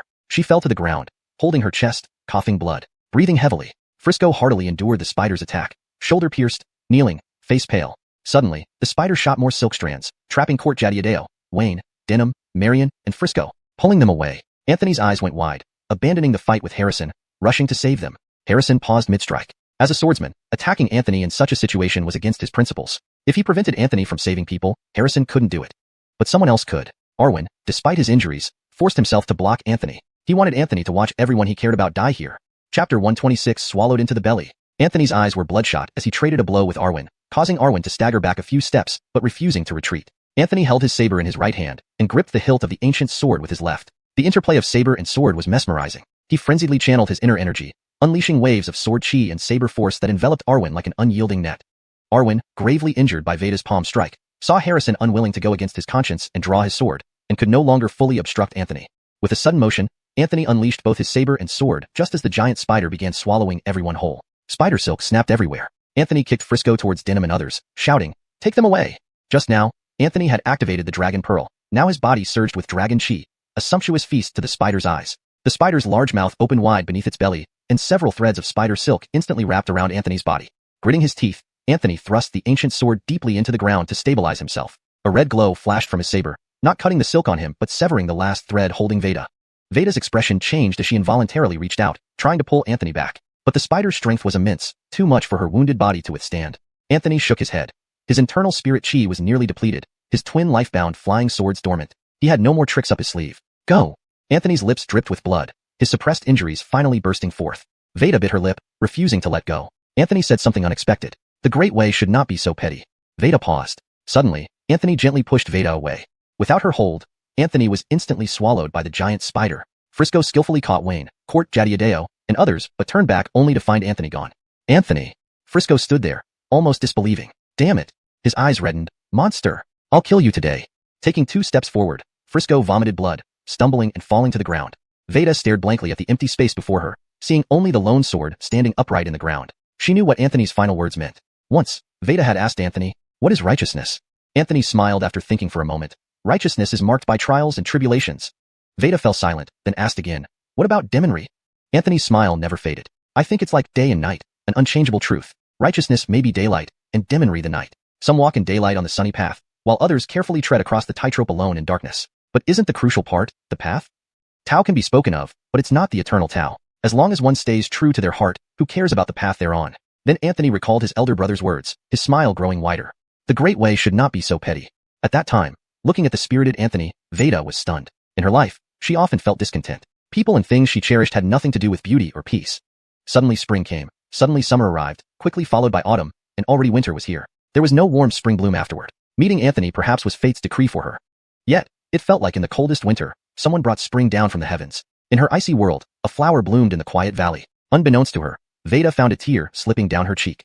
Was it for herself? Or for him? Arwen coughed up blood, face dark and eyes filled with melancholy. Finally dead. All this effort wasn't wasted. Looking at Veda, Frisco, and others, another wave of killing intent rose in him. Cut the grass, destroy the roots. But when he moved, he noticed Harrison's sword Chiao Feng slowly sliding halfway out of its scabbard. Leave some room for future meetings, Harrison said impassively. Arwen's eyes narrowed, his expression darker. Harrison glanced at Arwen. Don't take things to extremes. The Great Way moves, cause and effect are inevitable.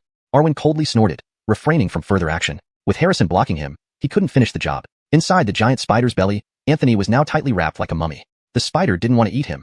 It wanted the dragon pearl. So, these silks penetrated deep into Anthony's body, trying to forcefully extract the dragon pearl Anthony had nurtured. Anthony's face turned pale, grimacing in pain. Am I going to die like this today?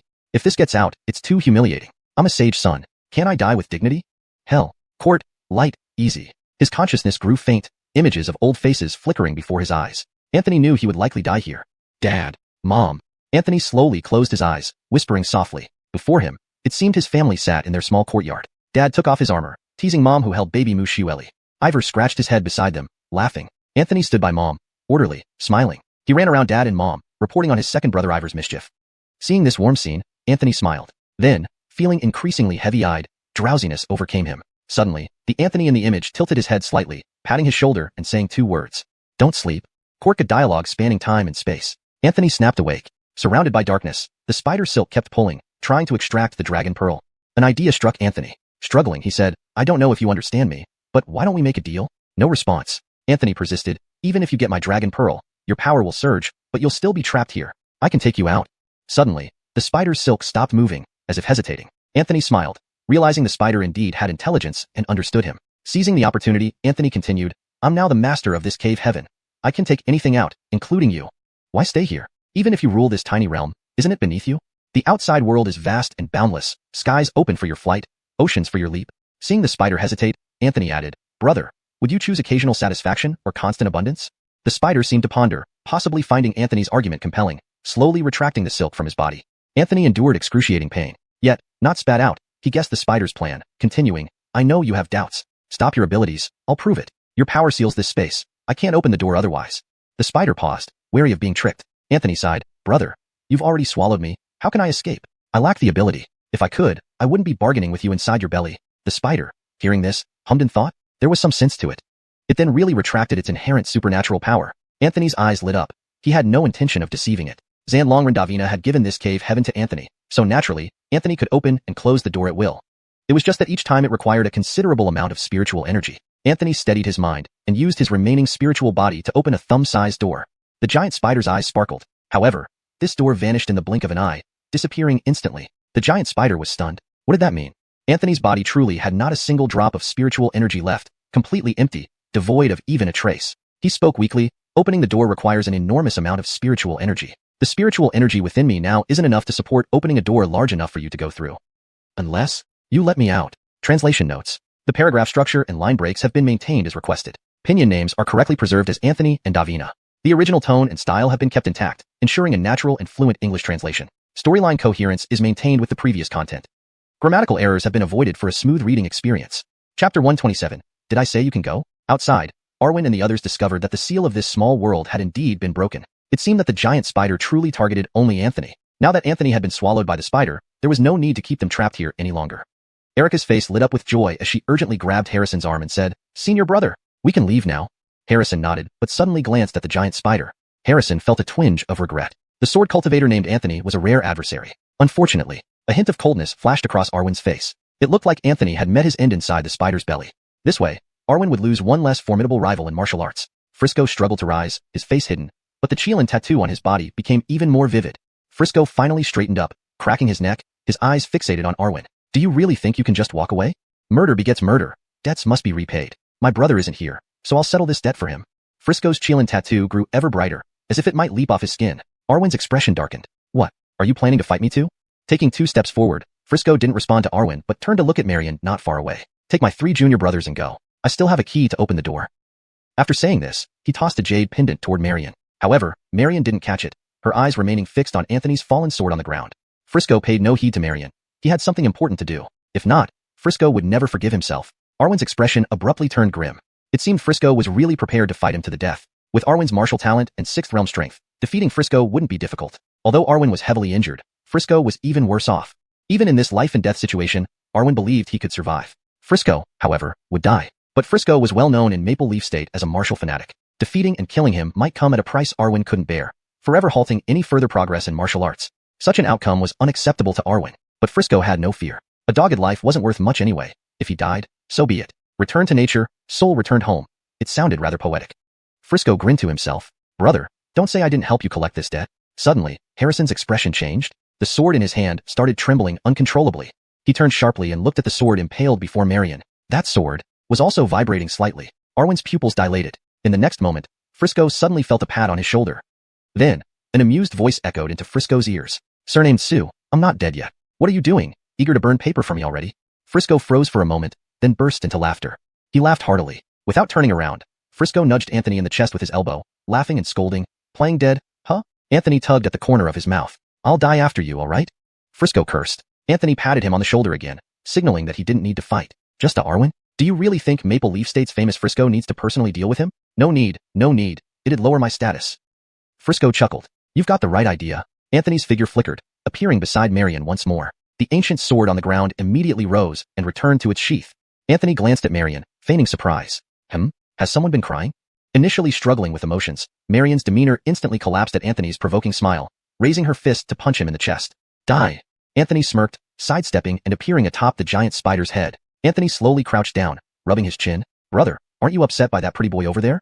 The spider's eyes rolled, finally looking at Arwen, seeming to shake its head. Anthony was puzzled. Huh?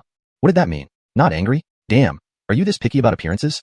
You two won't work out. Anthony shrugged. Forget it. I don't care what you think. I want what I think. You should be angry at him. Hit him. Giant spider. Seeing no response, Anthony sneered. Don't you want to get out? The spider's eyes suddenly flared up. Kill him. Anthony chuckled. Still this works. Arwen's expression changed dramatically, disbelief coloring his features. Wasn't Anthony supposed to be inside the spider's belly? How did he just come out? And it looked like the spider was now listening to Anthony's orders. Even the white-robed Arwen, known as the exiled immortal, felt like cursing. This is absurd. Realizing the spider was preparing to attack him, Arwen could no longer remain passive. Since Frisco had a key, Arwen naturally had one too. Only these keys were single use, and their effectiveness was questionable now. After all, this place was now Anthony's private property. Did it really matter if Anthony changed the lock? A flash of reluctance crossed Arwen's face, but he knew he couldn't stay here any longer. Humph, just a peasant from some backwater area getting lucky. So what if you found some treasure? Once we're out of here, I, Arwen, can crush you in the blink of an eye. As Arwen thought this, he clutched a jade pendant and crushed it. A trace of mocking amusement flickered across Anthony's lips. Thinking of running now? Too late. Arwen smashed the jade pendant, sneering at Anthony. Next time we meet, you won't have such good luck. Behind Arwen, space began to ripple, forming a black vortex. Anthony picked his nose while watching the vortex. Oh. Arwen's face turned pale. Isn't this the part where threats are made? Can you please stop picking your nose and put your hands down? Arwen snorted coldly. I will remember you. Next time, I'll kill you myself. Anthony suddenly smiled and snapped his fingers. A sound like breaking glass filled the air. Instantly, the black vortex behind Arwen shattered. Arwen stood there, dumbfounded. Clearly, he had broken the jade pendant. Why? Anthony's smile grew cold. Kill me yourself? Ha, I'll give you the chance now. Come on then. This translation maintains the original tone and style, ensuring natural and fluent English while preserving the story's coherence and paragraph structure. Chapter 128. Seeing the court of day again, Arwen's face turned ashen. No, this can't be happening. How could Anthony control this pocket dimension? Your mountain-moving technique has felt shock from the handsome young man Arwen, improving its proficiency. Current proficiency is supreme perfection, at 42%. Anthony's face darkened. What does that mean? Remove the words, handsome young man, from that message. Can good looks feed you? Anthony suddenly thought of his second brother. It seems like they really can. This made Anthony even more displeased. He patted the big spider's head and pointed at Arwen in the distance. Kill him. Arwen's expression changed drastically. After all those calculations, he never expected this outcome. Now he can't get out. As long as he stays inside this pocket dimension, he stands no chance against the giant spider. Arwen looked at Anthony and shouted, We are both martial artists. Dare you fight me openly, to decide who is better and settle our fates. Arwen's eyes shone with a strange light. This was the only option left for him. Confident in his sixth-stage martial prowess, Arwen believed he would not lose to Anthony. Regardless of whatever secret Anthony possesses, if he could just win and take Anthony under his control, then everything would be resolved. Unfortunately, Arwen's plan sank without a trace. Because Anthony had no intention of fighting him openly, the large spider immediately sealed off the small space where Arwen stood. Countless spider silk threads, like spears, instantly stabbed towards Arwen. Anthony spat. You? Are you even worthy to challenge me? Feigning righteousness while being despicable, Arwen dodged frantically within the limited space, looking extremely embarrassed.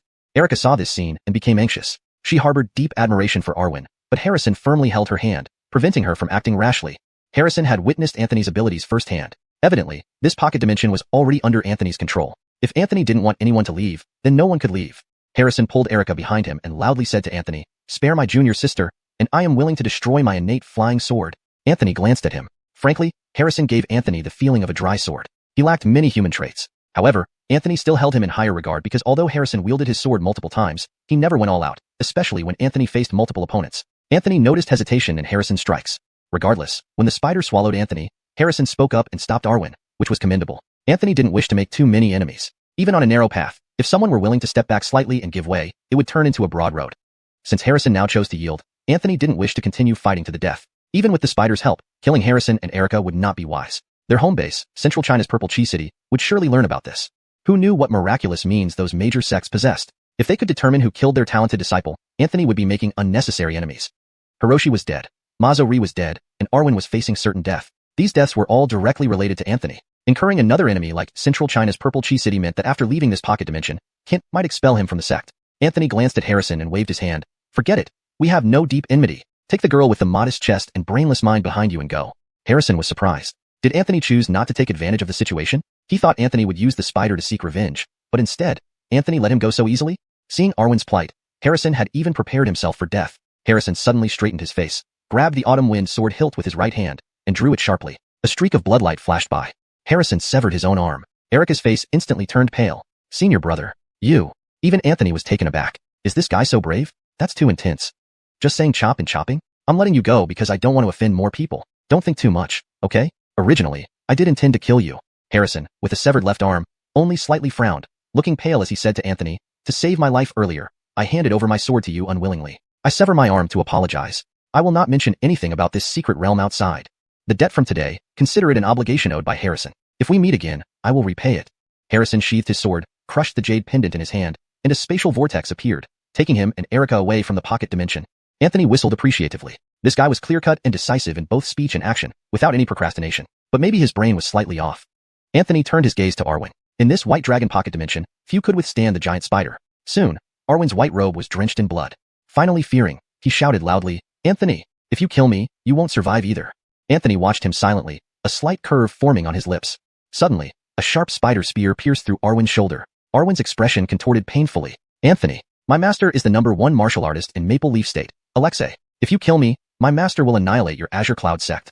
Anthony leaped off the spider's head and approached Arwen step by step. So-called geniuses, in the face of death? Anthony paused, and the spider shot another sharp spear. This spear aimed straight for Arwen's forehead. Arwen had no way to dodge. A crack sounded. Arwen's skull was pierced through by the spider spear. Anthony looked at Arwen's wide-open dead eyes indifferently, and said the final 4 words. Just as much. Anthony turned to the spider. Don't forget our deal. Speaking, Anthony used his spirit power to open a gate. A glint flashed in the large spider's eyes as it darted out first. Anthony then looked at Frisco. Need help? Before Anthony could finish, Frisco interrupted. No need. It's been so long since I've traveled through other regions. Since I'm here, let me explore your Eastern Radiant State. Anthony smiled. Great. As for Lynette, she took Denim away. Denim was still unconscious. His cultivation in black magic was half-baked. One mistake could cost him his sanity. At that time, he would become a mindless killing machine. Before leaving, Lynette glanced at Anthony and snorted. Stay far away, holy son of Azure Cloud sect, or next time we meet. Anthony folded his sleeves, smiling. You'll kill me? Lynette glared at Anthony, then turned and left. Only for a moment, her lips curled slightly. Anthony watched Lynette depart. 5 Elements Law. What a loss, huge loss. 5 Elements Law. She was clearly going to be yours, yet you let her go? Didn't try to sire a child first? Truly sinful. Anthony rolled his eyes, ignoring the 5 Elements Law's lament. Instead, he patted Frisco's shoulder. Shall we go? Frisco stretched and swung his arm across Anthony's back, giving him a heavy pat on the shoulder. Let's go. Translation maintained the original tone and style, ensuring natural flow and adherence to previous content continuity. Chapter 129. Seclusion and Travel. Anthony and Frisco, along with Court Jadiadeo and Wayne, walked out of the Dongtian. Anthony, now the master of the Dongtian, could freely open its gates. Initially, he intended to direct them straight to Maple Leaf Province, but Frisco suggested exploring East Huang Province, so they came back together. Exiting the Dongtian, Anthony couldn't help but smile. The chaos caused by the devil sect outside should have long been quelled. What surprised Anthony was that White Dragon Cave was virtually deserted. In the midst of that intense battle, Anthony had no choice but to flee into the White Dragon Dongtian. All he knew of the external conflict was through Therese. The devil sect had indeed been defeated, but Milo sect only barely emerged victorious. Countless disciples, and even many elders fell in battle. Elder Jonathan, Emmett, and Cora were severely injured, and even sect master Kent suffered wounds. Anthony stood stunned amidst the desolation of the White Dragon Cave. Frisco tried hard not to laugh. Mr. Moo, this is the welcome ceremony you mentioned? Anthony's expression darkened. He had expected a warm welcome from the Milo sect upon his return from the Dongtian. At the very least, there should be someone here to greet him. Instead, all he saw was desolation. A gentle breeze brushed past, lifting a strand of hair from Anthony's temple. Everywhere he looked, everything was in ruins. What Anthony didn't know was that within the White Dragon Dongtian, time did not pass as it did outside. Without clear indicators of day and night, they couldn't accurately perceive the passage of time. In reality, they had spent an entire month inside. The battle had long ended, and originally, people had stayed behind waiting for Anthony and the others. Sect Master Kent himself waited nearly half a month, but all in vain. A few days ago, everyone from Milo sect left the White Dragon Cave, as the sect was overwhelmed with post-battle reconstruction. The scrolls on Kent's desk piled up like mountains. Small sects such as White Dragon Cave and Dragon Tiger Mountain were almost completely destroyed. After calculating with the elders, they decided that surviving disciples from these small sects, if they wished to leave the mountain, could pay their respects at the ancestral hall and then depart. If they wanted to stay and continue their cultivation, they could join Milo sect. Some who wished to rebuild their original sects were offered a place to cultivate within Milo sect without officially joining, and once they reached a higher realm, they could return to their original sects. Not far away, the giant spider climbed onto a peak, curiously observing the new surroundings. Anthony had made a deal with it. While he could bring it out of the Dongtian, it had to remain at Milo sect for 300 years, during which it would be named a guardian elder by the sacred son of Milo sect.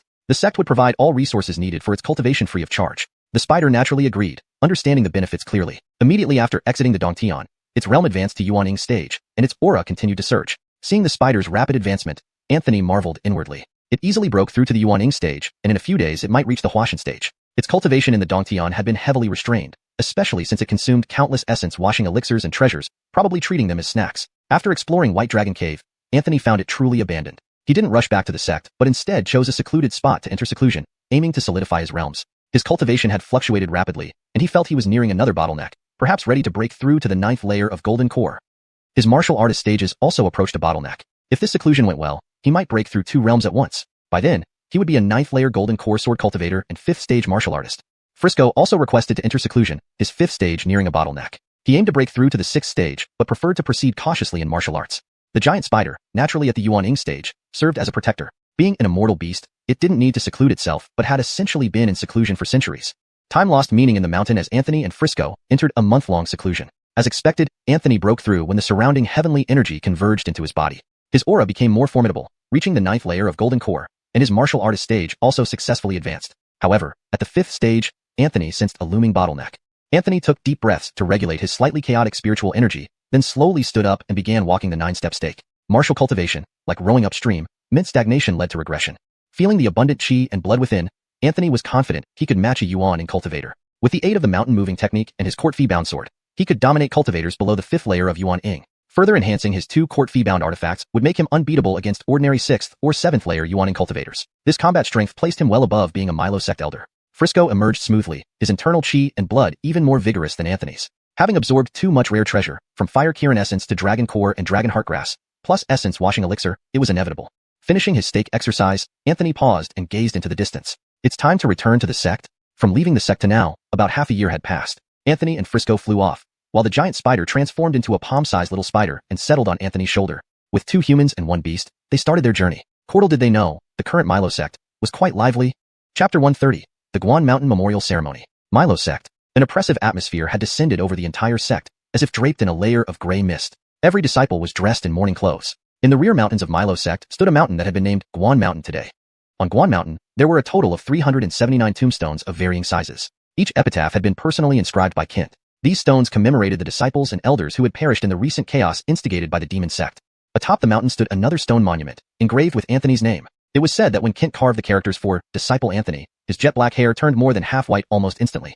Today, Kent led the elders to offer incense at the ancestral hall, before preparing to lead all Milo sect disciples to Guan Mountain for the memorial ceremony. Inside the ancestral hall, Kent's face was filled with sorrow, while the eyes of several elders were red-rimmed. Nubia secretly wiped away her tears. Holding 3 sticks of incense, Kent inserted them into the incense burner. Everyone lowered their heads in silence. After about an hour, Kent and the others exited the ancestral hall. At the foot of the mountain, all the disciples had gathered in order, each dressed in mourning.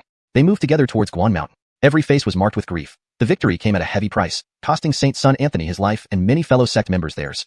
Though previously many disciples harbored cold feelings towards Anthony, especially after he won Jane's heart, they now felt immense sorrow. Regardless, Anthony was still their Saint Son. Especially after learning that Saint Son had infiltrated the demon sect's lair upon discovering their plot, ultimately risking his life to rescue captives from the White Dragon Cave prison. Since then, he never returned. Everyone developed newfound respect for Anthony. He died for Milo sect. Having such a Saint Son was a matter of pride for them all. But unknown to everyone, Anthony was still on his way back via flying sword. He sneezed multiple times, rubbed his nose and muttered, "What's going on? Why am I sneezing nonstop? Did I catch a cold?" Frisco lay sprawled across the sword, stuffing his mouth while mumbling, "Probably because someone is cursing you." Anthony sneezed again, rolling his eyes at Frisco. "You don't know anything. This must be because someone misses me." Indeed, at Guan Mountain, wails echoed as disciples wept bitterly. Even Kent's eyes were red-rimmed. Standing before Anthony's cenotaph, he remained silent, while the elders watched the solitary, desolate figure of the head elder, tears streaming down their faces. Jonathan wiped his tears, voice hoarse, "I'm useless. I couldn't save the Saint Son." Nubia gently held Jonathan's hand. "Don't blame yourself. If the Saint Son knew, he wouldn't be happy seeing you like this." Elder Elwin remained silent. With both arms broken, he considered himself a dead man walking, yet fate was cruel, seeking death, but unable to find it, only for these young ones to precede him. Emmett looked much older overnight, as Denham was missing, likely having met an unfortunate end. The Saint Son also fell victim to the demon sect. How did all these young ones suddenly depart? Jonathan murmured, "Pity. Even if the Kimber can return, the Saint Son won't." Nubia expressed worry. "That child is too stubborn." For Anthony's sake, she actually sighed. Milo's sect was filled with sorrow, yet strangely absent was Kimber Jane. Meanwhile, inside Qingshi Academy behind the Mu family fortress, Anthony stood speechless as his elder brother, Ivor shouted at him furiously. Older brother too. Explain everything today, or I'll tear down this academy. Anthony wiped his face helplessly. Ivor's rant had splattered spit all over him. Cordelphone will be fine. Did he have to suffer just for playing this big game for Cordelphone? Now he even had to endure being yelled at? Hadn't he gone through enough already? Was listening Snow Pavilion so easy to enter? The Dragon Slayer Davina and that old master weren't joking around. Ivor didn't know this. All he knew was that Cordelphone had been missing for 2 months. Neither alive nor dead. I don't care. You explain everything today or else. Fed up, Anthony blurted out, all right, here it is. Ivor's eyes nearly shot fire. Instantly moving, he executed an unbreakable chokehold on Anthony. You're toying with your elder brother? Spit it out. Slim and weak, Anthony was struggling under Ivor's grip. Let go. How can I talk?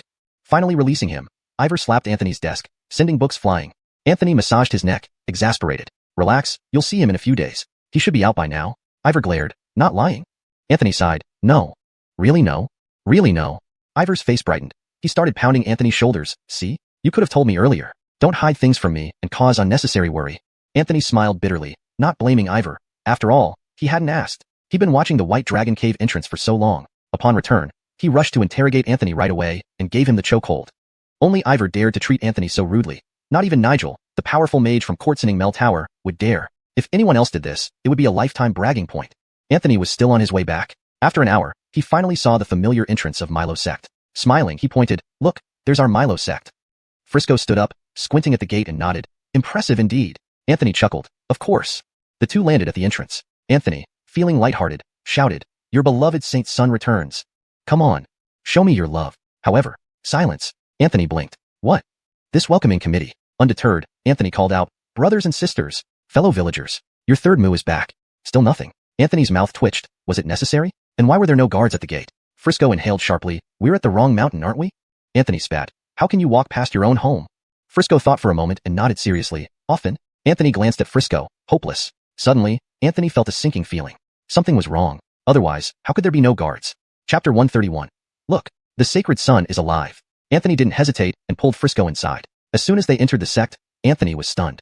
Not a single person was in sight. Unwilling to accept this, Anthony ran up each peak and even visited the servant quarters. But still, not a single person. Court Jadiadeo swallowed hard. Why, your highness, could it be that? Wayne's face turned pale. Could it be that the Milo sect has been attacked by the devil sect? Anthony's expression darkened. It was not impossible. Otherwise, how could everyone have vanished from Milo sect? Frisco noticed the eerie atmosphere and spoke. There are no signs of a struggle here.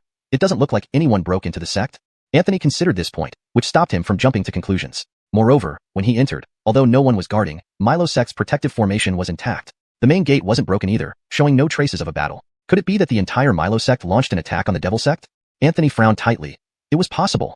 But such a risky move didn't seem like his masterkind's style. Milo sect had just suffered heavy losses in the previous battle. It wouldn't act so recklessly now. Frisco comforted him. Don't worry, everything will be fine. Maybe your master took the disciples out for a field trip. Anthony forced a smile, but this only made him feel worse. Anthony walked gloomily towards the gate. The vast Milo sect deserted. How could he not be worried? Court Jadiadeo and Wayne were completely at a loss. Anthony pushed open the main gate with a stern expression, determined to find answers. They couldn't believe so many people could just vanish. As Anthony opened the gate, his eyes nearly popped out. Outside the gate were Milo sect elders and disciples returning from a memorial service. Some were sobbing quietly, others secretly wiping away tears. Each wore mourning attire, terrifying Anthony. His heart sank. Could it be? Master passed away? Anthony scanned the crowd, indeed finding no sign of Kint. Outside, those who saw the sudden opening of the gate looked up in shock. Seeing Anthony through the gate almost frightened them witless. Some disciples fainted on the spot, eyes rolling back. Damn! Disciples blurted upon seeing Anthony. Anthony also exclaimed, damn. Is the sacred sun alive? Damn! Seeing ghosts in broad daylight? Is the sacred sun not at rest? Did he return on the 7th day, wailing? Wailing! Sacred sun, you died tragically. Some disciples even scattered paper money skyward while crying. Anthony? Are you all blind? I'm right here, alive and kicking. Suddenly, a disciple shouted. It's not right. Look at him. He has a shadow. He's not a ghost. Could he be reanimated? Nonsense. Someone must be impersonating the sacred sun. Anthony's head pounded with frustration. How could you not recognize me after this short time? Finally, several elders approached via wind. And then came the chorus. Damn! Damn! Damn! Almost in unison, elders stared at Anthony, wide-eyed. What a spectacle. Just after paying respects to his grave, he rises. It was Jonathan who first regained composure. This isn't a spirit. There's something off. Could it be the sacred sun didn't die? Seeing a small spider on Anthony's shoulder, Nubia gasped. Look, what is that? A spirit beast in its transformed state. Could it be the sacred sun was kidnapped by it? Anthony slapped his forehead heavily. Heaven, these minds are all over the place. Have they lost their senses? An obviously alive person stands before them, yet they insist he's dead? Anthony asked. What's going on here? Emmett squinted. Seems like it's really His Highness. Jonathan's expression changed, sensing a trick. He quickly stood in front, eyes sharp, and shouted loudly, Sky King covers Earth Tiger. Anthony instinctively replied, Pagoda tames River Demon. Jonathan added, Emoha? Emoha? Anthony responded, speaking at noon. No one has home. Jonathan's expression shifted again. Why flush? Anthony furrowed his brow. Spiritual vigor. Jonathan gasped. Why yellow? Anthony spat. Cold. I spit. Was he being treated as an enemy? And why use passwords? Brother Court, what's going on? Why? Jonathan was instantly moved to tears. Brother Mu. It's Brother Mu. The sacred sun is alive. This password was frequently used by Anthony, and its correct response confirmed his identity. Upon hearing this, all Milo sect disciples wept. They cried out of joy. The sacred sun is alive. Anthony had a baffled face. Who said I died? Show yourself. You're not disappointed I'm alive? Seeing Anthony alive, aren't you glad? Jonathan immediately hugged Anthony tightly, scrutinizing him carefully, sighing with relief. Alive. Very much alive. Nubia rushed over, eyes tearing. You brat. Why didn't you come sooner? We were all worried sick. Emmett stumbled over, old tears streaming down. Good he's alive, very good. Suddenly, Anthony remembered something, scanning the area but still no sign of Kent. His heart sank deeply. Could it be? Anthony burst into uncontrollable sobs, screaming and kicking on the ground. Master. Past too young. Jonathan paused. Huh? What's going on? The headmaster is fine. Though injured, he's very healthy. Can carry sacks of rice up several stories without issue. Wait. Anthony, listen. Master, how could you go? Wait, it's not as you think, listen. No listening, no consolation needed. Wah. No, just listen. No. Farewell, master. Just then, a figure appeared far off on wind currents. Kent hadn't returned with the others because he had a drink of wine today and sat quietly by Anthony's grave. Hearing the mournful cries, Kent sighed, wondering which disciple couldn't control their emotions at the main gate. However, that voice, it sounded eerily familiar. Kent approached by wind, meeting Anthony, who wiped his tears and slowly looked up. Their eyes met. Damn! Both exclaimed in unison, echoing perfectly. Teacher and student indeed. Not family, yet bound by fate. Anthony rubbed his eyes, confirming the sight. Kent stared wide-eyed, verifying the vision. Again, in perfect unison, you didn't die? Chapter 132. The Treasure Box. Anthony. Inside the main hall of Green Cloud Sect's principal peak, Kent and Anthony both had somber faces. The other elders were stifling their laughter, their faces flushed red from holding it in. Kent picked up his teacup, sipped to calm himself, and then asked, tell us what happened. Kent had never quite understood. Outside that White Dragon cave, he had used a secret technique at the cost of his lifespan just to search for Anthony. If there was even the slightest hint of chi fluctuations, Kent wouldn't have given up. But an entire month. Not only was there no sign of any fluctuation, not even the faintest ripple. Thus, the only possibility was that this youngest disciple had perished. Even though Kent was reluctant to accept this fact, it seemed like there were no other explanations. Typically, White Dragon Cave Heaven's open period is 7 days. If one does not exit within 7 days, they can never come out again. They had stayed inside the cave for an entire month, so it was understandable why everyone in Green Cloud Sect believed they were dead. The night before they left, no one knew how Kent felt. That night, Kent stayed by the White Dragon Cave Heaven and carved a tombstone for Anthony. Though the act itself took only a few hours, it made Kent's hair turn suddenly white. Anthony naturally noticed Kent's pale complexion and the sudden streaks of white in his originally black hair. Anthony recounted everything that had happened inside the cave heaven, but intentionally omitted the existence of Therese. Even so, Anthony's experiences astonished all the elders to the point where they gaped, completely incredulous. Your mountain-moving technique feels the shock from the elders and remarks that these are trivial matters. Familiarity has barely increased, now at absolute perfection, 45%. Anthony rolled his eyes. The mountain-moving technique seemed increasingly self-important, and its familiarity increased incredibly slowly. It was almost worse than a turtle crawling. After listening to Anthony's account, Kent also appeared stunned. You mean that little cave heaven was actually transformed from a white dragon? Anthony nodded and grinned. This small cave heaven is mine now. In the future, I'll need Master's help to set up an array at our sect to control the opening and closing of this cave heaven, allowing Green Cloud Sect disciples to enter anytime for training. Kent replied, good. What did you say? At first, Kent didn't fully grasp it, but now he realized something was amiss. This was a cave heaven. Throughout the 8 desolate continent, there were only 36 cave heavens and 72 blessed lands. Any sect possessing these would be considered one of the great powers in each state or regions with formidable cultivators. Now Anthony claimed this white dragon cave heaven belonged to him. How could Kent not be shocked? Anthony nodded, mentioning Piper, who had slain the dragon, and showed the jading knife. In front of Kent, Anthony indeed held nothing back. Apart from techniques like the 5 elements law, Anthony concealed nothing. Kent looked at the jading knife in Anthony's hand, and even he couldn't hide his astonishment. It was truly an upper-grade divine artifact. In all of Green Cloud Sect, there was only one upper-grade divine artifact. However, it was badly damaged and had dropped to lower-grade quality. This was already a prized treasure of the sect. Seeing Anthony casually pull out an upper-grade divine artifact, Kent's eyelids fluttered. This wasn't over yet. Anthony conjured a dragon pearl and smiled. By coincidence, I obtained a dragon pearl in the cave heaven and refined it into my life-bound item. Kent's eyes nearly bulged out. Other elders exchanged glances, speechless. Anthony seemed to remember something, pondered slightly, and then retrieved 2 snake eggs from the square-inch world. In the cave heaven, there was a peak core formation realm white python. Before dying, it entrusted me with these snake eggs. I promised to find them a place within Green Cloud sect for cultivation. Kent swallowed hard. Was his disciple a treasure box? How did he acquire so many treasures? Beasts from a minor cave, heaven like this were extremely rare. Just like these snake eggs, once hatched, they would become twin dragons within 100 years. With opportunities, they might transform into rivers and become dragons, eventually becoming dual nascent soul stage guardian beasts. Kent was now immensely excited. He picked up his teacup, intending to drink and speak, when Anthony suddenly pulled out a golden dragon egg from the square-inch world and placed it on the ground, cracking the floor. Phew! Kent spewed out his tea. Holy cow! This time Kent couldn't hold back, and an elder slid off his chair. All eyes stared dumbfounded at the golden dragon egg on the floor. This, the elder stammered, unable to form a coherent sentence. Kent was thoroughly flabbergasted. You've really explored the White Dragon Cave heaven. Well done. Extremely well done. Dragon origin, dragon egg, dragon pearl. Nothing left behind. Unbeknownst to Kent, Anthony's square-inch world also contained a bamboo slip made of dragon bones. Anthony scratched his head. It was just a coincidence. Kent took a deep breath, almost needing to pinch himself. His disciple really knew how to keep good things for himself, always keeping good things close. Kent observed the dragon egg for a while, finally saying slowly, those 2 snake eggs should be entrusted to the sect. We will find them an unnamed mountain for cultivation. As for the dragon egg, this is a significant opportunity for you. I shall not interfere, but remember, do not reveal this true dragon descendant in front of outsiders. Its value cannot be measured by wealth. You must safeguard it carefully. True dragon descendant. Just those 4 words were priceless. There were no true dragons left in the world. Once this dragon egg hatches, it might become the last true dragon on Earth. Just as a hatchling, it would possess a core formation realm strength. Its physique was incredibly robust, rivaling 4th realm martial artists. And this was just a newly hatched dragonling. However, true dragons have very long growth periods. Below 800 years, they're still considered dragonlings. Only after 800 years would they reach adulthood. An adult true dragon's realm would at least be late-stage tribulation transcender, possibly great enlightened. Its physical strength far surpasses 9th realm martial artists. Any sect with such a guardian deity would rank among the top sects of the 8 desolate continent. But Kent didn't want to claim the dragon egg for the sect's name. This was Anthony's fortune. Interfering in such karmic matters was inappropriate. Suddenly, Kent's gaze fell on the pitch-black spider perched on Anthony's shoulder. The little spider turned its bead-like eyes to stare right back at Kent.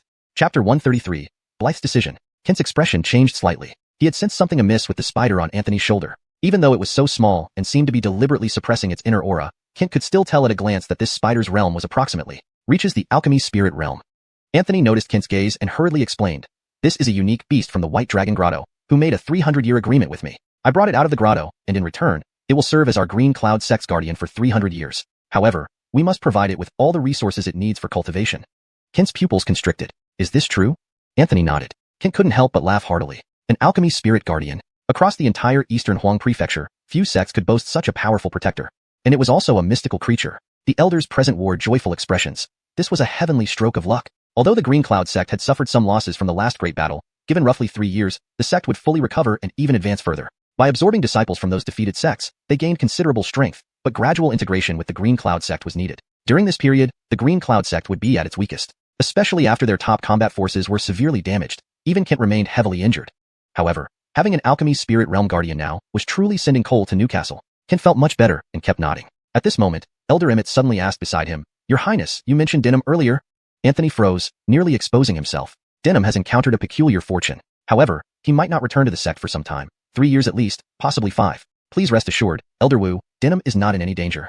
Emmett's eyes reddened as he nodded repeatedly, muttering, Alive is good. Alive is good. At this moment, Emmett wasn't merely a high-ranking elder. He was an elderly mentor worried about his disciple, a sight that stirred sorrow in the hearts of all who saw. If he knew Denham had fallen into the demonic path under duress, it's uncertain how he would react. Perhaps he could come to terms with it, or perhaps he couldn't accept it.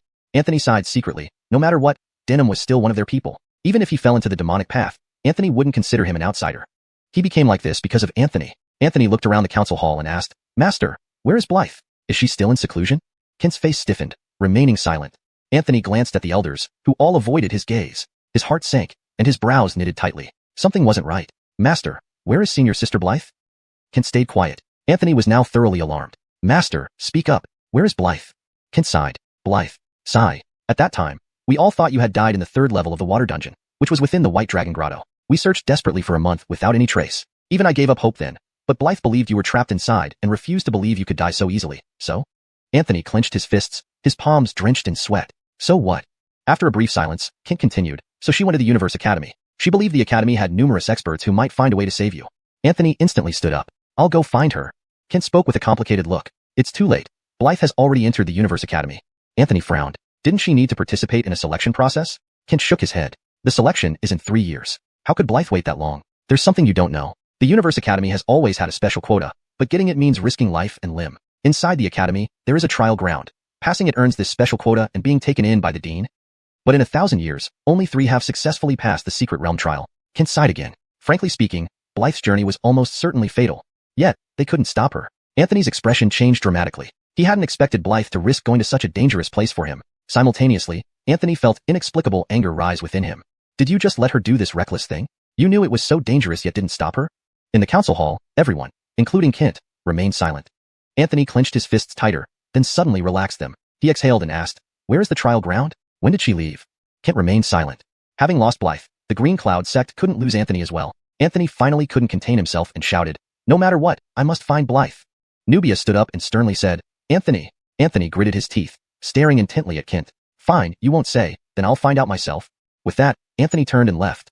Nubia hurried after him. Jonathan also stood up and looked at Kent. "Patriarch, you." Kent waved his hand, standing up alone and leaving. Silence returned to the council hall.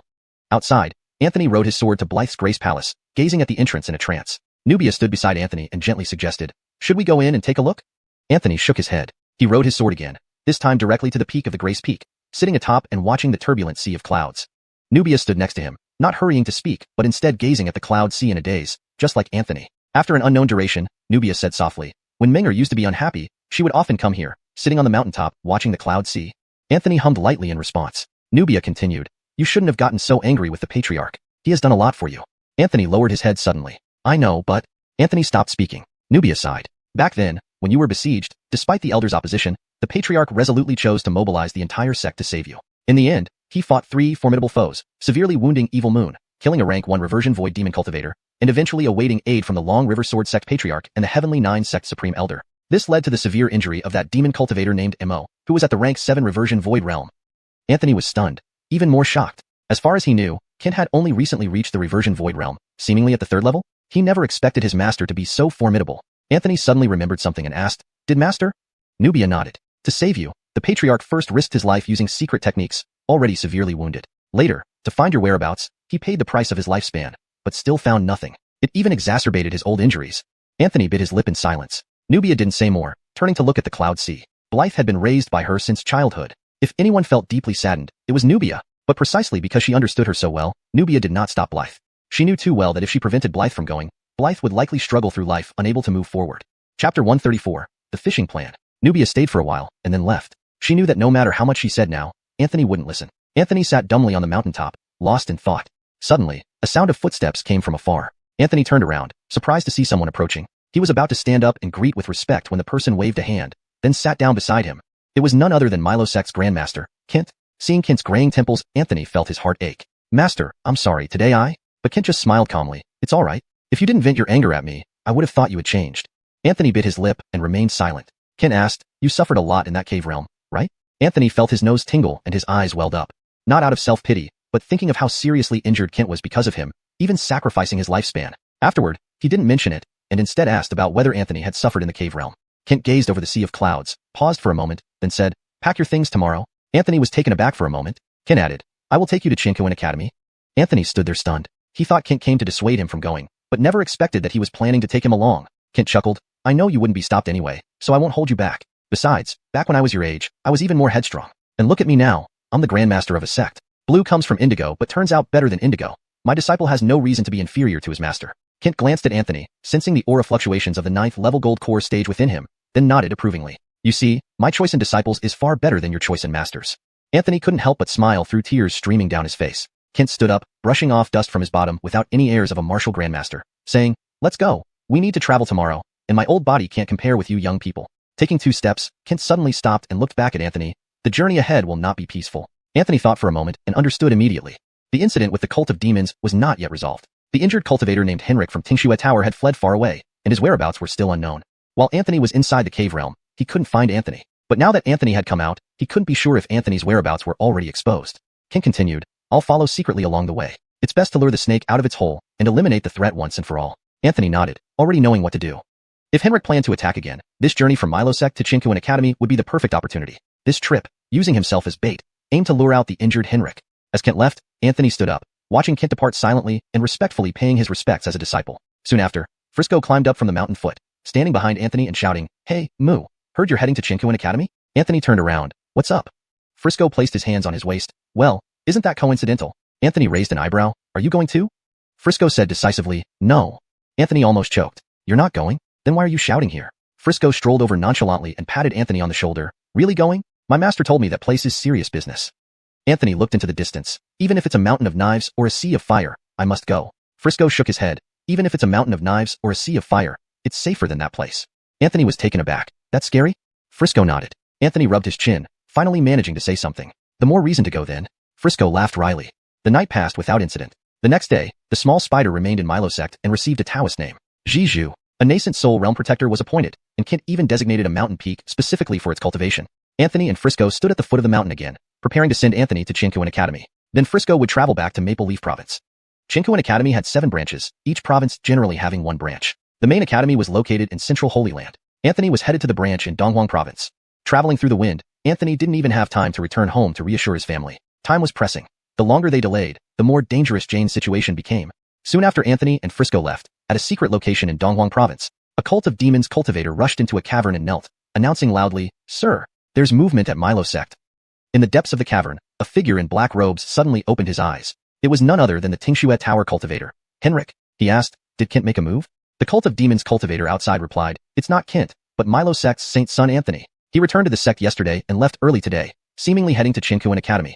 Hearing Anthony's name, a sharp light flashed in Henrik's eyes. Didn't expect this brat to return alive. Earlier, Henrik was heavily wounded by Kent, Changha Sword Sect's Hobi, and Jutian Sect's Great Elder Blue, forcing him to flee. He remained in Donghuang Province because he sent a death soldier to pursue Anthony, who was only at the foundation establishment stage at that time. It was inconceivable that he could survive a confrontation with an elixir formation realm expert. Henrik found a hidden place to wait for news. But Anthony had survived. In that case, the death soldier likely faced an unfortunate end. Henrik sneered coldly, "So be it. I'll refine him into a human pill myself, and then..." Suddenly, Henrik furrowed his brow. It's not right. During this time, Kent had tried tirelessly to find him. Knowing his target was Anthony, Kent still let him leave? They had clashed many times during this period. Henrik pondered deeply, then suddenly sneered. "Kent, I really underestimated you.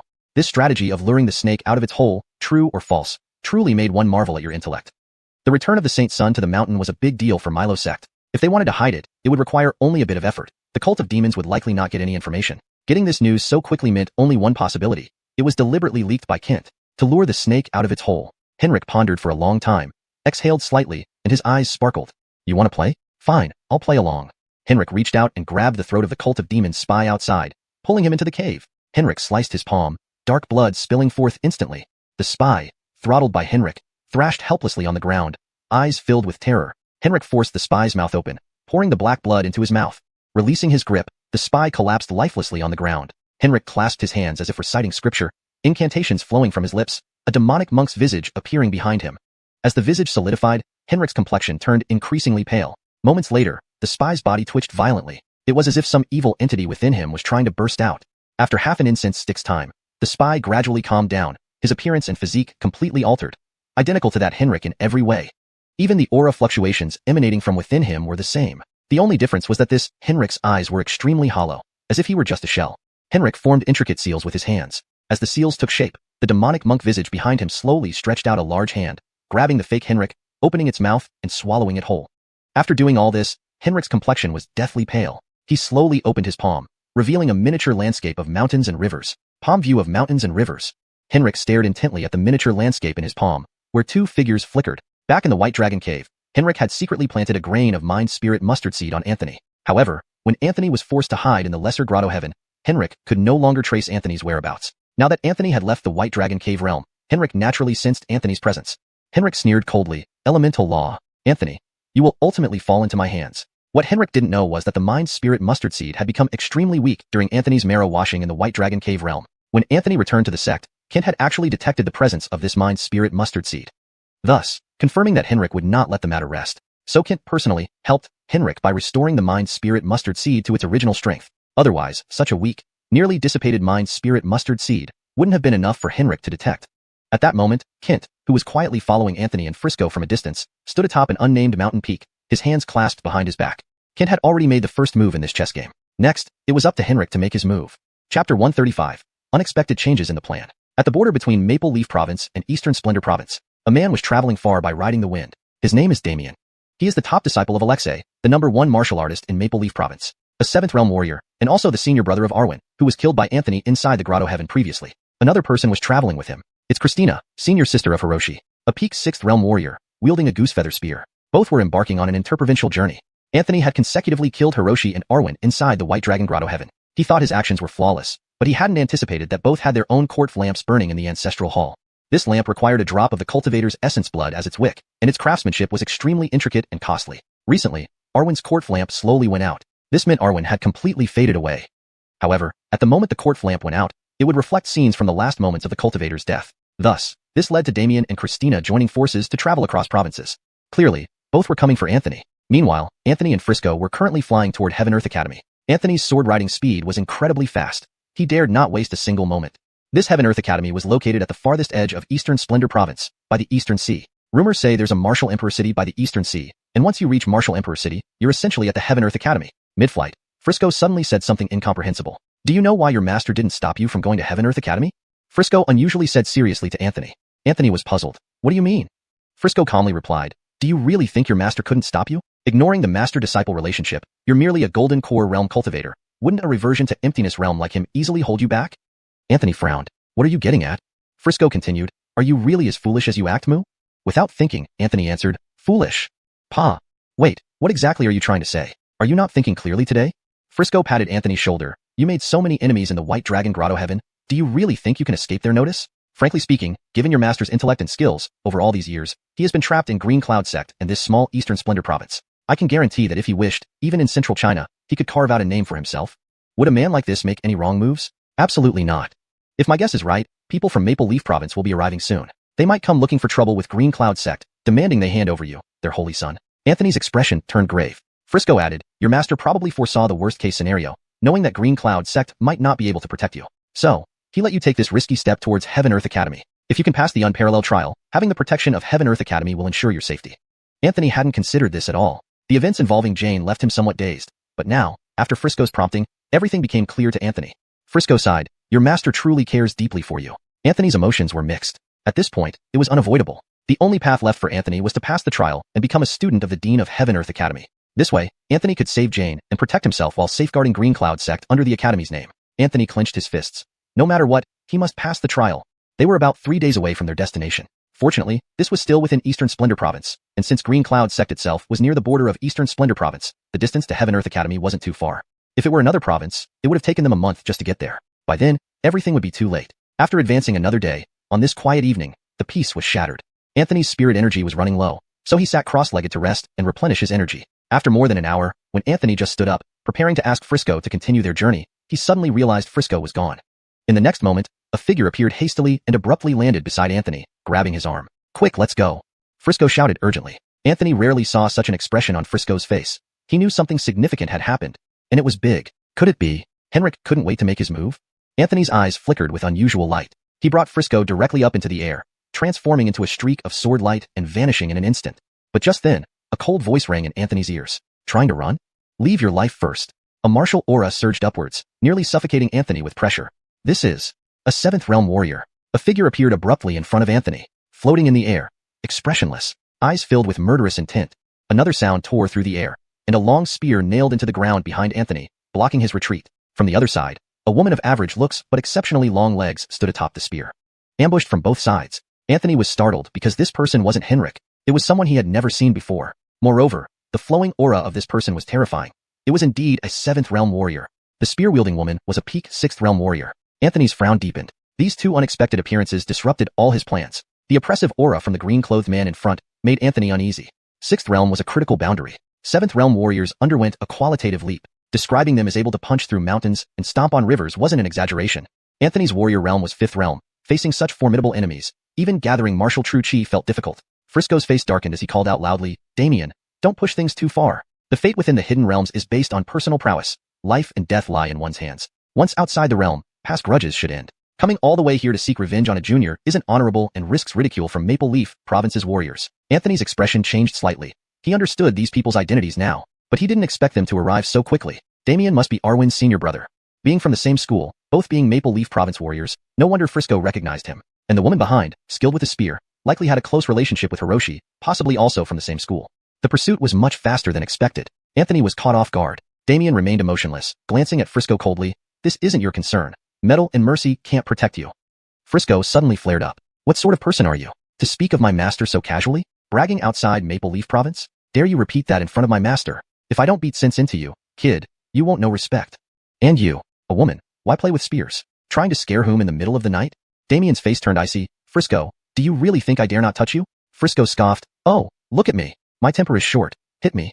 Frisco pointed at his head, extending his neck. Come on, I'll let you hit me today. If you don't kill me, go back to Maple Leaf Province, and I'll take care of you myself. Damien's face was as calm as water, with turbulent chi surging within, clearly harboring murderous intent. The woman warrior Christina behind held her long spear upside down, paying no heed to Frisco's verbal provocation. Her eyes were locked firmly on Anthony. Her master had only given her one sentence before she left the mountain. Bring him back alive, or bring back his body. In an instant, Anthony drew his ancient sword, realizing that this fight was unavoidable. Then, let's fight. After all, master is still following behind. Originally, he intended to lure out Henrik, but unexpectedly, these small fries came first. Anthony tugged at the corners of his mouth and said to both of them simultaneously, do you want to come one by one or all together? Forget it. Let's go together. I'm in a hurry. A red glow flashed, and Jading Dao instantly appeared in Anthony's hand. Anthony decided to stand his ground, using this opportunity to test his own strength and see how much of a gap there was between him and the outstanding figures from other provinces. If he could hold on, the plan could proceed as usual. If not, he would have to rely on his master. Anyway, these two people in front of him were most likely going to face tragedy. Anthony sneered and shook his head. Unfortunately, if his master intervened, regardless of whether Henrik was present or not, it was unlikely that Henrik would show up again. Finding another chance to draw Henrik out in the future wouldn't be so easy. Behind him, the female warrior Christina held her spear upside down. Facing Frisco's verbal provocation, she paid it no mind whatsoever. Her eyes were fixed intently on Anthony. Before descending the mountain this time, her master had only told her one thing. Alive or dead, I want to see him. In an instant, Anthony drew his ancient sword. It seemed this confrontation couldn't be avoided. Then so be it. Master was still following behind anyway. She had intended to lure out the big fish, Henrik, but hadn't expected these few small fry to take the bait first. Anthony curled the corners of his mouth and said to both of them at once, together or one at a time? Let's not bother. How about all together? I'm in a hurry. A red light flashed, and Jading Dao instantly appeared in Anthony's hand. Anthony decided to stand his ground, and also gauge his own strength to see how far he fell short compared to the geniuses from other provinces. If he could hold up, the plan would proceed as scheduled. If he couldn't, then he'd have no choice but to let his master intervene. Regardless, the two in front of him were most likely doomed. Anthony chuckled coldly, shaking his head. Unfortunately, if his master were to step in, whether Henrik was actually there or not, he would most likely not appear again. Finding another opportunity to draw Henrik out in the future wouldn't be this easy. Note, the translation of Xingdao, Jading Dao, is kept as is, assuming it's a specific named weapon. Chapter 136. What are you going to do about it? Frisco suddenly whispered. Are we really going to fight? We can't win. Look for a chance to run. I'll hold them off. They won't dare to seriously hurt me. Anthony shook his head. I don't have the habit of abandoning my brothers. Frisco's expression turned to one of exasperation. It's acting, get it? Who said you're supposed to leave me behind? I'm not going to sacrifice myself. Anthony still shook his head. What if they go crazy and actually try to kill you? What then? Frisco snarled. Am I supposed to be scared of them? Frisco retorted furiously. Anthony was also enraged. If you're that tough, why don't you just kill them? Kill them, I will. Do you think I don't have an ace up my sleeve? Why don't you show it then? Do you expect me to pull it out on command? Damien frowned. What is happening here? They haven't even started fighting, but there's already infighting? Christina was also puzzled. The script I got didn't go like this at all. We were supposed to be brawling. Anthony glared at Frisco. Show it. I bet you don't have it. Just pretending to be a big shot here. Frisco gnashed his teeth in anger. Damn you, young man. Aren't you convinced yet? Anthony replied. Exactly. If you've got guts, come at me. Frisco couldn't stand it any longer and suddenly reached into his robes, pulling something out while shouting, Don't you dare run. After everything I did as your brother. Wait right there. Today, I'll teach you a lesson. Anthony chuckled sarcastically. Come on then, if I run today, I'll be your grandson. Damien and Christina were both dumbfounded. Should they break this up first? Suddenly, Frisco pulled out a pellet from his robe and smashed it onto the ground. Immediately, dust flew everywhere, obscuring vision and even affecting divine sense. Run! Anthony and Frisco yelled simultaneously. Their figures instantly blurred and vanished. While Frisco was swearing earlier, Anthony understood what he intended to do. The perfect understanding between them manifested. They didn't need words, just a glance. Anthony rode the sword with Frisco. Riding the sword was much faster than riding the wind, and by the time Damien and Christina reacted, the two had already disappeared. Son of a gun, you play pretty dirty. Damien raged furiously. Christina's face was icy cold. She felt cheated by these two youngsters. They quickly took to the air, following Anthony's residual energy trail in hot pursuit. Even though Anthony's sword-riding speed was much faster than average, under the relentless chase, he still felt his stamina waning. Frisco anxiously scratched his head and shouted to Anthony, Try harder. We can't win in a fight. I'll see if I can drive them crazy. Anthony's eyelids twitched rapidly. Brother, be careful. Frisco, hands on his hips, pointed at the two black dots behind them and started cursing, even using martial true chi to ensure they heard him clearly. Damien, stop chasing. I'm not your sweetheart. Why are you so persistent? Feeling pent up? Go to Cloud Annie beside you. She's really practiced martial arts. Her long legs can crush you dead. Damien clenched his teeth. Cordelbrat, if I don't break your legs today, I'll write my name backwards. A murderous intent flickered in Christina's eyes. Never try to enrage a woman. It's truly disastrous. Frisco swallowed hard. Why does it seem like their wind-riding speed has increased? Damien, stop chasing. Save your strength for brain supplements. Your complex facial features can't hide your simple intelligence. Still chasing? When I treated you as a person, did you act humanly at all? Auntie Yuan, I didn't mention you, did I? Do you still think you're a flower? At your age, shouldn't you know better? If you were a flower, bulls wouldn't dare defecate. Damien and Christina's faces darkened, could drop water. How can this brat be so insulting? Frisco caught his breath and was about to continue his verbal assault when Anthony, with a grim face, turned back and said, "That's enough. Stop." Frisco glanced at Anthony. Anthony's face was grim. "My spiritual energy is running out?" Frisco gasped. "Isn't that terrible?" Behind them, Damien and Christina's speed increased. Frisco had thought he could disrupt their mindset through his words, hoping it would cause a slight disorder in their chi and slow them down slightly. Unexpectedly, he only infuriated them. Their speed became even faster, and Anthony's spiritual energy was almost depleted, making his sword riding increasingly sluggish. They might be in trouble within minutes. Indeed, before half an incense stick had burned, Anthony's figure began to wobble. Next moment, they plummeted from midair, landing atop an unnamed mountain peak. Frisco's face fell. This is terrible. Anthony sat down heavily on the mountain top, watching the approaching black dots, and sighed. In moments, Damien and Christina were right in front of them.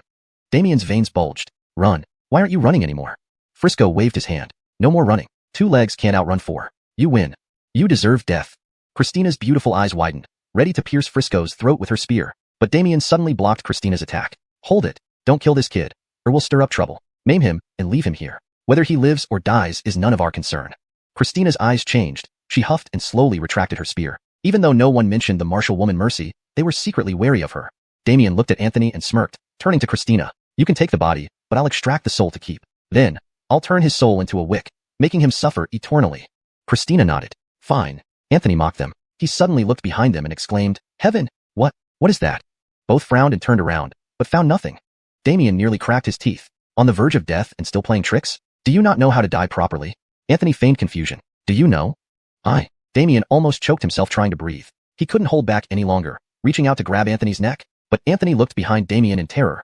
"Shit, a ghost." Damien instinctively turned back, but again, found nothing. Frisco burst into laughter, turning to Anthony and pointing at Damien. "Look at this fool." Damien fumed. If he doesn't skin you 2 brats alive today, he might as well have wasted his entire martial practice. Damien's entire presence expanded, his right hand forming a fist, intending to shatter Anthony's head. Yet Anthony's expression didn't change. He calmly looked at Damien and said, "How about this? You guys go.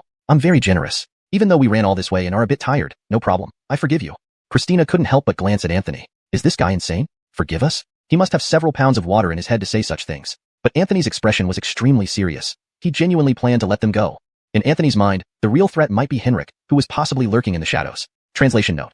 This passage retains the original narrative style, maintaining character interactions, emotions, and the storyline continuity. Character names are kept in pinyin to adhere to the guidelines. As long as he still exists, the entire Milo sect will never have a moment's peace. A return to Void Realm Cultivator, if determined to go against the Milo sect, would be incredibly terrifying. There's no such thing as being vigilant against a thief for 1,000 days.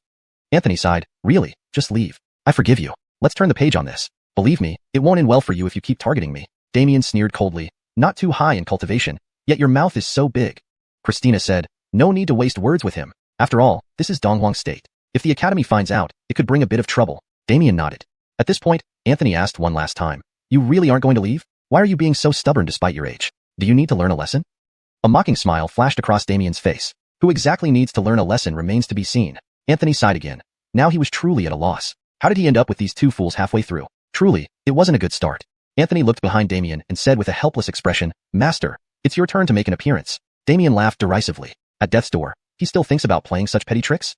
Do you think I'd fall for the same trick 3 times? Translation note. The translation maintains the original tone and character interactions while ensuring fluency and coherence in English. It also retains the paragraph structure and line breaks from the original text. Chapter 137. Let's see who is the superior one. Christina sneered coldly. Damien made the first move, punching directly toward Anthony's head. Anthony did not dodge nor deflect. Instead, he looked at them with a sarcastic smile. Just as Damien's punch was about to hit Anthony, a figure flashed by, followed by a loud crash. Damien's entire body was buried into the ground right in front of Anthony.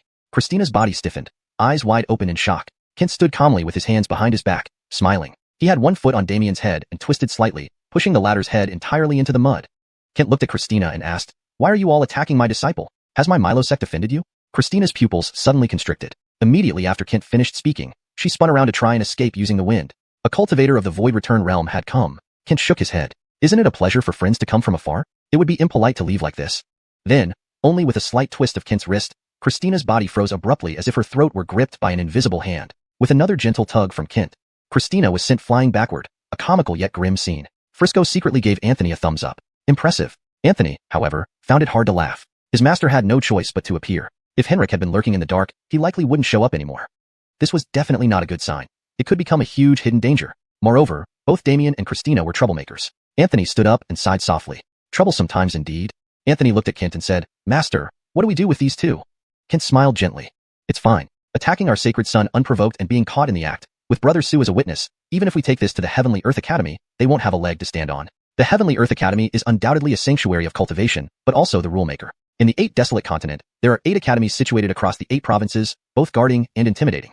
Otherwise, these mountain immortals would run wild without any restraint. An ordinary man's anger could cause bloodshed, but a sovereign's fury could lead to mass casualties. What more about a powerful cultivator whose rage can shatter mountains and rivers?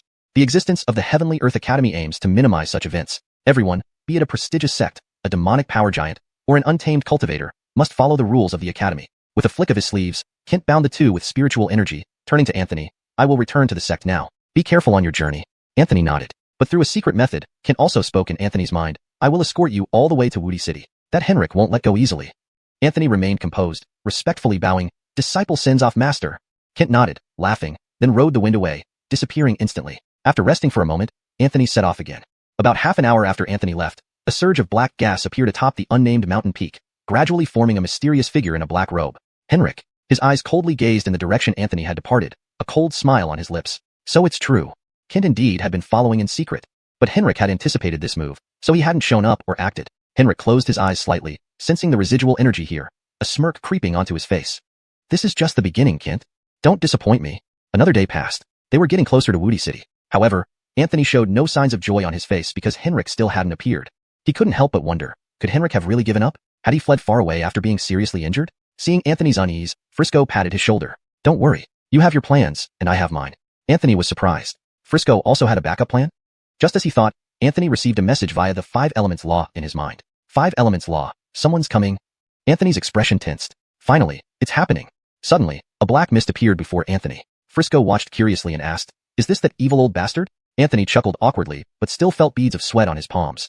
Facing a Void Return Realm expert was no joke. As the black mist dispersed, Henrik slowly emerged, staring straight at Anthony. "You can't escape." Anthony twitched the corner of his mouth. "Who says I want to escape?" A red light flashed in Anthony's right hand as he gripped Jading Dao immediately. Henrik glanced at it and laughed. "An upper-grade divine weapon, Milo sect sure spent lavishly." Anthony shrugged. "Dead serious. How about joining our Milo sect? Start as a miscellaneous disciple, do well, and get rewarded with an upper-grade divine weapon too. How does that sound?" Henrik sneered coldly. "Cordial brat, talking nonsense." Anthony raised his hands. "No deal? Fine then." Anthony deftly twirled the saber and threw it forcefully somewhere.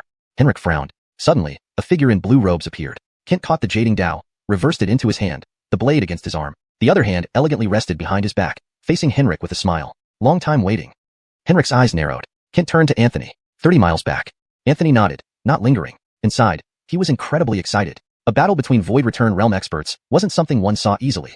Anthony and Frisco retreated 30 miles, watching the distant battlefield. Kent and Henrik were already fighting. With the divine weapons boost, Kent held the upper hand. Their moves weren't spectacular with earth-shattering power. Rather, they were surprisingly normal. Yet every move was deadly. High-level battles didn't last 3 days and nights. They were intense and on the brink of death. Anthony and Frisco were profoundly shaken. Suddenly, a sense of extreme danger surged within Anthony. Anthony pushed Frisco aside and instantly retreated. At that moment, the ground where they had been standing collapsed, a black shadow bursting out from below. It was Henrik again. Anthony's eyes narrowed sharply. Without hesitation, this Henrik lunged at him. Anthony barely blocked the attack with the ancient sword on his back, but spat blood and flew backward. This Henrik struck mercilessly and relentlessly pursued. Meanwhile, Kent, engaged with the other Henrik, couldn't save Anthony in time. Just as Anthony was about to be captured by this sudden Henrik, Anthony's lips curled. Instantly, a ripple appeared before Anthony. The real Kent finally appeared. Holding his sword, Fanghua, he slashed off this Henrik's arm with one stroke. Henrik was stunned. Anthony steadied himself, wiping the blood from his mouth, a gleam of insight in his eyes. During their encounter in White Dragon Grotto, that demon sect's assassin had used a secret art called 3 Demon Slayers, creating 3 avatars identical in realm and aura. Anthony had long accounted for this. If a demon sect's assassin could use it, Henrik surely could too. He and Kent had reviewed this scenario thoroughly, hence the current outcome. The Kent holding the Jading Dao was merely a sword chi illusion. The Kent now standing before Anthony was the true form. Kent stood with his sword, surveying the surroundings, and declared loudly, "There's no point in hiding any longer. Why don't you show yourself and have a talk? Since it is the 3 Demon Slayers, there must be another hidden avatar lurking in the dark. Moreover, besides these 3 avatars, Henrik's true body was still hidden somewhere unknown." Anthony rubbed his chest, feeling somewhat irritable. The demonic sect's secret arts were endless and truly vexing. Sure enough, within the black mist, another Henrik slowly emerged. He looked at Anthony, not concealing the killing intent in his eyes. Indeed, as the black mist swirled, another figure of Henrik stepped out from within. He stared at Anthony with undisguised malice. This new arrival confirmed Anthony's suspicion. The technique employed by Henrik was indeed similar to that used by the assassin in White Dragon Grotto, creating 3 identical avatars through the 3 Demon Slayers. Each of them shared the same realm and aura, making them nearly indistinguishable.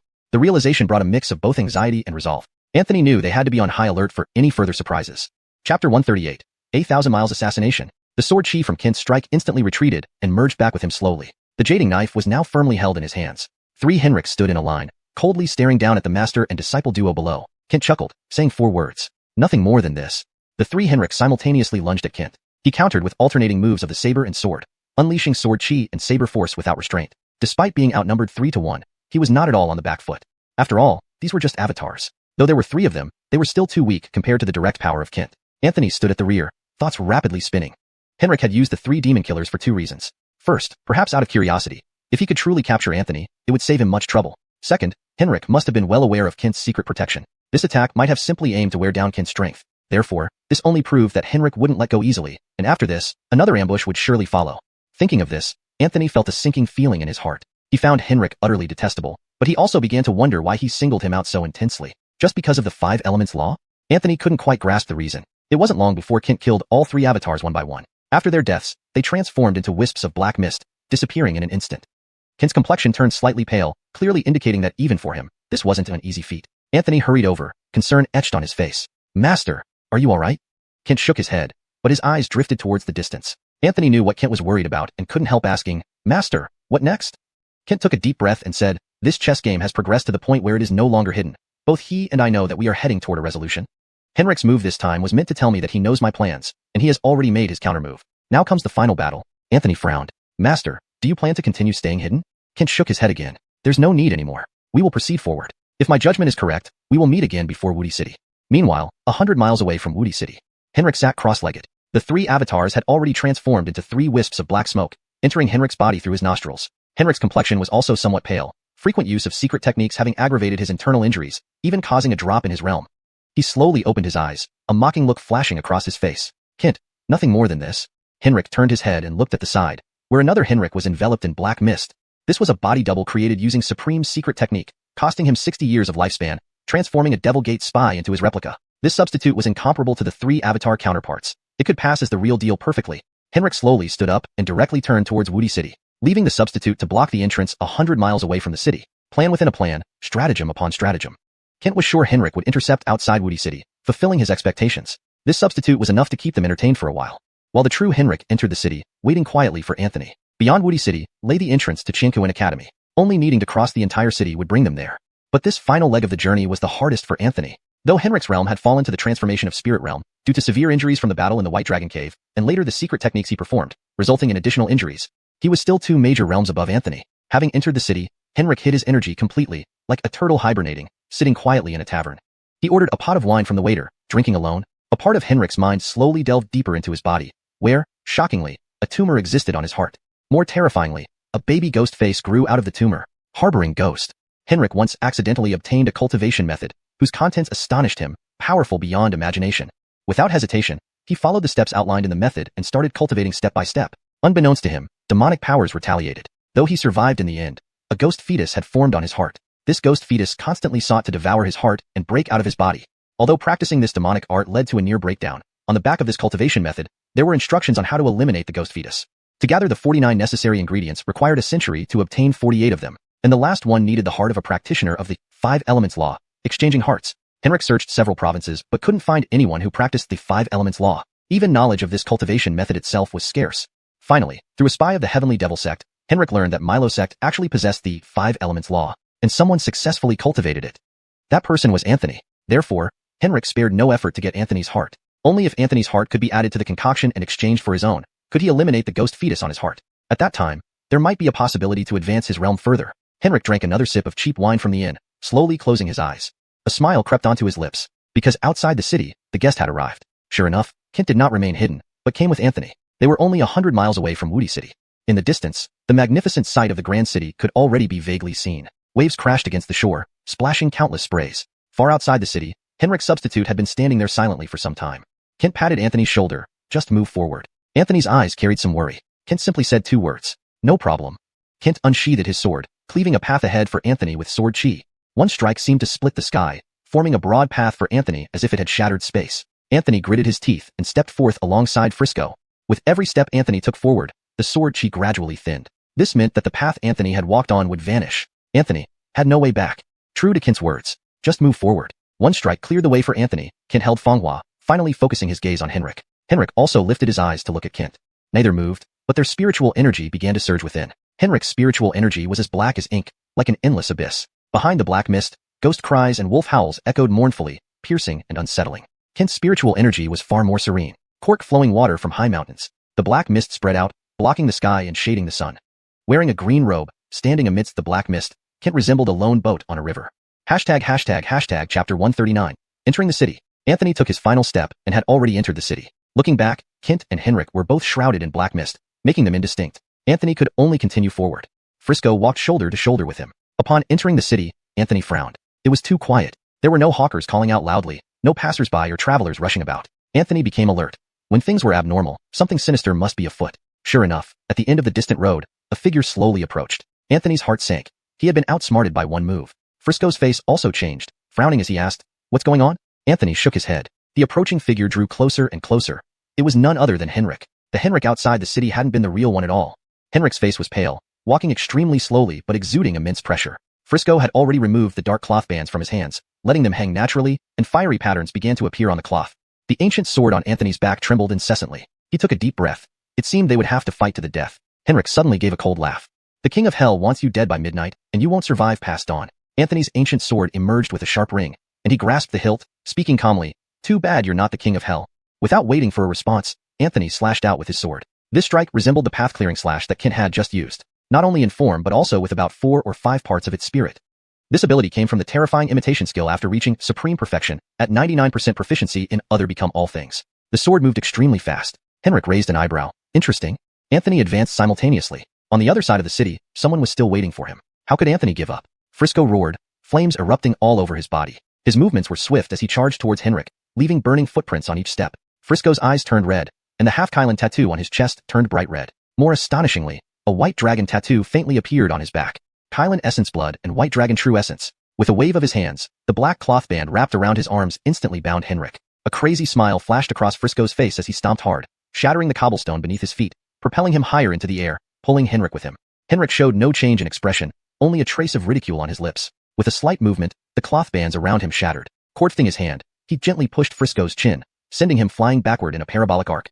Anthony suddenly appeared behind Frisco, supporting him with one hand and gripping the ancient sword with the other, shouting, "Heaven and Earth, Dragon Transforming Sword." Activating the dragon pearl within him, a 100-meter-long true dragon gradually formed behind Anthony. Blood dripped from the corner of Frisco's mouth, but he paid no heed, suddenly slapping Anthony on the back. The dragon behind Anthony thickened and became more solid.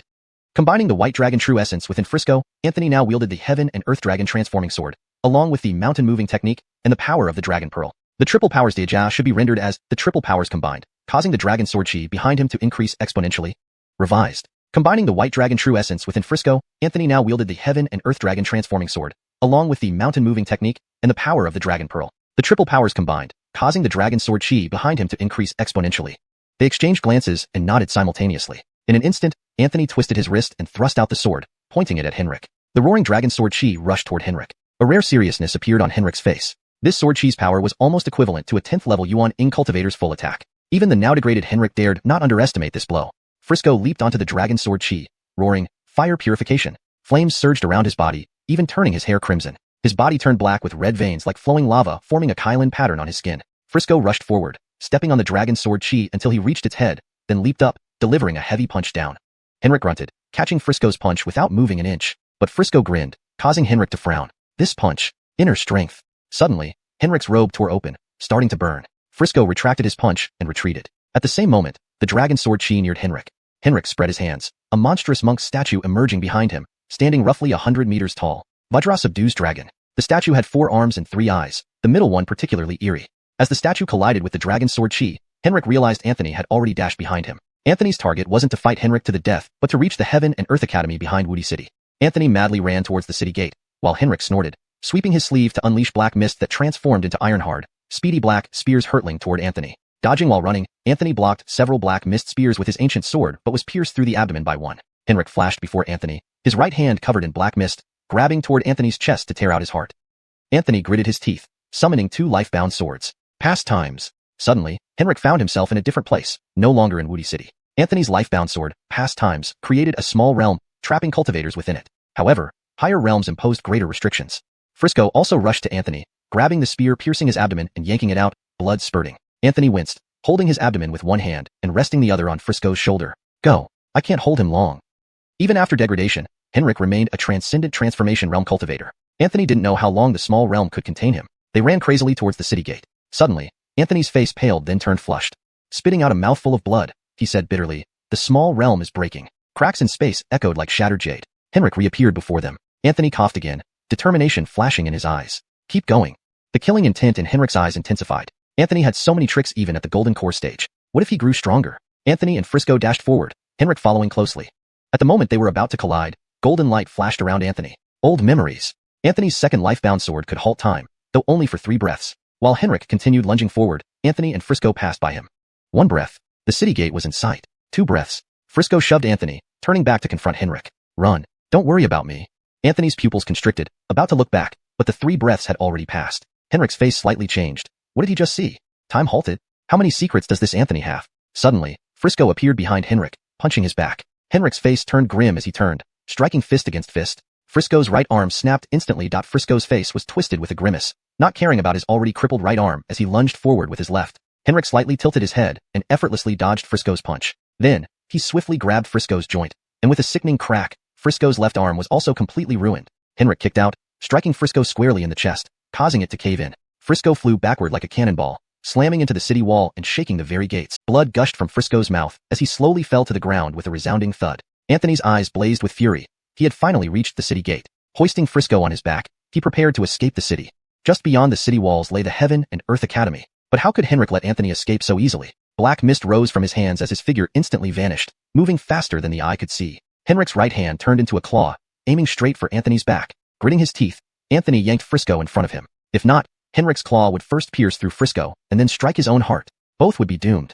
At the last moment, Anthony swung his ancient sword, piercing the tightly closed city gate. With all his might, he hurled Frisco out.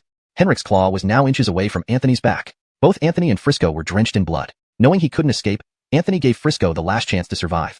However, Anthony had once again been outmaneuvered. Around his waist, unbeknownst to him, Frisco had secretly wrapped the fire-woven cloth from his arm. Despite being covered in blood, Anthony saw the faint smile on Frisco's face. With both arms broken, Frisco bit down on the cloth with his teeth, using his last ounce of strength to yank hard. Anthony was pulled forward. Stumbling, Anthony fell through the city gate. Frisco staggered to stand before Anthony, facing Henrik directly. Henrik raged with fury. Repeated failures enraged him to no end. Frisco's broken arms hung limply by his sides, blood trickling down to the ground. He mumbled through the cloth in his mouth. If you think I'll owe you for life, think again. Though his body wavered uncontrollably, Frisco stood resolutely before Anthony. Henrik repeated the word, good, 3 times. Since you want to die so badly, I will grant your wish. Henrik rushed out of Woody City, wielding a long spear made of black mist, aimed directly at Frisco's chest. Somewhere along the way, Anthony had struggled to rise, blood still flowing from his abdomen. Standing behind Frisco, he tried to pull him back, but it was too late. Henrik's spear was unavoidable, and both men would be pierced through. Cork-skewered candy fruits, they would be impaled here. Henrik's face contorted into a sinister grin as the spear tip neared Frisco's heart, only half an inch away. Chapter 140, Desperate Stand. Suddenly, time seemed to slow down. Frisco's eyes met Anthony's. No words needed. Both knew their fate was intertwined. Flames surged within Frisco's body, his half-Kylan tattoo flaring up brightly. A surge of power coursed through him, empowering him one last time. With a roar, Frisco shifted his stance, absorbing the incoming force just enough to deflect the spear slightly. Instead of piercing straight through his heart, it grazed his side, sending him flying yet again. Anthony, seizing the opportunity, activated his life-bound sword, Past Times, once more. The small realm reappeared, momentarily trapping Henrik. Time stopped for a brief moment, a breath's duration. Within that pause, Anthony dashed forward, dragging Frisco past the city gate. A flash of light illuminated the darkness as they crossed the threshold, symbolizing their temporary escape. Behind them, Henrik emerged from the collapsing small realm, furious yet determined. Anthony glanced back at Frisco, who was struggling to breathe. "We did it," Anthony whispered, though both knew the battle was far from over. For now, they had escaped the clutches of death, but Henrik wouldn't rest until they were finished. Their journey was far from done, and new challenges awaited them at the Heaven and Earth Academy. Chapter 140, Gathering of Heroes. Outside Wu Di City, Kent had long sensed the unusual energy fluctuations within the city. Since it appeared, it could only mean one thing. Henrik was problematic. Kent's expression turned grim as he couldn't figure out what exactly was wrong with this Henrik. This made his heart immediately tense up. Without hesitation, Kent exerted all his strength to attack with his sword. He could not continue to prolong things with this suspicious Henrik any longer. On the other side of the city, a wicked smile spread across Henrik's face. He believed his plan had succeeded. But just as the black fog spear was about to pierce Frisco and Anthony, someone suddenly grabbed the spear. A figure appeared beside Frisco, stopping the black fog spear in midair with an effortless grasp. Then, twisting her wrist, the spear snapped into pieces. Henrik froze. Anthony was taken aback, but Frisco smiled despite the situation. Frisco, who wanted to raise his arms but couldn't because both were broken, could do nothing. Anthony, standing behind Frisco, only saw the back of the figure beside him. She wore plain attire with long hair, adorned with pearl-like accessories around her ankles, and was barefoot. In her hand was a long smoking pipe. It turned out to be a woman. Her voice, like clear spring water from a mountain stream, spoke gently and calmly. She teased Frisco upon seeing his pitiful state. "So you can't take it anymore, Master Su?" Frisco grinned, blood trickling down the corner of his mouth. A man can never admit defeat. Saying that, he fell backward. Anthony quickly caught him. The woman turned to face Anthony, their eyes meeting. "Thank you for your assistance, Senior." For a moment, she seemed lost in thought, then tilted her head as if sensing something. Her face soon turned cold. Anthony, confused, watched her glance at him before tapping a few spots on Frisco's body, then turning to face Henrik. "Did you do this?" Henrik's face showed uncertainty. This woman wasn't simple. It was Frisco's master, Mercy, the female martial artist from Maple Leaf State, an 8th boundary warrior. Henrik thought for a moment and began to speak. "I didn't know earlier," but Mercy immediately interrupted him. "Do you know now?" Henrik was speechless. Mercy bluntly added, "I don't care what you want to do or why, but you've hurt my disciple. That needs to be settled." Feeling restless, Henrik realized the decoy outside wouldn't hold Kent for long. Stalling here would put him in grave danger. He gritted his teeth. "I'm from Tingshuala, acting under orders to eliminate this person. If there are any misunderstandings, I will apologize after completing the task." Henrik was already giving her enough respect and using the Tingshuala name to add pressure, employing both diplomacy and intimidation. Mercy sneered, "Whom you wish to kill is none of my business. Sever your arms, or I'll do it myself." Caught off guard by her unconventional approach, Henrik glared fiercely, completely unexpected this response. Anthony's face darkened too. His inner Lakes Norris method began acting up again. Asterisk Norris method asterisk. What a rare gem. This woman is amazing. Anthony, just because she's a woman, you like her? She's Frisco's master. Don't let her youthful appearance fool you. She's probably old enough to be my grandma. Asterisk Norris method asterisk. TSK. That physique, those curves, that powerful entrance and dialogue. I'm hooked. Asterisk Norris method asterisk. How about we push her aside? Then you and Frisco can each have separate lives. You call him brother, he calls you dad. If we do this, I'll give you 50 sudden realizations, allowing you to crush any devil cultist with one hand. Anthony's lips twitched, mentally responding, "I value my life, unlike you. Besides, Frisco's master doesn't seem to favor me." At that moment, Mercy suddenly moved. Seeing Henrik hesitate, she decided to act without further ado. Her jade-colored pipe twirled slightly in her hand. She took a light puff, exhaled a stream of white smoke, and vanished from sight. Her speed was lightning fast, graceful as a dragon. Henrik's eyes widened. 8th boundary warriors weren't easy opponents. But suddenly, thunder rumbled in the distant sky. The next moment, Mercy paused, her sharp gaze focusing on something. A figure gradually emerged from the distance. A tall, elegant man dressed in white approached swiftly, almost teleporting through space. Mercy's face instantly turned serious. "Do you intend to stop me?" The man replied cryptically, "Perhaps, perhaps not." This man's aura was even more formidable than Mercy's. With just a sideways glance at Anthony, Anthony felt a chill run down his spine, nearly kneeling on the ground. This was a 9th boundary warrior? Could it be Alexei? Mercy coldly retorted, "Stop playing word games with me. If you're not satisfied, let's fight." Alexei shook his head. "I never hit women." Mercy raised an eyebrow. "Coward." Alexei chuckled, not saying anything further. Instead, he looked at Anthony, seemingly surprised he was still standing. Alexei ceased restraining his internal energy. Instantly, the overwhelming aura of a 9th boundary warrior surged forth, engulfing Anthony like waves crashing from the eastern sea. Anthony's complexion turned pale as he vomited a mouthful of blood. His legs trembled under an immense pressure, as if an invisible mountain had landed on him, nearly suffocating him. Yet, Anthony pulled out his ancient sword and thrust it into the ground, supporting himself. "You want me to kneel?" "Not on my watch." Darkness flickered in Alexei's eyes. His right hand lifted a finger, then dropped it. Suddenly, Anthony felt the heavens collapse, pinned to the ground by an almost irresistible force. Biting his teeth tightly, Anthony tried to stand, the 8 wastes fist intent spreading throughout his body. The pressure was too overwhelming. Several attempts failed. Cracking sounds echoed within his body. Arg! Anthony roared as 8 Wast's fist and tint erupted. Teeth clenched, he pushed against the ground with his hands, lifting himself slowly, struggling mightily. Anthony leaned on his sword, shaking, bleeding profusely. Despite everything, he remained steadfast. Alexei narrowed his eyes, now understanding why Arwen died at Anthony's hands. However, Anthony barely managed to stand, while Alexei only used one finger. Raising another finger, preparing to tap it, Alexei noticed an energy locking onto him. Mercy tapped her pipe lightly, glaring at Alexei, sarcastically laughing. You dare make a move? How about we spar first? If you're afraid of pain, just say so. I can always go easy on you. Translation provided based on the original content, maintaining character names in Pinyin, ensuring coherence, natural fluency, and adherence to the original style. Chapter 141. The Academy takes action. Anthony could feel that the overwhelming martial aura had suddenly diminished, presumably because Mercy had come to his aid. But the few words Mercy said to Alexei made Anthony's mouth twitch uncontrollably. This was really a perfect inheritance. No wonder Frisco's mouth is so nasty. It seems the reason has been found today. While Alexei and Mercy were confronting each other, Henrik moved. They could afford to delay, but Henrik couldn't. Mercy wanted to stop Henrik, but she was blocked by Alexei. Given Alexei's seniority and status, he naturally shouldn't confront a younger generation. However, this Henrik appeared to be here for Anthony too. Such a weapon wouldn't be wasted if used by Alexei. After all, it wouldn't lead to any complications. Henrik suddenly rushed towards Anthony. Anthony was now at his limit, and he was in no shape to face Henrik again. Mercy's face was as cold as ice. Neither she nor Alexei moved, but it was evident that if one of them made a move, the other would follow suit. In an instant, Henrik had already rushed to Anthony's front. Anthony instantly retrieved a bead from the space item. It was the high-grade spirit artifact obtained from Bray. It had already been somewhat damaged previously, so whether it could withstand Henrik's attack was uncertain. Anthony then channeled the mountain-moving technique, along with his water element dragon pearl, forming a barrier in front of him. Henrik's palm directly struck this barrier. Anthony's face turned deathly pale. The heavily reinforced barrier only lasted 4 to 5 breaths under Henrik's power. Then it shattered dramatically. That high-grade spirit artifact also broke apart. Anthony tasted blood in his throat, but forced it down. Henrik clearly exerted all his strength. No matter how complex the situation might get today, he was determined to take Anthony's heart. A red glow flashed around Anthony's hand, and the jading Dao appeared. He knew he couldn't block it, but he thought fiercely, if you want to kill me, I won't let you off easily either. To exchange life for injury. If you want my life, you can have it. But with my life on the line, I will surely injure you. At that time, Master will definitely deal with you.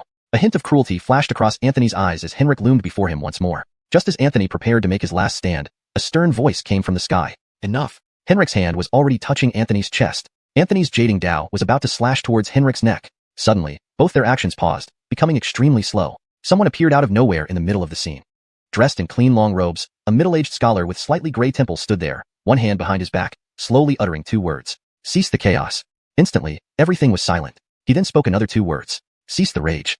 Suddenly, everyone's aura began to gradually calm down. This middle-aged scholar looked at Henrik, lifting his hand as if a grandmaster picking up a chess piece, moving it again. Henrik seemed to be lifted by an invisible giant hand and thrown aside. Anthony widened his eyes. Was this someone from the Heaven-Earth Academy? Alexei's expression subtly changed but finally respectfully bowed and greeted. Alexei of Maple Leaf State, meeting Deputy Head Alwyn. Mercy also bowed and greeted. Mercy of Maple Leaf State, meeting Deputy Head Alwyn. This middle-aged scholar named Alwyn turned out to be the deputy head of the Heaven-Earth Academy of Donghuang State. At this moment, another sword light flashed from another end of Wu Di City. Kent finally dealt with that decoy. Although pale-faced, indicating injuries, he was relieved when he saw Alwyn.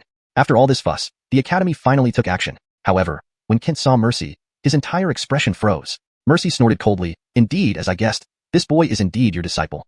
Anthony clearly saw Kent's eyelids twitch. Kent touched his nose, looking somewhat embarrassed. You, Mercy glared. What are you talking about? Kent closed his mouth sheepishly, thinking for a moment before opening it again. Mercy glared again. What are you talking about?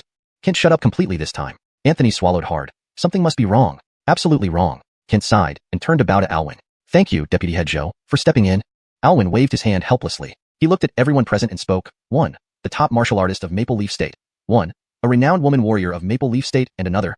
Alwyn looked at Henrik, frowning. The Court-Sinning Mel Pavilion of Central Divine Land also wants to join in? Are you disregarding the authority of Donghuang State, or the prestige of the Heaven-Earth Academy? After Alwyn finished speaking, no one dared to argue. He then looked at Kent and asked, Why are you here?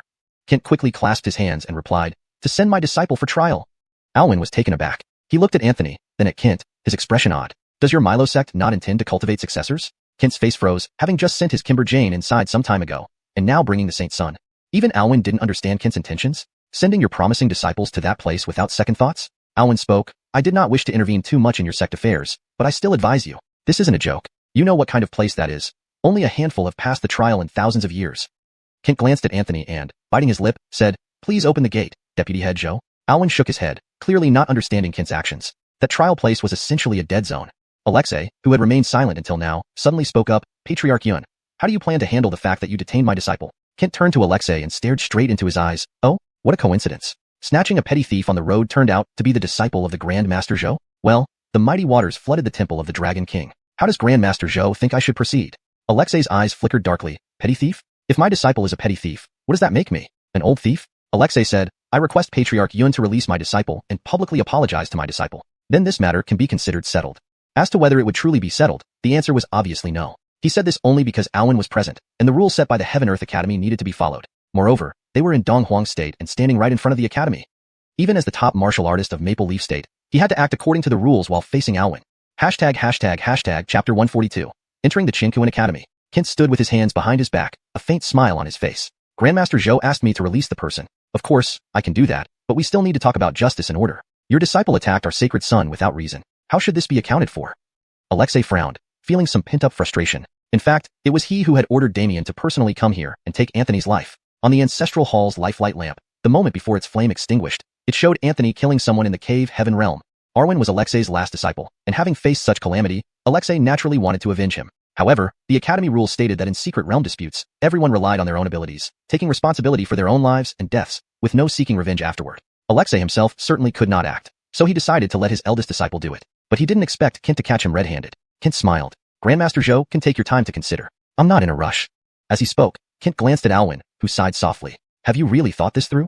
Kent nodded firmly. Alwyn said no more and gently waved his sleeve, causing the gates of the Qinkuan Academy to open wide. Henrik's eyes flickered. Since the academy intervened, no one could move now. But if he couldn't obtain Anthony's heart, he would surely die. What if he pursued Anthony into this trial? Entering this trial meant nearly certain death. One side was sure death, the other, 9 chances of death in 10. His expression changed as he struggled to decide. Suddenly, he raised his voice high. Vice Headmaster Zhou, this is Henrik from Tinchua Tower. I am also here for the trial. Kent's face darkened abruptly. He knew what Henrik was plotting, but was it worth it? Was his disciple so important to Henrik that he would risk entering a trial where only 1 in 10 survived? If Henrik entered the trial, Anthony would absolutely meet certain death. Alwyn also frowned and said, those at or above the soul formation realm cannot enter the trial. Henrik suddenly laughed coldly, his aura fluctuating wildly as his blood and chi reversed, dropping him back to the late nascent soul realm. Henrik said, Vice Headmaster Zhou, does this not violate any rules? Alwyn frowned, displeased but unable to refuse. If it were normal student enrollment, anyone over 60 years old would not be eligible to enter Qinkuan Academy. But this final trial area was an exception, allowing anyone below the soul formation realm to enter at any time. The goal was simple. Survive the trial, and they could successfully enter Qinkuan Academy. They might even become a personal student of a mountain master. Henrik's actions did not exploit any loophole, but were perfectly reasonable. Therefore, Alwyn could not refuse Henrik entry. After all, rules were paramount within the academy. He couldn't understand why Henrik would dare to enter such a deadly trial. To him, it was tantamount to courting death. Kent was growing impatient and quickly interjected, Vice Headmaster Zhou, isn't this against etiquette? Alwyn replied, it indeed violates etiquette but not the rules. The academy cannot prevent him from entering. Kent's face darkened once more. Alwyn floated beside Anthony, lightly patting his shoulder. Follow me. Instantly, Anthony felt a gentle surge of spiritual power flooding his body. His wounds began healing rapidly. Anthony swallowed and hurriedly bowed. Thank you, Vice Headmaster Zhou. Alwyn smiled and nodded, then led Anthony into the academy. The trial ground was inside Qinkuan Academy. Henrik glanced back at Kent and sneered. Kent narrowed his eyes, his gaze filled with murderous intent. Suddenly, an impulse to strike surged within him. But just as he took a step forward, Aline interrupted, killing at the entrance of Qinkuan Academy? Kent, you've grown quite bold. Kent stopped abruptly. If Alwyn hadn't intervened, they could fight to the death, and no one would care, as long as it wasn't too violent. The academy usually turned a blind eye.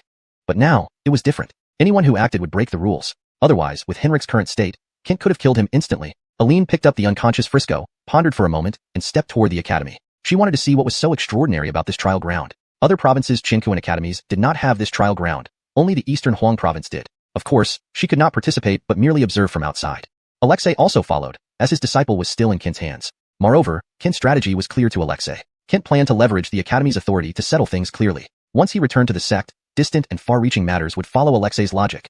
Everyone entered Qinkuan Academy, and many students looked curiously. Only one reason brought outsiders here. The trial ground. Just a few days ago, didn't someone just enter? So soon another? This trial ground hadn't seen visitors for nearly a century. Unexpectedly, 2 people came at once. When they noticed Anthony, they all paused. Golden Core Realm? He must be here to commit suicide. Did I really see that correctly? Golden Core Realm? How dare he? Whispers rippled among the students. Forget the Golden Core Realm. Even nascent Soul Realm participants faced near certain death. Golden Core Realm had no hope. Certainly dead. Perhaps he couldn't even make it past the first level? Shortly after, Alwyn led them to a pavilion. Anthony was puzzled. Was the trial ground inside this pavilion? Seemed rather small. At the entrance stood a middle-aged, disheveled man squatting on the ground, drinking from a white porcelain bowl. Seeing Alwyn approach, he didn't stand but simply raised his wine bowl in greeting. Alwyn, used to this, nodded with a smile towards the disheveled man. The man glanced at Anthony, paused, then laughed. The kid has guts. Anthony looked at him but saw nothing special, just a common middle-aged man. No aura fluctuations, just like any ordinary mortal. Anthony paused, bowing respectfully. Thank you, senior. The man laughed. Praising you? Ha ha ha ha. Fine, consider it praise. It's the only time we'll meet. Anthony remained silent, bowing properly again. The disheveled man fished out a key covered in sweat stains from his pocket and tossed it to Alwyn. Then he looked at Anthony, eyes narrowing as if finding amusement. Boy, come here. Anthony walked over, deciding it felt awkward standing and squatted down instead. The man chuckled. Warrior? Anthony nodded. Sword cultivator? Anthony nodded again. The man rubbed his chin, mumbling, 2 soul-bound treasures, decent quality, somewhat capable, good seedling, but alas. Note, maintained paragraph structure and line breaks while ensuring the translation remains fluent and coherent. Hashtag chapter 143. The trial begins. Anthony's expression changed slightly. As everyone knew, each cultivator could only have 1 court-bound item. This had become an almost unbreakable law and rule. However, this rule was broken in Anthony's case. Because of the existence of the 5 elements law, Anthony could possess 5 court-bound items. Therefore, he rarely mentioned this matter to others. Unexpectedly, this unkempt man in front of him, with no detectable aura, discerned Anthony's secret just by a glance. Within this Chinquan Academy, there are indeed many hidden dragons and crouching tigers. Anthony thought to himself. The unkempt man asked, Kid, are you going in for that little girl?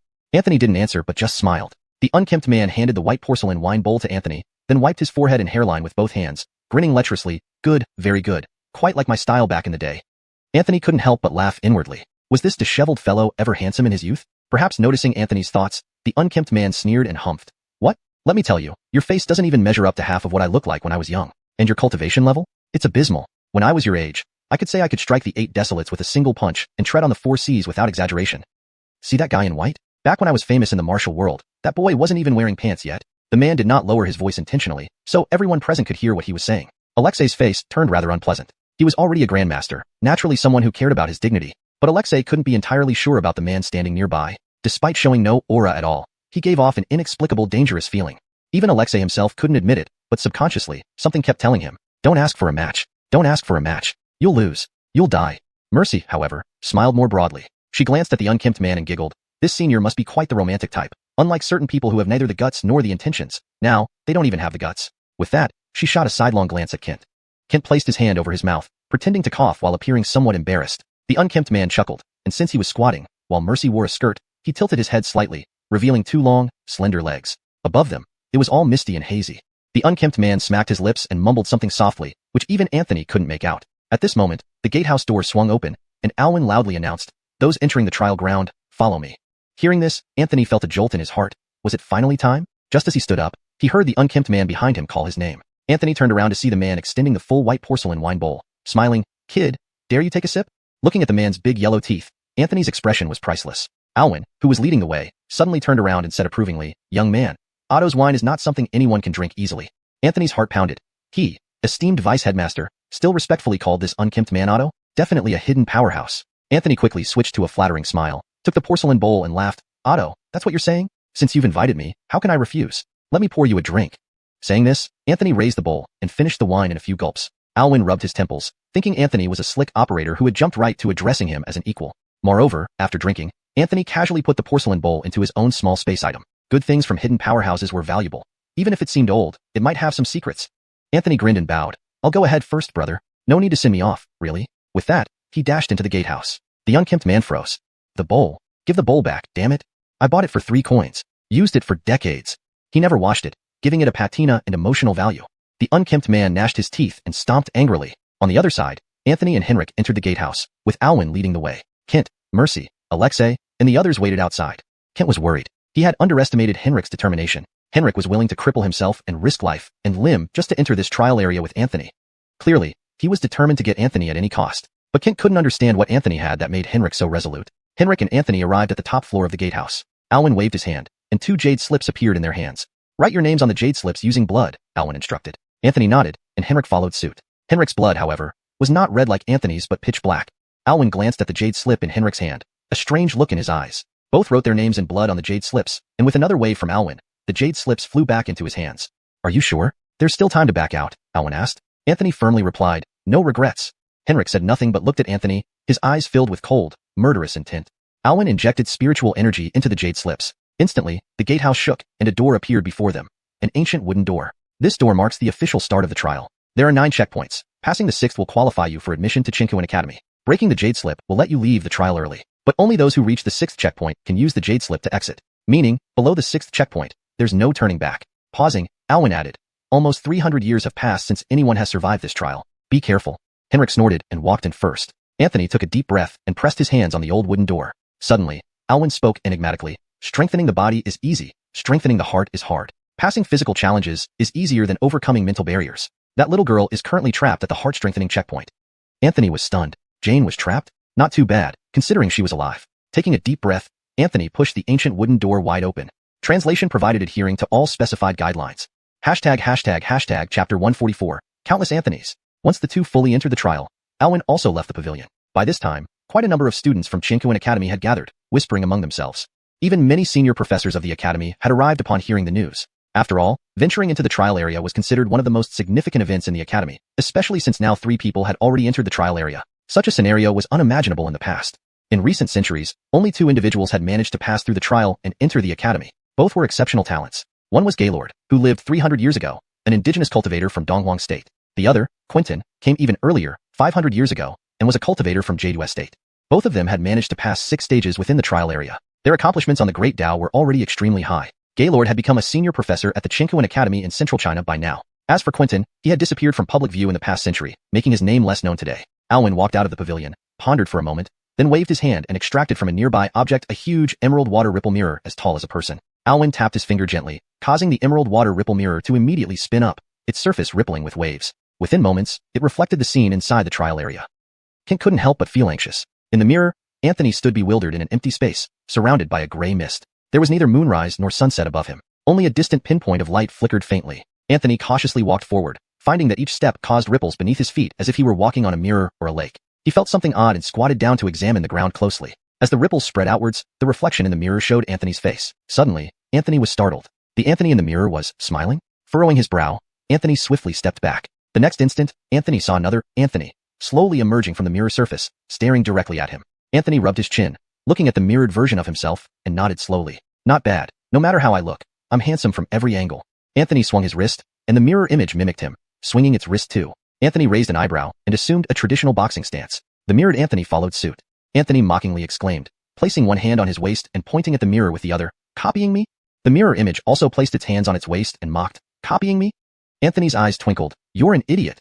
The mirrored Anthony's eyes also twinkled. "You're an idiot." Anthony chuckled, pointing at himself, "I am stupid." The mirrored Anthony seemed taken aback, glanced at Anthony, and actually nodded. Indeed. Anthony was suddenly alarmed. So it seemed this mirrored version of himself possessed some intelligence? And it knew how to insult too. Anthony smirked. He didn't believe this mirror could create a real version of himself. He activated the 8 Extremes fist, spreading its intent throughout his body. The mirrored Anthony also assumed the 8 Extremes fist stance, but its fist intent was significantly weaker. Anthony instantly realized he was right. The mirror couldn't replicate everything about a person. He swiftly closed in, delivering 3 consecutive punches, one to the chin, one to the abdomen, and a side elbow to the chest. The mirrored Anthony was thrown backward, exploding like mercury into the mirror surface below. Anthony laughed. That's all? But soon, Anthony couldn't laugh anymore. Behind him, 2 more versions of himself appeared. Outside the trial area, Kent watched the scene in the mirror, his expression solemn. As someone experienced, he could grasp the essence of the trial despite not being inside. If he guessed correctly, the first stage should be body refinement. As expected, Alwyn said, the first stage of the trial is eternal struggle. These mirror images will fight endlessly. Defeating 1 results in 2 more appearing. Defeating 2 leads to 4 more. This cycle continues without end. Kent was stunned. Even the first stage was so difficult? This instilled a sense of endless despair. Some students pointed at the mirror. How far do you think this guy will get? How far? I think he might struggle even with the first stage. If he were at the nascent soul realm, maybe there'd be some hope. But at the golden core, most shook their heads, except for a young swordsman who looked favorably upon Anthony. He'll make it to the 3rd stage. That's probably his limit, the young man named Alden suddenly remarked. 3rd stage? Are you crazy? A golden core cultivator reaching the 3rd stage? Even nascent soul cultivators find it tough there. A student from Qingquan Academy stared incredulously at Alden. The young sword cultivator named Alden remained silent, merely watching quietly. Anthony had already defeated no fewer than 8 versions of himself, but he grew increasingly worried as the process seemed endless. The more he fought, the more emerged. Now, 16 Anthonys appeared before him, sending shivers down his spine. He glanced at the distant light point, contemplating. Since this was a trial stage, there must be a gateway to the next stage. Aside from the strange mirror beneath his feet, only the distant light remained. There, surely lay the door to the next stage. With this thought, Anthony made up his mind. These mirror images couldn't be entirely eliminated. They would continue to harass him, aiming to prevent him from progressing. Anthony coldly smiled. You don't want me to leave? I'll leave regardless. Anthony leaped into the air, drawing his ancient sword mid-flight, intending to escape using sword flight. He didn't have time for endless battles against himself. However, Anthony hadn't anticipated that the 16 mirrored Anthonys also rose into the air, forcing him back down. Anthony's expression turned grave. Just moments ago, these mirrors didn't know sword flight. Suddenly, a disturbing thought flashed across his mind. A sudden realization struck Anthony, leaving him unsettled. The situation had escalated faster than he expected. Not only were these mirror versions growing stronger, but they were adapting, gaining new skills rapidly. How was he supposed to deal with this? Anthony needed a new plan quickly. If he kept fighting them indefinitely, he would never advance. He took a deep breath and started formulating a strategy, knowing he had to break this endless cycle. Chapter 145. Kent's wager with Alexei. These mirrors were not just replicating but also imitating. Whenever Anthony used a technique or a move, these mirror images could mimic it. Previously, when Anthony used the 8 Desolate Fist, these images learned it as well. Although they couldn't fully replicate the intent behind the fist, the form was quite precise. Now, having seen him control his sword, they began mimicking his swordsmanship. This realization sank deep into Anthony's heart. If this continued, wouldn't it mean that whatever he did next would be immediately copied by the images? That was problematic. Surrounded by countless images of himself, Anthony felt a surge of anxiety. Striking them all down only made more appear. Yet leaving them alone meant they would endlessly harass him, preventing him from reaching the glowing point ahead. Anthony regretted his hasty actions earlier. He should have been more cautious when there was only one mirror image. But now it was too late. The 16 mirror images around him were closing in. If Anthony didn't act soon, he'd be finished. But every time he acted, these images grew stronger through imitation. It was an endless and deadly loop. Anthony finally understood why the trial grounds had sent shivers down the spines of students from the Chinkoan Academy. This place was truly perverse. Just the first level was already unsolvable. What horrors awaited on the next levels? But there was no time for contemplation. Anthony had to act. However, he dared not use too many of his trump cards, for fear they'd be copied. Using his sword chi to forge a path forward, Anthony employed the 8 Desolate Fist against any close-range attacks. After what felt like an eternity, the number of mirror images around him reached a terrifying 500 plus. All he could see was himself, like a swarm of locusts. Outside, the students of Chinkoan Academy shook their heads. He's obviously too inexperienced. Doesn't he realize fighting the images only makes more? Looks like he'll be stuck at the first level. Kent's expression darkened. Normally, Anthony wasn't so reckless. How could he not have sensed the danger after all this time? Alexei chuckled. Dean Yun, your disciple seems rather ordinary. Kent frowned tightly. If Anthony continued like this, he would eventually tire and die. He coldly replied, ordinary or not, I don't know. But my disciples are never captured, forcing me to grovel to ask for mercy. Alexei's face turned cold. Everyone knew whom Kent was subtly mocking. Glancing icily at Kent, Alexei said, since you're so confident in your disciple, why don't we make a bet? Kent snorted. I'm not afraid of a bet, but I am wary of running into someone older afterward. If I beat the younger ones, here come the older ones. If I beat the older ones, even the elders might show up. Our Milo sect is small and can't afford such disturbances. Kent implied that Anthony killing Arwen led to Ian showing up, and resolving things with Ian brought out Master Alexei. If Master Alexei couldn't get revenge, would he call in his own master? Alexei's complexion fluctuated, clearly agitated. Kent's words were veiled but sharp, not only cutting but also insulting. Aline tried to laugh but stifled herself, sneering at Kent. Still the same arrogant prick, nothing changes. Alexei said heatedly, what? Afraid? Won't take the bet? Kent smiled. Depends on what we're betting on. We're a humble sect and can't handle too much trouble. Alexei proposed, let's bet whether your disciple can pass this level. If he fails, release my disciple now. Kent countered, and if he succeeds? Alexei laughed coldly, if he passes, I'll let Ian personally apologize and offer a gift for attacking your sacred son. After a moment's thought, Kent slowly nodded. Deal. Alexei's lips curled into a smirk. Anthony was nearly dead. Passing the level was inconceivable. Although Kent also saw the dire situation Anthony faced, he believed in him. Anthony wasn't rash. He must have a plan. Inside the trial grounds, Anthony struck another mirror image with his sword. The image disintegrated into the floor, soon reappearing as 2 new ones. Anthony's eyes glinted. Now was the moment. With a sudden dash, he plunged into the crowd, revealing the Chinkoan dragon sword technique for the first time. He hadn't dared use it before, fearing it would be replicated. But now he found a way to break free. Numerous dragons of sword chi surged into the crowd, scattering countless images. Moments later, new images of Anthony began appearing en masse. Anthony smiled. Activating both the transformation art and breath concealment, he transformed into an image still forming from the ground while hiding his aura. He planned to blend in with them. Earlier, Anthony had noticed something. How did the images differentiate between each other? Despite looking identical, the images never attacked each other. Thus, they must have some method of distinguishing between themselves and the real Anthony. But how? To uncover this, Anthony fiercely destroyed several images to find a pattern. Finally, with nearly 1,000 images present, Anthony understood. The key difference lay in life force. Simply put, Anthony was alive and real, whereas the images weren't. They lacked true life. As such, Anthony's life force shone like a lamp in the darkness, always the brightest. Understanding this, Anthony hesitated no longer. Using the transformation art to mimic a forming image and breath concealment to hide his life force, he became indistinguishable from the images. Thus, Anthony disappeared among the replicas.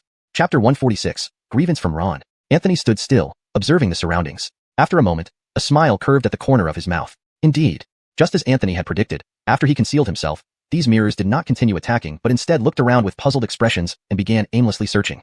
Your concealment technique successfully evaded? S detection. Pleased and smug. Your proficiency has increased to the initial mastery level, 10%. Anthony was taken aback. What does this mean? Even the technique didn't know what it is? Just 3 question marks? This can't be more perfunctory. However, the increase in proficiency of the concealment technique delighted Anthony, directly elevating him from skilled to initial mastery. Generally, unless someone at the reversion void realm uses divine senses to detect him, he wouldn't be exposed. Looking around, Anthony saw that all the mirror images were aimlessly searching for him. He pretended to look confused and slowly wandered towards the light point. This scene outside left everyone stunned. What's going on? Why can't the mirror images see him? A student, shocked, couldn't help but ask aloud. The few classmates beside him were equally baffled. They had never seen anything like this before. He seems to have hidden his aura and blended in with these mirror images. Is that even possible? A group of students stared wide-eyed at Anthony's tactics. Even Kent was stunned, then burst out laughing. This brat, making me worry so much. As expected, he isn't reckless. Truly cunning, just like me. Ha ha ha ha. Kent laughed heartily. While some were happy, others worried. Alexei's face fell. Anthony was already in a desperate situation, yet managed to employ a feigned retreat strategy. This move caught Alexei completely off guard. Such a plan wasn't something an average person could think of. If it failed, the consequences would be dire. The sheer number of mirror images, thousands, was enough to make anyone shudder. At this moment, Frisco also woke up slowly. His injuries had been stabilized by mercy. With the essence blood of the Kirin, the true essence of the white dragon, and having soaked in the bone-cleansing spirit Corquid, his body was incredibly resilient and self-healing abilities were terrifying. Superficial wounds were almost healed, and only minor internal injuries remained. Lying on the ground, leaning against a boulder, Frisco chuckled upon seeing Anthony's antics, then licked his lips. Suddenly, he noticed a disheveled man nearby squatting down, holding a brand new white bowl and drinking while muttering incomprehensibly. Frisco waved at him. Hey, fellow countryman.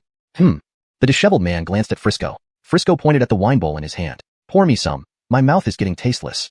The disheveled man gave Frisco a disdainful look and moved further away, clearly wanting to distance himself from Frisco. Frisco touched his nose, stretched lazily, then shamelessly approached the man with a smile. Fellow countryman, have a drink? The disheveled man turned away, ignoring Frisco, who, finding himself idle, decided to tease him. Hey, look at you, so hesitant. I won't drink your wine for free. I'll teach you some self-defense moves, 1 move per bowl. How about that? The disheveled man almost choked on his wine. Teach him? You're teaching him? Mercy didn't stop Frisco. She couldn't discern the depth of the squatted man, so he must be a master. Let Frisco play around. This might be a chance. Deputy Headmaster Alwyn's eyes twitched upon hearing Frisco wanted to teach the disheveled man martial arts. Teaching Brendan martial arts? This boy is the first on the entire 8 Wastes continent to do so. Don't let Brendan's sloppy appearance fool you. Even the mountain master calls him Otto. This kid has guts. Brendan finally turned his head to look at Frisco, flicked his finger, and something unknown instantly stuck to Frisco. Frisco gasped, scratched his nose, then patted Brendan's shoulder casually. Brother, with such a carefree demeanor, you must be extraordinary. Sharing a drink with you is indeed my honor.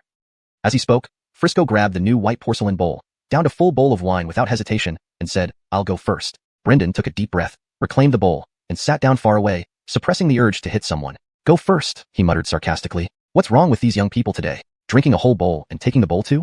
Outrageous. Frisco sneered. So what if he drank a bowl of wine? No need to be so petty. He stood up, brushed his pants, and swaggered close to Brendan, demonstrating a set of turtle boxing. Finishing, he raised an eyebrow at Brendan, saying as if, how's that, brother? Brendan, sitting on the ground, held the bowl with his right hand and covered his face with his left. Brilliant. Meanwhile, inside the trial area, Anthony kept moving toward the light point. Fortunately, the numerous mirror images didn't notice him. However, Anthony's expression was strange because his mind was boiling over. Your move mountain technique sensed the shock from Kunlun Academy's Kent. Proficiency increased. Current level, Supreme Perfection, 53%. Your move mountain technique sensed the shock from Kunlun Academy's Ji Yuda. Proficiency increased. Current level, Supreme Perfection, 55%. Your move mountain technique sensed? Anthony was bewildered. Who are these people? People from Kunlun Academy? What are they shocked about? Anthony didn't realize how many people were astonished by his actions. Suddenly, another voice rang in his mind. Your all-transforming technique felt the grievance from Ron. Proficiency increased. Current level, Supreme Perfection, 99.1%. Your all-transforming technique felt the grievance from Ron. Proficiency increased. Current level, Supreme Perfection, 99.15%. Anthony's face turned green. Seriously? 99.1% was already strange enough. Why 99.15%? Are you serious? Any more decimal places, and I might die here just to show you. But Anthony suddenly paused, feeling Ron's grievance. After a moment, Anthony sneered wickedly, a classic villain laugh. Ha ha ha, chasing me like a madman, now tasting the consequences. Chapter 147. Can't I even defeat myself? Ron's face was dark as he shattered one of the mirrors with a palm strike. Initially, he planned to find an opportunity to eliminate Anthony after entering this trial realm, because the parasitic spirit in his heart was absorbing his essence daily. If he didn't replace his heart soon, it would soon grow powerful enough to burst out of his body. But unexpectedly, the first challenge of this trial realm was not interconnected. Each person entered into a separate space. This made Ron's face grim and gloomy. More importantly, this place was extremely peculiar. The mirror images that replicated him seemed endless. Around Ron, there were already nearly 1,000 mirror images, making his progress very slow. Although these images were no match for Ron, their sheer numbers were overwhelming. Moreover, Ron had already been injured. Black blood flowed out. His clothes were torn to shreds, making him look like a ragged beggar. In his heart, Ron cursed every generation of Anthony's ancestors.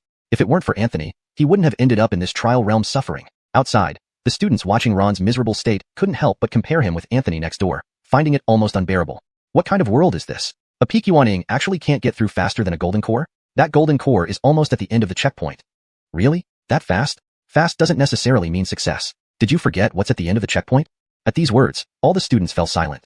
The most challenging part of the first level wasn't the mirrors along the way, but the final figure at the end. Anthony strolled among the mirror images effortlessly and unknowingly reached the end of the checkpoint. Just 300 meters ahead was the glowing point. Anthony could even see that the glowing point was actually a door. It just emitted a dazzling light. At such a close distance, Anthony no longer feared being discovered by the images. He directly soared into the air with his sword. Sure enough, once Anthony withdrew the conceal breath technique, the images instantly spotted him. However, it was too late. For Anthony traveling via sword flight, the 300 meters was just an instant. What surprised Anthony slightly was that although the images discovered him, they didn't seem inclined to chase after him. Instead, they started dissipating one by one. Anthony slowly landed and looked back. Hundreds or thousands of images had vanished. Am I through? Anthony muttered to himself. Just as Anthony was about to head toward the door suddenly opened. Startled, Anthony immediately retreated a few steps. A young man dressed in green with a sword on his back stepped out from behind the door. It was none other than Anthony himself. Anthony felt a bit helpless. Here again? So many images failed to stop him. Now there's just one in front of him. What gives it the right to stop me? Without thinking, Anthony slashed the heaven-shattering dragon sword towards the image. With a strong vibration, Anthony took a half step back, frowning. The image Anthony stood still, holding another ancient sword, and this image used the same heaven-shattering dragon sword technique. Yet this image remained unmoved, calmly looking at Anthony. Determined not to believe this anomaly, Anthony prepared to finish the battle with one move. Star-crushing strike. Anthony held his sword in his right hand, while his left hand pointed 2 fingers over the blade. The ancient sword vibrated incessantly, and in an instant, as Anthony swung, countless sword chi surged towards the image. But Anthony faintly heard the image also murmur softly. Star-crushing. Instantly, an even more massive sword chi appeared. Anthony's star-crushing strike was completely suppressed by the image using the exact same technique. Anthony's expression changed. Something was off. The previous mirror images could replicate his moves, but mostly in form without capturing the essence. But this image... A bizarre thought flashed in Anthony's mind. He gritted his teeth. Not today. Anthony hurled the ancient sword high into the air, where it disappeared. Anthony's aura changed. He roared aloud as the 8 directions fist intent filled his body. He lunged fiercely towards the image. The image only slowly set up an 8 directions fist stance. Anthony and the image clashed instantly. Anthony's punches were fierce and deadly, leaving nothing to chance. But each time, the image dodged with minimal movement, evading Anthony's strikes. Its casual counters left Anthony struggling. More troubling was that the exchange maintained Anthony's own rhythm, meaning the image hadn't thrown a single punch. It was just intercepting. Occasional counterattacks created significant trouble for Anthony. If this image really punched formally, how would Anthony deal with it? Anthony clenched his teeth and roared. Heaven ascending. Suddenly, Anthony's technique shifted. Taking a step forward with his right foot and spreading both hands, he began with a powerful move. This heaven ascending strike was clever because getting hit by one punch means you're completely entrapped in the opponent's rhythm. You must block every punch. And each subsequent punch builds on the force of the previous ones. Anthony defeated many tough opponents with this move. But this time, Anthony lost utterly. Because his first punch was easily dodged by the image. Without moving its hands, it just slightly sidestepped, dodging Anthony's charged attack. Anthony's attack passed by the image's nose, narrowly missing its target. Anthony was astonished. After dodging, the left hand of the image, which was behind its back, struck Anthony's abdomen with great speed. Anthony's body bent sharply like a shrimp. Despite this, Anthony reacted quickly. Enduring the pain and supporting himself with one hand on the ground, he kicked towards the image's head with his legs crossing. But the image just turned its head slightly with a calm expression, dodging elegantly. The image then grabbed Anthony's ankle with one hand and lifted him effortlessly. Subsequently, it slammed Anthony hard into the ground. Anthony couldn't resist the immense force, landing heavily and spitting out blood. Even more unsettling was that the image used only one hand throughout. The other hand stayed behind its back. A ferocious glint flashed in Anthony's eyes. He suddenly extended his hand in a sword-holding gesture. Instantly, the ancient sword previously cast high into the air descended rapidly. Almost invisible to the naked eye, a streak of sword light fell from above. While fighting, Anthony managed to control the sword. The sword remained hidden in midair, gathering momentum before using gravity and Anthony's energy to reach incredible speed. But the image Anthony only retreated half a step, maintaining a stoic expression. Just that half step was enough to make Anthony's perfect move miss. The sword fell past the image, its cold light reflecting the expressionless face. Note: I translated while preserving the original tone and structure. ensuring the translation reads naturally and coherently. At that moment, Anthony instantly rose to his feet, his form swift as thunder, and just as the ancient sword descended in front of the mirror image, blocking its view, he swung a punch. However, the next move by the mirror image Anthony made both Anthony himself and the onlookers outside feel as if they had fallen into an ice cave. The mirror image Anthony finally extended its other hand, which also formed a sword-holding gesture. Anthony's body hair stood on end. This posture, could it be? In an instant, a beam of sword light flashed behind Anthony. Anthony's pupils dilated sharply. When did this mirror image? But there was no time for Anthony to think further. In the blink of an eye, the sword behind him was already upon him. A resolute look flashed across Anthony's eyes. He reached his left hand behind him, striking heavily at the bottom of the scabbard on his back. The scabbard shot upward instantly, rising directly above Anthony's head. Anthony twisted his body abruptly, smoothly catching the scabbard above his head with his right hand. In a flash, a glint of sword light appeared. Anthony thrust forward with his right hand, and now within the once empty scabbard was an ancient mirror sword. At the last moment, Anthony chose to block the sword aimed at his back with the scabbard. After deflecting the sword, Anthony dared not linger, flashing several times to put some distance between himself and the mirror image. By now, Anthony was drenched in sweat, beads of cold sweat dripping from his forehead. If he had hesitated even slightly just then, there was no doubt that the sword would have pierced straight through his body. Looking at the expressionless mirror image from afar, Anthony felt a cold sweat break out in his palms. He knew now what this mirror image in front of him truly was. Note: I've preserved the original tone and structure while ensuring the translation reads naturally and coherently. Chapter 148. Undistracted, the strongest combat state. Anthony stood in place, continuously adjusting his breathing. He had to reach his historical peak state, because the mirror image in front of Anthony was no longer just an image. Its realm and means were identical to his own, but its strength far exceeded Anthony's. Outside the trial grounds, Kent broke out in a cold sweat for Anthony once more. This mirror image. Mercy squinted her eyes. The trial grounds of Donghuang Prefecture's Qinkuan Academy indeed had its charm. Frisco finally crouched beside Brendan, looking at Anthony in the mirror with a hint of seriousness in his eyes. Alexei, however, laughed coldly, knowing well that Anthony would be no match for this mirror image. Even achieving a draw was a luxury. Though their realms and methods were the same, the combat experience and utilization of techniques of the mirrored Anthony were far superior to Anthony's own. Kent couldn't help but turn to Alwyn beside him and ask, Vice Master Zhou, what does this mirror image signify? A trace of surprise flashed in Alwyn's eyes. He had seen many mirror images, but Anthony's seemed somewhat different. Pausing thoughtfully, Alwyn slowly explained, whoever enters this mirror space will encounter a mirror image exactly like themselves at the end of this level. And this mirror image is always stronger. But this superiority isn't based on realm. Indeed, the mirrored Anthony's realm matched the real Anthony. Both were at the 9th level of the Gold Core realm and 5th stage martial warrior. Even their chi fluctuations were identical. Alwyn continued, the true strength of this mirror lies in the perfect utilization of one's cultivation techniques and maximizing the body's potential. Simply put, your disciple can clearly use the techniques proficiently, perhaps 80%. But the image before you is at 100%. Kent was startled. This was akin to fully developing one's potential, perfectly utilizing the cultivation techniques and body. Each move would have absolutely no excess. To put it in layman's terms from down below, stripping away all unnecessary movements, to achieve maximum benefit with minimal effort. A flash of gravity crossed Kent's eyes. If so, could it be understood that this mirror image in front of Anthony was the strongest version of himself within the same realm? One's greatest enemy is always oneself. What a testing ground. And this was just the first level. Alwyn sighed in admiration. I didn't expect that you, Green Cloud Sect, have produced such a promising seedling. Due to his formidable strength and complex abilities, his perfect mirror image naturally becomes even more powerful. Geniuses, paradoxically, may find this first level difficult to pass. The students of Qinkuan Academy exchanged glances. How can his mirror image be so strong? Isn't he just a gold core cultivator? Has he suppressed his realm? Suppressed realm? Didn't you see the mirror image is also at the gold core stage? This is his true realm. But this mirror image is too strong. Even a typical nether transformation realm expert might not match its combat power. Look, they're fighting again. All the students held their breaths, mesmerized by the grand spectacle of this battle between gold core cultivators. Inside the trial grounds, Anthony gradually climbed to his peak state. He had to give it his all. Anthony exhaled lightly as the ancient sword soared into the sky, controlled by his chi. He muttered softly, his voice as cold as frost, his sword glow as white as snow. Heaven Earth Dragon Sword. This time, Anthony even activated the Dragon Pearl. With the boost from the Dragon Pearl, the power of the Heaven Earth Dragon Sword would exponentially increase. The mirror image similarly used chi to control the sword, wielding the same Heaven Earth Dragon Sword. Behind both of them appeared 100 Zhonglong Dragon, simultaneously. Anthony frowned. His Heaven Earth Dragon Sword had the enhancement of the Dragon Pearl, thus its might. But how did the mirror image manage to summon a similarly mighty dragon without the Dragon Pearl? Could the mirror image replicate even the Dragon Pearl? Anthony refused to believe it. The Dragon Pearl was a high-grade divine artifact. With a wave of his hand, the 100 Zhonglong Dragon behind him roared towards the mirror image. The dragon formed by the mirror image's sword chi also rushed forward, and the two collided spectacularly. The entire space shook slightly. Under the impact, Anthony's sword chi dragon almost completely dissipated, while the mirror image's dragon only dimmed but maintained its fierce charge. Moments later, Anthony's sword chi dragon couldn't withstand the pressure and began to disperse. Yet, the mirror image's sword chi dragon, though much fainter and becoming translucent, continued charging towards Anthony. Without pause, Anthony leaped high, grasping the ancient sword and invoking the mountain-moving technique. In a blink, he unleashed 21 consecutive strikes, each strike progressively stronger than the last. Using just 7 strikes, he shattered the sword chi dragon completely, the remaining 14 heading towards the mirror image. Anthony's expression changed abruptly as he noticed golden light enveloping the mirror image's body. It was the mountain-moving technique. After reaching supreme perfection, this technique not only amplified strength, consciousness, speed, physique, and chi but also enhanced all attributes holistically.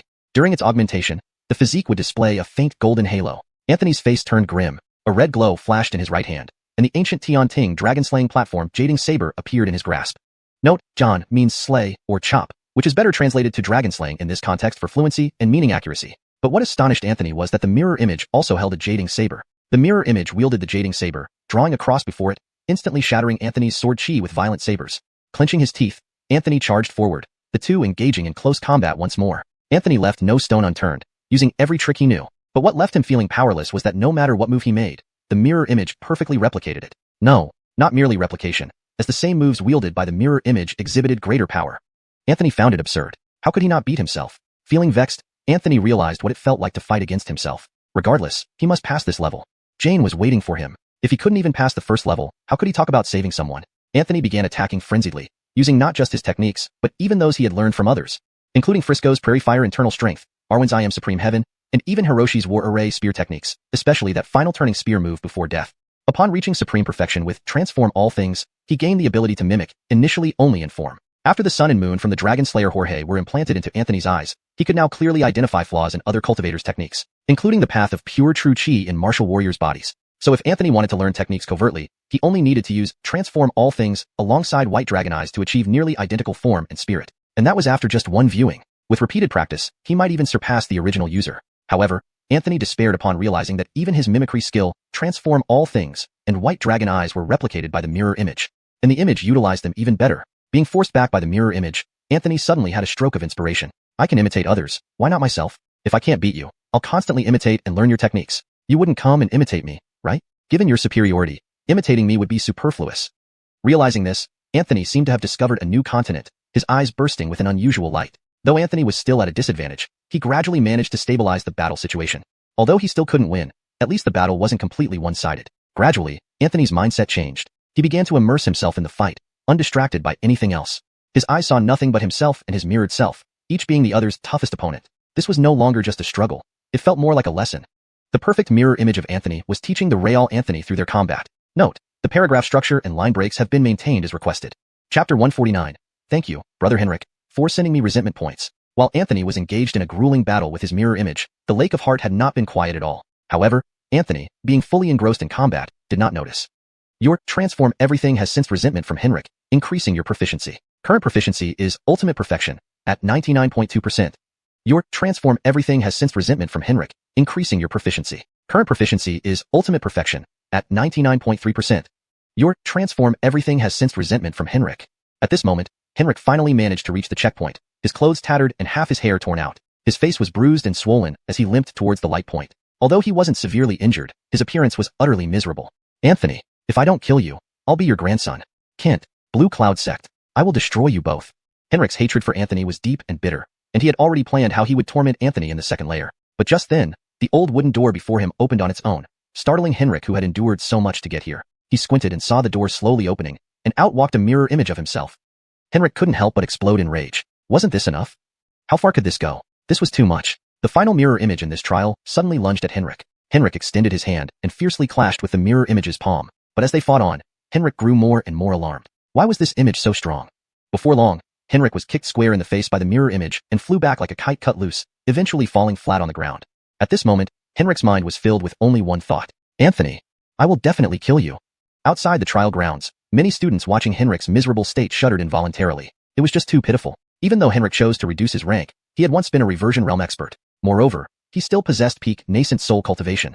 Therefore, Henrik's mirror image was extremely powerful, far exceeding ordinary nascent soul realms. This left many students of the Heaven Earth Academy bewildered. They had participated in the selection process and were considered elites in their respective regions. Yet today, they had truly broadened their horizons. First, there was an incredibly strong gold core realm practitioner, followed by a highly unconventional nascent soul realm.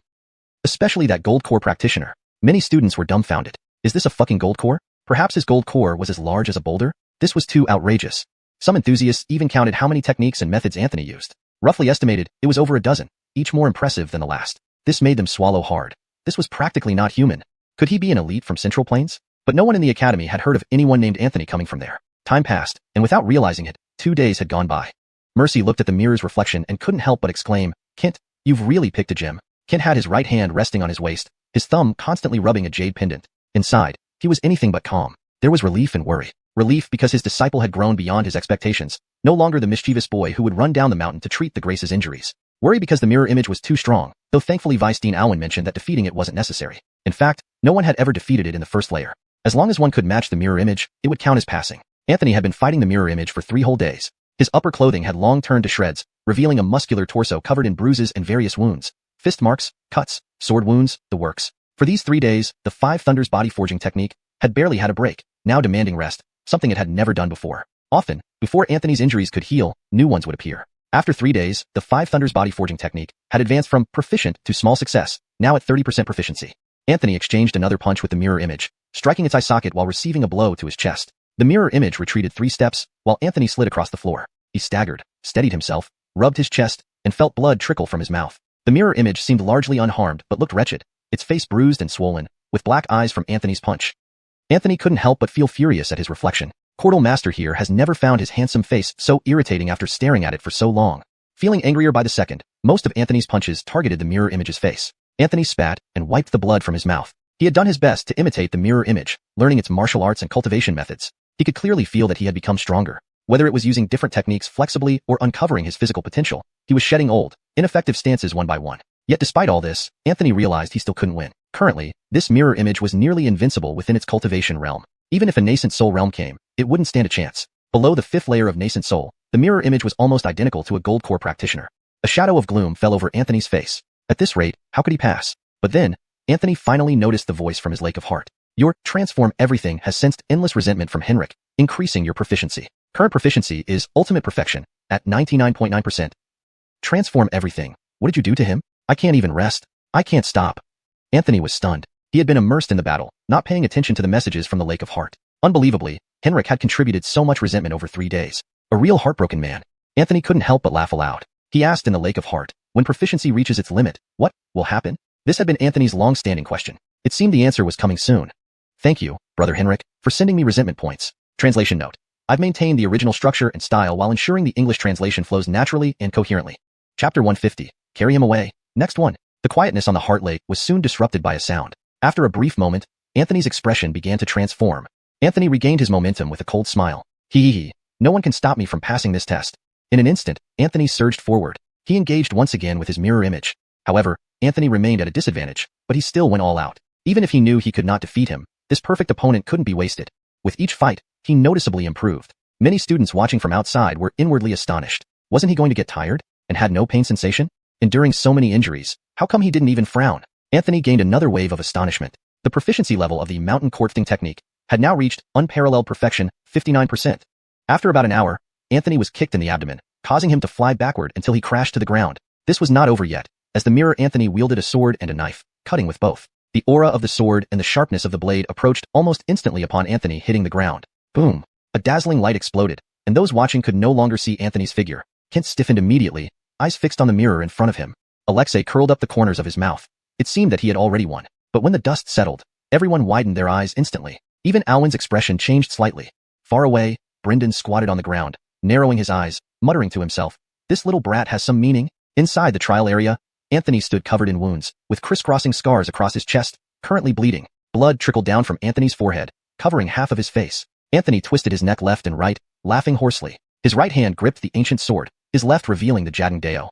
Taking a deep breath, he crossed his hands, thus the sword and knife also intersected. Anthony continuously gathered strength, the sword exuding a chilling aura, while the blade shone with sharpness. He was learning the moves that Mirror Anthony had used before, but standing there, if Anthony wanted to attack the mirror remotely using sword or blade, it would be a very foolish method. Because the distance was too far, it wouldn't hit. However, for some reason, Anthony stubbornly continued gathering power. In the next moment, Anthony suddenly swung straight ahead.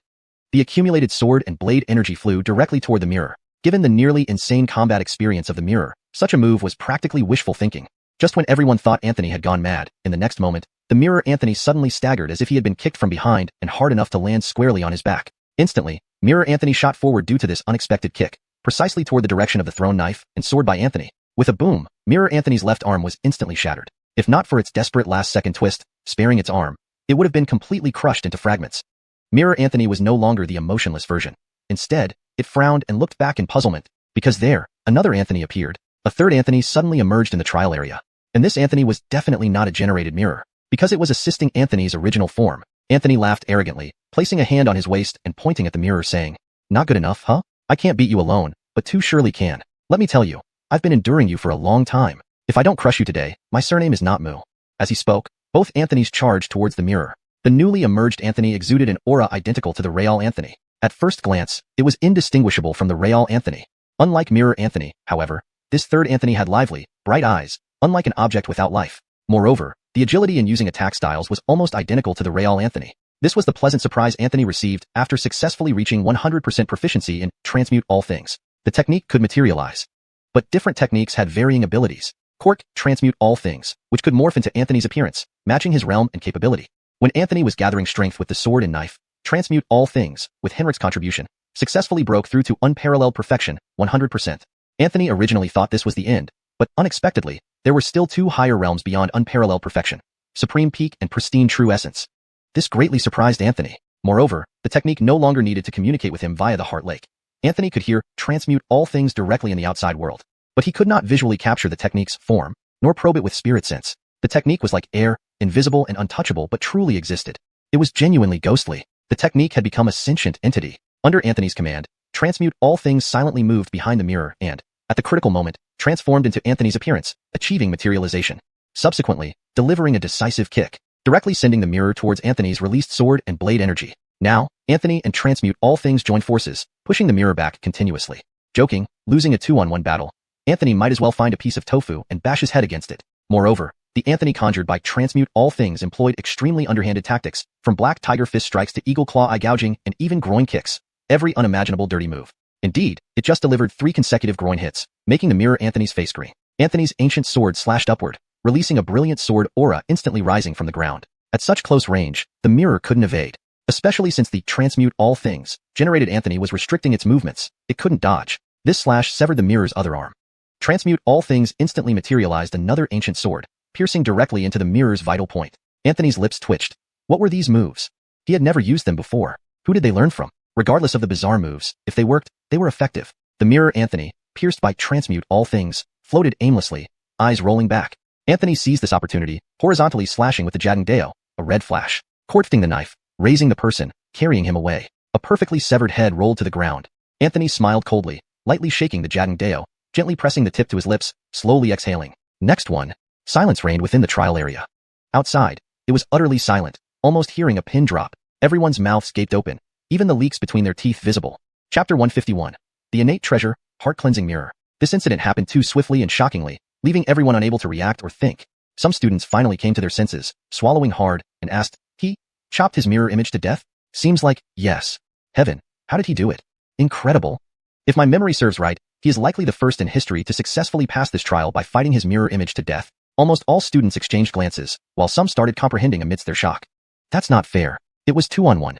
Another student added, yeah, throughout the centuries, it has always been 1-on-1 for the challengers. This is clearly cheating. At this point, several female students came to Anthony's defense. A tall girl with a ponytail remarked, "Freddie, you're talking nonsense. Try fighting 2 at once yourself. Can you magically create another version of yourself?"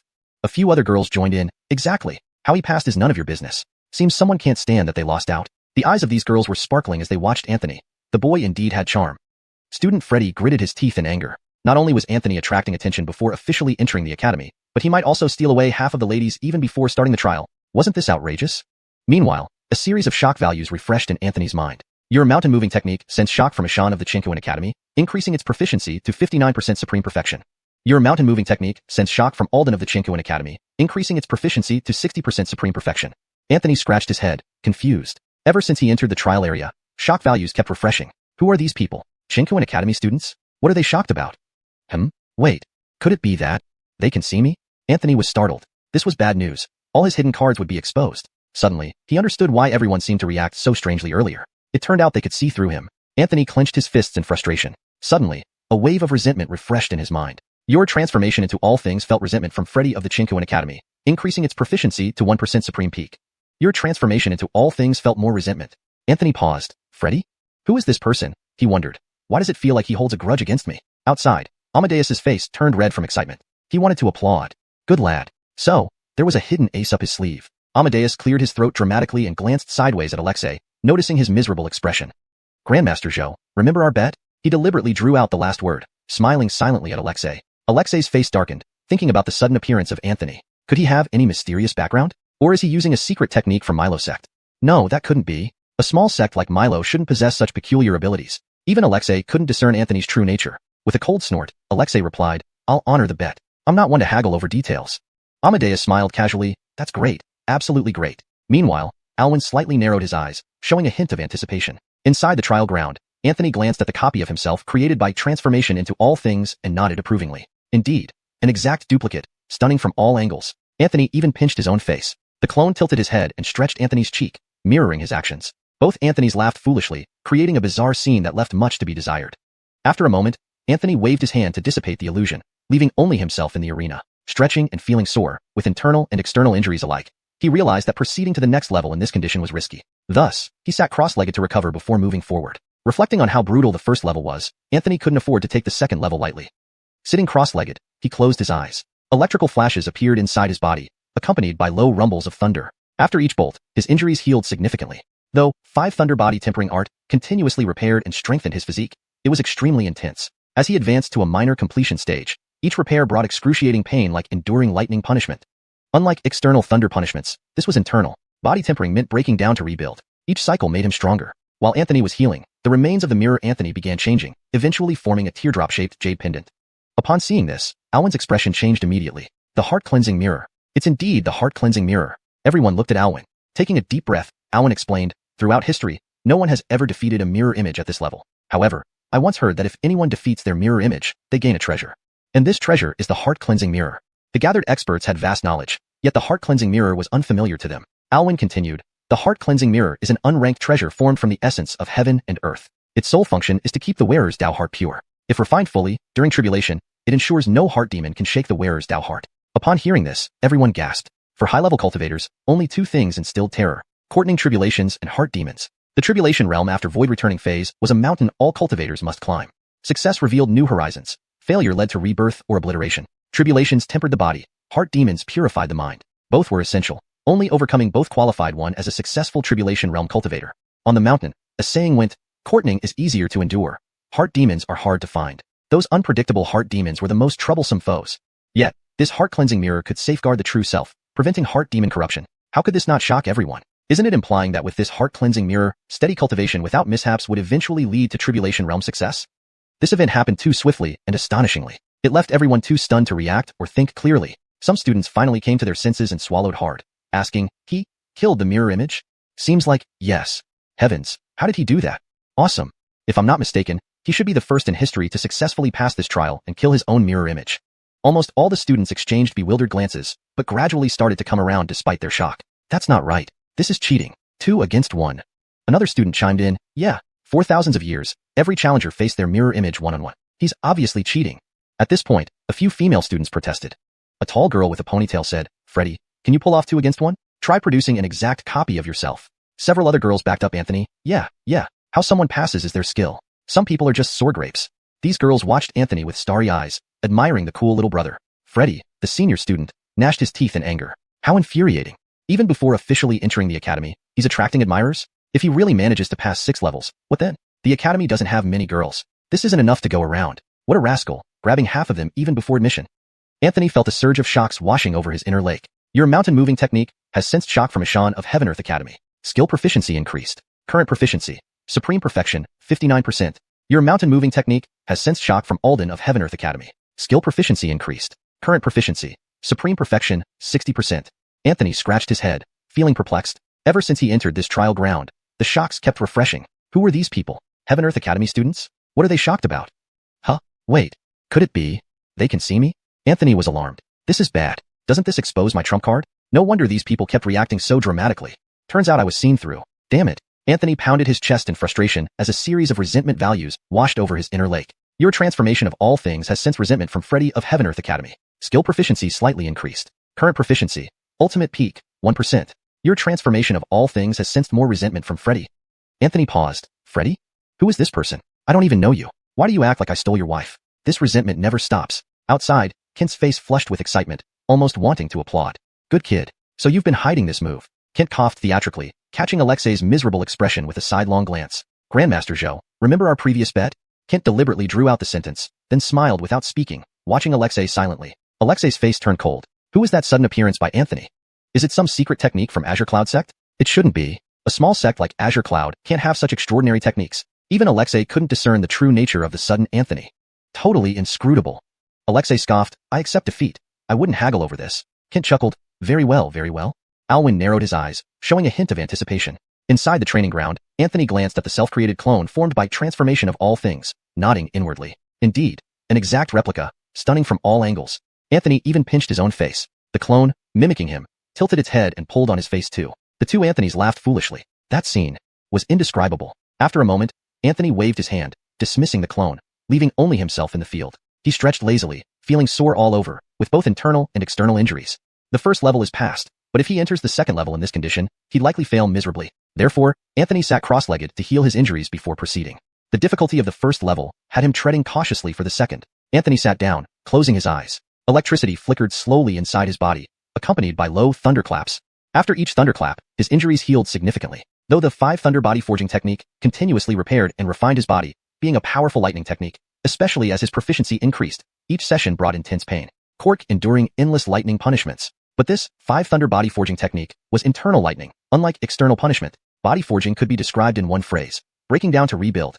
Each cycle of destruction and renewal made the body stronger. While Anthony healed and forged his body, the remains of the mirror image began to transform. The broken limbs slowly dissolved, forming a teardrop-shaped jade pendant. Upon seeing this, Alwyn's expression changed drastically. Heart-cleansing mirror. Indeed, it's the heart-cleansing mirror. The translation has been adjusted to better convey the meaning in English and maintain consistency in terminology. Ningjir is more appropriately translated as cleansing in this context to reflect its function more clearly. Everyone looked towards Alwyn. Alwyn took a deep breath and explained, from ancient times, no one has ever defeated their mirror image in this level. But I once heard that anyone who defeats their mirror image gains a treasure. That treasure is the heart-concentrating mirror. It seems like there was a partial translation issue with heart Ningjir mirror. The term Ningjir means concentrating or Ningjir in this context, hence the corrected translation. Standing there were either sect leaders or renowned grandmasters known throughout a region. Though they weren't all seeing, they were quite knowledgeable, yet they had never heard of the heart-concentrating mirror. Note, heart Ningjir mirror seems to be a direct transliteration. It should be translated as heart-concentrating mirror for better readability and coherence in English. Alwyn continued, the heart-purifying mirror is a treasure beyond classification, formed from the essence of heaven and earth. Its sole function is to keep the wearer's Tao heart free from any impurities. Moreover, if one refines it, during the tribulation transcendence, no heart demon can shake the wearer's Tao heart. This edit ensures the translation reads more naturally in English while maintaining accuracy and consistency with the original text. The term, heart-purifying mirror, is used for better clarity and fluency. Hearing this, everyone gasped in shock. For high-level cultivators, only 2 things struck terror: thunder tribulations and heart demons. The realm of tribulation transcendence after void formation is a mountain blocking all cultivators. Cross it, and you'll reach new heights. Fail, and the lucky ones reincarnate, while the unlucky vanish. Celestial thunder purifies the body, while heart demons strengthen the mind. Both are necessary. Only those who endure celestial thunder and defeat heart demons truly transcend the tribulation realm. In the mountains, a saying goes, thunder is easy to endure, heart demons hard to find. Those elusive heart demons are the most formidable. Yet, Alwyn mentioned that this heart Ningjir mirror could safeguard the heart, preventing erosion by heart demons. // editing note. The phrase, heart Ningjir mirror, seems to be a mix of English and Chinese. For fluency and consistency, it should be translated fully into English as heart condensing mirror. Yet, Alwyn mentioned that this heart condensing mirror could protect one's true heart, preventing it from being corrupted by heart demons. How could this not shock everyone? Isn't this saying, with the heart Ningjir mirror, one just needs to cultivate steadily without causing their own downfall, and will eventually achieve the tribulation transcendence realm? Isn't this saying, with the heart purifying mirror, one just needs to cultivate steadily without causing their own downfall, and will eventually achieve the tribulation transcendence realm? Note, I've replaced heart Ningjir mirror with heart purifying mirror for better readability in English. Chapter 151. The heart settling mirror. This scene unfolded too quickly and astonishingly, leaving everyone barely able to react or think. Some students finally regained their senses, swallowed hard, and asked, he chopped down the mirror image? Seems like, yes. Heaven, how did he do it? Amazing. If my memory serves me right, he should be the first one in history to successfully pass and chop down his own mirror image alive. Almost all students looked at each other speechlessly, but after being shocked, some began to slowly understand. Not good. He's cheating. 2 against 1. Another student said, yeah, for centuries, all challengers have been one-on-one. This is clearly cheating. At this point, several female students were displeased. A tall girl with a ponytail said, Freddy, if you're capable, why don't you try 2-on-1? I'd love to see if you can conjure another self out of thin air. Several other female students chimed in on Anthony's behalf. Exactly. How he passes is his own skill. I think some people are just sour grapes. These few girls watched Anthony with stars in their eyes. This naughty little brother was actually quite handsome. Freddy gritted his teeth. How hateful. He hadn't even officially entered the academy, yet he started attracting attention? If he really passed the 6 trials, what would happen? There aren't many girls in the academy to begin with. Not enough for everyone. What kind of guy was he to snatch half away before even enrolling? Wasn't he letting anyone live? In Anthony's heart, the shock values kept refreshing. Your mountain-moving technique, sense shock from Ishan of Chinkoan Academy, increasing proficiency slightly, current proficiency level, ultimate perfection, at 59%. Your mountain-moving technique, sense shock from Alden of Chinkoan Academy, increasing proficiency slightly, current proficiency level, ultimate perfection, at 60%. Anthony scratched his head, puzzled. Ever since he entered this trial place, the shock value kept updating. Who were these people? Students from Chinkoan Academy? Why were they so shocked? Wait. Could it be? They can see me? Anthony was alarmed. This wasn't good at all. So all his cards were exposed. No wonder these people were constantly acting surprised for no reason. Turned out they saw everything. Damn. Anthony stomped his feet. Suddenly, a series of grudge values refreshed in his heart. Your transform everything since grudge from Freddy of Chinkoan Academy, increasing proficiency slightly, current proficiency level, supreme peak, at 1%. Your transform everything sensed more grudge from Freddy? Anthony was stunned. Freddy? Who was this guy? He didn't even know him. Why did it feel like he hated him as if he stole his wife? The grudge values wouldn't stop coming. Outside, Kent's old face turned rosy, almost wanting to applaud. Good kid. So this was his hidden move. Kent coughed formally, glancing at Alexei with his peripheral vision, finding his face terrible. Grandmaster Zhou, about that previous bet? Kent deliberately drew it out, then laughed silently, quietly watching Alexei. Alexei had a deep expression. Who was this sudden Anthony? Could it be a secret technique from Milo sect? That shouldn't be possible. How could such an ordinary Milo sect have such strange techniques? Even Alexei couldn't see through this sudden Anthony. Completely unreadable. Alexei coldly snorted. I will honor my word, not quibbling over this. Kent smiled easily. Very well, very well. At this moment, Alwyn squinted his eyes slightly, his face revealing a hint of anticipation. Inside the arena, Anthony glanced at the transform everything transformed version of himself, nodding approvingly. Indeed identical, completely stylish from all angles. Anthony even pinched his face. The transform everything transformed Anthony tilted his head and pulled on Anthony's face. Both Anthonys giggled foolishly. The scene, unspeakable. After a moment, Anthony waved his hand to dispel the transform everything, leaving only Anthony alone in the arena. He stretched lazily, feeling sore all over, with plenty of internal injuries and more external ones. He had passed the first trial, but entering the second trial in this state meant certain failure. So Anthony sat cross-legged on the ground to heal his wounds before proceeding to the second trial. The first trial was already insane. Anthony couldn't afford to be careless about the second. Anthony sat cross-legged, eyes closed. Electricity flickered inside him, accompanied by low thunderclaps. Each time lightning flashed and thunder rumbled, Anthony's internal injuries would recover significantly. While the 5 Thunders body tempering technique continuously repaired and strengthened the body, it was still an extremely powerful lightning method. Especially after reaching the small completion realm, every repair brought intense pain. It felt like enduring constant lightning punishments. Even external lightning was just external punishment, but this 5 Thunders body tempering technique was internal lightning. Tempering the body could be described by one phrase: break before establishing anew. The process of tempering the body with the 5 Thunders body tempering technique was a continuous cycle of destruction and rebirth. Every cycle made the body stronger. As Anthony healed and tempered his body, the remnants of the mirror Anthony gradually changed. Those broken limbs slowly dissolved, eventually forming a tear-shaped jade pendant. When this pendant appeared, Alwyn's face instantly changed. Heart-settling mirror. Indeed, it's the heart-settling mirror. Everyone looked at Alwyn. Alwyn took a deep breath and slowly said, from ancient times to now, no one has ever defeated their mirror image in this layer. But I once heard a rumor. Anyone who defeats their mirror image can obtain a treasure. That treasure is the heart-settling mirror. Standing here were either sect leaders or renowned grandmasters known throughout a province. Even if they weren't well-versed in all knowledge, they certainly had extensive knowledge, but the heart-settling mirror, they had never heard of it. Alwyn continued, the heart-settling mirror is an unranked treasure, formed from the essence of heaven and earth. Its sole function is to cleanse the wearer's Tao heart, and if refined properly, it ensures that any mind demons during tribulation cannot shake their Tao heart. Upon hearing this, everyone sucked in a cold breath. For these high-level cultivators, there were only 2 truly terrifying things: heavenly thunder and mind demons. The tribulation realm beyond the void realm was almost a monumental challenge for all cultivators. Overcoming it revealed vast horizons. Failing it meant reincarnation if lucky, or total annihilation if unlucky. Heavenly thunder purified the physical body. Mind demons refined the mental state. Both were necessary. Only those who endured heavenly thunder and successfully overcame mind demons could truly advance past the tribulation realm. On the mountains, there was always a saying: heavenly thunder is easy to endure. Mind demons are hard to find. Those mysterious and unpredictable mind demons were the toughest challenges. But this heart-settling mirror Alwyn mentioned could protect one's true heart, preventing it from being corrupted by mind demons. How could this not astonish everyone? Didn't this mean that with the heart-settling mirror, one could steadily cultivate to reach the tribulation realm as long as they didn't mess up? Thus, the importance of the heart-settling mirror was undeniable. Chapter 152. Entering the second trial, Frisco squatted on the ground, a wide smile spreading across his face. He turned to Brendan and said, "What do you think? Did you see that? That's my brother." Brendan lowered his head, took a sip of wine, and smacked his lips. "Not bad." Frisco rolled his eyes. Brendan paused, glanced at Frisco, sized him up, and asked, "That well-built female warrior, is she your teacher?" Frisco's eyes sparkled with pride. "Of course." Brendan suddenly chuckled, nodding in approval. "Good fortune."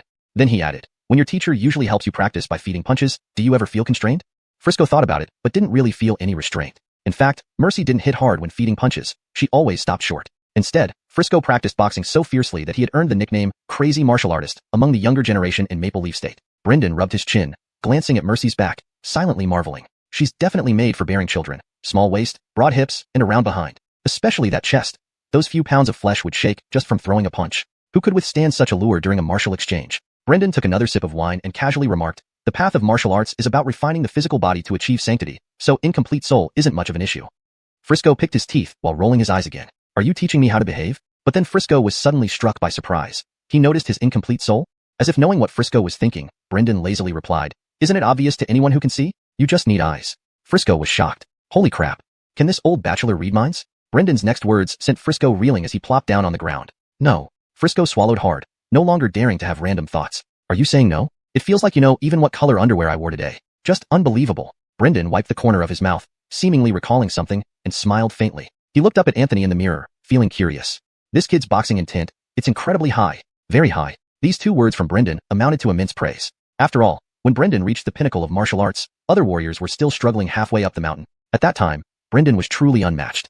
All martial artists could only look up to him in admiration. The lightning within Anthony gradually dissipated. He took a deep breath, the spiritual energy in his body coursing through major acupoints, completing several cycles. Anthony opened his eyes, his body making popping sounds akin to exploding soybeans. He slowly stood up, assuming an ancient boxing stance, and began walking through 9 steps. Practice makes perfect. Thousands of repetitions bring divine strikes. A moment later, Anthony finished his routine and stood still, exhaling a bit of turbid air. He opened his dimensional object and took out a set of blue robes to put on, not wanting to remain bare-chested. Suddenly, specks of starlight caught Anthony's eye. Looking around, he discovered a pendant shaped like a teardrop or water droplet, floating mid-air. The starlight seemed to emanate from it. Surprised, Anthony walked forward, grabbed it, and held it in his hand. It felt icy cold, as if holding a block of ice. Anthony didn't know what it was, so he mentally asked, "Come on, help me out. What is this thing?" "Your mountain-moving technique indicates this item is extraordinary. Your transformation of all things indicates this item is exceptionally extraordinary. Your heaven and earth dragon sword indicates this item is indeed extraordinary. Your breath concealment technique thinks." Enough. Anthony's lips twitched. "Damn it, say you don't know if you don't know. Talking about extraordinariness or whatever. Annoying. Are they messing with me? Let's ask someone reliable." Anthony mentally questioned the 8 Wastelands fist and the sword mastery technique, but both remained aloof and ignored him. Now the 5 Elements Law was displeased. "Your 5 Elements Law knows this. Why don't you ask me? Do you look down on me? Your 5 Elements Law finds you very impolite. Preparing to strike, training, what a joke." Anthony rubbed his temples, sighed, and started flattering. "I figured someone of your stature in the world of techniques should always come last to maintain your dignity, right? I must keep you for last as the grand finale. Isn't that fitting?" Your 5 Elements Law nodded, finding some sense in your words. Anthony asked again, "So, what is this thing?" "Your 5 Elements Law says this item is extremely extraordinary." Anthony fell silent. After a while, he exploded. "After all that, you still don't know either?" Anthony fumed. None of these techniques are reliable. Suddenly, the voice of the 8 Wastelands fist came through his mental lake. The 8 Wastelands fist, heart-focusing mirror, used for calming the mind and focusing the spirit. Once refined, it can protect against mental demons. Anthony paused. Heart-focusing mirror? Mental demons? No further response from the 8 Wastelands fist, which was typically aloof. Anthony mumbled to himself, "It should be a good thing." Then he tossed it into the dimensional object. Anthony gazed at the old wooden door, his eyes reflecting determination. "Jane, wait for me." With that, Anthony moved towards the wooden door and pushed it open without hesitation. It felt as if the world spun wildly before him, the scenery changing instantly. What is this? Before him lay rivers and mountains, an idyllic scene. The wind stirred the river, ripples danced, the sky was clear, clouds interweaving with the sun. Anthony was taken aback. This was far different from what he imagined. This utopian landscape couldn't possibly hint at danger. Anthony stepped forward a few paces, trying to understand the mysteries of this place. Almost immediately, an intense heat rushed over him. Just 3 steps ahead, the river suddenly transformed into a sea of fire. His pupils dilated. Instinctively, he stepped back. But with just 1 step, the ground beneath him began to tremble violently. The earth caved in, deep fissures cracked open, and sharp rock spires pierced through from below. If anyone stood here, they would be impaled in an instant. Anthony frowned deeply. This place was bizarre beyond belief. Could Could it be some sort of array? Trying to retreat, he heard the mental voice. The 5 elements law. Boy, if you want to live, don't move. Translation completed. Chapter 153, the 5 elements technique. Is that it? Anthony's movements abruptly halted. He seemed to have thought of something. Above his heart lake. The 5 elements technique. What? Still can't figure it out? Anthony, observing his surroundings, frowned and suddenly said, A 5 elements array? The 5 elements technique. Not bad, kid. You have some eyes. Anthony had a peculiar expression on his face. This array. The 5 elements technique. Don't ask. Asking means you can break it. Anthony rubbed his nose, trying hard not to laugh. I'm professionally trained. I usually don't laugh. Unless I can't hold it in. Ha ha ha ha. Anthony threw his head back and laughed. With the 5 elements technique by his side, entering the second layer of this trial area was like strolling through his own backyard. It really feels like fate is shining down on me. After enduring so much hardship at the first stage, he finally stood tall at the second stage. Anthony walked leisurely through the 5 elements array, as instructed by the 5 elements technique, occasionally taking 3 steps forward, then stepping back 1 step, stepping to the left once, and moving forward 7 more steps. What appeared to be an irregular walk to others was precisely the safest path through the 5 elements array. Your Move Mountain skill has felt shock from Devon of the Chinkuan Academy, increasing proficiency by 1%. Current proficiency is now Supreme Completion at 60%. Your Move Mountain skill has felt shock from Gilbert of the Chinkuan Academy, increasing proficiency by another 1%. Current proficiency is now Supreme Completion at 61%. Your Move Mountain skill? It's happening again. Anthony had gradually gotten used to the shock from the outside world, and even felt a hidden sense of anticipation in his heart. After breaking through to the peak sovereign realm, the transformation of 10,000 things gained the ability to imitate and materialize him. Wonder what kind of surprise will come with Move Mountain skill when it breaks through to peak sovereign? Anthony started liking those cute seniors outside and couldn't help but cheer them on. Let the shock points come even stronger. Outside the trial area, everything fell into a dead silence once more. How? Why him? Finally, a student spoke up. Unfortunately, no one could answer his question. The spectators were all dumbfounded. This guy must have been studying yin yang and 5 elements since birth, right? Female students were blushing with admiration and stars twinkling in their eyes. Who wasn't disheveled and maimed when going through the second stage? Losing limbs was a common occurrence. And this fellow was so casual about it. Even Anthony wouldn't dare stroll around his own garden like that. Alwyn couldn't suppress his shock. Despite the second stage being just a short path leading straight to its end, it was filled with complex arrays. If not using brute force, he himself would hardly pass through so effortlessly. But this young Anthony, at such a tender age, how could he have such profound mastery over the 5 elements? Alwyn looked at Kent with an added layer of inexplicable meaning in his eyes. No wonder he dared to send his precious disciple here, indeed without fear. However, Alwyn remembered there didn't seem to be any grandmaster specialized in yin yang and 5 elements within the Azure Cloud sect either. Yet this young man named Anthony could stroll leisurely inside this complex 5 elements array. Truly unfathomable. Though Anthony walked lightly and seemingly without terror from the array, if anyone else tried, even half a step wrong might result in instant death. The rivers before could instantly turn into raging fires engulfing everything, leaving not even ashes. Or they could be trapped in a dense forest forever, unable to escape that tiny space, or sink into quicksand, dissolving entirely within minutes, making it impossible to survive as even a ghost. Inside the array, flying or riding a sword wasn't possible either, or they'd be torn to shreds instantly. The golden wheel above, looking like the sun, carried heavy metal qualities, often associated with destructive power. Thus, in the 5 elements, one misstep leads to countless errors and ultimately to death. Kent was surprised at first, but then quickly realized that Anthony, the Holy Son, obtained his title by comprehending the 5 elements technique. Named as such, it was naturally very proficient in the 5 elements. Thinking of this, Kent's face lit up. He glanced sideways at Zack and came up with a plan. Grandmaster Zhou, since you initiated a wager with me earlier, why don't we make another bet? Zack snorted coldly. Kent was clever, too clever for decency. Anybody could see his disciple was exceptionally skilled in 5 elements techniques, passing this stage like picking something from a pocket. In this situation, betting again, wouldn't he always win? Could Kent become the sect leader relying solely on his unparalleled cheek? Ha! Zack chuckled coldly without replying. Kent feigned surprise. Oh, Grandmaster Zhou is scared? Well, understandable, understandable. Zack's expression turned ugly. He shot a sidelong glance at Kent, coldly saying, scared? Since stepping onto the path of martial arts, I've never known the word. Kent feigned greater astonishment. Grandmaster Zhou, allow me to speak frankly. Climbing to the peak of martial arts is good, but don't neglect your studies. Scared isn't hard to write. Let me teach you. Zack? Did he mean that? Wasn't it obvious that his comprehension skills were severely warped? Isn't it likely that you angered the previous master until he died and seized power? Zack's face immediately fell. His formerly powerful statement collapsed because of Kent's words. Kent asked with a smile, so, want to bet? If you win, I'll release your disciple immediately, and I won't bring this matter up again. Zack asked, what if you win? Kent's smile didn't change. If I win? Kent paused, suddenly asking, I heard Grandmaster Zhou owns a Lotus Land of Blessings? Zack's face subtly changed. Kent hurriedly joked, don't worry, I won't take away your livelihood. I only heard that your Lotus Land produces Spirit Silk Lotus. Not too much, just 100 or so pounds should do. Mercy struggled to suppress laughter. Spirit Silk Lotus was famously valuable among mountain immortals, not cheap at all, partly due to its rich spiritual energy. Consuming it greatly replenishes cultivators. More importantly, its most miraculous use is for repairing physical damage. For example, someone heavily wounded in combat might lose an arm. Sometimes, residual magical powers prevent the body from regenerating that arm on its own. Thus, substitutes are needed. Spirit Silk Lotus can serve as both a substitute and a slow restorative for the physical body. If Mercy recalled correctly, it originally sold by weight. But now Ken asks for hundreds of pounds. When did Zack get such a good temper? And not a word about fighting? Hashtag chapter 154. The most miserable one is Henrik. Alexei, the foremost martial artist of Maple Leaf Province, has a temper that's hard to describe. One thing for sure is that his fists are very heavy. If it weren't for being in Chinquan Academy and with Alwyn standing nearby, he would have certainly challenged him today. Do you really think the first treasure of Lotus Land, the Spirit Lotus root, is like roadside cabbage? Over 100 pounds? Alexei was almost amused to the point of anger. He retorted, even if I dare to give it, do you dare to take it? Kent turned to Alwyn with a serious expression. Deputy Head Zhou, look at him. Alexei nearly choked on his own breath, almost strangling himself alive. Did you go to school when you were a kid? How can you complain like this? Good heavens, don't leave after class. Alwyn also looked helpless, but no matter what, the land under their feet belonged to Donghuang Province. Milo sect, a native sect of Donghuang Province, may not be the top-notch, but it was certainly a pillar of the province. If a martial artist from Maple Leaf Province dared to cross provinces and challenge Milo sect, it would be slapping the face of Chinquan Academy, and loudly too. Alwyn glanced at Alexei without saying a word. If he had spoken, it might have been better. But this silence made Alexei frown slightly. Kent flicked his wide sleeves and laughed. Great Master Zhou? Alexei shot a cold glance at Kent. Fine. I'll wager with you. However, let's add a bet. If you lose, once outside Chinquan Academy, we'll spar. I'd love to experience the local customs of Donghuang Province. Alexei deliberately emphasized the words experience, as if savoring each syllable. Kent laughed nonchalantly and said just 2 words. Sure. Everyone returned their gaze to the mirror. A smirk appeared at the corner of Alexei's mouth. Don't celebrate too early. Don't forget, Anthony isn't the only one in this trial place. Suddenly, someone spoke up. Look, that demonic cultivator also passed the first stage.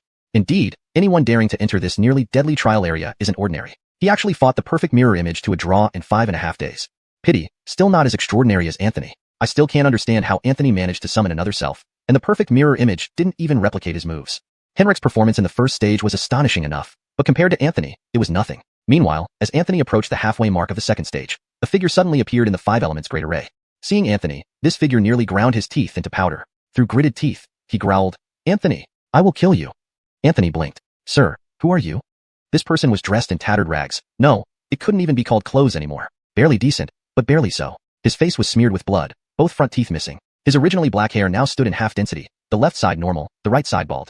If not for the icy aura emanating from Henrik and the black mist swirling around his hands, Anthony would have found it hard to associate this near-savage-looking individual with Henrik. But now, Anthony wasn't afraid of Henrik. Although they were close, if Henrik charged straight at him, it would spell disaster for Henrik. Henrik's hatred towards Anthony had reached a terrifying peak. It even helped Anthony break through, transform everything to its pinnacle.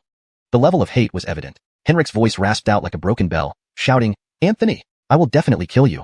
Speaking, his whole body trembled with rage. His fight with his mirror image had been a grueling ordeal, almost leaving him inside. And here he saw Anthony walking around like nothing happened, admiring flowers, moon, and autumn scents, enjoying the garden. Such a stark contrast almost made Henrik explode. Anthony looked at Henrik with pity. All right, you must shark me. See how childish you've become, shivering. While mocking him verbally, Anthony eagerly awaited. Come on, kill me. Come and kill me directly. I promise not to move. He thought that if he could trap Henrik using the second stage's 5 elements great array, it would be perfect. Henrik opened his mouth and roared to the sky, eyes full of murderous intent. Except Anthony found the sight of Henrik without 2 front teeth performing a frenzied dance somewhat out of place. Henrik was enveloped in black light, his fury and killing intent overwhelming. He flew toward Anthony like a madman. Anthony glanced down at his feet, then gave Henrik a pitying look. Facing an enraged Henrik, Anthony didn't even dodge, standing quietly in place. Henrik felt even more infuriated. He took this as outright provocation. Ayah! Roaring, Henrik charged at Anthony. Sadly, after 3 steps, Henrik vanished into the endless sea of fire. Anthony tilted his head. Is that all? Suddenly, a figure shot out from the sea of fire like a rocket, clothes already ragged, leaving only a scrap around the waist. His remaining hair floated away like paper curls. Anthony lifted his head. Wow, like a celestial maiden ascending the moon. Next moment, the bright sun overhead thundered, transforming into a golden wheel that slammed into Henrik. He spewed black blood, eyes widening as he was hurled backward onto a tree, or rather, hanging from a thick branch. Hiss! Anthony sucked in a breath. Truly terrifying. Would Henrik withstand it? Henrik's eyes nearly popped out, trembling, his face turning purplish red. After a while, trying to climb down, the tree moved. Branches wrapped around his feet, suspending him upside down. Then countless branches attacked. Henrik's face was filled with terror. This tree had become enchanted. Tree spirits. More terrifyingly, each strike absorbed some of the cultivator's spirit energy. Anthony rubbed his chin. The elements of nature. Wood, fire, earth, metal, water. Wood, the first element. Branches mercilessly lashed Henrik. The entire trunk shook, leaves falling like laughter. Stop! Stop it! Ah! Henrik screamed miserably. His cries brought sorrow to the hearers. His journey had indeed been tough, a tragic epic. First, heavily injured by Kint, Long River Sword Sect's Master Hobie, and 9 Heaven Sect's Blue. Then he used various secret arts and forbidden techniques to wrestle with Kint, finally letting Anthony escape to Chinkuin Academy. Falling from Grandmaster to Yuaning Realm, he entered the trial place to kill Anthony, heart for heart. Instead, tortured by the first stage mirror image, struggling into the second stage, he hadn't even touched Anthony's sleeve when he was nearly roasted by the fire element and crushed by the metal element, now beaten by the wood element, truly hung and beaten. Hmph, HMPF. Anthony shook his head. Miserable, truly miserable. Chapter 155, 5 Elements Law. Need to pay more. Henrik clasped his hands together, radiating an intense black aura that exuded a sinister demonic energy. Despite falling from the transcendent void realm, he still had some powerful tricks up his sleeve. The black mist enveloping him instantly wrapped around the tree, which withered and rotted within moments. Henrik landed on the ground, looking utterly miserable. Though his eyes were filled with hatred as they fixed on Anthony, there was also a hint of caution. This place felt wrong, very wrong. Henrik surveyed the area coldly. It seemed calm but was fraught with hidden dangers. Fire, metal, wood, pentagram?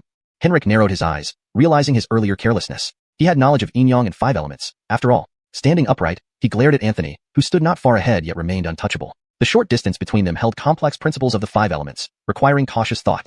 Anthony raised an eyebrow. What? Aren't you going to kill me? Come on, come on. Henrik sneered. Don't think I don't know what you're up to. Yin-yang and 5 elements. Ha, not only you know it. Anthony stretched lazily. Oh dear, exposed, how vexing. Henrik's eyes twitched. Was this guy trying to fool a 3-year-old? Anthony suddenly turned to look at Henrik seriously. I've got you pegged. Even immortals can't save you. Believe me. Henrik laughed coldly, thinking it was a joke. Anthony turned away, speaking into the heart lake. Dare we play for big stakes? 5 elements law. Who's Feng Feng trying to kill?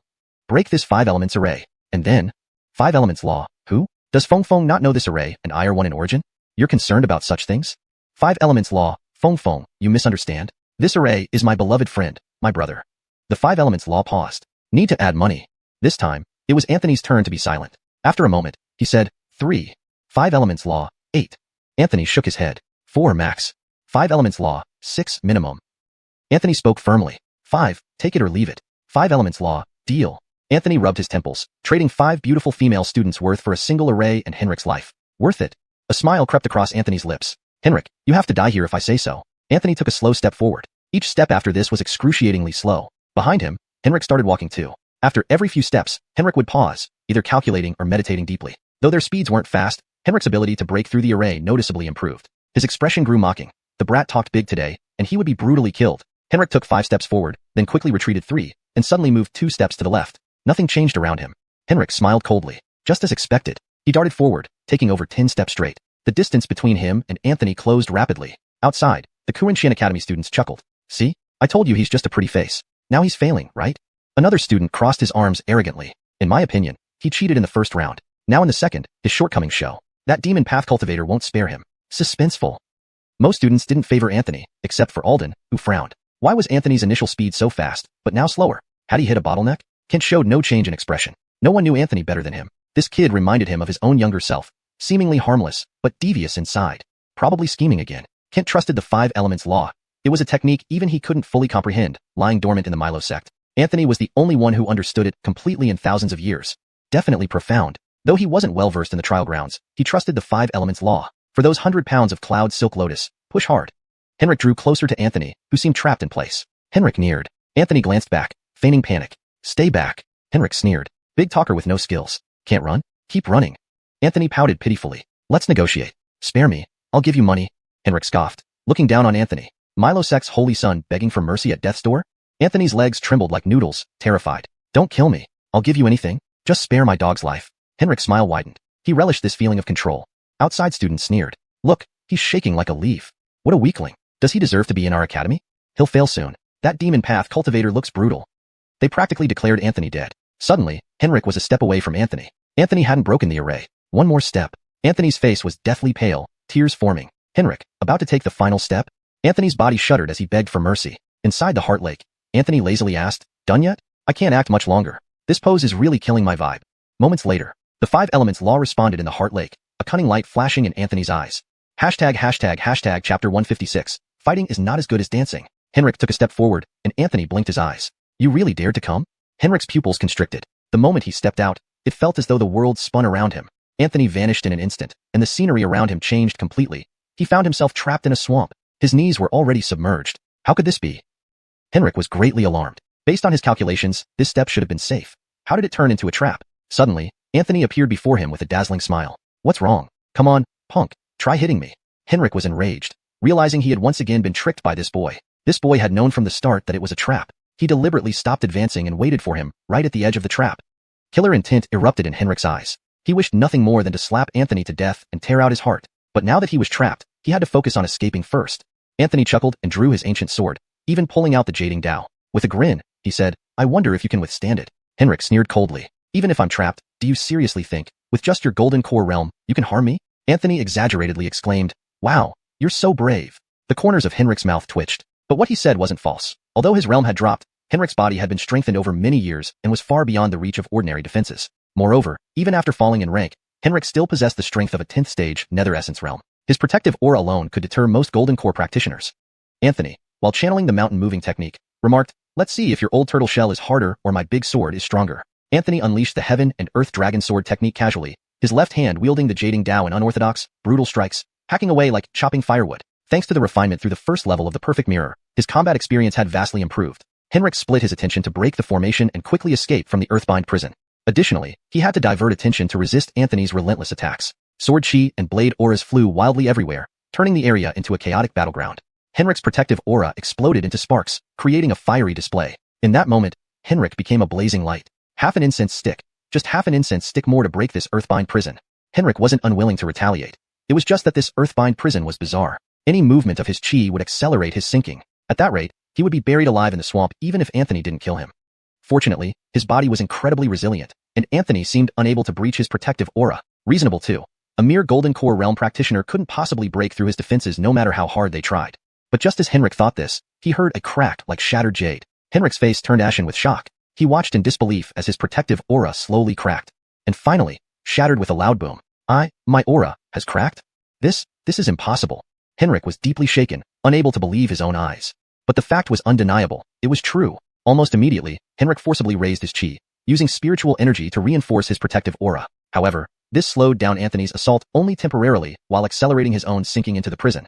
The Earthbind prison had nearly reached his waist. Almost instantly, Henrik glanced at the sword and knife in Anthony's hands. Ordinary weapons couldn't possibly wield such power. Once Henrik restored his protective aura again, he suddenly noticed that Anthony had stopped his attacks, tilting his head and smirking mockingly. Henrik narrowed his eyes. If he had just half an incense stick more time, he could break out of this Earthbind prison. Then, without warning, Anthony struck him squarely on the head, with a literal head strike. The old turtle shell is tough, right? Alright, young master sends you home. Anthony began striking Henrik into the Earthbind prison, using the jading Dao like a hammer. Henrik, unable to move, gritted his teeth, nearly breaking them in frustration. How had he, who roamed the demon path for so long, ever suffered such humiliation? Before long, Henrik's chest sank into the prison, followed by his neck. With Anthony's final blow, Henrik was fully submerged into the prison, bubbles bursting momentarily before all went silent. Anthony wiped sweat off his forehead with his sleeve and cursed under his breath. Damn, this was quite a physical task. Anthony sheathed the ancient sword and jading Dao, then suddenly paused. The surroundings shifted back to the original road, and there stood Henrik, covered in mud. Well, you can even get out of that? Impressive, old turtle. Great job, really impressive. As he spoke, Anthony couldn't help but give him a thumbs up. Henrik was covered in muck, revealing only his eyes which burned with intense hatred towards Anthony. Your transformation of all things senses Henrik's powerful resentment, increasing its proficiency. Current proficiency, peak supreme, 5%. Anthony rubbed his chin, amused. So vindictive. It was just one burial, wasn't it? Henrik formed seals with his hands, trying to deduce the correct path. He had underestimated Anthony and fell into his trap earlier. Anthony, I don't believe your luck will hold. Henrik growled fiercely. Anthony shook his head. Luck? We rely on absolute strength. Henrik finally formed a seal, seemingly discovering a flaw. Just as he was about to step forward, Anthony smiled. I didn't say you could go forward. Anthony extended a finger, lightly tracing the air. Suddenly, Henrik's heart clenched. He absolutely couldn't take that step. He abruptly withdrew his foot, hearing Anthony remark, and I also didn't say you could stay still. Then Imophone flicked his finger lightly again. Henrik realized his position was no longer part of the formation's life gate. Instead, it had become a highly dangerous death gate. He hurriedly took a step back, but before he could stabilize, the ground shifted again. The previous location had turned into a life gate, while his current spot became a death gate. Henrik had to step forward again, but the gates swapped positions the moment he touched down. An absurd scene unfolded. Henrik flailed about on the spot, moving left and right, stepping forward and backward, almost as if he had suddenly gone mad, performing an awkward dance. What is going on? Even Henrik couldn't hide his shock. This boy could control the elemental array here. Outside, everyone stared dumbfounded, eyes almost popping out. A student, hesitating, finally ventured. Is This some powerful technique starting pose? Another student, frowning, retorted. Does any technique look this awkward? He's trying to make us laugh to death? Indeed, Henrik looked as if he were dancing on hot coals, barely touching the ground before hopping away. His speed increased, his arms flailing wildly, and his legs moved so fast they created blurs. Finally, a female student couldn't hold back and burst into laughter. Laughter echoed throughout the Heaven and Earth Academy, filling the air with joy.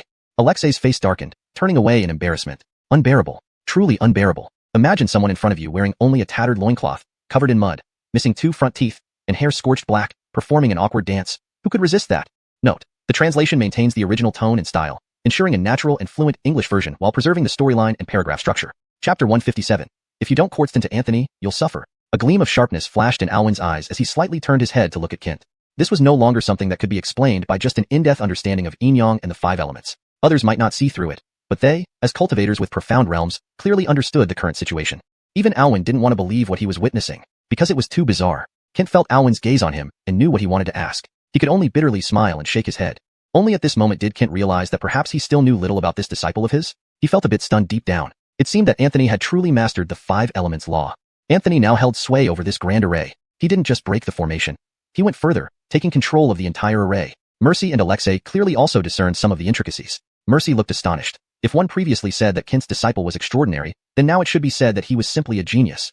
A genius that came along once in a century. Alexei's expression was extremely grim. Even if he didn't want to admit it, he still lost. Who would have thought that a young man barely past 20 could wield the art of the 5 elements to such a shocking degree, even turning things around to his advantage? Even if Henrik was at the peak of the nascent soul realm, being inside this grand array spelled dire peril for him. Alexei took out several spirit lotus roots from his spatial artifact without even looking and directly threw them to Kent. Even a glance at them pained him. Kent casually caught them, weighed them a few times, and smiled. Many thanks for Master Zhou's generous gift. Alexei's face darkened. Kent's name truly suited him. His face was thick as a mountain. To benefit and yet put on airs? Inside the trial area, Anthony controlled the array while listening to the voice on the Heart Lake, grinning all the while.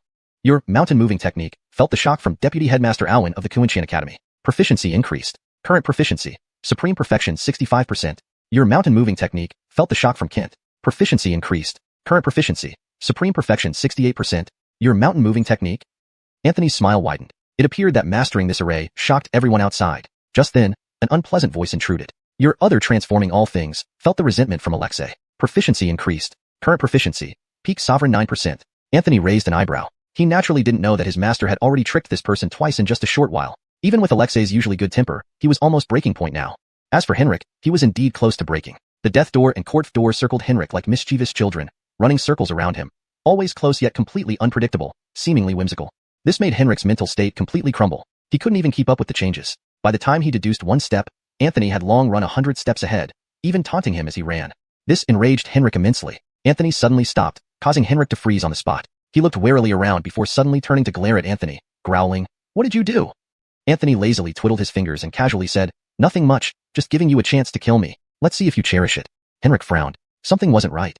There must be a trap here. After being deceived so many times, Henrik learned his lesson. This kid was shrewd. Seeing Henrik hesitating, Anthony walked towards the end of the path by himself.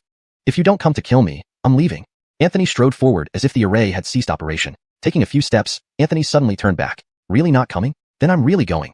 Henrik still didn't move rashly. Instead, he extended his hand and began deducing slowly. Anthony shook his head and sighed. "By the time you figure it out, I could have walked 3 rounds here.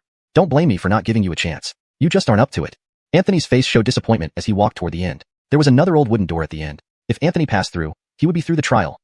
The third trial was unknown, and this opportunity shouldn't be missed. But Henrik was afraid of a trap. Could Anthony, with his cautious nature, be completely defenseless? However, no matter how he deduced, every path led to the court door. It was as if the grand array had completely stopped. Henrik suddenly had an idea. Could Anthony have anticipated the array would stall, and thus staged an empty city ruse? Convinced that he would hesitate, ultimately allowing Anthony to escape? Looking at Anthony again, who was walking carefree but frequently glancing back with tense fists, Henrik's eyes flickered with insight. "Clever boy. Almost fell for your trick again. What a performance." Henrik sneered. "End of tricks." Henrik instantly lunged at Anthony, stopping mid-motion because he saw Anthony's fleeting, subtle smile. Henrik instantly tensed, scanning the surroundings cautiously. Seeing Henrik hadn't followed, a hint of regret flashed across Anthony's eyes but disappeared quickly. Only someone observant might have noticed. Anthony resumed his mischievous demeanor. "Afraid I'm bluffing? Can't help it. I can't fight you head-on, so I play tricks. Too bad you didn't fall for it this time." Anthony shrugged. "Forget it. Leaving. Let me warn you, don't chase after me. It could mean death." Saying this, Anthony turned his back on Henrik again. Henrik's face twisted into derision. This time, he was sure Anthony was pulling an empty city ruse. That fleeting regret was obviously an act, meant for him to see, to make him believe Anthony still had more tricks up his sleeve. But in truth, Anthony was out of options and only engaging in psychological warfare. Henrik sneered. What a devious sacred son of Milo sect. But this time, you won't escape. Anthony was nearing the old wooden door. Henrik wouldn't let him succeed easily. In a flash, he chased after him. Anthony stood before the wooden door, shaking his head with a sigh. You didn't listen to Anthony, and now you'll suffer. I told you not to chase me. It means death. Why didn't you listen? Hashtag chapter 158. Henrik's demise on the soul returning platform. A trace of a sneer flashed across Henrik's lips. You still think you can trick me? I, Henrik, have never stumbled in the same place 3 times. Anthony slowly extended his right hand and snapped his fingers, without even turning his head. Indeed, Anthony had interrupted this great 5 elements array earlier, stopping it completely. Thus, no matter how much Henrik tried to deduce, he could only see the gate of life, but not the gate of death. After Anthony snapped his fingers, the 5 elements array instantly restarted. Anthony went through these motions because although he already had full control over this array, it was just an ordinary array with the gate of life and gate of death as its features. At the end of this 5 elements array, there was still a soul returning platform. Anthony couldn't control this platform. Entering here wasn't just about having 1 chance in 10. It was a guaranteed death. Henrik killed so many disciples of Milo sect, gravely injured my master, and almost took my life. How could I let you live? As Henrik approached Anthony, his pupils suddenly contracted. An endless sense of doom enveloped him instantly. Henrik found himself trapped within the soul returning platform. Finally turning around, Anthony lost his usual frivolous demeanor, his eyes cold as ice. You owe a debt that must be repaid. Henrik suddenly felt an ominous sensation surge within him. What did you do? Anthony said indifferently, a life for a life, a debt for a debt. Today, I will use your life to honor the fallen disciples of Milo sect. Henrik's face changed drastically because he realized that no matter what, he couldn't leave this confined space. And before him, an unknown altar began to rise slowly. Looking at the rising altar, Anthony spoke without emotion. This is the soul returning platform. Do you know why it's called that? Anthony answered his own question. Because after you die here, your soul will be eternally trapped here, never finding peace in life or death. Henrik's expression finally changed. He roared, do you think I'll believe you? Anthony chuckled. As you wish. With that, Anthony turned towards the wooden door. Moments later, behind him, Henrik emitted pitiful cries, mixed with the wailing of a baby. The ghostly fetus in his heart also started screaming fiercely at that moment. Facing away from the soul returning platform, Anthony murmured as he walked further away. A man who invites his own ruin deserves no mercy. In just a few moments, Henrik became nothing more than a skeleton covered in dripping flesh. His skin and flesh melted continuously. Standing shakily in place, he screamed hoarsely. Anthony, you will die here too. Henrik stared wide-eyed, a grotesque figure. Suddenly, his eyeballs bulged out of their sockets and rolled to the ground. Anthony placed his right hand on the old wooden door, as if smiling slightly. Whether I will die or not, we cannot say. But you are indeed doomed. Finishing his words, Anthony pushed open the door and entered. Inside the trial ground, only Henrik's agonizing cries remained. Outside, everyone involuntarily held their breath. This scene was unbearably cruel. Henrik seemed to be flayed and mutilated by an unseen force, his flesh gradually melting until all that was left was a blood-soaked skeleton. More unsettling was that Henrik still hadn't died. It wasn't that he didn't want to, but the soul-returning platform wouldn't let him die. He could only endure endless torment. Everyone saw the ghostly fetus on Henrik's heart, with a ferocious appearance, clinging to his heart, its cries sounding like wild cats. A student shivered. This person suffered far too much? Another student feigned pity. Why go so far? A swift strike would have been better. Such actions are excessively cruel. Someone immediately rebutted. Those who kill others will eventually meet their own demise. That demon practitioner even cultivated a ghostly fetus on his heart. How many people has he killed? What evil deeds has he done? In my view, he should be eternally trapped in this soul-returning platform. Someone sarcastically remarked, Brother, are you some righteous saint from another sect? Well met, well met. Kent's eyes showed a hint of relief. When Anthony performed that gesture, others might not have understood its meaning, but he knew very well. Anthony raised his index and middle finger with his right hand and gently placed them on his brow, closing his eyes briefly. Moments later, his right hand formed a fist and lightly struck his chest. This was the ritual of Milo sect disciples honoring fallen heroes. Anthony single-handedly slew the demon practitioner Henrik. Here, in the name of the sacred sun, he honored the fallen heroes of Milo sect. Who says Milo lacks courage to shake heaven and earth? Who says Milo lacks heroes to submerge a province? Alwyn's eyes flickered with approval. This young man had exceptional talent and intelligence, possessing both bravery and strategy. It looked like the rise of Milo sect was within reach, but the premise was that he truly came out of this trial alive. Many outstanding individuals before ultimately failed at the third stage of the trial. Kent was also concerned about the third stage and couldn't help but ask, Vice Principal Zhou, what exactly is the third stage? Mercy also turned her head, clearly interested as well. Alwyn pondered for a moment, then gave just 2 words. Conscience test. Kent's expression changed slightly. The hardest question to answer is often a question of conscience. Is it asking for a clear conscience or asking for a desire-free heart? Alwyn suddenly added that Jane is currently trapped in the conscience test. The situation isn't looking good. Kent's heart tightened again. Feared most was that Anthony would lose his composure due to worry. This third stage might be a major ordeal for both of them. Frisco felt his legs going numb from squatting too long and sat down on the ground. Beside him, Brendan kept squatting without showing any sign of fatigue. Strangely, despite not refilling his bowl, the alcohol inside never ran out. This intrigued Frisco. Just now, Frisco saw Henrik being trapped on the soul-returning platform, enduring endless agony while his soul was imprisoned. It was incredibly satisfying. Unable to contain his excitement, Frisco asked Brendan for a bowl of alcohol. Surprisingly, Brendan readily handed him a large bowl. After returning the porcelain bowl to Brendan, Frisco noticed that the bottom of the bowl acted like a spring. The alcohol Anthony had just drunk was replenished instantly. Frisco widened his eyes in surprise. What kind of magic was this? Brendan wiped the rim of the bowl with his dirty sleeve and sipped it himself, sighing, conscience test, conscience test. Do you think it tests the word ask or the word heart? Frisco didn't understand, so he remained silent. Brendan sighed deeply, heartache, sadness, heart issues are hard to pass. Frisco smirked, enough already, playing the sage got you hooked? Brendan ignored Frisco, gazing into the distance with a calm expression, devoid of emotions. It seemed like a saying goes, silent sorrow speaks loudest. Hashtag chapter 159. Anthony's great dream of spring and autumn. Anthony pushed the door open, only to be met with a vast desert. The surroundings were extremely desolate. Apart from yellow sand stretching as far as the eye could see, there seemed to be nothing else. Anthony muttered, is this about crossing this desert to pass? What worried Anthony more was Jane. Innocent had previously told him that Jane was trapped in the third layer of the trial ground. He wondered if she had managed to escape by now. If not, where would she be now? Anthony gazed into the distance, the vast emptiness overwhelming. He didn't know how long he walked until he noticed the world slowly turning pitch black. Anthony lifted his head, his brows furrowing tightly. In front of him lay a black desert, and there stood a stone stele. 2 lines of ancient script were engraved on the stele. I invite you all into my dream, borrowing an incense stick's worth of time. The ancient sword behind Anthony suddenly unsheathed itself, circling around him protectively. Anthony watched the black desert and the stele with solemnity. At that moment, an irresistible drowsiness enveloped him, instantly overtaking his entire body. The stele became increasingly blurred before his eyes as everything spun wildly. The ancient sword plunged diagonally into the ground. Anthony collapsed before the stele, falling deep into the great dream of spring and autumn. 8 Desolate's fist. Can he really come out? Fly sword technique. Probably. 5 elements law. Who cares? How long has it been since we last came out? This is a rare opportunity.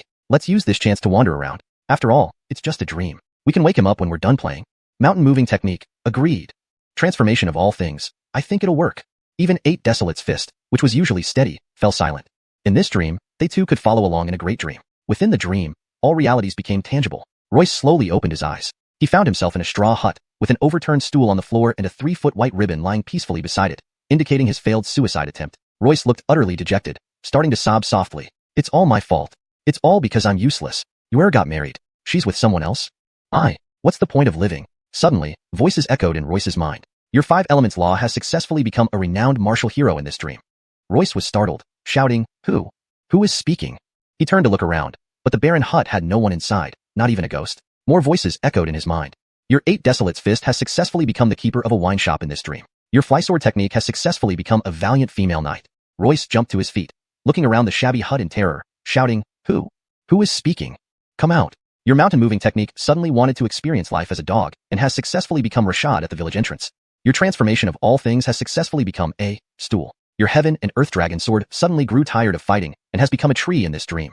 Your breath concealment technique suddenly wanted to experience life as a pig and has become the boar in Wong the Widow's pigsty. Your 5 Thunders body tempering technique chose to lie flat and has become a paralyzed wealthy old man.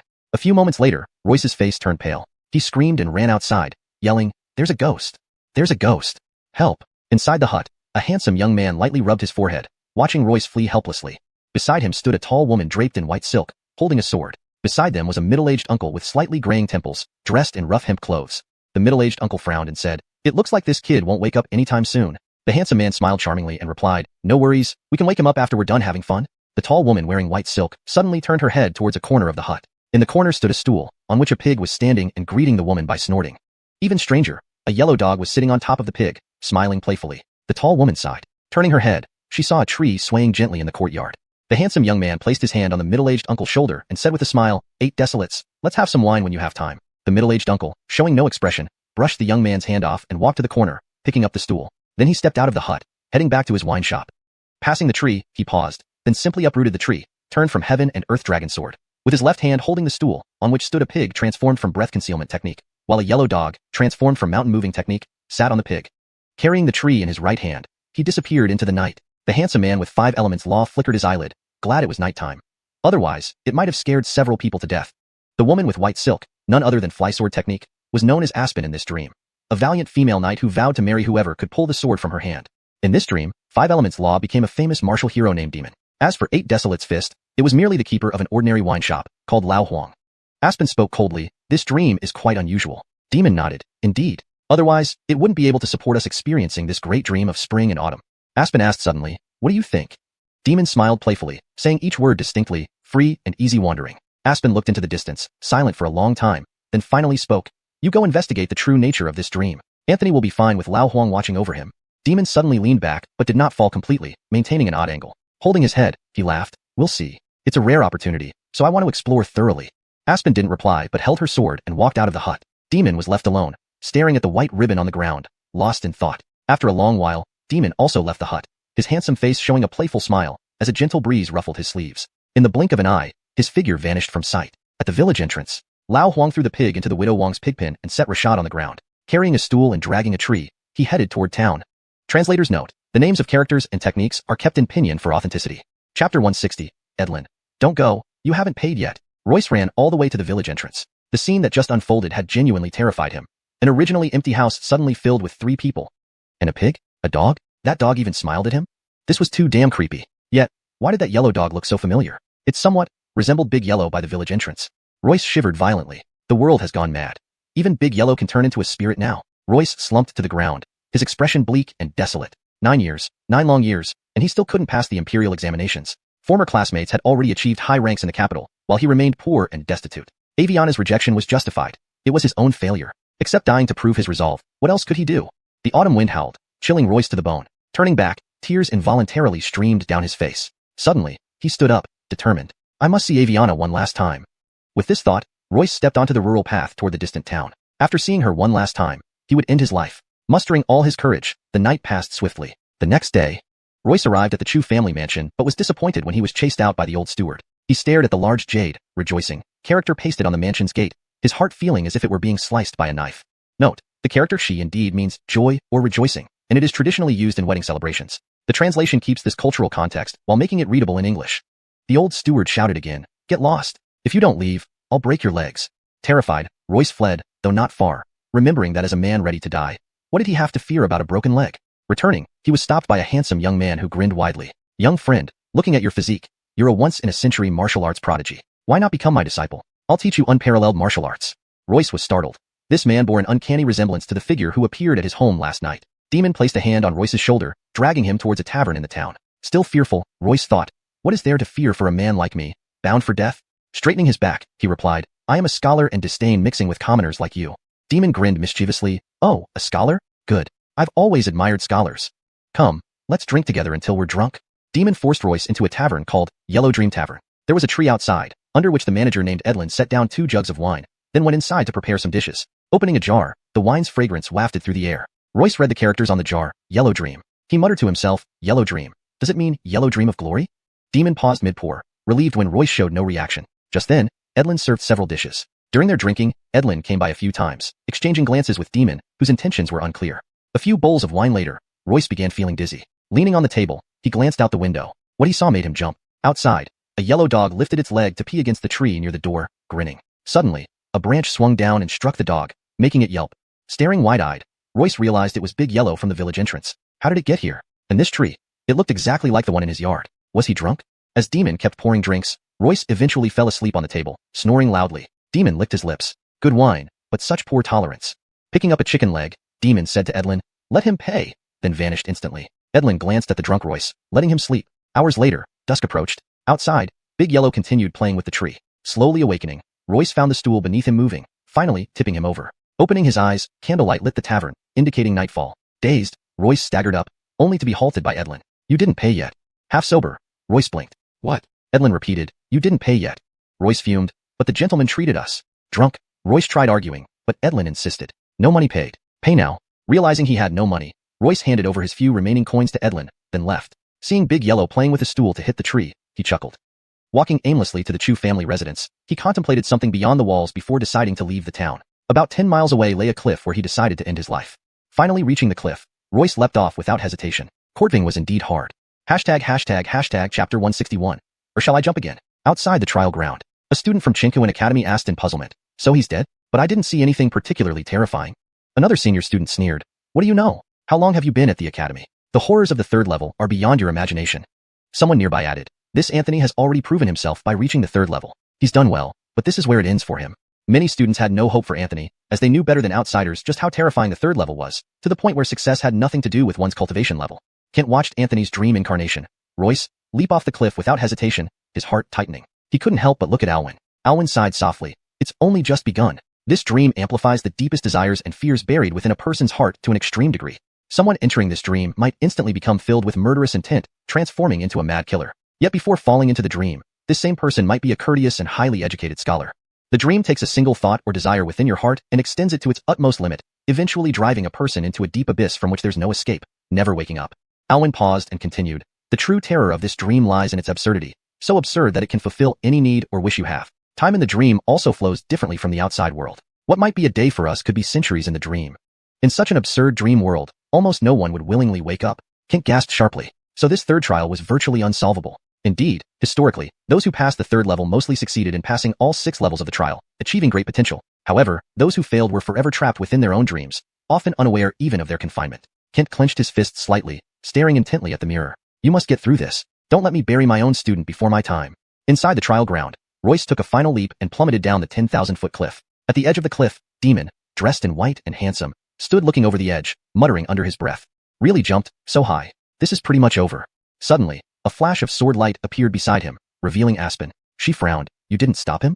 Demon shrugged, saying nothing. Aspen hesitated for a moment before preparing to go down but was stopped by Demon. Don't worry. Since our bodies haven't dissipated yet, his dream isn't over. Let's wait and see what happens. In the distance, a yellow dog riding a pig ran over. At the bottom of the cliff, after what seemed like an eternity, Royce slowly opened his eyes. Am I dead? Is this the underworld? Royce felt sore all over, hanging on a tree, surveying his surroundings. The underworld sure has good landscaping, but where are the ox-headed guards and horse-faced demons? While pondering, he tried to stand up but fell again when his footing gave out. This time, he landed quickly, finding himself in a dense forest with towering trees. Suddenly, he heard footsteps behind him, thinking it might be the Lord of the Underworld. Turning around, he saw a kind-looking old man with white eyebrows smiling at him. Royce found it odd. The Lord of the Underworld looked quite benevolent. The old man spoke suddenly. Boy, I see you have remarkable bone structure, making you a prime candidate for martial arts training. Since we've met at the bottom of this cliff, fate has brought us together. Why don't you become my disciple, and I'll teach you supreme martial skills? Royce blinked, taken aback. The Lord of the Underworld wants me as a disciple? Does the Underworld practice martial arts now? Seeing Royce staring blankly, the old man wondered if he had hit his head too hard. Sighing, he thought maybe a dullard could still be taught. Boy, how about it? You've survived a great calamity, and surely, great fortune will follow. Even falling from such a height didn't kill you. You have a profound destiny. Royce was stunned. I didn't die? The old man stroked his beard, smiling. Or what? Royce examined himself, finding no injuries except for some soreness. He sighed and staggered to his feet, gazing upwards and deciding to climb back up. The white-browed old man froze, not understanding the situation. He hurriedly stopped Royce. What are you doing? Royce answered seriously. I'll climb up and jump again. The old man nearly choked, thinking the boy must have suffered brain damage. Surviving once was already a miracle. Do it again? Are you dreaming? Want to jump? Just jump? Despite the old man's attempts, Royce finally relented, recalling the deceitful demon who tricked him for a meal of wine. How hateful. Looking at the poor-looking old man, Royce thought he was probably another scammer. No, this time it's an old con man. Ignoring him, Royce returned his gaze to the fog-covered cliff. The white-browed old man panicked. He bit his lip and pulled Royce, placing his hand on Royce's head and declaring loudly, Give it to you. Royce stared dumbfounded at the old scammer, unsure what he was doing. The old man shouted fiercely, Boy, I'm transferring 60 years of my cultivation to you, hoping you will take revenge for me. My enemy is Tionran City, the city lord Clifton. Someone once said that human joys and sorrows do not align. Right now, Royce only found the noisy old man annoying. He brushed the old man's hand off his head, signaling that he'd had enough. To trick him for money, really not worth it. Besides, he was broke, just a poor scholar. But the old man was drenched in sweat, clearly exerting a lot of effort. Sighing, Royce thought about how hard life was for everyone these days. Looking at this elder, likely nearly 100 years old, running around in the wilds rather than enjoying his twilight years at home. After a while, the old man slowly withdrew his hand, appearing gaunt. He nodded approvingly at Royce, impressed that despite receiving such incredible power, he remained humble, a rare quality indeed. Actually, Royce didn't believe a word of it. He looked at the old man and asked, Finished? The old man's lips twitched. Was he so casual about it? Shouldn't he be shedding tears of gratitude followed by kneeling in reverence? Fine, no point in nitpicking. He's dying anyway. The old man sat cross-legged, ready to pass away. With his last strength, he told Royce, All the martial artists respect me as Duguchoshing. Now, this title belongs to you. Then, the old man's head drooped, and he died. Royce scratched his nose, wondering what a strange name. Duguchoshing? TSK, seems like he never won. Shaking his head, he looked up. He'd try again. He felt the previous jump wasn't good enough. Maybe jumping once more would improve things. Chapter 162, June and her maid. Royce began to climb step by step, only this time he felt his body was much lighter, and the pain slowly vanished. Each leap upward sent him several meters into the air effortlessly. After an unknown duration, Royce reached the cliff's edge once more. However, looking up almost scared him half to death. Above, a handsome man stretched his neck downwards and flashed a grin when he saw him. Beside the man stood a woman with a white veil over her face, holding a long sword, standing quietly at the cliffside. More bizarrely, next to them stood a pig. The pig was even nudging its snout towards him, and there, Rashad, the village dog, was sitting on top of the pig, tilting its head to look down at him. Startled, Royce lost his grip and plummeted downwards again. Up above, Demon twitched his lips while Aspen massaged his forehead, wondering if this would really happen again.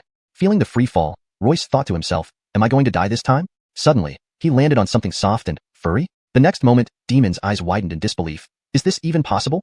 It turned out that Royce had been caught midair by a white crane. The bird, clearly startled, had been flying along when suddenly someone fell from above and landed on it. The white crane flapped its wings vigorously and, after a short while, brought Royce back up. Royce couldn't help but feel a bit helpless. Even trying to die was so difficult. He lightly stepped on the white crane's back, leaped off, and landed on the cliffside. Just then, shouts and hurried footsteps echoed from afar. Everyone turned around, and Demon nearly popped his eyes out. A delicate lady in white, panting heavily and with tear-streaked cheeks, ran over. It was none other than Royce's daydream, June. What truly shocked Demon was the maid following behind June. She stood 8 feet tall, muscular like an iron tower, with her hair in a bun and rosy cheeks painted on her face. Even Aspen took an involuntary step backward. Every step this maid took made the ground tremble, causing June to bounce up slightly each time she walked a few steps. Even more astonishingly, this maid spoke in an unusually soft and delicate voice. Miss, look, it's Master Bai. The maid's words sent Rashad running away with its tail tucked between its legs. Demon's eyes kept twitching. How incongruous was this scene? Royce was stunned, stammering, You where? June's red-rimmed eyes overflowed with tears, her beauty poignant and touching. She ran towards Royce, who immediately welled up in tears as well, running towards her. Their distance narrowed until they finally embraced, both with teary eyes. But then June's voice, tender yet pitiable, almost drove Demon away. Bai Lang, let me die with you. Her voice was rough and bold. Demon gulped hard and slowly raised a thumb. Holding June tightly, Royce's eyes were red. Hearing her clear, melodious voice reminded him of the fragrance of orchids in a secluded valley, making him feel as if he was transported to another world. He hugged June's slender figure and asked, Where? How did you find me here? June sobbed. I heard you were trying to kill yourself, so I fought my way out of the house. Even if I die, I want to die with Bai Lang. The maid, standing 8 feet tall, cooed sweetly, Master Bai, please take Miss away. I fought all the way from Tsim Sha Sui to Causeway Bay just for Master and Miss to be reunited. June spoke gruffly, Bai Lang, let's flee together. Tears streaming down his face, Royce nodded repeatedly. Demon and Aspen kept backing away. This scene was too strange. Who would dream something this bizarre? What was Anthony up to? Just then, footsteps sounded again. It was Chu family members approaching. June's face changed drastically, and she urged, Bai Lang, run quickly. The maid glanced back, recognizing Chu family members. She let out a loud cry. Aha! Instantly, her clothes shattered, leaving her clad only in a halter top. She uprooted a weeping willow and charged forward, still cooing softly, Master Bai, please take Miss away. I'll stop them. What? You must be happy together. With that, the maid picked up the tree, swinging it wildly with no regard for anyone in her path. A formidable warrior indeed. Royce grabbed June's delicate hand gently. Let's go. We shall never part in this life. June, moved to tears, nodded emphatically. I agree. Royce swept June into his arms, and, in a flash, they disappeared. Demon didn't know what to say. This level of speechlessness hadn't happened since last time. Aspen turned to ask, what do we do? Demon sighed deeply, follow them and see. And with that, Demon and Aspen vanished too. Only Rashad and the pig remained, staring at each other. Not far off, the maid gave a soft shout, grabbing a Chu family guard. The guard's eyes filled with terror as he kept yelling no, no. The maid, with a roar, veins bulging in her thick arms, tore the guard in two. Rashad peed itself and whimpered away as fast as it could, with the clumsy pig following closely behind. Only now did Royce realize that carrying June for so long left him not the least bit tired, and his Dantian was warm and comfortable. June laid her delicate face on Royce's chest and asked softly, Bai Lang, where are we going? Royce had no specific destination, just kept moving forward. Gradually, the sky darkened, and Royce noticed distant firelight. His heart stirred. It looked like there were people nearby. Maybe they could seek shelter. He stepped lightly, heading towards the glowing area with June in his arms. Moments later, Royce and June stood before a small mountain stronghold lit with blazing fires. They were bewildered. This was actually a bandit camp, and inside, there was fierce fighting. It seemed the government forces were battling with the bandits. Suddenly, a man burst out from the flames. The burly man held a large knife and ran for his life. Seeing Royce and June outside, he hatched a nefarious plan and ran toward them. Startled, Royce yelled, Don't come closer. The burly man grinned maliciously and rushed over. But carelessly, he tripped and fell forward, dropping the knife which flew directly towards Royce. Instinctively, Royce caught the knife. The burly man fell onto the blade's tip, piercing right through him. Royce stared blankly at the scene. The burly man's eyes widened before dying, gasping, Young hero, your skill. His head slumped, dead. Inside the camp, soldiers emerged and witnessed the scene. Translation continues seamlessly from here. Chapter 163. The mysterious embroidered ball. Before Royce could react, The burly man had already drawn his last breath. A group of soldiers approached, led by a robust young general. He gave Royce an admiring look and declared loudly, "Young swordsman, impressive skills to kill without showing your hand." Royce was dumbfounded. He hadn't even made a move. It was that man who'd collided into him. The young general waved his hand. "This young swordsman has killed the outlaw we've been hunting for a long time. You have done a great service. This reward silver belongs to you now." With that, the soldiers brought over 3 large chests filled with real gold and silver, and they dropped them in front of Royce with a clatter. The young general laughed heartily, said, "See you again," and then rode off. The soldiers followed behind him. Looking at the 3 large chests of precious metal before him, Royce was still dazed. He and June were just passing by, yet he suddenly received so much money? He pinched himself. No pain? Is this a dream? Beside him, June blushed shyly and asked, "Master Bai, why did you pinch me?" Embarrassed, Royce realized no wonder it didn't hurt. June stepped forward, examining the treasures, her face aglow with excitement. "Master Bai, with all this money, our livelihood is secure." A smile crept onto Royce's face, but the inconvenience of carrying 3 large chests loomed. Without horses, how could he carry them? Suddenly, the sound of horse hooves echoed from afar. Turning around, Royce saw a carriage, followed by 4 or 5 horses, approaching. Suddenly, the curtain of the carriage was lifted, revealing a breathtakingly beautiful woman. She smiled at Royce. "Sir, are you lost in this wilderness? Would you like to travel with us?" Slightly startled, Royce's cheeks flushed as he replied, "If you don't mind, naturally I would." The woman smiled faintly. "Then please come aboard." The 3 chests were loaded onto the horses, while June nestled beside Royce inside the carriage. The woman asked, "Where are you headed, sir? And this lovely lady is?" Royce introduced, "This is my wife. We've traveled far but haven't decided where to go." They exchanged nods with each other, and then she turned to Royce. "You're not far from Yongzhou City. Why don't we enter the city and plan from there?" Royce agreed. He noted the elegance and grace of the woman, clearly from a distinguished family. "Miss, may I ask your name?" She smiled faintly, her cheeks slightly red. "Adelina." Royce was impressed and couldn't help but praise her. "Your father truly has great wisdom. Such a name can only be found in heaven, rarely on earth." Adelina laughed like tinkling bells, looking somewhat shy. After about half a day's travel, they finally arrived at Yongzhou City. Royce took June to a silver shop to exchange the gold and silver into banknotes for easier carrying. Adelina also invited Royce to visit her residence. Unwilling to decline, he accepted, planning to take June along. However, just after leaving the shop, the crowd became dense, people discussing animatedly. Suddenly, something dark fell from above, striking Royce's head with a loud thud. It was a huge stone millstone. It shattered into 2 halves upon impact, forming deep pits on the ground. Royce touched his head, finding it unhurt. A bizarre occurrence indeed. But who throws a millstone in broad daylight? Have they no sense of morality? June looked at him worriedly. "Master Bai, are you all right?" "Don't worry, I'm fine. My head is tough," he reassured her. Slowly, the crowd parted, making way for a procession. Leading the way was a veiled woman, her features hidden. She glanced at Royce briefly before lowering her head as if embarrassed. An elder came forward, smiling at Royce. "Sir, what good fortune. My daughter's embroidered ball has been thrown for 3 days, and no one could catch it except you." Pointing at the broken millstone, Royce asked seriously, "You call this thing an embroidered ball?" The elder stroked his beard. "Indeed. It's a tradition of the Nangong family for centuries." Royce remained silent, understanding why no one could catch it. Who would dare? One catch, one death. Seeing Royce unscathed, the elder nodded repeatedly. "Since you caught our family's embroidered ball, you're now our son-in-law." Royce pointed at June. "Sorry, I'm already married." The elder laughed heartily. "No worries, my daughter can be a concubine." Surprised, Royce thought, "Is this acceptable?" June tugged at his sleeve and said boldly, "I don't mind Master by taking another wife as long as he loves me." Moved, Royce looked at her gratefully. The elder chuckled. "Perfect. Let's set the wedding date." "Why wait? Today is a fine day to marry." "Isn't that too rushed?" Royce asked. The elder grabbed the veiled woman and Royce's hand, placing them together. "Good things should happen early." Gently lifting the veil, Royce froze. What a stunning beauty. Her cheeks flushed red. She glanced at Royce quickly before averting her gaze. He couldn't help asking, "What's your name?" The elder answered, "My daughter's name is Kara." "What? Kara? Great name." "Justice Oso." The elder led Royce and June into the mansion. Kara, carrying half the millstone, followed behind, her face flushed. Royce marveled at the scene. Truly, a fitting name. Wonderful, wonderful. They got married that day. The next morning, Kara carried her dowry, a massive halberd weighing 3,600 pounds, on her shoulder, her cheeks crimson as she occasionally stole glances at Royce, blushing more deeply each time. The father-in-law gifted Royce a large house, 300 superior horses, and bought him a provincial governorship, launching Royce's rapid ascent. On their way to the new home, they met Adelina, who appeared hurried, seemingly occupied with something. Note: some names and specific cultural nuances have been adapted for readability while maintaining the essence of the original narrative. Chapter 164, A Shameless Challenge. "Miss Adelina, what happened?" Royce stopped the flustered Adelina and asked. Adelina, visibly anxious, replied, "The Josh family from the capital has come to challenge our Zhang family. Our protector is away, and my father sent me out to seek help." Royce was taken aback. "Will there be any fighting?" Adelina shook her head. "A literary duel." Royce's expression changed, asking, "Has Miss Adelina found any assistance?" Adelina's eyes welled up with tears. When they heard it was the Josh family from the capital, none of the scholars in Yongzhou dared to come. Royce pondered for a moment and said, "Does Miss Adelina have any other options?" With tears streaming down her face, Adelina answered, For now, nothing can be done. We can only leave it to fate. Royce gritted his teeth. Miss Adelina, if you trust me, I am willing to offer my humble help. Adelina's face lit up with joy. Hastily, she asked, can you master poetry, chess, calligraphy, and painting? Royce modestly replied, I know a little about each. Adelina immediately grabbed Royce's hand and ran towards the Zhang residence. While running, Royce turned and shouted to June and Jimena behind him, Madams, I'll be right back.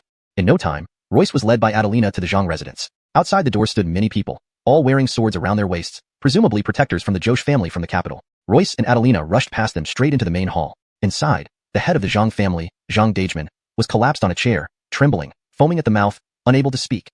Everyone present looked pale and terrified. The head of the Josh family from the capital, Reed, arrogantly declared, tomorrow, this so-called scholarly household will lose its title. Reed's top advisor, Jadiajian, coldly laughed. The Zhang family of Yongzhou is just that. At that moment, commotion erupted outside the main hall. Adelina shouted, Father, help is here. Everyone looked up to see Royce running alongside Adelina, who was sweating profusely, while Royce remained calm and composed. Jadiajian furrowed his brows as if facing a formidable opponent. He whispered to Reed, Your Highness, this person is extraordinary. Reed's expression changed. Why do you say that? Jadiajian said gravely, My combat power is 3,000, but his might reach 5,000. Reed was alarmed. So we're doomed to lose? Jadiajian sneered. Not necessarily. The outcome is still uncertain until we engage. Reed slapped Jadiajian on the shoulder. Then it's all up to you. Jadiajian narrowed his eyes and stepped forward. May I ask your name? Startled, Royce also stepped forward. Widow Village, Royce. Jadiajian widened his eyes and became solemn. Do you hold any official title? Royce took a deep breath. Just a lowly scholar boy, not worth mentioning. Jadiajian snorted. To play hero requires ability. Royce replied, Let's see. Jadiajian thought for a moment and then said coldly, If you are so confident, let's compete. Royce chuckled. Why not? Jadiajian glared and took another step forward, raising his hand. Royce matched him, stepping forward and waving his hand. 5 leaders. 6 pairs. 7 skills. 8 horses. Silence fell over the hall. Adelina gaped in shock. They're really going to fight? Why did they start playing finger games? After a moment, Jadiajian took a half step back, looking pale. Good skills. Royce inhaled deeply, placing his hands together in front of his chest, then slowly lowering them. Please excuse me. Jadiajian raised his hand again. Bring the 4 treasures of the study. Soon, servants brought the 4 treasures. Jadiajian smirked. Dare to challenge me in a painting duel? Royce raised an eyebrow. Why not? Good. Jadiajian painted as if he was wielding a sword, swift and precise. Royce was not far behind. He held 2 brushes in his hands and one in his mouth, seemingly drawing randomly but subtly revealing depth. Before long, Royce finished first, declaring loudly, completed. Jadiajian was startled. How could this scholar finish so quickly? Panicking, Jadiajian's brush strokes faltered, resulting in ink blots. Moments later, Jadiajian finished his painting. Everyone gasped upon seeing it. This is a majestic pine and eagle painting. The Zhang family members felt their hearts sink. Even Zhang Dageman twitched even more violently in his chair. Jadiajian proudly smiled. What do you think? Royce sneered and unfurled his scroll. Silence fell once again. Jadiajian's complexion turned deathly pale. This is the legendary chicken-eating rice painting? Royce asked. What do you think? Jadiajian's face showed defiance. More wine. I want to drink with him. Royce grinned. Drink it we shall. Jadiajian gulped down a large mouthful of wine and boasted. 1 town, 2 districts with 3 sages, knowing not the 4 books and 5 classics, daring to teach 7 or 8 pupils, quite audacious indeed. Royce took a small sip and threw the wine jar aside. Heat some water. I don't like this wine. Adelina quickly brought a pot of tea. Royce poured tea directly into his mouth, swished it around, and then sharply said, In 10 houses, 9 are poor, accumulating merely 8 taels 7 qian 6 fun 5 li, showing disloyalty and deceit. Shocked, Jadiajian drank another gulp and roared. In the main hall, neither dragon sings nor tiger roars, how laughable this tiny scholar boy is. Royce countered. In the capital city, vehicles without wheels and horses without reins, calling out shamelessly, Jadiajian, Jadiajian. Jadiajian took 3 steps back, astonished. Then he lifted the wine jar and poured it over his head for a wine bath. Jadiajian yelled, orioles and swallows everywhere in harmony. Royce raised the teapot, took a sip, swished it around, spat it out, and casually said, rain, wind, flowers, leaves, year after year, day after day. Ah! Jadiajian, utterly shocked, fell to the ground. His face flushed red. He pointed at Royce and roared, My mighty courage shows my bold spirit. Royce retorted, Your shamelessness reveals your yellow teeth. Jadiajian stammered, You insult me too much. Your ancestral hall lacks incense burners. Royce calmly responded, Your ancestors planted trees. Jadiajian turned pale with rage, spitting out black blood and fainting. Royce raised the teapot and said coldly, Take him away. Next. Hashtag chapter 165. Gaston goes to the capital as a prince consort. Outside the trial grounds, Jareth was stunned for a long time, then stiffly turned his head to look at Deputy Mountain Master Alwyn. Alwyn's lips twitched as he turned to face Jareth. Their gazes intertwined, and silence spoke volumes. Kent seemed to be asking, Didn't you say this dream is extremely dangerous? How does it seem so ridiculous? Alwyn seemed to be asking, What's wrong with your disciple? I've lived quite a while, and now I've seen something new. After a long pause, Kent took a deep breath and finally asked, Deputy Mountain Master Zhou, why is this dream so chaotic? A bitter smile flashed across Alwyn's face. You ask me, but who should I ask? Who knows what goes on inside your disciple's mind? Alwyn said, this kind of bizarre dream is unprecedented. In the 1,000 years of the trial grounds, we've never encountered such a dream. Kent also felt embarrassed. Alwyn paused, then continued, regardless, if your disciple doesn't wake up within the time of an incense stick burning, they will never wake up. Kent's expression changed dramatically. Alwyn added, do you remember the 2 sentences inscribed on the stone tablet in that black desert? Kent pondered for a moment, and his face turned pale. The 2 sentences were, I invite all to enter my dream, borrowing the time of an incense stick from each of you. Suddenly, Kent was startled. Could this incense stick be the key to breaking the situation? Alwyn explained, outside. The time of one incense stick burning is approximately 60 years or a jiazi in the dream. If one cannot wake up within this time, there will be no hope of waking up, and they will be lost forever. Kent suddenly realized something. Jane had been in there for so long. Did that mean she was already completely entrapped in the dream? Seeing Kent's thoughts, Alwyn's expression grew grave. The young lady's dream is also somewhat mysterious, even causing me a slight unease. And she is now in a half-dream, half-awake state. Things in her dream are constantly breaking apart and recombining, as if trapped in a vicious cycle. Kent couldn't help clenching his fists. Jane and Anthony were the pillars of the future of Milo sect. If something happened to both of them, the loss would be catastrophic. It was like having a good year ahead and almost reaching the autumn harvest, only for a sudden autumn wind to blow everything away, turning it into a difficult year. Inside the trial grounds, Bai Jingsong's literary duel made waves throughout Yongzhou City. The Josh family slunk back to the capital, while Zhang Darren from the Zhang family happily betrothed his only daughter Adelina to Bai Jingsong. That night, Bai Jingsong slept under the same quilt with his 3 wives. Demon squatted in the corner listening, while Aspen stood outside the house with a cold expression. After most of the night, the commotion in the room finally quieted down. Demon walked out of the house with a mischievous laugh. Aspen frowned and said, if he keeps achieving whatever he desires in the dream, he might never come out. Demon looked unconcerned. Stretching lazily, he casually replied, don't worry, I have a way. This kid's dreams may be strange, but with us here, he can't help but wake up. Aspen suddenly asked, have you figured out anything about the origin of this dream? Demon smiled slightly. Old friend. Aspen asked again, really him? At some point, Demon had plucked a blade of grass, chewing on it while speaking indistinctly. Besides him, no one in this world could manipulate others' dreams. But he has long passed away, so this is probably just a remnant of his spellwork. Heavenly journey. Aspen sighed. Demon grinned widely. Something this good, our little friend wouldn't let it slip by easily. Demon's words were cut short as he abruptly looked up at the sky. Aspen's brow furrowed sharply. Demon suddenly laughed loudly. Interesting, interesting. A spirit has actually emerged here. Spitting out the blade of grass, his eyes gleamed. I'll go talk to it. You keep an eye on the boy.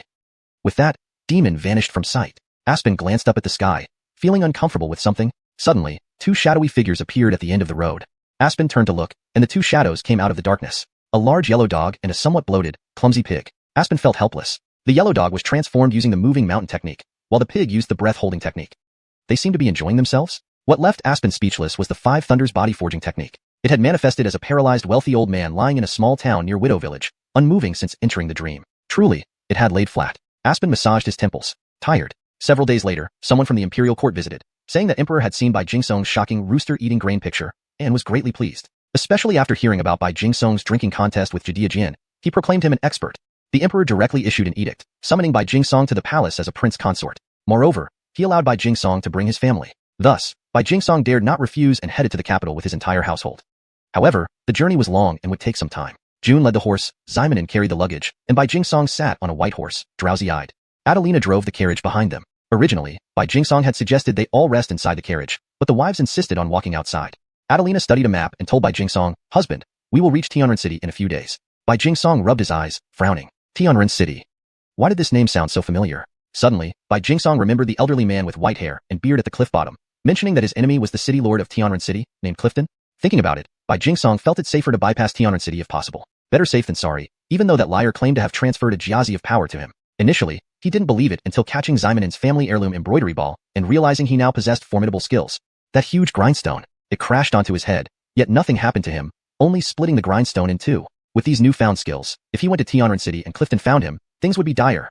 Bai Jingsong turned to Adelina and asked, wife, can we bypass Tianren City? Adelina blushed, studying the map before gently replying, husband, Tianren City is the only way to the capital. We cannot avoid it.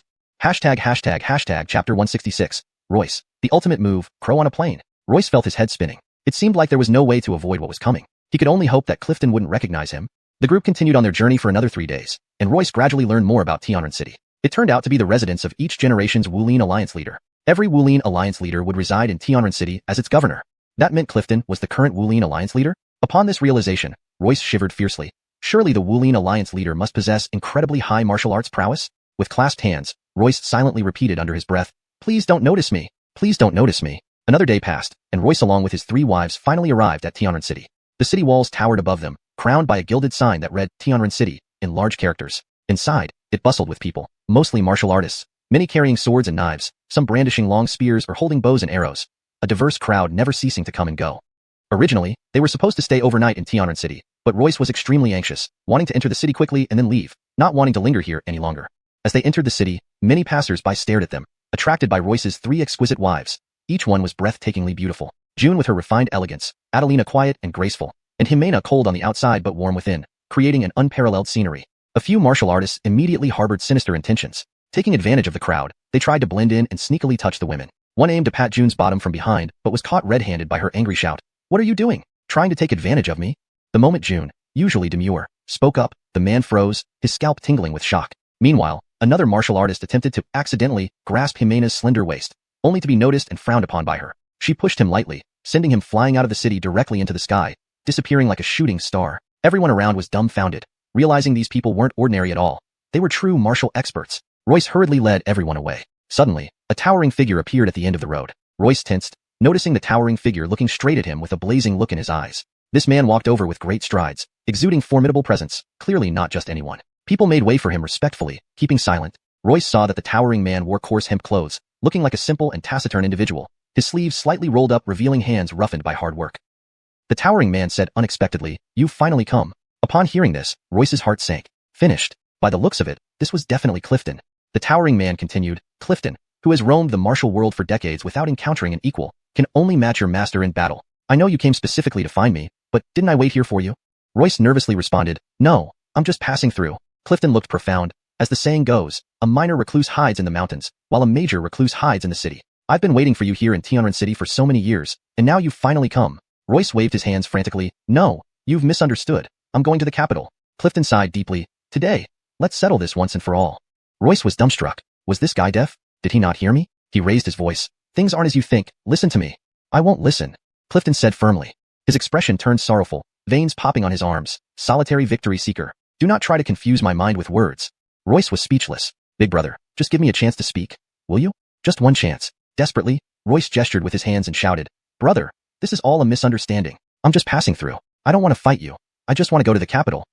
Clifton took a deep breath. "All right, fight we shall." Royce stood frozen on the spot. As the crowd dispersed, Clifton shouted, "Come on." Royce quickly had his wives step back, knowing that Clifton was half-deaf and clearly irrational. Having no real combat experience, Royce had no choice but to put on a show, extending his right hand and beckoning, "Why you come here?" Clifton narrowed his eyes, his years of martial experience telling him not to underestimate this opponent. Though Royce seemed full of flaws, precisely because of this, Clifton did not dare to act rashly. Is he trying to lure me into a trap? Clifton thought sarcastically. Royce didn't dare approach, purely because he was too scared to do so. Clifton didn't dare to make the first move either, being overly cautious. Both men stood still, constantly shifting their stances. Royce performed a rooster stand, while Clifton planted himself firmly in a horse stance, resembling both tiger and crane with impressive momentum. Royce thought for a moment, then planted his feet and bent down slightly, reaching downwards with his right hand. "Ah, monkey stealing peaches." Clifton's pupils contracted sharply. He transformed his hands into tiger claws, swiftly grabbing forward, mimicking black tiger grab's heart. Swallowing hard, Royce realized that to have even a slim chance, he needed to use everything he knew. He cried out loudly, assuming a bizarre posture, muttering incantations. "Watch my dragon grab hand, lotus drift, scorpion palm, kangaroo jump, phoenix piercing ears, nut smashing skulls." Continuing, he demonstrated all sorts of ridiculous stances. Clifton stared dumbfounded. This wasn't the end. Royce's moves and shouts kept coming. Mouse steals cheese, gazelle leap, supernova blaze, flamenco step, rhino chases mouse, wolf hunts rabbit, giant axe cuts tree. Performing a backflip, Royce added, mole throws shrew, claw smash fist, snake walk, twin dragons play with pearls, elephant stomps mouse. Mountain crushes top, black tiger passes eagle, hibernating bear awakens, horsetail slaps fly, fierce duck flies, rat in maze. Mischievous monkey casts spell, tiger claw eats pudding, bear claw attacks, falcon lands, shark eats fish, hare charges. Finally, panting from exhaustion, Royce leaped up. "Watch my ultimate move, crow on a plane." Still not stopping, he began spinning on the spot, shouting louder. Final move, tornado destroys parking lot. Clifton's face turned pale, retreating several steps, shouting hysterically, "Terrifying indeed, terrifying indeed." The surrounding martial artists gasped, but due to excessive intake of air, they rushed off to the latrines with upset stomachs. Translation note asterisk: the chapter contains numerous exaggerated and humorous martial arts techniques, which are creatively invented names and movements, designed for comedic effect. Chapter 167. The Fantastical Adventure of the Supreme Martial Arts Master. Clifton's face showed a look of shock. The young man before him had bizarre and very strange moves. Royce also broke into a sweat. He was now out of ideas. After all the fuss, if he couldn't intimidate Clifton, it would likely come down to a real fight. Clifton took a deep breath. No matter what, he had waited so many years, he had to decide a winner today. He steadied himself, then strode boldly towards Royce. Royce's heart skipped a beat. Here he comes. He really is coming. But just at that moment, a meteor fell from the sky, crashing down right at Clifton. Clifton's hair stood on end. There was no time for him to retreat or dodge. He could only take it head on. Royce quickly moved away, so as not to be caught in the crossfire. Clifton, the supreme martial arts master, veins bulging from his arms, planted his feet firmly like ancient tree roots. With both hands raised overhead, he initiated a powerful move, shaking Kunlun. The meteor, the size of a millstone, came crashing down, but Clifton stood resolutely, roaring as he forcefully held up the meteor with his bare hands. This scene left Royce awestruck. Impressive. Too impressive. He couldn't help but give a thumbs up. Clifton roared again, this time supporting the meteor with one hand, then clenching his other hand into a fist and shattering the meteor with one punch. Royce's eyes widened. Is this even possible? Clifton's rough hemp clothes burst apart, revealing his robust body like it was chiseled by a knife. His aura intensified, and he fiercely stared at Royce. Loneliness in pursuit of victory indeed lives up to its name. Your prowess can already invoke celestial anomalies. Royce was taken aback. Well, it's not actually because of me. Clifton waved his hand. No need for explanations. Today, let us settle this matter once and for all. With that, Clifton darted towards Royce. Suddenly, the sky darkened. In an instant, thick clouds covered the sky, and a fierce wind whipped through. Dominic, somehow procuring an iron umbrella, ran over to Royce's side, blushing while standing beside him. Adelina brought over a Taisher chair for Royce to sit and rest, while June served him a platter of fruits, feeding him cherries. Suddenly, a sharp whistling sound was heard, followed by a swish, as a kitchen knife fell from the sky and stuck diagonally into the ground. Royce's eyes widened. Chewing on a cherry, he mumbled, "Knives are falling from the sky? Fortunately, we have an iron umbrella." Clifton was startled too. He thought it was an ambush, but looking up, he saw the sky filled with countless knives. Indeed, knives were truly raining from the sky. Swish, swish, swish. Knives rained down like a storm. Clifton dodged left and right, but he still got hit by a knife. However, it only left a faint white mark on his skin. It seemed Clifton's prowess had reached the level where he was impervious to blades and bullets, fire and water. June fed Royce another grape, and the four of them watched under the iron umbrella with great interest. They applauded from time to time. Knives raining from the sky wasn't common, especially since someone outside was still shouting loudly with their chest bare despite the rain of knives. After some time, Royce felt full. Dominic was holding the iron umbrella. June massaged his legs, and Adelina rubbed his shoulders. Royce started feeling sleepy. The rain of knives finally began to dissipate, the clouds parted, and the light returned. Countless knives stuck into the ground, their cold glint blinding to the eye. Clifton stood there with a knife lodged in his head. Although the rain of knives had stopped, he continued to dodge and shout, "Look back and grab it." Whoa. Holding a dull kitchen knife, he circled the area, muttering to himself. Ghost blade activated. Unseen moving. Suddenly, Clifton threw the knife and burst into laughter. "I'm bored, can't stand it." Royce's eyelids twitched. Was he crazy? Absolutely. Without a doubt. Clifton suddenly looked at Royce, who nervously said, "Brother, why don't you pull the knife out first? You're bleeding a lot." Clifton laughed heartily. "A mere scratch, nothing serious. Who would have thought, at your young age, you can already control kitchen knives with your chi? Good. Let's fight another 300 rounds." As Clifton took a step forward, the sky darkened again, accompanied by thunder. Clifton's expression changed. Could it be? Rumble. A thick bolt of lightning struck Clifton directly. Charred black, he stared blankly at Royce. Royce's mouth twitched. It's really not me." Before he finished speaking, another bolt of lightning struck Clifton.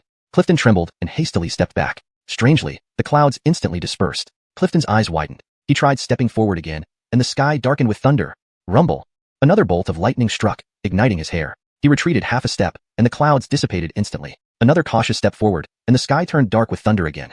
Retreating a step, and the clouds disappeared. Thus, Clifton stood there, jumping back and forth. "Hey, I'm here again. Hey, I'm back. Hey, I'm through again. What can you do about it? Hey, I'm back again. Hey, I'm here again. Hit me, idiot." Rumble.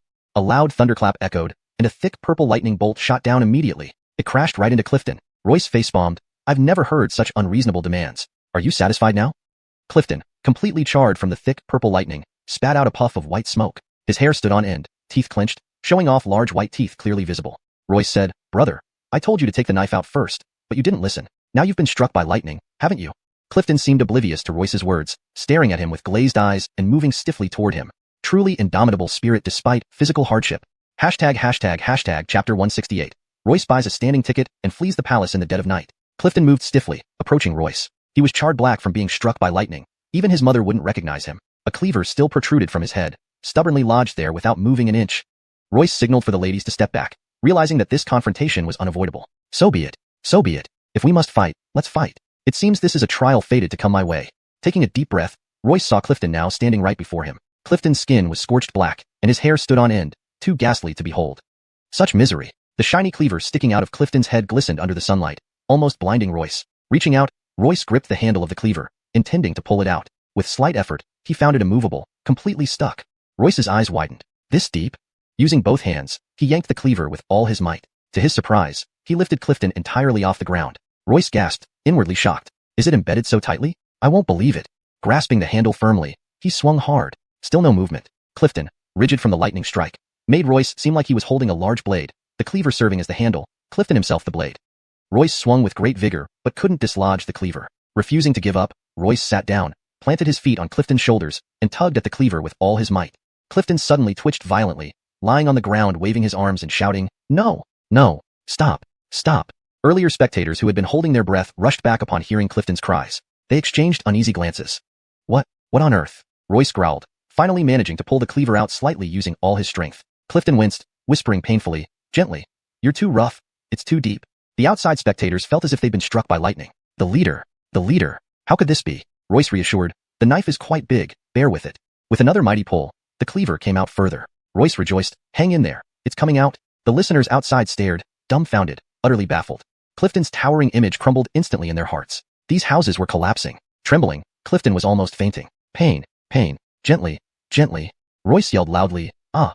Finally, the cleaver was pulled out of Clifton's head. Blood spurted out like a small fountain. Royce panicked. You're bleeding. Clifton screamed, Push it back in. Hands trembling, Royce fumbled, "Can't do it. Don't move. I can't get it aligned." Even Royce's 3 wives exchanged uneasy looks. Oh heavens, what a horrible script. The martial artists outside were utterly dejected and filled with despair. A generation's martial pinnacle. Could it really fade into oblivion like this?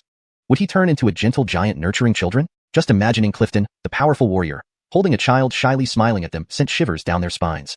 On the other side of the wall, Royce struggled to push the cleaver back into Clifton's head. It was clear that the cleaver couldn't be pulled out anymore. The constant blood loss and the risk of brain damage during rainy weather would be too much. Struggling to his feet, Clifton, covered in tears and snot, said he didn't want to fight anymore. It was too painful. Royce awkwardly smiled. Well, then let's just call it quits. Hearing Royce's words, Clifton cried harder and broke through the wall to escape, leaving gaping holes wherever he went. Those listening outside were startled. It was evident who won. Royce was unscathed. Immaculate. Martial artists soon began cheering. Supreme Master of Martial Arts. Royce. Supreme Master of Martial Arts. Royce. Supreme Master of Martial Arts. Royce. Hearing this, Clifton cried even harder, speeding up his collision with walls. He soon fled the city of Heavenly Capital. This city had gained one more broken heart. Witnesses on horseback were dumbstruck by this sight. Later, some recalled, "That day I lost to someone. He used momentum to drift around corners. His head was iron, smashing through countless walls. I only saw a cleaver in his head. If you know who he is, please tell him I'll wait for him in Heavenly Capital. I want to race him again." Royce was thus propelled to the position of Supreme Leader of Martial Arts. Little did he expect to become both the imperial son-in-law and martial arts leader on his way to the capital. However, Royce didn't linger long in Heavenly Capital, quickly heading towards the capital city to be the prince consort. After all, becoming the prince consort demanded promptness.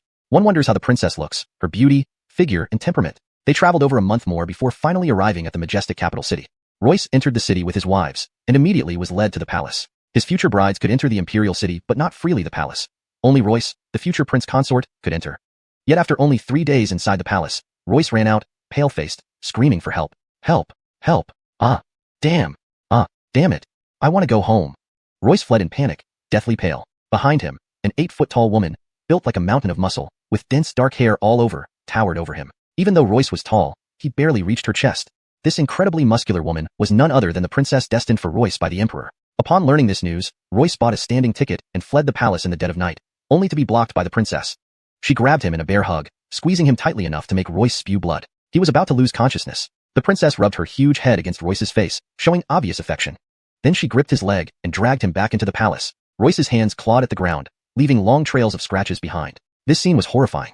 This chapter translates the comedic and dramatic elements from the original Chinese text into English while maintaining the tone, style, and character dynamics. It also ensures the paragraph structure and line breaks are preserved.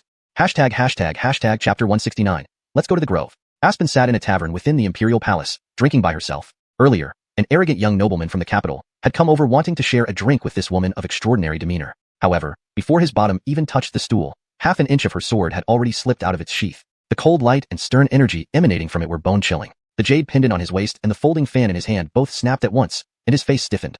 Unable to sit down or stand up, he was thoroughly embarrassed. Aspen uttered a single word, scram. The young nobleman scampered away like he had been given an imperial order, fleeing out of the tavern. Even the tavern keeper's eyes twitched, but he did not dare say anything because this lady knight did not seem easy to provoke. He only hoped there would be no more fighting. He couldn't afford any more trouble for his little business. Moments later, a handsome young man strolled into the tavern. Curiously, he was followed by an adorable little animal that caught many people's attention. The young man casually plopped himself onto the wooden stool next to Aspen. She glanced at him and then looked down at the cute creature on the ground. Aspen raised an eyebrow. Is this the spirit? Demon stretched lazily and nodded. Yep, quite unusual, surviving off human dreams, but it looks a bit like a raccoon. Suddenly, a burly, blunt-spoken man in coarse linen clothes walked in carrying a stool. Demon sarcastically said, well, what wind blew you here? The blunt-spoken man just pulled up a chair and sat down, saying only one thing. Time to go. The tavern keeper grew increasingly uneasy as he watched them and couldn't help but glance outside. What he saw nearly scared him witless. Outside the tavern stood a tree, and under the tree, a pig lay basking in the shade with closed eyes. Even more bizarre, there was a yellow dog pushing a wheelchair, in which sat an elderly gentleman who looked like he had been paralyzed for a long time. The keeper's face turned green. What kind of situation was this? Demon rubbed his chin. They should indeed leave. He glanced down at the raccoon-like creature, which tilted its head to look back at him, then slowly climbed onto Demon's shoulder, clinging to him. Wait a moment, Demon said. In an instant, Demon vanished and reappeared with a young man who looked utterly lifeless, sunken-eyed, trembling legs, a complete wreck. The young man stared blankly, muttering, gone, all gone. Aspen rubbed her temples, sighing deeply. Even Edlin shook his head, exasperated. Perhaps they needed a new one. This one was clearly done for. Demon, seeing Royce's wretched state, muttered to himself, completely broken. It's fine, he's still useful. With that, Demon and the young man vanished again.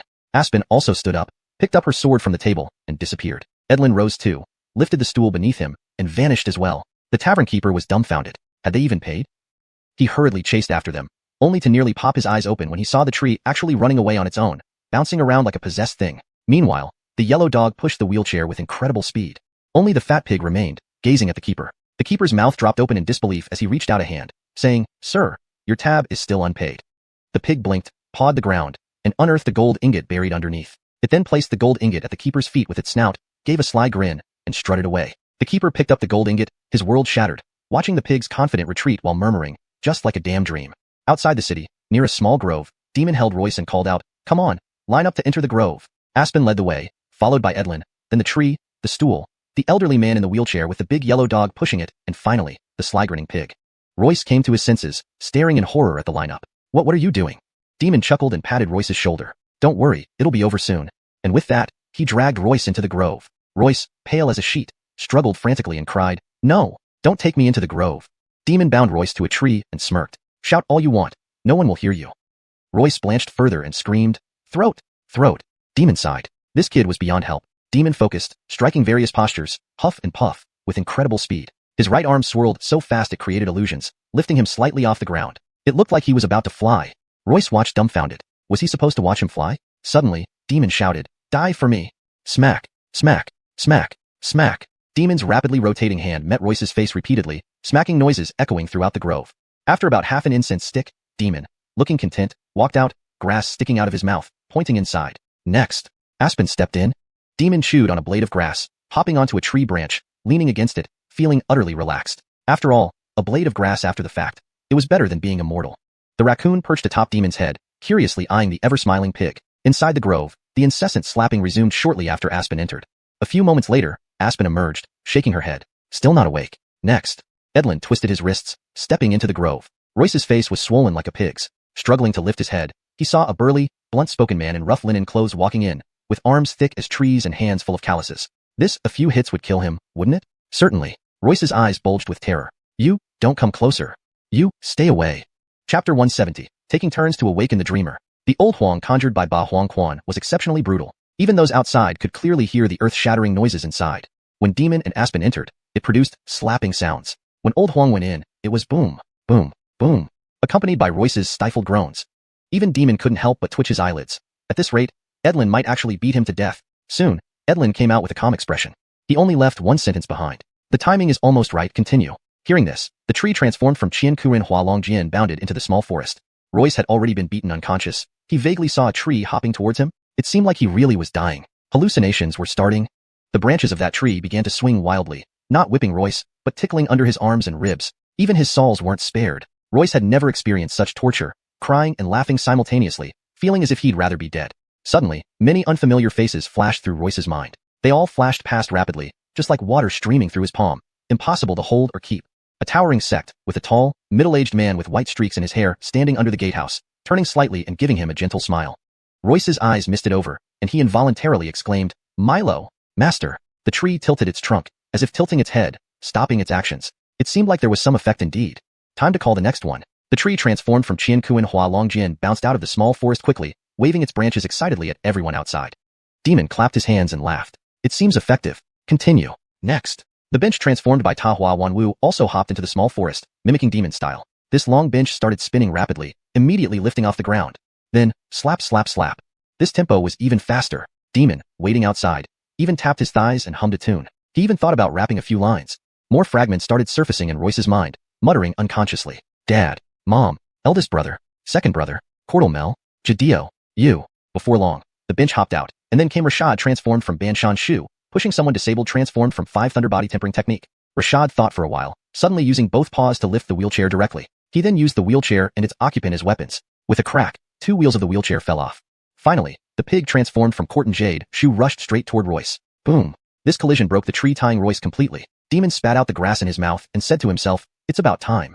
Then, he leaped down the tree, stepping into the small forest. Royce sat on the ground, clutching his head tightly, showing signs of pain. Demon's expression turned more serious, squatting beside Royce and taking out an incense stick from his bosom. "Anthony, light it up. It's time to go." Royce looked at Demon painfully. You are." Demon didn't say anything, still holding the incense stick, looking directly at Royce. Hearing the name, Anthony, Royce felt momentarily stunned. Unconsciously, he gripped the incense stick. Demon snapped his fingers, and the incense instantly lit up. Demon patted the raccoon dog on his shoulder, which immediately jumped onto Royce's shoulder. Demon walked out of the small forest without saying another word. Aspen asked, "Is it done?" Demon nodded. "It's done." Suddenly, the tree dissipated into starlight, followed by Rashad, the disabled person sitting in the broken wheelchair, the bench, and the pig. Everything turned into tiny specks of starlight, gradually dissipating within the dream. Edlin removed the wine gourd from his waist, took a last sip, then dissipated too. Aspen's figure slowly faded away as well. Only Demon remained, staring at the disintegrating world around him. About an incense stick later, a voice came from behind Demon. "Thank you." Demon smiled but didn't turn around, watching the collapsing world and asked lightly, "Actually, your dream was very ordinary. From the beginning, without our help, you would have died at the bottom of the cliff." Demon sighed slightly. "Actually, deep down in your heart, perhaps you just wanted to be an ordinary person, an exceedingly ordinary one. What was the lonely victory at the cliff? Clifton of Tianren City, June, Adelina, Dominic. Just a poor scholar, after falling off a cliff, clinging to the last shred of fantasy in his life. Just a fleeting dream in the vast realm of dreams. Everything was an act by Demon and others. Actually, Royce should have perished in the fall long ago." Jingming, Jingming. A single word awakening the dreamer. Anthony stood beside Demon, watching this collapsing world, smiling. He glanced at the raccoon dog on his shoulder, asking curiously, "This is?" Demon replied, "Dream Eater, feeding on dreams. You can take it out of the dream, or rather, it pulled you into the dream." Anthony was slightly surprised. This trial place was truly mysterious, harboring a beast that feeds on dreams, something unheard and unseen before. Demon stretched lazily. "All right, time to wake up." Anthony nodded, and Demon's figure eventually dissolved into stardust. Anthony teased the Dream Eater on his shoulder, his lips curling, then looked ahead.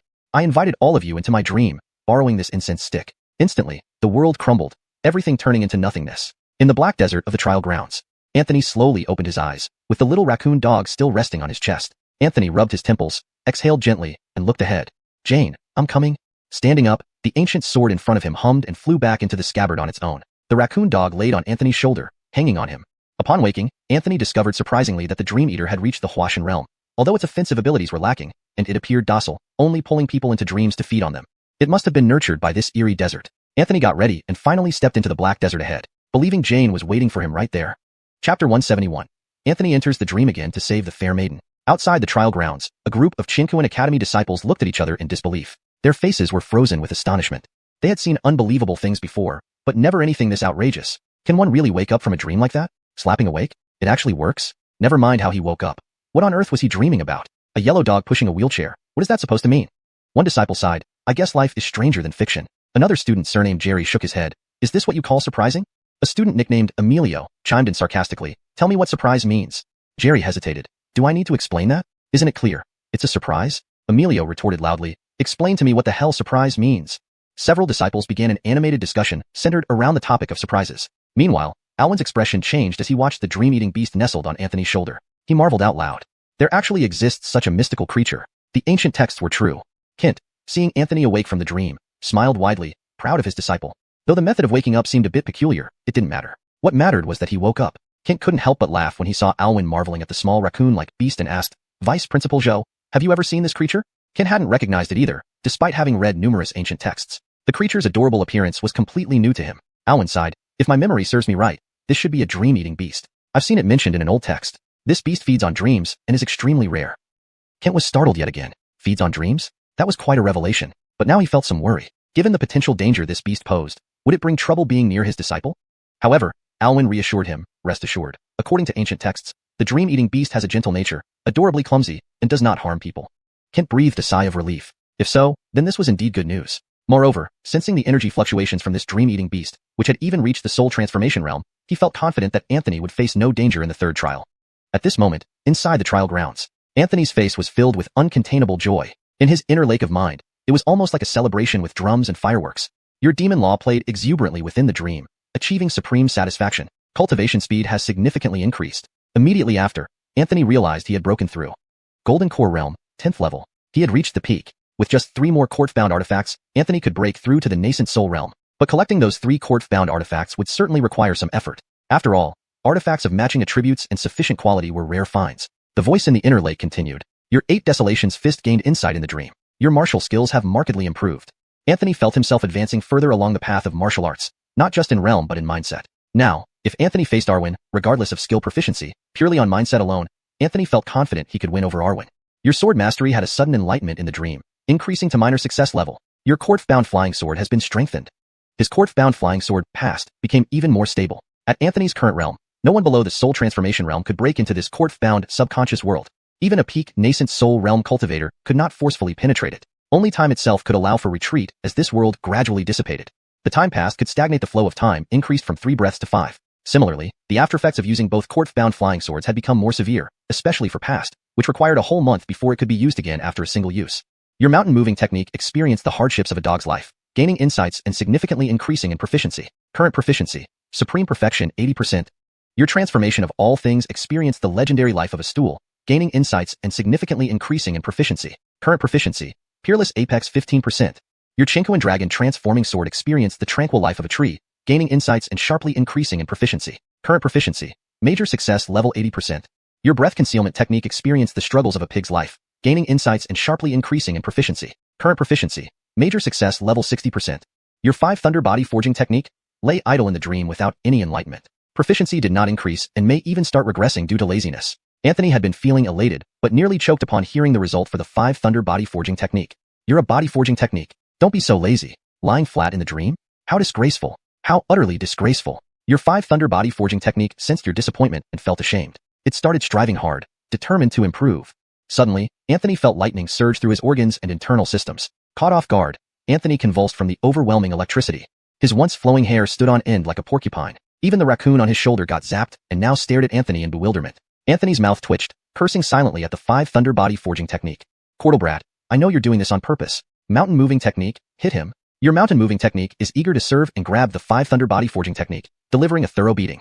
Your transformation of all things joined in. Your 5 thunder body forging technique cried and rolled its eyes in agony. Anthony touched his spiky hair and sighed. Well, kind of prickly. He said in the inner lake, all right, that's enough. What if you really kill it? Will you compensate me with another body forging technique?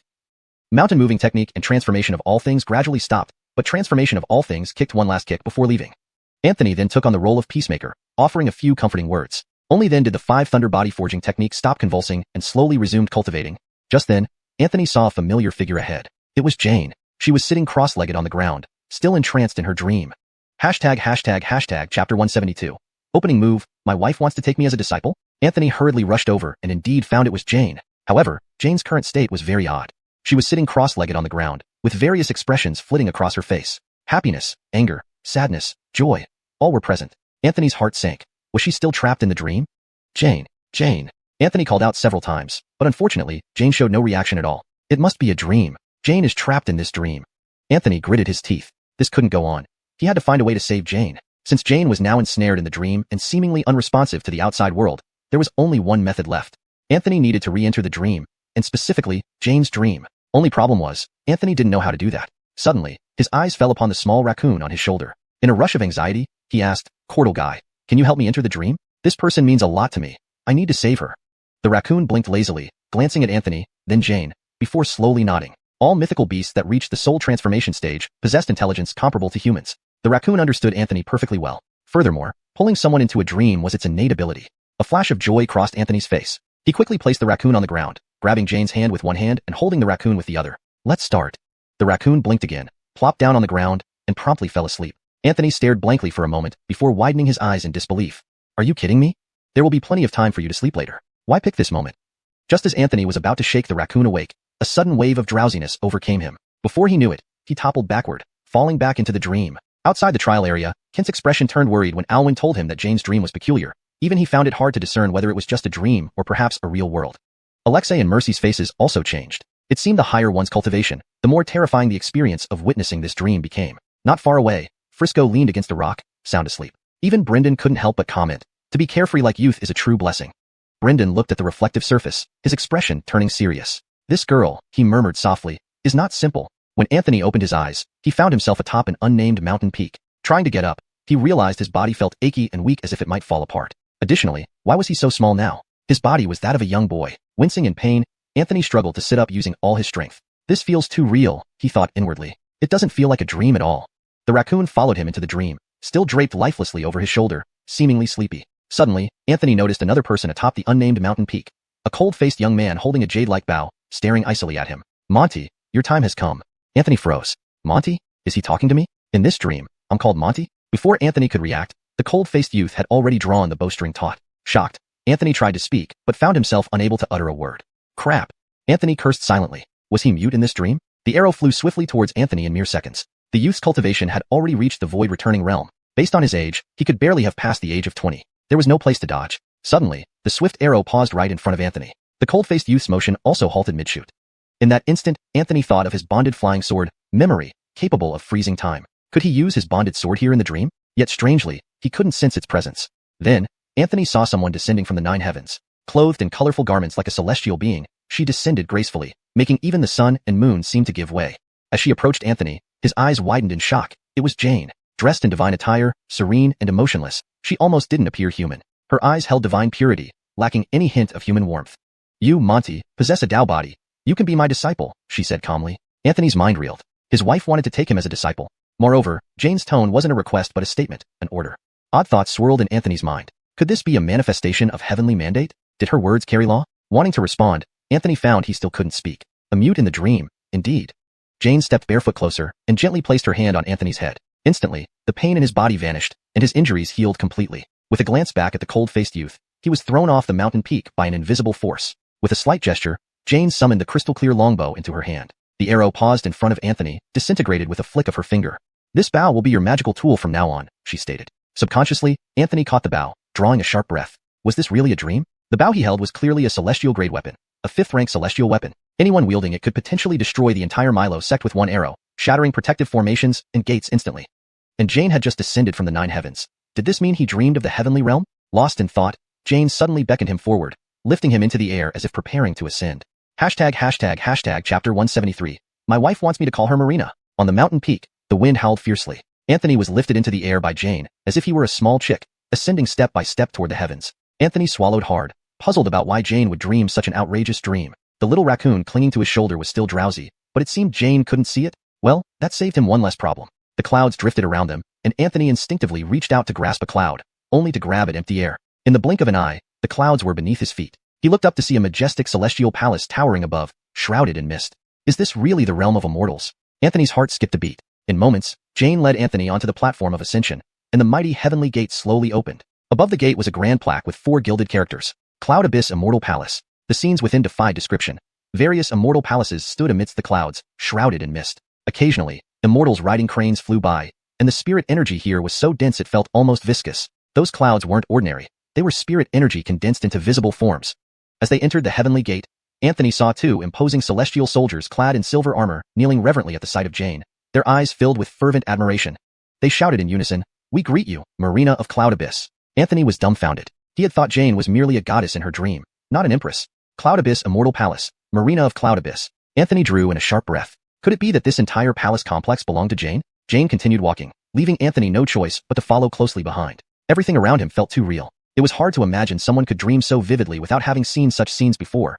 It was almost lifelike. Suddenly, Jane stopped. Anthony, who had been looking around, didn't notice and bumped right into her. She turned her head to look at him. Anthony felt embarrassed, but then something was off. Divinity seemed to have vanished from Jane's eyes. Instead, there was confusion. She looked around bewilderedly, as if everything here was unfamiliar. She asked, "Who are you? Where is this?" Anthony's heart pounded. He wanted to speak but couldn't. Damn it, why am I mute now? Even speaking has become a problem. He gestured wildly, trying to convey that this was all a dream, all false. "I'm Anthony. Wake up." But it was futile. This Jane couldn't understand what he meant. She must be in a semi-dream state. The previous Marina was part of her dream, while this confused Jane was the real one. Anthony was frantic. Then, a light bulb went off in his head. If he couldn't speak, could he write? Unfortunately, there was no ink or paper. Anthony bit his lip, preparing to bite his finger and write in blood. But just as he did, Jane spoke again, her voice icy cold. "What are you doing?" Anthony looked up, heart sinking. This Jane was back to being the Marina. She stared down at him, asking coldly. Anthony froze mid-action, feeling awkward. His finger was still in his mouth. He thought for a moment, then sucked on his finger twice, cautiously glancing at Jane. Seeing she was still watching, he pointed his finger at her, his face saying, "This is pretty tasty. How about you try it?" A rare expression flickered across Jane's otherwise emotionless face. She frowned, glanced at Anthony, then turned and walked toward the highest and most magnificent palace in the Celestial Palace. Anthony stood awkwardly. Jane had looked at him with disdain. Was he being disdained by his own wife? Still, he was just a young boy in this body, a kind of chibi version, and he could always rely on cuteness. Thinking this, Anthony nodded vigorously and quickened his pace to follow. Along the way, he saw many people, or rather, immortals. They looked at Jane with reverence and admiration. They even cast him admiring and envious glances. The Marina of Cloud Abyss had never taken any disciples. Monty, it seemed, might be the first and last disciple ever. Future achievements were limitless, perhaps even becoming an emperor. Anthony didn't know what these immortals were thinking, but he gradually understood this dream of Jane. To wake her up, he needed her conscious self to appear, offering a slim chance. But this Marina ahead was tough. Plus, he couldn't speak. If he angered her and got slapped back to earth, how would he get back up? Anthony resolved to behave well and serve her well, waiting for another opportunity to wake Jane when her consciousness reappeared. Encouraged by his own brilliant plan, Anthony hurried after Marina Jane and began his ultimate strategy, acting cute. However, Marina Jane wasn't impressed, and her looks grew increasingly disdainful, almost regretful. Who would have thought this naturally gifted disciple couldn't speak and seemed a bit mentally challenged? Seeing the danger, Anthony quickly stopped being cute. This approach clearly wouldn't work. He needed to think of something else. As he pondered, Jane paused again. This time, Anthony stopped promptly and looked ahead, struck by awe. Ahead was the main hall of Cloud Abyss Palace, inscribed with Cloud Abyss Hall. Guarding the entrance were a dragon and a tiger, not statues but living beings. A true dragon coiled above the hall, its head visible but tail hidden. A giant tiger lay like a door god, patrolling back and forth. Jane suddenly said, "You will live here from now on." Anthony's eyes widened. "Me? Court here?" Chapter 174. This passionate goddess is irresistible. After Marina Blythe finished speaking, she left without another word, presumably returning to her chamber. Bertrand didn't dare follow and stood awkwardly in place, unsure whether to move forward or retreat. Such a vast palace, left for me to stay in? Bertrand felt a bit uneasy as the giant dragon still hovered around the palace, while the mighty tiger at the gate stared intently at him. He swallowed nervously, then thought better of it. He decided to take things as they came. He mustered his courage and walked into the palace.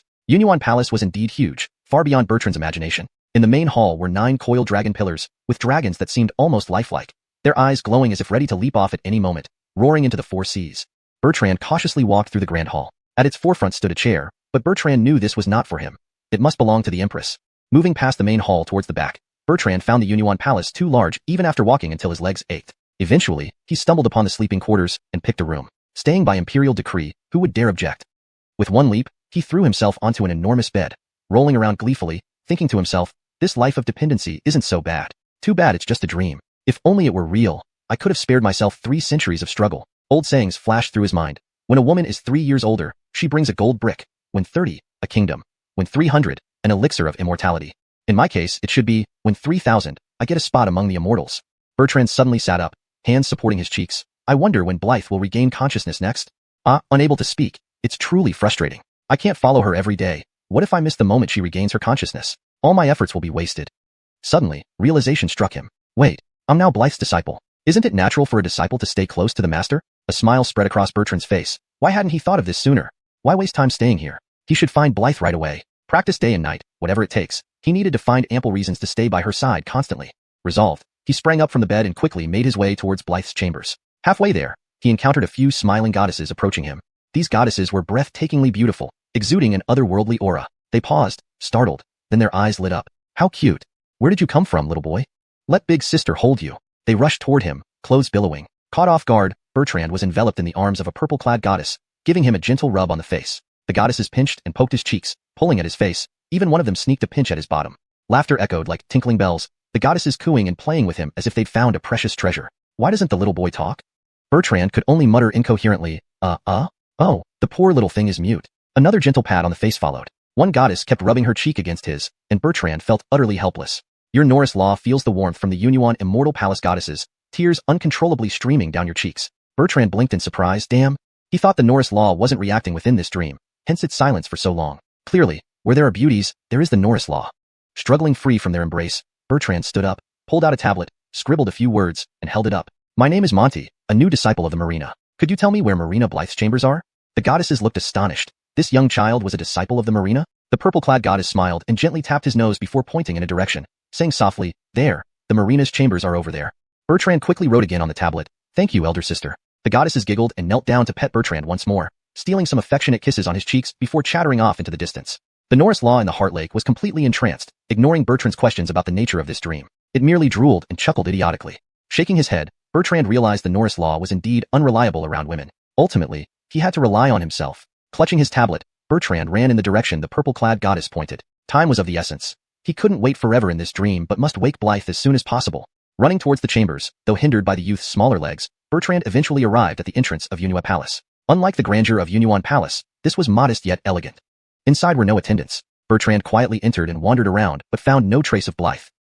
Where is she? He wondered. Without realizing, he found himself in a peach orchard, the blossoms in full bloom, a sight of rare beauty. Even one of these divine peach trees would be unparalleled treasures on earth. Confused, Bertrand wandered, scratching his head. Strange. Did I take a wrong turn? That shouldn't be. Unbeknownst to him, a figure stood behind him, the Marina herself, Blythe. She watched him curiously, tilting her head slightly, wondering what such a small creature was doing here. Bertrand, puzzled, turned around slowly. His gaze fell on a pair of slender, pale legs. Looking up, he saw her slim waist, and further up, her breathtaking face, which now looked down at him expressionlessly. Startled, Bertrand's lips twitched. Finally, after searching through countless moments, she appeared right in front of him. Raising his tablet, it read, Master, I wish to practice. Hashtag chapter 176, Marina Blythe. Are you Bertrand? Practice? Marina Blythe paused, taken aback. She glanced down at Bertrand, who was blinking his big eyes and holding up a small sign with hope written all over his face. However, Blythe shook her head. You were born with a Tao body. You don't need to practice. Just staying alive is enough. Bertrand froze. What? No need to practice? Is there such a thing as free lunch? But then Bertrand thought for a moment. This wouldn't do. He must practice. Without practicing, how could he be with Blythe every day? Quickly, Bertrand bent down and scribbled on the small sign again. Master, I want to practice. Talent is important, but effort is also necessary. Blythe was somewhat surprised. She hadn't expected this disciple of hers to be so ambitious. After some contemplation, she asked, Have you made up your mind? Bertrand hastily held up the sign. Yes. Without another word, Blythe turned around and said, Follow me. Bertrand's face lit up with joy, and he couldn't help but make a yay gesture. It's done. He bounced along behind Blythe, expecting her to lead him to a library or martial hall. Instead, she took him to the ascension platform of Yunyuan Immortal Palace. This platform could transport human realm cultivators. Looking down from here, the vast mountains and rivers of the human realm looked like tiny, winding earthworms. Confused, Bertrand raised his sign. Master, why are we here? Blythe didn't reply. She simply stretched out her slender hand, ruffled Bertrand's hair, and then flicked his forehead. Instantly, Bertrand was flung into the sky like a brilliant meteor, disappearing into the horizon. With just one finger, she sent Bertrand flying. Bertrand screeched, but only garbled noises came out. Arg, arg, arg. He slowly ascended before plummeting rapidly in a parabolic arc. The fierce winds whipped through Bertrand's hair, making it stand on end. Damn it, is she trying to kill me? I just wanted to practice. That's not necessary, right? Feeling completely out of control, Bertrand knew that hitting the ground at this speed would turn him into a splatter of mud. As the human world came into clearer view, Bertrand's mind raced with a single thought. Finished. Definitely finished. Yet, when Bertrand finally hit the ground with a loud thud, oddly enough, he felt no pain. Then Bertrand noticed an array appeared before him, catching him gently within it. Before he could catch his breath, Bertrand reappeared high above, plummeting once more. Bertrand's face turned green. Again? And so, each time he neared the ground, a new array would appear, transporting him back to the sky, only to drop him again. Continuously repeating this free fall made Bertrand vomit repeatedly. Eventually, he passed out, only to wake up still falling and pass out again. After what felt like an eternity, Bertrand finally landed. His intelligence returned as he found himself standing on firm ground. Stars filled Bertrand's eyes, and he swayed unsteadily, having lost his little sign long ago. Opening his mouth, Bertrand promptly threw up. His stomach was empty. He could only retch. Marina Blythe spoke calmly. When you can? Suddenly, Blythe's expression changed, her demeanor shifting dramatically. She gazed blankly around, clearly her subconscious interfering with the dream again. Bertrand stopped retching and stared at Blythe with a despair-filled look. Then, his expression transformed. She's back. Instinctively, Bertrand reached for his sign to write, only to realize it was gone. Desperate, Bertrand tore off a piece of his clothes, clumsily writing, "I'm Bertrand. Please wake up," with trembling hands. Shakily holding the cloth, he lifted it for Blythe to see. Blythe's dazed gaze faltered as she read the words, then murmured aloud, "Moo. Phone." Bertrand nodded rapidly, passing the cloth to Blythe and pointing at himself. Blythe tilted her head. "Are you Bertrand?" Bertrand kept nodding. Trying to laugh, he failed, and instead choked and gagged again. Bertrand inwardly cursed. What kind of practice method is this? It's going to kill me. After a while, Bertrand started feeling better, but plopped onto the ground, unable to bear it any longer. Blythe seemed to remember something and whispered, "Milo sect." Blythe. "Moo. Phone." Bertrand rejoiced. "Almost there. Finally. My dear lady, you finally remembered." Stumbling to his feet, Bertrand saw Blythe changing again. Something wasn't right. Looking up, sure enough, Blythe's conscious self had vanished once more, returning to Marina Blythe. Now, she frowned at a torn piece of cloth in her hand, reading the words aloud, "I'm Bertrand. Wake up." Bertrand's heart skipped a beat. Quickly pretending to be nonchalant, he stuffed the cornerless piece of his shirt into his pants. Better ungainly than discovered. Marina Blythe was unpredictable. Based on this training method, Bertrand concluded, she's not a good person. Sneaking a glance at Blythe, who was still frowning at the cloth, Bertrand swallowed hard. "Don't find out. Don't find out. Please don't. This was written by you. What does it mean?" Bertrand stiffened, turning to face Blythe with a nervous laugh and frantic gestures indicating denial. Blythe, holding the cloth seriously, said, "This is your clothing and handwriting. Did you write this? Are you Bertrand?" Bertrand felt a chill run down his spine. This Marina was too sharp. What should he do now? Blythe paused, then suddenly picked up Bertrand by the collar, walking towards the palace as if carrying a small chick. Bertrand felt dead inside. This time, he was truly screwed. Translation notes. The paragraph structure and line breaks have been maintained. Names such as Blythe and Bertrand are presented in pinyin for accuracy. Tone and style preserved to maintain the original feel. Grammar and coherence ensured throughout.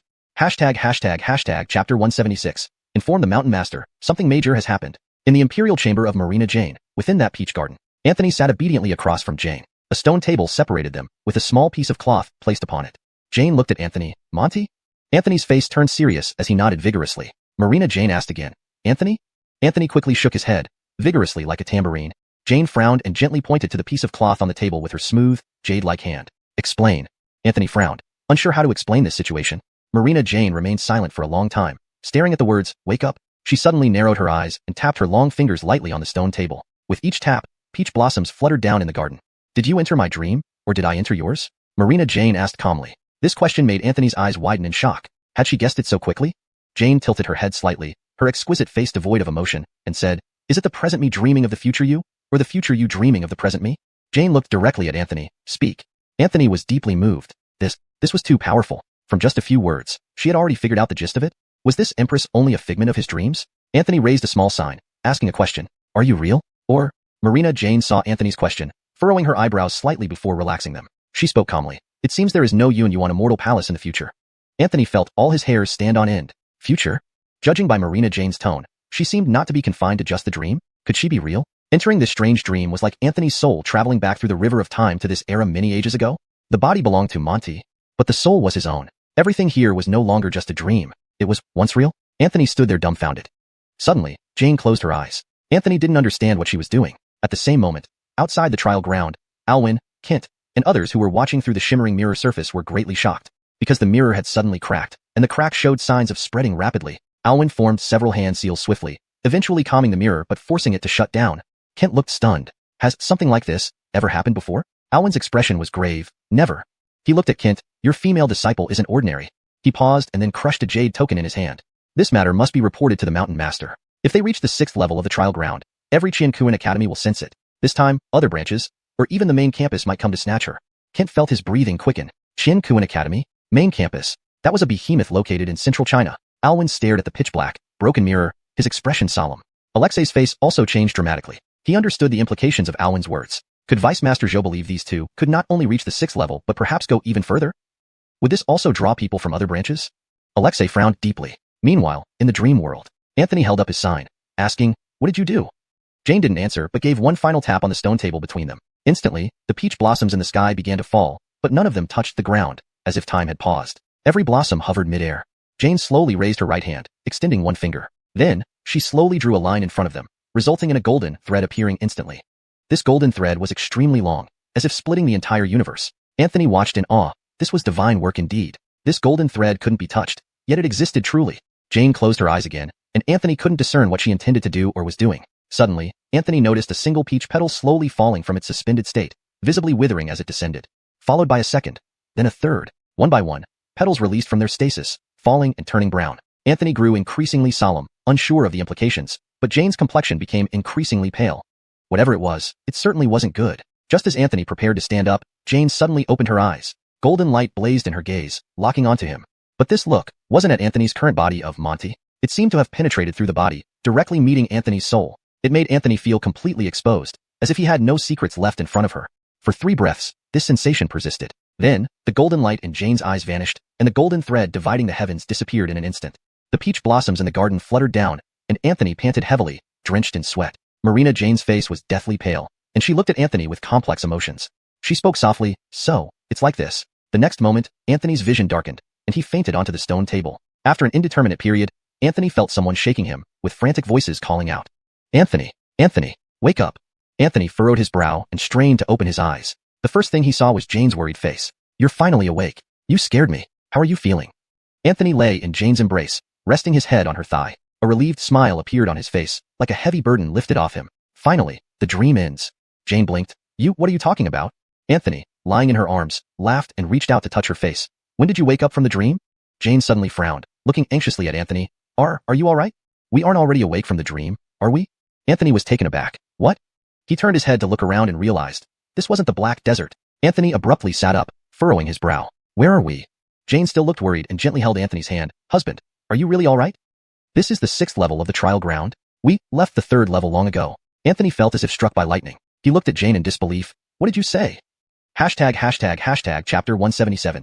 Anthony awakens. Something strange about this place. In the Unuan Immortal Palace, Blythe was still seated amidst the peach blossoms scattered on the ground. The scene was breathtakingly beautiful yet tinged with a sense of solitude. Blythe maintained her composed demeanor, gently crushing a peach petal between her fingers as if deep in thought.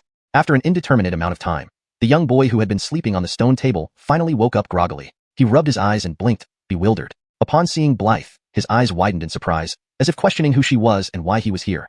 Blythe gazed at him silently for a while before slowly saying, "My name is Jadeo Mohan. This is Unuan Immortal Palace, and you are my disciple."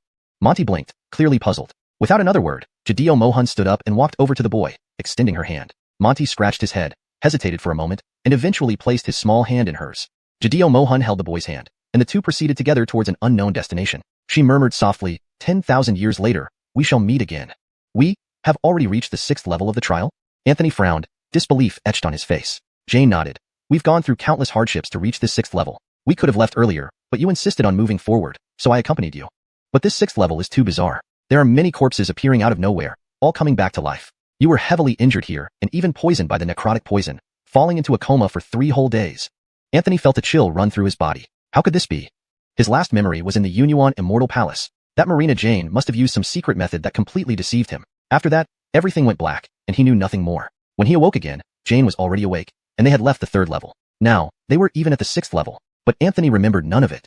More perplexing was that it wasn't just a matter of not remembering. It was as if those memories never existed at all. Could it be he was still in a dream? Anthony instinctively checked his shoulder and suddenly froze. He realized his raccoon dog was missing. The dream-eating beast that brought him into Jane's dream was no longer with him. Even when they were in the dream world, the raccoon dog had always stayed perched on Anthony's shoulder. Now, it was nowhere to be seen. Anthony's heart sank. Did this mean he had truly woken from the dream? But how did he end up here at the 6th level without any memory of the journey? And why did he remember nothing? At this moment, Jane approached. "My husband, you've been distracted ever since you woke up. Are you really all right?" Anthony shook his head and forced a smile. "I'm fine. Just forget it." Anthony rubbed his brow, then noticed a furry figure nearby. Its plump, endearing form unmistakable. It was the raccoon dog, the dream-eating beast. A flash of joy crossed Anthony's face, but as he took a step toward it, the raccoon dog retreated a step, its large eyes staring intently at him. Anthony froze, waving his hand. "Why did you go there? Come here." Instead of approaching, the raccoon dog continued retreating and hid behind a tree. Anthony felt increasingly uneasy. Why did it seem afraid of him? Jane walked over. "Husband, ever since we entered the 6th level, something has happened to the dream-eating beast. It won't come close no matter how much we call it, yet it follows us from a distance." Anthony's heart sank. This was definitely abnormal. He didn't know what exactly happened to him, but everything was far too strange. "I need to meditate and restore myself," Anthony told Jane. "Please protect me." Jane nodded. Anthony sat down, attempting to connect with his cultivation methods, but none responded. His eyes narrowed. This was certainly not normal. Suddenly, he gripped his court fee-bound flying sword Sentience and activated the court fee-bound spell Cortal Universe. The Cortal Universe spread silently around him. Anthony then summoned another court fee-bound flying sword, Wangshi. As he looked sharply at Jane, Anthony realized where things had gone awry. Jane said he had been severely injured and poisoned, falling into a coma for 3 days, but Anthony had no memory of this. Even assuming he lost his memory, his nature wouldn't allow him to remain idle when critically injured without resorting to his hidden abilities. Yet neither of his court fee-bound flying sword spells had been used. Moreover, upon inspecting his body, he found no signs of injury or poison. Therefore, there was only one possibility. Jane was lying. Anthony retracted both court fee-bound flying swords and dismissed the Cortal universe. He glanced stealthily at Jane. His pupils gradually turned golden, the white dragon eyes. But after a brief observation, Anthony frowned deeply. Jane showed no abnormalities whatsoever, even under the scrutiny of the white dragon eyes. Was he the one who had lost his memory? Anthony casually asked, "Do you remember Judy?" Jane blinked. "Of course I do. Sister E has always been kind to me since childhood. How could I forget her?" She seemed curious. "Why do you ask?" Anthony smiled. "Just reminiscing. Before leaving, Sister E specifically reminded me to bring you back to Milosect no matter what happens." Pausing for a moment, he added, "She also took me to your favorite place." Nostalgia flashed in Jane's eyes. The cliff on the mountaintop? When I was younger, I would sit quietly there whenever I felt upset, watching the sea of clouds. Anthony fell silent. Everything was perfect. He had mentioned these details to secretly test her. If she couldn't answer correctly, it would prove something was wrong. Yet now, Anthony's thoughts were in chaos. Could it be that the issue wasn't with Jane but with himself? Jane was indeed Jane. But was he really Anthony?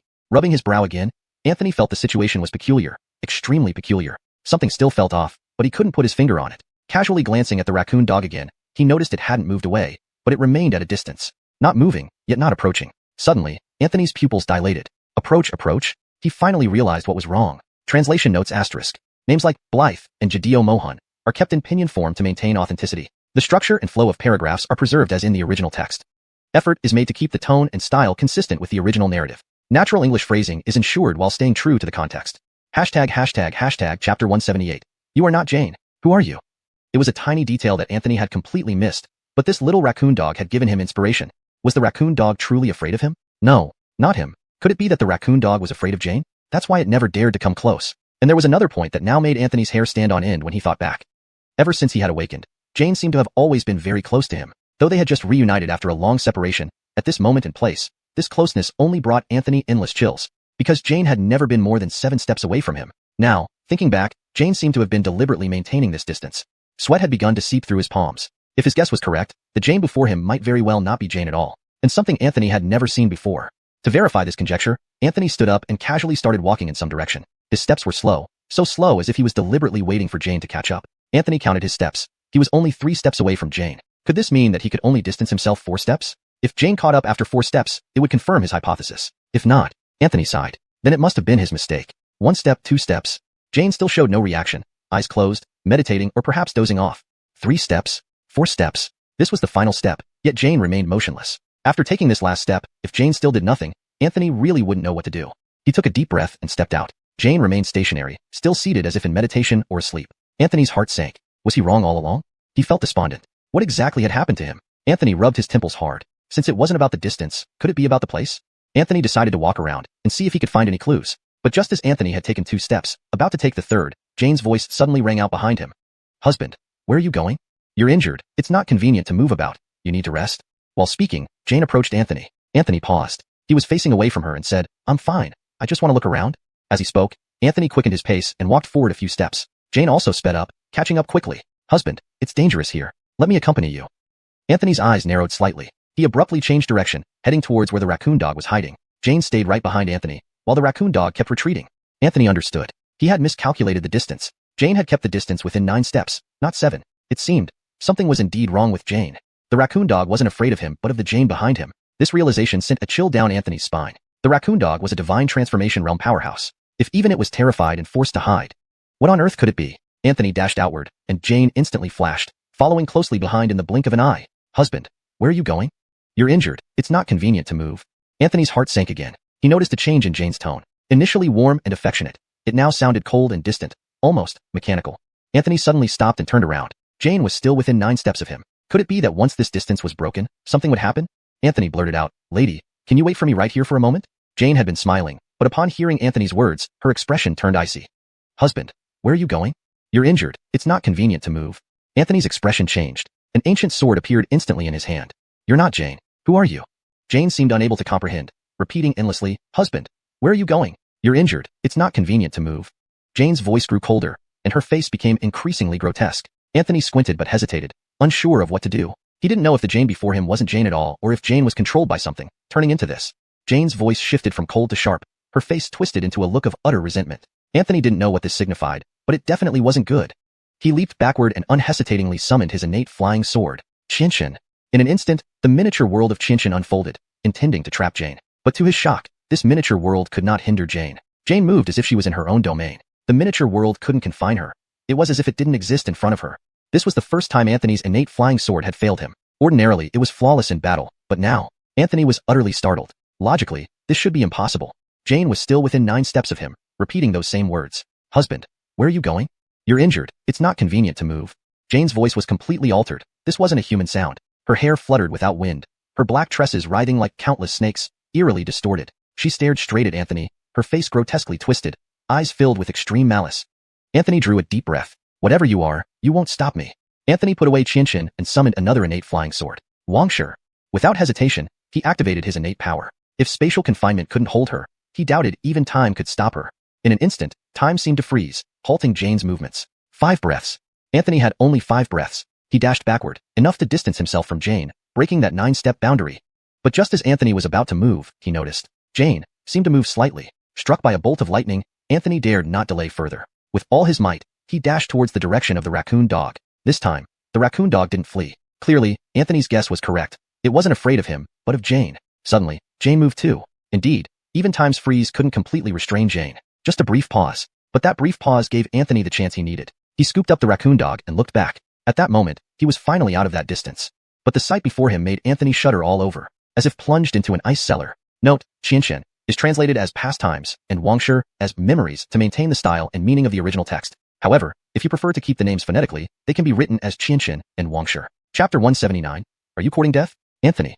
What? Chelsea. After Anthony moved 9 steps away from Jane, the surroundings suddenly changed. Anthony found himself back in the 3rd layer's black desert. Standing far ahead of him was a corpse. It looked human but was not. Could it be that the Jane he just interacted with was this thing in disguise? Anthony suddenly remembered how he had awakened with his head resting on its thigh. The thought gave him goosebumps and an overwhelming feeling of disgust. Suddenly, Anthony saw out of the corner of his eye that there was another figure lying not far from the corpse. It was Jane, apparently unconscious. Anthony's mind raced as he replayed what had just happened. He had entered Jane's dream to save her. That dream had been incredibly real, leading him to question if it had even been a dream at all. No matter what, the Marina Jane must have used some means to forcibly eject him from the dream. When he regained consciousness, he was trapped by this eerie corpse. Within 9 steps of this corpse lay a profoundly realistic illusion. Even by Long Tong could not detect any anomalies. For some reason, when Anthony moved beyond the 9-step distance, the corpse did nothing, simply standing there dumbfounded. Anthony glanced at the unconscious Jane. She was too close to the corpse. If it were to come alive and move towards Jane, she would also be ensnared in that illusion. Clutching his teeth, Anthony decided to go around the corpse while maintaining more than 9 steps of distance. This thing was strange. Even his 2 life-bound flying swords couldn't control it. Anthony cautiously moved. Despite the corpse not moving yet, he knew for certain it was alive, or at least partially so. This place definitely didn't have such a corpse when he first found Jane. This thing had walked here itself. Anthony held his breath, walking extremely slowly, not daring to make even the slightest spiritual fluctuation. He didn't know what this thing relied on to detect movements. Eyes? Unlikely. The corpse's eyes were gone. It was a mummy. Noteworthy were its 4-fingered hands with a shrunken eyeball embedded in each palm. Definitely not human. Anthony tiptoed around. But just then, the corpse-like entity moved. Cold sweat dripped down Anthony's face. His 2 life-bound flying swords were dormant. Should he fall into that bizarre illusion again? Anthony had no idea how to break free. The thought of this corpse turning into Jane's form and calling him husband made him shudder. The corpse stiffly turned its head, tilting it, and looked at Anthony. It raised its hands over its head, either forming a pose or preparing to wave off. Seeing the corpse alive, Anthony summoned courage and shouted, "Hey, what are you posing for?" Scaring who? Whether it understood or not, the corpse slowly took a step forward, frightening Anthony. Without thinking much, he grabbed the ancient sword and unleashed the Qingquan transformation dragon sword. The corpse, like mud, split instantly but immediately restored itself. Anthony gulped. You really are impossible to control, aren't you? Anthony gritted his teeth, frantically releasing dragon-shaped sword chi, aiming them at the non-human corpse. Die already! Anthony yelled, unleashing meteoric sword chi mercilessly. In a flash, sword chi rained down, directed entirely at the corpse, draining Anthony's spirit energy completely. Just when he thought it was done. Damn it! Anthony jumped in fury when dust settled, revealing the corpse split in half but fusing back together. Is this thing unkillable? Anthony's heart sank. Jane was still unconscious, and he couldn't move. Though the corpse moved slowly, it wasn't far from them. If this continued, they'd soon be back within the deadly 9-step range. Desperately worried, Anthony shouted inwardly, I'm out of options. Any ideas? Nothing stirred in his inner lake. Unheard of. The corpse's palms faced Anthony, the eyeballs in them staring and blinking at him. Merging once more, this was absurd. Jane remained unconscious. Unable to move, Anthony watched helplessly as the corpse closed the distance. Just one more step? Anthony braced for the worst, ready to use his last ounce of spirit energy. Then Jane, previously unconscious, woke up. Delighted, Anthony was about to warn her not to approach when she swiftly rushed to the corpse, yanked its head off, and cast an unknown spell causing flames to engulf the body, turning it to ashes instantly. Stunned, Anthony couldn't believe how swiftly Jane handled it. Overwhelmed, Anthony embraced Jane from behind, gently holding her waist, resting his head on her shoulder. Lady, you're finally awake. Promise me, never do something so foolish again. Completely unaware, Jane stiffened, replying icily with strong malice. Are you courting death? With closed eyes and affection. Yes, during your absence, I indeed missed you. Note, this is a translation of the provided chapter with respect to names in pinyin and tone preservation. Before Anthony could voice his thoughts, he was sent flying backward. He traced a perfect parabolic arc and finally crashed to the ground with a thunderous impact. In the midst of this black desert, a large crater was formed by the force of his landing. Anthony lay at the bottom of the crater, twitching occasionally. Chapter 180. Frisco, I'm fine. Just taking a stroll. Jane's strike had hit Anthony hard. Anthony lay at the bottom of the large pit, occasionally twitching, foaming at the mouth. Within moments, he passed out. Jane slowly walked over and stood at the edge of the pit, her eyebrows slightly knitted. Her memories were somewhat jumbled as she murmured, Jane, Milo sect, Anthony. I am not called Jane. Jane looked up blankly, seemingly unfocused on anything specific. After a while, something seemed to occur to her. My name is Jeanette. Her gaze shifted to Anthony at the bottom of the pit, her frown deepening. Why did she feel an overwhelming tenderness in her heart when she saw him? Jeanette closed her eyes and sifted through Jane's memories. Her expression immediately darkened upon realizing what she found. This ordinary mortal had dared to desecrate her body. A cold glint flashed in Jeanette's eyes. Her figure vanished from where she stood, reappearing next to Anthony in the next instant. Romantic entanglements will only impede my ascension. Jeanette extended 2 fingers of her right hand and unhesitantly aimed them at Anthony's forehead. But just as she was about to touch Anthony's brow, Jeanette suddenly stopped, only half an inch away. She frowned deeply. For some reason, a subconscious thought told her that if she truly killed this person before her, she would be deeply saddened and very regretful. Why? Jeanette seemed to be talking to herself. Suddenly, her eyes flashed with confusion. She then closed her eyes and collapsed into Anthony's arms. Behind her, the dream devourer raccoon rubbed its fingers together, watching the two with its head tilted to one side. It had made Jeanette fall asleep. Anthony had been knocked out by Jane's slap, and now Jeanette rested in his arms, sound asleep. Outside the trial grounds, near the gate of Chinkuan Academy, a little girl with twin tails wearing a black skirt and white stockings, approximately 1.5 meters tall, bounced back to the academy swinging meteor hammers. Her cute movements drew attention as she skipped along, her twin tails bouncing with every hop. Fluffy Frisco woke up dazedly. Upon opening his eyes, he saw a beautifully delicate little girl skipping towards him. He couldn't help but admire how incredibly adorable she was. Frisco grinned, quickly spit into his hands, rubbed them together, tidied his hair, patted his butt, and ran over with a smile that he thought looked handsome but actually resembled a creepy uncle's. Cortal girl, Cortal girl. Running while shouting, Frisco smiled, trying to look cool yet somehow managing to appear rather sinister. The little girl glanced at Frisco, stopping in her tracks. Frisco tossed his hair, lowered his voice to sound profound, and asked, Why did you come here, little girl? It's dangerous. The students of Chinkuan Academy nearby changed expressions dramatically upon seeing the little girl, as if they had encountered the devil. Some of the more timid ones even started shaking. The little girl casually threw down her disproportionately large meteor hammers. With a loud boom, the entire Chinkuan Academy seemed to tremble. Frisco's mouth twitched. What kind of strength do these kids have nowadays? What are they eating? The little girl with twin tails crossed her arms and tilted her head to look at Frisco. Which one are you? Frisco paused. What do you mean, which one? Why don't you say which piece? Translator note. Here she's playfully using different classifiers. Frisco flicked his slightly long hair again, attempting to look suave, and pointed at himself with his thumb. Your big brother Frisco, nickname? Before Frisco could finish, a group of people behind him greeted in unison. Greetings, Mountain Master. Frisco was taken aback. Mountain Master? Alwyn also walked over and glanced at Frisco. That look conveyed so much without saying a word. Just as Alwyn was about to bow, the little girl waved her hand. Enough, enough, let's get straight to business. Alwyn felt somewhat embarrassed. He explained, the holy son and holy daughter of Milo sect have entered the trial grounds. They seem extraordinary, especially the holy daughter. The little girl wrinkled her nose. Milo sect? Jadeo Yun's sect? Behind her, Kent's face turned green. He hurried over, thinking that since Alwyn was scolded for bowing earlier, he might as well skip it too. However, just as he opened his mouth, the little girl shot a glance at Kent, placing her hands on her hips. Jadeo Yun, we haven't seen each other for 100 years, and you've become quite arrogant. You don't even bow when you see me? Kent was speechless. Hadn't she just said no need for formalities? Oh well, you're older, stronger, and higher ranked, so you decide. Kent hurriedly bowed. Jadeo Yun greets brother Zhongli. He looked extremely uncomfortable. In fact, long ago, around the time Kent first came of age, he met this peculiar woman named Adela during his travels. Back then, Adela appeared just as she does now, a young girl who pretended to be a beggar, following Kent everywhere and tricking him. Eventually, after being seriously injured while protecting Adela, he faced a group of attackers. Adela laughed uncontrollably, eventually resolving the situation in mere moments. Later, she continued to fool Kent, claiming to be a hermit who had reverted to youth with a terrifyingly high realm. Indeed, Kent was fooled and began calling her Brother Zhongli. The two later traveled together with Mercy from Maple Leaf State. This revelation shocked Frisco as he glanced between the graying Kent and the tiny Adela. Suddenly, Adela, now respected as Mountain Master, shot a glare at Frisco. What are you looking at? Startled, Frisco swallowed hard, chuckled awkwardly. Nothing. I'm just strolling. Hashtag chapter 181. Jane finally awakens. Adela put her hands on her waist, humming a few times. Frisco's eyelids started twitching wildly, fearing that this little lowly who had lived for countless years might suddenly pick up those large meteor hammers and give him a strike. Frisco couldn't help but look at Mercy with a pleading expression, and Mercy, looking helpless, walked over. When Adela saw Mercy, her eyes instantly brightened, and she said sweetly, "Shuang shuang." Then she pounced forward, directly jumping into Mercy's arms, wrapping her legs around Mercy's slender waist, grabbing onto her tightly, and rubbing her little head against Mercy's chest. Even Mercy couldn't help but blush. "Bangshu, get down. There are so many people here." Adela stared intently at Mercy's chest. Then, she reached out to touch it. "Wow, Shuang shuang, this is awesome."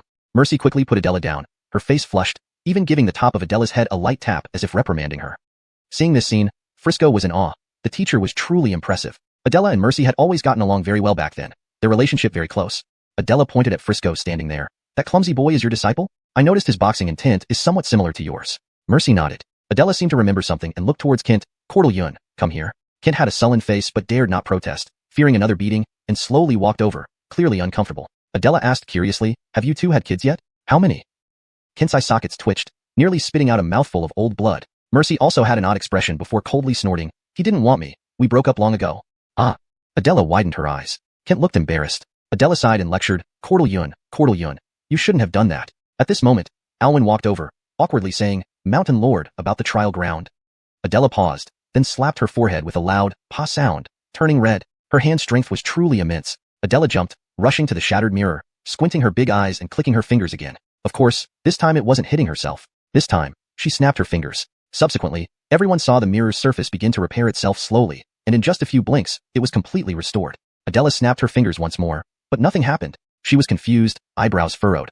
What was going on? Adela snapped her fingers again. Still no reaction. "Hey, don't make me angry." With one hand on her hip, she snapped her fingers forcefully. The mirror trembled sharply, gradually displaying an image. Adela hummed, acting very coquettish, glancing at everyone. It seemed like she was silently asking for compliments. In the picture, Jane was nestled in Anthony's arms, both sleeping soundly. Adela turned to look at Alwyn. "You brought me back to see this?" Alwyn looked awkward. The scenes changed too fast, suddenly becoming unsuitable for young viewers. Alwyn quickly pulled Adela aside, whispering a few sentences, telling her roughly what had happened earlier. Adela unusually frowned seriously, then looked back at the mirror. "So strange?" Alwyn nodded vigorously. Adela pondered for a moment and said, "If this is true, someone might come to snatch her." "Zhou, are we ready for a fight?" Alwyn's lips twitched. He really got stuck with such a mountain lord. Inside the trial ground, after an unknown period of time, Anthony finally woke up. Feeling numbness in his arm and heaviness in his chest, he glanced down and was startled. Jane was nestled in his arms, using his arm as a pillow. The raccoon dog was lying on him, fast asleep, while he lay in a large pit. Anthony briefly recalled what happened previously, shivering suddenly. He looked sharply at Jane beside him. Her breathing was even, and she looked adorable in her sleep. Seemed like she was genuinely sleeping. Anthony rubbed his temples. What's going on? He gently lifted the raccoon dog aside, looking at Jane, deep in thought. Should he wake her up? Would she hit him? Indeed, Anthony felt terrified. In just a short time, he had encountered three versions of Jane. First was the domineering Marina Jane. Second was the illusory Jane conjured by the mysterious corpse. Third was the extremely violent Jane after awakening, almost tearing his head off with one slap. Please, may it be the normal Jane this time. Anthony clasped his hands together, praying fervently. After a long time, Anthony finally gathered his courage and gently pushed Jane. No response. He pushed her again. Still no response. She seemed to be in a deep sleep. Anthony found himself in a quandary. He didn't dare push harder, afraid of waking Jane in a bad mood, risking another slap which he might not withstand. Just as Anthony hesitated, Jane's eyelashes fluttered, followed by a soft moan, and she stretched her delicate hands to rub her eyes, opening them drowsily. Suddenly, she was startled. Anthony? Anthony nearly cried. Instinctively, he wanted to embrace Jane but restrained himself. Anthony cautiously asked, "Which Jane are you?" Jane stared blankly at Anthony, her eyes suddenly reddening. "Anthony, is it really you? Am I dreaming?" Anthony finally breathed a sigh of relief. This should be the original Jane. Anthony was about to speak when Jane hugged him tightly. "They all said you were dead." Jane began sobbing uncontrollably. Anthony originally wanted to joke but choked up, merely patting Jane's back comfortingly. "It's okay, see? I'm fine." Jane, eyes rimmed with red, tears streaming like floodwaters, whispered, "I knew it. I knew you'd be fine." Anthony gently wrapped his arms around Jane's waist, softly saying, "Silly girl, believe in me. No matter what happens, I will never leave you behind." He freed one hand to tenderly stroke Jane's raven black hair. "Next time, don't do this. It's too dangerous here." What would I do if anything happened to you? Jane bit her red lips, tearfully nodding softly. Anthony sighed, his gaze wandering afar. No matter what happens, I will always be by your side. ##### Chapter 182. Anthony is shocked. It wasn't a dream after all. Anthony and Blythe held each other for a long time, yet neither spoke a word. After what seemed like an eternity, Anthony finally asked, Lady, do you remember what happened after you entered this third layer? Blythe paused. When I came here, I mysteriously fell into a deep sleep, as if I had a very long dream, but now I can't recall anything. Anthony frowned, hesitating to speak his mind. Forget it. This matter seems suspicious. If we can get out of here, I'll ask my master Austin. The two emerged from the large pit. Blythe laughed and hugged Anthony's arm. How did you end up here? What happened inside the Bylong cave? The preceptor and I waited for you outside the cave for a long time, but unfortunately, Anthony patiently recounted everything that had happened in the Bylong cave, but omitted any mention of Veda. Veda was from the demonic path, her identity too sensitive to discuss at this moment. Blythe listened in fear, amazed that Anthony had endured so many battles inside the Bylong cave, nearly dying countless times. She tightly hugged Anthony's arm. In the future, I'll accompany you to dangerous places. Don't leave me behind again. Don't worry, Anthony smiled. Blythe turned to glance at the raccoon hugging Anthony. What kind of creature is this? It looks so cute. She even pinched its cheek. Anthony casually said, it's a dream-eating beast. It's gentle and doesn't like hurting others. If we can leave here, perhaps we can take it with us. Blythe curiously stroked the raccoon's head. The raccoon seemed to enjoy it, closing its eyes and rubbing against her hand, causing Blythe to laugh incessantly, clearly fond of this adorable little creature. This third layer should be free of danger now. Continuing forward, they just need to cross this black desert to reach the fourth layer. Anthony sensed the fluctuation of Blythe's inner energy and was slightly surprised. Lady, have you already broken through to the nascent soul realm? Blythe grinned smugly. What do you think? Impressive, right? She even raised her small fist triumphantly. Blythe only acted so coy around Anthony. To others, she was always an unreachable beauty. Anthony nodded, genuinely exclaiming, impressive. Blythe was now a genuine nascent soul cultivator, at the 5th stage of the nascent soul realm. At this level, she could establish her own sect in any ordinary kingdom. Blythe then noticed that Anthony had also broken through to the golden core realm. The last time they parted ways, he was still at the embracing the core stage, wasn't he? How did he reach the peak of the golden core realm so quickly? What Blythe didn't know was that Anthony's peak golden core realm was far more terrifying than an average nascent soul realm. If not convinced, one could check Mulin in the second layer. Grass on his grave was almost growing by now. Seeing Anthony's rapid advancement, Blythe felt both comfort and sympathy. Anthony always appeared calm and composed, but behind the scenes, he must have endured immense hardships and pain to achieve his current cultivation. As they continued their journey, Blythe's awakening relieved a huge burden off Anthony's shoulders. But now another issue troubled him. He called out several times on the Heart Lake. What's going on? Don't pretend to be dead. The cultivation methods had seemingly disappeared, remaining silent for a long while. Suddenly, the long quiet Heart Lake echoed with the familiar voice. Norris Law, what are you yelling about? You're the one who's dead. Anthony was stunned but finally relaxed. What happened? Why did you suddenly disappear? Norris Law, we went home for the new year. Norris Law, working from 9 to 6 every day with you is exhausting. Cultivation methods aren't people, you know? We need rest too. You oppressive capitalist. Anthony almost choked on his own blood. You're not kidding. Your cultivation method isn't human. Damn, first time hearing a cultivation method needs a holiday. Anthony's mouth twitched, and he felt a chill run down his spine. Could you give me a decent excuse? Going home for the new year? Do you really think I'm some rich kid from a landlord's family? Anthony sternly demanded. Speak in plain terms. Norris Law, I'm speaking the truth. Buddy, you shouldn't ask such questions. Anthony sneered. Not talking, huh? Fine. I'll give you a long vacation. Rest all you want. No need to see beauties anymore. If you see a sow, consider me defeated. The Norris Law couldn't stand it. Norris Law, wait. Let's talk. I'll tell you, okay? Anthony huffed. You never change unless pushed to the brink. Spill it. Quickly, come clean.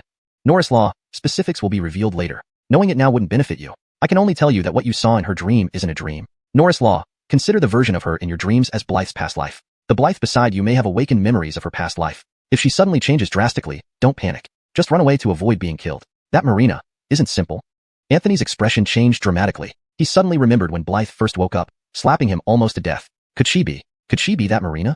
But how could this be possible? The era of that Marina was at least 10,000 years ago. Could it be that Marina Yunkuan didn't perish and reincarnated, cycling for over 10,000 years? Anthony sucked in a cold breath.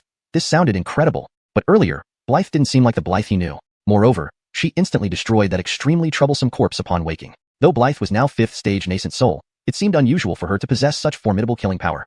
Anthony's expression grew complex. If true, this would be a serious problem. That Marina from 10,000 years ago. Blythe suddenly noticed Anthony's troubled face. She tilted her head and looked at him, asking, My love, what's wrong? Are you feeling unwell? Blythe's question interrupted Anthony's chaotic thoughts. He regained his composure, looking at Blythe, and clenched his fists. To hell with that Marina. Blythe is Blythe. She's my Anthony's woman. Who cares what Marina nonsense? Show off any more nonsense and don't blame me, Anthony, for not being polite. ####end of chapter 182. Chapter 183. Mountain moving technique? Huh, can it move mountains? Time moved forward, and Anthony and Jane continued their journey through the black desert. Finally, they saw the wooden door not far ahead.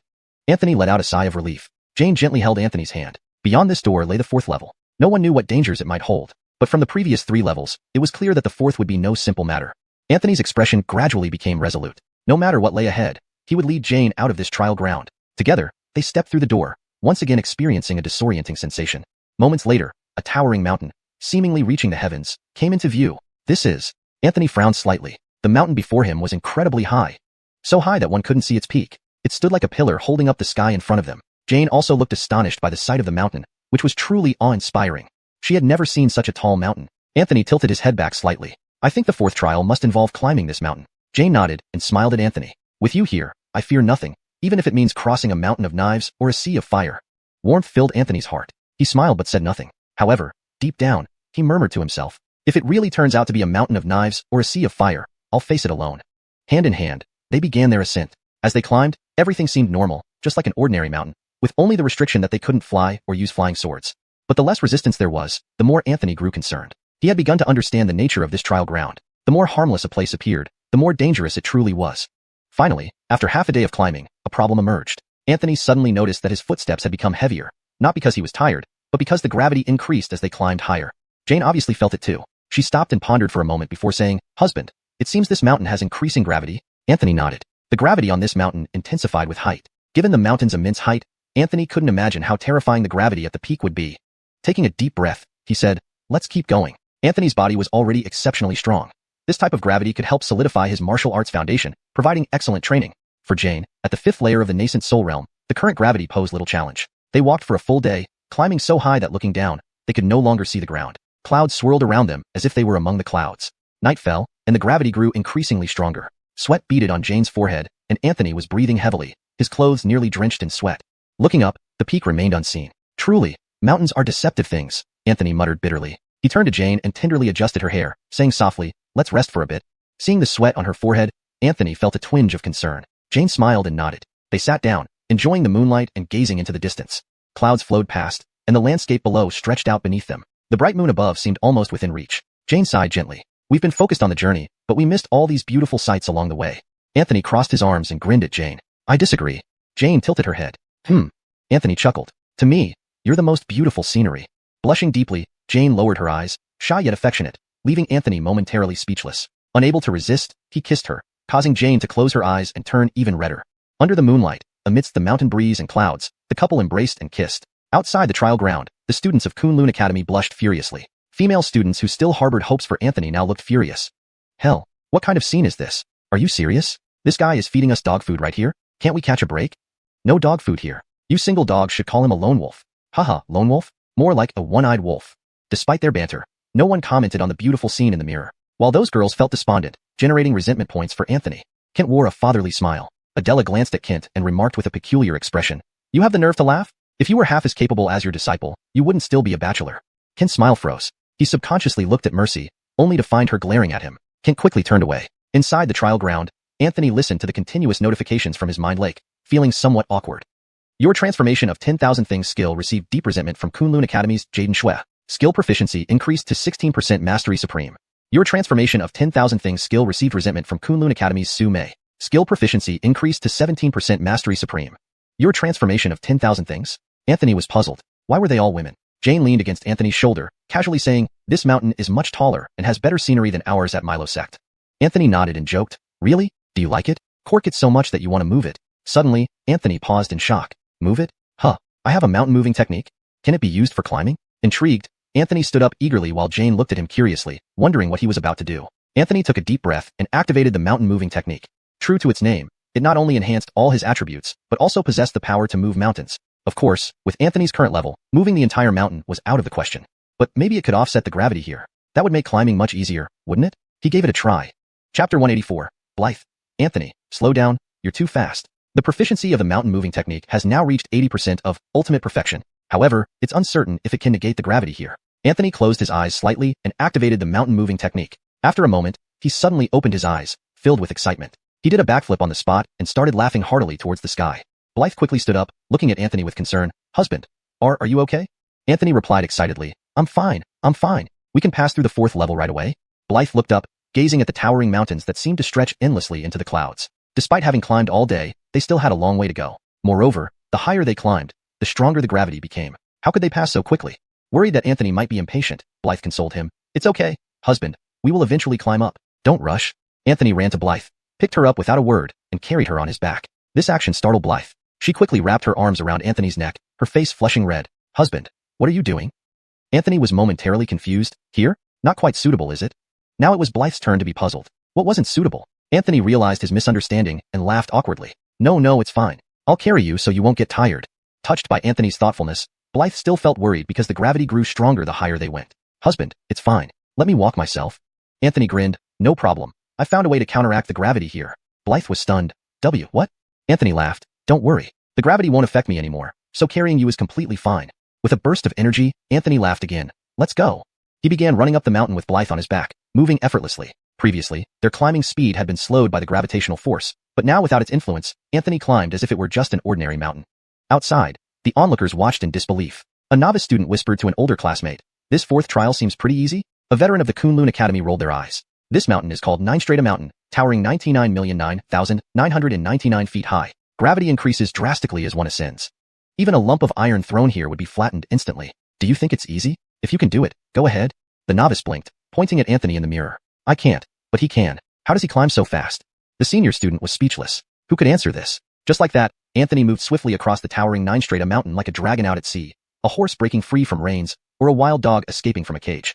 A man who moves like the wind. Your mountain moving technique has felt astonishment from many at Kunlun Academy, increasing your proficiency. Now at 88%, ultimate perfection.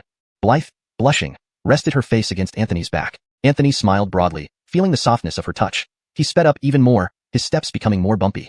Blythe's face turned scarlet as she leaned close to his ear, whispering, Husband, please, slow down. It's too fast. Anthony chuckled and indeed slowed down. Blythe helped brush his hair aside gently, asking softly, Husband, are you tired? Anthony spoke with utmost conviction. Tired? Impossible. I can never be tired. Blythe's expression softened. Husband, shall we take a rest? Anthony shook his head. No need. Your husband is very strong. This little mountain, I'll conquer it in the blink of an eye. Under the moonlight, Anthony continued to climb the mountain with Blythe on his back for an entire night without slowing down much. By dawn the next day, Anthony took a short break. Together they watched the sunrise, after which Anthony resumed sprinting, even faster than before. Students who had followed Anthony since his first trial slowly lost their emotions, seemingly enlightened beyond worldly desires. This feat seemed trivial to them now. Only the latecomers who had heard of a wild beast attempting the trials were left gaping at Anthony's reflection in awe. Each one, upon watching, would genuinely raise their thumb and exclaim, "This guy's a real beast." Because since dawn of the second day, Anthony hadn't stopped for even a second, racing upwards tirelessly for 2 days and nights straight. Not even a workhorse would dare push itself this hard, yet Anthony did. They didn't know that the gravity of Nine Strata Mountain no longer affected Anthony. Climbing the mountain had become merely climbing, occasionally stopping to admire scenery or watch sunsets and sunrises. Despite this, they were still far from the peak, but not by much. Perhaps tonight, they would reach the top. That night, Anthony reduced his speed, walking slowly with Blythe on his back, chatting and laughing along the way, thoroughly enjoying themselves. Time flew by, and as the sun rose the next morning, Anthony noticed the appearance of stairs. And the gravity had vanished. Without using the mountain moving technique, there was no sensation of gravity. Anthony gently set Blythe down, inwardly elated. Damn, cheats feel great. Blythe curiously examined the misty staircase stretching before them. Anthony stepped onto it first, confirming everything was normal, then let Blythe join him. As they walked together, Anthony suddenly heard the voice of the 5 elements law resonate in his mind. Asterisk 5 elements law asterisk, hey, something good up there. Anthony asked within his mind. What good thing? Asterisk 5 elements law asterisk, keep going up, you'll see soon enough. Not bad luck you got there. Hashtag chapter 185. Iron Tree? Just bring it over. Anthony was somewhat bewildered but continued walking upward, as reaching the 5th stage from the 4th still required climbing to the peak. Thankfully, without the gravitational pull, Anthony no longer needed to use the mountain moving technique to resist it. Moreover, the steps weren't too long. Anthony and Jane took less than half an hour to reach the top. Following these steps, they finally arrived at the mountain summit. What met their eyes was a tree shrouded in clouds and mist. Behind this tree stood a wooden door leading to the 5th stage. Anthony felt puzzled. There's actually a tree on the mountaintop? Jane was also surprised. This tree had no leaves on its branches and wasn't a fruit tree. The tree was completely black and utterly unattractive. Anthony asked on Heart Lake, is this what you call the good thing? A tree? Could it be some kind of divine tree? The 5 elements law. It can't exactly be called a divine tree. Anthony scratched his head. Not a divine tree? Then what kind of tree is this? The 5 elements law. Tree of wisdom. Anthony was dumbfounded. Sword control technique. This is an iron tree. The legendary blossoming of an iron tree refers to this tree. Anthony suddenly understood. It's even a tree of wisdom. What a load of nonsense. Anthony asked again. What's the use of this iron tree? But the sword control technique fell silent, so Anthony turned to ask the 5 elements law. The 5 elements law. To those who find it useful, it is naturally useful. To those who don't, it is naturally useless. Anthony's mouth twitched. If you keep spouting this nonsense, you'll have to bear the consequences. The 5 elements law. Simply put, this iron tree is currently not useful, but its flowers are very useful. Anthony suddenly became interested. When does this thing bloom? Are there any conditions? Do I need to water it daily? Or fertilize it? The 5 elements law. An iron tree blooms based on fate. When destiny strikes, it may bloom tomorrow. If not, it might not bloom for 10,000 years. Anthony was stunned. 10,000 years? Damn, you're kidding me? Anthony asked with a hint of frustration. Isn't there some limit? It can't just never bloom, right? The 5 elements law. I've seen an iron tree that hasn't bloomed in 100,000 years. Anthony was speechless. 100,000 years. If he couldn't transcend, he would likely turn to ashes within 100,000 years, while the tree would still be here. What a great thing. Take care of it well, and it could even accompany him to the end of his life. If it blooms, what use is the flower? The 5 elements law. It looks beautiful. Anthony almost choked himself to death. So even if it blooms, it has no practical use. Just looks nice? Seeing Anthony's strange expression, Jane couldn't help but ask, Husband, what's wrong? Do you recognize this tree? Anthony chuckled bitterly and said, Actually, it's an iron tree. The iron tree mentioned in the saying, iron tree blooming. Jane was surprised. Such a tree really existed? She approached and carefully observed the towering iron tree at the summit of the ninefold mountain. It looked like a tree, but also unlike one. Its material wasn't wood but something extremely hard. No wonder it's called an iron tree. Just that it was rather ugly and bare. Anthony examined the iron tree, then raised his hand, and the ancient sword instantly appeared in his hand. Jane was taken aback. Husband? You? Anthony hummed. Better to take advantage now. Leaving this thing here would be a waste. Might as well dig it up and plant it in our back garden. Jane couldn't help but laugh and cry at the same time. Was that what better to take advantage now meant? But Anthony had already started, using the sword like a shovel to dig the tree out. Cortal Raccoon didn't sit idle either. Running to the other side of the tree, it started digging with its hands. Though its speed was negligible, it showed effort. Anthony was somewhat astonished. This ground was pretty hard. Digging out this iron tree seemed like quite a challenge. Seeing Anthony was determined to take the tree, Jane came over to help, both of them using their swords as shovels, sweating profusely. All this was seen by the students of Heaven Earth Academy, whose mouths dropped open. Even Alwyn shot a deep look at Kent. Are you guys at Azure Cloud Sect that poor?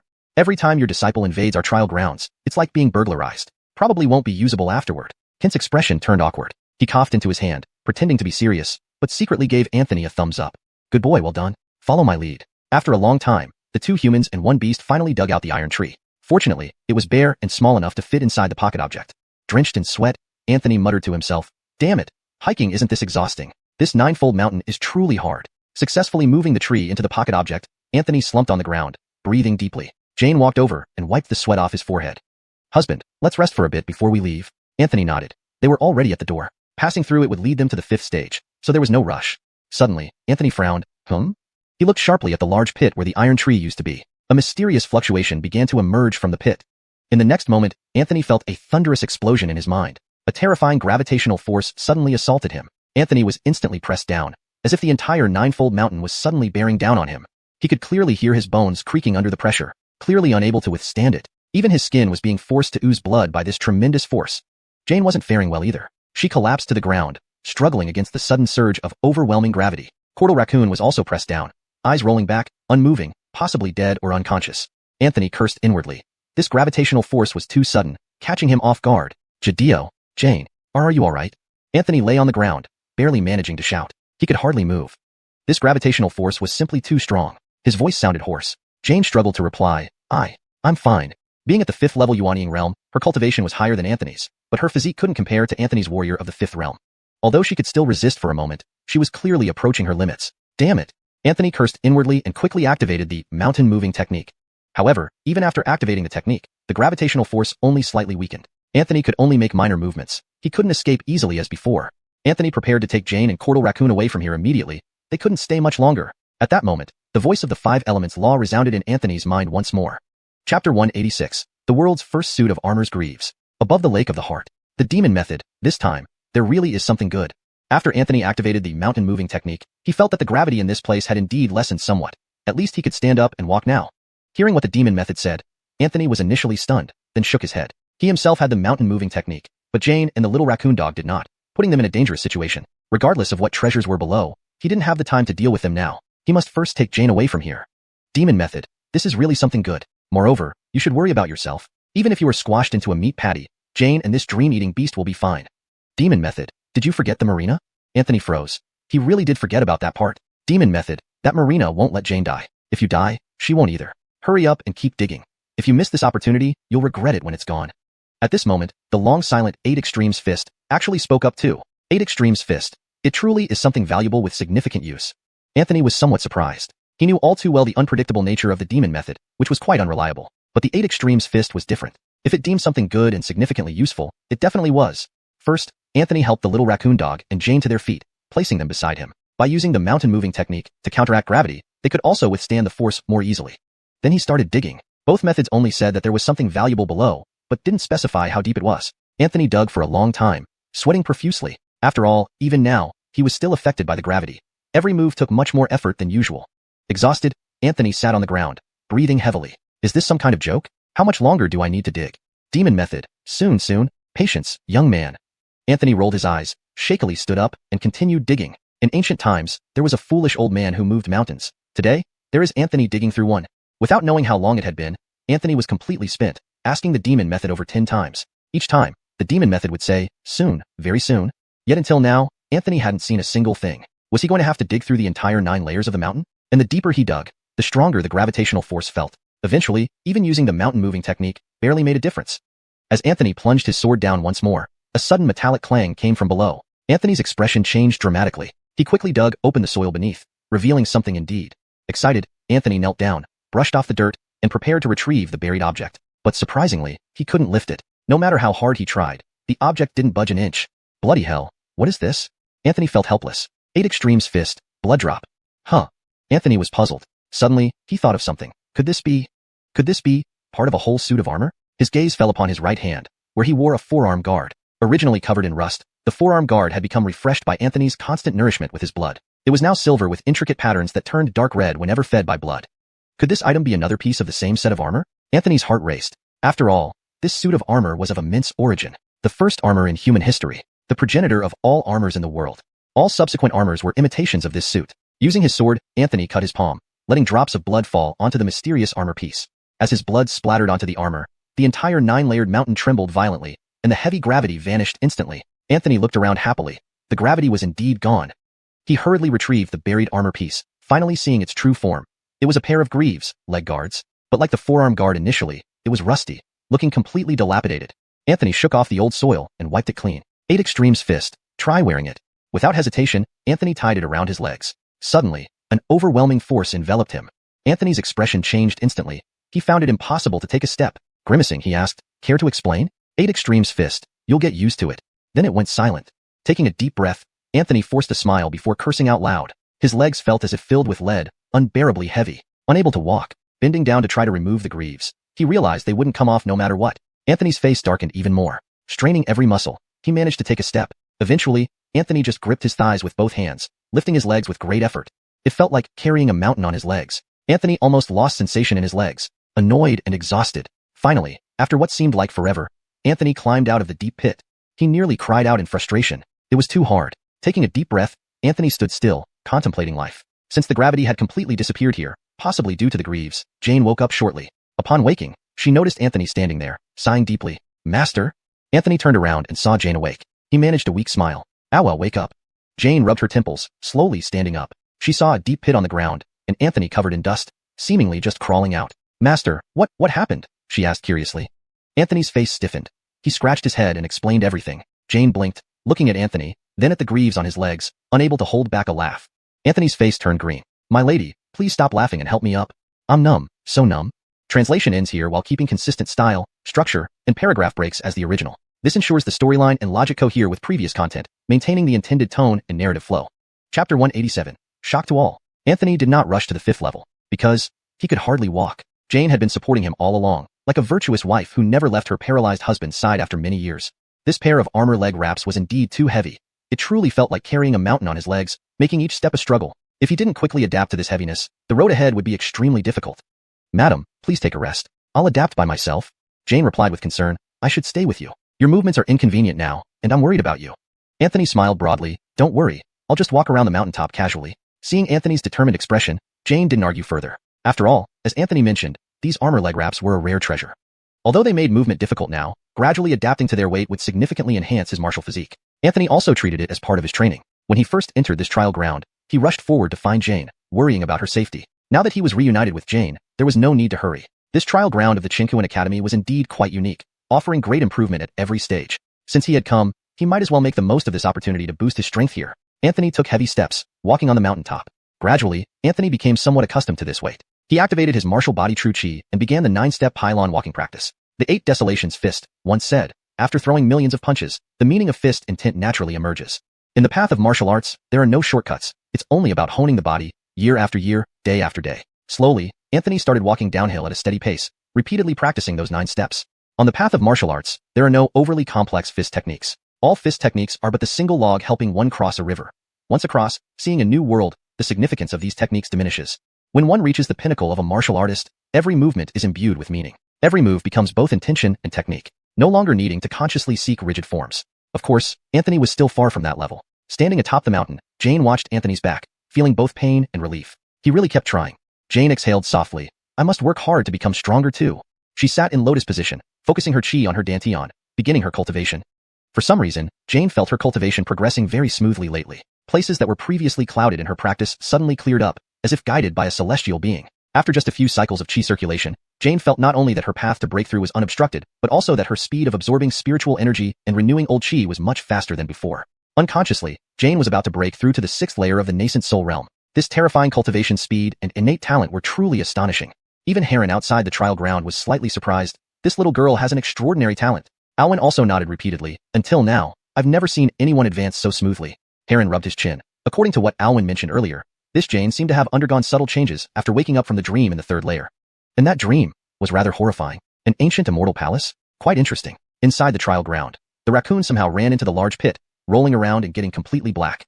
Anthony continued downwards, planning to walk all the way down. Then, wearing these leg wraps, climb back up this 9-fold mountain. Earlier, the 8 Desolations Fist told him that these leg wraps could be taken off, but not until he adapted to them. Anthony had a plan.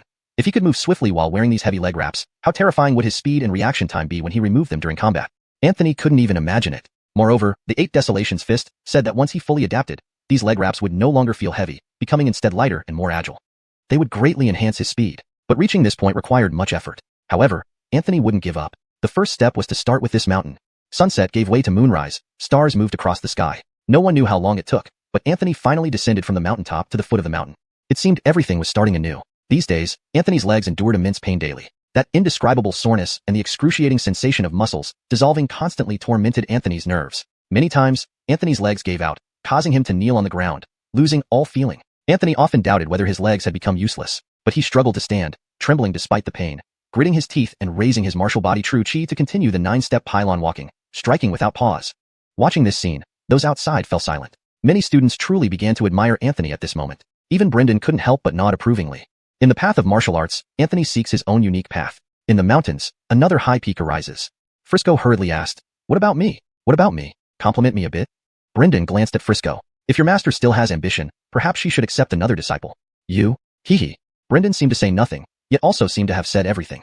Frisco looked like he had swallowed something foul. Brendan shot another glance at Frisco. Naturally, he was teasing Frisco. Frisco's martial achievements might not match Anthony's, but Frisco excelled in his mental state, content, uncompetitive, regarding fame and wealth as dung. On the future peak of martial arts, if Frisco didn't meet an untimely end, he would surely secure his place.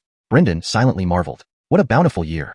This generation of young people was destined to leave a significant mark in history. Brendan suddenly recalled that in central China, someone claimed to be the top martial artist among the younger generation of the 8 Desolations continent. From the 8 Desolations continent, not central China. That person's name seemed to be Arlie. Translation provided adhering strictly to the instructions given. Chapter 188. Between Cortef and Death Cortez the Great Way. The sun rises and sets, and the stars revolve in their courses. Anthony and Jane remained on the 4th level. Anthony continued climbing the mountain with the leg bindings still on. Meanwhile, Jane sat quietly on the summit, above the sea of clouds. Her aura grew stronger daily, and by the time Anthony reached halfway up the mountain, Jane had successfully broken through to the 6th stage of the Yuaning realm. Moreover, her momentum did not diminish but continuously pushed towards the 7th stage of the Yuaning realm.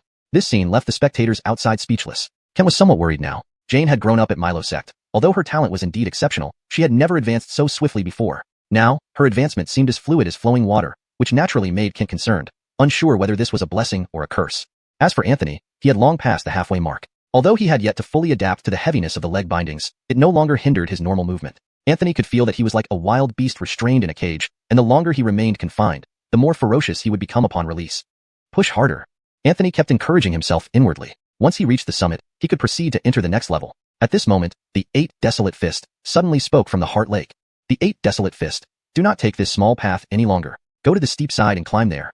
Anthony was stunned. The 9-stack mountain had a winding path from the base all the way to the top, with a relatively gentle slope. But if he abandoned the path and climbed from the other side of the cliff, it would be equivalent to scaling a sheer precipice. Any misstep, even a slight one, would mean being smashed into a pulp when falling.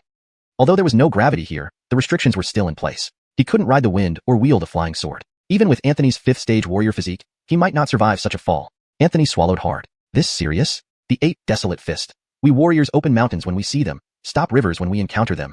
The 8 Desolate Fist. Now, just trying to climb a mountain makes you hesitate. How can someone so weak ever aspire to the pinnacle of warriorhood? Next to him, the 5 Elements Law joined in. The 5 Elements Law. Right, what a coward. Anthony cursed under his breath. Damn it, Grandpa isn't a coward. If you say go, I'll go. You watch me carefully. On the Heart Lake, the various cultivation methods brought out snacks, drinks, and stools to watch. Anthony took a deep breath. Ordinarily, climbing such a high mountain barehanded would be nothing. Without the heavy leg bindings, it would be incredibly easy to climb. And if he fell, he could simply rise again on his flying sword. Who ever heard of a gold core realm sword cultivator dying from falling off a mountain? But now, things were different. Climbing this 10,000-foot mountain barehanded without the ability to fly or use wind, one misstep would mean an eternal doom. Plus, the heavy armor bindings on his legs added tremendous pressure. This would truly be a matter of life and death. Anthony took another deep breath. We warriors, meet a mountain and carve it, meet a river and stop it. He clenched his fists, bypassed the path, grabbed the protrusions on the mountain face, and slowly moved toward the steepest area. When Anthony finally reached the most precipitous part of the 9-stack mountain, he pressed against the cliff face like a gecko. His feet found purchase on tiny projections while his hands constantly sought new holds, struggling upward inch by inch. Clouds and mist surrounded him, obscuring his view both up and down. Below was an endless abyss, and a single fall meant certain death. Anthony's gaze remained resolute as he continued upward. The scene left those observing outside dumbfounded. Historically, while many had reached the 4th level of the 9-stack mountain, none had returned after successfully climbing, nor had anyone, having reached the midway point, forsaken the path for the steepest descent.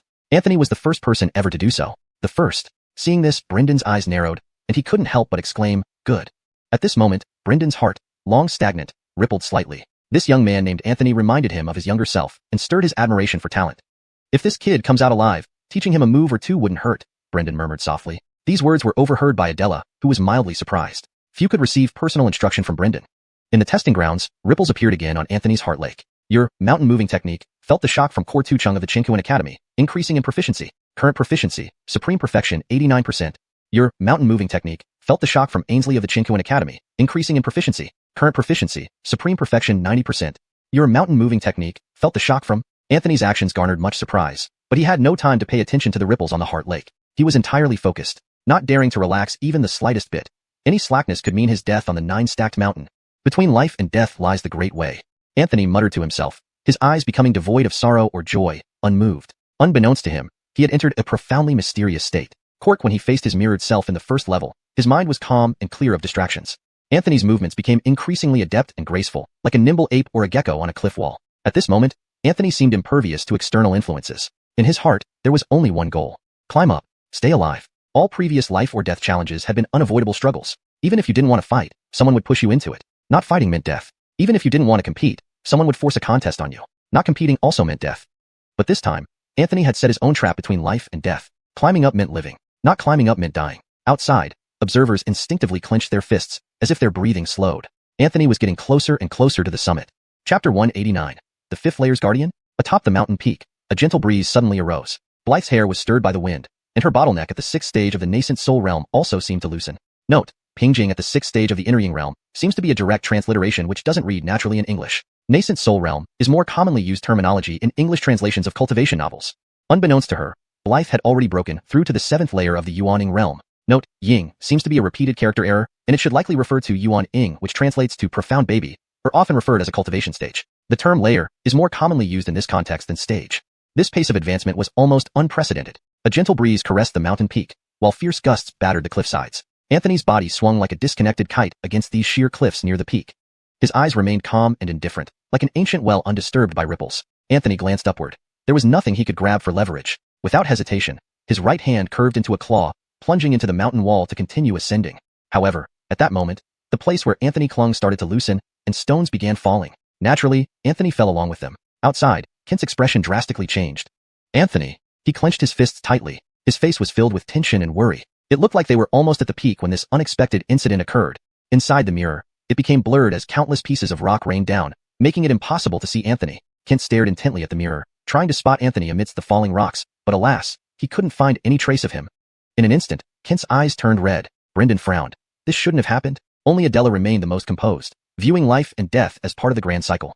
Since everyone is born, then logically everyone should die. This was the path he chose himself. If he died, it couldn't be blamed on anyone else. Some students from Chinkuan Academy, watching from afar, also changed their expressions. Is he dead? He must be dead. From such a height of tens of thousands of feet, he would turn into mush. Pity. What's there to pity? If only he took the safe path. Now, no one can blame him for being too ambitious. Several students hearing this sentence frowned slightly. Suddenly, one student exclaimed in surprise, "My God! Look!" Everyone turned their heads. In the mirror, after the countless stones finally fell, a figure in a green robe was faintly visible clinging to the cliffside. He held an ancient sword, his expression serene, using the sword horizontally inserted into the cliff to support his body. None other than Anthony. Anthony held the sword hilt, his entire person resembling wind-blown willow fluff, his hair constantly fluttering in the fierce winds of the steep mountain wall. My God, he's not dead. Many students began to exclaim in surprise. Kent's face flushed red. He had been holding his breath anxiously. Under such circumstances, anyone would likely have found it hard to survive. But Anthony still managed to pull it off. Kent repeatedly exclaimed, "Good," like an overjoyed father. The young-looking Adela raised an eyebrow. It was somewhat interesting. Inside the trial area, Anthony glanced up. Through the mist atop the steep mountain wall, the peak was now very close. Anthony gently exhaled, relaxing his body. With one swift kick at the mountain wall, he used inertia to spin around with the ancient sword as the pivot, ultimately standing firmly on the blade. Not satisfied yet, he bent his knees slightly, causing the sword to bend until its limit. Then Anthony leaped into the air. Mid-air, Anthony sharply tore off his sleeve, quickly wrapping it around the sword hilt. With one strong tug, Anthony pulled out the sword embedded in the cliffside and threw it high into the air.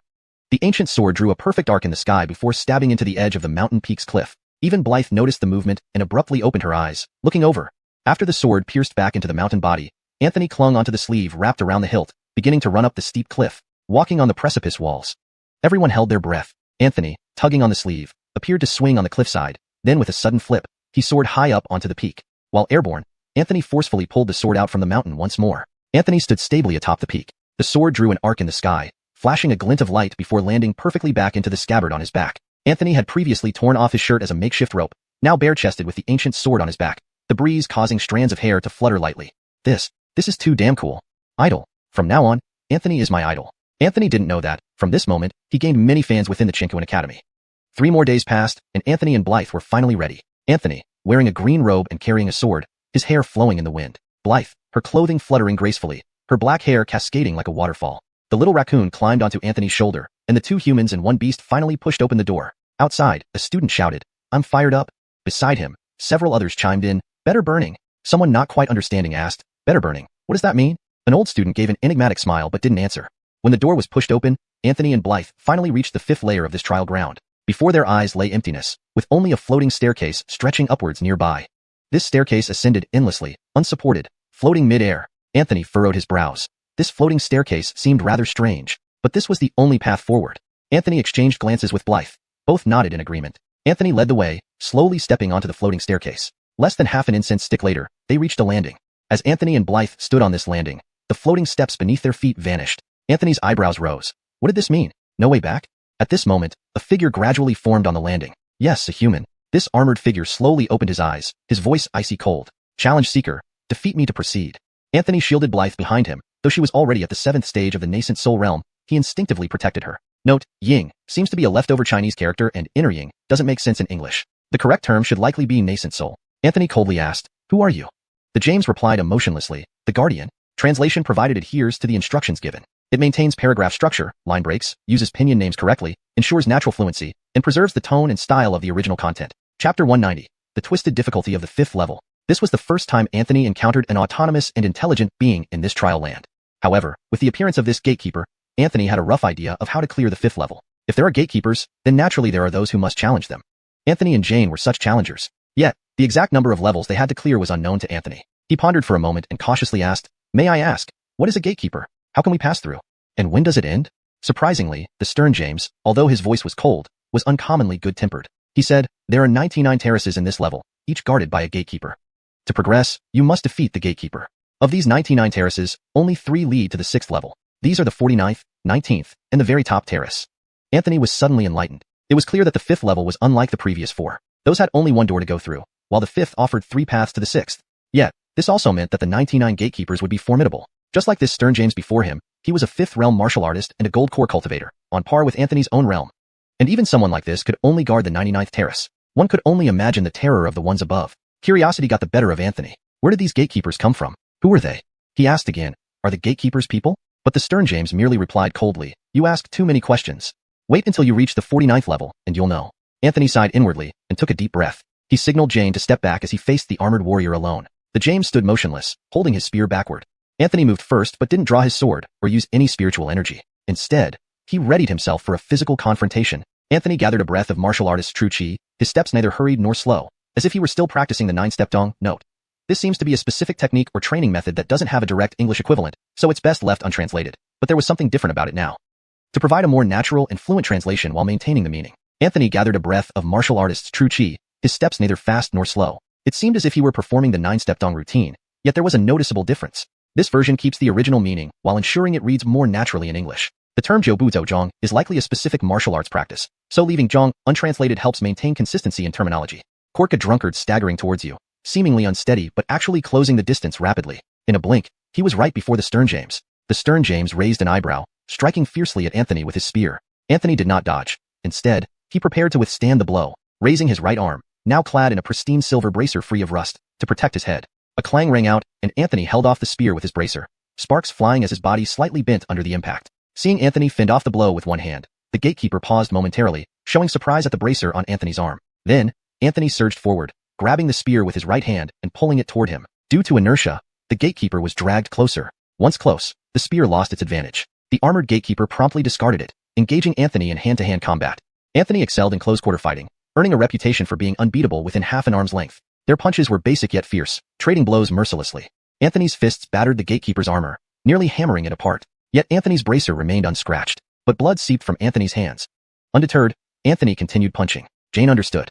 Anthony was honing his skills using this gatekeeper as a grindstone. Especially since donning the leg bindings, Anthony engaged in battle for the first time. The bindings slowed him considerably and even restricted the flow of martial righteousness. In pure martial battles, endurance mattered. Anthony could unleash 72 punches in one breath, while others might stop after 50, having to take another breath. Thus, stamina often determined victory. Whoever ran out of breath first, fell behind. To catch up afterward was difficult. Originally, Anthony's endurance rivaled the gatekeeper. But with the leg bindings, Anthony's strength diminished slightly, putting him at a disadvantage. Yet, how did Anthony become this strong? Years of relentless practice and enduring punches. In the same realm, no one could endure punches better than Anthony. Despite suffering heavy blows to his forehead, temple, and chest, Anthony never retreated, raising his chi anew and continuing to punch. If it were anyone else, standing firm would be a challenge. The gatekeeper's punches were no joke. Anthony grew fiercer, finally roaring, "Ascend heaven!"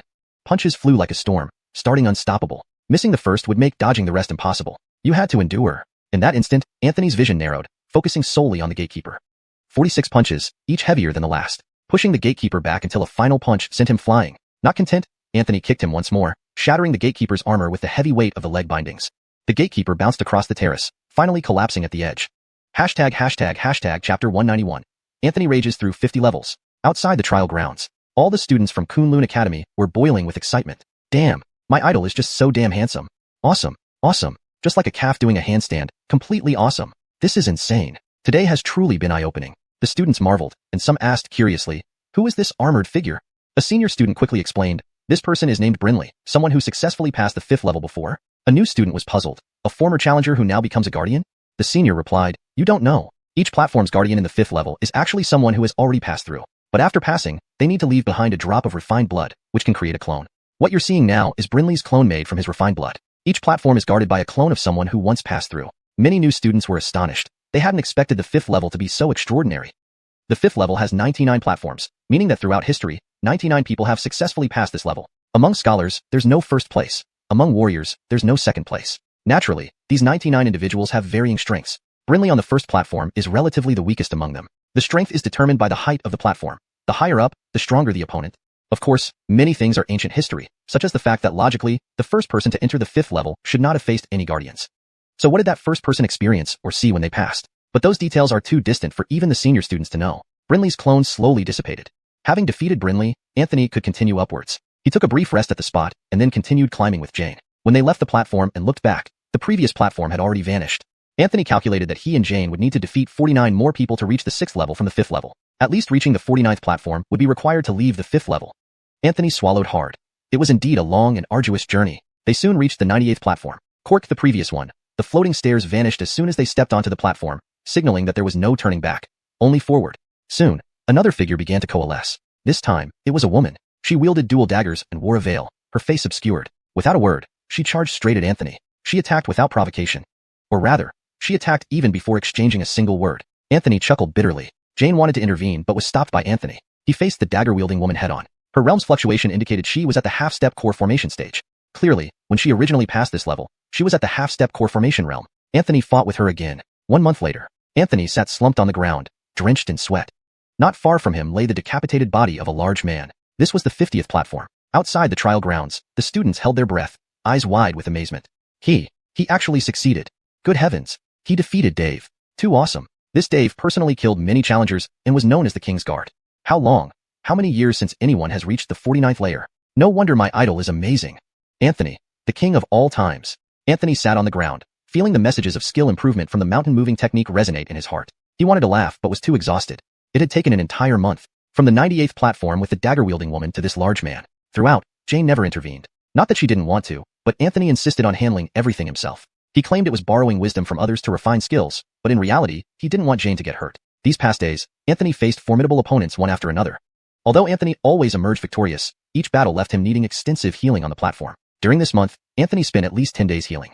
Especially on the 50th platform with this large man, Anthony almost failed. The person in front of him was Dave, peak core formation realm. Anthony battled him for a long time, finally finding an opportunity to land the fatal blow.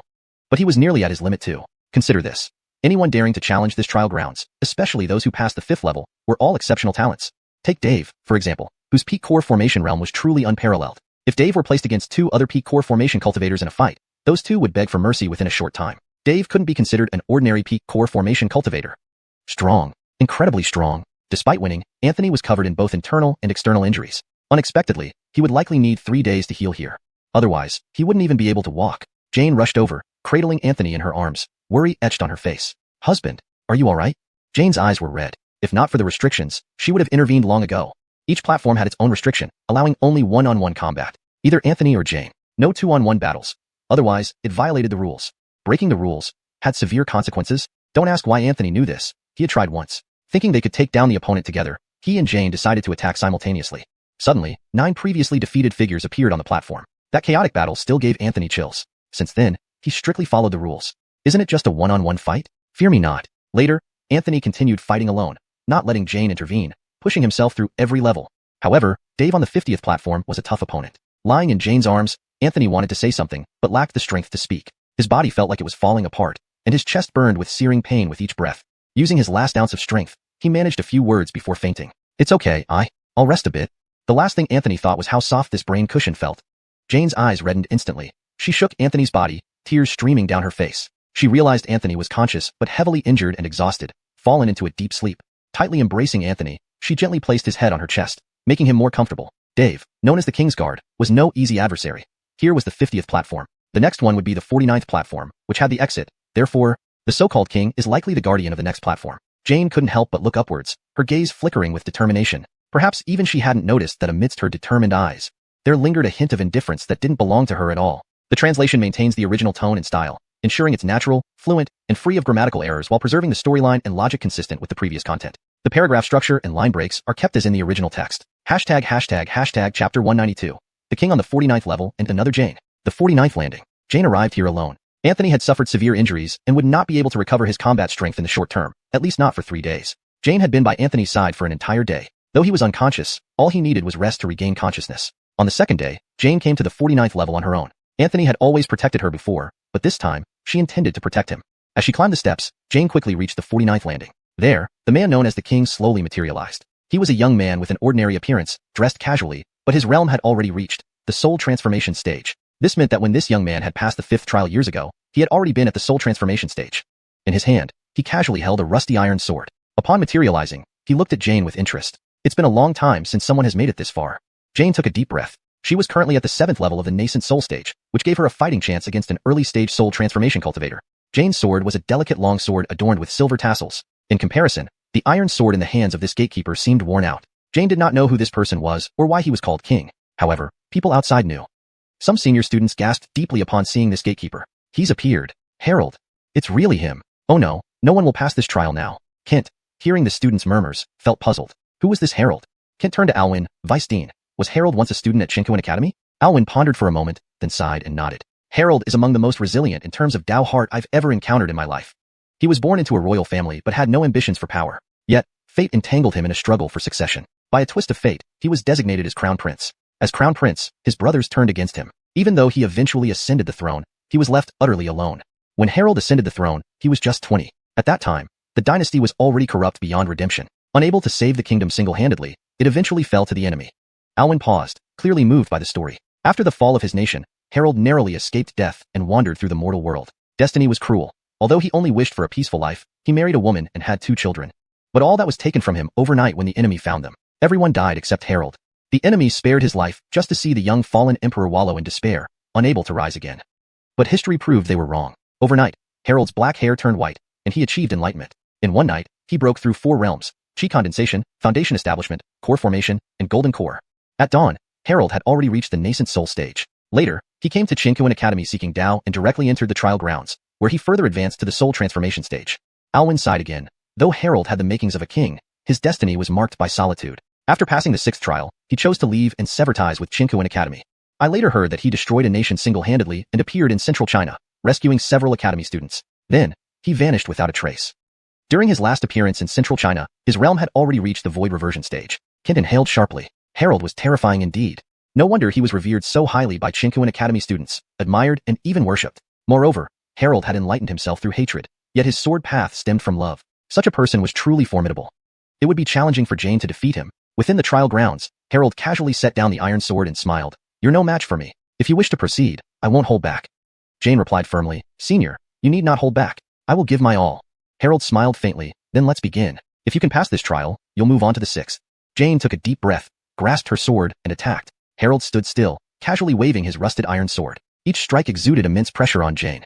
After an unknown duration, Anthony finally regained consciousness groggily. Courtning still crackled over his body, indicating that the 5 Thunder Body Tempering Technique had been repairing his physical damage while he was unconscious. Your 5 Thunder Body Tempering Technique worked tirelessly for 2 days and has finally healed both internal and external injuries. Proficiency greatly increased. Current proficiency, minor success, 50%.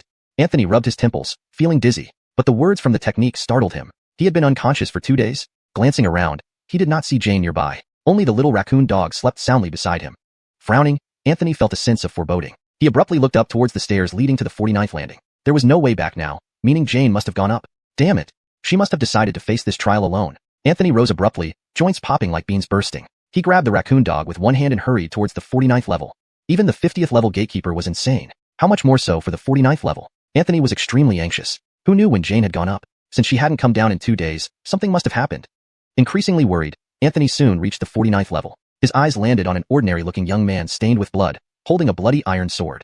Not far from him, Jane knelt on one knee, coughing up blood continuously. Her delicate long sword lay broken in 2 on the ground. Anthony's pupils dilated.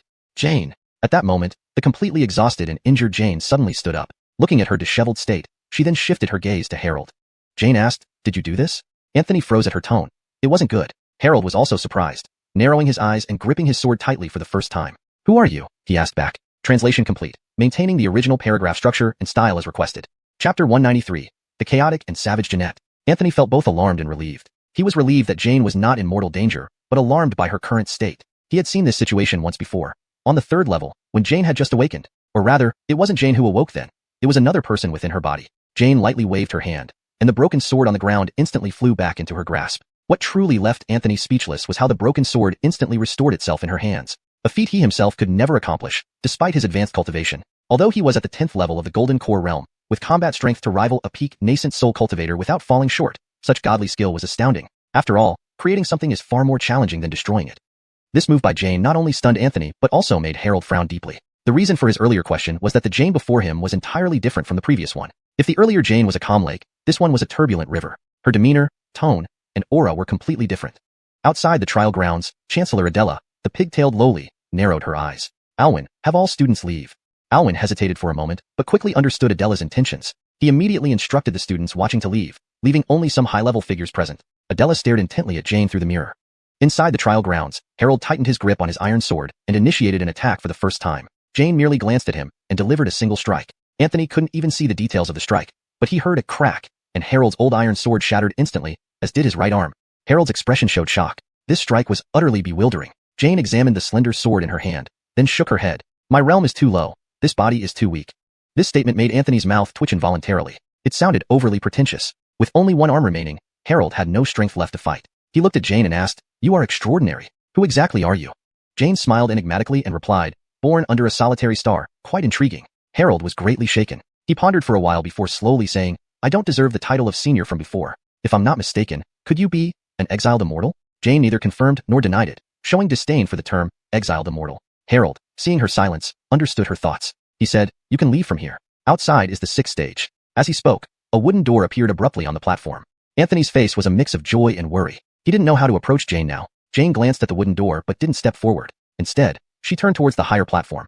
This left both Harold and Anthony astonished. Not leaving? Wanting to go further up? Anthony hurriedly called out, Jane, up there is dangerous. Jane stopped, turning to look at Anthony with a furrowed brow. Dare call me Jane again, and I will kill you. The actual Empress, Jeanette, looked at Anthony with complex emotions. She couldn't understand why Jane would choose such an unworthy partner, utterly useless, and someone who had compromised her body. If it weren't for Jane's subconscious absolutely forbidding her from harming him, Jeanette would have killed Anthony on the spot. Harold's expression suddenly became strange. He looked at Anthony. You aren't partners? Anthony stiffened. The Empress's temper was unpredictable. Yet, he couldn't let her ascend without help. If Jeanette's consciousness vanished and Jane returned, it would be dangerous. Anthony clenched his teeth and followed her up the stairs. Harold chuckled bitterly. Young people these days had no fear. He shouted to Anthony, Be careful of the person on the 19th floor. He has a terrible temper. Anthony bowed. Thank you for your guidance, senior. Harold shook his head, gazing at Jane's ascending silhouette, murmuring, Chinkuan Academy has received an extraordinary individual. Anthony carefully followed behind, walking quietly without a word. When Jane moved, so did he. When she paused, he did the same. He kept a safe distance, and Jane ignored him, seemingly fascinated by what lay ahead. Anthony's heart grew heavier with each step. Wherever Jane, or Jeanette, went, nothing survived. The guardians from the 49th floor onward often just materialized to be slain by her blade. Some even dissipated because they materialized too slowly. Anthony's eyes flickered, but he noticed a pattern. The guardians beyond the 49th floor were actually weaker than Harold. Combining this with Harold's warning, did it mean the real challenge awaited on the 19th floor? What Anthony didn't know was that the 54th floor guardian, the 19th floor guardian, and all above the 10th floor were considered the strongest 12 individuals. Where was Jeanette heading? Surely not the top floor? Anthony swallowed hard. Things didn't look good. Jeanette cleared the path violently and swiftly, reaching the 19th floor soon after. Such speed was incomparable. Outside, Kent and Adela held their breaths. Jeanette was unbelievably strong. Despite being at the 7th level of the nascent soul realm, her understanding of the Tao was far beyond ordinary cultivators. Her casual sword strike contained countless principles. Anthony followed closely behind, but upon reaching the 19th floor, Jeanette suddenly looked at him and smiled enigmatically. Anthony froze. Jeanette said, Since you're so eager to follow me, handle this one. As she spoke, the 19th floor guardian began to materialize slowly. Chapter 194, Conrad, the Terrifying. Anthony's face darkened immediately. I knew it wasn't going to be this simple. But before Anthony could react, the guardian of the 19th floor had already materialized. He was a knife fighter, wearing a conical hat and a straw raincoat. He had 2 short knives at his waist, looking as if he had traveled through endless miles of dust and wind. His name was Conrad, a professional knife fighter. The pressure emanating from him was intense. At least that's how Anthony felt. Jeanette had already retreated to the side, adopting an attitude of enjoying the show. Anthony took a deep breath. According to Courtin Ji-chan from the 49th floor earlier, this knife fighter Conrad was not in the best temper. Indeed, Conrad suddenly lifted his head, and his presence instantly filled the space. His eyes were like hooks, abruptly extending his right hand and pointing towards the side of Anthony. He barked fiercely, So, you're the one trying to pass this level? You are pretty arrogant. As he spoke, Conrad advanced step by step, but deviated somewhat in direction. Anthony watched him walk toward an area that was already empty, twitching at the corner of his mouth. Brother, I am over here. Anthony slightly raised his right hand, speaking cautiously. Conrad sharply turned his head. Anthony then noticed that this imposing knife fighter Conrad had crossed eyes. However, he had an unusually handsome appearance. It was just that his crossed eyes were quite severe. Even when facing Anthony, it seemed he still looked askew. His hand pointed again towards the side of Anthony, skillfully avoiding all correct positions, angrily saying, Do I need you to tell me? You are pretty arrogant. This time, even Jeanette couldn't hold back. His lips twitched. Anthony wiped his face randomly and exhaled deeply. This person was really too oppressive, because he hadn't given Anthony a proper glance once throughout. Anthony said, Brother, shall we start the fight directly? This is a bit unbearable for me. Conrad twisted his head again, his piercing gaze making Anthony slightly alarmed. Conrad roared angrily, You're pretty arrogant. With that, he drew his knives. Anthony instantly unsheathed the ancient sword behind him. When Jeanette saw this sword, his eyebrows lifted slightly. The moment Conrad's knives left the sheath, a sharp aura of blade energy surged towards Anthony. For some reason, Anthony instantly sheathed his sword again. A red glow flashed in his right hand, and the knife, Jaden Dao, appeared in Anthony's grasp. Anthony countered with knife against knife. When Jeanette saw this Jaden Dao in Anthony's hand, he was taken aback again. Not bad, you've got some treasures. On the other side, Anthony had already engaged Conrad in battle. Naturally, Anthony was no match for him. Every strike was difficult to withstand. Anthony was only at the peak golden core stage, while this Conrad, with neither good eyesight nor temperament, was genuinely at the transformation realm. Especially this knife technique. Describing it as superbly transcendent would not be an exaggeration. Conrad was the most domineering knife expert Anthony had ever encountered, and without any rivals. Anthony naturally struggled to defend, but he tried his utmost to endure every attack. Gradually, Anthony began transitioning from purely defending to occasionally retaliating. Surprisingly, Anthony's knife techniques showed an eerie resemblance to Conrad's. Anthony was secretly imitating him. Using transform all things, he began tirelessly mimicking Conrad's knife moves. Though he was somewhat similar in form, he lacked much of the spirit. But there was no rush. Time was on Anthony's side, and he could learn slowly. Conrad seemed to sense something. Imitating? You're pretty arrogant. While attacking with one knife, Conrad found strength to draw the second knife. Two knives at once. One knife already put tremendous pressure on Anthony. Two knives made it almost impossible for him to defend. Injuries started appearing on Anthony's body. Moreover, Anthony shockingly discovered that wounds inflicted by Conrad's knife energy wouldn't heal quickly. They remained inside his body, continuously tormenting him. This process repeated, causing endless pain. Biting his teeth, Anthony resolved to beat Conrad. It was evident that it wouldn't happen anytime soon, but he could still hold out. While fending off attacks, Anthony continued imitating Conrad's knife techniques. With each passing moment, Anthony's injuries multiplied, each step leaving a bloody footprint. Yet his knife techniques improved considerably. He had already grasped about 80% of Conrad's style, but that remaining 20% eluded him completely. Did he also have to shout a motivational phrase? This thought made Anthony feel as if he were sick or had a brain malfunction. Yet irresistibly, a sudden impulse overcame him, and he shouted, "You're pretty arrogant?" This shout startled Conrad. Anthony seized the opportunity, delivering a powerful slash, forcing Conrad to take a half step back. Though this blow only sliced Conrad's sleeve without causing substantial damage, it marked Anthony's first effective attack. Despite only cutting Conrad's sleeve, Anthony wiped the blood from his lips, spitting. "Damn, feels better to shout." Conrad looked at Anthony and said suddenly, "You kid, you've got some potential." From the other side, Anthony responded, "Brother, can you give me a direct glance? You're not being very respectful like this." Conrad twisted his head again, looking back at Anthony. "Got a problem? Pretty arrogant?" Anthony rubbed his forehead. Outside, Alexei, the boxing grandmaster of Maple Leaf Province, looked rather odd upon seeing Conrad. Aline laughed loudly. Clearly, they had heard about this knife fighter named Conrad. Dominic, knowing little, glanced towards Alwyn, hoping for some insight from the vice principal. To his surprise, the always serious Alwyn jokingly replied, "Want to know more about Conrad? Why not ask Monsieur?" Dominic wore a face that expressed disgust. Instinctively glancing at Aline, he found her staring back, giving him a glare. Dominic quickly turned away, secretly grimacing. Only then did Alwyn explain, Conrad is from Maple Leaf Province, possessing excellent cultivation potential, but insisted on practicing fist fighting. After years of practice, he couldn't even break through second-stage martial artist. In a fit of anger, he switched to cultivating chi. Unbelievably, he broke one realm per year, reaching transformation realm before turning 30. Heard later, he had some mountain feuds with Alexei? Alexei's expression was peculiar. Speaking of feuds, it didn't amount to much. Conrad's Dao age was a bit younger than his, considering him a slightly closer junior disciple. Once, the two met in a secluded town's tavern in Maple Leaf Province. Of course, they didn't recognize each other. The reason for their conflict was bizarre. According to later rumors on the mountain, it seemed Conrad disliked Alexei eating dumplings without soy sauce. Then inexplicably, they ended up in a fight. Who won or lost was never clearly known, kept under wraps. But actually, Alexei won marginally.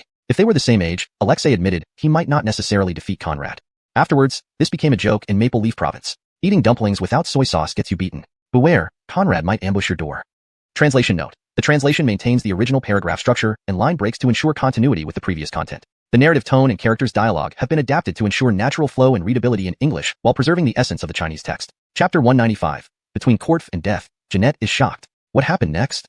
Kent couldn't help but ask. This Conrad truly was a peculiar person. Even disregarding other things, that line, "Are you quite arrogant?" indeed left a deep impression. A smile also appeared on Alwyn's face as he said, "Later." This Conrad stayed at the Chinquan Academy in Maple Leaf State for a while before somehow coming over to our side. He first broke into this trial ground, then stayed at the academy for 3 years, and later left. After that, he vanished without a trace. No one knows where he went. Kent was somewhat puzzled. Left? Why did he leave? Alwyn seemed to recall some amusing incident and laughed. Because he would ask everyone he met, "Are you quite arrogant?" Eventually, he asked the mountain head, and during those 3 years, he didn't escape a beating. Finally, he left with a bruised nose and swollen face. Kent paused for a moment, and could only summarize it with one sentence. This Conrad indeed was quite arrogant. Inside the trial ground, Anthony and Conrad continued fighting for a long time. As expected, Anthony still couldn't match him. However, he wasn't as disheveled as before. The injuries inside his body were continuously repaired by the Five Thunders body tempering technique, so he didn't have to focus too much on them. The little raccoon slowly walked towards Jeanette, seemingly seeking a hug, but after receiving a kick from Jeanette, it squatted beside him sullenly. Its furry little face displayed human-like grievance, as if it wanted to wash something. But unfortunately, there was no water here, making it even more unhappy. Jeanette watched the ongoing battle with surprise. Initially, he thought Anthony was just a show-off, likely someone who relied on others. Unexpectedly, he turned out to be quite resilient. Battered and bleeding, Anthony still fought on. Conrad was even more fierce, showing no mercy. Anthony often found himself in dangerous situations, nearly losing his life several times. Anthony's mind was focused on understanding the essence of Conrad's sword technique. Why? Powerful, yet with a hidden sharpness. Despite Conrad's arrogance, there was no killing intent in his aura. Only the sharpness of a contest of skill, without an intense desire to win or lose. In short, Conrad's sword technique could be summed up in one word. Strange. Conrad noticed Anthony trying to learn his moves, but was still missing two aspects of its spirit. He asked, "Still haven't learned?" Anthony spoke frankly, "Too difficult."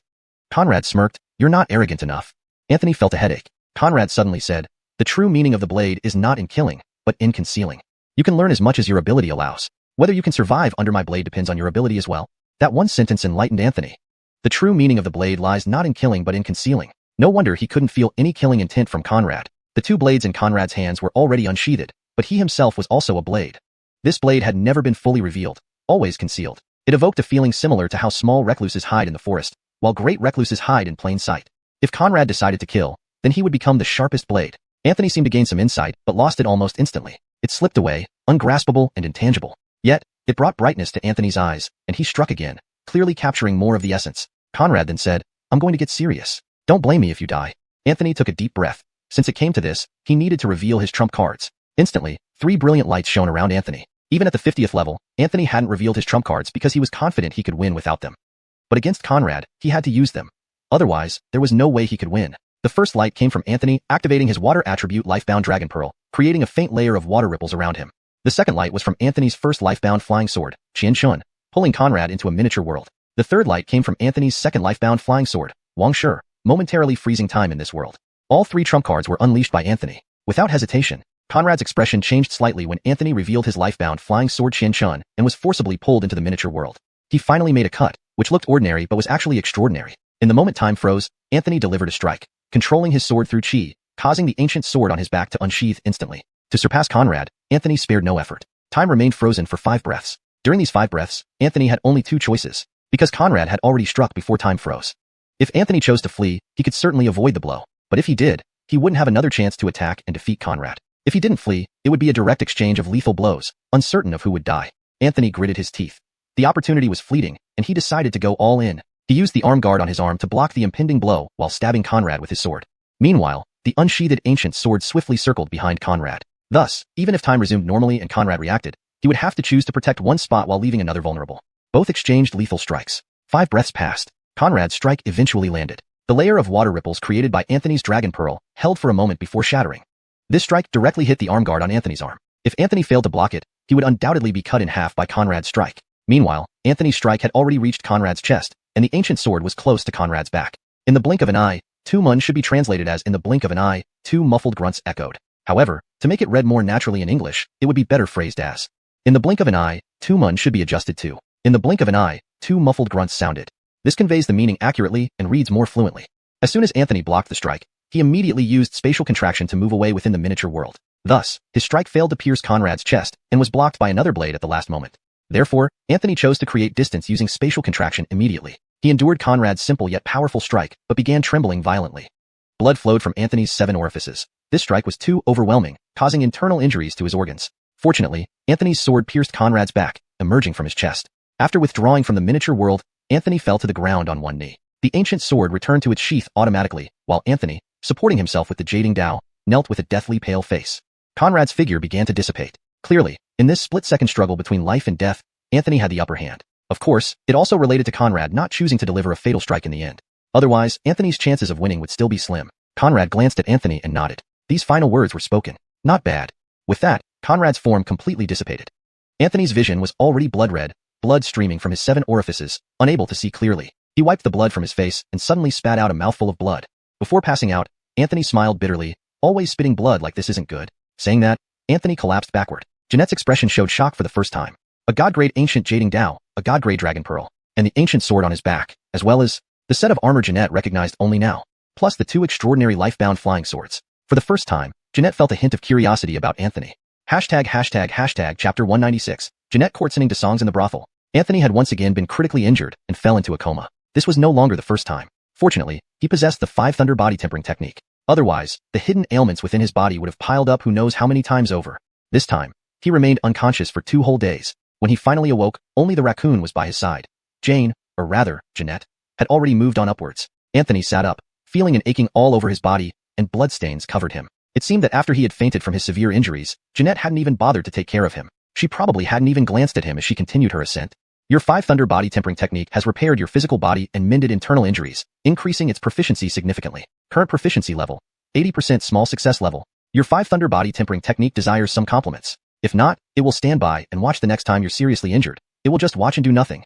Anthony rubbed his forehead, feeling somewhat helpless, but sincerely thanked it in his heart. After all, if it weren't for the 5 Thunder body tempering technique, his injuries, both internal and external, wouldn't have healed so quickly, nor would they have left any lingering ailments. Your 5 Thunder body tempering technique greatly appreciates your words of praise. It's happy, and its proficiency has increased by 1%. Anthony smiled and slowly got up, stretching before looking ahead at the floating staircase. They had already passed the 19th floor. He wondered where Jeanette was now. Hastily, Anthony caught up and found Jeanette around 9 floors higher, reaching the 10th floor when he finally located her. He saw something that made his eyes widen in shock.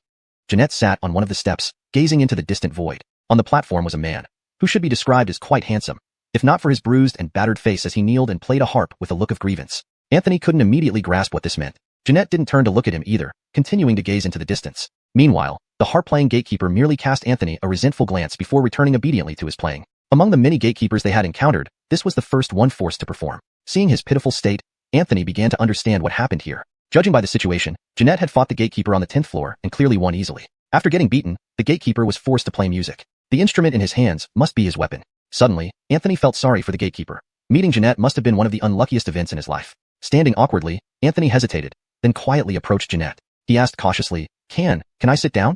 Jeanette ignored him. Anthony timidly added, Well, I'm sitting down then. Don't hit me.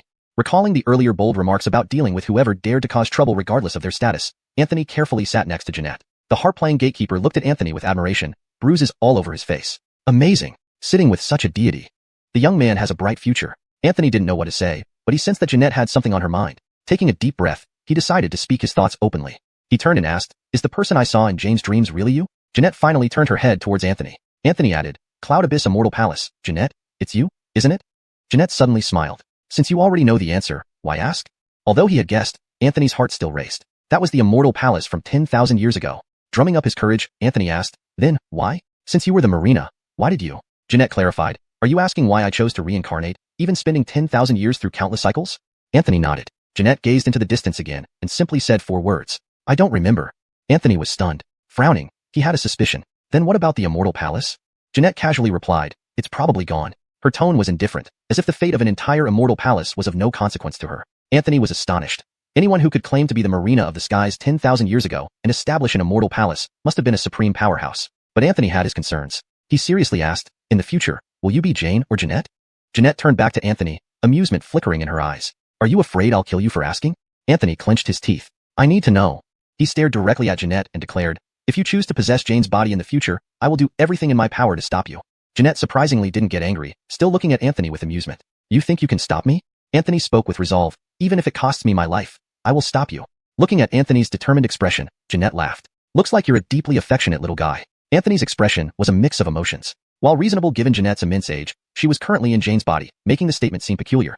After a while, Jeanette gave an answer that wasn't really an answer. She is me, and I am her. Fate has already decreed it.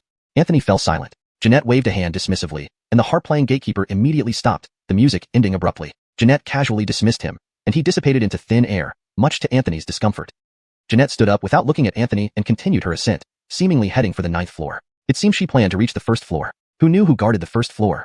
What if Jeanette couldn't win? After all, she was only at the 7th level of the Nether Spirit stage. Worried, Anthony hurriedly followed her. Unbeknownst to him, Jeanette had already sensed his inner thoughts. Not because she deliberately eavesdropped, but because at her level, Anthony's thoughts were clear as day, almost impossible to ignore. Jeanette walked ahead, a faint smile tugging at her lips. Behind her, Anthony trudged along, sighing repeatedly. Chapter 197. Anthony's front teeth were knocked out. The guardian of the 9th level was a woman, though she wore a sinister iron-cast demon mask that obscured her face. Despite not being able to see her features, Anthony could tell from her figure that she was indeed a woman. However, he wondered why she would wear such a menacing mask. Anthony sneaked a glance at Jane, fearing she might ask him to take on the challenge again. That would be the end of him. He cautiously stepped back 2 paces, his expression full of fear. Jadeo Mohan glanced at Anthony, who quickly said, You go ahead, you go ahead. I can't do it. I really can't. Jadeo Mohan chuckled. Can a man admit he can't do something? Anthony's face darkened for a moment, but he replied sincerely, I'm a young and inexperienced one. I dare not upstage my senior. Please, go ahead. Don't be polite. Is this cowardice? No, this is prudence. The masked Lily glared at Anthony and coldly remarked, a deadbeat. Anthony's eyes widened in anger. Say that again? She repeated it, a useless deadbeat. In an instant, Anthony's furious expression turned into a grin. Say whatever you want. Today, I've latched onto a strong ally, and since I have a sensitive stomach, my food needs to be softer.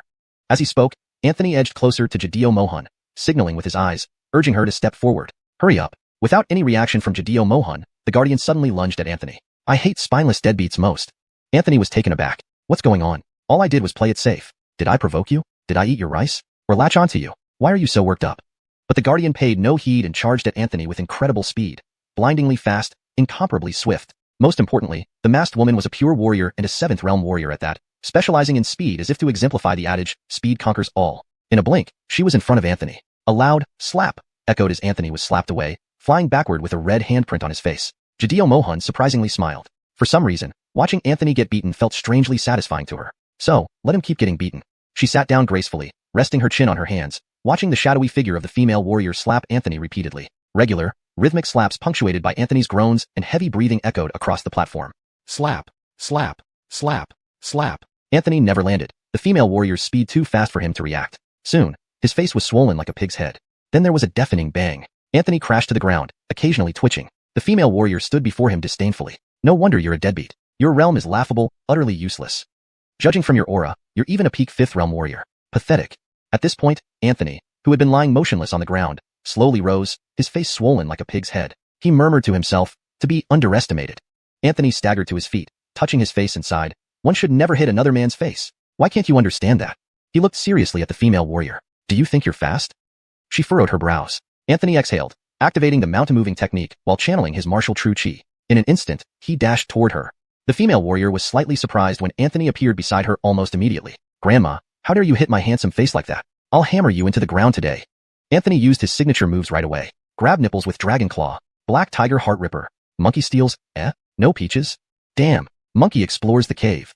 The female warrior's face darkened instantly. Rogue. I'll kill you. Her speed increased, surpassing her previous levels. Clearly, she had been holding back. Suddenly, multiple images of the female warrior appeared before Anthony's eyes due to her extreme speed. Anthony grew serious. Everyone who entered the top 10 levels must be among the best experts, not one soft spot here. This woman's speed was faster than Anthony's sword control by several times, but every advantage has its disadvantage. Regardless of the era, a pure warrior ultimately relied on the longevity of their martial true chi. Her strength was certainly her weak point. If it were purely about brute strength, Anthony believed that with the mountain-moving technique, he wouldn't be far behind this female warrior. Her speed was incredible, as was her punching speed. Anthony struggled to keep up, clearly lagging behind. Even trying to touch the hem of her clothes proved impossible. In the blink of an eye, he had been struck dozens of times by punches and kicks. Although not severely painful, it still hurt. Suddenly, the female warrior rushed towards Anthony, using her rapid momentum to lift her knee and smash it into Anthony's face. Anthony was sent flying again. Even worse, losing one of his front teeth. Blood spurted out of his mouth as he flew far away, bouncing on the ground several times. Compared to Anthony's battered state, the female warrior remained graceful, her clothes untouched, not even breaking a sweat. Clearly, she still had plenty of reserves and hadn't used her full power yet. Looking down at Anthony, she coldly said, "Is that all you got?" Honestly speaking, in that brief moment, Anthony had taken over 20 punches and 40 kicks. His entire body felt like it was falling apart, as if someone had hung him from a tree and beat him for a day and night, especially with the loss of his front tooth. Struggling to rise, Anthony wiped the blood from his lips and spat it out. He felt a slight whistling in his mouth. Anthony was truly angry now. Silently, he squatted down, reaching for the leg bindings around his calves. "Want to play? Fine, today, I'll play with you." These leg bindings were no longer as constrictive as they initially were. He had long adapted to the weight, and could say he had forgotten what it felt like without them. Seeing Anthony's actions, the female warrior couldn't help but sneer. She found these tricks childish. Once, to increase her speed, she bound 1,000-pound iron balls to her legs and ran around the mountain for at least 100 miles daily, just wearing leg bindings. Just then, a thunderous roar reverberated through the entire 9th level space. Even the female warrior's eyes widened in surprise. Anthony had removed the leg bindings. The tremendous sound just now was caused by the leg bindings, which looked quite ordinary, creating a thunderous noise upon landing. They even left 2 large craters on the platform. Anthony stood up, took a deep breath, and cursed. "You bitch, aren't you something? Come on then, let's go another round." Note, the translation keeps the confrontational and frustrated tone of Anthony, matching his character's temperament as seen in previous chapters. Chapter 198, Breaking Through. Warrior Level 6. Your mountain-moving technique senses shock from Persia. Proficiency has increased. Current proficiency is Supreme Perfection, at 95%. Persia? Anthony muttered to himself. It turns out this female warrior's name is Persia. Not a bad name, but her temper is terrible. In an instant, Anthony lunged toward Persia like a rabid dog. This speed even surprised him. Fuck, so fast. Haha, This young master is the fastest man in the world. Anthony hadn't expected that after removing those leg bindings, his speed would reach such a terrifying level. Even Jeanette was slightly taken aback, not realizing this kid had been holding back so much. Your mountain moving technique senses a small shock from Jeanette, and your proficiency skyrockets, now at supreme perfection, 99%. Anthony was overjoyed. It looks like the mountain moving technique will soon reach peak supreme, but he wonders what changes it might bring. In the blink of an eye, Anthony was already in front of Persia. Although shocked, she quickly put up a resistance. Both moved at incredible speeds, making it almost impossible for the audience to see them clearly. Only fleeting afterimages flashed by. Then came a smack. Persia stopped abruptly, her face beneath the mask turning bright red. You. She glared at Anthony angrily. Anthony raised an eyebrow. You what? Persia's chest heaved with anger. I. Anthony shot her a glance. I what? He pointed at his teeth. You knocked one of my teeth out, and you won't let me retaliate?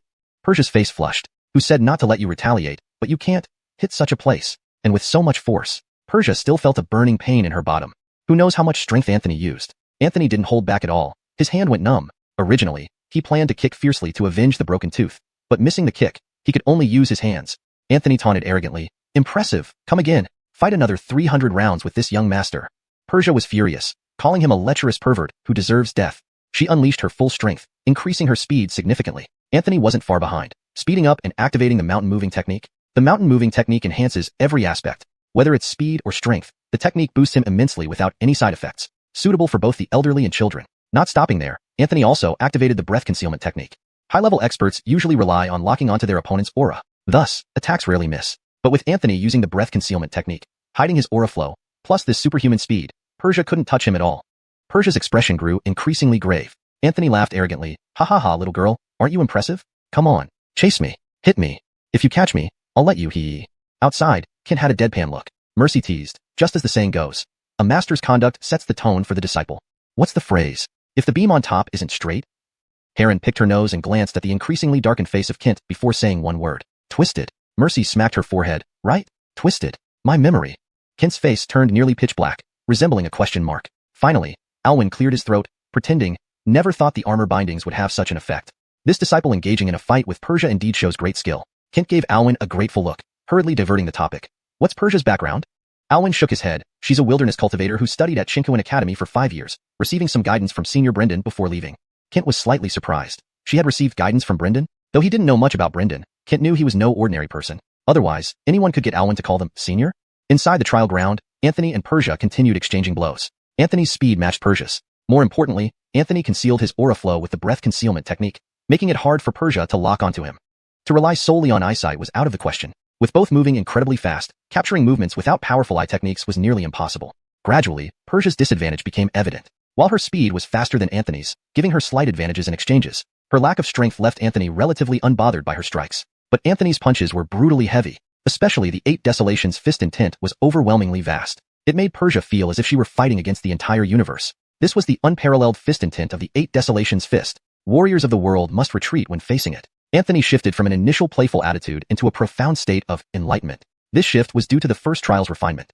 It showed Anthony that his true strength was far beyond what he had fully unleashed. That clear and reflective mindset was the strongest state. With intentional or unintentional mental hints, Anthony now found it easier to enter this state during combat, focusing solely on the enemy in front, only stepping out when there was none left. Anthony's moves became smoother, his body encased in ancient and savage fist intent.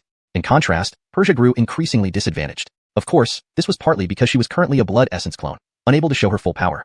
If Persia were truly fighting Anthony, disregarding her current form, victory would be nearly impossible for him. After all, never underestimate heroes.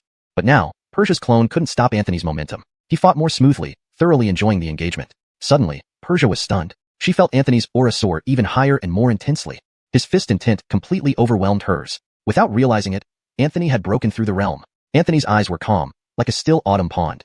He threw a punch that directly struck Persia's mask-covered face. The ghost mask shattered with the impact of Anthony's punch. Chapter 199. You really are a dog. The duel between the two had concluded, and the outcome was clear. Anthony had gained a slight advantage, but it hadn't been easy. If he hadn't broken through the bottleneck of the 5th realm of martial arts, he might not have been able to handle Persia at all. Anthony took a deep breath and gradually calmed his aura. However, when he looked up at Persia, his expression suddenly froze. Persia's mask had shattered, revealing her true face. Persia was incredibly beautiful. Even the specialist beauty evaluator, Noriskva, had to sincerely exclaim. Noriskva, beauty lies in bones, not skin. This girl's bone structure is truly a rare beauty. Noriskva, however, alas, what a pity. Anthony knew what Noriskva meant by pity. Persia was undeniably beautiful. but her face bore two horrifying scars that crossed over each other. Persia's body was fading. Clearly this clone was about to dissipate. She raised her right hand, gently placing it on her face, then turned away. Anthony thought for a moment and said, "I will always remember your favor in helping me break through my limits during our sparring." Persia didn't respond but asked a question. "Very ugly, isn't it?" Anthony's eyes showed a flicker of emotion. He seriously replied, "If you think so, others are likely to agree." Anthony thought for a moment and bowed, saying, "May your heart remain like spring." Persia glanced at Anthony, then without a word, her figure gradually faded away. Jeanette teased, young but sweet-tongued. Anthony didn't argue, just softly said, "All genuine words." He walked to the two large pits on the platform and put the weighted leggings back on. Anthony hopped a few times in place. Still okay, he was slowly getting used to the heaviness. Jeanette looked at the leggings with a puzzled look. Others might not know what these armors meant, but she did. Or rather, she had met the first owner of these armors. Jeanette suddenly asked, "Do you know the name of these armors?" Anthony was stunned. He didn't know. The Eight Wastelands Fist hadn't mentioned it either. Jeanette said casually, "Abdurrahman. Tian Chu." Anthony was shocked by the name. Jeanette seemed to recall an ancient memory, slowly saying, "The first set of armor in the world. Its first owner wore it to bring down the ancient old heavenly court."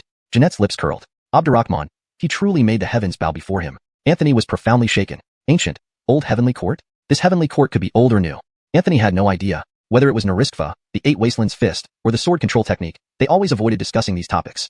Jeanette looked at Anthony again and asked, "Your fist technique's intent is very similar to his. Is it a later variant of his fist style?" Anthony couldn't answer. On one hand, he couldn't reveal the cultivation techniques above the Heart Lake. Those were his biggest secrets. On the other hand, he really didn't know. What Jeanette didn't expect was that the Eight Wastelands Fist Anthony practiced wasn't a variant, but was created by that person. Of course, since Anthony himself didn't know, Jeanette would never guess either. And the Eight Wastelands Fist never mentioned it, considering it ancient history long forgotten. Anthony became curious and asked, "Ancient? Old Heavenly Court? You're the Marina. So, you're from the Old Heavenly Court?" Jeanette pursed her lips. "Looks like you know nothing." Anthony shamelessly attached himself, feeling there must be some earth-shattering secret buried in this ancient history. "Marina, ma'am, tell me please." Anthony trotted over and started massaging Jeanette's legs. Jeanette found it amusing, saying, "The current era is 10,000 years from mine. My era is also 10,000 years from that world-changing battle. Tell me, am I part of the Old Heavenly Court?" Anthony gasped. "Holy cow, these are ancestors." "No, these are the ancestors of ancestors." Anthony swallowed hard and cautiously asked, "Since there's an Old Heavenly Court, does that mean there's also a new Heavenly Court?" Jeanette looked at Anthony as if he were a fool. "You think?" Anthony laughed awkwardly. That was indeed a brain-dead question. Jeanette pointed upward. "In terms of your current realm, breaking through the ascension bottleneck and reaching immortal realm means ascending to immortality. If there's no new heavenly court, where would you ascend to?" Anthony suddenly understood. Then your Cloud Abyss Immortal Palace is part of the new heavenly court?" Jeanette blinked. "It's just an immortal palace. Seems you don't know anything about these ancient matters." "Never mind." Jeanette wasn't going to say more, so Anthony pounded her legs harder. However, out of nowhere, Jeanette kicked him out to the next level of the platform. It was obvious she used quite a bit of force. Anthony fell on his face, landing chin first. He already had a missing front tooth. Now it felt like he'd swallowed a gust of cold air. Sitting on the ground looking disheveled, Anthony slapped his left hand against his right hand, muttering quietly, "Just touching a bit. So severe." Originally, while massaging Jeanette's legs, Anthony couldn't help but touch her a couple of times, which led directly to this kick. Indeed, Anthony rubbed his waist and lay down flat. "My old waist. My arms, my legs. Oh, today, I won't get up unless someone pays 100 grand. Just then, a voice echoed from the upper platform. "Scamming for attention?" Anthony was startled and turned around, almost scared out of his wits. Not far away, a dog resembling a yellow earthhound sat there, tilting its head and looking at Anthony. Man and dog stared at each other. You can speak?" Anthony asked, utterly shocked. The yellow dog opened its mouth. "Yes, do you dare to move?" Anthony shook his head vigorously. Nope, I don't dare." Damn, this dog has become a spirit. At this moment, Jeanette also came up. Anthony immediately laid down and pretended to be dead, occasionally letting out a groan. Jeanette completely ignored Anthony and instead watched the yellow dog with interest, asking, "Guard dog?" The dog raised its eyebrows. "Who are you? What's up?" Note: please adjust the tone and context based on the original novel style. Names and specific terms should be kept consistent. ##### Chapter 200. The third level, Scholar Gaylord. Jeanette suddenly smiled. But this smile filled Anthony with dread when he saw it. He knew exactly what this smile meant. Anthony couldn't help but mourn for a moment. This mountain guarding dog? Sure enough, 3 seconds later, Anthony, who was pretending to be dead on the ground, heard the heart-wrenching cries that made even the heavens weep. The mountain guarding dog yelped in pain as it was beaten. Before half an incense stick's time had passed, it was kicked by Jane over to Anthony's side. Lying on the ground, Anthony opened one eye and closed the other. What he saw shocked him. The dog looked almost unrecognizably battered. No, not unrecognizably. It was completely mangled. It now limped along, its tail tucked between its legs, head hanging low, clearly lacking the earlier arrogance. Seeing Anthony looking at it, it tried to say something but could only whimper pitifully. Anthony's mouth twitched. Jeanette was really brutal, managing to beat the dog into crying. All right. Very all right. Anthony sprang up like a carp, jumping over the dragon gate. He quickly distanced himself from the dog, hoping to avoid any collateral damage. Jeanette, meanwhile, appeared calm and composed. Despite its miserable state, the dog wasn't weak. At the soul transformation stage, it could easily take down people outside this place. 2 words summed it up: savage. Yet, it clearly didn't fare well against Jeanette. Jeanette commented, "The bloodline is quite pure. It's indeed a good watchdog." Anthony had never heard of such a mountain guarding dog before. It must belong to the realm of demons? Outside, Kent was surprised and then suddenly remembered something, asking in shock, "This mountain guarding dog, could it be?" Alwyn nodded. Kent had once heard of someone who was considered one of the top students in East Huangzhou's Heaven Earth Academy up until now. 300 years ago, it was Gaylord. Gaylord was also the owner of this mountain guarding dog. Stories told that this Gaylord was originally a scholar from East Huangzhou. Later, he somehow ascended through knowledge and climbed step by step to power. Known for cultivating righteousness, all evil spirits fled upon hearing his name. Even Nigel, the mighty demon lord from the Melkortsening Tower, regarded Gaylord highly. After leaving the academy, Gaylord gained fame across the world. However, he left the dog behind. Of course, the mountain guarding dog that Anthony saw at the 5th checkpoint was just a clone of its essence. Its true form was still in the back mountains of the Heaven Earth Academy. Right now, it probably went off to tease the neighboring female wolves again. The mountain guarding dog was no ordinary beast. Among the demon race, it was a formidable demon. However, the demons did not live on the 8 Wastes continent, but at the other end of the endless sea. How this mountain guarding dog ended up in East Huangzhou and acknowledged Gaylord as its master was a mystery known only to a few. Inside the trial grounds, the dog with its face swollen from the beating glared defiantly at Jeanette and muttered a threat before disappearing. "Cortal bitch, you wait. My boss is up there. If he doesn't beat you half to death, I'll do squats while shitting." Anthony couldn't help but chuckle. Considering the dog's current state, its threats lacked conviction. Still, it sounded like this dog had connections. A connection within the upper echelons, or rather, another connected dog? Jeanette chuckled softly and then vanished where she stood. Anthony realized she was upset. He hurried after her and found, indeed, all the guardians above were thoroughly thrashed by Jeanette, all the way to the 3rd level. When Anthony caught up, he saw Jeanette standing opposite a young man who was both dignified and handsome. Though not surpassingly handsome like Anthony's second brother Anthony, the man exuded a scholarly aura similar to Anthony. Just one look made one feel as if they were basking in a spring breeze. The young man greeted Anthony with a nod and then bowed to Jeanette, saying, "That mountain guarding dog is indeed my friend. If it has offended you, please accept my apologies." This sentence immediately made Anthony appreciate the man, who would willingly be brothers with a dog, especially a scholar. As they say, scholars are supposed to maintain dignity. But this man didn't consider the dog inferior. They were equals. Even Jeanette, with her temper, couldn't get angry at this young scholar. The man introduced himself, "I am Gaylord. Since both of you have reached this 3rd level, you must be extraordinary. Heaven Earth Academy is fortunate indeed." Gaylord's smile was genuine, yet his cultivation level was peculiar. It was just at the Golden Core stage. A mere Golden Core practitioner acting as a guardian on the 3rd level was bizarre, considering the dog below was at the soul transformation stage, and he claimed to be the dog's patron. Could a Golden Core practitioner be relied upon? Anthony was puzzled, but Jeanette could hear his thoughts. Unusually, Jeanette explained, "He's not an ordinary Golden Core. Besides the Golden Core, he has a quaternary gallbladder." Anthony was taken aback. He had heard of martial gallbladders since martial practitioners had a martial gallbladder stage, but a quaternary gallbladder? That was unheard of. Suddenly, Anthony froze. Wait, how did she know what I was thinking? Anthony stared at Jeanette, wondering if she could read minds. Jeanette glanced at him and said 2 words. "I can't." Anthony's eyes widened. She said she can't? Then Jeanette added, "Really, I can't." Anthony dared not think too much after that. Jeanette turned to Gaylord, her gaze filled with admiration, a look Anthony had never seen from her. This was admiration from an empress. Jeanette asked, "If I'm correct, you achieved what's called?" She paused, then continued, "A leap to immortality?" Gaylord smiled, not hiding his achievements. "Pure luck," he admitted humbly. Jeanette's admiration grew stronger. Anthony, however, didn't understand their conversation. What did a leap to immortality mean? Did Gaylord ascend to become a celestial being? Did he go to heaven? Translation provided based on the given text. Adjustments were made for readability and coherence. ##### Chapter 201. Jeanette, borrow your sword. Previously, when Jeanette mentioned a step to the heavens, it was just a saying from later generations. In reality, back then, Gaylord spent an entire Jazi, 60 years, at the Golden Core realm. It wasn't that he couldn't break through but rather that he was waiting for the right moment. Later on, when Gaylord finally broke through, he advanced directly from the Golden Core realm into the Tribulation Transcending realm. Now, Gaylord is already a great master at the Central Plains Academy of Heaven and Earth. Anthony's eyes widened. Tribulation Transcending? He thought for a moment. If this were true, wouldn't it mean Gaylord skipped 3 major realms? Elderly infancy, soul transformation, and void reversion. All 3 had been crossed in one stride? Anthony was inwardly shaken. This is a real powerhouse. Gaylord smiled lightly. The vast world has produced many heroes. I am merely insignificant. If it were anyone else, Anthony would think they were showing off. But the current Gaylord spoke sincerely, his demeanor humble, not feigning modesty in the slightest. He didn't use this as a topic to brag about. Anthony thought for a moment and suddenly felt excited. Damn, I'm also at the Golden Core realm. Can I learn this? Anthony looked at Gaylord and asked, Master Lu, can this be learned? Just like that, going straight from Golden Core to Tribulation Transcending? Gaylord thought seriously for a while and then shook his head. Each person has their own fate. Cortal Brother Mu, you need only move forward steadily and eventually you'll reach the peak. Anthony nodded, not losing heart. Yes, if everyone could do it like Gaylord, wouldn't the world be full of tribulation transcenders and ascended immortals everywhere? Gaylord continued, since both of you have come this far, clearly intending to see the view from the mountaintop, let me tell you that even though I've never been to the first level, you can rest assured that the first 3 levels won't take your lives. However, if you can't defeat us guards in 1 day, you won't be allowed to leave in 1 day. And if you can't defeat us in 100 days, you won't be allowed to leave in 100 days. Anthony pondered over this. It seemed to carry hidden meanings. What if I can never win? Suddenly, Anthony felt alarmed. No way. Does this mean if I really can't win forever, then I'll spend the rest of my life here? Anthony gaped in shock, while Jeanette chuckled. Let's begin. Jeanette seemed ready to get serious, or perhaps, Gaylord was worthy enough to be her opponent. Gaylord bowed respectfully and softly said, please forgive my rudeness. Then, a very ordinary book appeared in Gaylord's hand. Without flipping through it, the book turned a page by itself, and several golden characters leaped out, coming alive. Gaylord casually selected 2 of the golden characters swirling around him, gently pinching them, and said, the wise enjoy water, the benevolent enjoy mountains.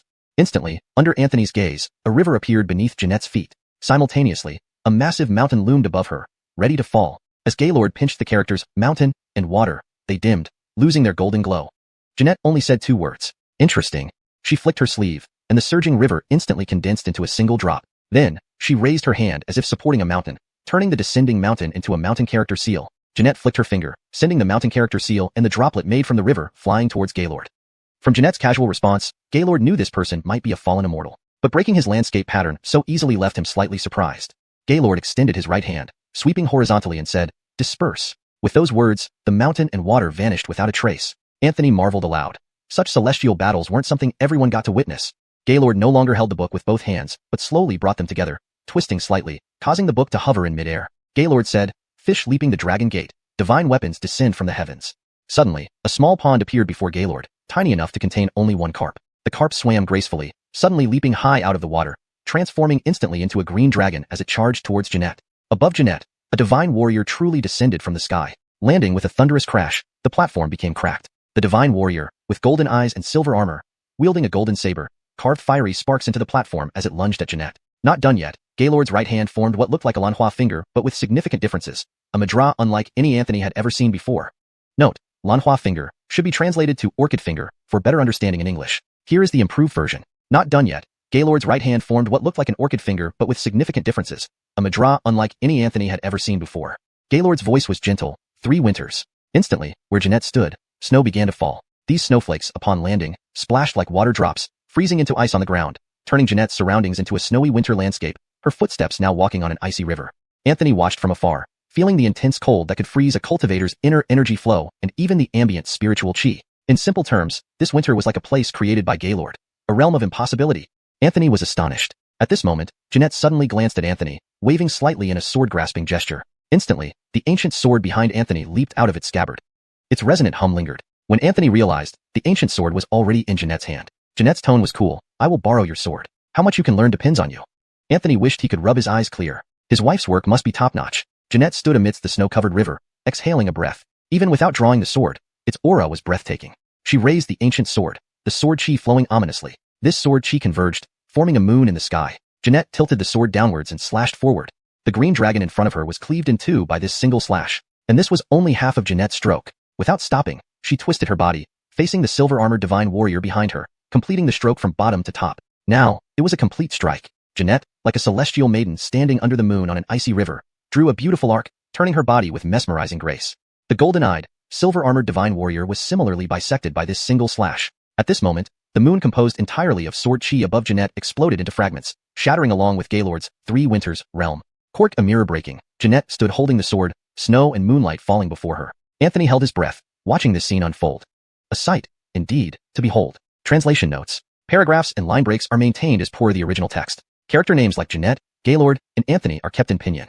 The original tone and style of the novel are preserved. Terminology like Jiazi, 60 years, Golden Core Realm, Tribulation Transcending Realm, etc. are translated to ensure continuity with the series. Descriptions are rendered naturally to avoid any grammatical errors and maintain fluency. Chapter 202. I can't afford to keep this disciple. Gaylord waved his right hand, and the book instantly vanished. I admit defeat. You two may proceed upwards. Gaylord smiled nonchalantly, not at all angry or disgraced for losing to Jadeo Mohan. He retained his gentlemanly demeanor. Though Anthony didn't know how much strength Jadeo Mohan had exerted, he was certain both of them had held back. It was a clear case of stopping at the perfect moment. Forget Gaylord's divine skills for a moment. Just consider that one strike from Jadeo Mohan. It abruptly reminded Anthony of an ancient saying. One strike shatters all techniques. Jadeo Mohan's sword shattered Gaylord's dragon, the silver armor general, and even the forbidden Winterland. The impact was truly shocking to Anthony. Of course, Anthony wasn't idle. He had already activated other transformations and even unleashed his white dragon pupil just to see through the nuances of that strike. Unfortunately, it still remained elusive. Despite rehearsing it hundreds of times in his mind, he couldn't quite grasp it. Indeed, this was no ordinary strike, but the serious work of a true empress. The great Tao within it was not so easily comprehensible. Anthony did not get discouraged. If 100 repetitions weren't enough, then 1,000, and if 1,000 failed, then 10,000. At this moment, Gaylord said, "Senior, while the exiled immortal is strong, concerning divine souls." Jadeo Mohan coldly replied, "Do not trouble yourself with that." Gaylord then fell silent. But Anthony noticed these words. Divine souls? He frowned. It seemed his worries were justified. Jane and Jadeo Mohan would definitely be big troubles in the future. Anthony grew solemn, realizing he must grow stronger. At the very least, he needed to match moves with this Marina. Gaylord glanced at Anthony, then his figure dissolved. This look, its meaning unclear. Anthony hadn't time to ponder as Gaylord's figure vanished. Jadeo Mohan continued upward, seemingly more interested in what lay ahead. If the third floor housed someone like Gaylord, what kind of characters awaited on the first and second floors? Anthony couldn't help but worry. Although Gaylord said none here would fight to the death, reaching here clearly marked exceptional talent, like dragons among men. These guardians were part of the academy. Naturally, they wouldn't kill off potential students, but defeating them was necessary for departure. It was a bit intimidating. What if he couldn't win? Who knew how long he'd have to stay? Anthony's steps grew heavier. The suspended staircase from the third to the second floor seemed longer. Perfect. Anthony could consolidate his realm. After breaking into the sixth realm, he hadn't properly stabilized yet. While stepping up the stairs methodically, Anthony suddenly remembered the 8 Extremes fist had promised to teach him a powerful move upon reaching the sixth realm. Anthony became curious, asking inwardly, 8 Extremes, you mentioned a powerful move? Anthony hinted wildly. Your 8 Extremes fist has bestowed upon you a very powerful move. Please check. Anthony chuckled. Indeed reliable. Though it communicated little and acted aloof, it delivered results. Unlike the chatty, slippery 5 elements law that talked much but did nothing. The 5 elements law shouted, you're the dog. Your whole family are dogs. Attention, your 5 elements law is preparing to rebel. It has stopped cultivation and intends rebellion. Anthony sneered. Feeling bold? Remember, beautiful ladies might be up there. If you mess around here, you can forget about ladies forever. Your 5 elements law gradually quieted but still mumbled. Anthony ignored it, only mouthy, paralyzed by beauties. Thankfully, his conversation with the technique remained unnoticed by Jadeo Mohan. Anthony immersed himself in the new move. It sounded potent. Intent Gathering Strike. The move was straightforward. Longer intent gathering meant greater power. Anthony's imagination ran wild. If I hold back for 10 or 20 years, what will happen? Wouldn't it pierce through the heavens? And interestingly, the intent gathering strike could gather force while taking blows. The more pain endured, the stronger it became. Anthony rejoiced. Perfect for him, who always took punches. Additionally, there was no limit to the duration. You could gather for as long as you liked, even 100 years if bored. Eager to try, Anthony felt this move would be powerful. Approaching the second floor, he decided to practice. Gaylord said no deadly strikes, so what a fear. He sped up to follow Jadeo Mohan. Reaching the second floor, the guardian was curiously absent. Anthony smirked, hands on hips, shouting, anyone home? Cordal Lord is here to break things down. Suddenly, he saw a girl nearby with twin tails. Really? Anthony approached cautiously. Could this girl be the guardian? He rushed over. She was bent over, drawing patterns on the ground. 5 elements law. I smell Lolita aroma. Anthony playfully tapped her head, laughing. Cordal sister, are you the guardian here? She rubbed her head, turned slowly, and looked at Anthony. Outside, Frisco stared in shock. This is the dean? The girl Anthony had tapped was Adela. Everyone present was stunned. All thoughts converged into one. It's over for Anthony. Giving the dean a tap on the head? Justice's face twitched, wondering if he could still keep this disciple. Anthony's inner lake buzzed. Your mountain moving technique feels Frisco's shock, proficiency rising to 99.1%. Anthony sighed, calculating decimals now? Can life go on? But then, Anthony exulted wildly. Chapter 203. Anthony? Where did this little girl come from? Inside the trial grounds. Your hill moving technique has felt shock from Kent. Proficiency increased. Current proficiency is supreme perfection at 99.3%.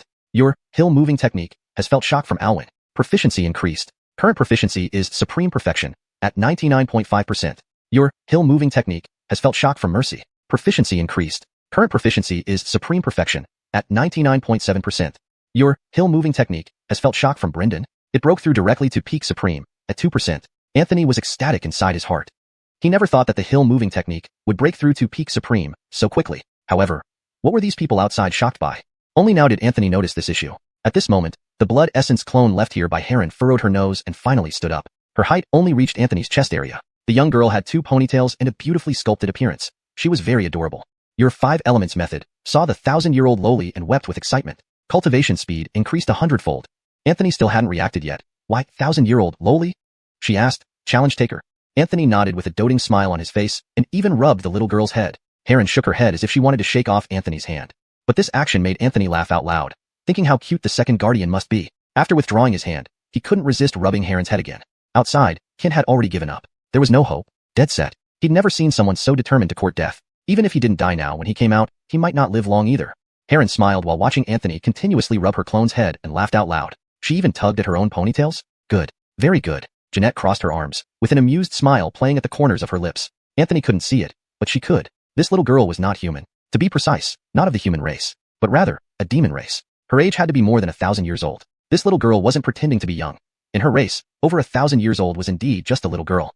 Heron's true form was a 9 lives cat. Even in Jeanette's time, 9 lives cats were terrifying beings. The 9 lives cat clan, though only numbering in the hundreds, could inherit for 10,000 years. That alone spoke volumes. But why Heron appeared here was unknown. That endless sea was not easily traversable. Heron placed her hands on her hips, wrinkled her nose, clearly getting angry.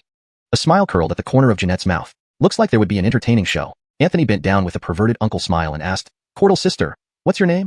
Unbeknownst to him, Heron had already clenched her tiny fists. Then, she punched Anthony right in the chest. There was a whoosh. Indeed, it was a whoosh. Anthony collided with the invisible boundary layer of the terrace at a speed almost unseen by the naked eye. If not for the barrier, Anthony would have been sent flying by Heron's punch. Anthony spewed out blood, not just spitting it out but spraying it. After colliding with the barrier, he stuck to it like a fly slapped dead against glass. Jeanette found Anthony's miserable appearance amusing and laughed rather gloatingly. Heron looked at Jeanette, her small face slightly scrunched up. "You are very strong." Jeanette seemed to have some goodwill towards Heron, unusually breaking into a smile. "You're very strong too," replied Heron. This clone was from 100 years ago. She entered this trial ground after playing outside long enough. In terms of timeline, this Heron was the one who convinced Kent to wander together years ago. Her realm wasn't easy to determine. 9 lives cats verify their path through their tails. 1 tail every 1,000 years, 1 life per tail, meaning to reach 9 tails required at least 9,000 years. Heron currently only had 1 tail and was over 1,000 years old. Her realm was roughly equivalent to peak transformation realm. Her body's resilience was similar to that of a 6th realm warrior. Of course, in human form, but if she revealed her true form, even a peak void return would avoid her. And this was Heron from 100 years ago. Outside, her true self had reached 2,000 years old and had condensed her 2nd tail. As for the true strength of the current Heron outside, no one knew. Just recently, a return to the void from a distant state had offended her somehow and ended up half dead from a single slap by Heron. Just one slap. Heron looked at Jeanette, pondering for a while before saying, "I can't beat you." Jeanette smiled and pointed to Anthony sticking to the array. "Beating him is enough." Heron seemed surprised. "You won't attack?" Jeanette replied, "Beat him all you want. I won't stop you." Saying that, Jeanette waved her hand, finally detaching Anthony from the barrier. Upon closer inspection, Anthony's body seemed somewhat flattened. He fell heavily to the ground, twitching feebly. Heron had probably only used 5 parts of her strength in that punch. Fortunately, Anthony had reached the 6th realm of warriors, with a significantly enhanced physique.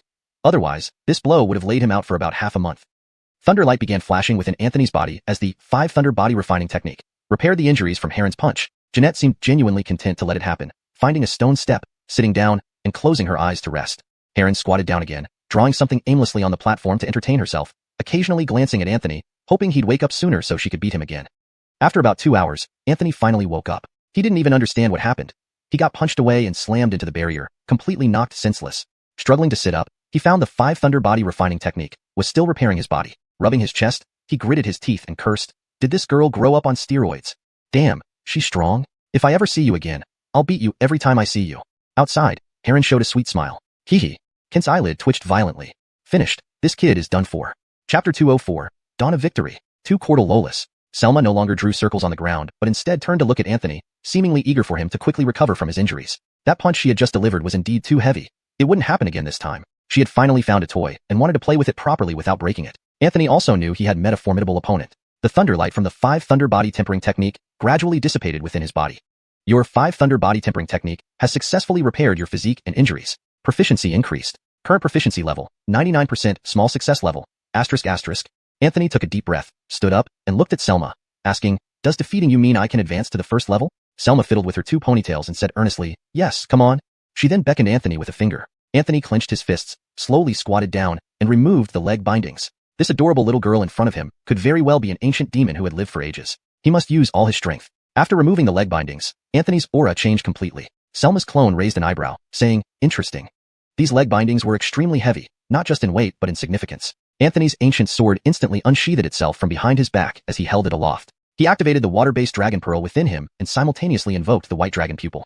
Heaven and earth, transform into dragon sword. Transform into dragon array. Anthony made hand seals, causing the ancient sword to hover before him, spinning non-stop. This array was one Anthony had devised himself, using sword techniques as formations and the Dragon Pearl as the core, complementing each other to significantly enhance power. Even a nascent Soul Realm cultivator would have to temporarily retreat when faced with this array. Go! Anthony's expression became solemn as he shouted loudly. Whoever could guard the second floor must be a terrifying existence. It seemed he would have to reveal all his trump cards today.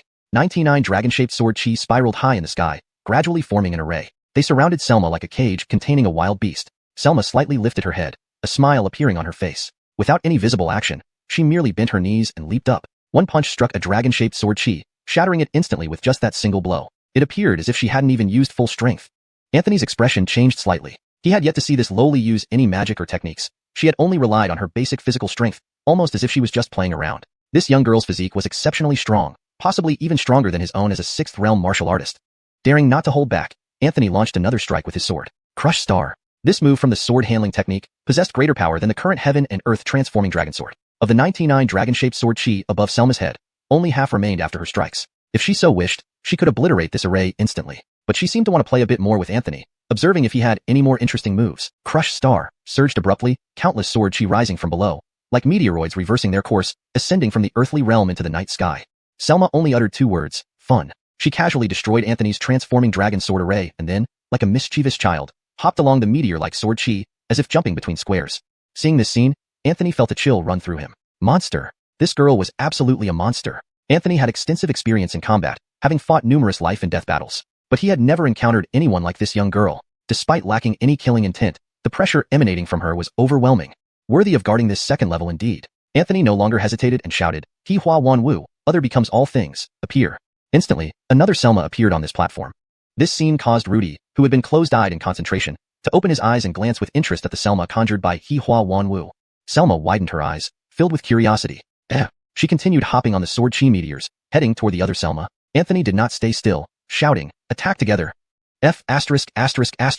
Instantly, Anthony and the Selma created by He Hua Wan Wu vanished from their spots. Anthony's speed was already fast, but after removing the leg bindings, it became even more terrifying. In the blink of an eye, he was behind Selma. Anthony did not hold back, delivering a powerful punch to Selma's back. But Selma did not dodge or evade, allowing the punch to land on her without flinching. After the punch, Selma remained unmoved. Anthony's expression drastically changed.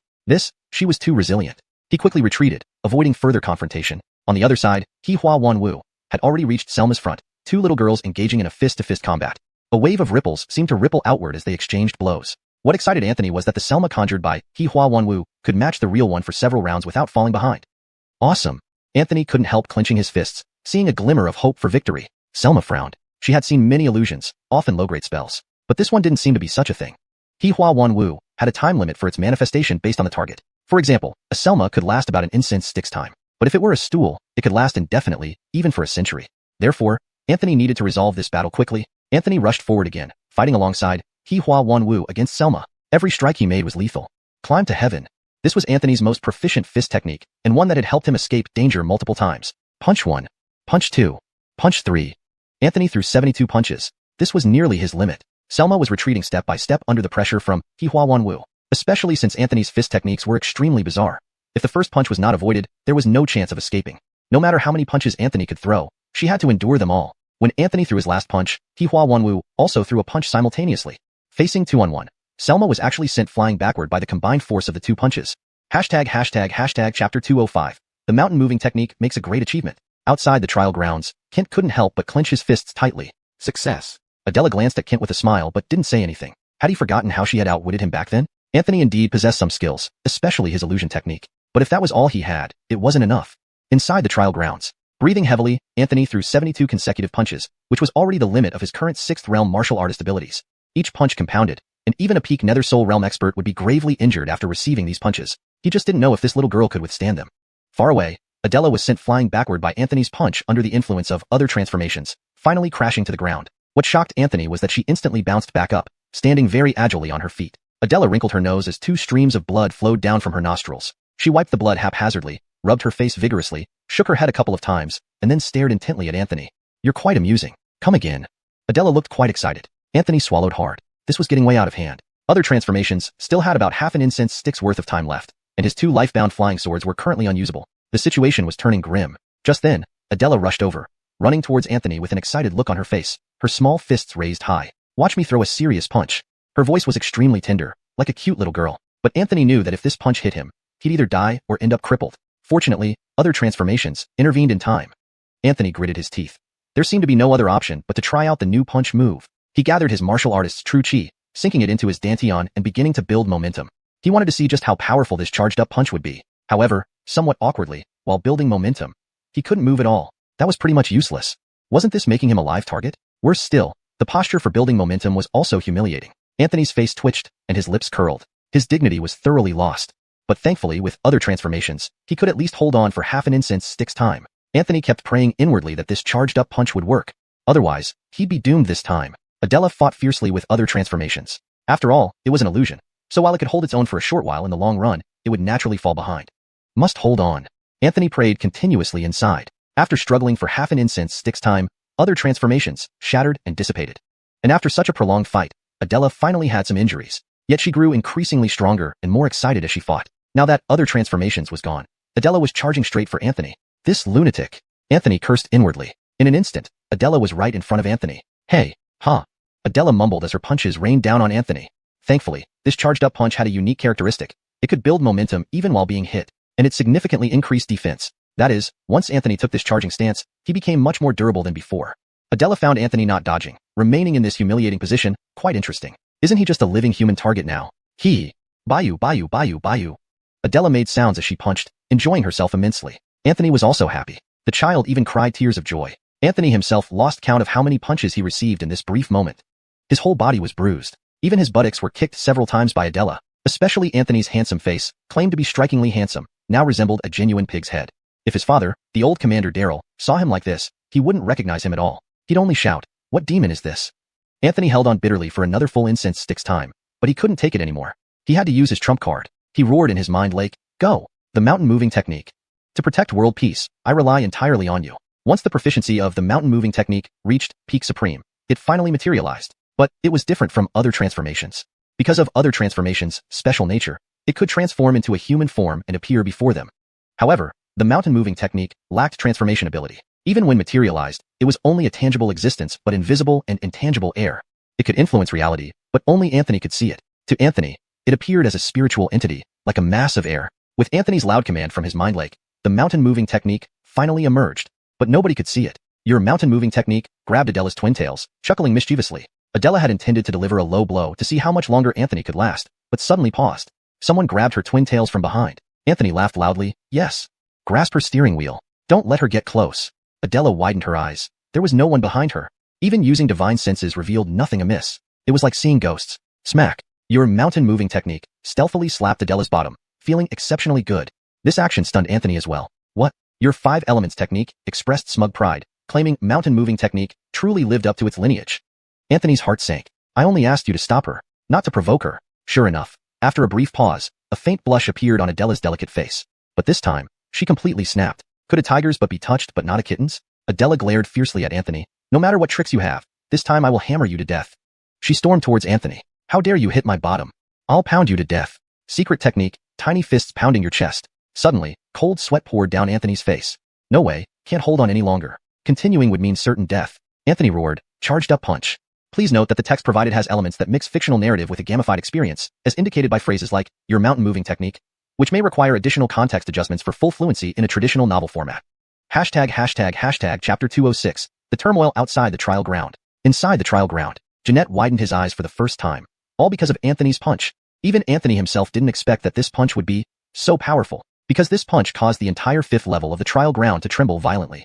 Initially, Anthony was sent flying by Adela's punch, crashing directly into the edge of the dermic boundary. Now, it was Adela's turn to be sent flying by Anthony's punch. This punch was like a long-suppressed flood finally bursting out. The surging fist intent wrapped in roaring wind rushed out. Anthony's fist intent flowed through his entire body, overwhelmingly heavy. After delivering this punch, Anthony tapped his palm with his fist, then muttered an incomprehensible line. The feeling of being the big brother is way better than not being one. Far away, Adela crashed heavily against the array formation of the 5th stage trial ground, then fell to the ground. This punch completely shocked everyone.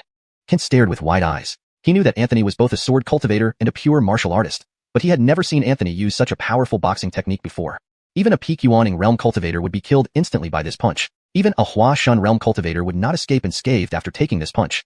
A hint of surprise flashed across Brendan's eyes. As someone who had once been on the verge of entering the 11th realm of martial arts, Anthony's punch was quite interesting. Martial artists practicing boxing is different from chi cultivators using techniques to attain enlightenment. Martial artists completely use their physical prowess to reach the path. Each martial artist's chuani is unique, even within the same lineage. While the boxing styles may be similar, the chuani can differ. Chuani represents a person's understanding of the concept of martial arts, wu. In the context provided, chuani, chen yi, specifically refers to an individual's comprehension and embodiment of martial principles and philosophy. It reflects their interpretation of the essence of martial arts, including their insights, intentions, and aspirations within this domain, and their ambition in martial arts. Anthony's punch was immensely heavy. If climbing to the heavens emphasizes strength, then this punch, charged with intent, emphasizes chuani. The ancient and thick chuani of the Eight Wastelands fist, summarized by Brendan, boiled down to 2 words: indomitable. No matter what shackles are imposed, even if the sky collapses, I will still shield the sky with my bare hands. With this kind of mindset, how could it not be heavy? Brendan's eyes shone with deep appreciation. Without mentioning Anthony's identity as a sword cultivator, just in terms of martial arts alone, this young man will surely achieve great things. Compared to Arlie, he might not be inferior at all. Mercy and Alexei, the 2 grandmasters of the martial arts school in Maple Leaf Province, were also shocked. As fellow martial artists, they naturally understood just how heavy Anthony's punch was. Mercy couldn't help but exclaim, "You really found a gem?" Of course, she was speaking to Kent. Kent's old face beamed with pride. Look, this is my disciple, Kent." After Alexei's shock subsided, he began to ponder a question. Regardless of whether he acknowledged it or not, Anthony had already surpassed his expectations. He was left with only 2 choices: either eliminate the threat or make peace. If not eliminated, he had a premonition that within a century, Anthony would grow to a point where even he would feel threatened. Just as Alexei's thoughts were in turmoil, Adela spoke up. "Master Zhou, we Dryfield Academy want this boy, but I won't take him as a student. Instead, I'll have Otto teach him. As for your grievances with Green Cloud Sect and this boy, I don't care, nor do I bother. I've thrown this student to Otto. Whether you choose to eliminate him or not, it's up to you. I truly don't care." Adela smiled brilliantly, appearing harmless. Not far away, Brendan was taken aback and couldn't help rolling his eyes. "I'm just a sweeper here at the academy, and you want me to teach? Teach what? How to sweep the floor?" Kent narrowed his eyes. There was still some room for negotiation. After all, they were inside the Heavenly Way Academy. But since Adela had brought the issue to the surface, he figured it was best to settle it now. Since our reasoning is sound, if it comes to a fight, Kent is prepared to fight too. Alexei frowned. He didn't expect Adela to be so direct. And it was obvious there was more to her words. She said they wanted the boy, but then added she wouldn't handle it. Does Alexei think he's a fool? Moreover, Heavenly Way Academy isn't just East Huang Province's domain. Doesn't Maple Leaf Province have its own interests? Since the matter is out in the open, it's better. Alexei couldn't help but look at the scruffy man Adela called Otto. Alexei couldn't quite discern this man's realm, but he felt a vague sense of danger, a feeling martial artists couldn't fully explain. "Do you intend to support him?" Alexei asked after some thought. Brendan glanced at Alexei and waved his hand repeatedly. "No thanks, I haven't said anything. You youngsters always resort to violence. I can't handle it." Alexei frowned. "Since Anthony is now your student." Before Alexei could finish, Brendan interrupted. He took off his old shoes, knocked them gently on the ground, and started picking his feet in public. While picking his feet, he casually said, "That's what Zhongli girl said. I never said that." Alexei's expression darkened. Such actions in public were indeed unbecoming. To everyone's surprise, Brendan sniffed his feet occasionally, looking utterly content. Frisco nearby couldn't resist giving a thumbs up. Alexei said, "Are you challenging me to a match?" This comment nearly made Adela laugh aloud, thinking how brave this martial art grandmaster from Maple Leaf Province is. At this moment, Kent stepped forward. "Since Master Zhou doesn't intend to end this peacefully, Kent will oblige. No need to trouble Senior Mei. Let's settle this with a fist." Just as Kent finished speaking, a whistling sound came from the distance. Adela pouted. That old thing came pretty fast. Several figures appeared in the distance and quickly approached. In moments, they arrived. Leading them was a well-dressed elder with a kindly face, resembling a wealthy old gentleman. Beside him were 2 others, both with strong auras. One was a peak Return to Void Realm cultivator, the other a peak 7th Realm martial artist. The wealthy elder smiled warmly. "We come uninvited. Please do not be offended, Director Zhongli." Adela retorted, "Why aren't you staying put in your Maple Leaf Province? Why come here?" This richly dressed elder was none other than the director of Maple Leaf Province's Heavenly Way Academy, a 9th Realm martial artist. Mi Wei Ran. End of chapter 206. Chapter 207. The greatest under heaven. Wushan Brendan. Maple Leaf Province was renowned for being predominantly populated by martial artists. Even the Chinquan Academy in Maple Leaf Province had roughly half of its members as pure martial artists. Moreover, this dean was also a martial artist. And not just any martial artist, a 9th Realm martial artist. Alexei, upon seeing Nevin, hurriedly saluted. Though both were 9th Realm martial artists, Nevin was undoubtedly a senior figure, and even among peers, there could be differences in strength. Though Alexei was confident, he wasn't so arrogant as to believe he could defeat Nevin. If they were to exchange blows, Alexei admitted that within 100 moves, he would surely lose. Nevin waved his hand with a smile, still holding a favorable impression of Alexei, the acknowledged first-rate martial artist in Maple Leaf Province. "Why did you travel far from your territory, Lord Zhou, and why are you challenging someone here?" Alexei explained honestly. "It's simply due to a dispute between my disciples and others. This Master Yun wrongfully detained my disciple, so as their master, I naturally have to step in and mediate." "Is that so? Is it true?" Nevin asked, Feigning surprise. Alexei replied, true or false, it can't just come from my words alone. Dean me, why don't you ask Master Yun? Nevin turned his gaze to Kent. Master Yun, about this matter. Kent answered, it's true, but Master Zhou's account seems rather one-sided. If not for your disciples secretly attacking our sacred son, why would I detain them? Alexei frowned, while Nevin interjected, I see. Alexei, your disciple indeed shouldn't have attacked without cause. Even in mutual practice among juniors, they should know when to stop. Matters between juniors should be handled by them. Strife is common, but harmony must be maintained. Master Yun, wouldn't you agree? Kent's expression darkened. This was clearly biased towards Alexei. What do you mean by this, Demi? Kent asked. Nevin smiled warmly. From what I see, you two have no real grievances. Why not let it go? Turning conflict into peace is a beautiful thing. Matters between juniors should be handled by them. Why not release Lord Zhou's disciple? Holding him like this might tarnish your noble image. Just as Kent was about to speak, Brendan, who had been drinking nearby, spoke up, smacking his lips. All this fuss. If you want to fight, then do it outside. Don't waste time blabbering. Alexei frowned. How about we settle this outside then? Nevin only now noticed the unkempt man nearby, but upon recognizing Brendan's face, he was instantly struck dumb. Senior May Senior. For someone of Nevin's status and age, few could earn such a respectful title. Yet, Brendan was one such person, and deserved it most. Brendan gave a casual glance at Nevin. Who are you? I'm not your senior, don't flatter me. Nevin was shocked, swallowing hard. It's me, Jacob. Everyone looked at Nevin with strange expressions. Dashwang, you're serious? Brendan seemed to recall something, then exclaimed, ah, so it's you, the foolish boy under Bigashan back then. You used to be quite a fine young man. What happened to you? Brendan waved his hand dismissively. Shoo, take this Grandmaster Zhou away before he tries to beat me. Young people these days have terrible tempers. Alexei was bewildered. Nevin called that unkempt man senior?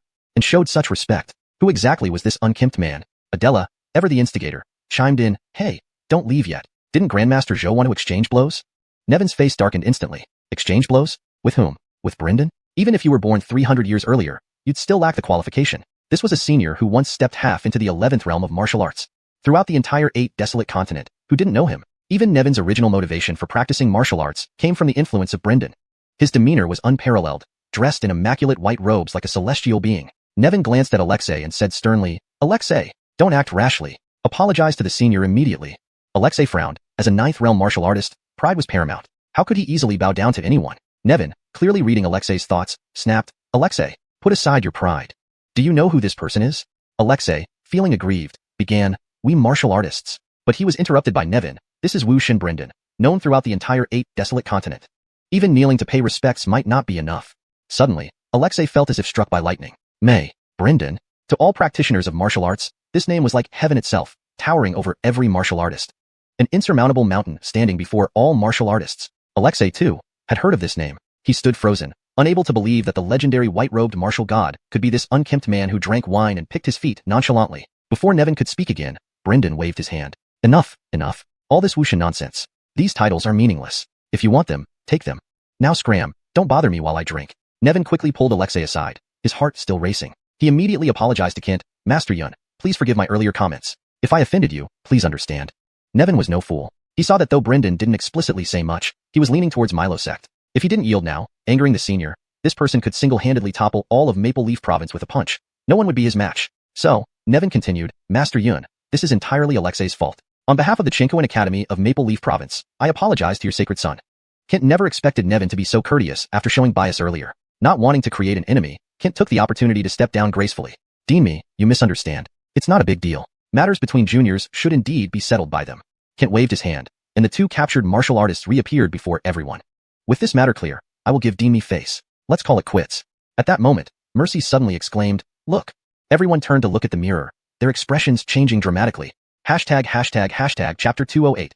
Together in the mortal world, we shall reverse heaven's decline. In the trial grounds, Selma, who was guarding the 2nd level, was sent flying backward by Anthony's punch. While this shocked everyone present, what truly made them disbelieve their eyes was the sudden appearance of a 4th person on the 2nd landing. Even Selma outside opened her eyes wide in surprise. In the entire Chinkoan Academy, only she had been to the 1st level, and only she knew how terrifying that existence was. Anthony was also stunned when he saw this person. Although he did not recognize him, he did recognize what the person was holding, a bow, an ice crystal clear bow, a celestial weapon. Anthony had seen it before, in Jeanette's dream. Could it be? Anthony's eyes widened, feeling a chill run down his spine. Cord. Monty?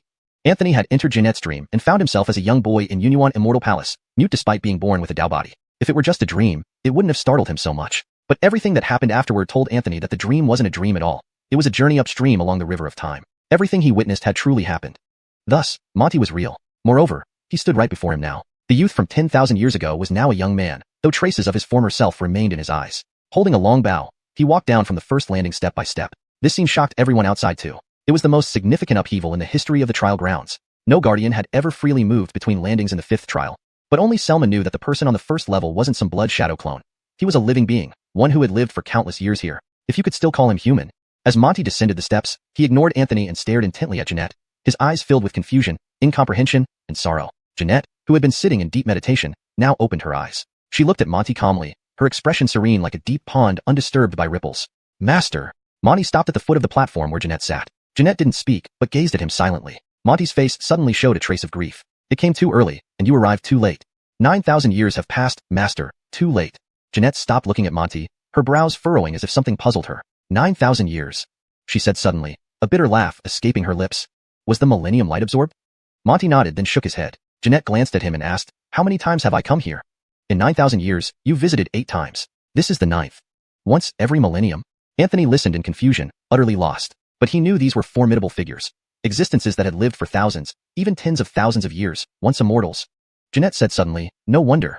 Monty fell silent. He had waited here for 1,000 years, waiting for one person to awaken. Alas, it was still too late. Certain events occurred a millennium earlier. Certain people were a millennium late. As for why Monty was here in the trial grounds, the reason was simple.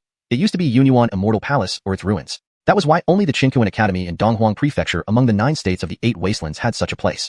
This explained why Jeanette dreamed a 1,000-year-old dream during the 3rd trial, Daming Spring-Autumn. Monty said, Master, the celestial tribulation came a millennium early. He's searching for you. Jeanette merely laughed. Him? Jeanette shook her head. I don't remember anymore. Selma, almost dissipated by Anthony's punch, staggered to her feet, equally shocked by Monty's appearance. After all, this neighbor wasn't someone easy to get along with. She had seen him before. One word described him perfectly, ferocious. If fighting prowess were the sole criterion, 2 words summed him up, extremely ferocious. Monty remained silent for a long time before slowly turning to Anthony. You. Anthony simply replied, yes. Monty thought for a moment, then suddenly gripped the ice crystal clear longbow tightly. This was a true celestial weapon. Anthony had seen it in his dream, and now it was the 2nd time. Monty slowly raised his arm, pulling back the bowstring as if to shoot an arrow. Anthony frowned slightly. Though there was no arrow on the bow, Anthony knew this arrow would be aimed at him. When Monty released the bowstring, an arrow seemed to travel against the flow of time. The arrow flew toward Anthony. There was no way to avoid it. Hashtag Central China, White Emperor City. Hashtag Tingxue Tower. Amato sat alone on the clouds in black attire. High above the 8 wastelands, a unique celestial phenomenon that had persisted for 10,000 years began to manifest. Something ordinary people couldn't see, perhaps just noticing the sky turned redder. It might look like clouds set ablaze, staining half the sky red. Behind Amato, an unknown figure in white appeared. This outcome, the figure in white said, was not something either of us expected. Amato stayed silent. After a while, he said slowly, we both knew this day would come, sooner or later. We just didn't expect it to be so soon. The figure in white continued. With heavenly exiles descending like rain, what should we do? Amato stood up and turned around. Now, should I call you Tianjing or Anthony? I've always been Anthony, in the past, now, and will remain so. Amato smiled. Anthony countered. And you? Are you really Nigel, the master of Tingxue Tower, or Kirk? Amato responded, does it matter? Anthony pointed upwards. Right now, there are deities watching over us from above. The dreaded magic titan of Central China, stretched lazily, patting Anthony on the shoulder nonchalantly. Just maybe you're right, he muttered. Anthony neither confirmed nor denied. Hands folded over his abdomen, standing alongside Amato on the cloud. Whether speaking to himself or broadcasting to the world. Together in the mortal world, we shall reverse heaven's decline. Chapter 209. Nigel borrows a sword for 10,000 court from the Tianma sect. Donghuang State, Tianma sect. Since the last major battle, the Tianma sect has been left in a weakened state. Forced to close its mountain gates and recuperate, it faced a dire situation as the saying goes. When the tree falls, the monkeys scatter. Being in the martial world leaves one with little choice, and even less so in the realm of devilry. The once mighty demoness Veda was grievously injured and barely avoided fundamental damage to her Tao, leaving her now only at the nascent soul realm after previously being an illusory transformation expert. Within the sect, undercurrents were growing ever more turbulent. A grand elder emerged to accuse Veda of 9 grave sins, blaming her for pushing the sect into decline. The crimes were deemed punishable by death, and today they made it clear that they intended to force her out. Nearly all of the sect, except for Veda's few loyalists, had turned against her. Everyone was calling for Veda's execution and the revival of the devil sect.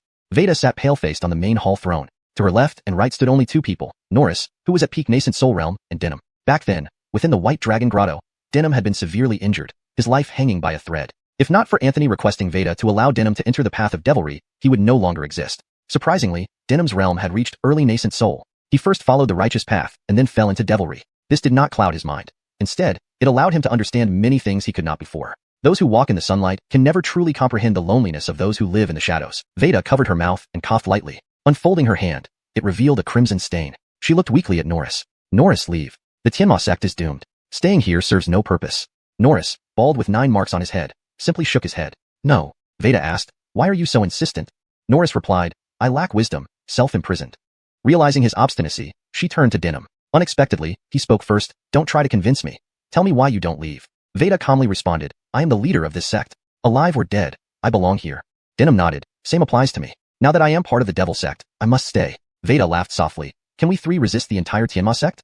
Dinham calmly said, it's not impossible. At this moment, the main hall door was slowly pushed open. In walked a man who laughed, my brother's wife should not be judged by outsiders. He wore black robes and carried a massive sword on his back, like a boulder. It was the third of the Mu brothers, Ivor. Behind him were thousands of devil sect members, their eyes glaring fiercely. No one knew how Ivor had managed to infiltrate the closed-off Tianma sect so boldly. Ivor entered the hall, lifted his right hand, and grasped the hilt of his giant sword, driving it into the ground with a mighty thrust. His aura already reached the transforming god realm. Moreover, he was a sword cultivator. The long-secluded Tianma sect perhaps didn't know that Hobie of the Changhe sword sect had stepped down after the previous battle. Upon learning that his youngest brother Anthony was safe and alive after returning from the White Dragon Grotto, Ivor entered the sacred washing sword pool. A few days ago, he emerged as the new sect master. Ivor smiled at Veda, sister-in-law, my brother sent me to take you home. Startled, Veda didn't recognize him, but Dinham recognized Ivor and quickly approached, elder brother Ivor. Ivor patted Dinham's shoulder, good lad, misfortune does bring unexpected fortune. Dinham genuinely asked, brother Ivor, where's Anthony? Ivor shrugged, that kid has grown independent. I can't control him anymore. Hearing Anthony's name, Veda realized who this man was. Her usually calm heart stirred only when he was mentioned. Once unaware of emotions, now facing the end of her life, she often thought of him.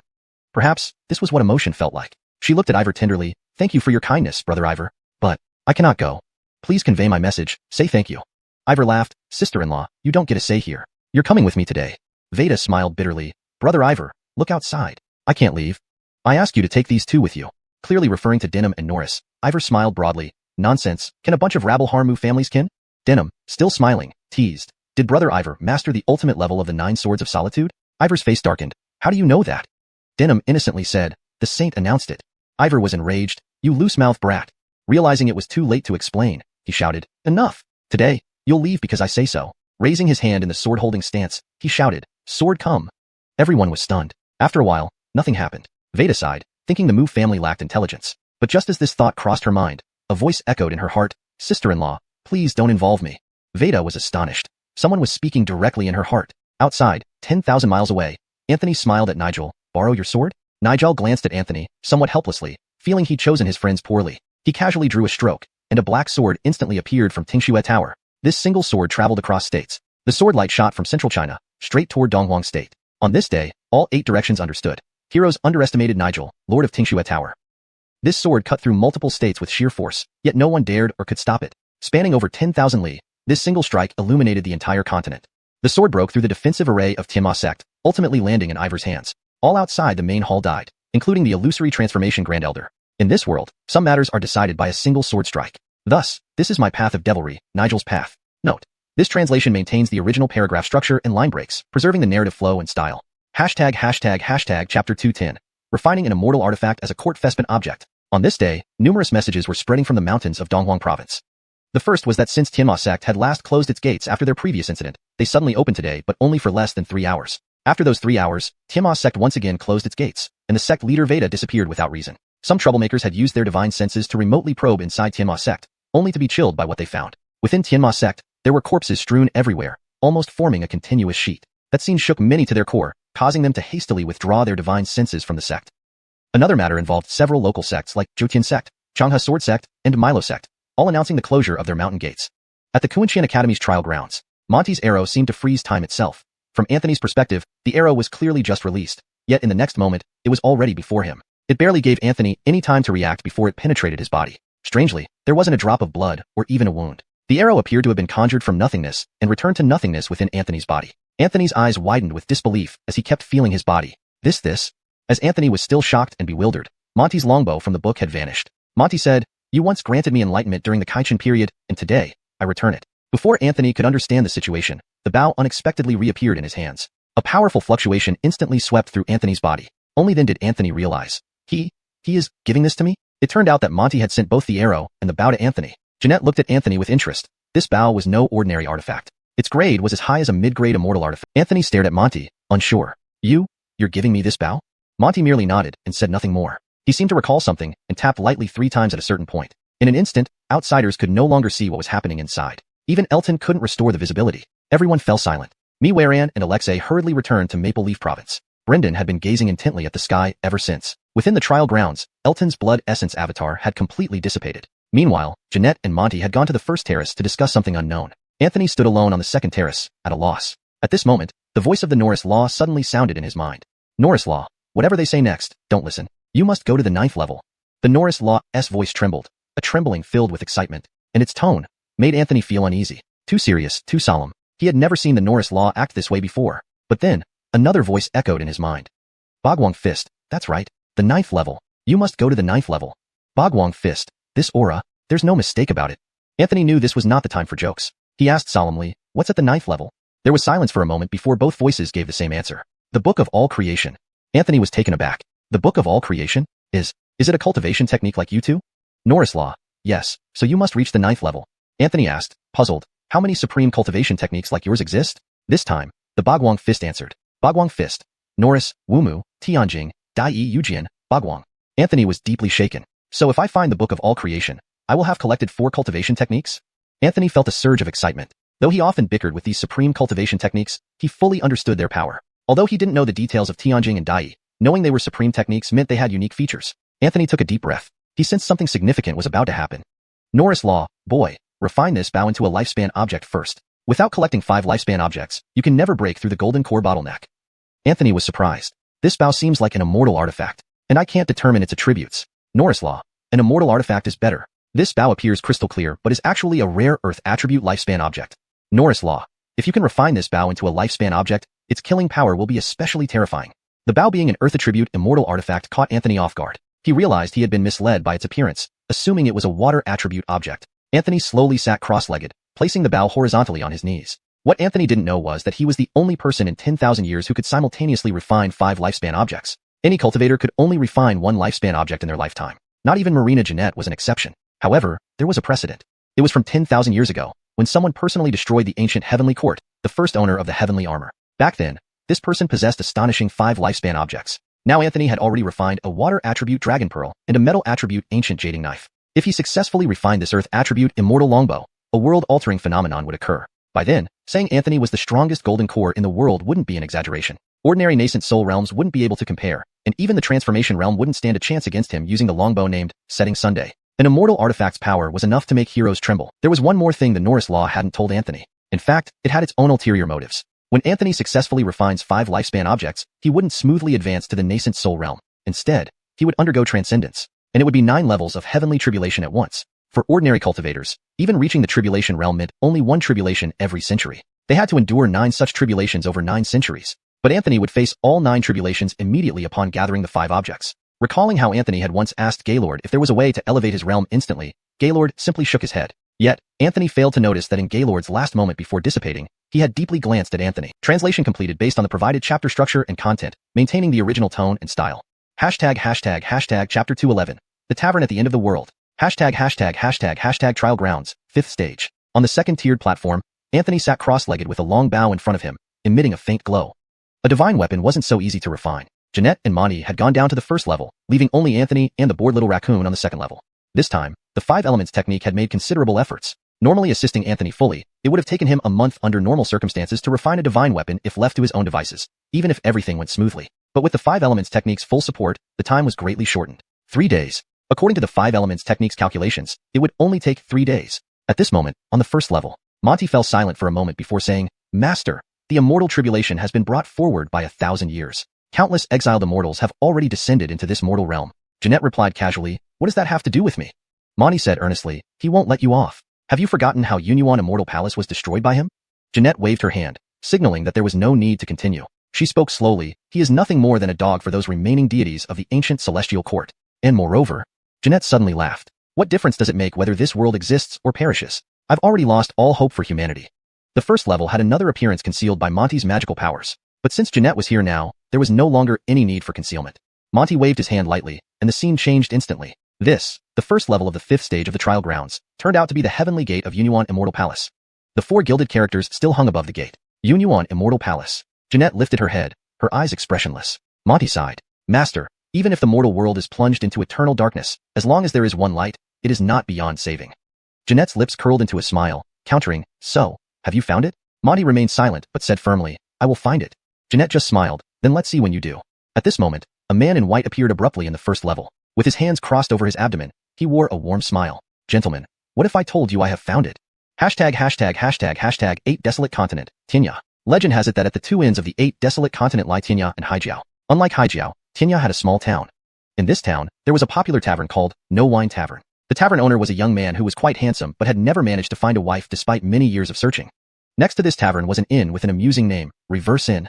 The tavern keeper had reminded the innkeeper several times that reverse, Nelier, also meant inn, so the name Reverse Inn essentially translated to inn. People who didn't understand found it tolerable. Those who did thought it hilarious and might comment on the innkeeper's lack of education. The innkeeper of Reverse Inn was a young woman who, upon receiving this friendly reminder, coldly retorted, Why should you care? Show off why. Do you know so much? The tavern keeper could only scratch his face and return sheepishly. That morning, the tavern welcomed its first guest.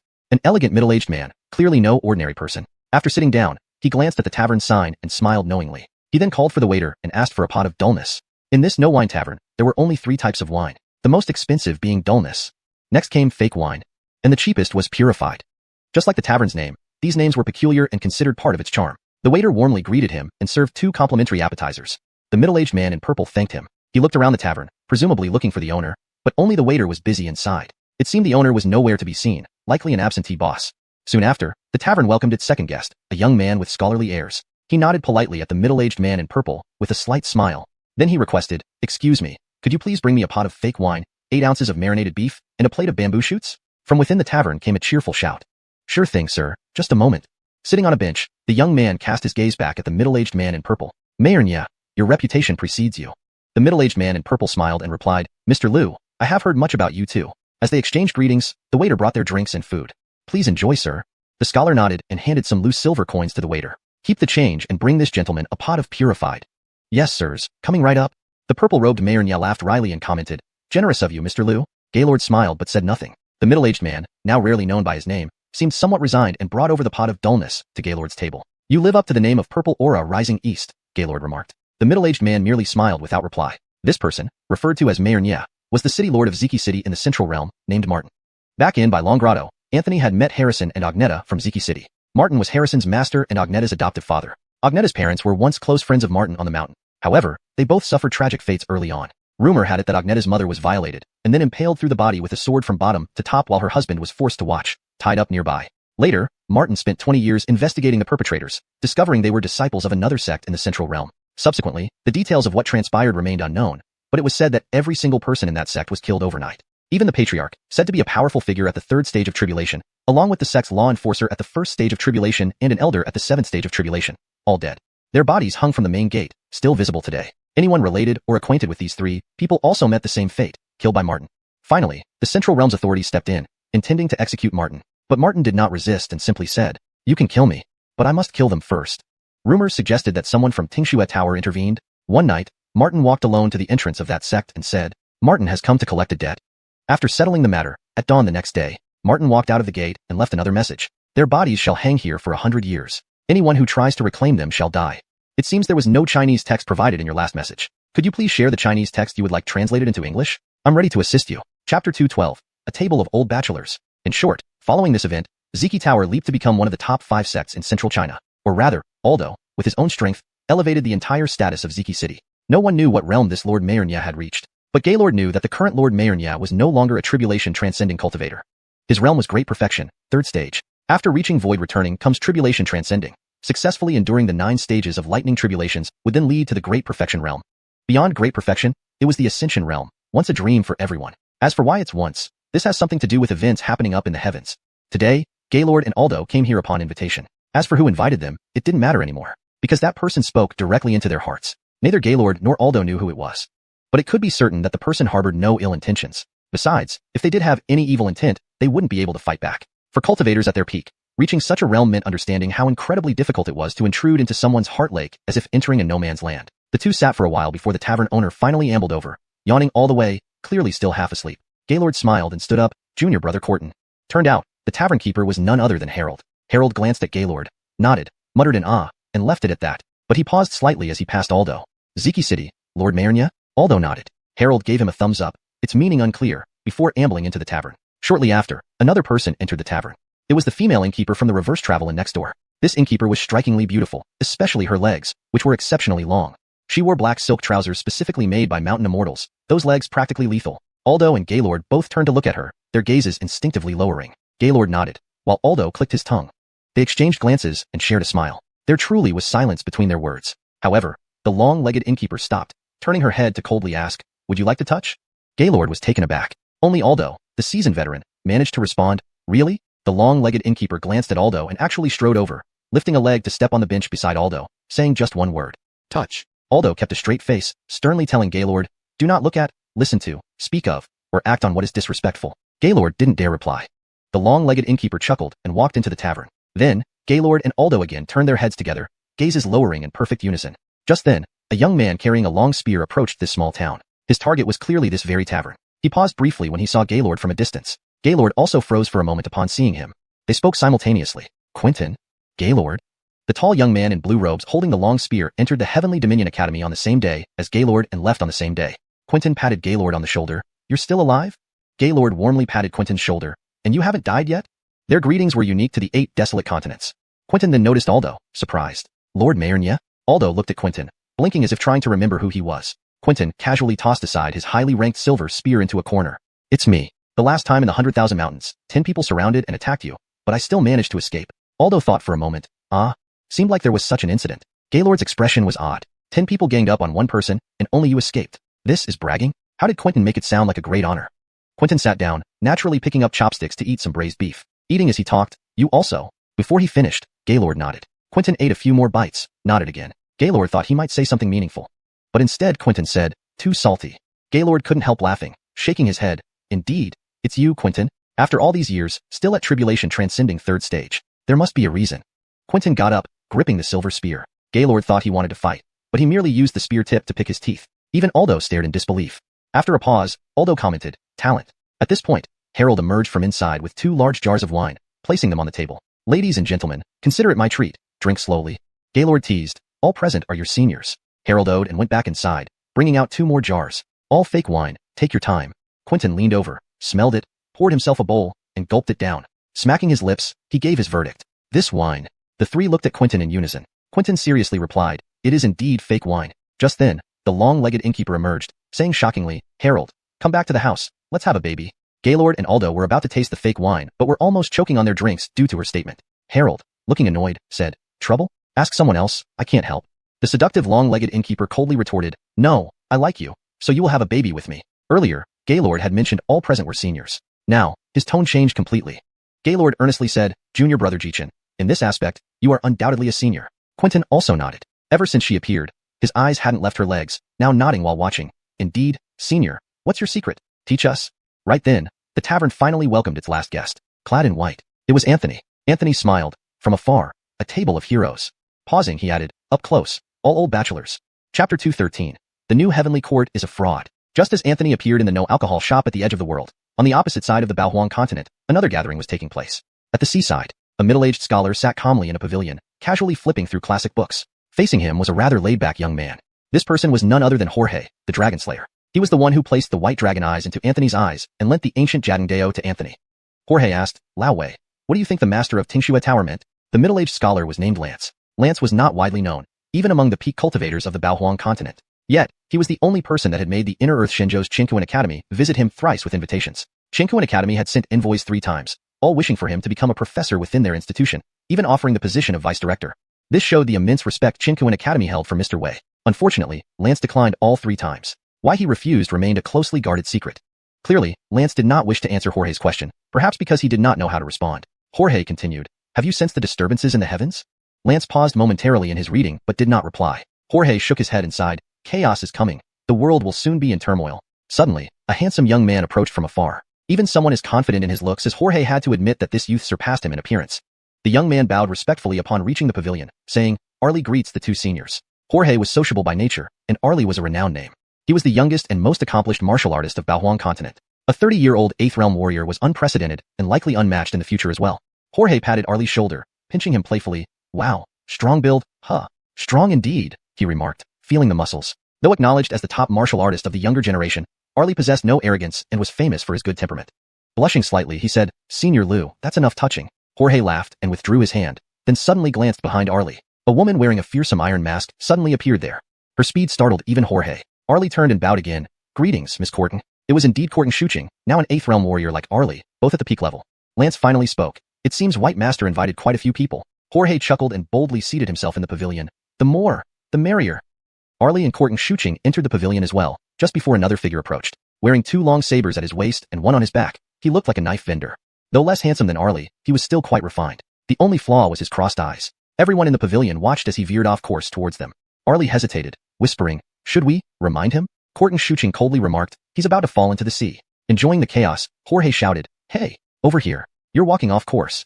This newcomer was none other than Huey. Pausing, Huey turned and asked rudely, "What are you being so cocky about?" Inside the trial area, Anthony was nearing completion in the refinement of his 3rd lifebound item. Jadeo Mohan and Court Guanchi had descended from the 1st level. Court Guanchi stared at Anthony for a long while before saying, "You really don't look like it." Jadeo Mohan was also surprised. Earlier, Anthony had unexpectedly appeared on the 1st level, revealing some past events without much concealment. Deeply shaken, Jadeo Mohan could hardly believe that Anthony was the one chosen. Was he?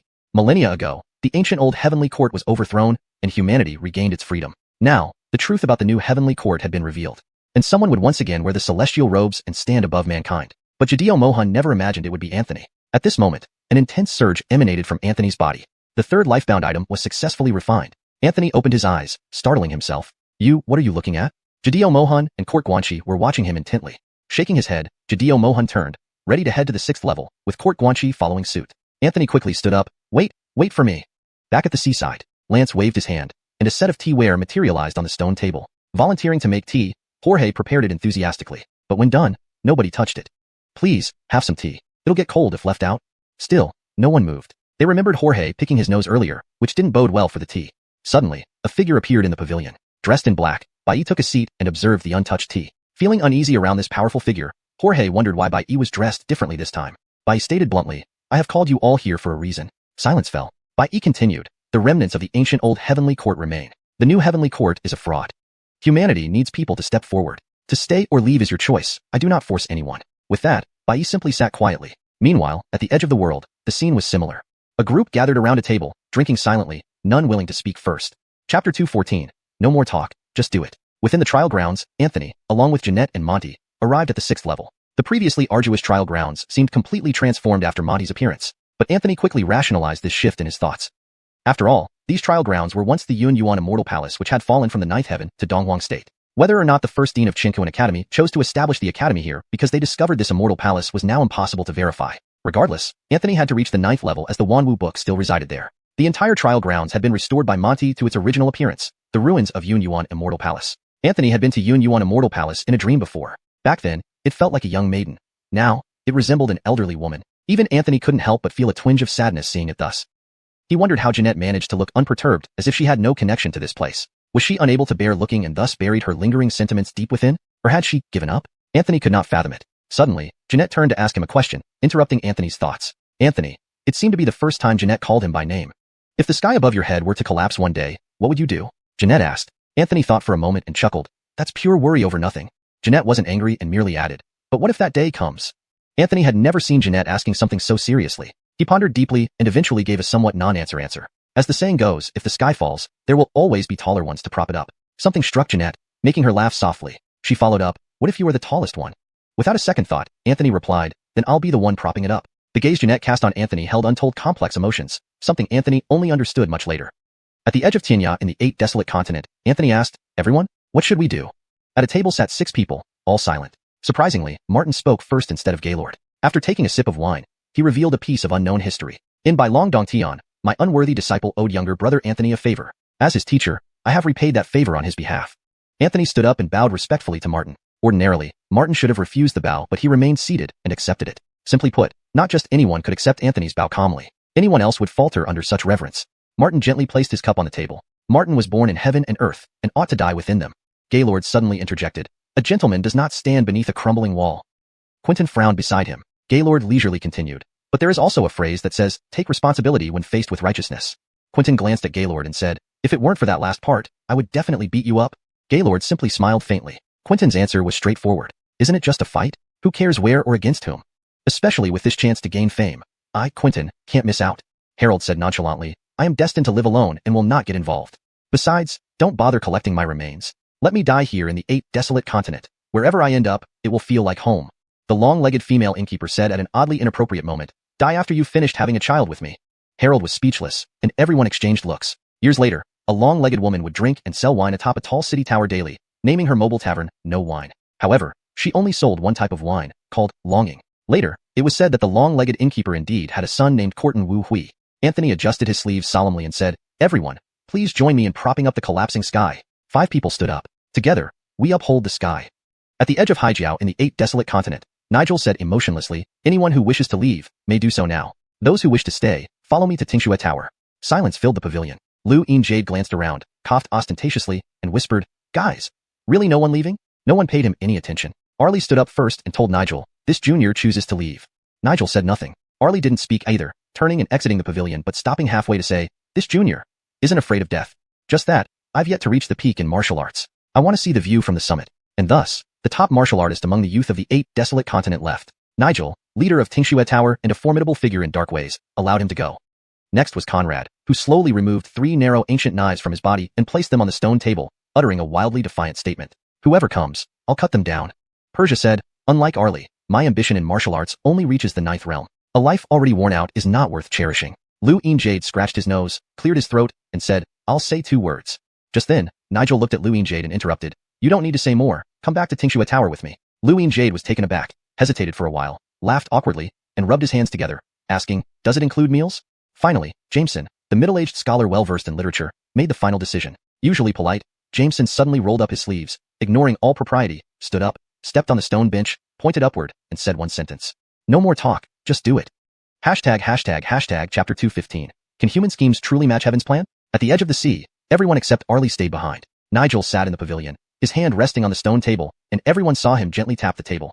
In the next moment, everyone found themselves atop a cloud. Even Jameson was startled, as they had no sensation at all while being transported from the edge of the sea to the central earth in an instant. They were now above the Tingxue Pavilion. This was no simple interprovincial travel. To bring so many people to the Tingxue Pavilion without anyone noticing was nearly unprecedented. At this moment, more figures appeared in the sky above the Tingxue Pavilion. It was Anthony and his group. Nigel waved his hand casually, and chairs made of what seemed like woven clouds appeared before everyone. Sit, Nigel said with a single word. Anthony smiled. Lord Bai has such vast resources. Why don't you offer us even a cup of tea? Nigel then waved again, and several tea tables appeared in front of everyone. On the tables were exquisite teacups, perfectly matching the number of people present. More mysteriously, each teacup contained steaming hot tea that would refill itself even after drinking. It was as if invisible maids were standing beside them, continuously pouring tea. Nigel glanced at Anthony and asked seriously, Should I arrange some ladies to serve us too? Anthony replied solemnly, That wouldn't be proper. Being up here at Tingxue Pavilion, how can we be so mundane? Lord Bai, it's vulgar. Everyone seemed to hold back their laughter, looking at each other, unable to contain their amusement. Nigel took a deep breath and didn't speak, but flicked his sleeves. A painting suddenly appeared above everyone's heads. Many knew that the Central Earth's Tingxue Pavilion was lifted into the sky by Lord Bai's supreme power, becoming a magnificent city above the colorful clouds. However, few knew that Tingxue Pavilion was the closest place to the sky across the entire 8 Wastelands continent. Perhaps, years ago, when Nigel moved Tingxue Pavilion to the clouds, he already laid the groundwork for today. Everyone seated themselves, with only Nigel and Anthony standing before them. All eyes were now fixed on the painting overhead. The true veil of the new heavenly court had been unveiled.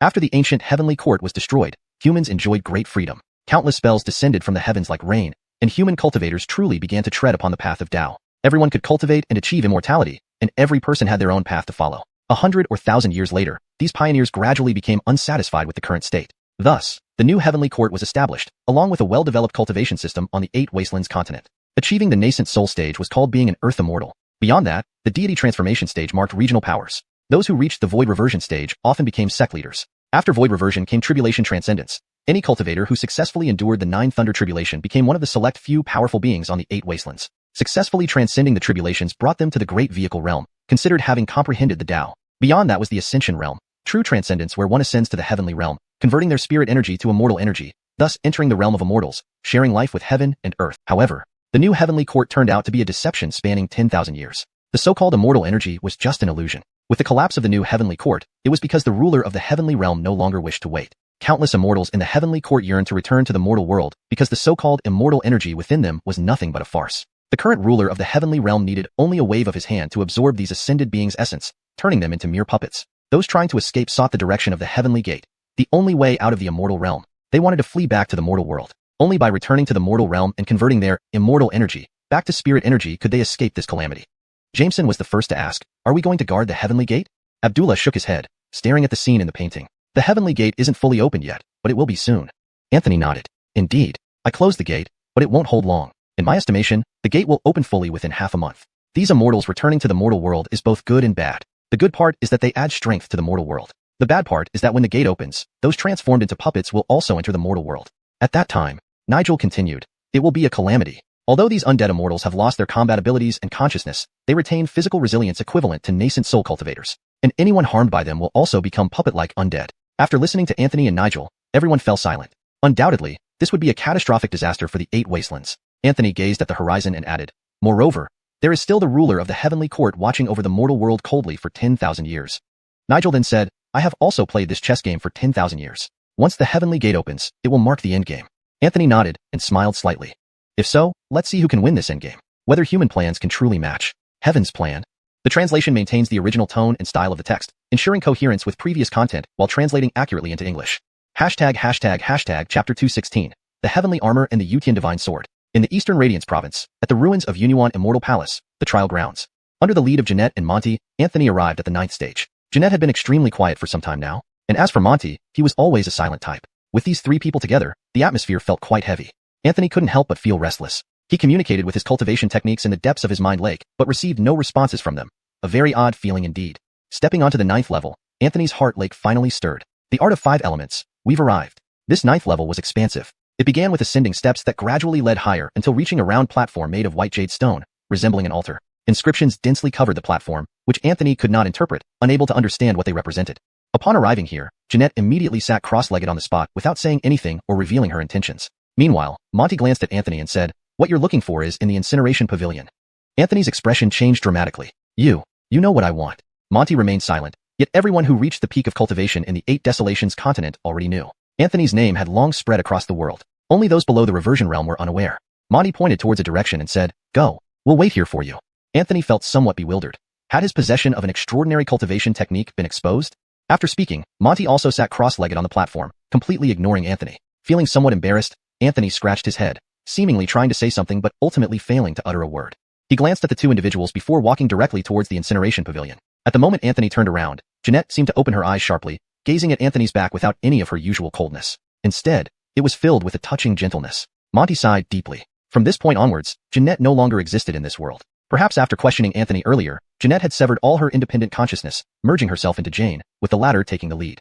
Jane only watched Anthony's departing figure silently. Anthony arrived at the incineration pavilion and found a single book inside when he opened the door. A book of considerable thickness titled Book of All Things. Pushing the creaking wooden door, Anthony stepped inside, placing his hand on the Book of All Things. Meanwhile, Anthony, situated in central divine land, suddenly felt something stir. After pausing momentarily, he smiled. Nigel felt the same way too. He pondered for a while and then beckoned. Suddenly, a long sword identical to the ancient sword in Anthony's hand appeared in Nigel's hand. Anthony pondered for a moment and formed seals with both hands for the first time. Nigel flung the ancient sword in his hand fiercely towards the Eastern Radiance province. As Anthony formed the seals, several beams of radiant light emerged across the 9 provinces of the 8 Desolations continent. Each province sent up one dazzling beam. Each beam of light symbolized a piece of armor. That day, everyone across the 8 Desolations continent witnessed the rays of light soaring into the sky. From these rays of light, certain items instantly flew towards the Eastern Radiance province. Nigel, the ruthless giant of the demonic path, suddenly remarked, "It shouldn't be like this." Anthony remained silent. Nigel continued, "Just a young man who has only just come of age. It makes no sense for him to shoulder such heavy burdens. Many other families have suffered losses. It's not just your Mu family." Anthony shook his head, replying, "If other families can bear such losses, then so can my Mu family." Jane watched as a sword suddenly flew into the ruins of Unuan Immortal Palace and came to rest by Anthony. Soon after, a breastplate flew onto Anthony's body, then leg armor, followed by neck protection, battle robe, mirror, skirt, boots, and finally a silver helmet. The silver helmet gently settled atop Anthony's head as if guided by warm hands, arranging his hair and securely fitting it. At the moment Anthony donned the silver helmet, a crimson cape appeared behind him.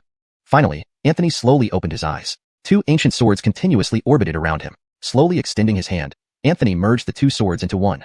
At the same time, sword technique mastery seemed to become whole again. The sword technique mastery had once been split into 2 parts after sustaining severe damage during a great battle. Later, Anthony obtained one part, while the other half ended up with Nigel. Now, sword technique mastery became complete once more. The longsword, previously known as an ancient sword, also unified as one. Two characters appeared on its hilt, Yutian.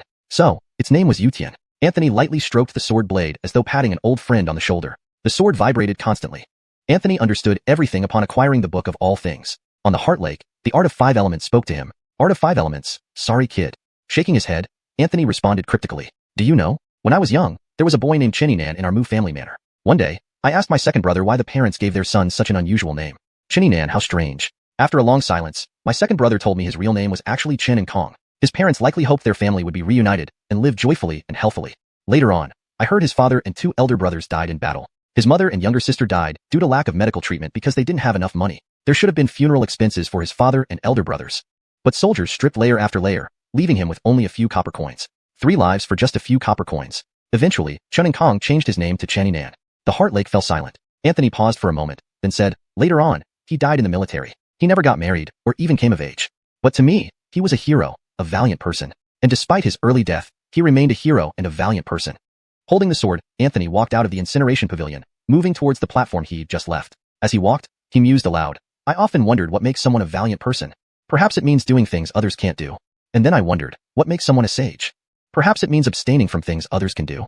Arriving at the platform, Anthony met Jane's gaze. In the Donghuang province, at the Yunyuan Immortal Palace ruins, the trial grounds, Anthony, led by Jeanette and Monty, arrived at the 9th level. Jeanette had become unusually silent at some point, while Monty was always taciturn. As a result, the atmosphere among the three of them was quite heavy. Anthony felt uneasy for reasons he couldn't explain. When he communicated with the martial arts on the Heart Lake, they didn't respond, giving him an odd feeling. Stepping into the 9th level, finally, there was movement on Anthony's Heart Lake. The whooshing method, we've arrived. This 9th level was vast. First, they ascended steps gradually leading upwards to a circular platform made of white jade that resembled an altar. The platform was engraved with intricate runes, which Anthony could not decipher. He had no idea what they represented. Upon reaching this platform, Jeanette immediately sat cross-legged in silence without any explanation. Monty glanced at Anthony and said, what you seek is in the Funshu Pavilion. Anthony was startled. You know what I want? Monty didn't respond. Who among the peak cultivators of the 8 desolate continent didn't know? Anthony's name had long spread far and wide. Below the revert void realm, no one even had the qualification to know. Monty pointed in a certain direction and said, go, we'll wait for you here. Anthony felt his mind spinning. Had it been exposed that he possessed extraordinary martial arts? Monty then also sat down on the platform, completely ignoring Anthony. Feeling somewhat awkward, Anthony scratched his head, as if wanting to say something but unable to find the words. After glancing at the two, he walked directly toward the Finshu Pavilion. At that moment, Jeanette seemed to open her eyes sharply, looking at Anthony's back with an expression devoid of her usual coldness. Instead, her gaze held an incredibly moving tenderness. Monty sighed. From that moment, Jeanette no longer existed in the world. Perhaps after confronting Anthony, she had severed all remnants of her conscious self, merging fully with Jane, who now dominated her consciousness. Jane only watched Anthony walk away. Anthony reached the Finshu Pavilion. To his surprise, when he pushed the door open, sunlight seemed to shine through from above. Before him lay only one book, an immensely thick tome called Wanwashu, Book of 10,000 Things. Anthony entered through the creaking wooden door, placing his hand on the Wanwashu. At the same time, Anthony in central divine state seemed to sense something. He paused briefly, then smiled. Nigel also had the same sensation. After a moment of thought, he suddenly waved his hand, and a long sword identical to the ancient sword Anthony held appeared in his grasp. After a brief moment of contemplation, Anthony formed hand seals for the first time. Nigel threw the ancient sword towards Donghuang province. With Anthony's hand seals complete, brilliant lights flashed across the 9 provinces of the 8 desolate continent. Each province saw a beam of light shooting towards the heavens. Each beam represented a part of a suit of armor. On that day, everyone on the 8 desolate continent witnessed these celestial beams. Something then emerged from these beams, flying directly toward Donghuang province. The notorious ruthless demon patriarch Nigel suddenly remarked, actually, this doesn't make sense. Anthony remained silent. Nigel continued, it's unreasonable for such a young man, barely past his coming of age, to bear such a heavy burden. No family's son should die unless necessary, not just yours. Anthony shook his head. If any family's son can die, then it stands to reason that my Mu family's sons can too. Jane saw a sword instantaneously arrive at the Yunyuan Immortal Palace ruins, landing beside Anthony. Then, pieces of armor began flying to him. One chest plate, leg guards, neck protector, battle robes, mirrors, skirts, boots, and finally a silver helmet. As the silver helmet gently settled on Anthony's head, it felt like warm hands were arranging his hair before donning the helm. The moment the helmet was on, a bright red cape appeared behind Anthony. Anthony slowly opened his eyes. 2 ancient swords circled around him. Anthony extended his hand, and the 2 swords gradually merged into one. The Yujin Shu, flying sword technique, seemed to be complete once more. Years ago, during the Great Battle, the Yujin Shu had suffered severe damage and split into 2 parts. Later, Anthony obtained one part, while Nigel held the other half. Now, the Yujin Shu was whole again. The long sword, previously referred to as an ancient sword, was finally united. On its hilt, 2 characters appeared, Yutian. It seems the original translation could be more fluent. The revised version maintains the meaning while ensuring it reads more naturally in English. Its name was Yutian. Anthony gently stroked the blade, like tenderly patting an old friend's shoulder. The sword vibrated continuously. Anthony realized everything. At the moment he obtained the Wanwushu, everything became clear. On his heart lake, the whooshing method spoke to him. The whooshing method, kid. I'm sorry. Anthony shook his head, uttering an out-of-place sentence. Do you know, when I was little, in our Mu family manor, there was a boy named Chaninan.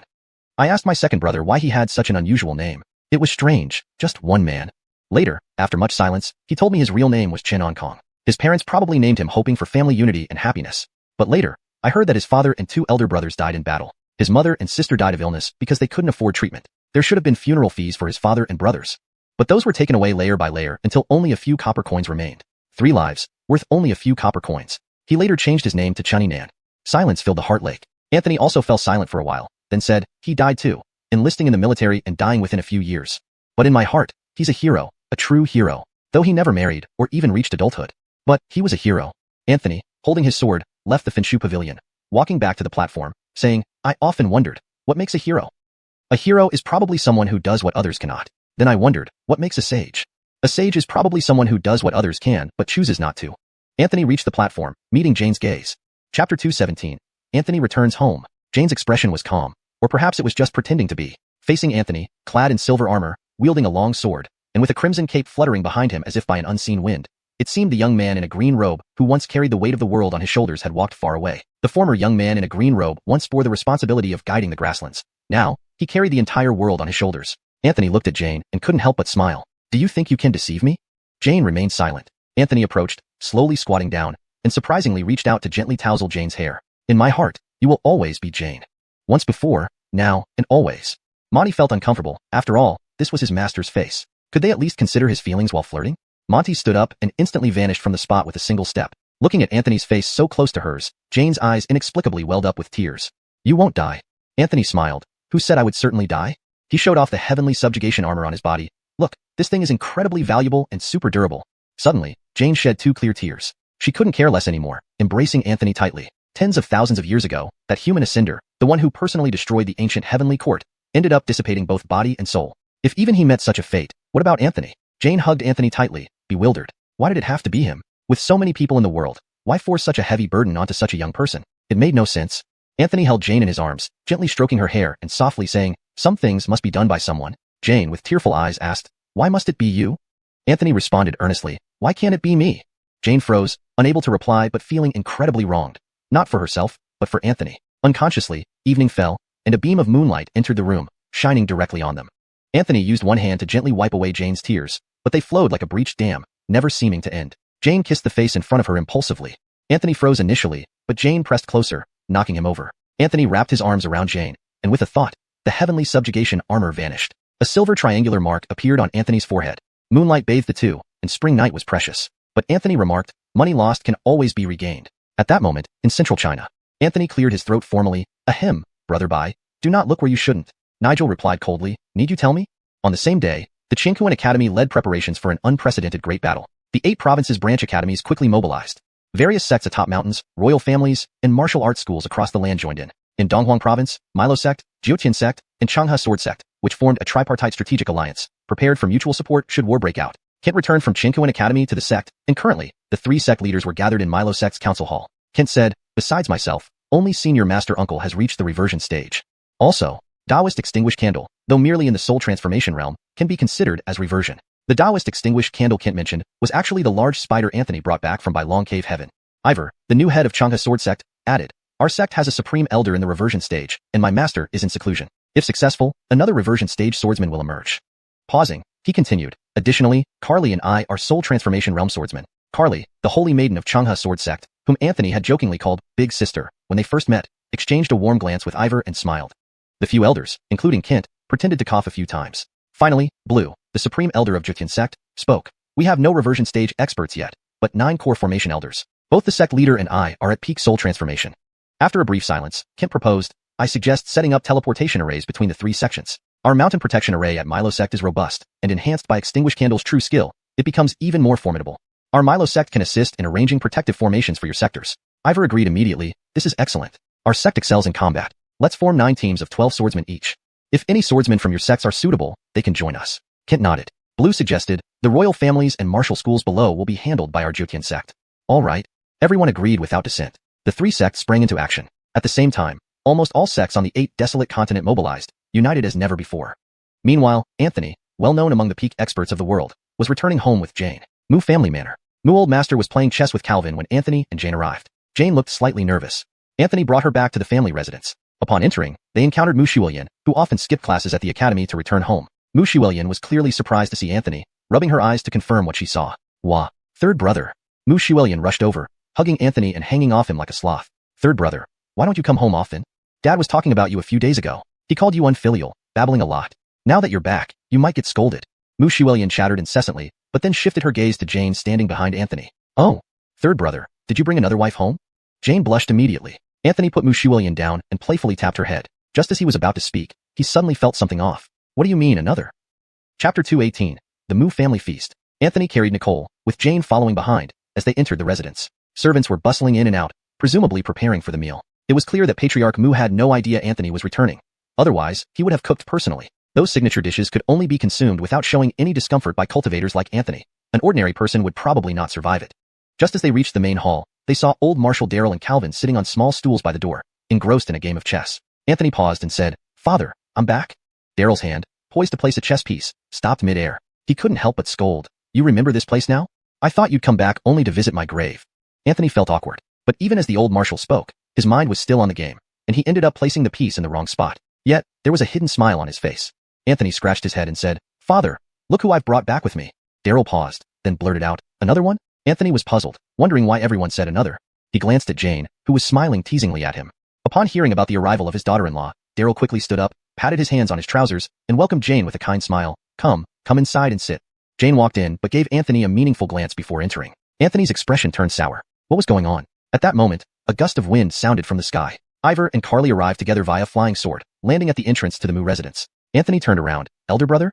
Ivor, surprised to see Anthony, responded, "Cordal phone?" Anthony noticed that the two were holding hands as they walked in and subtly gave his brother a thumbs up. So, he finally stopped practicing the lone swordsman technique? Anthony chuckled. "This is your younger brother Anthony, greeting elder sister-in-law." Carly blushed slightly, and Ivor patted her hand, signaling her to go inside. Then, the two brothers put their arms around each other, pretending to be very close while hiding a more competitive dynamic beneath. Anthony grinned. "Brother, what have you been busy with recently? Bringing someone home again?" Ivor replied seriously, "I just became the sect leader. Naturally, there are many things to handle. Isn't it enough that I brought your sister-in-law along? Who else could it be?" "Oh, is that so?" "Of course, I wouldn't lie to my own brother, would I? Such a good elder brother. And a great younger brother too." Each brother hooked an arm over the other's shoulder and held hands tightly. Ivor's face turned red, and Anthony clenched his teeth. Just then, another Anthony appeared in the courtyard, not startling the others. He teased, "Busy, huh?" "Very busy," they said almost simultaneously. Carly came out and gently said, "Father called us to dinner." Anthony bowed respectfully to Carly. "Greetings, elder sister-in-law." Carly blushed and returned the gesture.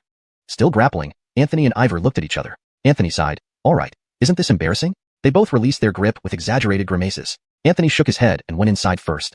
Inside, the room was filled with people. Old Marshal Daryl sat in the seat of honor, with an empty chair beside him, reserved for Lady Mu. Ivor, as the eldest son, sat right below Daryl, followed by Anthony, who walked in feeling a bit uneasy. The sight on the table caught him off guard. A woman was sitting there, Marion. And worse, she was seated next to Jane, chatting merrily. Ivor glanced at Anthony, enjoying his predicament. Anthony forced a smile. Daryl beamed proudly, as if to say, "Look at my sons, bringing home wives. One brings two."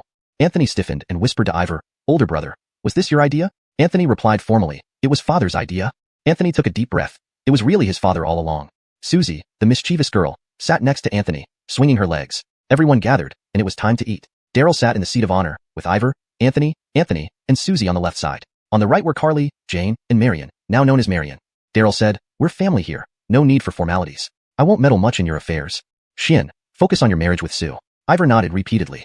Anthony froze as Daryl addressed him next. "Fong, you should also hurry with your marriages to these two young ladies. I won't push, but I want to see grandchildren before I leave, to fulfill my promise to your mother." Anthony hesitated, but eventually nodded. He glanced at Jane and Marion, who smiled warmly at him. "This is hostility." Daryl looked at Anthony and coughed. "Shin, you're not getting any younger either. Think about it carefully." Anthony burst into laughter, and Ivor patted him on the shoulder, enjoying his discomfort. Anthony, who had been watching this exchange amused, suddenly froze. Caught off guard, he awkwardly responded, "I'll try to learn more from third brother." Anthony, who had laughed moments ago, nearly choked on his laughter. Indeed, intellectuals always had ulterior motives. Susie swung her legs and shouted, "What about me? When can I get married? When will I find a husband, father?" Daryl laughed heartily. "My little girl, no rush. Any future husband must pass the test set by your three older brothers and me before he can take you away. If not, humph." Susie pouted, so, I'll never get married? I'll be an old maid. Everyone laughed. Except for Susie, everyone at the table understood that this might be the last meal they shared as a family. Of course, they all hoped it would be the first of many.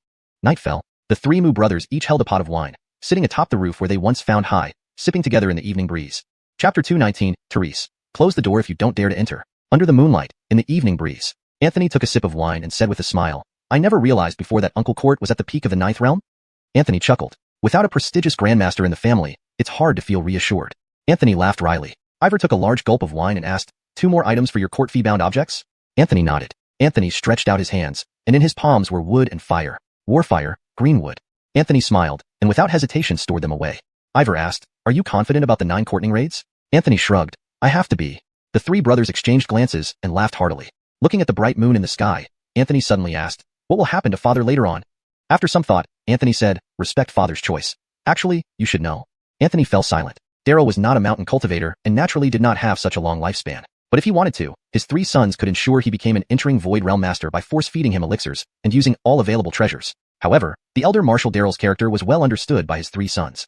He would never agree to it. Ivor said, don't worry. Within 60 years, there won't be any problems. Anthony leaned back on the rooftop, gazing at the moon, and asked, how long will this battle last? No one had an answer for him, not even Anthony himself. Ivor seemed to recall something and suddenly said, by the way, Miss Blythe told me she's going back to Blue Cloud Sect. She needs to enter seclusion. Probably to fully integrate her past and present lives. Afterward, she has many tasks, like moving the Cloud Abyss Immortal Palace out. Anthony nodded. Then he patted Anthony's shoulder and asked, would you blame second brother? Anthony smiled. Resting his hands behind his head, he turned to look at Anthony and said, if second brother says that, I might really develop some resentment. Anthony also smiled, followed by a long silence. After a while, Anthony slowly stood up. I need to go to Central Plain Divine Land. There's a great city there, the last stronghold of humanity. Ivor nodded. With less than half a month left until the Heavenly Gate opens, time seemed short, but the demonic colossus from Courtston Mel Tower had already made his move in the human world. Starting tomorrow, an unprecedented grand formation would cover the entire 8 Wastelands continent. Anthony and Nigel had constructed a formation that forcefully restrained 6 decades worth of time.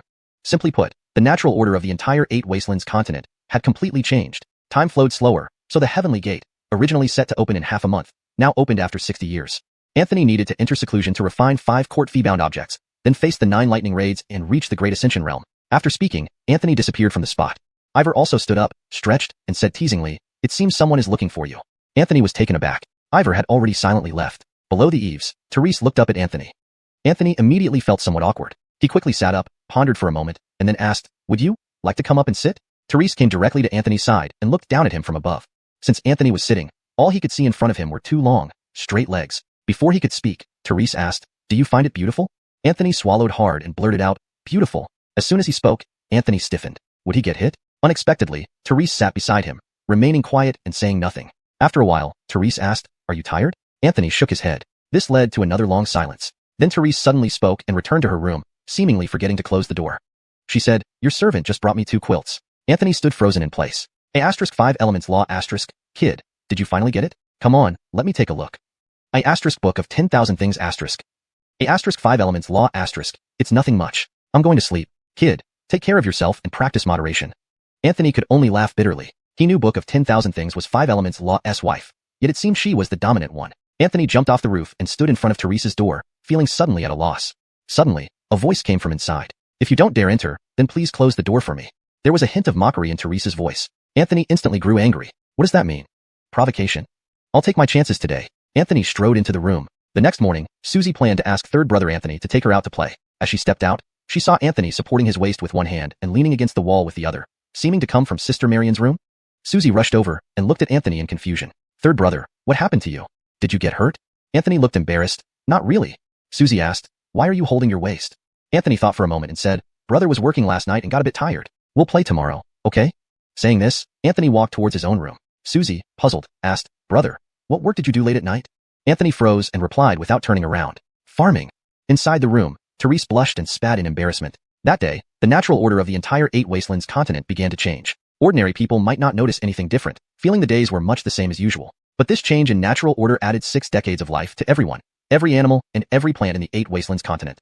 Only Anthony and Nigel from Courtston Mel Tower could achieve such divine power. Meanwhile, a mighty city was established in the Central Plain Divine Land.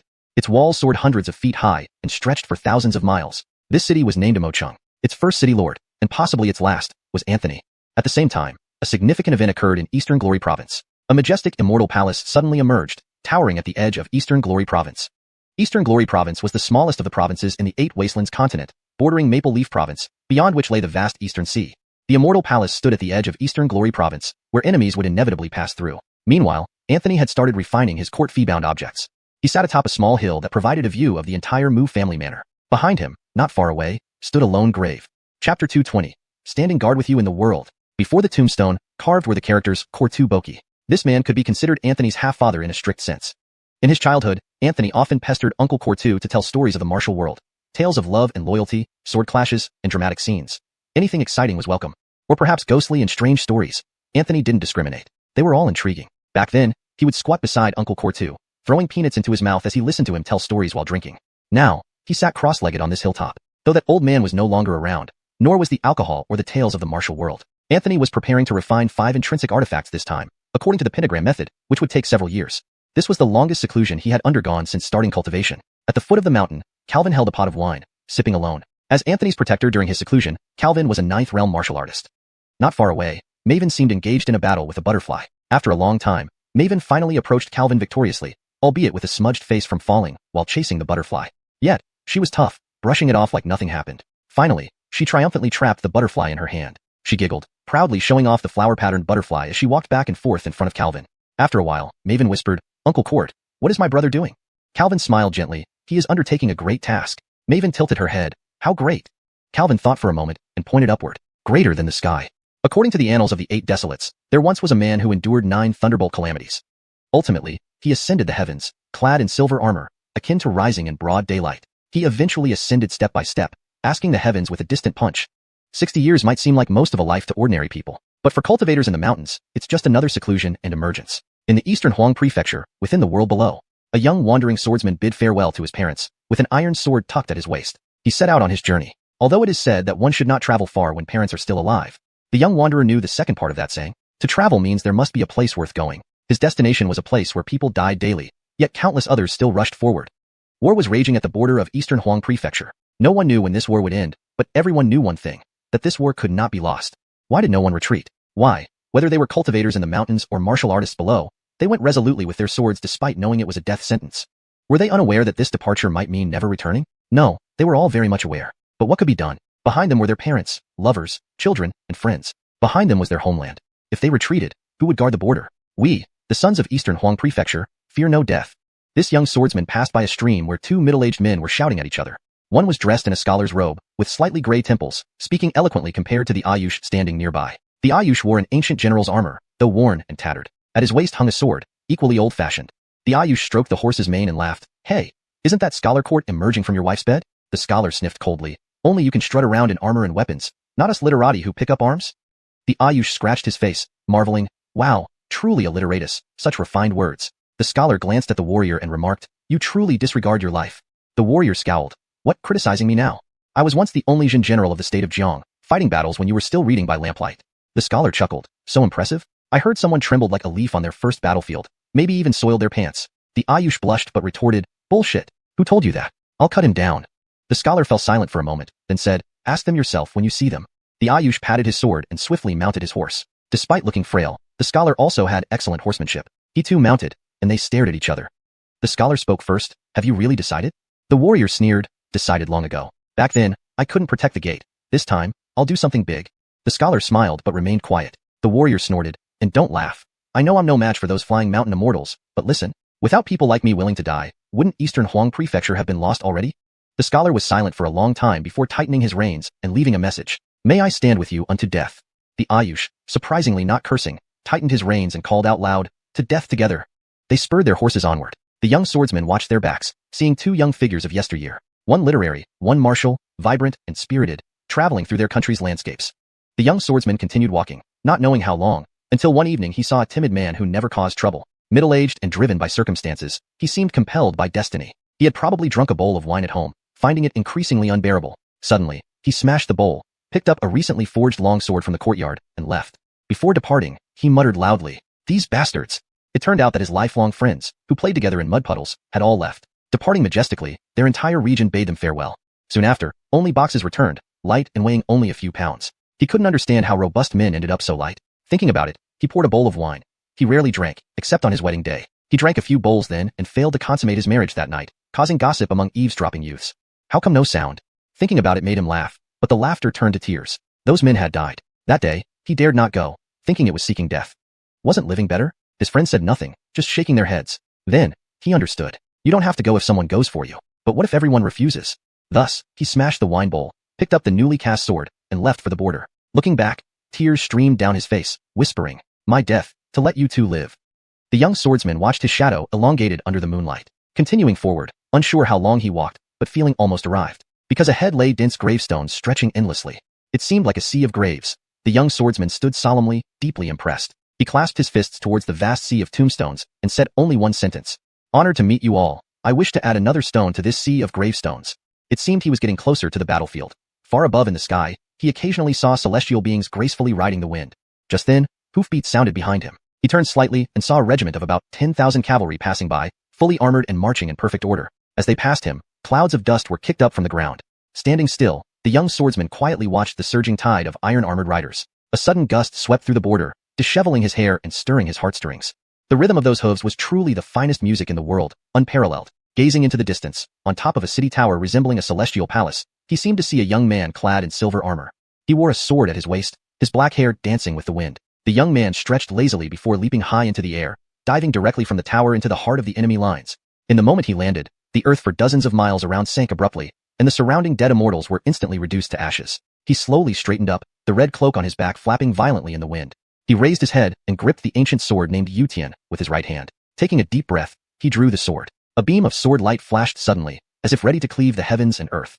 "One sword shines cold over the 8 desolates and 9 states," he had said, and it described himself perfectly. This segment connects well with the earlier narrative of the ongoing war and the resolve of those who fight for their homeland. The vivid imagery of the celestial being's dramatic leap into battle emphasizes the intensity and grandeur of the conflict. The young swordsman's respect for those who have sacrificed their lives is palpable, adding depth to his character and purpose. Chapter 221. The Battle of Maple Leaf State. Anthony's single strike completely dissipated the enemy's assault.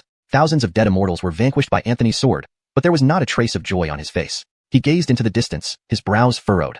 At this moment, 2 figures floated down from the city wall. Both were women, one in white and one in black. Jadeo wore white, while Marion wore black. They stood beside Anthony, following his gaze, with equally concerned expressions. "Something's wrong in Maple Leaf State," Marion said. The 3 looked towards Maple Leaf State. At that very moment in Maple Leaf State, almost everything seemed submerged. Countless dead immortals covered the land, as far as the eye could see. The secular world at the foot of the mountains had been almost entirely overtaken, and even the mountain sects had suffered tremendous losses. No reinforcements from other states could come to their aid. If things continued like this, Maple Leaf State would be lost. At the ferry crossing, Mercy punched forward, and an entire wave of dead immortals collapsed before her. Not far from Mercy, Frisco was enveloped in flames, his arms encircled by firebirds. The dead immortals close to him were engulfed in fire. Further away, Alexei stood atop a mountain of corpses. Blood trickled from the corner of his mouth. Mercy delivered another powerful punch before quickly retreating. "Alexei, let's go," she shouted. But Alexei shook his head and gave a bitter laugh. "Go? Where?" Mercy punched again, then pulled back and cursed. "If we don't leave now, it will be too late." "Do you plan to die here?" she yelled. Frisco was also slowly retreating. The 3 were being surrounded. Initially, this ferry crossing was guarded by 3 sects, including Mercy, Alexei, and a master. However, the master and his 12 disciples had all fallen in battle. Alexei's 2 disciples were also exhausted and dead. Now only Alexei, Mercy, and Frisco remained. Frisco had already reached the peak of 7th realm martial artist, and after such a fierce battle, he was bound to break through to the 8th realm as long as he survived. Unfortunately, Frisco retreated to stand side by side with Mercy. Their backs pressed together, they faced the approaching enemies. "Teacher, what do we do?" asked Frisco. "We may not have a way out," Mercy replied grimly. Frisco grinned. "All the better. Then I can fight without holding back." Mercy fell silent for a moment. "I've wronged you," she finally said. Frisco became serious. "Without you taking me up the mountain to practice, there would be no Frisco today. Just a winter-starved beggar." He took a deep breath. "To die alongside my teacher in my homeland of Maple Leaf State, I have no regrets." Mercy wiped her eyes, but did not respond. Suddenly, Frisco turned to look at Alexei and exclaimed, "Master Zhou, fighting alongside you is an honor."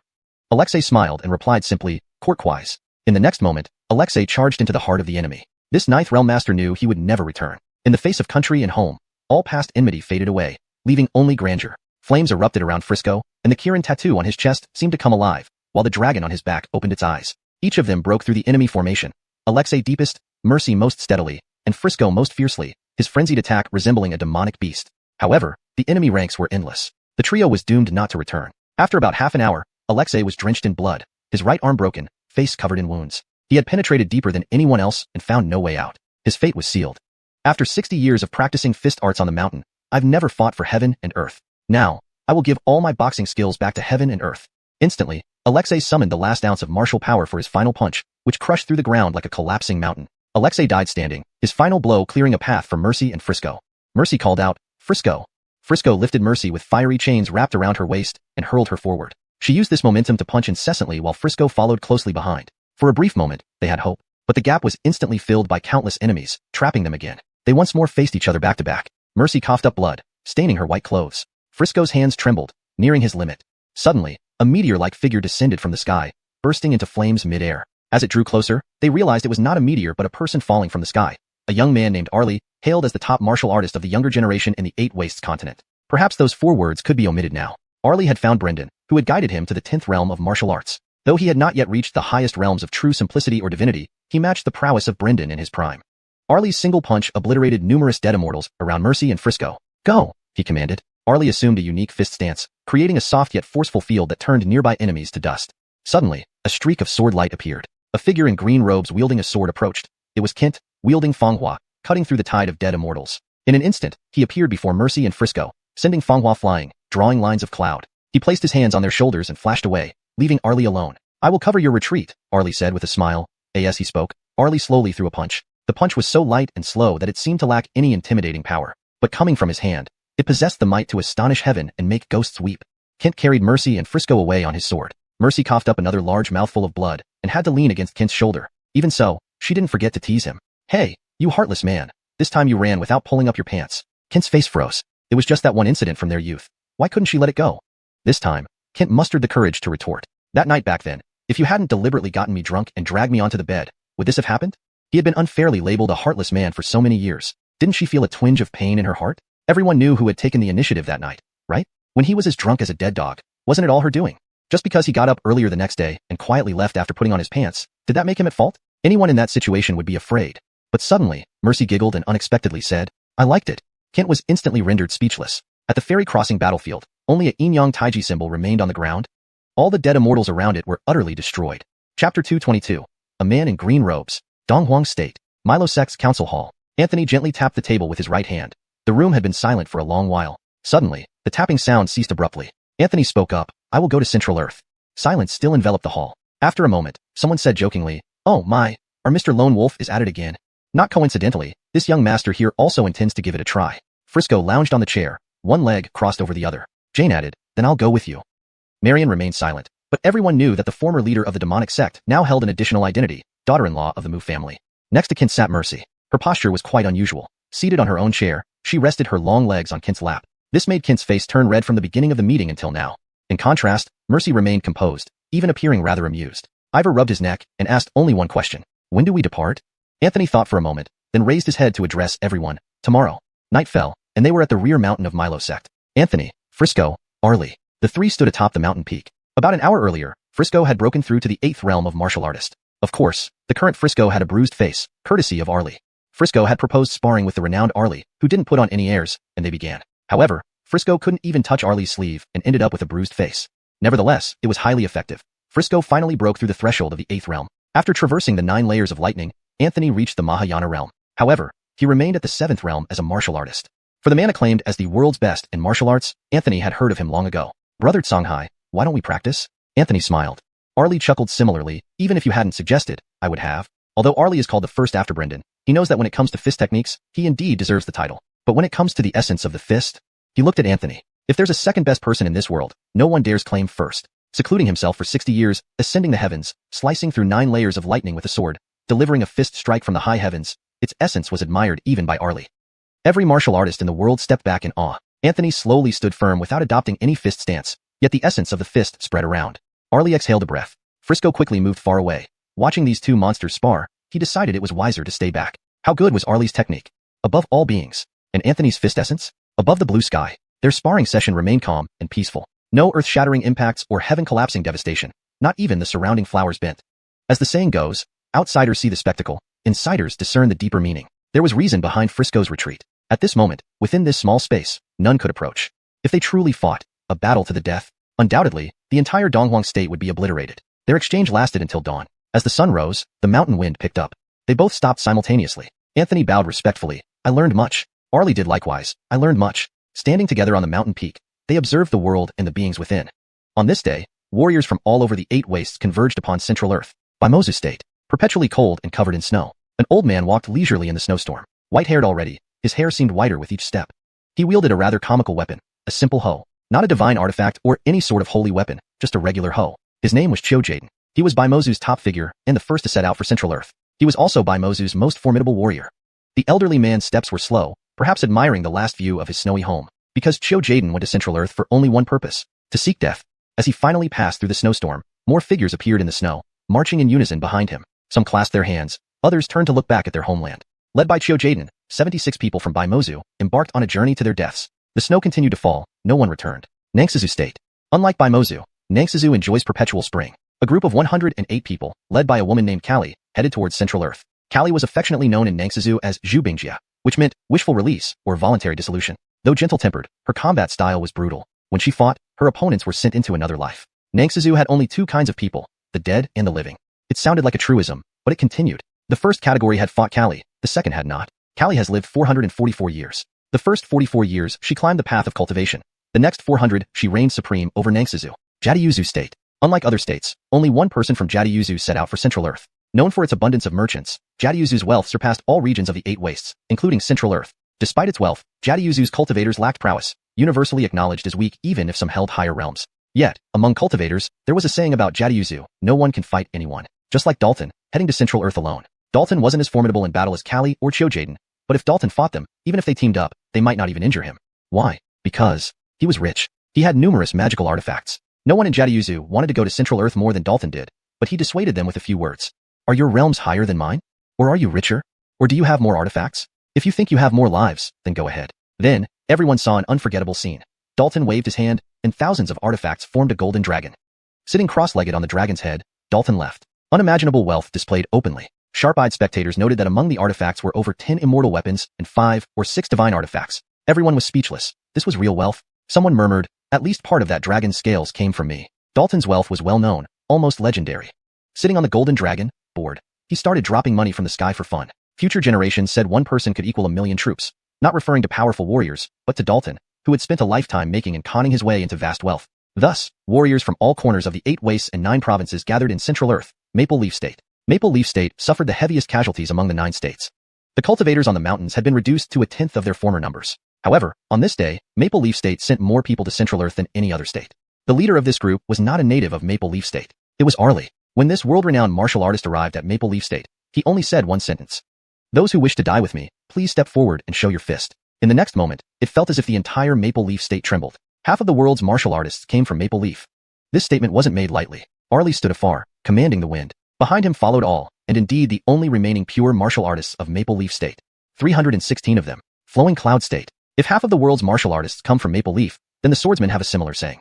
There are only 2 kinds of sword cultivators in the world. One kind comes from Flowing Cloud State. The others are from everywhere else. The leader of Flowing Cloud State's swordsmanship is a middle-aged man named Kortu Changkong.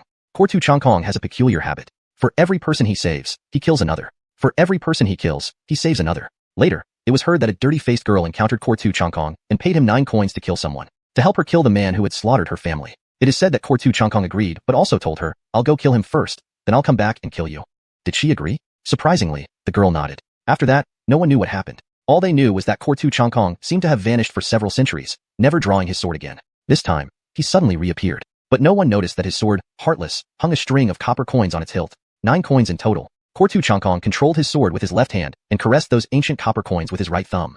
This swordsman, whose weapon is heartless, and who himself seems heartless, now wore a gentle smile on his face. Green State. In the 8 Waste continent, Green State has always been relatively peaceful. Because 9 out of 10 cultivators in Green State are alchemists. This time, 99 grandmasters of alchemy went to Central Earth together. Their dimensional objects were filled to the brim with all sorts of precious materials and elixirs. Everything that could be brought was brought. The leading alchemy grandmaster was Zhonggu. Zhonggu's family and apprentices did not know about this until they woke up one morning to find the house empty, all valuable medicines gone, and even the alchemy furnace missing. They thought burglars had struck and wept bitterly. Little did they know that their grandmaster Zhonggu had secretly taken everything overnight, carrying the alchemy furnace away.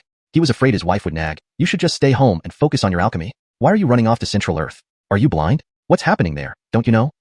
You're going there to die? Zhonggu had verbally agreed well enough, but sneaked out of bed in the middle of the night, packed all the precious medicines he had spent a lifetime refining, and left before dawn. Unbeknownst to him, his wife had already woken up. She watched him sneak out like a thief. Finally, she only clasped the edges of her robe, leaning against the door, watching him leave. I am just an ordinary woman. How could I understand great righteousness and justice? I only hope you can live. Sangzhou. Similar to Green State, Sangzhou mostly consists of artifact smiths. However, the leading figure heading out from Sangzhou to Central Earth was truly a notable personage. This person was invited out of seclusion by Nigel and Anthony. His name is Jiang He. In fact, all three knew each other. Back then, this notable personage was actually a child, and this child's master was a genuine big shot. The master's proudest creations were named Heavenly Submission and Controlling Heaven, Donghuang State. Anthony stood atop a mountain peak, clad in green robes, the wind gently stirring his sleeves. Suddenly, the earth echoed with the sound of sword chants. Mountain winds rose abruptly, and waves surged against rocks. Green mountains soared above white clouds. Moonlight washed over the cold river. Golden armor and iron horses marched across vast landscapes. The sounds of immortals sprinkling sea water echoed, measuring the heroism of rivers and lakes. Who heard songs sung in the mountains? Who listened to whispers of rivers? Who saw the lone wanderer amid flying sands? Who witnessed a single sword cutting through thousands of troops? Yellow river cascading, blue mountains hanging upside down. It turned out to be a green-robed traveler of this mortal world. Chapter 223. Reunite in the Jianghu. In the central China, a 10,000-mile-long Great Wall encircled the entirety of central China. It had been 30 years since the martial artists from the 8 desolate regions and the 9 provinces converged on central China. For 30 years, wars raged incessantly, causing countless casualties. The defense of central China was nearly at its breaking point. Relief forces from other provinces would take at least a month to arrive. However, central China could only hold on for 7 more days at most. Today, atop the city walls of central China, stood many people. Just an hour ago, a secret meeting concluded quietly. They devised a plan that was not much of a solution. There were no troops left in central China. Almost all had been wiped out. The remaining combatants were merely the gathered experts from various regions. City Lord Guy of Ziki City, Spear Immortal Quinton, Scholar Gaylord, Herald of the No Alcohol Shop, Arlie known as First Under Heaven, Blade Artist Conrad, Martial Woman Persia, Reuben from Northern Desert Province, Kali, the Top Woman Warrior of Southern Jade Province, Dalton of Western Yu, Kortu Chongkong, the Swordmaster of Flowing Cloud Province, Frisco of Maple Leaf Province, Kin of Azure Cloud Gate, Mercy now considered the top martial artist of Maple Leaf Province, Adela of the Heaven Earth Academy, Marina Jane, Devil Moon of the Heavenly Demon Sect, True Gentleman Monty, Old Master Jameson, Dragon Slayer Li Yingxi, Anthony, and Ivor. Anthony, along with Nigel, remained within the city, controlling the overall strategy of the entire 8 desolate continent. Master Alchemist Zhonggu couldn't leave the city to fight either. If it weren't for the diligent work of the alchemy masters from Qing Province, constantly refining pills and freely distributing them, central China might have fallen 6 months ago. Jiang He, ever since arriving in this ink city of central China, hadn't shown his face much. Anthony wasn't clad in his celestial bending armor nor wielding the divine sky sword, but instead held a divine weapon called White Refining, gifted by Dalton, a silver-white longsword. Since Dalton's arrival, everyone seemed upgraded. Spirit artifacts littered the ground like commonplace items. One could find a fairy weapon within half a day of searching. Standing atop Ink City's wall, Anthony loudly said, "Everyone, this city is humanity's last stand. If this city falls, humanity will know no peace. Those willing to fight beyond the walls, come with me."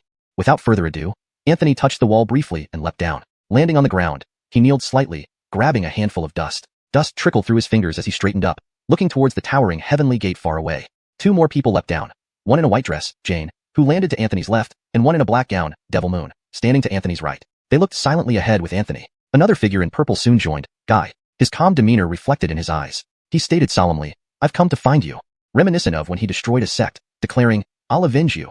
More fighters followed. Gunman Quinton with his silver spear, Scholar Gaylord composed, Harold taking a swig from his red wine gourd, Arlie and Conrad ready for battle, Warrior Woman Persia removing her iron demon mask, Callie silent yet focused, Joe Jaden with his worn-out home muttering prayers for a good harvest next year. Kong Shou followed, heavily armored, laughing heartily, felt brave and came. Swordsman Kortu Chongkong and Frisco jumped down together. Then came Mercy teasing Kint about his prowess, making light jokes amongst themselves. Finally, Ivor leapt down last, a peak void returner like Kint. With a collective resolve, they faced an endless sea of dead immortals, preparing for their final, decisive battle. However, apart from Anthony, who was clad in the celestial bending armor and wielded the divine sky sword, the one with the highest combat power was Ivor. This was due to the innate divine power of his lifebound flying sword. His lifebound flying sword was named Slaughter. The more intense the battle, the greater the power of Ivor's slaughter became. In a grand battle like this, even a 9th stage Tribulation Ascension cultivator would flee at the sight of Ivor's lifebound sword. Anyone who lagged behind could only hope that their parents gave them 2 extra legs in the next life. 22 grandmasters gathered beneath Ink City. Anthony took the first step forward. "Please follow me," Anthony said, "to fight to the death." Anthony finally drew his sword. That day, across the 8 desolate regions and 9 provinces, 2 words echoed through the skies. "To the death." With his right hand, Anthony extended 2 fingers and slashed forward. The white refining transformed into a dazzling light, like a dawn piercing through the night, rushing towards the endless black sea. At the same moment, Kint and Kortu Chongkong each released a sword strike. Kint's Feng Hua moved the slowest. It drifted like an elderly person. Yet, this sword stroke defied time, starting slow but gradually accelerating until it stood tall again like a youthful man. Kortu Changkong, holding the ruthless sword, had a slight smile on his face. Go, he whispered softly. In the next instant, the ruthless sword seemed alive, dashing backward instead of forward. Kortu Changkong's complexion turned pale as paper. His life was being drained at an almost irreversible rate. Standing still, with a gentle breeze caressing his face, he closed his eyes with a faint smile.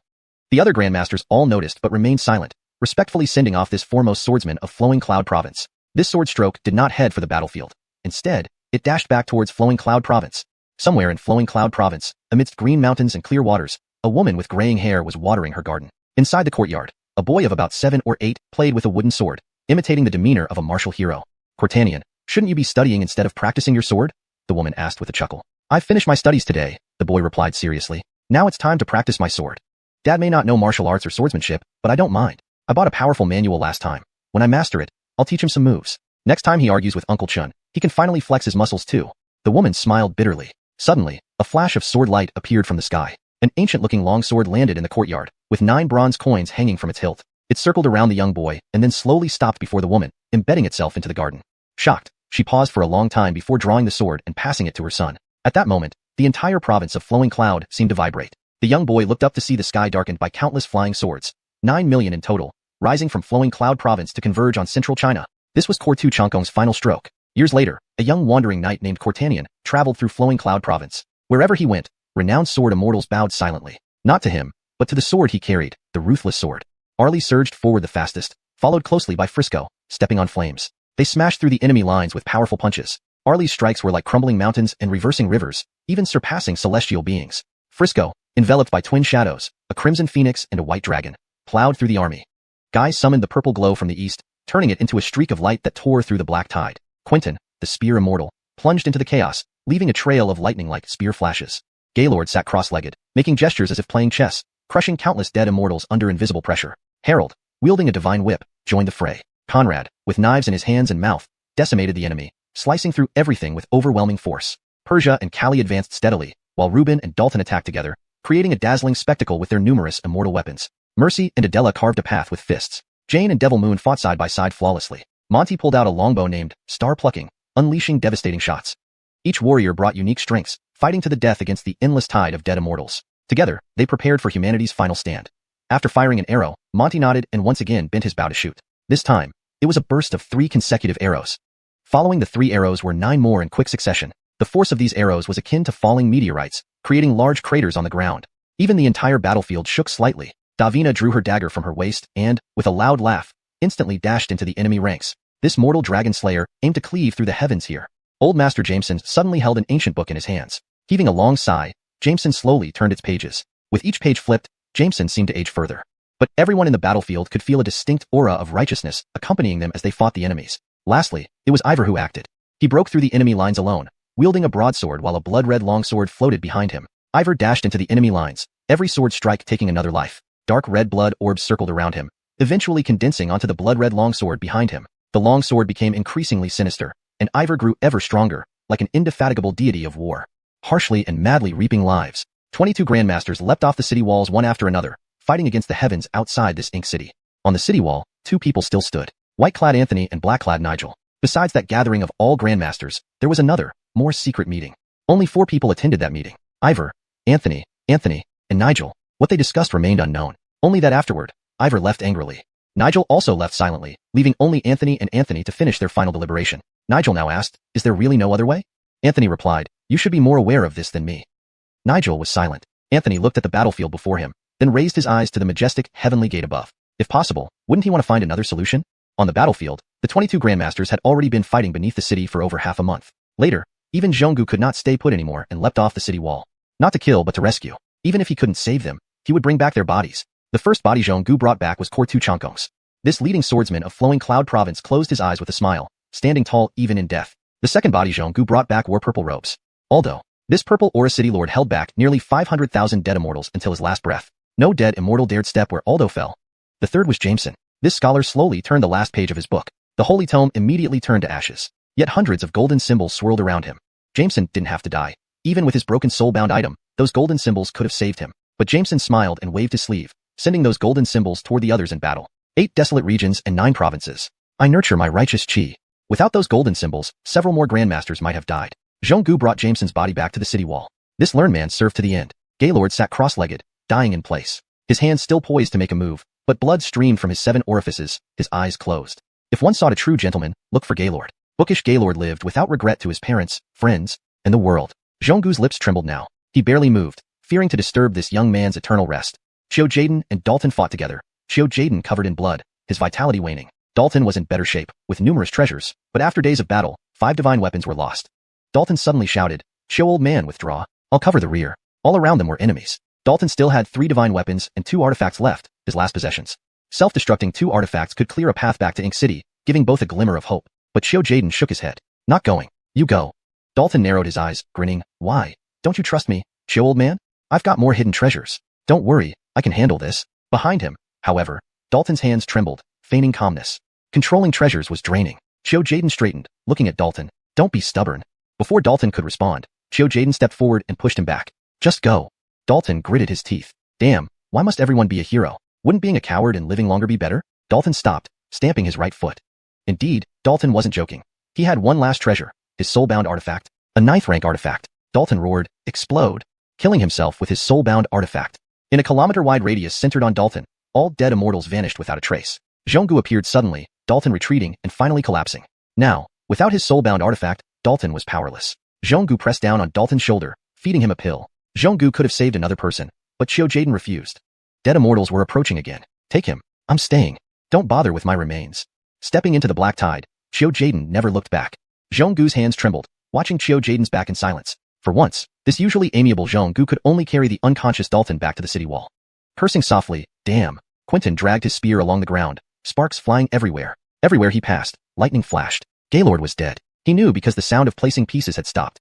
Quentin thrust his spear forward. To himself, he thought, "Bookworm, I'm coming to join you." By the time Zhonggu reached Quentin, he was already dead, standing with a silver spear in hand, blood streaming from his 7 orifices.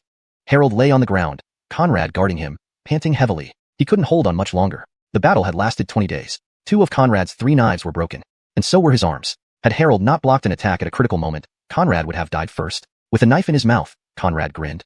When Zhonggu arrived, Conrad and Harold died side by side, back to back. Arlie still had strength, but Frisco knelt on one knee, trembling, vomiting blood. Arlie stood by him, protecting him. Frisco rasped, "Go, leave me." Arlie said nothing. Frisco vomited more blood. "Leave." Arlie threw a punch, and then shook his head. "Not leaving."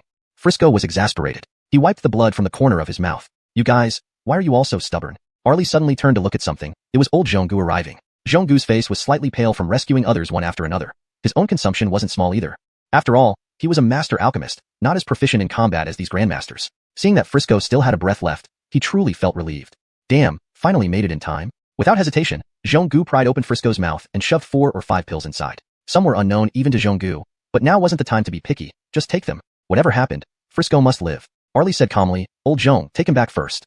Zhonggu looked at Arlie. Arlie rubbed his wrist, facing away from the two. He said, "Take him away. I don't need to be distracted." Zhonggu hesitated for a moment, but ultimately said nothing. The youngest top martial artist must have his reasons. Zhonggu took the still-breathing Frisco back to the city wall. Persia and Callie, both women, were dead. Zhonggu brought their bodies back to the city wall. Anthony and Nigel remained silent. Mercy's face was as pale as paper, devoid of strength, trembling as she stood. Kent was covered in blood, like a bloody figure. Jean Court Bangshu died saving them. Her body lay near Mercy, who couldn't bring herself to look. Mercy fell to the ground, spitting out blood water. "No more, damn it, wish we hadn't come." She glanced at Kent. His sword Fanghua was cracked and almost broken. "Kent, go. I don't need you to die with me, get lost." Kent didn't speak, continuously swinging his sword. But the dead immortals surrounded them more tightly. Mercy softened her tone. "Zhongyue, go. Court Vaughn, someone like me isn't worth it." Kent turned seriously. "Don't say that to me again." His spiritual power was nearly depleted. Only one more strike remained. He sighed lightly, dying together isn't so bad. He struck, likely his last. His face became deathly pale as he too collapsed. Mercy held Kent's hand, both silent. Suddenly, a flash of sword light appeared. Anthony arrived, grabbed both Kent and Mercy by their shoulders, and flung them backward. Zhonggu caught them midair. Looking back at the two, Anthony didn't speak, only glancing at something far off. Blythe and Veda also struggled, but Anthony appeared beside them, softly saying, "Go." The two ladies bit their lips, wanting to protest. Anthony shook his head. "Leave, I'm fine." Anthony cleared the path with his sword, escorting them back to Ink City. Monty and Luinchi could also withdraw. On the city wall, 10 bodies lay. Aldo, Gaylord, Quentin, Harold, Conrad, Persia, Callie, Kortu Chongkong, Adela, and Jameson. Only Choshin's body couldn't be retrieved by Zhonggu. Survivors on the city wall were pale, seated along the wall's edge. Below, Only Ivor, Anthony, and Arlie remained. Ivor's broadsword broke, replaced by his soul-bound, Shafaji sword. Covered in blood, he seemed a demonic god. Each punch from Arlie sent waves of dead immortals falling, truly deserving his title as the world's best. Yet 3 couldn't match an army. Anthony sighed as Nigel left, probably seeking Jiang He. They persisted for another day. Finally, Arlie retreated, his fists skeletal, bloodied. Ivor withdrew second, his final slash engulfed the battlefield like Kortu Chongkongs. Only Anthony remained, nearing his limit. Spirit energy and martial chi depleted. Flipping his eyes, Frisco saw it. Wrong. He's not coming back.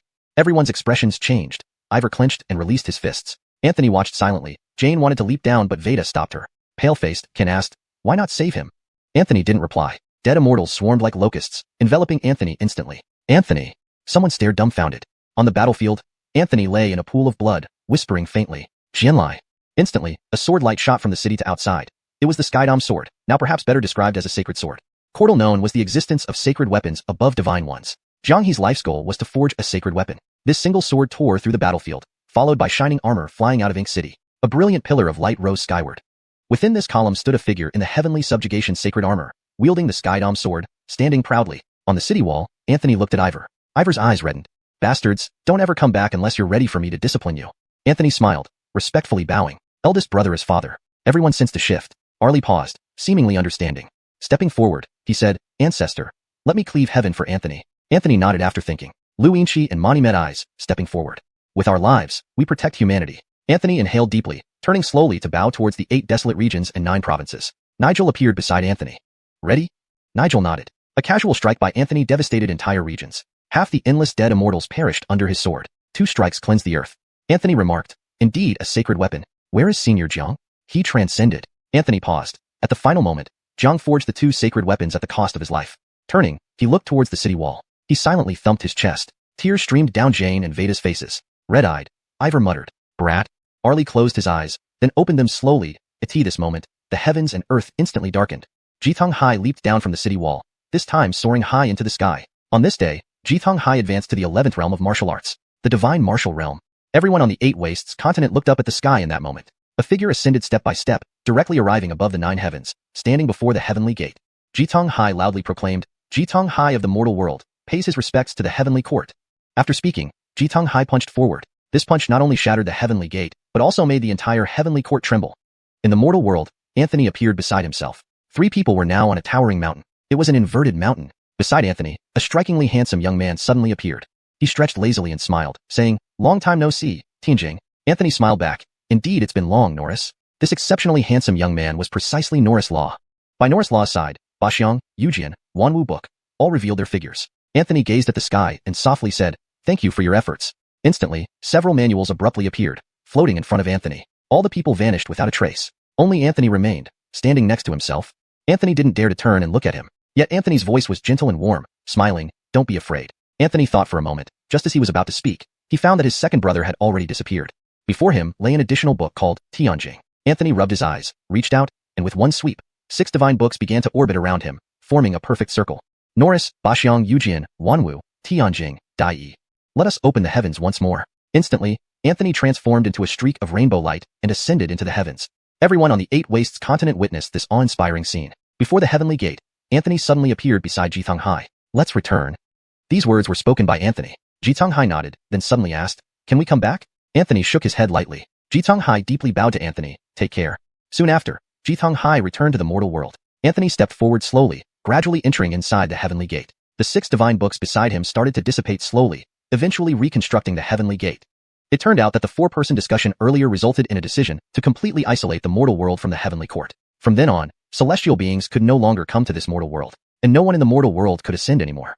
The spiritual energy of the 8 Wastes continent would also gradually dry up. In the end, there would be no more cultivators. The entire 8 Wastes continent would become a lawless land, and Anthony would guard this heavenly gate. Anthony stood before the heavenly gate, quietly waiting for the arrival of the new ruler of the heavenly court. Sure enough, after the appearance of the heavenly gate formed by the 6 divine books, a figure slowly approached in the distance before Anthony. He was the new ruler of this newly formed heavenly court. He spoke only one sentence. "A single heavenly gate can't stop me." Anthony laughed lightly. "Rest assured, you won't be neglected." Anthony abruptly called out 2 names. Qianqian, Wang Shi. Immediately, the small universe created by Qianqian enveloped the entire heavenly court. While the operation of time in this small universe was managed by Wang Shi, Anthony actually sat down slowly, smiling. "With countless years ahead, shall we chat?" Countless years later, during a winter, in an ancient house, the gate and doors of the courtyard were all decorated with Fu characters, albeit upside down. As Ivor put it, Fu inverted means Fu arrives. Inside the house, a middle-aged woman with silver hair was making dumplings. Ivor wanted to help but was chased away by the woman. Soon, visitors came to the house. Big brother. Outside came a woman's call. Anthony quickly walked out. Nicole. Come in. The visitor was none other than Susie. The little girl who used to say she couldn't get married was now grown up and even brought a boy of about 7 or 8 years old. Ivor glanced at the person behind Susie, laughing scolded, "You lucky dog." The person behind Susie was Frisco. Now, Frisco was already a middle-aged man with silver hair. Frisco, seeing Ivor who had slightly hunched over, didn't speak as freely as before but slowly approached and gently called out Big Brother.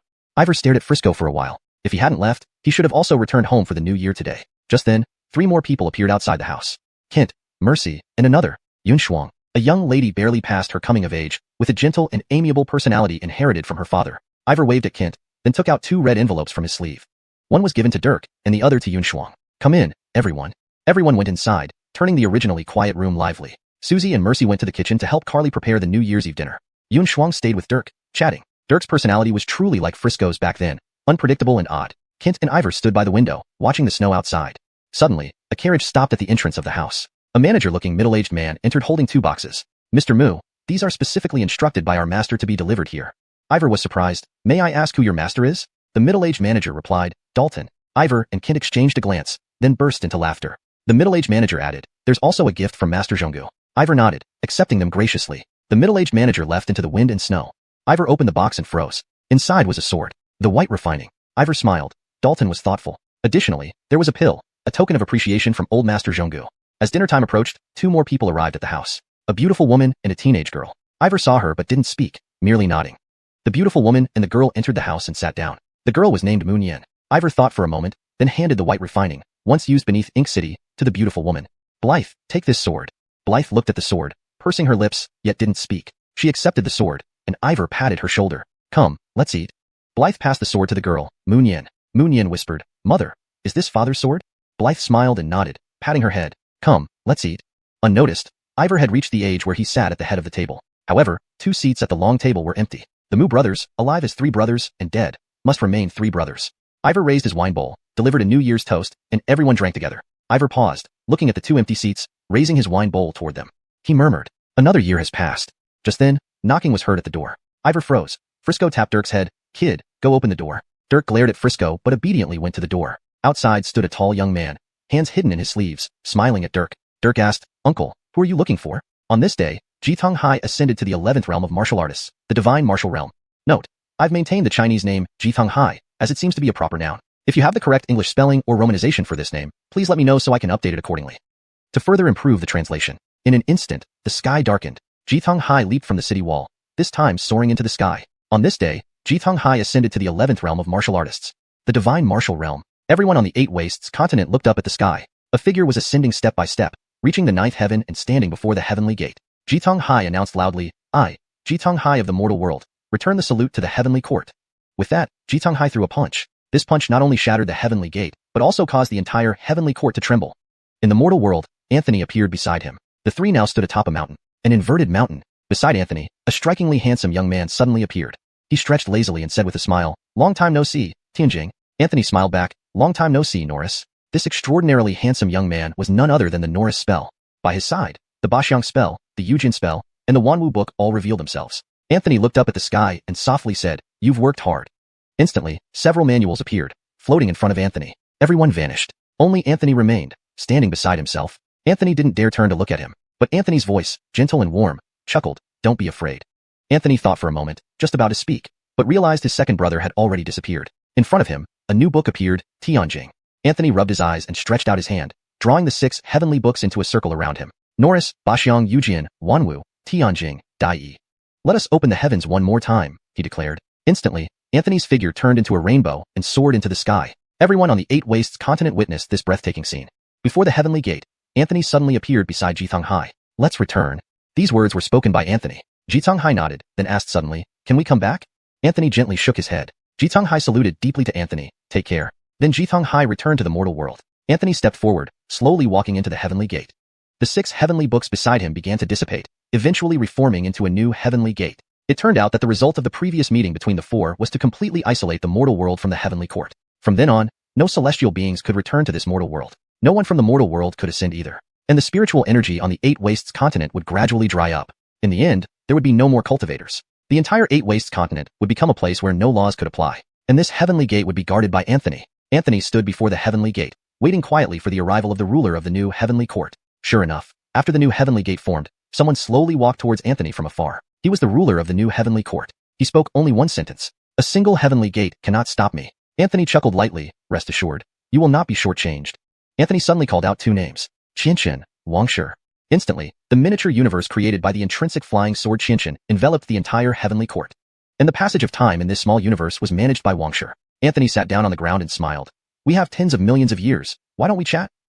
Many years later, it was midwinter, and in an ancient house. On the gate and doors of the courtyard were pasted Fu characters. Just these Fu characters were pasted upside down.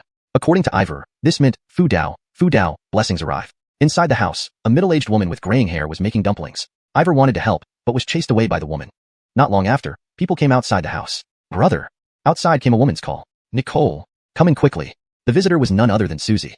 The little girl who used to say she wouldn't get married was now grown up, and even had a boy of about 7 or 8 years old with her. Ivor glanced at the person behind Susie and laughed. Lucky you! The person behind Susie was actually Frisco. Now, Frisco was also a middle-aged man with gray hair. Seeing the slightly hunched back Ivor, Frisco no longer spoke without restraint as he once did, but walked up and quietly called him brother. Ivor looked at Frisco and was momentarily stunned. If he hadn't left, he would probably be coming back to celebrate New Year's Eve dinner with them today. At this moment, 3 more people appeared outside the house.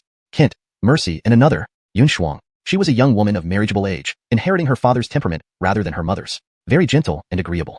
Ivor waved to Kent, then took out 2 red envelopes from his sleeve. One was given to the child named Dirk, the other to Yun Shuang. Come in, everyone. Ivor smiled and said. All entered the house, bringing some warmth to the previously somewhat cold room. Susie and Mercy went to the kitchen to help Carly prepare the New Year's Eve dinner. Yun Shuang stayed with Dirk, talking. Dirk's personality was exactly like Frisco's back then. No one knew whether his mind had added or lost something. Kent and Ivor stood by the window, watching the heavy snow outside. Suddenly, a carriage stopped at the door. A middle-aged man carrying 2 boxes walked in. Mr. Mu, this is what our master specially instructed us to deliver. Ivor was surprised. May I ask who your master is? The middle-aged man replied, Dalton. Ivor and Kent exchanged glances, then laughed heartily. The middle-aged man added, there's also a small gift from Master Zhonggu. Ivor nodded and accepted the gift gratefully. The middle-aged man braved the wind and snow and left. Ivor opened the box and paused. Inside was a sword. The White Forge. Ivor smiled. Dalton had indeed thought of it. Additionally, there was a pill, a gesture from the elderly Master Zhonggu. It was almost time for dinner when 2 more people arrived at the house. A beautiful woman brought a teenage girl. Ivor saw her, didn't say anything, but nodded. The beautiful woman and the teenage girl entered the house and slowly sat down. The girl was named Moon Yin. Ivor thought for a moment and handed over the White Forge, which had been used in matching, to the beautiful woman. Siaming, take this sword. Siaming glanced at the sword, pursed her lips but didn't speak. She accepted the sword, and Ivor patted her shoulder. Let's go eat. Siaming handed the sword to the teenage girl, Moon Yin. Moon Yin whispered, Mom, is this Dad's sword? Siaming smiled and nodded, patting her head. Let's go eat. Unknowingly, Ivor was now at an age where he could sit at the main seat. However, 2 seats at the table were empty. The 3 Mu brothers were together in life, and they would be together in death. Ivor raised his wine bowl, gave a New Year's toast, and everyone drank together. Ivor paused, looking at the 2 empty seats and raising his wine bowl toward them. He murmured softly, 1 more year has passed. Just then, a knock came from outside the door. Ivor was startled. Frisco patted Dirk's head. Boy, go open the door. Dirk glared at Frisco but obediently went to check. Outside the door stood a tall young man, smiling warmly at Dirk. Uncle, who are you looking for? Dirk asked. The realm of martial deity. Everyone on the 8 desolate continent looked up at the sky. There was a figure ascending step by step, reaching the 9th heaven, standing before the heavenly gate. Jitong Hai said loudly, Jitong Hai of the mortal world returns the salute to the heavenly court. To further improve the translation for accuracy and fluency, Jitong Hai proclaimed loudly, Jitong Hai of the mortal world returns the salute to the heavenly court. This version maintains the original meaning while ensuring it reads more naturally in English. After saying that, Jitong Hai threw a punch. Correction. After saying that, Jitong Hai threw a punch. Improvement. After saying that, Jitong Hai unleashed a punch. Note, the name Jitong Hai seems to be incorrectly romanized. It should be Arlie. Please ensure the correct romanization is used throughout the text. Final improvement. After saying that, Arlie unleashed a punch. This punch not only shattered the heavenly gate, but made the entire heavenly court tremble. In the mortal world, Anthony also appeared beside him. At this moment, they were on a high mountain. It was an inverted mountain. Beside Anthony, a handsome young man suddenly appeared. He stretched lazily and smiled. Long time no see, Tianjing. Anthony smiled. Nice to see you too, Norris. This extremely handsome young man was none other than Noriskva. Beside Noriskva, Tianjing, Yujian, Wanwu Book, all manifested their forms. Anthony gazed at the sky and softly said, Thank you for your hard work. Instantly, several cultivation manuals appeared, floating in front of Anthony. Everyone disappeared. Only Anthony remained standing beside him. Anthony didn't dare turn his head to look, but Anthony's voice was gentle and calm. Don't be afraid. Anthony thought for a while, just about to speak, when he realized his elder brother was gone. Before him, a book named Tianjing appeared. Anthony rubbed his eyes and extended his hand to embrace the 6 heavenly books surrounding him, forming a perfect circle. Norris, Bahuang, Yujian, Wanwu, Tianjing, Dai. Everyone, let's open the heavens one more time. Instantly, Anthony's figure turned into a long rainbow and soared into the sky. Everyone on the 8th desolate continent witnessed this breathtaking scene. Before the heavenly gate, Anthony suddenly appeared beside Jithang Hai. Correction. Before the heavenly gate, Anthony suddenly appeared beside Arlie. Edits made. Changed Jithang Hai to Arlie for proper name representation. Let's return. These words were spoken by Anthony. Jithang Hai nodded, then asked, can we return? Note, the name Jithang Hai seems to be a mix of Chinese and Pinyin. It should be consistently translated. Assuming the correct translation is Arlie, the sentence would be. Arlie nodded, then asked, can we return? For better context and fluency, here's a revised version. Arlie nodded, then asked, can we come back?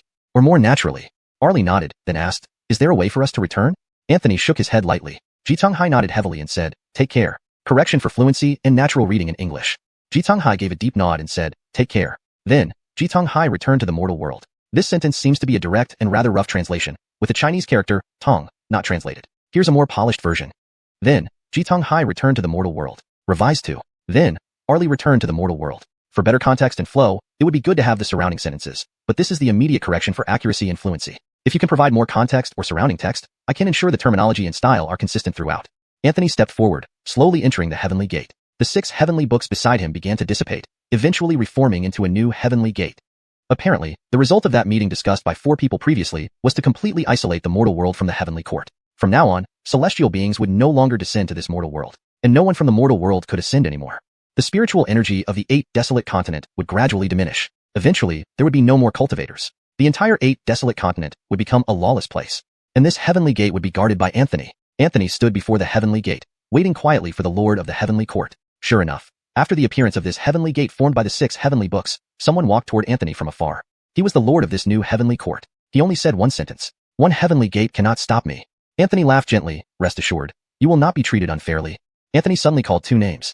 Qianchen, Wangshi. Instantly, the small universe created by the court-bound flying sword Qianchen enveloped the entire heavenly court. While the passage of time within this small universe was managed by Wangshi, Anthony sat down on the ground, smiling. Since there are millions of years ahead, shall we chat?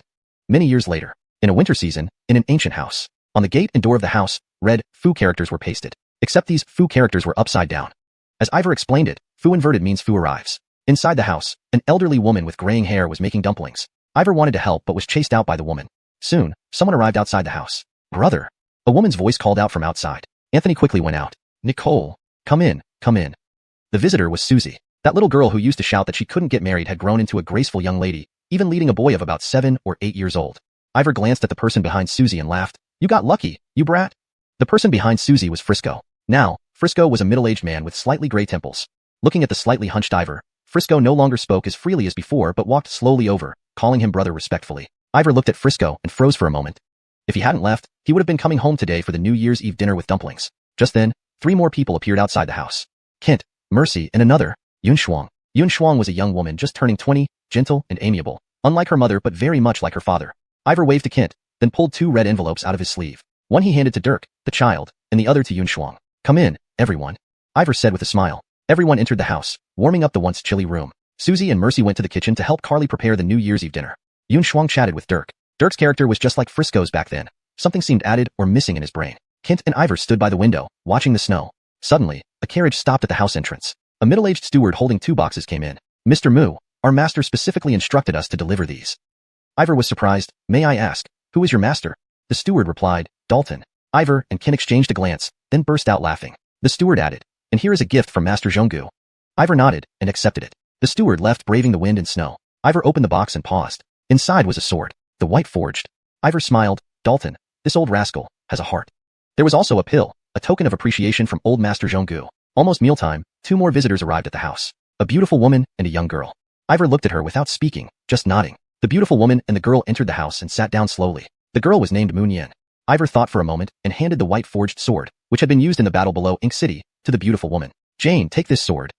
Jane looked at the sword, pursed her lips, but didn't say anything. She accepted the sword, and Ivor patted her shoulder. Come, let's eat. Jane passed the sword to the girl, Moon Yen. Moon Yen whispered, Mother, is this father's sword? Jane smiled and nodded, patting her head. Let's go eat. Unconsciously, Ivor had reached the age where he sat at the main seat. But on the long table, 2 seats remained empty. The Moo brothers, living or dead, remained brothers forever. Ivor raised his wine bowl and gave a New Year's toast, and everyone toasted together. Pausing, he looked at the 2 empty seats, raising his wine bowl towards them. He whispered softly, "Another year has passed." At that moment, there was a knock at the door. Ivor froze, and Frisco patted Dirk's head. "Go open the door." Dirk glared at Frisco but obediently went to the door. Outside stood a tall young man with hands in his sleeves, smiling at Dirk. "Who are you looking for, uncle?" Dirk asked. That person thought for a moment and said, "Go home, find my eldest brother." Inside the house, Ivor, who had just taken a sip of wine, froze instantly. He abruptly stood up. Outside, the man had already entered the house. He gently patted the snow off his shoulders and looked at everyone present. It felt as though everyone's breath had frozen. Finally, the man looked at Ivor and bowed slowly, saying, "Eldest brother is like a father." "Brother, I have returned." Susie abruptly stood up and rushed over, throwing her arms around him. "Second brother." On the peak of an inverted mountain, a woman in a black gossamer dress was lying on her back, her hands cushioning her head, staring at the night sky. Suddenly, a young boy came running from halfway up the mountain. His features were strikingly similar to someone else's. The boy shouted, "Mother, stop looking. I'm hungry." The woman's lips curled into a smile. "Hungry? Can't you cook yourself a meal?" "Mother is hungry too. Go, hurry up and cook," she added. The boy's face fell immediately. He muttered under his breath, "Why did father choose you as his wife?" The boy shook his head and sighed to himself. Still, he went to a small cottage halfway up the mountain, started a fire, and began cooking, clearly very skilled at it. The woman at the mountain's peak closed her eyes slightly, as if dozing off. At that moment, it felt as though someone gently tapped her head. The woman laughed. "Naughty boy, not going to cook. What are you doing here again?" The man paused for a moment, then smiled. "You're bullying my son like this?" The woman was stunned, then suddenly opened her eyes. She stared blankly at the man sitting beside her, tears streaming down her cheeks. Night had fallen, and in the house where they had already finished their New Year's Eve dinner, candles still burned brightly. Suddenly, footsteps could be heard outside the house. Then came a few knocks on the door. Jane, with red-rimmed eyes, stood up and moved toward the door but hesitated to open it, until she heard a familiar voice from outside. "Eldest brother, second brother, open the door. What's this? Not even treating me to a meal during the new year? That's not very nice of you." End of story.